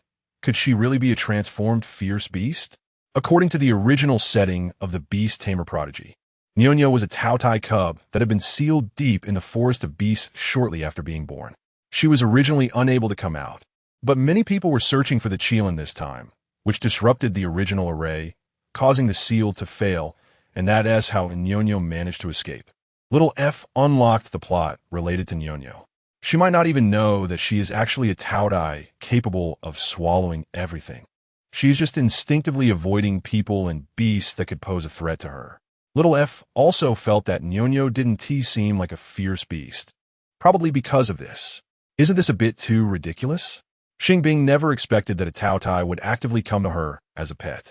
Could this be the power of the protagonist's halo? I don't think this setting is too strange. Nyonyo was very young when she was sealed, and her intelligence hadn't fully developed. She had been in a state of sleep after the seal, and when she broke free, she was injured and lost her previous memories. It's normal for her not to know what she is. Little F thought that Nyonyo probably wasn't lying before. She must have genuinely lost her memory, which is why she doesn't remember being a Tao Tai, or how she ended up in the forest of beasts. If she remembers, won't she eat me? Xing Bing suddenly felt a sense of crisis. No matter how cute the Tao Tai looked in the Beast Tamer Prodigy, its essence was still a fierce beast, and it would eat people. Would she really not become Nyonyo's dinner? You can first contract with her. As long as you turn her into a real pet, she won't be able to harm you. Little F offered sound advice. How do I contract? Xing Bing had forgotten the method of contracting with Rue, but that was in a Western fantasy world, so it should be different. You can form a blood contract. As long as she is willing to contract with you, just put a drop of your blood on her forehead, and the contract will be completed. Little F answered based on the relevant settings in the Beast Tamer Prodigy. Can I just ask her if she is willing? Xing Bing needed to confirm. Yes, Little F was very sure. Nyonyo, do you want to contract with your sister? Xing Bing looked at Nyonyo, standing in front of her, and asked directly. Sister, aren't you looking for a spiritual beast to contract? Nyonyo looked up at her, puzzled. I just used my spiritual sense to check. You are not a human child, but a high-level spiritual beast that can contract with me. Xing Bing said half-truthfully and seriously. So Nyonyo is not a human? Nyonyo looked at her hands and then at Xing Bing, showing an even more confused expression. High-level spiritual beasts can transform into human forms. You must have been seriously injured before, which is why you forgot that you were a spiritual beast. Produce. After you woke up and saw yourself as human and happened to see other people, you mistook yourself for a human. Xing Bing tried her best to make her reasoning sound plausible. If sister really wants to contract with me, then let us do it. Nyonyo said, closing her eyes. Okay. Xing Bing took out a small knife that could cut through iron from her spatial ring, made a small cut on the tip of her left index finger, and gently smeared the blood on Nyonyo's forehead. Nyonyo did not resist, and the blood on her forehead almost instantly seeped into her skin. Before long, Nyonyo and Xing Bing established a spiritual connection, allowing both sides to understand each other's thoughts. Congratulations on forming a blood contract with the ancient fierce beast Tao Tai. Growth points 10. The suddenly appeared system prompt surprised Xing Bing because the points awarded this time were obviously more than usual. Why can I get so many points for contracting with Nyonyo? Xing Bing asked Little F. If it weren't for Nyonyo's special situation, it would be very difficult to contract with a Tao Tai. The original difficulty is quite high, so the points awarded are also more. Little F answered meticulously. Sister, I'm actually still very hungry. Can you give me some more to eat?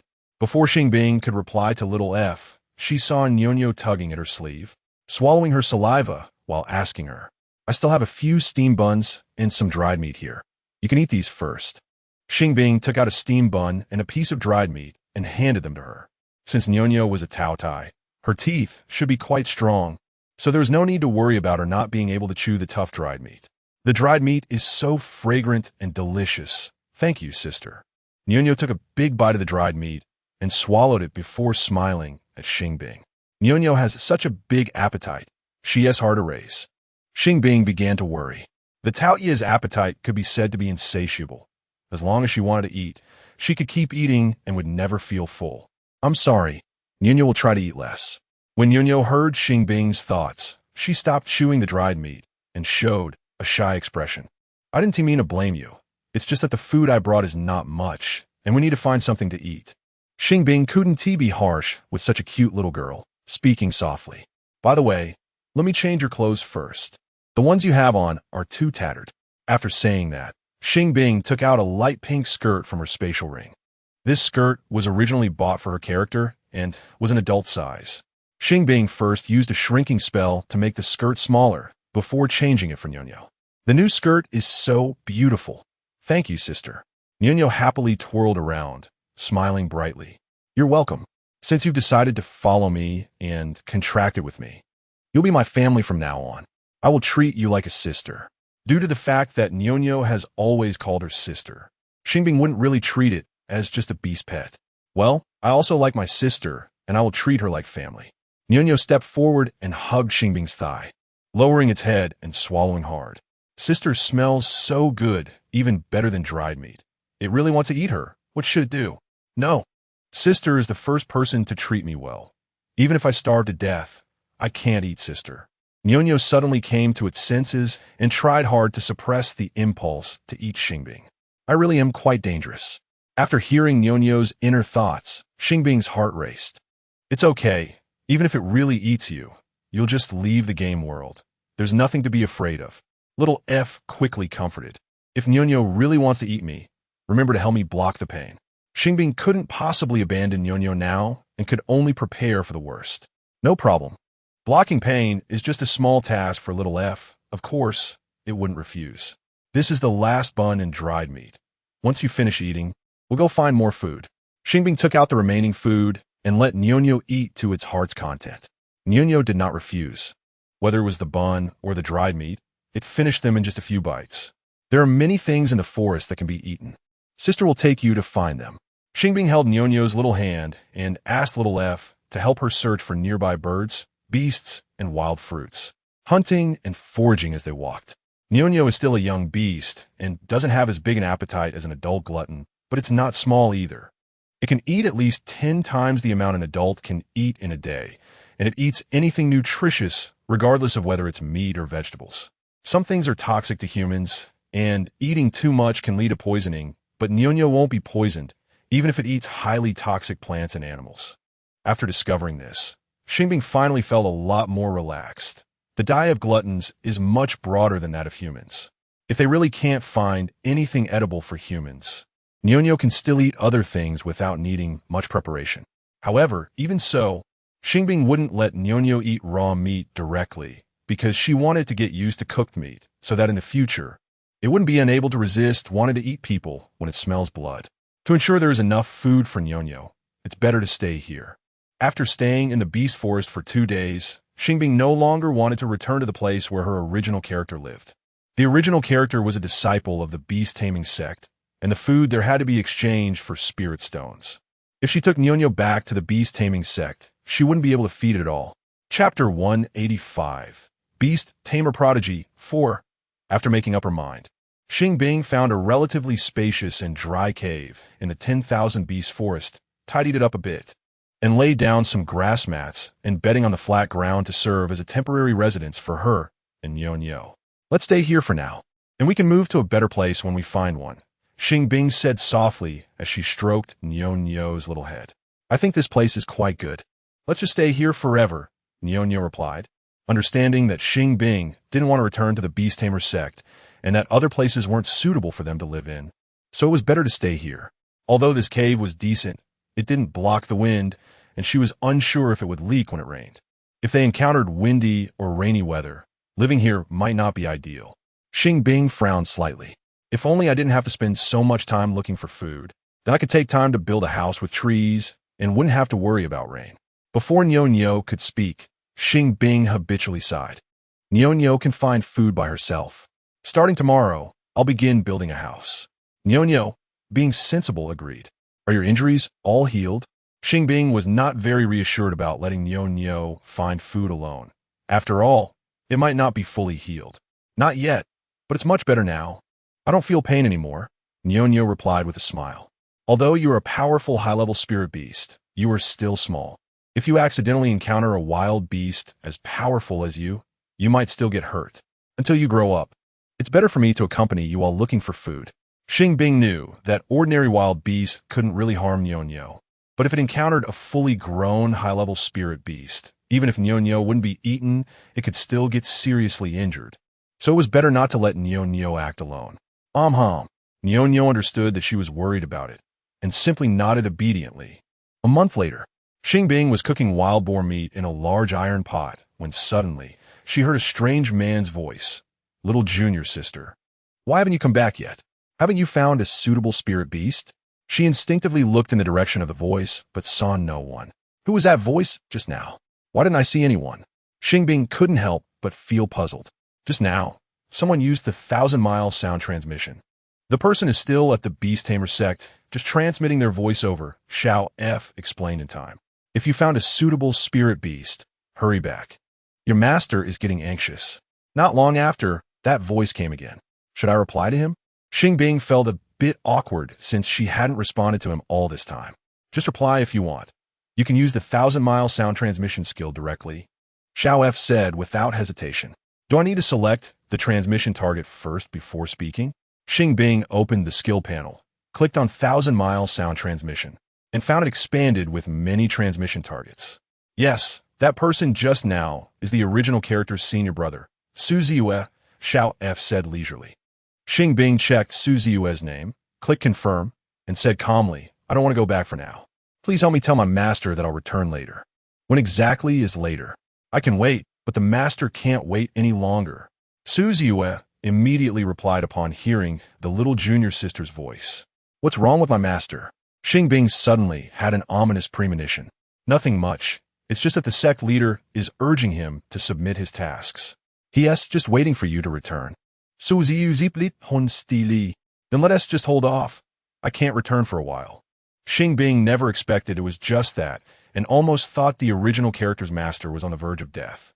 Why can't you come back? Did you encounter some trouble? Su Ziyue asked with a hint of concern. It's not trouble, but I can't explain it to you right now. I'll talk about it later. Xing Bing finished and ended the 1,000-mile sound transmission. Sister, who was that person just now? Niao, having heard Su Ziyue's voice, felt it was unfamiliar. He's my senior brother, Xing Bing replied succinctly. What is a senior brother? Niao knew that brother meant older brother, but couldn't understand the meaning of senior brother. It means he has the same master as I do. He was the first to be accepted by the master, and I came after him, with other senior brothers and sisters in between, so I should call him senior brother. Xing Bing tried to give a simple explanation. What about the master? Niao felt confused again.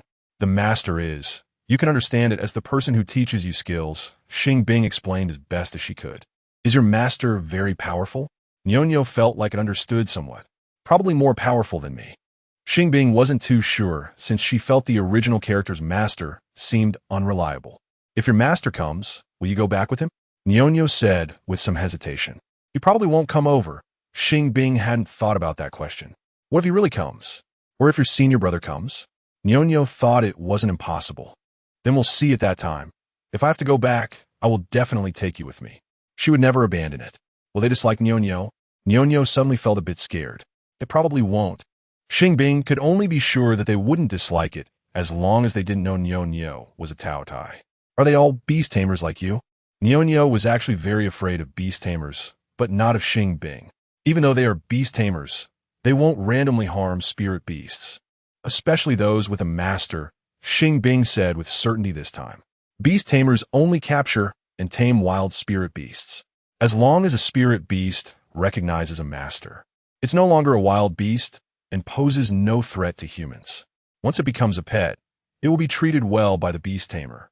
But is Nyonyo really a spirit beast?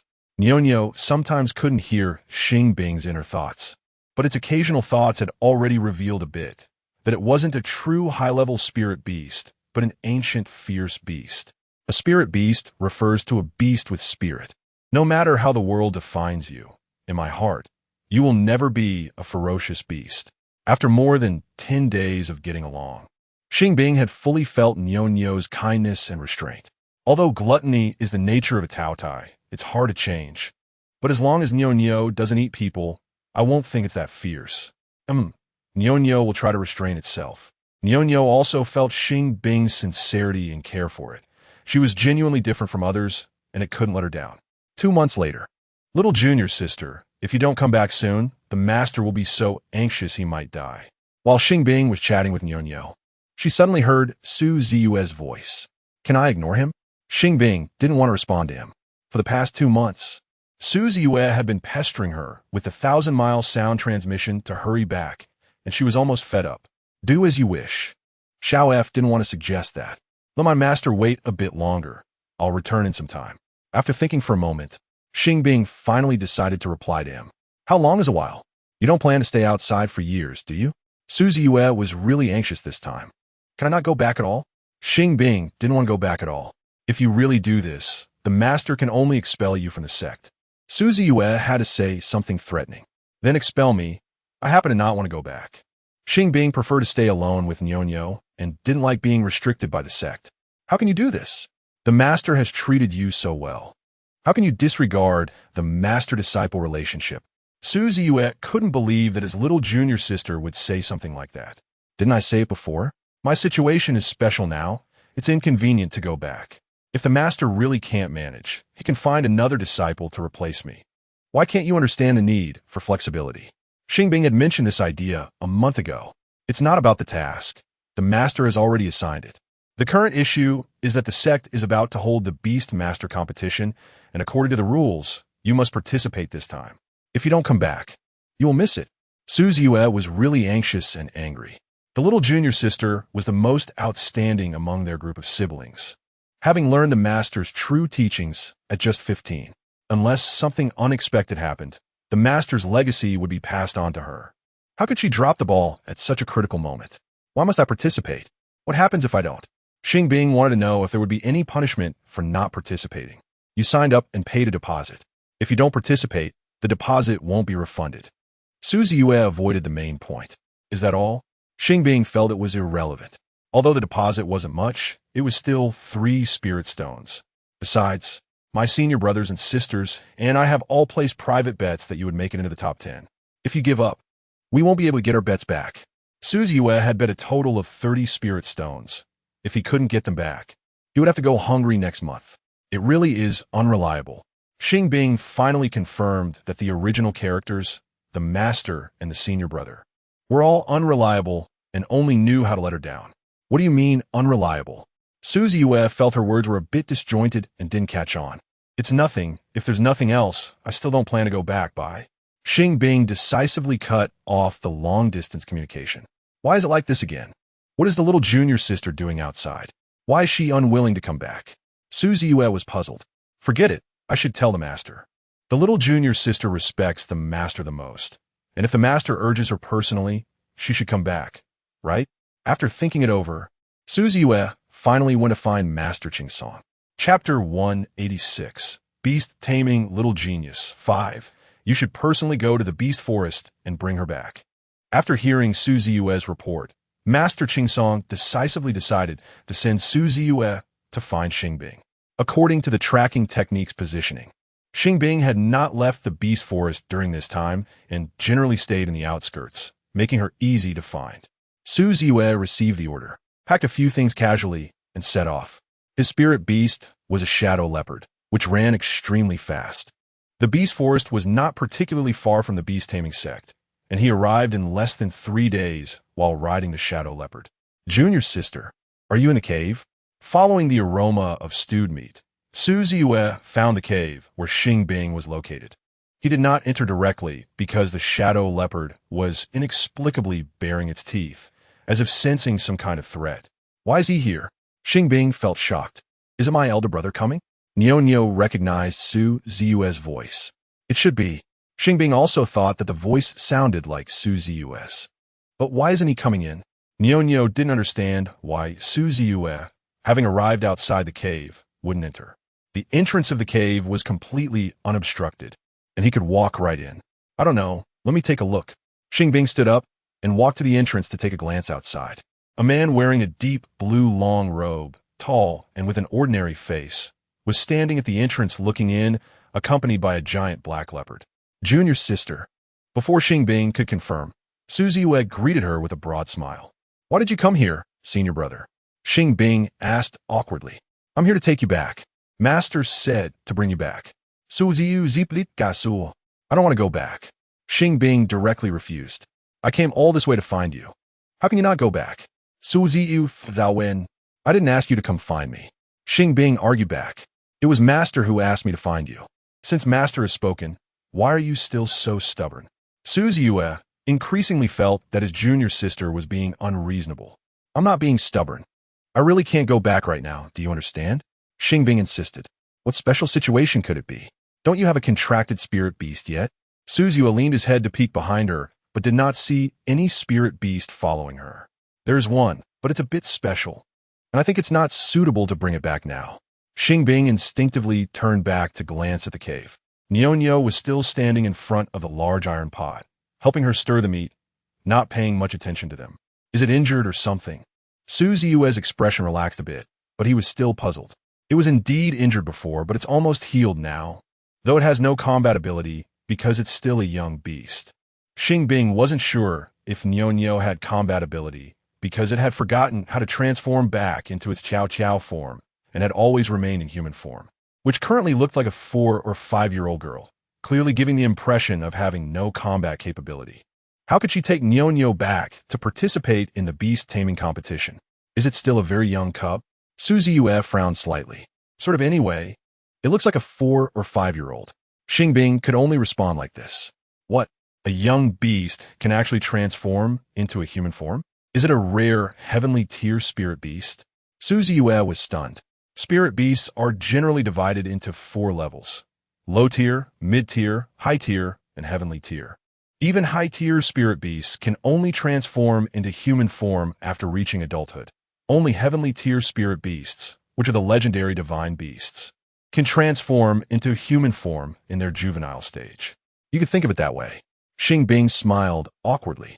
I heard that there are Qilin in the depths of the beast forest. You aren't contracted to a Qilin cub, are you? Su Ziyue remembered this matter. If he hadn't already had a contracted spirit beast at that time, he would have definitely come to look for a Qilin cub. No, but it's of a similar level. The Qilin is an ancient divine beast, while Tiao is an ancient fierce beast. In a sense, they are indeed comparable. Are they azure dragon or white tiger or vermilion bird types? Su Ziyue thought of other divine beasts. No, Xing Bing didn't want to lie to him directly, so she could only deny it. It can't be Xuanwu, right? There's no water area here. Su Ziyue was even more curious. You can't guess it, so don't guess randomly. Xing Bing didn't want him to know that Nyo was actually a Tiao. Can't you just tell me directly? Su Ziyue peeked into the cave again, but still saw no spirit beasts or people. To be honest, I actually don't know either. When I contracted with it, it was already in human form, and it's still in human form now. I can't tell what kind of spirit beast it originally was. Xing Bing chose to tell a white lie. Can't you just ask it? Su Ziyue knew that any spirit beast capable of transforming into human form could speak and would not lie to its master, as long as he asked. It would definitely answer. It doesn't know. It has amnesia. Xing Bing was telling the truth this time, but Nyo actually already knew, and she was aware of it. Then how could you contract with it? What if it's not a spirit beast suitable for you? Su Ziyue suddenly felt that his junior sister was being very irrational this time. It won't be. As long as it's a spirit beast that can live directly on land, it will be suitable for me. Xing Bing was talking nonsense seriously because she had no idea what kind of spirit beast was suitable for her original character. Can I see it?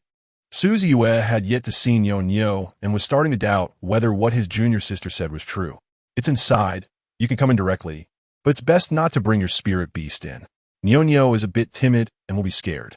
Xing Bing said slowly. Black leopard, stay here. Suzy Yue instructed the black leopard to wait for him. Is Nyo the name you gave your spirit beast? Suzy Yue asked while walking in. Yeah. Xing Bing answered without hesitation.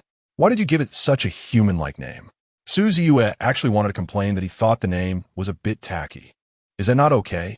Xing Bing hadn't thought about naming her spirit beast like this, but unfortunately, the system had already recorded it, and it couldn't be changed casually. It's not that it's not okay, it's just a bit strange. It might easily lead to misunderstandings. After Suzy Yue finished speaking, he had already walked to the innermost part of the cave.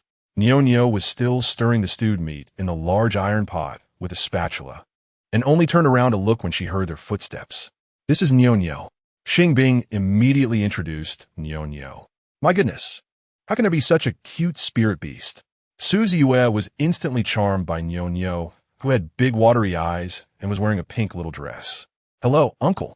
Nyo smiled and politely greeted Suzy Yue. Hello. Suzy Yue didn't expect her to greet him and hurriedly responded. Uncle, have you eaten? Do you want to eat meat? I cooked a lot of meat with sister. Nyo said while stirring the stewed wild beast meat in the pot. Not yet. Suzy Yue replied habitually, then suddenly realized something. Why is she calling you brother? Suzy Yue looked at Xing Bing with a resentful expression. He was clearly not much older than Xing Bing, at most 5 years, so why should he be called uncle? Maybe it's because you look older, Xing Bing replied, not seeing any problem with Nyo calling him uncle since he looked nearly 30. I'm only 20 this year, okay? Although Suzy Yue was the eldest disciple, he was not the oldest among all the disciples. He just started practicing earlier. That still qualifies you to be called uncle, Xing Bing remarked, not considering 20 to be particularly young, especially not to 4 or 5-year-old children. Forget it, I won't argue anymore. Since Nyo is so adorable. Whatever she calls me is fine. Suzy Yue resignedly accepted the fact that being 20 could mean being an uncle. Sister, Nyo has already added salt. It should be ready to eat now, Nyo said, stopping the stirring. Then let's turn off the fire, Xing Bing said, pulling out the firewood from under the pot and dousing the flames with a little water. Although there was plenty of firewood available here, it shouldn't be used recklessly. Some should be reserved for when it's actually needed. Let's serve uncle first. As a guest, he should eat first. Xing Bing casually reminded Nyo as she served the first bowl of meat to him. Okay. Nyo immediately turned and walked towards Suzy Yue, holding the bowl high so he wouldn't have to bend down to take it. Thank you. Suzy Yue truly felt Nyo was too well-behaved and considerate, and he would feel embarrassed not to say thank you. You're welcome. Uncle is the guest.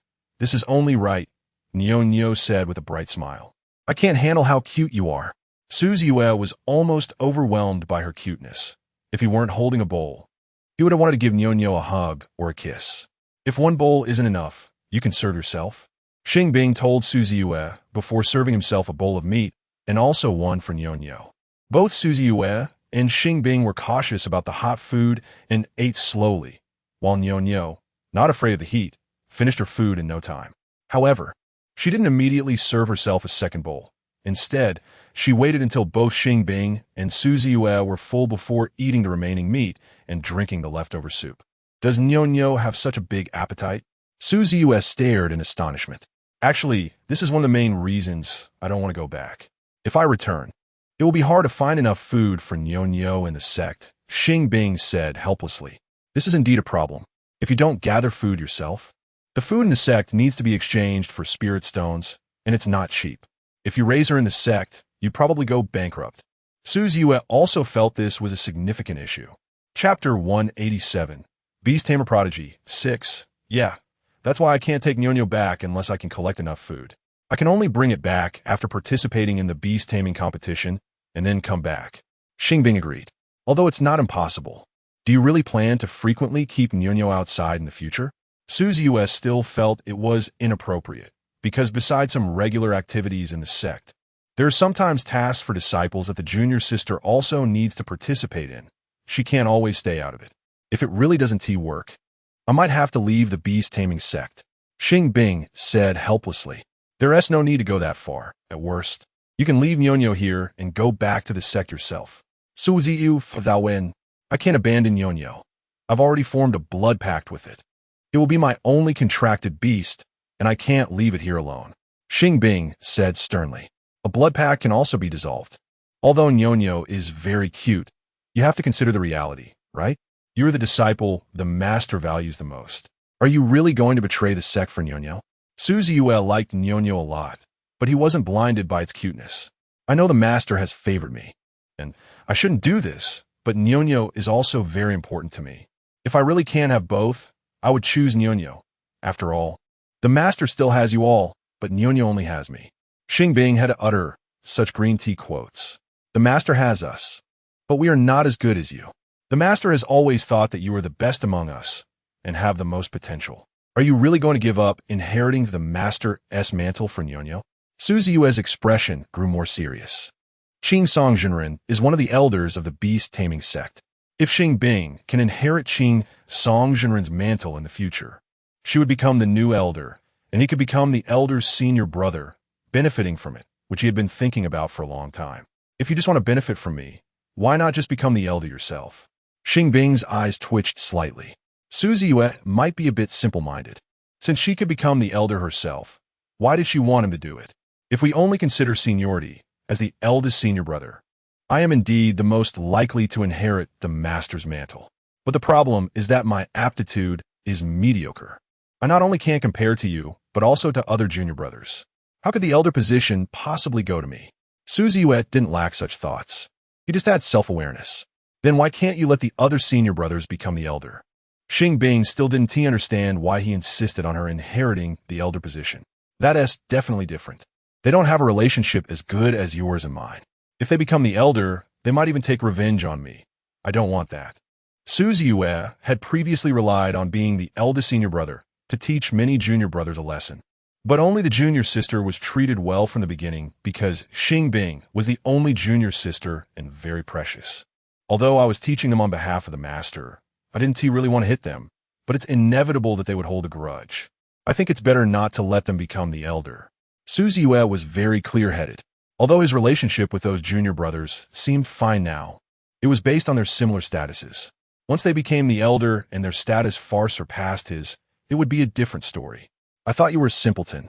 I didn't expect you to be quite clever. Xing Bing truly didn't expect that Suziue could be described as wise yet foolish. Come back with me. If you don't come back with me, the master will blame me. Suziue saw that Xing Bing was silent and was almost in tears. If I follow you back, will the master blame me too? Xing Bing said indifferently, with an ambiguous meaning. You probably wouldn't, right? The master usually favors you the most. As long as you're willing to go back, he definitely won't say anything. Suziue didn't understand why she asked that, but he believed that Xing Songjinren favored the junior sister. Even if the junior sister's actions this time were a bit willful, he would at most scold her a few words and wouldn't really blame her. That's just your opinion. I think the master might still get angry. I want to go back. Xing Bing finally revealed her true intention. Even if the master really would get angry, you still have to go back. Are you really going to stay here for the rest of your life? Suziue's expression became a bit worse. If there is really a major event in the sect, all disciples must return. I will go back then. Xing Bing said nonchalantly. If there really is such a major event, it would mean that our beast-taming sect is facing a disaster.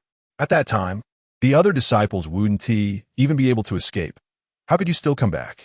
Suziue finally understood that the junior sister didn't actually plan to go back. She was just trying to trick him. I'm different from the other disciples. I will share the fate of the beast-taming sect.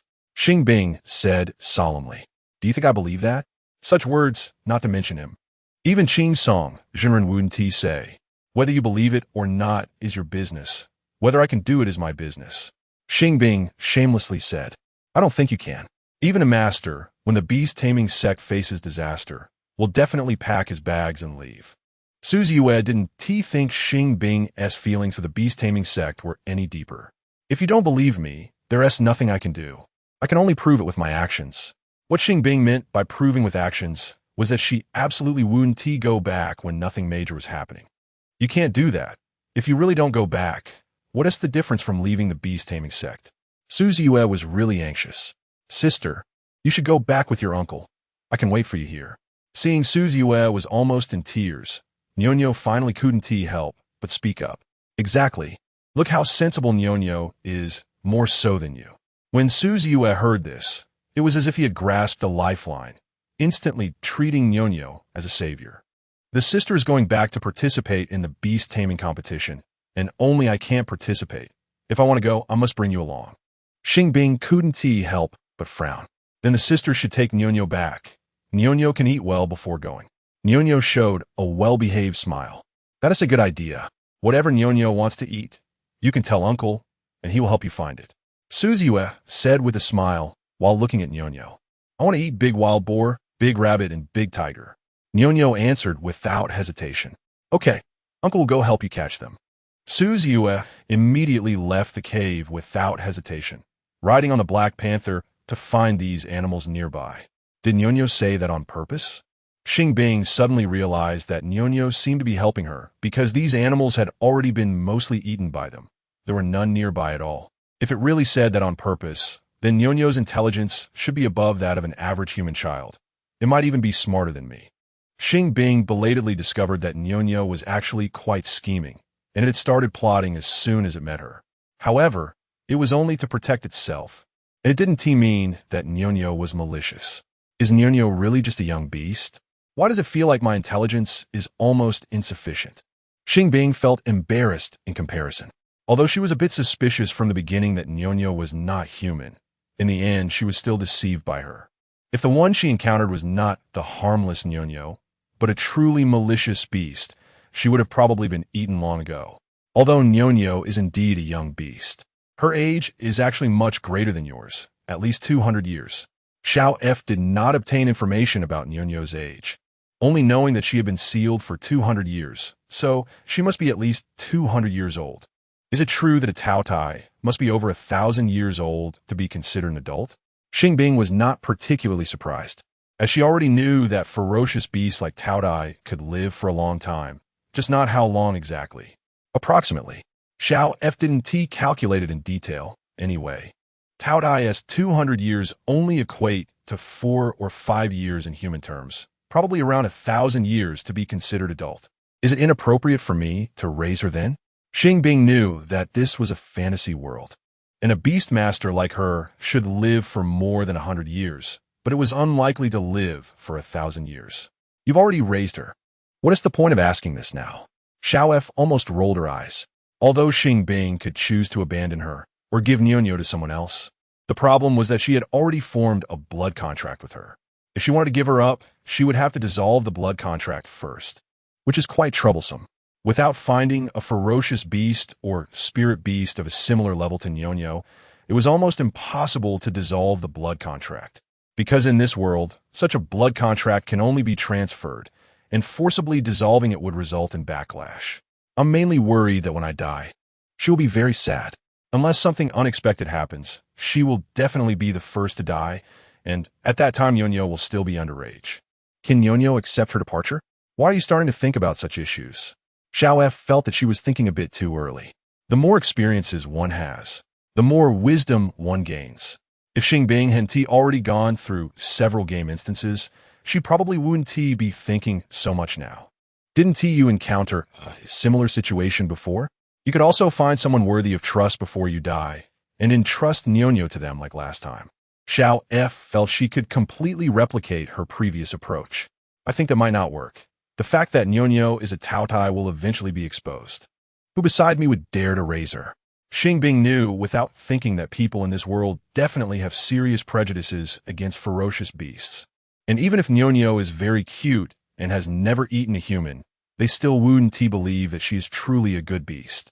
Then let her live on her own. By then she will have grown up a bit, and ordinary spirit beasts won't bully her. Xiao F said without hesitation. Chapter 188. Beast Tamer Little Genius, 7. Alright, it can only be like this. After making the final decision, Xing Bing temporarily ended her communication with Little F. When she communicated with Little F, she would block Nyonyo to avoid exposing Little F's existence. Nyonyo had become accustomed to occasionally not hearing Xing Bing's inner thoughts, and usually wouldn't deliberately eavesdrop. She would just pay more attention when she wanted to know what Xing Bing was thinking. Xing Bing also didn't always listen to Nyo-Nyo's inner thoughts, as she had established basic trust in Nyo-Nyo and no longer worried about whether it would want to eat her. Suzy searched for a long time near the cave, but couldn't find the animals that Nyo-Nyo wanted to eat, nor any other suitable animals for consumption. However, he didn't give up and walked a bit farther until he caught a few edible wild beasts before returning to the cave. At this point, it was almost dark, just in time for dinner. Xing Bing stewed the wild beasts that Suzy had caught, and they had a delicious meal. Nyo-Nyo, although Uncle didn't catch the 3 kinds you mentioned, he did catch 3 relatively large wild beasts. Can we go back tomorrow? Suzy smiled and spoke after Nyo-Nyo finished eating. Uncle has done very well, and Nyo-Nyo is very grateful to Uncle, but Nyo-Nyo is still not full. Can Uncle help Nyo-Nyo find some more food tomorrow? Nyo-Nyo spoke very politely, as if she was building up to her request. That can be arranged, but it seems there aren't many prey around here. Besides flying birds and beasts, can you eat anything else? Suzy found it hard to refuse such a request, even though he knew it might be difficult. Yes, as long as it's something you and sister can eat, I can eat it too. Nyo-Nyo replied with a bright smile. Then Uncle will go out to look for more tomorrow. Suzy decided to go out again the next day. By the way, can I let the Black Panther in? Although it can stay outside, if other beast tamers see it, they might mistake it for a wild spirit beast. I think it's better to let it in. Seeing that it was completely dark outside, Suzy felt a bit worried about leaving the Black Panther outside. Nyo-Nyo, do you think it's okay? Xing Bing looked at Nyo-Nyo as if seeking its opinion. Sure, since it's Uncle's spirit beast, it can definitely come in. Nyo-Nyo answered generously. That's good. Xing Bing had previously told Suzy that Nyo-Nyo was timid to deceive him, mainly because she was worried that Nyo-Nyo might not be able to resist wanting to eat the Black Panther. I'll go call in. Suzy immediately walked outside to greet the Black Panther. The Black Panther knew he wanted it to enter the cave, but it didn't want to go in because there was a terrifying aura inside, so it didn't respond and just stood there showing its teeth. There's nothing scary inside, just my little junior sister and her spirit beast. You don't need to be afraid. Suzy knew this was a sign of the Black Panther's fear and quickly reassured it. Ugh! The Black Panther let out a low whimper, shaking its head vigorously. It hadn't formed a blood contract with Suzy, so they couldn't communicate directly. It could understand Suzy's words, but Suzy couldn't understand its. He could only judge based on its behavior. Why don't you want to go in? Is it because it's not spacious enough inside? Suzy didn't quite understand the Black Panther's meaning. He just felt it seemed to be afraid of something, so it didn't dare to enter. The Black Panther could only shake its head. If you really don't want to go in, that's fine, but you need to be careful. If you see any powerful spirit beasts or beast tamers, remember to notify me immediately. Suzy couldn't do anything about it, so he had to arrange it this way. The Black Panther immediately nodded. How strange. The Black Panther usually likes to stick to me, right? Why doesn't it want to come in this time? Suzy still couldn't figure it out as he walked back, pondering. From its previous behavior, it should be afraid, but wasn't the cave only occupied by his little junior sister and Nyo-Nyo? What could be so scary? Could it be because this cave used to be inhabited by other spirit beasts? After thinking it over, Suzy finally arrived at this reasoning. If this cave had previously housed high-level spirit beasts, then it would retain the aura of high-level spirit beasts, and since the Black Panther was only a mid-level spirit beast, it would be normal for it to be scared. Spirit beasts have a much more sensitive sense of smell and perception than humans. Just because he didn't sense any dangerous aura didn't mean the Black Panther couldn't so he felt this reasoning was very reasonable. After convincing himself, Suzy didn't think too much about it anymore. The next day, Suzy set off early in the morning riding the Black Panther. This time he collected all the edible things he saw and put them into his space ring. During the food collection process, the Black Panther got hungry, so Suzy let it catch a wild beast to eat. The Black Panther's appetite was far less than Nyo-Nyo's. It only needed to eat one medium-sized wild boar to feel full. If Suzy got hungry, he would take out the dry rations he had brought that he hadn't eaten yet, and once both he and the beast were full, they would continue on. At the same time, Xing Bing and Nyo-Nyo were also looking for food, but they didn't need to collect anything, as long as it wasn't an animal. Nyo would eat it directly, and Xing Bing would also eat some wild fruits. There really weren't many animals to eat nearby.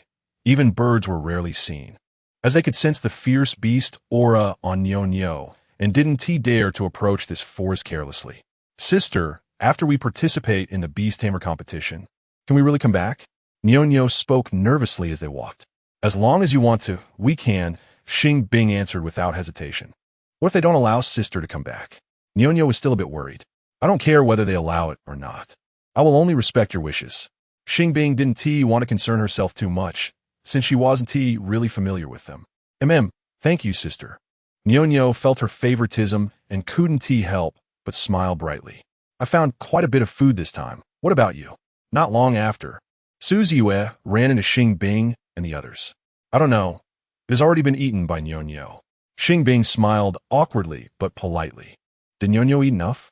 Suzie looked at Nyo's little belly and found it still looked flat, not like someone who had eaten enough. No, I only ate until I was half full. Nyo replied a bit shyly. Then you should eat these first. I'll go look for more. Suzie poured out the wild fruits, vegetables, nuts, and other food from the space ring, piling them into a small mountain.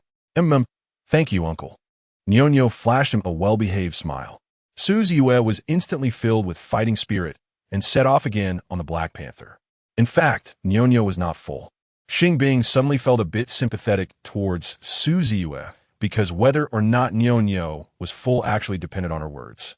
The glutton would never feel full. As long as it ate enough, it wouldn't feel hungry and could barely control its greedy nature. Nyo wanted to eat as much as possible to avoid causing trouble for Xing Bing, so she temporarily didn't plan to follow Suzie back. An hour later, does Nyo eat snakes? I just caught a big python. Suzie returned excitedly. He had caught a python over 5 meters long and as thick as a bucket, weighing at least 100 to 200 pounds. If it weren't for the fact that he could kill it and put it into the space ring, he would have been able to bring it back. Let us take it back first. Nyo doesn't eat it raw. Xing Bing still didn't plan to let Nyo eat raw meat, even though she found the python a bit creepy. But she still let Suzie take it back to the cave. This python was too big. A large iron pot with a diameter of over 1 meter couldn't hold it all for stewing. So Xing Bing had to remove the bones first, leaving only the meat, and then add an appropriate amount of water and alcohol to stew. There were no cooking wines or seasonings in Xing Bing's spatial ring, only a few jars of alcohol, which she didn't drink anyway, so she decided to use it as cooking wine. After stewing, Xing Bing only added a bit of salt, as there were no other seasonings available. It was her first time eating python meat, and she felt the texture was somewhat similar to eel, just not as tender, while the taste was a bit like fish with a faint sweetness and a hint of fishy flavor. Even with the addition of alcohol, there was still a fishy taste. Pythons really weren't suitable for eating. Xing Bing silently came to this conclusion. Nyo, are you full this time? Suzie asked expectantly as he watched Nyo finish the remaining soup. I'm full today, but I'll still be hungry tomorrow, Nyo innocently replied. Suzie was left speechless. I told you, it's not that I don't want to go back, but once we leave here, Nyo will go hungry. Xing Bing shrugged helplessly. What kind of spirit beast is Nyo? How does she eat so much? Suzie was somewhat frantic. This was the first time in his life he encountered such a gluttonous spirit beast. If he hadn't seen it with his own eyes, he wouldn't believe that any spirit beast cub could eat so much at once. Is Nyo really a cub? Suzie began to doubt this question. Although Nyo looked small, it was only in human form. Her original size might not be small at all, just like some spirit beasts can be several meters tall in their original form, while their human forms are only the size of an adult. Little junior sister had never seen Nyo's original form. Could she be mistaken? The more Suzie thought, the more he felt that Xing Bing might be wrong. Nyo was very likely an adult heavenly rank spirit beast, and one with a particularly large size at that. Nyo, can you really not change back to your original form? Suzie wanted to see Nyo transform back. I don't remember how to change back, Nyo said with a troubled expression. She really didn't remember, and when she first saw herself, she was in the form of a little girl, which led her to mistakenly think she was human. Spirit beasts should be able to communicate with each other, right? Suzie planned to let the Black Panther communicate with her to see if it knew how to help Nyo change back. It should be possible, Xing Bing answered him, as Nyo did not want to answer that question.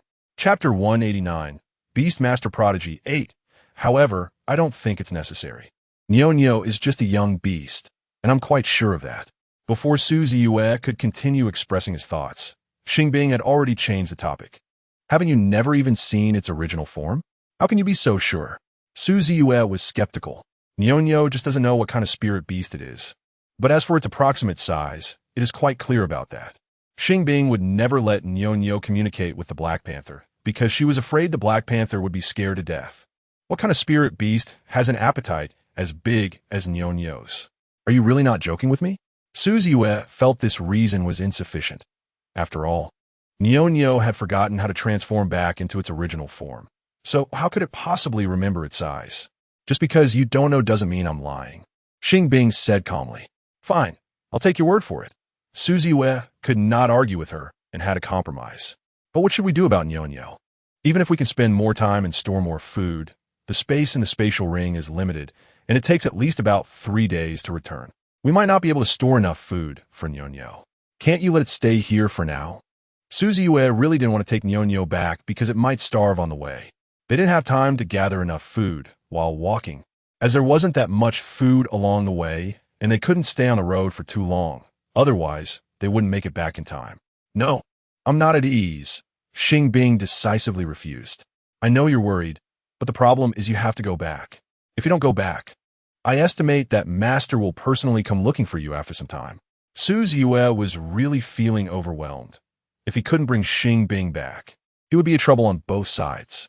We'll talk about it then. After Xing Bing finished speaking, she took out some spirit stones that the original character had accumulated from her spatial ring and said apologetically, I still have some spirit stones here. Take them as compensation for you and the other senior brothers. How can I accept this? Su Ziyue frowned suddenly. Although he did love money, a gentleman loves wealth and acquires it through just means. How could he take the little junior sister's spirit stones just because he might lose a bet? Actually, I didn't just bet on you. I bet on others too, so I shouldn't lose too much. Su Ziyue finally revealed his backup plan. Xing Bing was instantly speechless. He was indeed more cunning than she had imagined, and she felt a bit guilty about it. I need to go back to report. I'll explain your current situation to Master and see how he decides. Su Ziyue prepared to leave. All right, you go back first. If it's really necessary, I will also return. Xing Bing smiled and sent him off. Sister, if your master really comes, do we have to go back to the Beastmaster sect? Nyo remembered that she had mentioned her master was very powerful. Would he be able to see that it was actually a fierce beast? It's hard to say. We'll only know when he comes, Xing Bing replied. She didn't know how much Xing Songjinren spoiled the original character. If he truly adored the original character to a certain extent, then perhaps she could avoid going back. I hope Sister's master is a reasonable person. Nyo could only pray like this. Half a month later, the Beastmaster competition ended, and Xing Songjinren found some free time to personally come to the 10,000 Beast Forest, bringing Su Ziyue with him. As soon as Su Ziyue arrived, he took Xing Songjinren to the original cave, only to find that Xing Bing and Nyo were not there. They must have gone to find food. Su Ziyue? No, they have already changed their residence. Xing Songjinren confirmed this with just a glance inside the cave, as there was almost nothing left except for some bones and charred. They should be over there. Xing Songjinren calculated with his fingers and deduced their exact location. Xing Bing and Nyo had moved to the middle area because there really wasn't much for Xing Bing to eat in the edge area. Although Nyo could still gnaw on trees and survive even without birds, beasts, or wild fruits and vegetables, Xing Bing could not. At this moment, they were in a relatively open area cooking wild beast meat, with Xing Bing adding some wild vegetables to enhance the flavor and reduce the use of seasonings. Xing Bing, my disciple, I've come to find you. This was the first thing Xing Songjinren said upon seeing Xing Bing. Su Ziyue remained silent, while the Black Panther trembled behind him. He really came. Xing Bing was slightly surprised because she didn't expect Xing Songjinren to arrive so quickly. Hello, Grandpa. Hello, Uncle. As soon as Nyo saw the white-haired, youthful Xing Songjinren, she politely greeted him and also waved at Su Ziyue, standing behind him. What a cute little girl. Is this Nyo that Ziyue mentioned? Xing Songjinren said with a playful smile. That's right, I'm Nyo, Nyo answered confidently. Can Nyo let Grandpa hold her? Xing Songjinren smiled and stretched out his hands. No, Nyo is very heavy. Grandpa might get hurt. Nyo shook her head seriously, rejecting him like a little adult. Nyo is really so sensible. Is this all taught by you, disciple Xing Bing? Xing Songjinren looked at Xing Bing, his eyes revealing undeniable admiration. It's not entirely me. Nyo has always been very sensible. I just taught it some etiquette. Xing Bing clarified that she hadn't specifically taught anything else. Then it must be naturally intelligent. Xing Songjinren looked back at Nyo, and his admiration instantly turned into astonishment. He had lived for so long, and it was the first time he had seen such an intelligent spirit beast. Compared to Nyo, the spirit beasts he had seen before were utterly inferior. It's a pity I don't know what kind of spirit beast Nyo is. Otherwise, I could refine special pills for it. Xing Songjinren stared at Nyo for a while and still couldn't determine what kind of spirit beast it was. Feeling a bit regretful. Master, you can't tell either? Suzy Yue was somewhat astonished. Yeah, I've lived for so long, and it's the first time I've encountered a spirit beast whose level is so high that I can't even tell its original form. Xing Songjinren reluctantly admitted this fact. So should we take Nyo back? Suzy Yue was uncertain again. Nyo, do you want to go back to the Beastmaster sect with Grandpa? Xing Songjinren asked Nyo in a negotiating tone. Nyo doesn't really want to. It's so big here, and there are so many foods that are hard to satisfy me. If I really go back to the Beastmaster sect with Grandpa, I might eat all the food there, Nyo said with some difficulty. Disciple Xing Bing, do you think the same? Xing Songjinren looked at Xing Bing, subtly asking. My thoughts are the same as Nyo's. Xing Bing didn't genuinely not want to go back. She just had to consider the practical issues. But you can't stay here forever. You'll eventually run out of resources, Xing Songjinren said earnestly. I know the food here won't last long, so I've already thought about it. Once we've eaten most of the food here, I will take Nyo to other forests. Xing Bing has already asked Xiao F. There are many forests in this world like the Beast Forest, filled with various plants and animals. As long as she rotates her foraging and doesn't always focus on one place, she can achieve sustainable development. Are you really planning to leave the beast cultivation sect? Master Qing Song detected her implied meaning. The disciple doesn't want to, but since I have already contracted with Nyo, I must take responsibility for it. Xing Bing said decisively. I know you are a kind and trustworthy child, Master said. You would never abandon a contracted beast pet. But if you really intend to venture out alone with Nyo, the days ahead might be very difficult. Are you truly willing to do this? Master Qing Song spoke earnestly. The disciple has already made up her mind. I'm sorry that I cannot stay by Master S side to serve you. Please accept this bow from me. Although Xing Bing has not actually received any kindness from Master Qing Song, she is now in the role of the original character. So she sincerely bowed to Master according to the customs of ancient people. Get up. I never expected you to repay me. Since you have made your decision, I will take back your disciple token.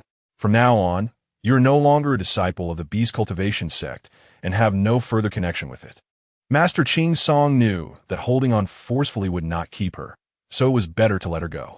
Thank you. Xing Bing expressed her heartfelt gratitude, then took out the disciple token and handed it to him. Master, are you really going to expel my junior sister from the sect? Suzy Yue, who originally didn't want to intervene, couldn't help but speak up when he realized Master Qing Song was serious.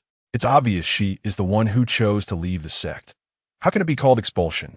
Master Qing Song suddenly realized that his disciple really did not know how to speak. But, Suzy Yue, I know you are reluctant to part with your junior sister, but she has already made up her mind.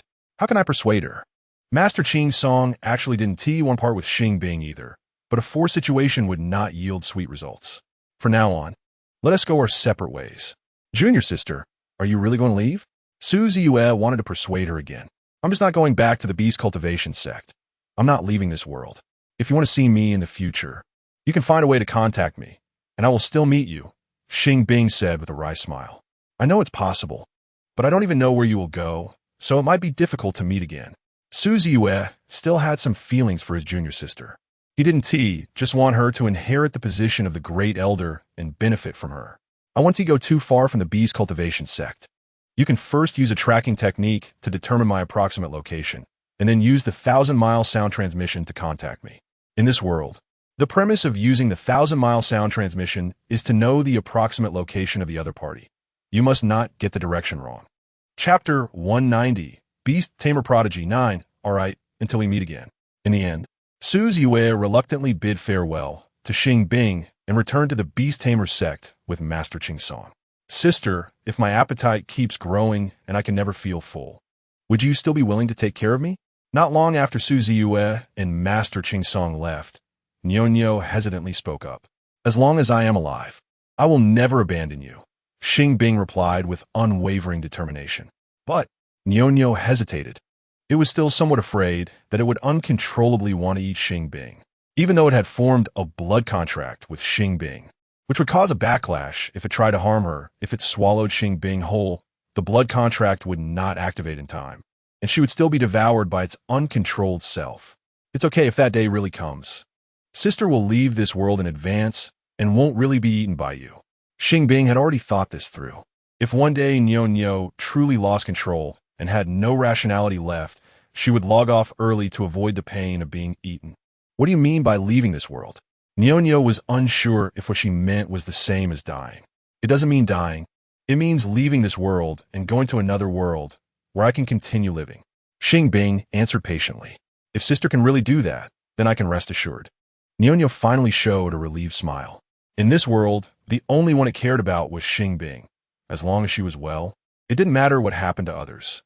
80 years later, Xing Bing reached the end of her lifespan, her energy depleted, and she had to log off permanently. At this time, Nianyo had not yet lost control. It just had an extraordinarily large appetite, capable of eating an entire mountain in a day. After Xing Bing's departure, Nianyo became extremely despondent, losing even the desire to eat. It didn't want to live like a walking corpse anymore, so it voluntarily went to the Beast Tamer sect and told them it was the ancient fierce beast Tao Tai, asking them to seal it again.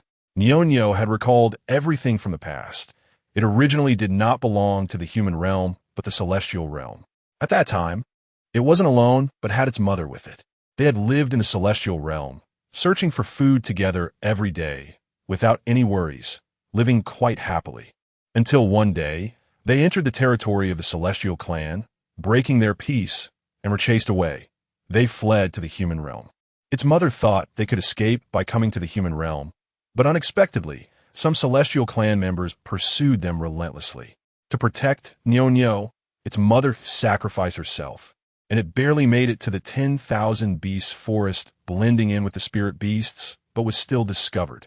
In a critical moment, it transformed into human form, spoke, and begged for mercy. Those people initially did not want to let it go, but since it was the last Tao Tai in the world and so small, killing it would seem very inhumane, so they ultimately did not kill it but sealed it deep in the 10,000 beast forest. It had been sleeping underground until after hundreds of years, when the seal gradually weakened, and then it was disturbed by people who did not know the truth, which led to its awakening. When it first woke up, it actually remembered events from before being sealed, but later, in an attempt to break the last seal by breaking its chains, it accidentally hit its head and forgot everything. Before encountering the cultivators who entered the 10,000 beast forest, it truly knew nothing, only that it was very hungry and wanted to eat. It had once begged for food from people other than Xing Bing. Some gave it food, but it felt no gratitude because they all looked at it with disdain, unwilling to hand it food directly, instead throwing it on the ground for it to pick up. This made it even more cautious. Unless it was extremely hungry, it would no longer actively ask people for food. If it had not met Xing Bing, it would have never known that there were people who did not despise it or dislike it, and even cared for it despite knowing it was a fierce beast. Xing Bing was the only person it trusted and liked, the only motivation for it to keep living. Now that she was gone, it didn't want to live anymore, but it had promised her not to seek death, so it could only let them seal it again. If it were not sealed, its appetite would only grow, and it would inevitably want to devour all humans. That was not what Xing Bing hoped for, and it didn't want that either. It was better to sleep forever and never wake up. At the same time, in the real world, I wonder how Nianyo is doing. Will it really turn into a mindless, fierce beast? Xing Bing sat on the bed, holding her phone, but her mind was on Nianyo. Little F, can you tell me the sequel to the Beast Tamer Prodigy instance? After thinking it over, Xing Bing finally sent a message to Little F, WeChat message. Little f. Sorry. I've already clocked out, so I can't help you check. Xing Bing. Can you do it next time? Little f. I'm afraid that won't be possible either. Xing Bing. Why? Little f. The function to check the game's continuation hasn't been perfected yet. Even in the back end, it's very difficult to check. It must be accessed through special channels, and as customer service, I don't have that authority. Xing Bing. Then why didn't you just say you don't have access earlier? Little f. If you really want to know, I can discuss it with the programmers, but I can't guarantee success. Little f. I actually favor you more. If it were any other player asking me this, I would definitely just say I don't have permission to check. I'm treating you like a friend. That's why I specifically helped you ask. Please don't think I'm brushing you off. Xing Bing. All right, if it's inconvenient, then forget it. I don't have to know. Little f. I'm glad you can understand. Xing Bing. When will they be able to improve this function? Little f. I don't know, but it definitely won't be done in the short term. Xing Bing. Is it difficult to implement this function? Little f. I don't know how difficult it is. I've just heard them say that this function is very hard to achieve. Xing Bing. Why is that? Little f. There are two main reasons. One is that players who want to check the continuation have already permanently logged off, and we can't obtain further game data from them. The other is that there are too many game instances, and many have multiple players who played at different times. If it's one of those instances, the continuation becomes quite complicated and cannot be viewed directly. Xing Bing. Can't you directly check the situation in the game world? Little f. It's not that we can't. It's that we need to enter to see. The type of holographic game we do is completely different from those that can be played on computers or phones. In regular games, you can see the situation in the game directly through the screen, but we must enter the game world to see it directly. Little f. Every time I log in, I'm actually entering the game world, just in a different spatial layer than you. Xing Bing. Is it that complicated? Little f. This technology is inherently difficult to achieve. For example, the flow of time in the game world is completely different from that in the real world. If I weren't also in the game world, how could I synchronize with you in conversation? Xing Bing. I thought you just had to sit in front of a computer while at work. Little f. It's not that simple. If it were that simple, we wouldn't have just over 20 customer service representatives. Xing Bing. Is over 20 representatives not enough? Little f. You have no idea how many game pods we have right now. If there are players in the same time slot, even with more than 20 customer service representatives, or even if there were 100, it might still be overwhelming. Xing Bing. Aren't you still in the internal testing phase? Why are you expanding? Little f. The first phase of internal testing has already ended. Regular dungeons no longer need continuous testing. The remaining ones that need prediction are all newly added special dungeons, so you need to be mentally prepared. Xing Bing. What special dungeons? Little f. There are many types of these dungeons, most of which are added based on the demands of certain players. For example, the romance dungeon was added because a significant number of players wanted to experience romance in the game. Little f. In the romance dungeon, cute pets are no longer just simple pets, nor are they raised from a young age. They're fully grown, intelligent beings that can transform into human forms. If players want to experience romance, they can choose to nurture such intelligent beings for a cross-species romance. Xing Bing. Wouldn't that be a bit too much? Little f. How could it be? Just look at the novels, comics, and TV shows nowadays. Isn't cross-species romance common? Xing Bing. Like what? Little f. Haven't you seen those fantasy or magical stories? I've read plenty, like when a main character is a fox spirit, a mermaid, or other kinds of fairies. Xing Bing. So that's what you meant. Little f. What else could it be? Xing Bing. I can accept that, but I'm not really interested in dating in the game. So please don't create such dungeons for me. Little f. That's hard to say. I can't decide, since it's random. Xing Bing. If I don't want to date but end up in a romance dungeon, can I choose not to date? Little f. Yes, that's up to the player. If you don't want to date, you don't have to. Xing Bing. That's good. Little f. When do you plan to come over next? Xing Bing. Maybe tomorrow. I'll see if I have time in the afternoon. Little f. Then I'll go ahead and book a time for you tomorrow afternoon. Xing Bing. Okay. After the chat ended, Xing Bing turned off her phone, closed her eyes, and began to look forward to the next day. The next afternoon, Xing Bing arrived at the gaming company on time and entered a special dungeon. Meow. Woof. Chirp. As soon as Xing Bing regained consciousness, she heard a lot of animal sounds. Although she couldn't understand their voices, she felt like they were arguing. Opening her eyes, She found herself in a pet hospital, with many pets in cages, such as ragdoll cats, huskies, and canaries. Have I turned into a pet doctor? Xing Bing looked down and saw that she was wearing a white coat, very much like a doctor. Chapter 191. My pet is a cat alien. 1. That's right. This time you have entered the world of my pet is a cat alien, and the role you have become is the female lead. Xiao F answered succinctly.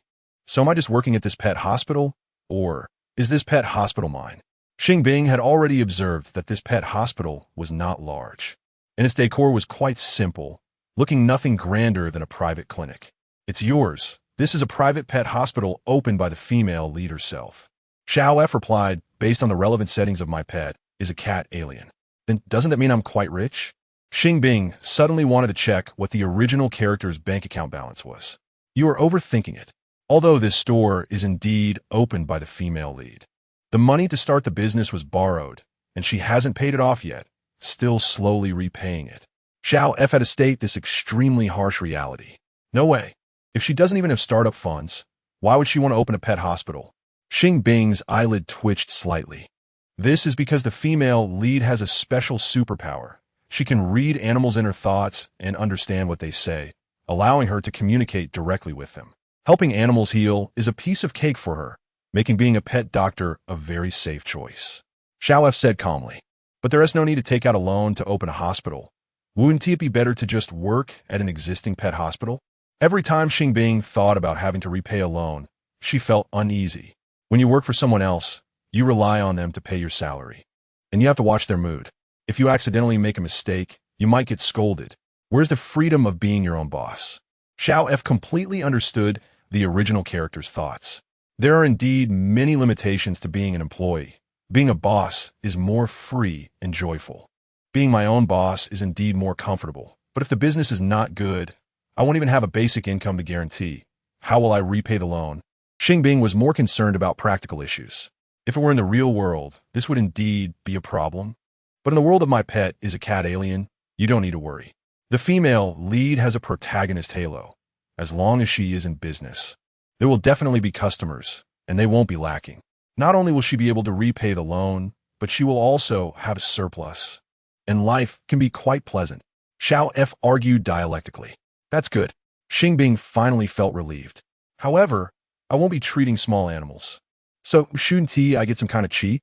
After noticing that several small animals were in a listless state, Xing Bing realized this problem. Sure. After Xiao F said this, a pair of non-prescription glasses appeared in Xing Bing's hands. These are scanning glasses. As long as you wear them, you can see what illness the pets have. Once you identify the symptoms, you will see hints for treatment steps, and you just need to follow the instructions. Xiao F diligently explained. Oh, after understanding this, Xing Bing put on the glasses. Most of the small animals here had minor ailments or discomforts. There were rarely any serious issues.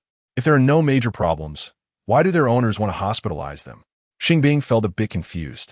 She had just used her mind-reading ability to read the thoughts of these small animals and found that many of them were thinking about their owners and didn't want to be confined here. Actually, it's not hospitalization. It's more like the female lead is taking care of them, akin to a boarding service, because their owners have to work and don't have time to look after them at home. Xiao F answered truthfully. If they are that busy, why do they still want to have pets? Xing Bing thought they were somewhat contradictory. They can usually leave their pets at home by themselves. But if the pets get sick or injured, they feel uneasy leaving them alone, which is why they opt for boarding. Xiao F had watched the detailed plot of my pet is a cat alien and had a certain understanding of this.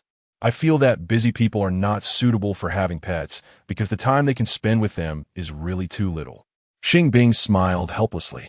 Yes, that's why I have never had a real pet, because I have to work every day except on weekends, and I really don't have time to take care of them. Xiao F actually likes small animals, but unfortunately, she didn't have time to raise one. She could only keep virtual pets online at most. I also thought about getting a pet, but I'm only on break at home now and my parents have to work. When I'm not around, there is no one to take care of them, so I didn't get one. Xing Bing suddenly felt a sense of empathy. I'm hungry. I want to eat cat food. Before Xiao F could respond, Xing Bing heard the voice of a ragdoll cat. It was actually still making cat sounds, but Xing Bing could understand what it meant. Wait a moment, I'll go find some cat food. Xing Bing habitually replied to it, and then went to get the cat food. Why did you buy this brand of cat food? I don't like eating this brand of cat food. The ragdoll cat was unhappy when it saw that she had brought out Meow Meow brand budget cat food. I only have this brand of cat food here. If you don't want to eat it, then go hungry. Xing Bing did not indulge it at all and directly poured a small bowl of cat food from her hand. Can you understand what I'm saying? The ragdoll cat then realized that this woman seemed to fully understand its words.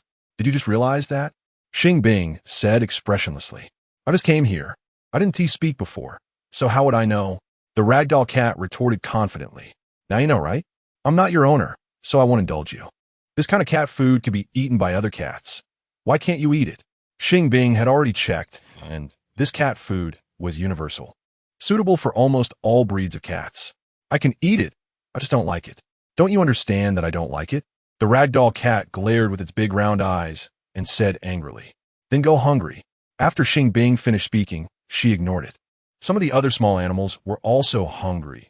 She still needed to get dog food and other supplies to feed them, and at the same time prepare some water for them to drink so they wouldn't be thirsty. If only my owner could understand what I'm saying.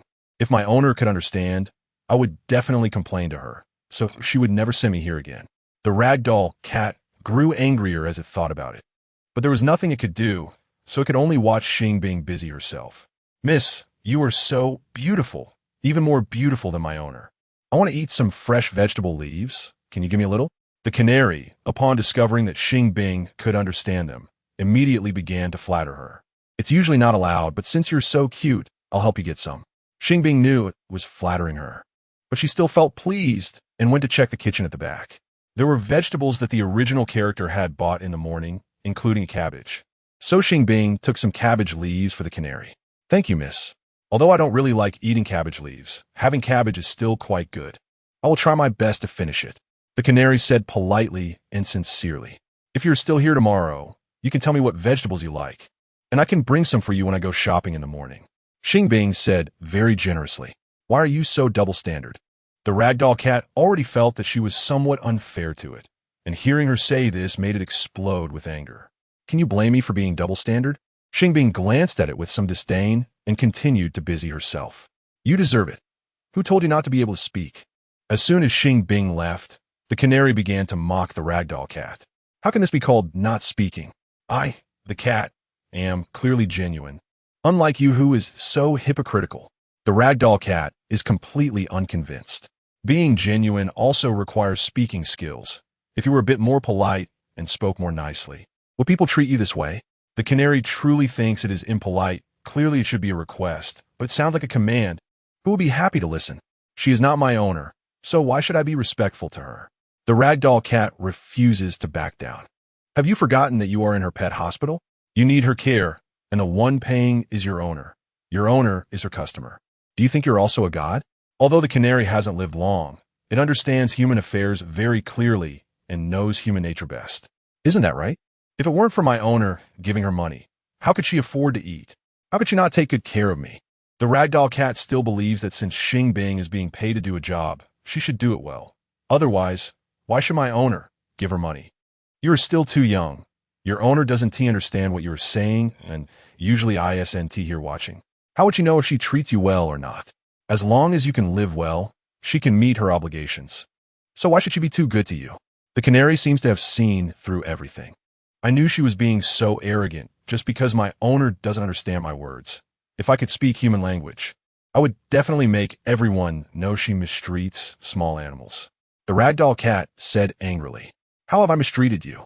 Xing Bing had just returned from the restroom when she heard the nearly hysterical cat cries. I've already told you I don't like this cat food, yet you insist on making me eat it. Isn't that mistreatment? The ragdoll cat turned to look at Xing Bing, baring its teeth in anger. Then I can say you are picky. Xing Bing rolled her eyes. I'm a noble cat master. Isn't it normal to have a picky taste? Upon hearing the word picky, the ragdoll cat felt guilty but would never admit it was its own problem. You could be picky at home. After all, your owner not only spoils you, but also has money. Whatever you like to eat, he can buy for you. While I have to consider what is economical, I still owe money to the bank. Shouldn't you understand me a bit? Xing Bing said, as calmly as possible. What does your lack of money have to do with me? Didn't my owner give you money? Can you take some of that money out to buy me cat food? The ragdoll cat still felt justified because it believed it was not in the wrong. Chapter 192. My pet is a cat from Meow Planet. 2. I bought the cat food with your owner's money, but I bought this kind of cat food. If you don't like it, you don't have to eat it. If you starve yourself to death, I won't take responsibility. Xing Bing would never spoil it. How can you be like this? If I really starve to death, aren't you afraid that my owner will come and find trouble with you? The ragdoll cat was really about to explode with anger. The cat food I bought is not the cheapest. It's reasonably priced. If you went to another private pet hospital, they might use the cheapest food, and I've already been very good to you. Can't you appreciate it? Xing Bing said with a smile that didn't reach her eyes. Also, if someone else were to take care of you, they wouldn't understand a word you say. Your owner neither specifically instructed what kind of cat food to buy for you, nor directly bought it for you, which shows that your owner agrees with giving you regular cat food. How can you demand that your caregiver must buy you your favorite cat food? There is only one type of cat food here, which means the original owner usually feeds all the cats this kind of food and does not give any special treatment to any specific cat. And Xing Bing would be even less likely to do so. If you have the ability, let me out, and I will definitely scratch your face. The ragdoll cat knew it couldn't win the argument, so it decided to stop bickering with her. Let's talk when your owner comes. Then I will return you to your owner. Xing Bing said expressionlessly and went to the kitchen to prepare lunch. The place rented by the original owner was quite nice. In addition to a relatively large living room that could accommodate many pets, there was also a separate kitchen, bathroom, and lounge. Xing Bing could easily live here. I will not yield. This cat food looks obviously unappetizing. I absolutely will not eat it. The ragdoll cat lay in the corner of the cage, far away from the small bowl of cat food, not even wanting to glance at it. It usually eats high-quality cat food, mixed with dried fish, dried shrimp, beef bits, and egg yolk. It had never eaten this ordinary, dark-colored pellet cat food. Even if it starved to death, it would not eat a single piece. When Xing Bing finished cooking and came out, the ragdoll cat was still lying in the corner, not eating the cat food, only sneaking a little water in between. Xing Bing ignored it and just placed the food on the table in the middle of the living room, eating while keeping an eye on whether anyone came in. After smelling the aroma of the food, the ragdoll cat felt even hungrier and watched Xing Bing eat with relish, almost wanting to come out and snatch her food. Unfortunately, it couldn't get out, otherwise it would definitely let Xing Bing know the consequences of offending it. But what should I do if I'm really so hungry? Am I really going to starve to death here? The more it looked, the hungrier it felt, and it had the impression that its stomach was about to hollow out. Looking at the cat food right in front of it, the ragdoll cat couldn't help but swallow. In fact, this cat food didn't smell that bad. At least it smelled better than the food Xing Bing was eating. Shouldn't it try a bite first? This thought quickly occupied its mind, prompting it to stand up and walk closer to the bowl of cat food. It was drooling, but in the end, it still didn't take a bite because it noticed that Xing Bing was watching it. In that moment, it felt like it had been struck by lightning, frozen in place, unable to move. To salvage its dignity, it stubbornly changed direction and lowered its head to drink the water beside it. It only wanted to drink water, not eat cat food. It would not yield. The ragdoll cat brainwashed itself like this, licked all the water in the bowl clean, and then returned to the corner to continue pretending to nap. It tried hard to act asleep, waiting for Xing Bing to leave before suddenly jumping up and cautiously using its tongue to roll a piece of cat food into its mouth. In that moment, the mixed aroma of the cat food overwhelmed its taste buds. So delicious, it couldn't help but let out an exclamation. While Xing Bing had not returned, it quickly finished all the cat food and then returned to its original spot, pretending it had never gotten up. It ate until it was full and dozed off. When Xing Bing came back, she found the ragdoll cat's food was gone and knew it must have been eaten. She said nothing, only noticed its water bowl was also empty and refilled it. The sound of her pouring water startled it awake. It happened to be a bit thirsty, so it got up to drink some water, not planning to pursue the issue of being woken up. Xing Bing knew what it was thinking, but was too lazy to bother with it, and did not speak. Most of the other small animals were also resting, and there was not much noise, so the living room had basically quieted down. Xing Bing continued to take care of the pets, while keeping an eye on the door to see if anyone brought their pets in for treatment. She waited until 6 o'clock, estimating that no one would come, before closing the door and preparing to make dinner. Before cooking for herself, she first prepared food and water for the small animals to prevent them from going hungry or thirsty. An ordinary but not boring day passed like this. Before going to bed, Xing Bing played on her phone for a while and checked to see if the original owner had any savings. The balance on the bank card, along with other funds, totaled around 20,000, which was not bad. Xing Bing was very satisfied with the final result, put down her phone, and went to sleep. The next day was mostly the same, except 2 customers came, one for pet treatment and the other for vaccinations. It was Xing Bing's first time giving an injection, and her hands felt a bit shaky when she held the needle. If she hadn't had a boost, she might have messed it up. On the 3rd day, Xing Bing's life was still the same, but this time 3 customers came, 2 of whom were there for pet boarding, and the other came to buy medicine. Following the system's prompts, she prescribed medicine for the pets and charged according to the original owner's set prices.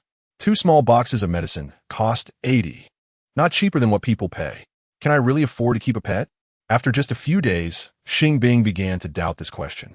If pets don't get sick or injured and don't need vaccinations, then you only need to prepare food and water for them. However, once they get sick or injured, going to a pet hospital can cost at least several dozen to several hundred. If it's serious, it could reach thousands, and there's no guarantee of a cure. If one wants to keep a pet, they must ensure it's healthy enough. Otherwise, it could truly become unaffordable. Xing Bing didn't discriminate against sickly or disabled small animals. But she had to consider the reality. Yes, keeping pets really requires considering many issues. Even if they are healthy enough, there can still be many problems. For instance, if you keep a cat, once it matures, it will go into heat, and during that time, it can become quite agitated. If it's a male cat, it can be neutered, but for female cats, aside from mating, there seems to be no other option. Little F couldn't help but express her feelings. Although she had never kept a pet, she had friends who did, and they enjoyed discussing it with her, so she understood some common knowledge about pet care. Wouldn't that be a bit cruel? Xing Bing knew what neutering meant. Just thinking about having to perform such a surgery on a cute cat felt a bit inhumane. It is a bit, but there are benefits. Neutering can not only solve the issue of becoming agitated during heat, but also prevent certain diseases. If there are no plans to breed the cat with others, it's better to neuter it. Little F answered relatively objectively. I think I might still not be suitable for keeping a cat. It would be better to keep other animals. Xing Bing still felt she couldn't bear to have her cat undergo neutering. If she really decided to keep pets in the future, she could consider adopting other small animals. Other animals are the same. There will always be troublesome times. If you really plan to raise one, you must understand everything in advance and not just focus on the good side. Little F feels it's necessary to think carefully. I'll pay attention to that in the future. Xing Bing humbly accepts. Another day passed, and finally, it was the weekend. Xing Bing was finally waiting for the person to pick up the pets. Most of the small animals were taken back, and only one Mosiah with some gastrointestinal issues that was delivered today was still receiving a 4 drip. Are you feeling better? Xing Bing, a bit bored, couldn't help but talk to Mosiah. Are you asking me? Mosiah was taken aback. It was the first time it had come here and didn't know that the owner of this pet hospital could talk to the small animals. Yes, I can understand your words. If you are bored, you can chat with me, Xing Bing said with a smile. Speaking of which, I am really quite bored. This is the first time I know that a dog like me can also receive an 4 drip. Although it doesn't hurt, it really takes a lot of time. Mosiah suddenly opened up. The reason you need an 4 drip is that your gastrointestinal tract was infected by a virus, not just a simple stomach upset. After this bottle, you may need another one, Xing Bing patiently explained. Another one? Mosiah was stunned. It is possible. I need to observe your condition first. If you feel better tomorrow, then you won't need another one. Xing Bing believed in using medication in moderation and wouldn't arrange a whole bunch of medications at the beginning. Then I probably won't need it. I feel much better already, and it hasn't hurt for a while. Mosiah really didn't want to continue receiving the 4 drip because it couldn't move freely. That's hard to say. It mainly depends on whether you still have diarrhea after eating. Even if you don't feel pain, if you still have diarrhea, you'll still need a 4 drip or medication. Xing Bing said seriously. I'd rather take medicine. I'm tired of the 4 drip, Mosiah said a bit willfully. Let's talk about it tomorrow. Anyway, we have to finish this bottle today. After Xing Bing said this, he looked at his phone and found it was already past 6 o'clock, so he planned to close the door. Don't close it yet. Wait a bit. Little F quickly interrupted. Why can't I? Xing Bing was a bit confused. I just saw an injured white cat walking this way. Wait a moment, and it will arrive. Little F casually looked around and spotted a very beautiful white cat. It had pure white fur that seemed to glow and a pair of gem-like light blue eyes. Just like the particularly beautiful, well-designed cats you see in anime. Chapter 193 My Pet is an Alien Cat, 3-0. Xing Bing waited for a while according to Xiao F's suggestion. The white cat walked heavily to the door of the pet hospital, its chest injured, the fur stained with blood, and the wound still oozing blood. It was in so much pain that it was about to collapse. It looked at Xing Bing, who was standing at the door like a doctor, and let out a sad meow. Xing Bing understood its words, which were, "Please help me, I am hurt." As soon as the white cat finished speaking, it collapsed and fell into a coma. Xing Bing hurriedly picked it up and placed it on the pet operating table to check its injuries. The wound on its chest was deep, almost reaching the heart. Xing Bing immediately cleaned and disinfected the wound with medication, then stitched it up and administered an infusion of anti-inflammatory and hydration nutrients. Is it a stray cat? This was the first time Xing Bing had seen a cat come to the pet hospital for help, and she was a bit doubtful that it might not have an owner.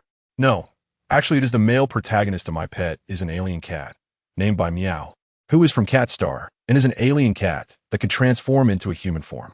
Xiao F said excitedly. Didn't I say I didn't want to experience a romance storyline? What's going on here? Xing Bing never expected that this game scenario would actually have a male protagonist, and she just so happened to be the female protagonist. Isn't this a trap for her? Didn't I tell you before? The special scenarios you enter are random, and it can't be guaranteed that it won't be a romance scenario, but you can choose not to fall in love. Xiao F remembered what she had said before, and she was very clear about it. Why is it that whatever I don't want, I randomly get? Why is my luck so bad? Xing Bing suddenly felt very unlucky. Although she could indeed choose not to fall in love, the problem was that her current identity was the female protagonist of this world, with the halo of a main character. Who knows if the male protagonist might inexplicably fall in love with her? To be safe, I should just pretend to be an ordinary person. Xing Bing estimated that the male protagonist most likely liked her because he knew that the female protagonist could understand animals and had a special telepathy ability. So she needed to avoid that to prevent any potential clitch romance plot. There's no need to be like that. Xiao F thought she was overthinking it. Although I have never been in a relationship, I have watched quite a few romance dramas. I understand these tropes too well. I must not let the male protagonist think I am a special existence. Otherwise, it's easy for him to fall for me. Xing Bing was not being narcissistic. She was being realistic. All right, suit yourself. It doesn't matter if you fall in love or not. Xiao F was too lazy to argue with her and casually threw out a dismissive remark. Does he need an infusion too? Mo-sa Yi asked curiously after seeing by Meow also receiving an 4. Yes, because his injuries are quite severe. Xing Bing replied without hesitation and immediately added, "Let's discuss something. When he wakes up, please don't talk to me anymore, okay?" Why? Mo-sa Yi didn't understand why she wanted to do that. I don't want him to know that I can communicate with animals. Xing Bing answered concisely. Why don't you want him to know? Mo-sa Yi was still puzzled. I simply don't want him to know. Just cooperate with me. Xing Bing didn't want to explain too much. All right. Although Mo-sa Yi didn't understand, he still agreed. Bai Miao remained in a deep sleep until after 9 o'clock at night, when he finally woke up. Xing Bing didn't want to reveal that she knew he wasn't an ordinary cat, so she gave him regular cat food and water. Bai Miao looked at the food he had never eaten before, hesitated for a moment, and finally ate it. The cat food was quite dry, and, after finishing it, he drank most of a bowl of water. Xing Bing didn't expect that an alien cat could also accept cat food, but this was a good thing, as it meant she wouldn't have to worry about exposing anything. The next day, she continued to feed him cat food. After sending Mo-sa Yi away, Xing Bing added some milk for Bai Miao. After all, he was an injured party and she should be a little kinder to him. Bai Miao was pleasantly surprised to find that what Xing Bing poured for him this time was milk, not water. Although he usually didn't like milk, ever since arriving on Blue Star and entering this pet hospital, he had only been drinking plain water and eating artificial synthetic food he had never consumed before. Compared to that, having milk to drink was truly a luxury. Bai Miao quickly finished the milk in the small bowl and looked at Xing Bing eagerly, wanted her to pour him some more. Xing Bing understood his meaning, but had to pretend not to, so she finished the remaining milk herself. Bai Miao felt a bit disappointed, but didn't say anything, just quietly stayed there. Xing Bing didn't put him in a cage because she knew it was unnecessary. And for Bai Miao, it would be an insult. After all, he wasn't a real pet, but an alien cat that could transform into a human. 50 for a day of boarding. Thank you. As soon as it was Monday, another customer came to board their pet. The original character's pricing was 50 for a day of pet boarding, and any medical treatment would be charged extra. This price was very cheap, so she wouldn't buy the more expensive pet food, and Xing Bing wouldn't either. She still prepared food and water for the pets, according to the original character's habits, only occasionally paying a little extra attention to Bai Miao and giving him some milk. When Bai Miao's injuries healed enough, Xing Bing planned to let him go. You have no owner, and since you can't give me money, I won't take any. You can go now, and please don't get hurt again in the future. Xing Bing grabbed Bai Miao by the scruff of his neck and brought him to the door. She deliberately didn't hold him to avoid misunderstandings. Meow. Bai Miao didn't want to leave and called out to her reluctantly. He had escaped from Cat Star to Blue Star and had nowhere else to go. If she didn't take him in, he would be forced to wander. Go on. I'm not your owner, and I won't keep you, Xing Bing said expressionlessly, urging him to leave. If I let you be my owner, would you not chase me away? Bai Miao saw that there was no one else around and directly spoke human language. Oh my, how did the cat start talking? Am I hallucinating? Xing Bing instantly acted as if she were startled. I'm actually not an ordinary cat. I'm an alien from Cat Star, and I could transform into a human. I can't transform right now because I lack energy, but once I gather enough energy, I can turn into a human and help you with work. Bai Miao explained calmly. Are there aliens that look like you? Don't think that just because I haven't seen aliens, I'm easy to fool. Xing Bing continued to act. If you really can't accept the existence of aliens, you can also understand me as a cat demon. You should know what a cat demon is, right? Bai Miao said patiently. A cat demon is too unscientific, right? Don't you know that after the founding of the country, you're not allowed to become a spirit? Xing Bing refused to listen. Do you believe in so-called science more, or do you believe in what you see? Bai Miao didn't give up on persuading her. She was the only Blue Star person he knew here, and only she could help him. Although I really want to say I believe in science more.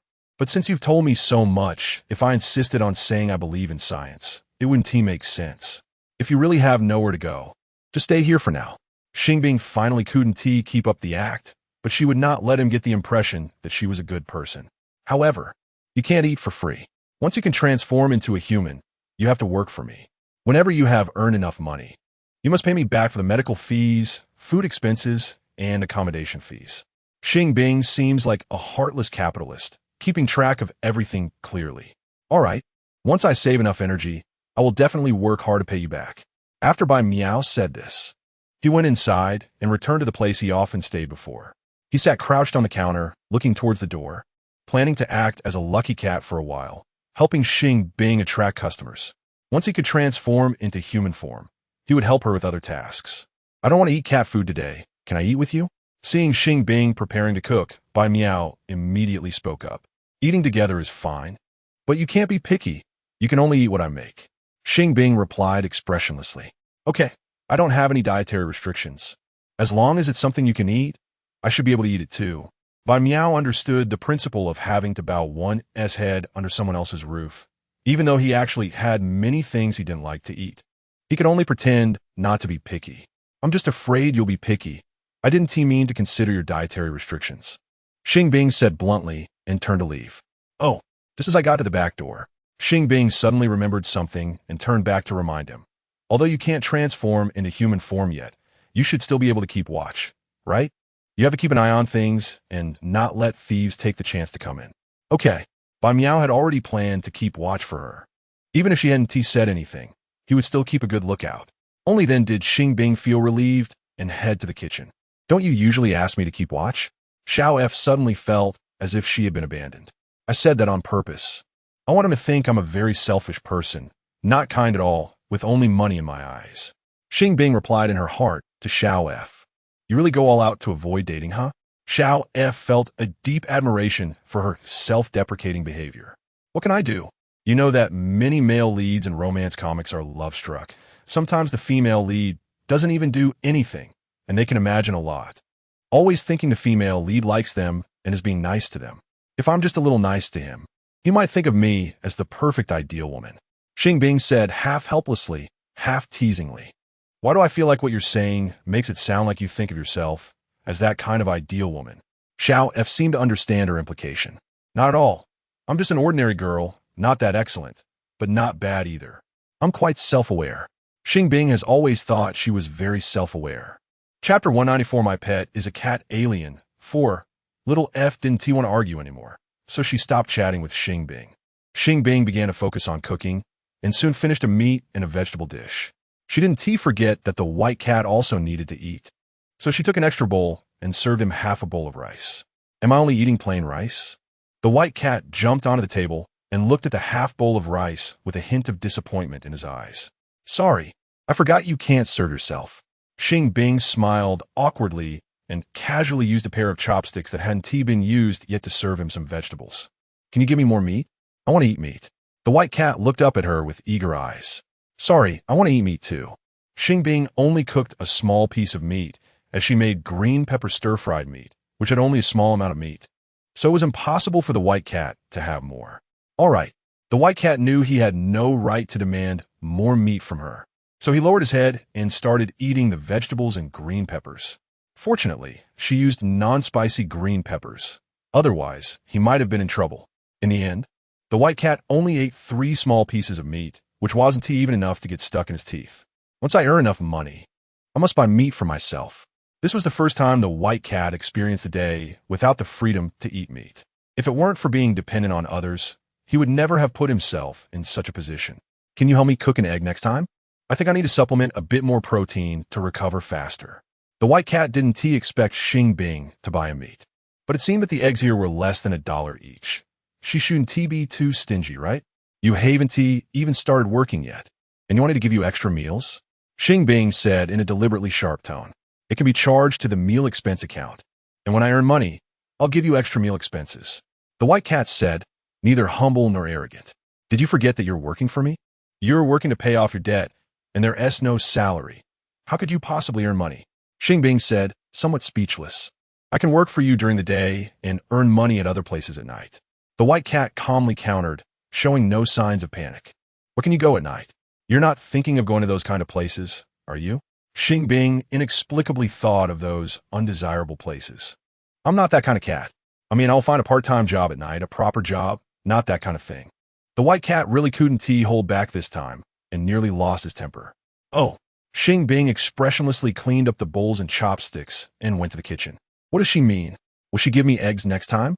The white cat had never seen such a stingy person and found it difficult to understand. Forget it. Even if my protein intake is insufficient, I'll 1T starve. I'll think of a way later. The white cat thought it over and decided to rely on himself. As long as he got enough rest, his body would automatically generate energy, and if he patiently waited for a while, he could transform into human form. The next day, Xing Bing didn't cook eggs for the white cat, but she made scallion scrambled eggs, using 2 eggs and giving him a quarter. At least she has a conscience.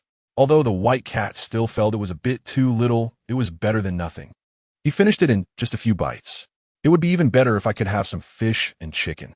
The white cat really wanted to eat his favorite meat dishes from before, but he knew he couldn't be greedy, so he just thought about it in his mind. However, something surprising happened.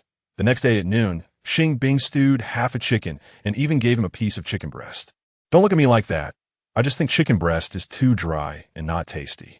Xing Bing said, feigning disgust while looking at the white cat, who was gazing at her with confusion. Then why don't you give me the whole piece of chicken breast? The white cat only had a small piece in his bowl, while there was still a large piece on the chicken carcass. Just because it's not tasty doesn't mean I want to eat it. This is my chicken. Don't be greedy. Xing Bing glared at him fiercely, then put the remaining chicken breast, chicken leg, and chicken wing into her own bowl. I was just asking casually. The white cat felt a bit embarrassed and quickly lowered his head to eat. After finishing the chicken leg, chicken wing, and chicken breast, Xing Bing ate some more chicken.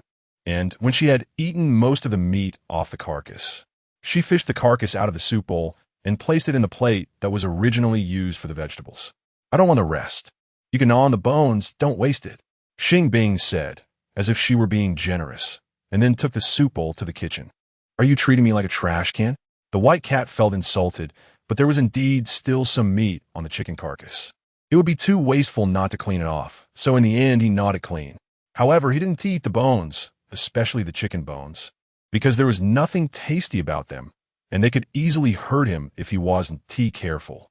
After finishing, the white cat helped Xing Bing keep watch. Although this job made him feel a bit like a guard dog, it was still a job. As long as he put in the effort, he wasn't truly getting free food, nor was he living off of someone else. Even if he could only maintain his cat form for now, he still had his pride. When it was time for dinner, the white cat was even more surprised. This time, Xing Bing cooked boiled fish, and it was a whole fish that wasn't small. I'll give you the tail. There are too many bones inside, and I'm too lazy to pick them out. Xing Bing directly clipped off a fish tail that was over an inch long and placed it in the white cat's bowl. If you're too lazy to pick the bones, why did you cook fish? The white cat became increasingly puzzled. She had basically never cooked fish before. How did she cook it right after he thought about wanting to eat fish? Then, I'm too lazy to cook rice. Does that mean I want to eat rice? Xing Bing shot back without thinking. Eating rice is necessary, but eating fish is not. You can replace it with any kind of meat. The white cat still felt something was off. I've just gotten tired of eating pork recently. Is it not okay to change up the flavor? Xing Bing said with a look of disbelief. All right. The white cat thought that this reason made sense and didn't think much more about it. After that, Xing Bing would still occasionally cook scrambled eggs, but she didn't cook chicken or fish again. I must have been overthinking it. The white cat finally completely dismissed his original suspicions. He had already stayed at the pet hospital for over a month, and he estimated that in a few days, he would be able to turn into human form. 3 days later, at night, after Xing Bing fell asleep, the white cat jumped down from the counter, entered the bathroom, and transformed into a handsome young man with silver hair and blue eyes. He wore a white shirt made of fur and white dress pants, looking very gentlemanly. I really am handsome. The white cat looked at himself in the mirror at the sink, narcissistically praising himself. Suddenly, with a snap, the lights in the living room turned on, and Xing Bing walked into the bathroom to use the restroom, only to find the white cat posing in front of the mirror. What are you doing? Xing Bing looked at the white cat, who had white hair and appeared somewhat alternative, with a look of confusion. Looking in the mirror, don't you think my human form is handsome? The white cat turned to her and added a flirtatious wink. Not at all, thanks. Xing Bing immediately got goosebumps all over. He didn't seem this narcissistic before, did he? How did he become like this after transforming into human form? That's because you have no taste. My looks are among the best on Cat Planet. The white cat wouldn't dare say anything else, but in terms of looks, it definitely ranks high among the cats of its planet. There's no telling how many handsome men Xing Bing has seen on TV and in anime, but among all the handsome men she has encountered, the white cat really doesn't make the cut. No problem, just go out for a bit. I need to use the bathroom. Xing Bing immediately kicked this narcissist out of the bathroom. What does he mean? Does she really think I'm not good looking in her eyes? The white cat walked to the glass door in the living room and looked at himself in the reflection. At that moment, he had fair skin and delicate features, with a pair of light blue eyes that had the depth of the sea and the ethereal quality of the sky. His physique was neither tall nor short, neither fat nor thin. How many humans could be as good-looking as him? It's definitely her lack of vision, not that my looks aren't good enough. The more he looked, the more he felt that Xing Bing just didn't have the eye to appreciate a handsome man like him, who had both looks and figure. If someone asks you tomorrow why your hair is white, just say it's dyed. If someone asks why your eyes are blue, just say you're wearing colored contacts. Got it? Xing Bing warned the white cat as she came out. Why? Don't you have any handsome men with white hair and blue eyes here? The white cat didn't understand why he had to lie. It's not that there aren't any, but they're naturally rare, and most of them are foreigners. Very few locals look like you. If you say your hair and eye color are natural, most people would think you have albinism. Xing Bing genuinely thought he looked sick like that. Then I could just change my hair and eyes to black, right? The white cat hadn't considered this much at first, but after thinking it over, he realized he hadn't seen any young people with white hair here. So it's better to blend in. Can you still change colors? Xing Bing asked, slightly surprised. That's not difficult. I just need to change it once more. The white cat replied without hesitation. Cats on their planet could freely change their human forms, altering their hair, eye, and skin colors as they wished. Then remember to change it before tomorrow morning. After saying that, Xing Bing yawned and left. The white cat waited for her to turn off the lights, then transformed back in his cat form and jumped onto the counter to continue sleeping. When it was nearly dawn, he jumped down and changed into a black-haired, black-eyed appearance. He still felt that his original look was better, but to avoid unnecessary trouble, he decided to go with this. The white cat checked himself in the bathroom mirror before returning to the living room. Chapter 195. My pet is a cat from another planet. 5. Not bad. It looks much more pleasing this way.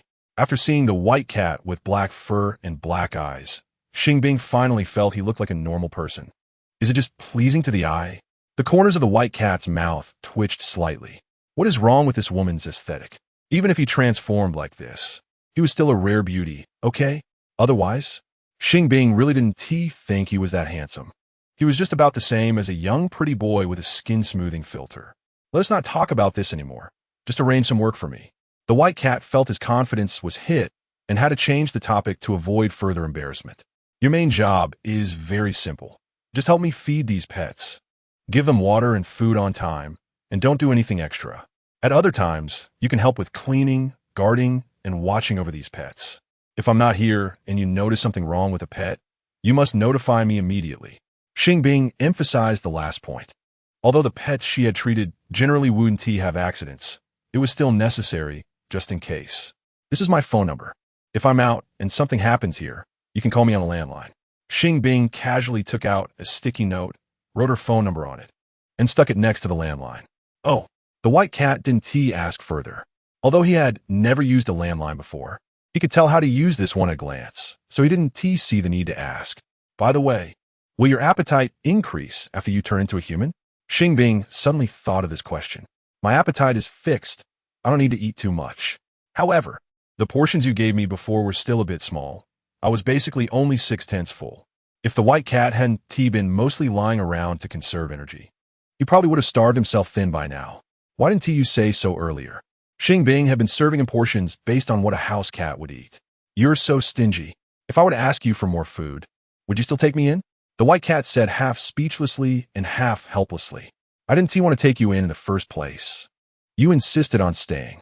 Xing Bing almost choked, but thankfully didn't forget this point. So what? Anyway, I'm not freeloading off you. I'm going to work to pay off my debt. The white cat stubbornly countered.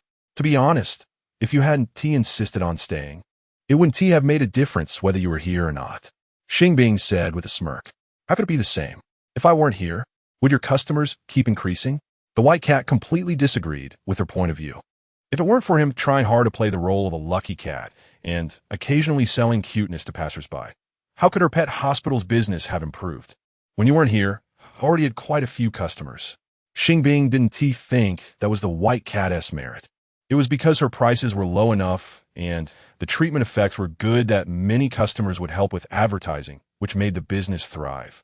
Even so, I could still help a lot. If I weren't here to assist you, when it gets really busy in the future, would you be able to handle it all?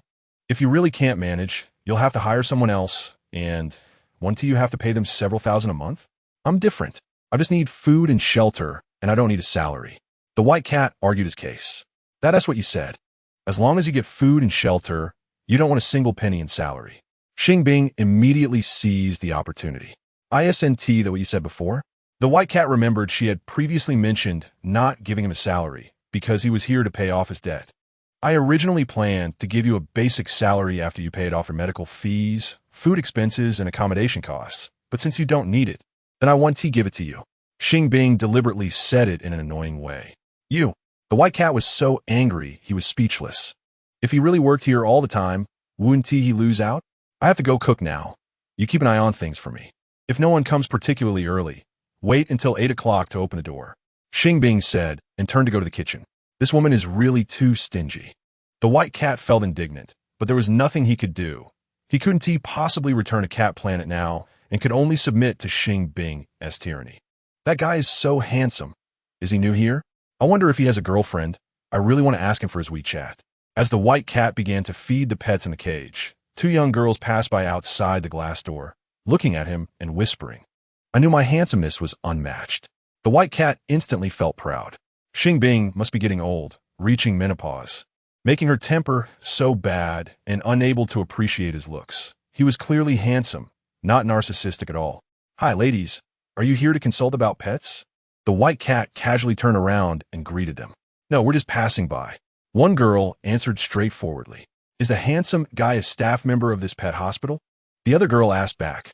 Yes, although I'm not a veterinarian, I know how to take care of small animals. If you ladies have any questions about raising pets, feel free to ask me. The white cat said in a gentle tone and even threw them a flirtatious glance. Sure. They didn't have any pets, but still agreed with him in unison. The handsome guy really knew how to flirt. Even if they didn't have pets, they could create one. Originally just planning to go shopping with no important tasks, the two quickly began chatting with the white cat. When Xing Bing came out of the kitchen, she saw the white cat laughing and chatting with the two girls. Sorry, this is a pet hospital. The little animals also need peace and quiet. Please don't chat here for too long. Thank you. Xing Bing directly issued a dismissal order. The two girls felt a bit awkward, not knowing what to say, and could only look at the white cat. It's already 8 o'clock. It's time for work. I really shouldn't have been chatting with you for so long. Let's talk next time. The white cat raised his hand to check his wrist, pretending to look at the time, cleverly diffusing the awkwardness. Okay, see you next time. The two girls replied in unison and immediately left. Next time, don't casually bring people in. This is a pet hospital, not a chatting place, understand? Xing Bing set down the freshly made egg noodles and said very sternly, Are you jealous? The white cat blurted out. Are you sick? Xing Bing also blurted out. If you're not jealous, why would you be angry when you saw me chatting with other girls? The white cat thought she was jealous. Please wake up. I would only be jealous if I liked you. Okay? Do you think I look like someone who likes you? Xing Bing said expressionlessly.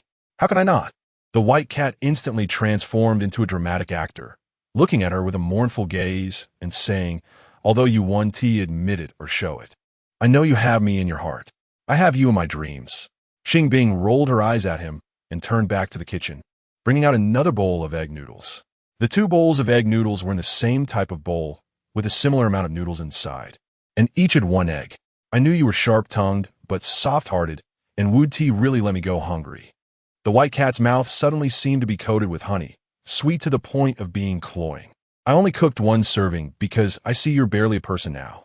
Xing Bing, you wouldn't stop until something surprising happened. The white cat was left speechless. Just eat the noodles first.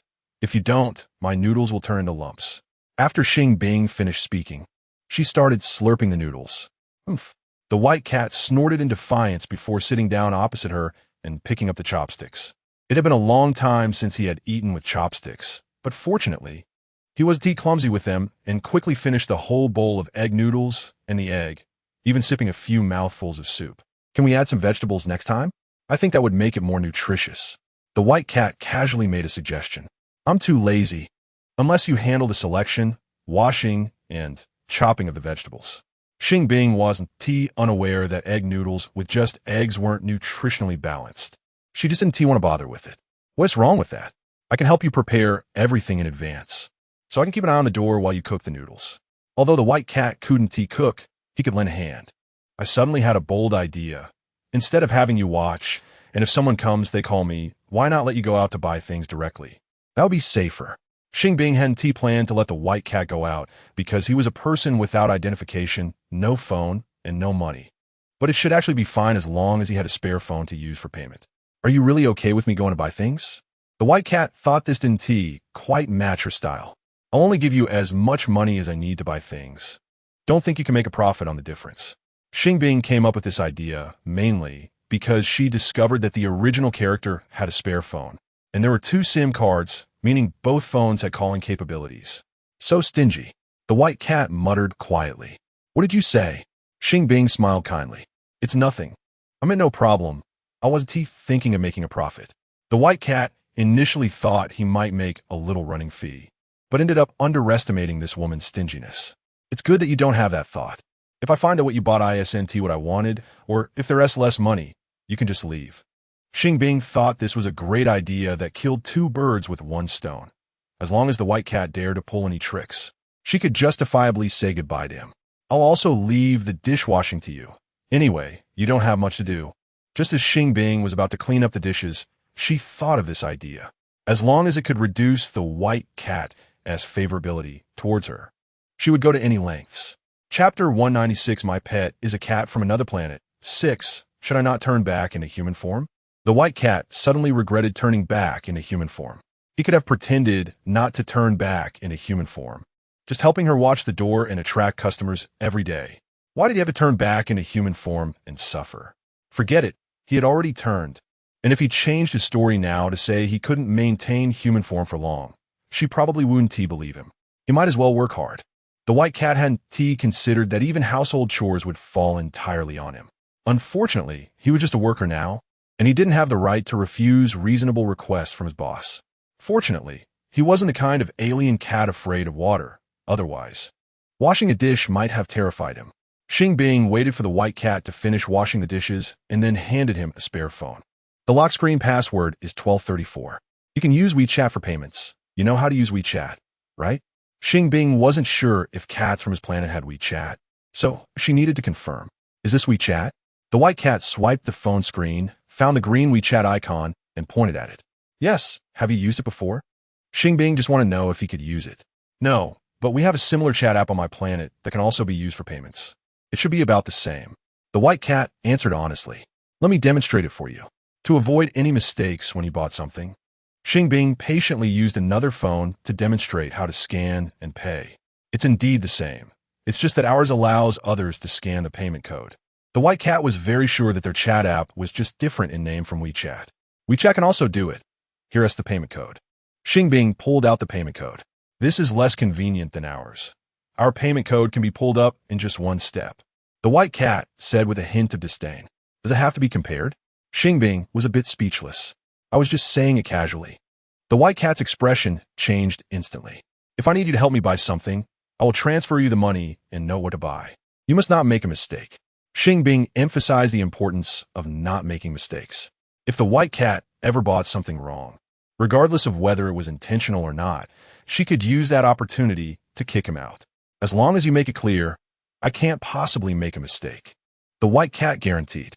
He was illiterate or lacking common sense. How could he make a mistake with notes? Don't underestimate him. Okay. All right, around 8 o'clock tonight. I need to buy the ingredients for tomorrow's meals in advance, and we are running low on some pet food that needs to be replenished. At that time, you'll go to the nearest supermarket and spend 200 yuan to buy everything we need. After saying that, Xing Bing transferred him 200 yuan, guaranteed to complete the task. The white cat immediately clicked to receive the payment, his movements as skilled as if he were snatching a red envelope. That night, before 8 o'clock, the white cat set off with the phone. It was his first time leaving the pet hospital in human form, and as soon as he arrived in a crowded area, he received many amazed or envious looks. The white cat enjoyed the feeling of being the center of attention. If conditions allowed, he would have wanted to try becoming a star on this planet. Hey, handsome, can I add you on WeChat? Before the white cat even reached the supermarket, he encountered a woman who approached him. Sorry, I don't have WeChat. The white cat showed a straightforward smile. Then can I have your phone number? The woman felt a bit awkward, but didn't give up. Sorry, I don't have a phone either. The white cat smiled straightforwardly again. Isn't that a phone you're holding?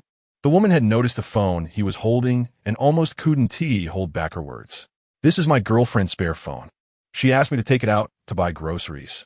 The white cat quickly used Xing Bing as a shield. The woman who approached him didn't seem very serious. She was too forward and dressed provocatively, giving him a bad impression. He didn't want to interact with her much. I thought you were a rich and handsome guy. Turns out you're just living off a woman. The woman sneered at him and left after ridiculing him. I'm not living off a woman. The white cat was quite angry and shouted to vent his frustration, barely calming himself down. She was just a stranger who didn't know anything about him. She had no right to judge him, and it wasn't worth getting angry over such a thing. He comforted himself and continued walking to the supermarket. He was familiar with the area. He had been too focused on finding someone to save him before and hadn't paid attention to the buildings around. Fortunately, he had a navigation app on his phone, so as long as he followed the directions, he could find a nearest supermarket without needing to ask for directions. Once inside the supermarket, the white cat quickly found the items Xing Bing wanted to buy. He strictly followed her requested quantities and weights, leaving him with 20 yuan. Here is the receipt. All the items totaled 180 yuan, and there is still 20 yuan left. As soon as the white cat returned to the pet hospital, He showed the receipt to Xing Bing to prove that he hadn't bought anything extra. The remaining 20 yuan is still mine. You can use it next time. But you're not allowed to use it without permission. Got it? Xing Bing said expressionlessly. If I wanted to use it without permission, will I specifically tell you that there's 20 yuan left? The white cat immediately felt her extreme distrust. I'm just reminding you, so you don't think the leftover money is for your personal use. Xing Bing remained expressionless. You don't trust me. If you really did, you wouldn't doubt my principles. The white cat suddenly felt very wronged. He had completed the shopping task excellently. It was one thing not to praise him, but how could she suspect that he wanted to steal her money? Why should I trust you? Are we very familiar? Xing Bing showed an expression of disbelief. Not familiar? The white cat felt hurt. I've been here for nearly 2 months, spending every day with you. Doesn't that allow you to understand me well enough? Is 2 months a long time? Xing Bing didn't think 2 months was long at all. Even if they spent every day together, it was impossible to reach the level of understanding someone over time. If 2 months isn't considered long, then how long is long enough? The white cat couldn't help but show a bitter smile. Although he had known her for less than 2 months and always thought she was stingy, he had never doubted her character. He even thought she was a principled person. How could she not empathize? At least a year or two. I really think 2 months isn't long enough. Xing Bing was a slow-to-warm person, even in friendships. Without a year or two of connection, she wouldn't consider the other a true friend. Just wait. Even after a year or two, I still want change. The white cat seemed to be making a bold statement. You plan to stay with me for a year or two? Xing Bing was stunned. She had treated him this way, yet he didn't want to leave? I will use time to prove that I am a principled cat. I won't take advantage of you, nor will I covet your money. I'm here to repay my debt and nothing else. The white cat said with intense eyes. Actually, forget it, do as you please. Xing Bing didn't expect him to become more resolute and had to change her plans. From then on, Xing Bing treated the white cat as a simple worker, assigning him any task she could, and once she felt he had repaid his debt, she gave him a salary of 2,000 yuan a month. 2,000 a month is not high, but it's acceptable under the condition of free meals and accommodation. So Bai Miao gladly accepted it. A few months later, Bai Miao bought a barbecue grill and a small freezer and started selling barbecue outside the pet hospital. During the day, he still helped Xing Bing with work and only went out to sell barbecue at night. Setting up a barbecue stall does not require a permit. As long as Bai Miao does not obstruct traffic, the urban management will not interfere. Bai Miao's barbecue business quickly became popular because someone filmed a video of him selling barbecue and posted it online, claiming he resembled a certain male celebrity. And his looks were indeed that good, with no angles that were unflattering even when shot with a regular camera. As a result, many people came to see him. Why would such a handsome young man choose to sell barbecue? A food video influencer named Teng Fei came to check it out and interacted with Bai Miao while filming. Because I like to eat barbecue, Bai Miao answered without hesitation. Is it just because you like to eat? Teng Fei found it hard to believe. I mainly thought about selling barbecue because I like to eat it, and another reason is that the cost is relatively low. You don't need to open a shop or hire people. As long as you can do it yourself, setting up a barbecue stall is quite easy. Bai Miao replied calmly. Did you research on making barbecue by yourself? Teng Fei seemed to understand his implication. Sort of, I observed others making barbecue, watched tutorials online, and conducted multiple experiments before gaining experience, Bai Miao said leisurely. Do you think your barbecue tastes better than others? Teng Fei had not tasted his barbecue yet and was unsure of the flavor. I think both are good. Each has its own style, and it's hard to compare. However, I specifically made a barbecue seasoning that is fragrant but not spicy, catering to those who don't like spicy food. If you can't eat spicy, you can choose to add non-spicy seasoning. Bai Miao cleverly avoided the most critical question while promoting himself. Although I prefer spicy food, I would like to give it a try. Let us not put any spice on these two. Teng Fei casually pointed to the 2 skewers at the edge and smiled naturally. Okay. Bai Miao sprinkled his special non-spicy seasoning on the 2 skewers as requested. I can smell it. It really is fragrant. The main ingredients should be cumin and sesame, right? Teng Fei guessed the main components of the so-called special seasoning as soon as he caught a whiff of the aroma. Pretty much, Bai Miao did not deny it, as it was indeed the case. Chapter 197. My pet is a cat alien 7. It's not really a secret seasoning. I just mess around with it myself at first and thought the effect was pretty good, so I kept it. If everyone likes it, I can publish the recipe online. Before Tung Fei could ask if there were any special ingredients added, Bai Miao had already smiled and revealed the secret. You're too generous. Tung Fei didn't expect him to say that, but still cooperatively praised him. The barbecue seasoning I used isn't a secret either. It's quite simple and spicy. And I can also publish the recipe online. Bai Miao seemed even more generous. Can you tell me first? I usually like to experiment with various foods myself. I want to try making barbecue. Tung Fei said sincerely. Sure, after I finish selling later, I'll tell you, and you can make my recipe public, so I won't have to post it online again. Bai Miao smiled. Okay. Tung Fei was very satisfied with the suggestion and decided to buy more skewers so he could sell out quickly. Bai Miao took nearly 3 hours to sell over 300 skewers, and Tung Fei waited until nearly 11 o'clock. Tung Fei thought the barbecue he made was quite tasty. Both the spicy and non-spicy versions had their flavors, and the ingredients were fresh, prepared, and sold on the same day, so she waited patiently. Bai Miao added Tung Fei on WeChat and sent her the recipes for both barbecue seasonings as agreed. Shouldn't I be taking your recipe for free? After seeing how detailed the recipe he wrote was, Tung Fei suddenly felt a bit embarrassed. It's fine. You bought so many skewers, so it's not really free. Bai Miao glanced at the 20 or so skewers in her hand that she hadn't finished eating yet and teased her a bit. I didn't mean to buy so many. My family consists of my parents, grandparents, and siblings living together, and they all love barbecue, so I can take some back to share with them.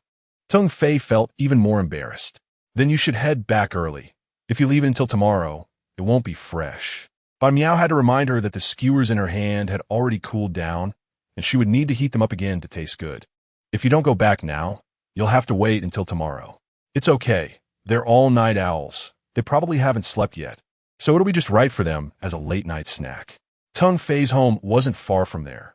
It only took less than 20 minutes by taxi, so she wasn't in a hurry to go back. I really think you're as handsome as they say online. Can I take a photo with you? Tung Fei thought Bai Miao was not only good-looking, but also had a nice personality, so he probably wouldn't refuse. Sure, but the photo pose can't be too intimate. I already have a girlfriend, and I don't want her to misunderstand. Bai Miao emphasized that he had a girlfriend. You already have a girlfriend? Tung Fei was a bit surprised. Yeah, my girlfriend is the owner of this pet hospital, and I work there during the day. Bai Miao casually brought up Xing Bing as a universal shield. No wonder you sell barbecue. Tung Fei glanced at the entrance of the pet hospital and then looked back. A bit awkward, but still polite. Although I can't date you, I can be your partner. If you want to shoot videos about barbecue or pets in the future, you can come to me, and I can provide you with shooting materials. Bai Miao thought Tung Fei seemed like a reliable influencer who could help her with publicity. Wouldn't your girlfriend mind? Tung Fei's smile became even more awkward. She won't mind, as long as I explain it clearly to her. Her pet hospital also needs publicity. If you know any reliable influencers who mainly shoot pets, please introduce them to me. I would be very welcome to have them help shoot videos for publicity. Bai Miao felt that the business of the pet hospital hadn't been very good recently, and if he didn't help pull in some business, he might not have a salary of $2,000 a month in the future. Most of the influencers I know mainly shoot food, so they probably can't help. Tung Fei tried to keep smiling. Then forget it. But if you want to eat barbecue again in the future, you can come back to me, and I can give you an 85% discount. Bai Miao knew she was politely declining and didn't insist. Okay.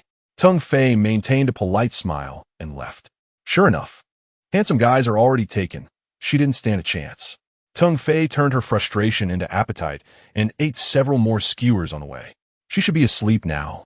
She had to be quiet. Bai Miao guessed that Xing Bing should be asleep by now and tiptoed when packing up to go back. He had been staying with Xing Bing for a year and a half and had earned quite a bit of money from selling barbecue. If it weren't for not having an ID card, and since he couldn't reissue a Meow Star Idaho here, many aspects would be restricted, and he wouldn't have to keep selling barbecue. Are all the skewers sold out? Bai Miao had just moved the small freezer in when he saw Xing Bing appear in the living room. Sold out, Bai Miao replied while moving things inside. Why did you sell out so early today? Xing Bing had originally woken up halfway because he was hungry, and when he checked his phone, he saw it was still not even midnight, thinking he could eat the barbecue made by Bai Miao. So he got up, Today someone helped with the promotion, and more people bought than usual. Bai Miao replied vaguely.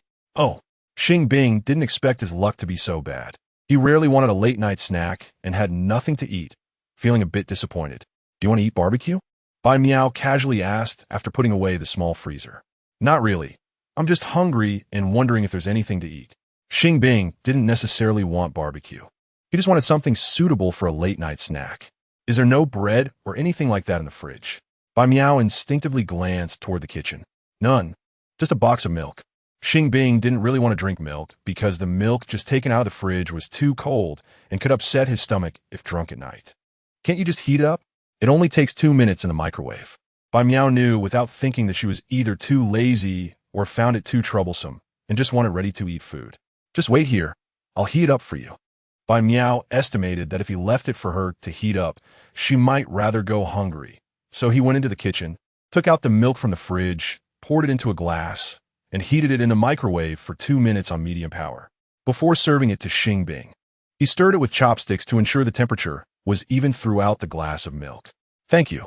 Xing Bing didn't expect Bai Miao to be so considerate at that moment and sincerely thanked him. This was the first time Bai Miao heard Xing Bing say thank you, and she showed him a particularly relaxed and natural smile, which made him momentarily stunned. He hadn't reacted yet when Xing Bing had already finished the milk and taken the cup into the kitchen. Why do I feel like her smile just now was damn sweet? Have I actually fallen for her?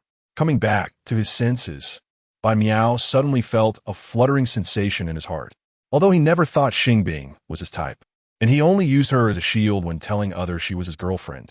After spending time with her, he didn't find her annoying, and he had enjoyed their time together quite a bit over the past 6 months. Could this be the feeling of affection growing over time? Although dating her wouldn't be impossible. After all, I am a cat alien, and she knows my true form is a cat. Would she mind? As Bai Miao pondered, he suddenly became conflicted. Xing Bing wasn't just not from Meow Star. She was also a pet doctor. In her eyes, he should be similar to small animals, right? Xing Bing, I have a question to ask you. After seeing Xing Bing walk out of the kitchen, Bai Miao mustered the courage to stop her. Can I ask you tomorrow instead? Xing Bing was very sleepy and just wanted to go to bed. Just one question, it will be quick. Bai Miao didn't want to wait until tomorrow to ask. Then go ahead and ask. Xing Bing said, yawning. In your eyes? Am I considered a human or a cat? Bai Miao asked eagerly. You should be considered a cat demon, right? Xing Bing didn't know why he would ask this, but she felt that cat demon was quite fitting. A cat demon? Bai Miao didn't expect her answer to be like that, and his smile froze for a moment. Didn't you say that to me at the beginning? Xing Bing remembered that he had said if she couldn't understand what a Meow Star person was, she could treat him as a cat demon. Do you remember what I said back then? Bai Miao instantly turned from sorrow to joy. I only remember this point. I'm sleepy. I'm going to sleep first. Xing Bing was really too sleepy. After saying that, she went to the bedroom. She even remembers what I said a year and a half ago. She really cares about me. Bai Miao didn't care how much she remembered. As long as she still remembered, it meant that his words still held a significant weight in her heart. I'll find a chance to confess to her tomorrow. She definitely won't mind that I'm a Meow Star person. Bai Miao finally stopped being conflicted. The next day, Bai Miao got up early and bought a lot of dishes that Xing Bing liked before 8 o'clock. I'll cook for lunch today. Bai Miao planned to make a sumptuous lunch and take the opportunity to confess. Why are you so enthusiastic today? Xing Bing felt that he was a bit unusual. Usually, you cook, and you always make it according to your own taste, which I don't like. Can't I cook for myself? Bai Miao casually made up a reason. Fine. As long as he can cook and doesn't make it into a dark dish, Xing Bing certainly had no objections. Today isn't the weekend, and there aren't many customers. By noon, there were no customers left. Bai Miao asked Xing Bing to keep watch outside while he went to the kitchen to cook.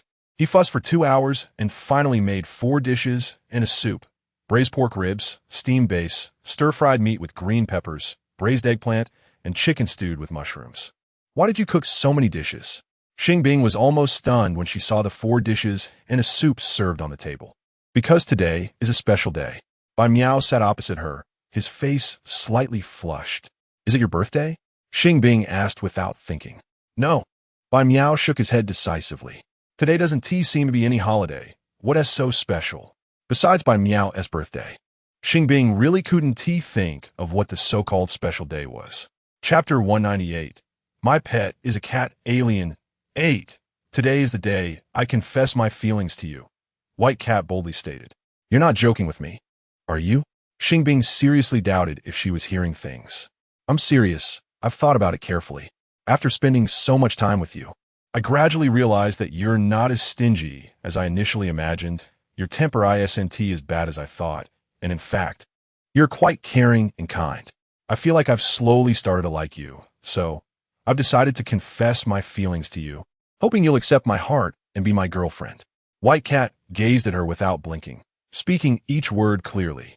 Although your discovery is correct, I'm indeed better than you think, but I only consider you a friend and have never thought about dating you. Xing Bing tried to refuse as gently as possible. Not thinking about it doesn't mean it's impossible. This is actually my first time on a date. I have no experience either. If you think dating should be a gradual process rather than a direct confession, I could pursue you first and confess again when you're willing. White Cat knew that confessing directly was a bit abrupt, and it was normal for Xing Bing not to accept it right away. But as long as she didn't hate him, he wouldn't easily give up. That's not what I mean. What I mean is that I don't plan to date anyone. No matter how you pursue me, I will never agree to be your girlfriend. Xing Bing had to be more straightforward. Why not? Are you planning to stay single for life? White Cat felt confused.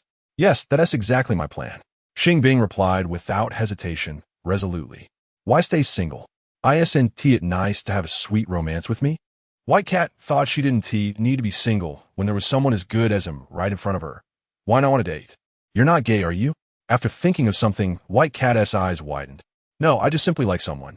Xing Bing couldn't help but show a speechless expression. Isn't that really just an excuse? White Cat always felt she might be fooling him. Actually, if you don't like me, you can just say it directly. There's no need to find so many excuses. He smiled bitterly, his gaze dimming. I can't say I don't like you. It's just not that kind of liking. If it's just as ordinary friends, I'm still willing to spend time with you. Xing Bing genuinely thought White Cat was actually quite nice, aside from being a bit narcissistic sometimes. He had almost no obvious flaws. So, does that mean our relationship is above friendship but below being lovers? White Cat wanted to argue a bit more. Not really. It's just pure friendship. At least that is how I feel about you. Xing Bing truly couldn't consider dating him. Although White Cat was not an ordinary paper character, he was still just a game character, while she was a person from the real world. How could they be together? Little F, can I leave this instance early? While White Cat fell into silence, Xing Bing quietly asked Little F in her heart. According to the agreement, that is not allowed unless you reach the original ending or die unexpectedly. Little F answered meticulously. What is the original ending? Since Xing Bing was unlikely to die unexpectedly this time, she could only consider taking the path to the big ending. The male and female leads live happily together. Little F answered succinctly. Does living together just mean literally living together, or does it have to be as lovers to count? Xing Bing couldn't help but frown. According to the original plot, it should mean to become lovers. Little F answered truthfully.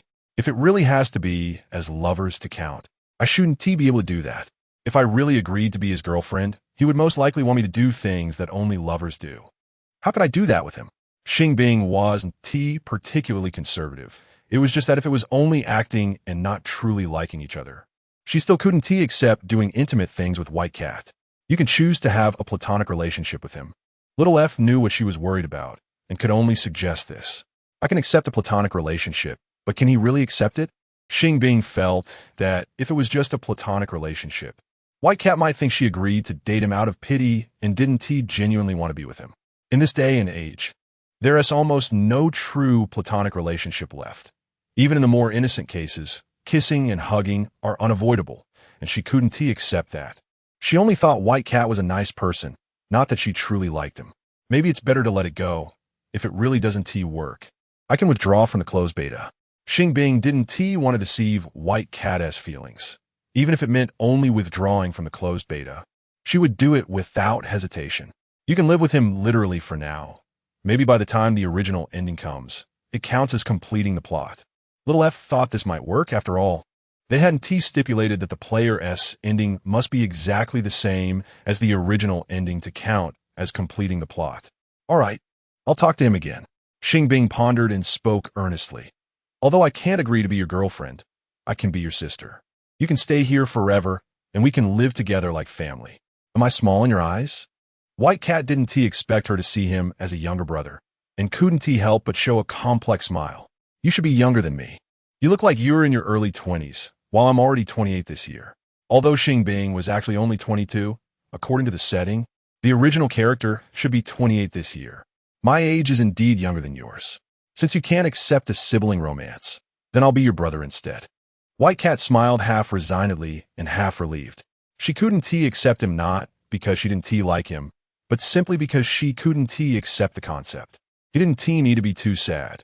At least he could stay here legitimately and silently protect her. White Cat comforted herself like this and ultimately came to terms with it. In fact, it's quite good for them to interact like this now. As long as Xing Bing wouldn't try to drive him away like before, everything would be the best. 2 years later, I'm leaving. There's a secret I've never told you. I'm not actually from this planet, but a soul from another world. I'm leaving today, and I just wanted to say goodbye. If you want to stay here, you can continue to run my pet hospital. If you want to return to Cat Planet, find a way back. Before logging out of the game, Xing Bing specifically said goodbye to White Cat. White Cat initially didn't believe her words, but he watched her vanish in a thin air with his own eyes, so he had to believe she was really leaving this world forever. Although I want to return to Cat Planet very much without you here, I can't go back anymore. Let me stay and continue running this pet hospital. In the end, White Cat chose to stay because this place was filled with memories of him and Xing Bing. Xing Bing chose this way to log off on purpose because the original female lead didn't exist in this world. It was because she entered this world that this character could exist. In the end, White Cat liked her, and even leaving behind an NPC that replicated her memories and personality would be meaningless, so she had to disappear. White Cat was still very young. He should have other people he likes in the future. Xing Bing knows that by Meow's life in the game world will continue, and she might encounter other players in the future. With by Meow's personality, she probably won't be sad for too long because of her departure and will soon feel at ease. The second phase of the closed beta should still be ongoing, right? Xing Bing wants to know if she can continue to experience the game at the game company, so she sent a message to Xiao F. WeChat message, Xiao F. Not yet, but it will be soon. Right now, we're mainly testing some special dungeons. Some special dungeons have been eliminated due to unreasonable design, and there aren't many left that still need to go through closed beta testing. Xing Bing, are you still eliminating dungeons with unreasonable designs? Xiao F, of course. Some dungeons have left the closed beta players particularly dissatisfied, and they don't really fit our theme, so why not eliminate them? Xing Bing, which ones need to be eliminated? Xiao F, recently, we eliminated 2. I remember one was a supernatural-themed dungeon, and the reason for its elimination was that it was too scary. No one wanted to raise such terrifying monsters as pets. Xiao F, the other one was a reverse dungeon, which allowed players to act as pets, while NPCs took care of them. Although the NPCs we designed are very intelligent, and some closed beta players enjoyed the game mode where they could earn development points just by accepting feeding and simple interactions, most other players still found it too simple. And it wasn't fair to players in other dungeons because earning points wasn't as easy for them, so it was ultimately eliminated. Xing Bing, I can't believe I kind of want to play this reverse dungeon. What's that about? Xiao F, actually, I want to play it too. Although it's a bit embarrassing to act as a pet, the feeling of being able to pass the level just by eating, drinking, and having fun is quite comfortable. Xing Bing, are there any other special dungeons? Xiao F, are you asking about ones that haven't been eliminated? Xing Bing, yes. Xiao F, most of the ones that haven't been eliminated are quite similar to regular dungeons. Most can't really be considered particularly special. They're just different in gameplay. If you're interested, you can come and experience them again. After all, you're still one of our closed beta players. Xing Bing, all right, I'll go tomorrow. Xiao F, okay. After seeing Xiao F's reply of okay, Xing Bing ended the chat. The next day, Xing Bing arrived at the game company in the morning and entered the new special dungeon. Wow. As soon as she opened her eyes, Xing Bing let out a gasp. The scene she saw was completely unexpected because she found herself in an underwater world, and she was actually in the water, not in an aquarium. Chapter 199, The Happy Life of the Mermaid Princess. 1. Xing Bing looked at herself and found that she had a large tail covered in shiny blue scales. and a head of long, wavy golden hair. Have I turned into a mermaid? Xing Bing instantly thought of the mermaids in fairy tales. That's right. You have entered a side world derived from the comic The Happy Life of the Mermaid Princess. You are now the Mermaid Princess, and this ocean is your territory. When you have free time, you will patrol around, interact with other marine creatures to ensure the safety of your territory and enhance your affinity. Xiao F explained diligently. Is that all I need to do in this side world? Do I need to keep pets? Xing Bing asked uncertainly. You can keep pets or not. If you choose to keep one, you can select any marine creature as your pet. Xiao F had already reviewed the game rules for this side world, which were quite similar to ordinary side worlds, with no mandatory requirement for players to keep pets. Really? Can I choose any marine creature? Xing Bing casually scanned around and found many cute little fish, starfish, and squids among the corals, as well as large schools of fish in the distance. Yes, but some marine creatures may not be very suitable for pets, like sharks. Although this is a game world, the marine creatures inside are still quite close to reality, and most of them cannot speak. Only those with dialogue in the comic can talk. In other words, if there were additional derived sharks, they would also eat people. And mermaids do too. Xiao F explained clearly. Don't mermaid princesses have magic? Xing Bing thought she should have magical powers, so that even if she encountered ferocious marine creatures, she wouldn't be harmed. No, there is no setting for mermaids having magic in this story. They can freely communicate with all marine creatures. Even if you encounter creatures that don't speak human language, you can still communicate with them directly. Although Xiao F also felt this setting was somewhat weak. At least the mermaid princess held a ruler's position, and ordinary marine creatures generally listen to her. So does that mean if I accidentally encounter a shark that eats mermaids, I can only run away or reason with it? Xing Bing still felt this setting was unreasonable. Since the mermaid princess is the ruler of this sea area, she must protect her subjects. If a shark invaded her territory and wanted to eat her subjects, would she only be able to flee with them? It's about like that. But you don't have to worry. The sea area you are in is relatively safe, mostly containing small marine creatures, and most have gentle temperaments. They usually only argue over disagreements or fight over food. Nothing major happens. Xiao F thought there was no need to worry. Do I have a place to live? Xing Bing turned around in place and looked around, but she didn't find a place that seemed like where a mermaid princess would live. Of course, you have a place to live. Your residence is a crystal palace, not particularly large, but quite luxurious in appearance. Xiao F had already located the crystal palace belonging to the mermaid princess from a global perspective. Then I'll go take a look. Xing Bing was a bit impatient and quickly asked Xiao F to point out the way to the crystal palace, swimming over in a hurry. As the name suggests, the crystal palace is a palace made of crystal, and everything inside is made of crystal, looking quite luxurious but indeed not large, with only one room in total. And there were no guards outside. If it weren't for the plaque hanging on the main door that read Crystal Palace, Xing Bing wouldn't have considered this a palace at all. Am I just a lonely princess? Xing Bing suddenly realized she seemed to be all alone. No. According to the setting, the mermaid princess originally didn't live here, but in a real palace, which is the palace of her father and mother. Her father is a true king, and the reason she is here is that she has come of age but doesn't want to marry. So she was arranged to manage this sea area. If she doesn't manage it well, she will be called back to marry the prince of the Merman Kingdom. Xiao F said leisurely. Is there a Merman Kingdom in this world? Xing Bing seemed to discover a new world. Yes, in this world. The ocean is divided into two parts. One half is managed by mermaids and the other half by mermen, resulting in two different kingdoms, the Mermaid Kingdom and the Merman Kingdom. To ensure peaceful coexistence, the two kingdoms conduct annual marriages. Xiao F answered according to the background setting of the happy life of the mermaid princess. What is the difference between mermaids and mermen? In Xing Bing's impression, mermen also seem to be half human, half fish, and their appearance doesn't seem to differ much from mermaids. I'm not too clear on that either. Let me check the information first. Xiao F temporarily checked the relevant information and summarized.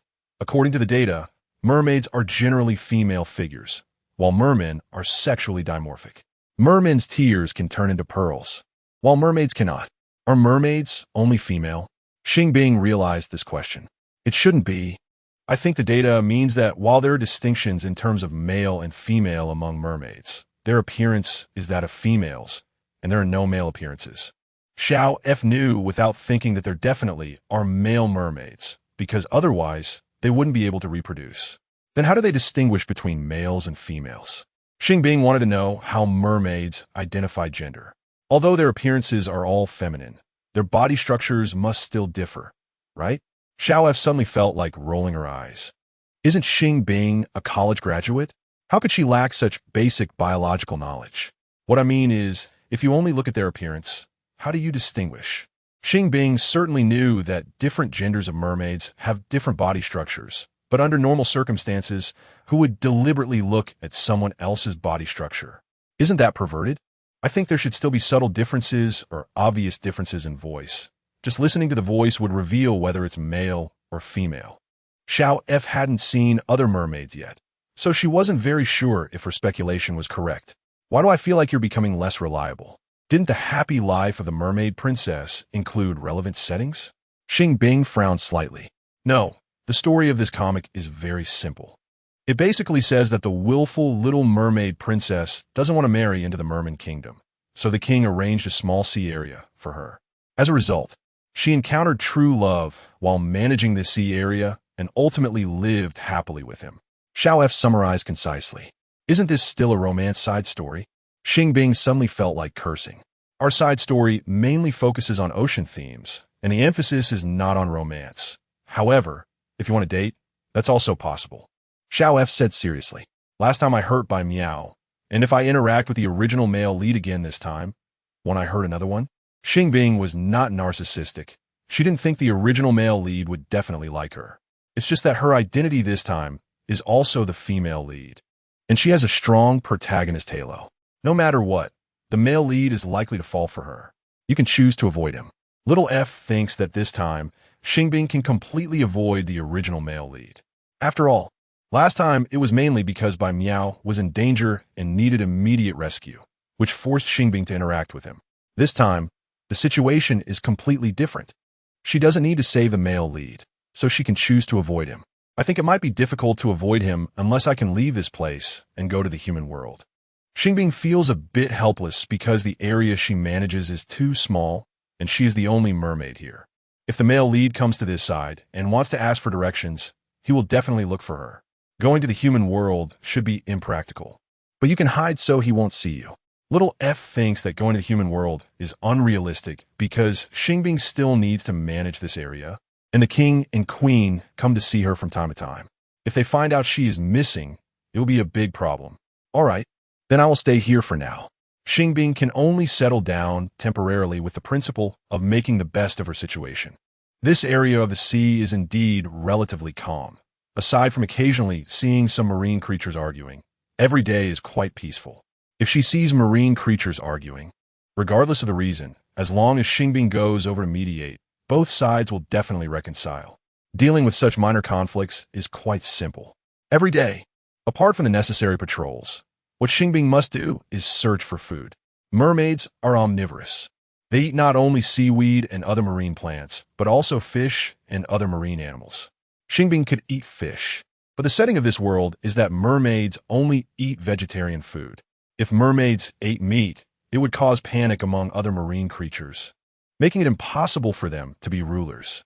Eating kelp, seaweed, and seagrass every day is making me sick. Xing Bing has only endured this kind of life for less than 10 days and is starting to find it unbearable. If you really want to eat meat, you can secretly eat some small fish and shrimp. After all, other marine creatures also follow the food chain, where big fish eat small fish and small fish eat shrimp. A few less fish and shrimp 1T attract attention. Little F offers a more practical suggestion. I know I can do that, but here I can only eat them raw. How can I accept that? Just thinking about the fact that this is the bottom of the sea and there is no magic to cook the fish makes Xing Bing feel very desperate. Why don't you just go back? As long as you return to the palace, you can eat a variety of marine foods offered by other mermaids, which would make your diet much less monotonous.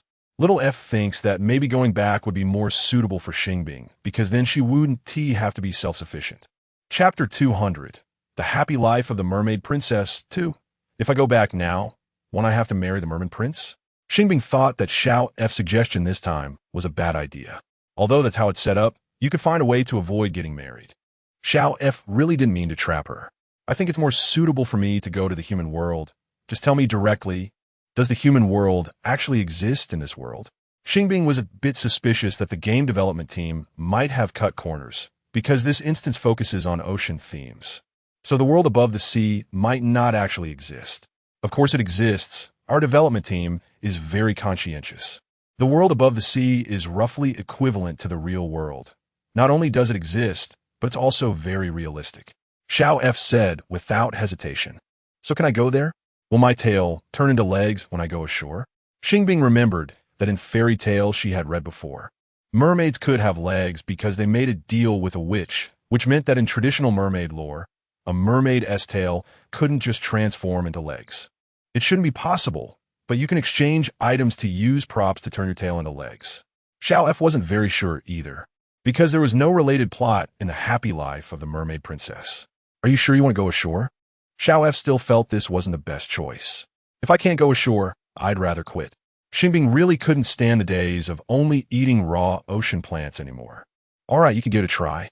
Xiao F compromised, not wanting her to give up halfway. What item do I need to exchange? Xing Bing continued to communicate with Xiao F while swimming up. It should be the leg transformation item. Xiao F quickly scanned all the items available for exchange in this instance and found one with a strange name that could indeed give him mermaid legs. Then I'll go ashore to try it. If my tail doesn't automatically turn into legs, I'll exchange for the item. Xing Bing slowly floated to the surface, and after confirming that there was land ahead, she swam towards it at a steady pace. She needed to be extra careful not to be discovered. After swimming for quite a while, she finally reached the land. She cautiously rode the waves to the beach, and when the waves receded, she had officially reached the shore. Sure enough, it can't turn into legs automatically. Xing Bing stayed on the almost dry beach for a while, confirming that her tail couldn't automatically transform into legs. Before exchanging for the leg transformation item, after using the item, Xing Bing finally had human legs. After excitedly running a few laps on the beach, she realized a serious problem. After turning into legs, she had no clothes or skirt on. Hadn't she just been running around naked? Can I exchange for clothes? Xing Bing hurriedly found a patch of grass to hide and asked Xiao F. Yes, a regular dress only costs 2 points. Xiao F thought exchanging for a dress would be more worthwhile and only recommended the dress. Then I'll exchange for one. Xing Bing decisively chose to exchange. Xiao F exchanged a simple light blue dress for her, and when Xing Bing put it on, the hem of the dress just covered her knees. Unfortunately, there weren't enough points. If she had enough points, Xing Bing would have exchanged for pants and shoes instead of just wearing a dress. As soon as Xing Bing came out from the grass, her stomach growled. She regretted not catching a few fish before coming up, but now it was impossible for her to go back underwater to catch fish, because the leg transformation item had a limitation. If her legs were in contact with seawater for more than 10 minutes, they would turn back into a tail. The coconuts over there seem pretty good. Let us see if I can reach them. After spotting a coconut tree not far away, Xing Bing immediately ran over. The coconut tree was very tall. Even on tiptoe, she couldn't reach the coconuts at the top. Just as she was looking for a branch or something, she heard a stern voice behind her. Where did you come in? Don't you know this area is a protected zone? How can you pick coconuts here? Turning around, Xing Bing saw a security guard-like person. Is this place not allowed to enter casually? Xing Bing asked habitually. No, this beach is a protected zone. Apart from the patrolling personnel, others cannot enter freely. The patrol officer said sternly. I'm sorry, I didn't know this was a protected zone. I'll leave right away. Xing Bing said with an awkward smile and turned to leave. Where are you going? Don't wander off. That's not the way out. Seeing her walking in the wrong direction, the patrol officer hurriedly chased after her. I'm sorry, this is my first time here, and I'm a bit confused about the directions. Xing Bing apologized again. I'll take you out. Just follow me. The patrol officer, feeling helpless, had no choice but to personally lead her out. No wonder there weren't many people on that beach. It turned out to be a protected zone. After getting away from the protected area, Xing Bing couldn't help but complain. But it's also good that there were no people. Otherwise, I would have embarrassed myself earlier. Thinking about it, Xing Bing felt very fortunate. Gurgle. Her stomach growled again. If I weren't a mermaid, but a merman, I could exchange pearls made from tears for money. Xing Bing suddenly regretted not bringing anything. so she couldn't buy food even when she was about to starve. Xiao F, quickly help me check if there are any restaurants nearby. I'm really about to starve. Xing Bing walked for a while without seeing any restaurants. Even if she wanted to eat without paying, there was no place to go. Not to mention, she couldn't actually eat without paying. There's a restaurant called Ocean Joy over there. You can check it out. Xiao F pointed out the direction of the nearest restaurant, and Xing Bing walked over according to her suggestion. This restaurant called Ocean Joy was similar to a farmhouse. You could eat directly inside or do barbecues, but unlike a farmhouse, it mainly sold seafood with very few other dishes. Hello, what would you like to eat? As soon as Xing Bing walked in, a server greeted her enthusiastically. I'd like to ask, do you still need servers here? Xing Bing couldn't eat for free, so she could only try to exchange labor for food. I'm not sure about that. I need to ask our boss. The server replied with a polite smile. Where's your boss? Can I meet him? Xing Bing wanted to negotiate further. Our boss is cooking in the back, so it's inconvenient for him to meet customers. However, I can help you contact the boss's wife to see if she has time. The server, following the principle of never offending any potential customer, made a call to the boss's wife. Zhang Zhuanfen was in the backyard teaching customers how to use the barbecue grill when she received the call and immediately came over. Are you the boss's wife? When a woman in her 40s with darker skin appeared, Xing Bing asked for confirmation. Yes, I'm a boss's wife. Are you looking to work as a server here? Zhang Zhuanfen asked straightforwardly. Yes, I came from out of town and my bag and belongings were accidentally stolen. I have nothing on me now and hope to find a job here. As long as you can provide me with food, I could do any work. To avoid suspicion about her true identity, Xing Bing temporarily concocted a relatively reasonable excuse. Looking at you, you really do seem like an outsider. Although we don't currently need servers, we do need someone to do some odd jobs, so you can stay on as a logistics worker. Zhang Zhuanfen noticed that she wasn't even wearing shoes. Even though what she said might not be entirely true, it was clear that she was in a difficult situation, and she would help if she could. Thank you. Xing Bing was extremely grateful. You must be hungry by now. We're about to have lunch, so why don't you join us for a meal before getting to work? Zhang Zhuanfen heard the sound of a growling stomach and guessed that she must be hungry. So she went to the kitchen early and asked Chen Lanzhao to stir-fry a couple of dishes to go with rice. Here, meals are provided, and the waitstaff and other workers eat with Zhang Zhuanfen and the others. This time, Xing Bing also ate with them, and she was so moved to finally have a proper meal that she nearly cried. Nothing is insurmountable. You have to believe that everything will get better. After noticing that Xing Bing was crying, Zhang Zhuanfen quickly comforted her a bit. Yes, although we don't usually provide accommodation, since you have nowhere to go, we can offer you a place to stay. Chen Lanzhao said generously. Our daughter is studying at university in another city and only comes back once a year. Her room is usually empty, so you can stay there for now. Zhang Zhuanfen had already thought it through and decided to temporarily lend her daughter's room to her. Xing Bing looked at someone who was about the same age as their daughter, someone who should be in university at this time, but unexpectedly found herself alone in a foreign land, with only one dress left to wear. It was truly tragic, and both she and Chen Lanzhao couldn't help but feel sympathy for her. Thank you. I will definitely repay you well. Xing Bing was even more moved, but this time she didn't cry. Instead, she showed a grateful smile. We're helping you, but it's not for free. You'll be helping us with work, so there's no need to talk about repayment, right? Chen Lanzhao said with a hint of teasing. Before you get in touch with your family, just stay here with peace of mind. It's relatively relaxed here when we're not busy, and you'll surely come to like life here. Zhang Zhuanfen said kindly with a smile. Xing Bing nodded heavily. After that, she settled in comfortably, helping with chores like washing dishes, sweeping the floor, and moving things around, keeping herself busy and happy. Although Xing Bing said that as long as her meals and accommodation were covered, she didn't need a salary. Zhang Zhuanfen and Chen Lanzhao saw how diligent she was, helping with work every day, so they still gave her a daily wage of 50 yuan. They paid her daily. Although it wasn't much, she could still save a good amount, because she really didn't have many expenses.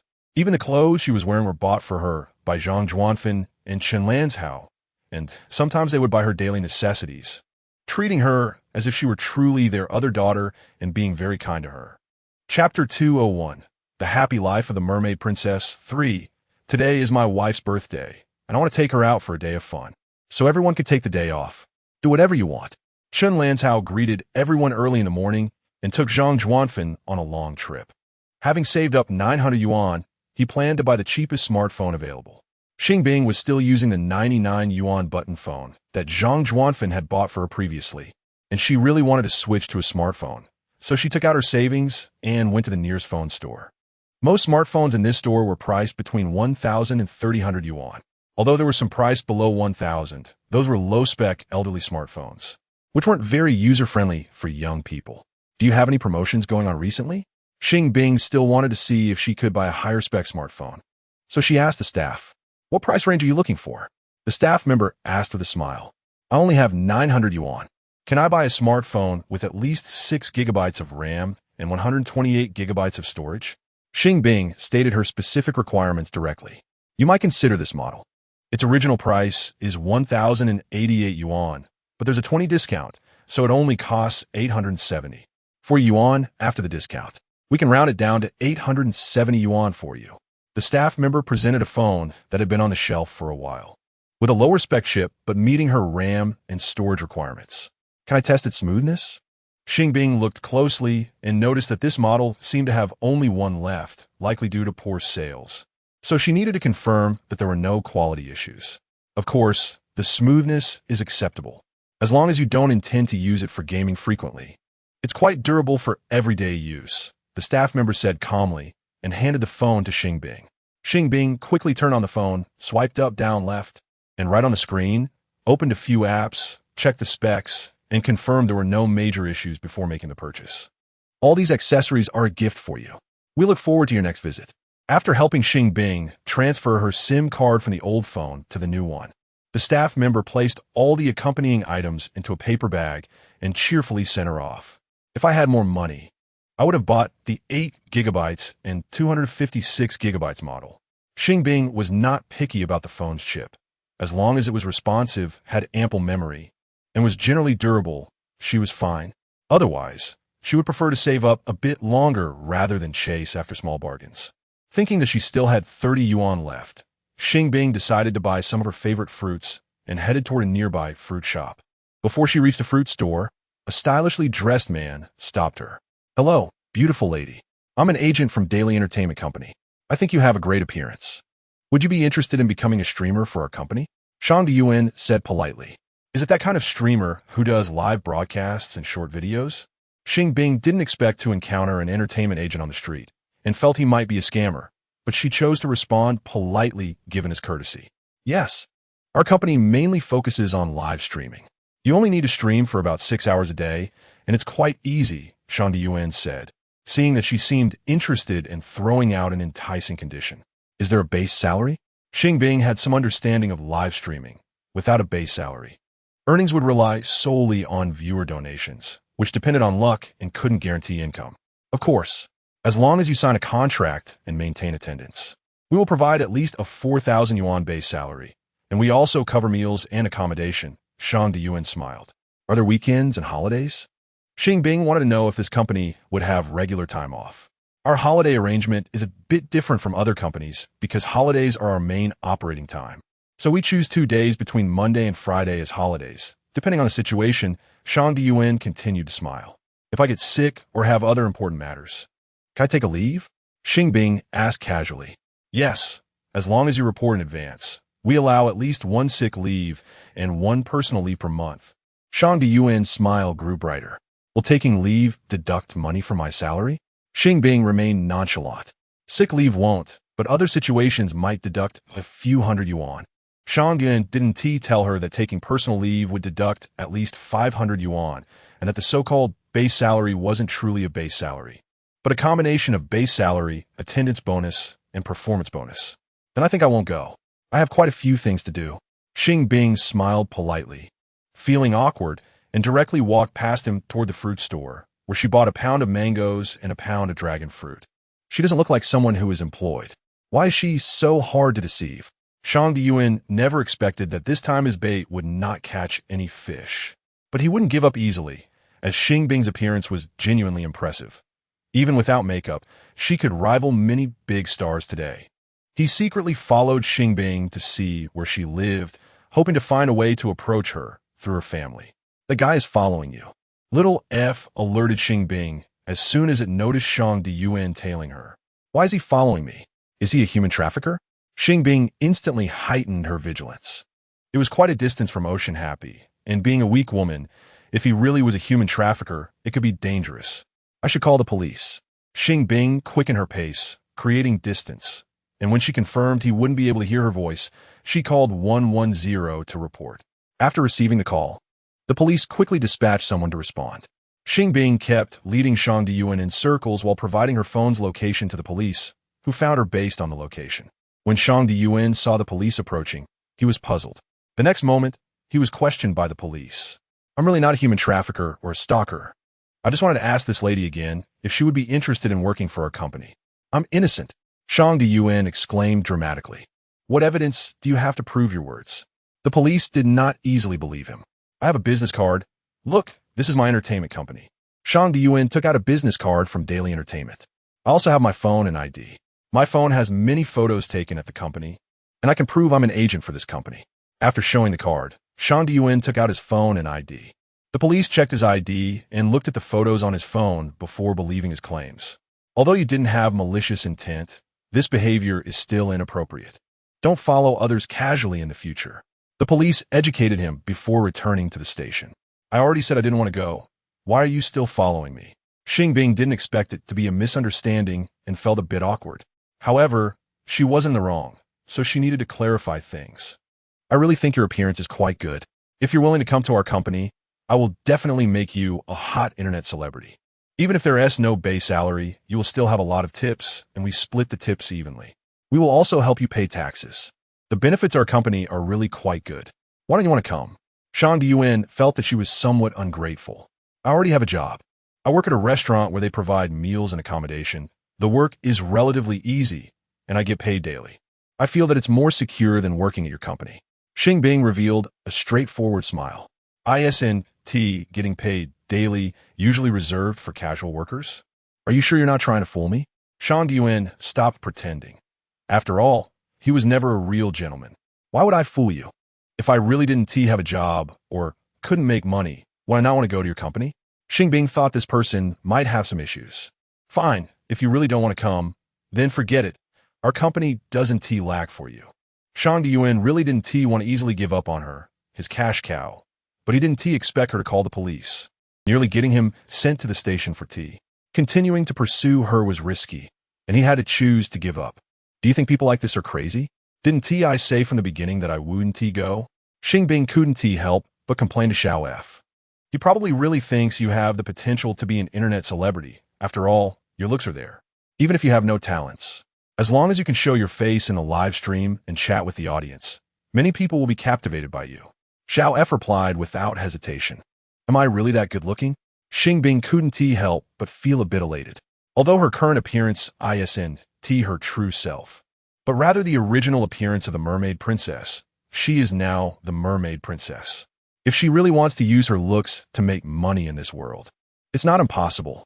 Didn't you just buy a smartphone? I think you can buy a phone holder so you can be a host yourself.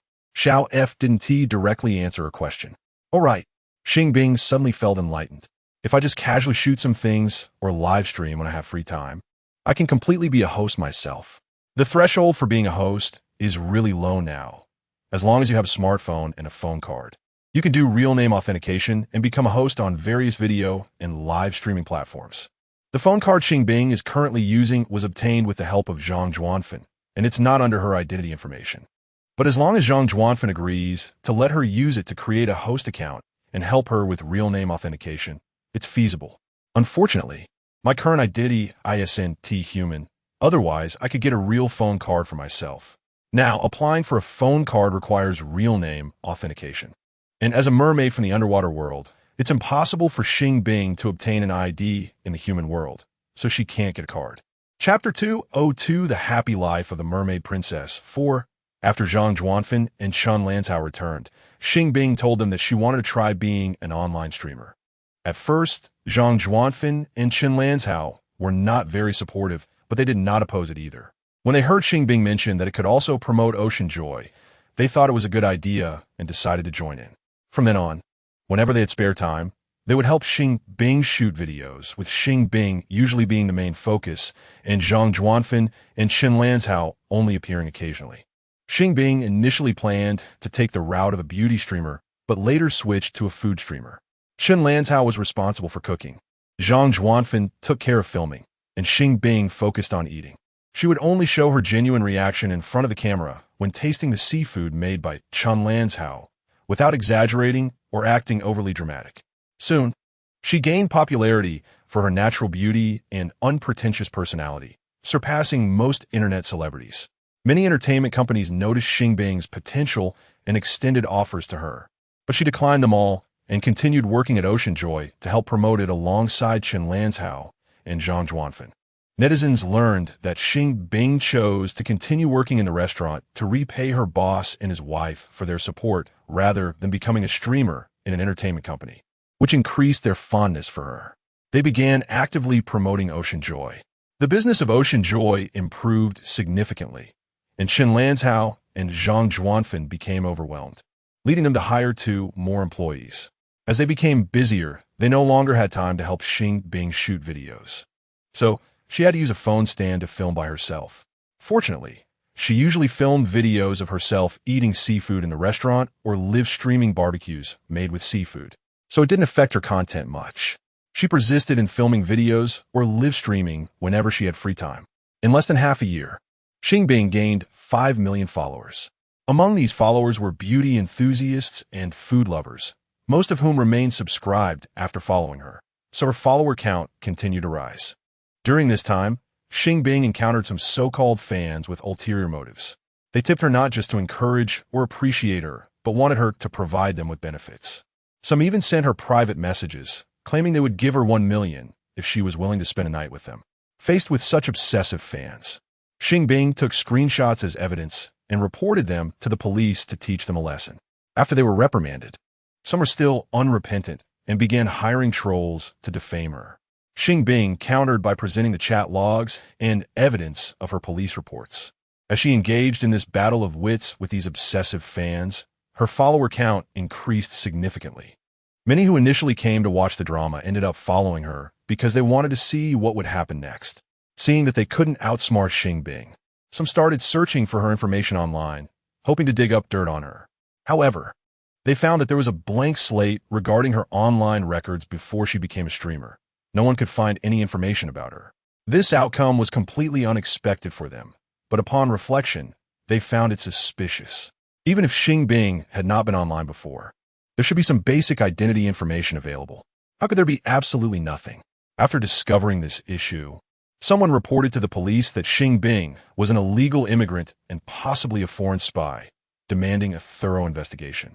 The police took such matters seriously, but since the reporter had no actual evidence and had a personal vendetta against Xing Bing, coupled with the fact that doxing is illegal, the police did not believe Wang Wu's fabrications and criticized him instead. Wasn't she just a small grassroots internet celebrity without a platform or background? Prince Wang can still deal with her, right? After leaving the police station, the newly wealthy Wang Wu was humiliated and furious, secretly vowing to ruin Xing Bing. Since she had previously refused his offer of 1 million, he now planned to use that money to destroy her, thinking, let's see who can help her now. Wang Wu quickly devised a plan to ruin Xing Bing, intending to make her infamous and unable to appear online again, becoming a target for everyone to scorn. Half a month later, Ocean Joy had a rare day off, and Xing Bing took her phone and went out, planning to buy some things on the commercial street. While waiting for the traffic light by the roadside, a car stopped in front of her, and 2 tall, muscular men got out and surrounded her. Before Xiao F could remind her to be careful, one of the men covered her mouth and nose with a drugged handkerchief. Xing Bing wanted to scream for help, but there was no one around. By the time they knocked her out, the 2 men carried her into the car and took her to Wang Wu's house. After placing Xing Bing on Wang Wu's bed, he instructed them to tie her up and paid them 30,000 each. The surveillance cameras where Xing Bing had been standing had already been sabotaged, so no one would trace it back to them, and they left with the money. Xing Bing, wake up. Something's wrong. Xiao F kept shouting at Xing Bing, but she remained unconscious because the drug had not worn off. Wang Wu was not in a hurry. After all, playing with an unconscious woman was not interesting. So he patiently waited for Xing Bing to wake up. Who are you? Why did you kidnap me? When Xing Bing discovered she was bound, she was furious upon seeing Wang Wu. I've been sent to the police station because of you, and you still don't know who I am? Wang Wu suddenly found it ironic. Are you the diamond bachelor who said you could give me 1 million? Xing Bing suddenly realized. That's right. Since you refused a proper toast, I'll have to make you drink a penalty drink. Wang Wu grinned as he turned on the camera he had set up earlier, taking off his clothes and getting into bed. What do you want? Xing Bing's alarm bells went off. What do you think I want? Can't you tell? Wang Wu said, lifting Xing Bing's skirt and reaching for her legs. Xing Bing instinctively screamed. Xiao F, think of a way to save me. Or just let me log off. Unable to break free from the ropes binding her hands and feet, Xing Bing could only call for help from Xiao F in a panic. Just as Wang Wu's hand was about to touch her thigh, Xiao F quickly paused the leg transformation prop and turned Xing Bing's legs back into a tail. Seeing the smooth, white legs turn into a blue fish tail covered in scales, Wang Wu was dumbfounded. Xing Bing flicked her tail at Wang Wu, knocking him to the ground. Wang Wu fell painfully but did not get angry or scream.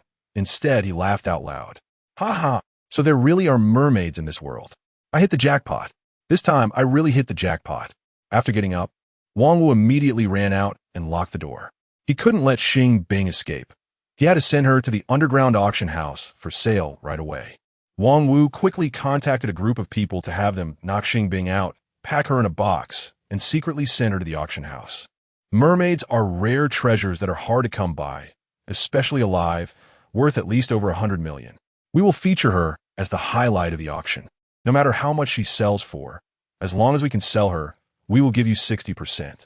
The auction house manager personally received Wang Wu. Okay. Although Wang Wu thought 60% was a bit low, he agreed since it would allow him to auction Xing Bing off as soon as possible. The underground auction house holds a small auction every night, and Xing Bing was scheduled to be auctioned that evening. They actually auction mermaids publicly. Is there no law in this world? Xing Bing was furious when she learned she would be auctioned. In this world, auctioning mermaids is not illegal because they see mermaids merely as a rare fish species, different from auctioning humans. Although Xiao F also found it somewhat insane. She felt helpless about the absurdity of the situation. Do I really need to stay in this world? Xing Bing was currently trapped in a small aquarium, unable to even swim a little, and there was no way to break the glass of the aquarium. Escape was impossible. Although the situation was indeed quite dire, there was still a glimmer of hope.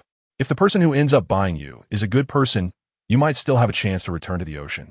Xiao F tried to be as objective as possible. While this possibility existed, now that my identity as a mermaid was exposed, could I really go back? Xing Bing didn't even need to think. She knew Wang Wu must have already posted about her being a mermaid online. Even if I can't go back, you can still return to the sea. As long as you get back to the mermaid princess's parents, no one can threaten you. Xiao F thought there was no need to be too pessimistic. Then I would have to marry the merman prince again? Xing Bing never expected to find herself in a deadlock. Let's see, if you log off now, you'll still return to this plot point next time and face the auction again. Xiao F didn't want her to give up halfway. Fine. Xing Bing could only try to think positively, hoping that the person who buys her won't be a pervert who doesn't spare even mermaids. The auction proceeded smoothly, and soon it was Xing Bing's turn on stage.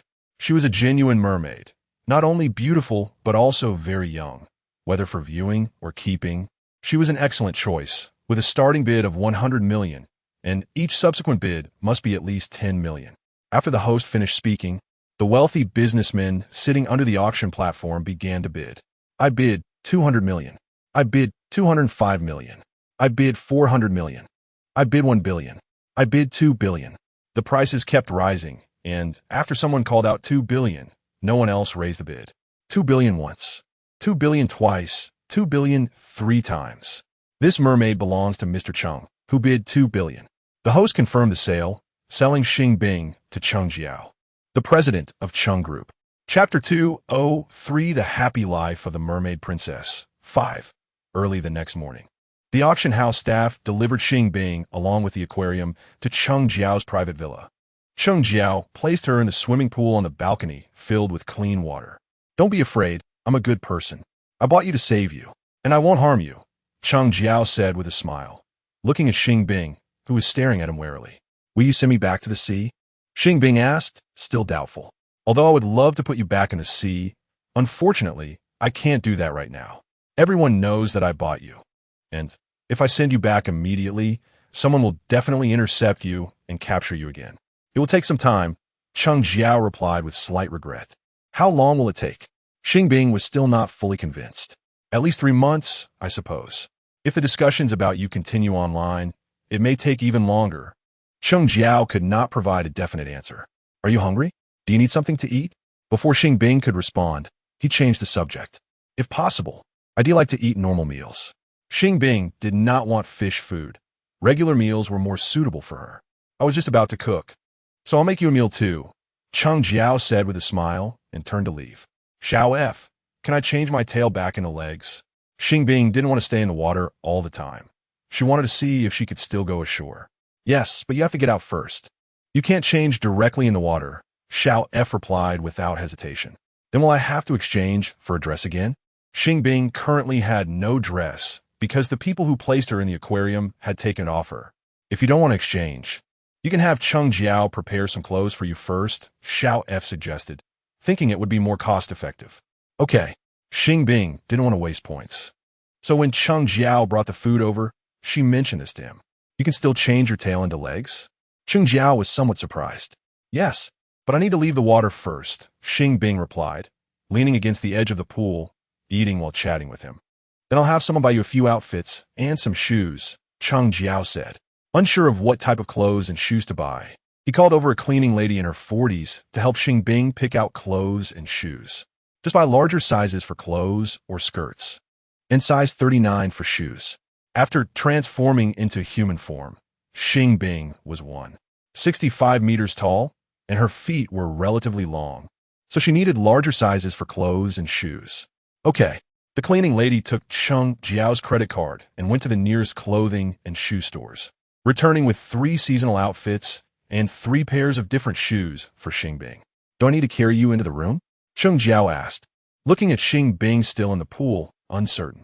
No need, just let the lady put the clothes here, and you both can step aside, Xing Bing decisively refused. Oh. Cheng Jiao seemed unaware of the inappropriateness of his earlier question, nodded without changing his expression, and asked the cleaning lady to place the most convenient dress and sandals on a lounge chair by the pool before leaving with her. Xing Bing propped herself against the edge of the pool, forcefully flicked her tail, and flung herself onto the shore. With Xiao F restoring the function of the leg transformation tool, Xing Bing's tail quickly changed into legs. After putting on the dress and sandals, Xing Bing proactively went to find Cheng Jiao. At the same time, Zhang Zhuanfen and Chen Lanzhao were desperately searching for Xing Bing. They had called her many times. At first, no one answered, but later someone did answer. Only it wasn't Xing Bing, but a sanitation worker. The sanitation worker had found Xing Bing's phone and intended to return it to its owner, but after waiting for a long time, without seeing anyone, she answered a call from Zhang Zhuanfen. Afterward, Zhang Zhuanfen found a sanitation worker, got the phone back, and realized that Xing Bing might be missing. She initially wanted to call the police, but since less than 24 hours had passed since Xing Bing went missing, she couldn't fulfill the conditions for reporting it. So she continued trying to find her. Now that it had been over 24 hours since crossing Bing left yesterday, let's go report it, Zhang Zhuanfen said, having kept track of the time and deciding to go to the police as soon as a day had passed. Wait a minute, I just saw her online. She is not human, but a mermaid. Chen Lanzhao was originally going to post on social media to ask for help, but then he saw someone had posted a photo of a mermaid, and her appearance was identical to Xing Bing's. How is that possible? Is someone playing a prank? Zhang Zhuanfen's first reaction was to wonder if someone had edited the image. Look at this picture. Chen Lanzhao clicked on the photo he had previously seen and enlarged it for Zhang Zhuanfen to see clearly. Upon closer inspection, Zhang Zhuanfen noticed the watermark from XX News, indicating that the photo came from an authoritative news source and was not fake. How could she be a mermaid? Zhang Zhuanfen still couldn't believe the fact she was seeing. I didn't believe it either at first, but I just searched for related news, and it said that this mermaid is named Xing Bing. It must be her, Chen Lanzhao said, frowning. No wonder she never told us about her past. She must have been afraid we would find out she wasn't human. Zhang Zhuanfen's eyes turned red. Although Xing Bing had only spent less than a year with them, She had long considered her like a daughter. Everything had been fine yesterday.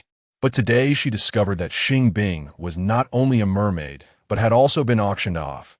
Her feelings were truly indescribable.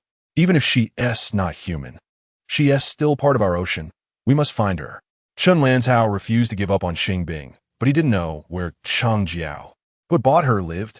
Online, it only mentioned that he was the president of Cheng Group and kept other information confidential, making it impossible for him to contact Chang Jiao directly. Yes, now that we know who bought her, we can definitely get in touch. Wiping away a tear, Zhang Zhuanfen tried to smile.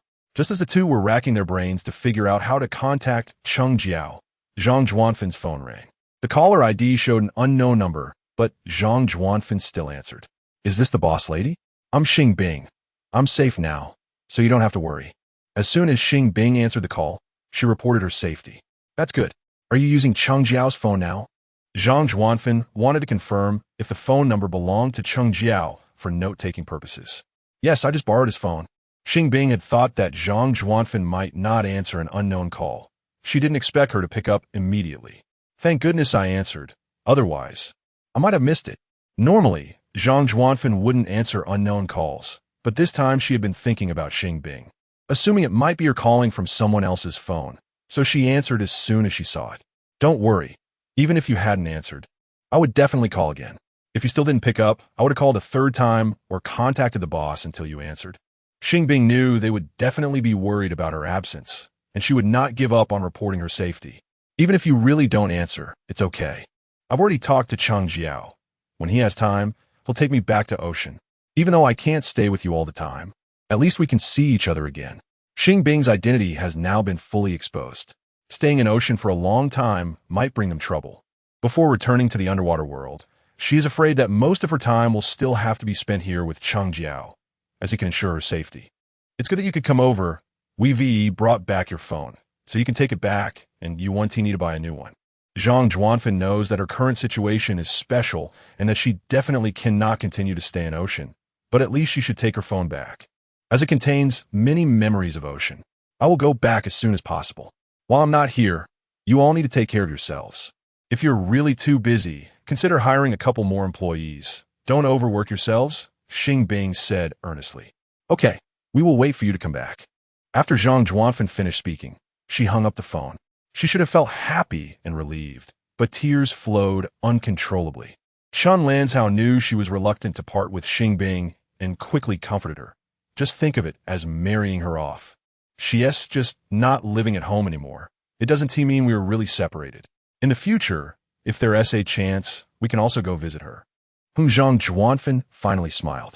Cheng Jiao, lending his phone to Xing Bing to make a call, shows that he is a good person, and Xing Bing will not have a bad time with him.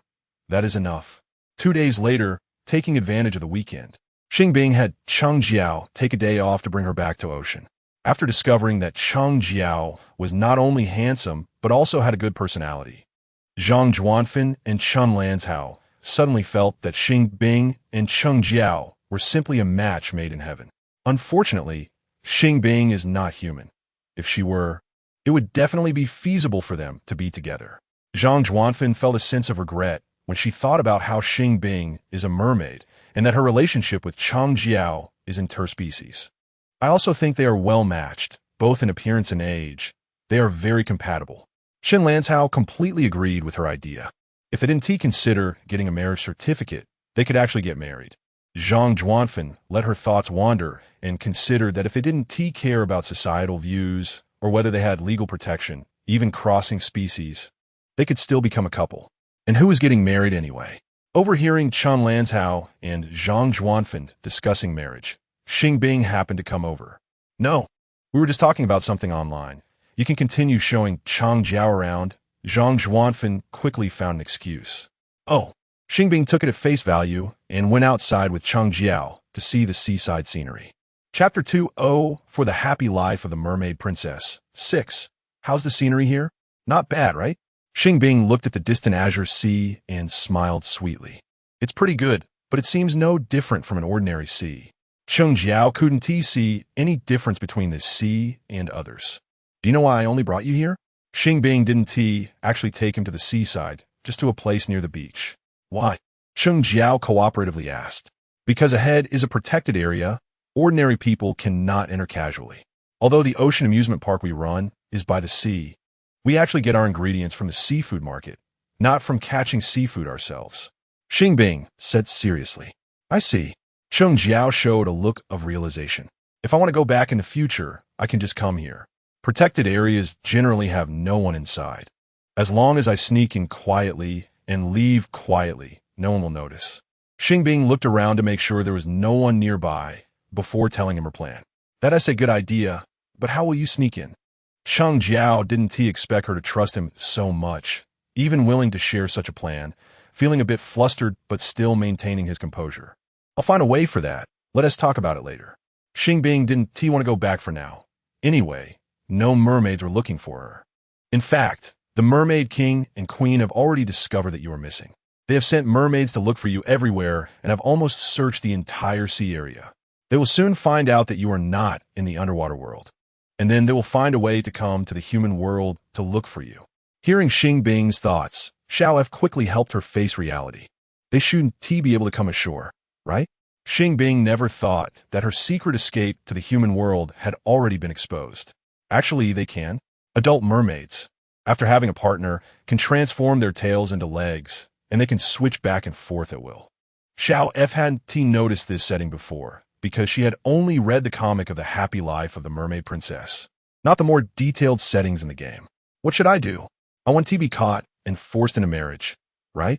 Xing Bing felt more and more that she might not be able to escape the fate of marrying the merman prince. If you can find your true love and insist on marrying your true love, that is also possible. They want to force you to marry an unfamiliar merman prince. Xiao F thought the king and queen were quite indulgent towards the mermaid princess. Otherwise, the ending of the original storyline wouldn't be the mermaid princess marrying her true love. Her true love is... Xing Bing suddenly realized she didn't even know who the mermaid princess's original true love was. It's also a merman, just not a prince. Xiao F replied without hesitation and felt a bit awkward. The mermaid princess went around in a big circle and ended up marrying a merman. And it was an ordinary merman. Was that really necessary? Xiao F suddenly found this story a bit speechless. Although they are both mermen, one is an unfamiliar merman prince, and the other is an ordinary merman she knows. It's like a forced marriage versus a free romance. If it were me, I would definitely choose the latter. Although Xing Bing never thought about dating a merman, she agreed with this reasoning. In front of true love, neither the status of a prince nor immense wealth is worth mentioning. Let's go back. It should be time for lunch. After finishing her conversation with Xiao F, Xing Bing took Sheng Jiao back to the ocean amusement park. This time, the one cooking was still Chen Lanzhao, who made 10 signature dishes for Xing Bing, Sheng Jiao, and the staff to enjoy together. They chatted and laughed, having a lively meal. After eating, Xing Bing chatted with Zhang Zhuanfen and Chen Lanzhao for a while before returning with Cheng Jiao. The business at the ocean amusement park was still very good, and Zhang Zhuanfen and the others were quite busy. Staying here would only affect their business, so it was better to stay with Cheng Jiao. At the same time, underwater, a group of mermaids gathered from all directions and began to discuss. Have you found the little princess? No, neither have we. The little princess wouldn't really have run to the human world, would she? It's not impossible. So should we keep looking? The human world is so vast. If we look without a purpose, it's like searching for a needle in a haystack. We should think about where the little princess is most likely to be. Do we even need to think about this? If she wants to come ashore, she will definitely come ashore nearby. Once ashore, she won't be able to go far because she doesn't have legs. In such a situation, she will likely be caught. We just need to ask someone to find out. If she really gets caught, will the little princess still be alive? Of course, for humans, we are a rare treasure. How could they kill the little princess? One asking directly expose our identity? Can't you be a bit more tactful? We can say we heard someone saw a mermaid here, and we want to take a look and ask if anyone knows where the legendary mermaid is. Isn't that fine? Oh yes. The suggestion from a more mature mermaid gained the approval of most of the others. They decided to report to the king and queen first before looking for Xing Bing. After the king and queen learned that they had searched the entire sea area without finding Xing Bing, They sent a more mature mermaid couple to the land to look for her. This couple had prepared the necessary items for going ashore in advance, avoiding the awkward situation that Xing Bing encountered. They also came ashore from the protected area, but avoided the patrol personnel and were not discovered sneaking out of the protected area. Following the principle of asking everyone they met, they would strike up conversations with passers-by and casually inquire about mermaids. People nearby had mostly seen things about mermaids online and told them that Xing Bing had been taken by Chang Jiao, the president of Cheng Corporation. But they didn't know where Chang Jiao lived, so the mermaid couple had to continue finding ways to learn Chang Jiao's address. They asked around and eventually inquired about the ocean amusement park. "What do you want with Chang Jiao?" Chen Lanzhao and Zhang Zhuanfen thought of this question simultaneously. "To be honest, we are actually here to find Her Highness the Princess." Haihua and Mei Lan knew they were the humans who had previously sheltered Xing Bing and treated her well, so they chose to tell the truth. "Her Highness the Princess?" Zhang Zhuanfen and Chen Lanzhao were both taken aback. "It's Princess Xing Bing, a mermaid with golden hair and a blue tail. She is the little princess of our mermaid kingdom." Haihua replied calmly. "Do you think what they said is credible?" Zhang Zhuanfen pulled Chen Lanzhao aside and whispered, "Hard to say. Too many people have been trying to inquire about Xing Bing recently, with various reasons, and some even claim to be her parents. Who knows if they're liars?" Chen Lanzhao lowered his voice, looking a bit serious. "Exactly. Who doesn't he know that Xing Bing is a mermaid? Her parents must also be mermaids. How could they casually come ashore?" Zhang Zhuanfen also felt the possibility of them being liars was high. "We are not liars, and we are not the little princess's parents. We are just the king and queen's subordinates, sent by the king and queen to find the little princess." Haihua and Meila both heard their whispers and quickly explained. "How can you prove that you really are mermaids?" Zhang Zhuanfen and Chen Lanzhao turned to look at them, their faces filled with disbelief. "If you don't mind, could you take us to a more secluded place?" Haihua and Meila couldn't transform back into mermaids right here, as they might be spotted by passers-by. "Can we use our room?" Zhang Zhuanfen didn't quite understand how secretive this secluded place needed to be. "Sure." Haihua nodded slightly, and Meila smiled faintly. "Then come with us." Zhang Zhuanfen and Chen Lanzhao led them to their bedroom and locked the door. Haihua and Meila didn't mind the somewhat dirty floor and directly sat down, transforming their legs back into tails. "My God, they really are mermaids." Zhang Zhuanfen and Chen Lanzhao were stunned. "Don't change back yet. Let me take a picture to send to Xing Bing and see if she really knows you." Zhang Zhuanfen decisively took out her phone and snapped 2 photos of them, sending them to Xing Bing via WeChat with a message. "They said they came to find you. Do you know them?" Xing Bing, who was eating ice cream, noticed her phone screen lighting up with a message from Zhang Zhuanfen and opened it. "Wow, there really are mermaids looking for me." When she saw the photos of Haihua and Meila, her level of surprise was no less than that of Zhang Zhuanfen and Chen Lanzhao. "What is going on?" Hearing her surprised voice, Chang Jiao, who was watching the news on her phone, turned to look at her. "It's nothing, just saw a somewhat surprising piece of news." Xing Bing casually replied and responded to Zhang Zhuanfen. "I don't want to go back for now. You can let them return first." The reply Zhang Zhuanfen saw was just these 2 sentences. "Xing Bing doesn't want to go back with you. You should return by yourselves." Zhang Zhuanfen showed them the phone screen and said indifferently, "Why? Doesn't the little princess miss the king and queen?" Meila didn't understand why Xing Bing didn't want to return with them. "I don't know that. If you want to know, you can ask her yourself." After Zhang Zhuanfen finished speaking, she made a video call to Xing Bing. "Your Highness, why didn't you want to come back?" Meila took the phone and asked Xing Bing with a distressed expression. Chapter 205 The Happy Life of the Mermaid Princess 7. There are many reasons why I don't want to go back. If there's nothing urgent, you all can go back first. Xing Bing didn't expect Zhang Zhuanfen to ask them to video chat with her, but she still politely answered Meila. "Can't Princess tell us what the reason is?" Meila felt they couldn't just go back because the king and queen would surely be angry.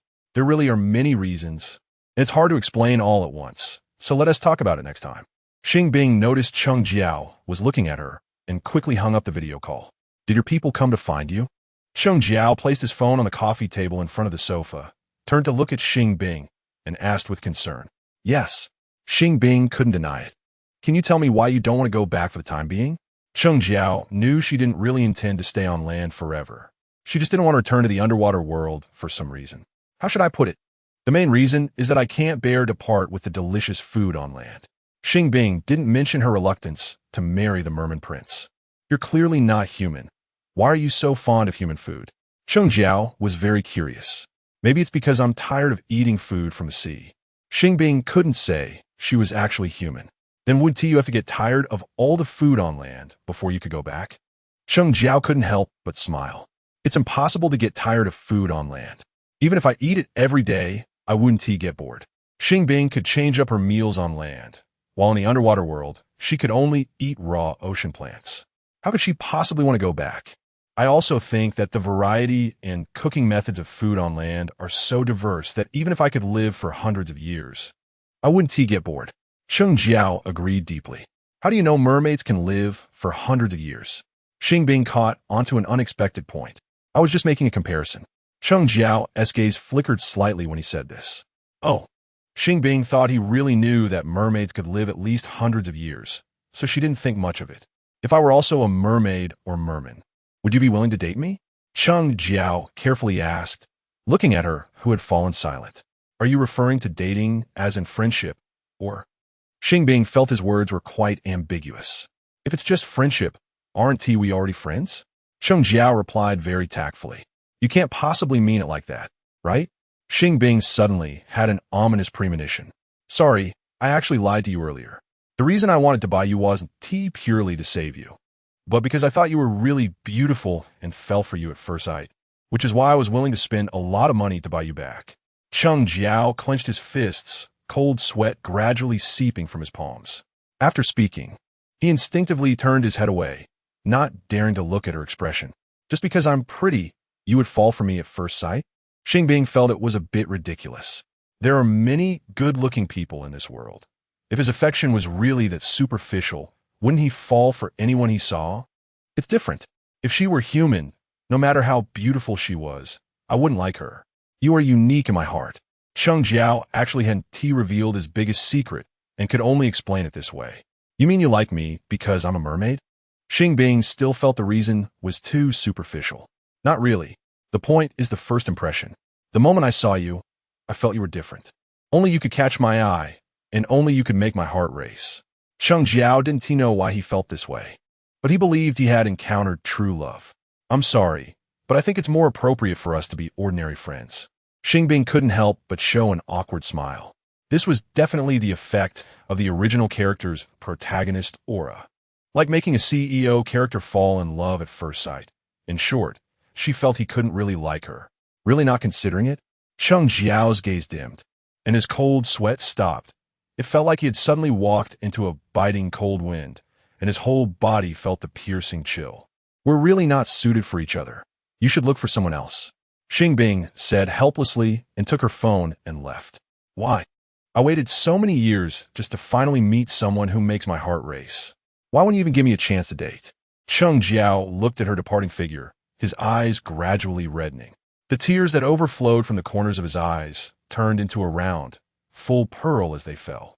Cheng Jiao was startled, quickly picked up the pearl that had fallen to the ground, put it in the pocket of his suit jacket, and forced himself to hold back his tears to avoid revealing his true identity. He hurried back to his room, locked the door, and placed the pearl in the safe in the wardrobe. Cheng Jiao didn't cry anymore, but he still felt very upset. He stayed alone in his room, and gradually it felt like he was hearing illusions, hearing a voice like his but with a seductive tone, saying, Cheng Jiao, oh, Cheng Jiao.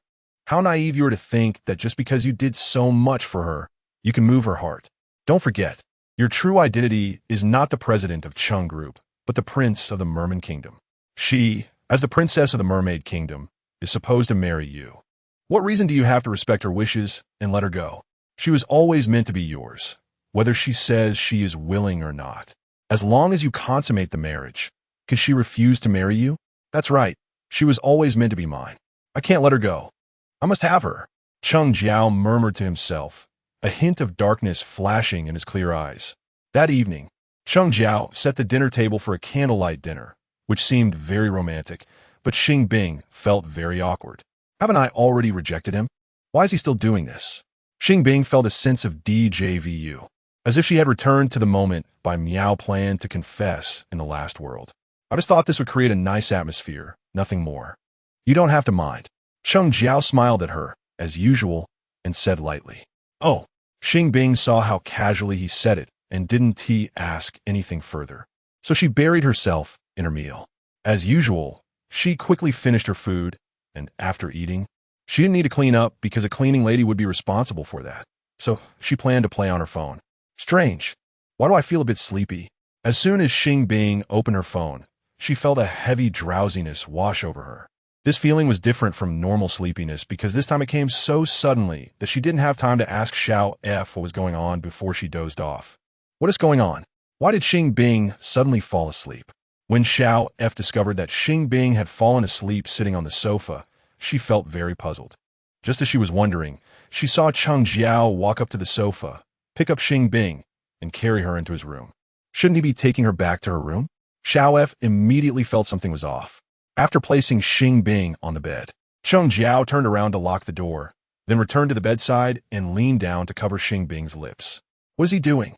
Xiao F's first reaction was not that Cheng Jiao was stealing a kiss from Xing Bing, but confusion, because it seemed Cheng Jiao was holding something in his mouth and wasn't he really kissing her.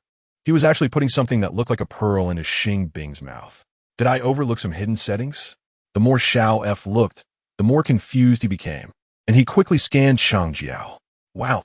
After seeing the identity information that was scanned, Xiao F was shocked.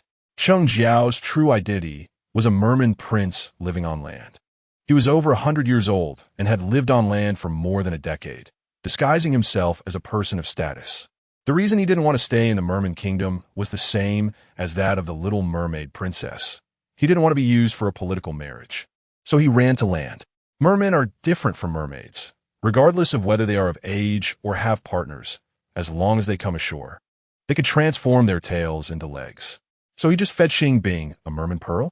Xiao F finally understood what the pearl in Cheng Jiao's mouth was. A merman can only have one merman pearl in his lifetime. Giving away the pearl is equivalent to giving away his life, representing that he will only be loyal to Xing Bing in this life. I wanted you to turn the raw rice into cooked rice, not to give her the merman pearl. Are you out of your mind? After completely giving the merman pearl to Xing Bing, Cheng Jiao heard that voice again. I'm sorry. I was too cowardly. I was afraid she would hate me after waking up and didn't dare to really do it. Cheng Jiao muttered to the air, as if he were talking to a non-existent person. Fine, I won't care about you anymore. Do as you please. The voice said this half in frustration and half in helplessness, then completely disappeared. Is he having a split personality, or is there something else wrong? Xiao F couldn't understand, because the detailed information didn't specify what kind of merman Cheng Jiao was, but he probably didn't intend to really do anything to Xing Bing. So Xiao F didn't force Xing Bing to log off. Cheng Jiao looked at the still unconscious Xing Bing with deep regret and whispered several apologies.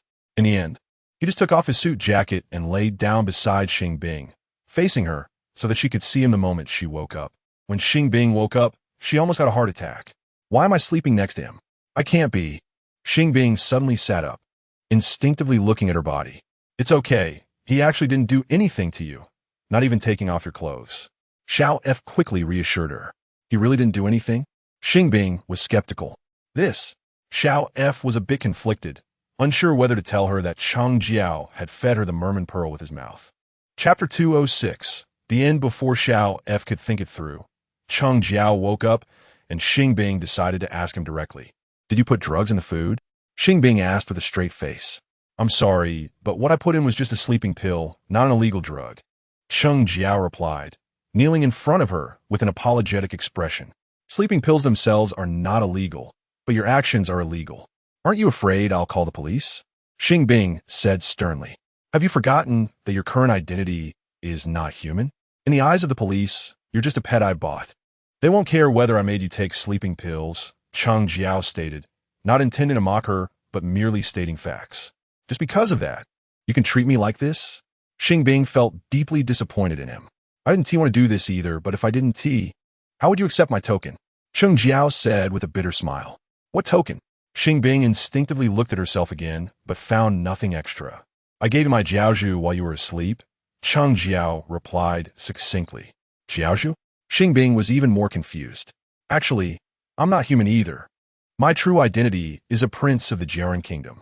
The Jiaozhu is the most important thing for us Jiaran. If it breaks, we lose half our lifespan. Sheng Jiao finally chose to confess everything. Where did you put it? Xing Bing instantly became nervous, fearing she might accidentally break his Jiaozhu. I already fed it to you. It's in your stomach. As long as you're not cut open, it will be safe. Cheng Jiao glanced at her abdomen and said with a complicated smile. What are you thinking? Don't you think the normal situation should be that I take it out? Xing Bing couldn't help but retort. If it were an ordinary pearl, that would indeed be the case, but the Jiaozhu is different.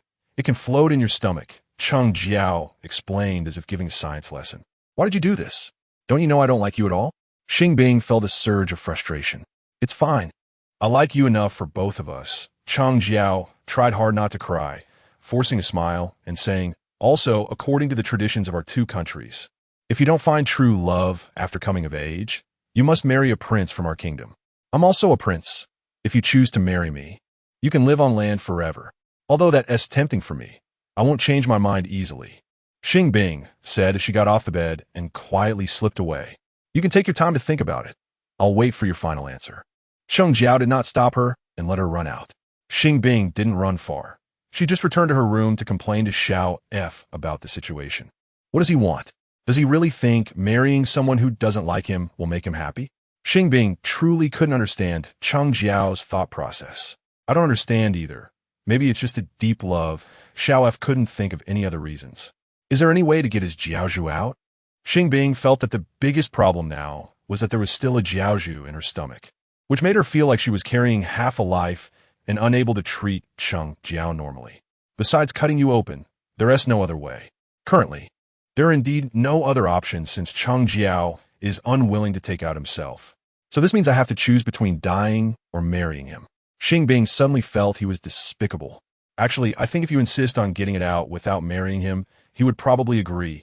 But if he helps you take it out, it has to be mouth to mouth. Can you accept that? Xiao F thought that in her clear state, she wouldn't be able to accept such a thing. How can there be such a scam of a setup? Xing Bing was really about to go crazy. Why don't you just marry him? Otherwise, the king and queen will surely demand you return to the underwater world quickly. The previous two mermaids are already on their way to find you. Xiao F felt that marrying him wasn't a loss. After all, Cheng Jiao was generally a gentleman. And as long as Xing Bing didn't want to, he probably wouldn't force her to do anything after marriage. Let me think about it some more. Xing Bing fell into an incredibly tangled state. Cheng Jiao knew she was conflicted and didn't rush her. He just continued to prepare her 3 meals a day and her favorite snacks, taking care of her as he had before. In less than 2 days, Haihua and Meila found Cheng Jiao, insisting that Xing Bing return. Xing Bing really didn't want to go back and ultimately had to agree to marry Cheng Jiao. Afterwards, Cheng Jiao revealed his identity to them and used a special method to inform his parents and Xing Bing's parents, telling them that he would hold a wedding with her on land, and they could come if they had time. The kings and queens of the Mermaid Kingdom and the Jiaran Kingdom did not expect their children to meet and marry in this way, but they were still quite pleased and ultimately attended their seaside wedding quietly. From then on, Xing Bing and Cheng Jiao lived happily together, but only as roommates. 200 years later, before leaving, Xing Bing returned the Jiaozhu to Cheng Jiao. She had originally been unable to take it out, but managed to do so by exchanging her last points for an item. Cheng Jiao was heartbroken over Xing Bing's death and didn't want to continue living in this world, ultimately crushing the Jiaozhu and following her. At the same time, in the real world, although I still feel a bit sorry for him, I really tried my best. After returning home, Xing Bing still felt guilty towards Cheng Jiao, but there was nothing she could do in order to accompany him for as long as possible. She had logged off nearly 10 times, which meant she had traveled back and forth to the game company nearly 10 times. If she didn't log off permanently soon, she wouldn't be able to take it anymore. I'm planning to treat everyone to dinner this weekend. Is everyone free? As soon as Xing Bing opened her phone, she saw Jianlin's message in the group. WeChat messages. Xing Bing, I'm free. Ting, so am I. Su Xian, I'll have to see. Jianlin, then if everyone is free, come by. I'll 1T order for you in advance. You can order what you want then. Ting, have you struck it rich? Why did you suddenly think of treating us to dinner? Jianlin, didn't I say before that as long as the company adopts Xing Bing's suggestion, I would treat you to dinner? Ting, what was her suggestion again? Ive forgotten. Su Xian, it was to change the charging method from per usage to per duration. I remember it like that. Xing Bing, that's right. That was indeed my idea. Ting, did the company really adopt it? Jianlin, of course. Would I lie to you? Ting, what position do you hold in the company? Jianlin, to be honest, I'm actually the CEO of the pet-raising game company. Ting, so you're the president? Xing Bing, are you really the president? Su Xian, although I think it's somewhat expected, it's still a bit hard to believe. How can you, as the president, personally handle these matters? Jianlin, because I plan the pet-raising game myself. And my dad is the chairman of the big company behind it, so I can run the game company as I wish. Ting, that's amazing. Xing Bing, so no matter how much you lose, it doesn't matter? Jianlin, almost. Anyway, I'm still in the trial and error stage. Even if I really can't turn a profit, my dad won't blame me. Su Xian, that's really enviable. Ting, I agree. Jianlin, since everyone knows I'm a rich second generation, I guess you won't worry about me not being able to afford to treat you all to a meal, right? Ting, what's there to worry about? As long as you want a treat, I can eat you poor. Jianlin, then let's try to find a time when everyone is available. I'll treat everyone to dinner at a 5-star restaurant. Ting, okay Xing Bing. Okay Su Xian. Okay after the three replied with okay, the group chat fell silent. Xing Bing had been going to the game company too frequently lately, sometimes even twice a day. This time, she planned to take a break and didn't go for 3 days. It just so happened to be the weekend, and Xing Bing discussed the specific time for the gathering with Ting and the others in the group chat. In the end, the four of them went to the 5-star restaurant for dinner on Saturday night. This was the most luxurious meal Xing Bing had ever had in her life, costing over 2,000. If it weren't for Jianlin treating, she probably would have left herself in debt. On Sunday morning, Xing Bing originally wanted to ask Xiao F if she could still go to the company to experience other game instances, but she received a message from Xiao F first. WeChat message, Xiao F, I have good news for you. Our second phase of testing has successfully concluded, and as one of the internal testers who persisted until the end, you will receive a mysterious gift prepared by our company. Xing Bing, can you tell me what the mysterious gift is? Xiao F, I'm not very clear on the specifics, but I heard that the company originally planned to give you a real pet, but considering that school is starting soon and your parents are both working, they don't have time to take care of a pet, so it was changed to another gift. Xing Bing, when will it be delivered? Xiao F, probably tomorrow. I've heard it's already being packaged and will be delivered to your door by a designated person. Xing Bing, okay. After the chat ended, Xing Bing was filled with anticipation for the next day.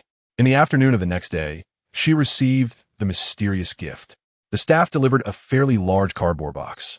When Xing Bing opened it, she found 7 custom-made figurines inside, which were her childhood characters: Xing Bao, Xiaohua, Jiawei, Rui, Yuan, Nyo, the cat shaped by Meow, and the mermaid shaped Chengjiao. These figurines were all exquisitely made, almost lifelike. As Xing Bing looked at them, tears nearly fell from her eyes. Although they were just NPCs in the game, each one brought her an unforgettable experience.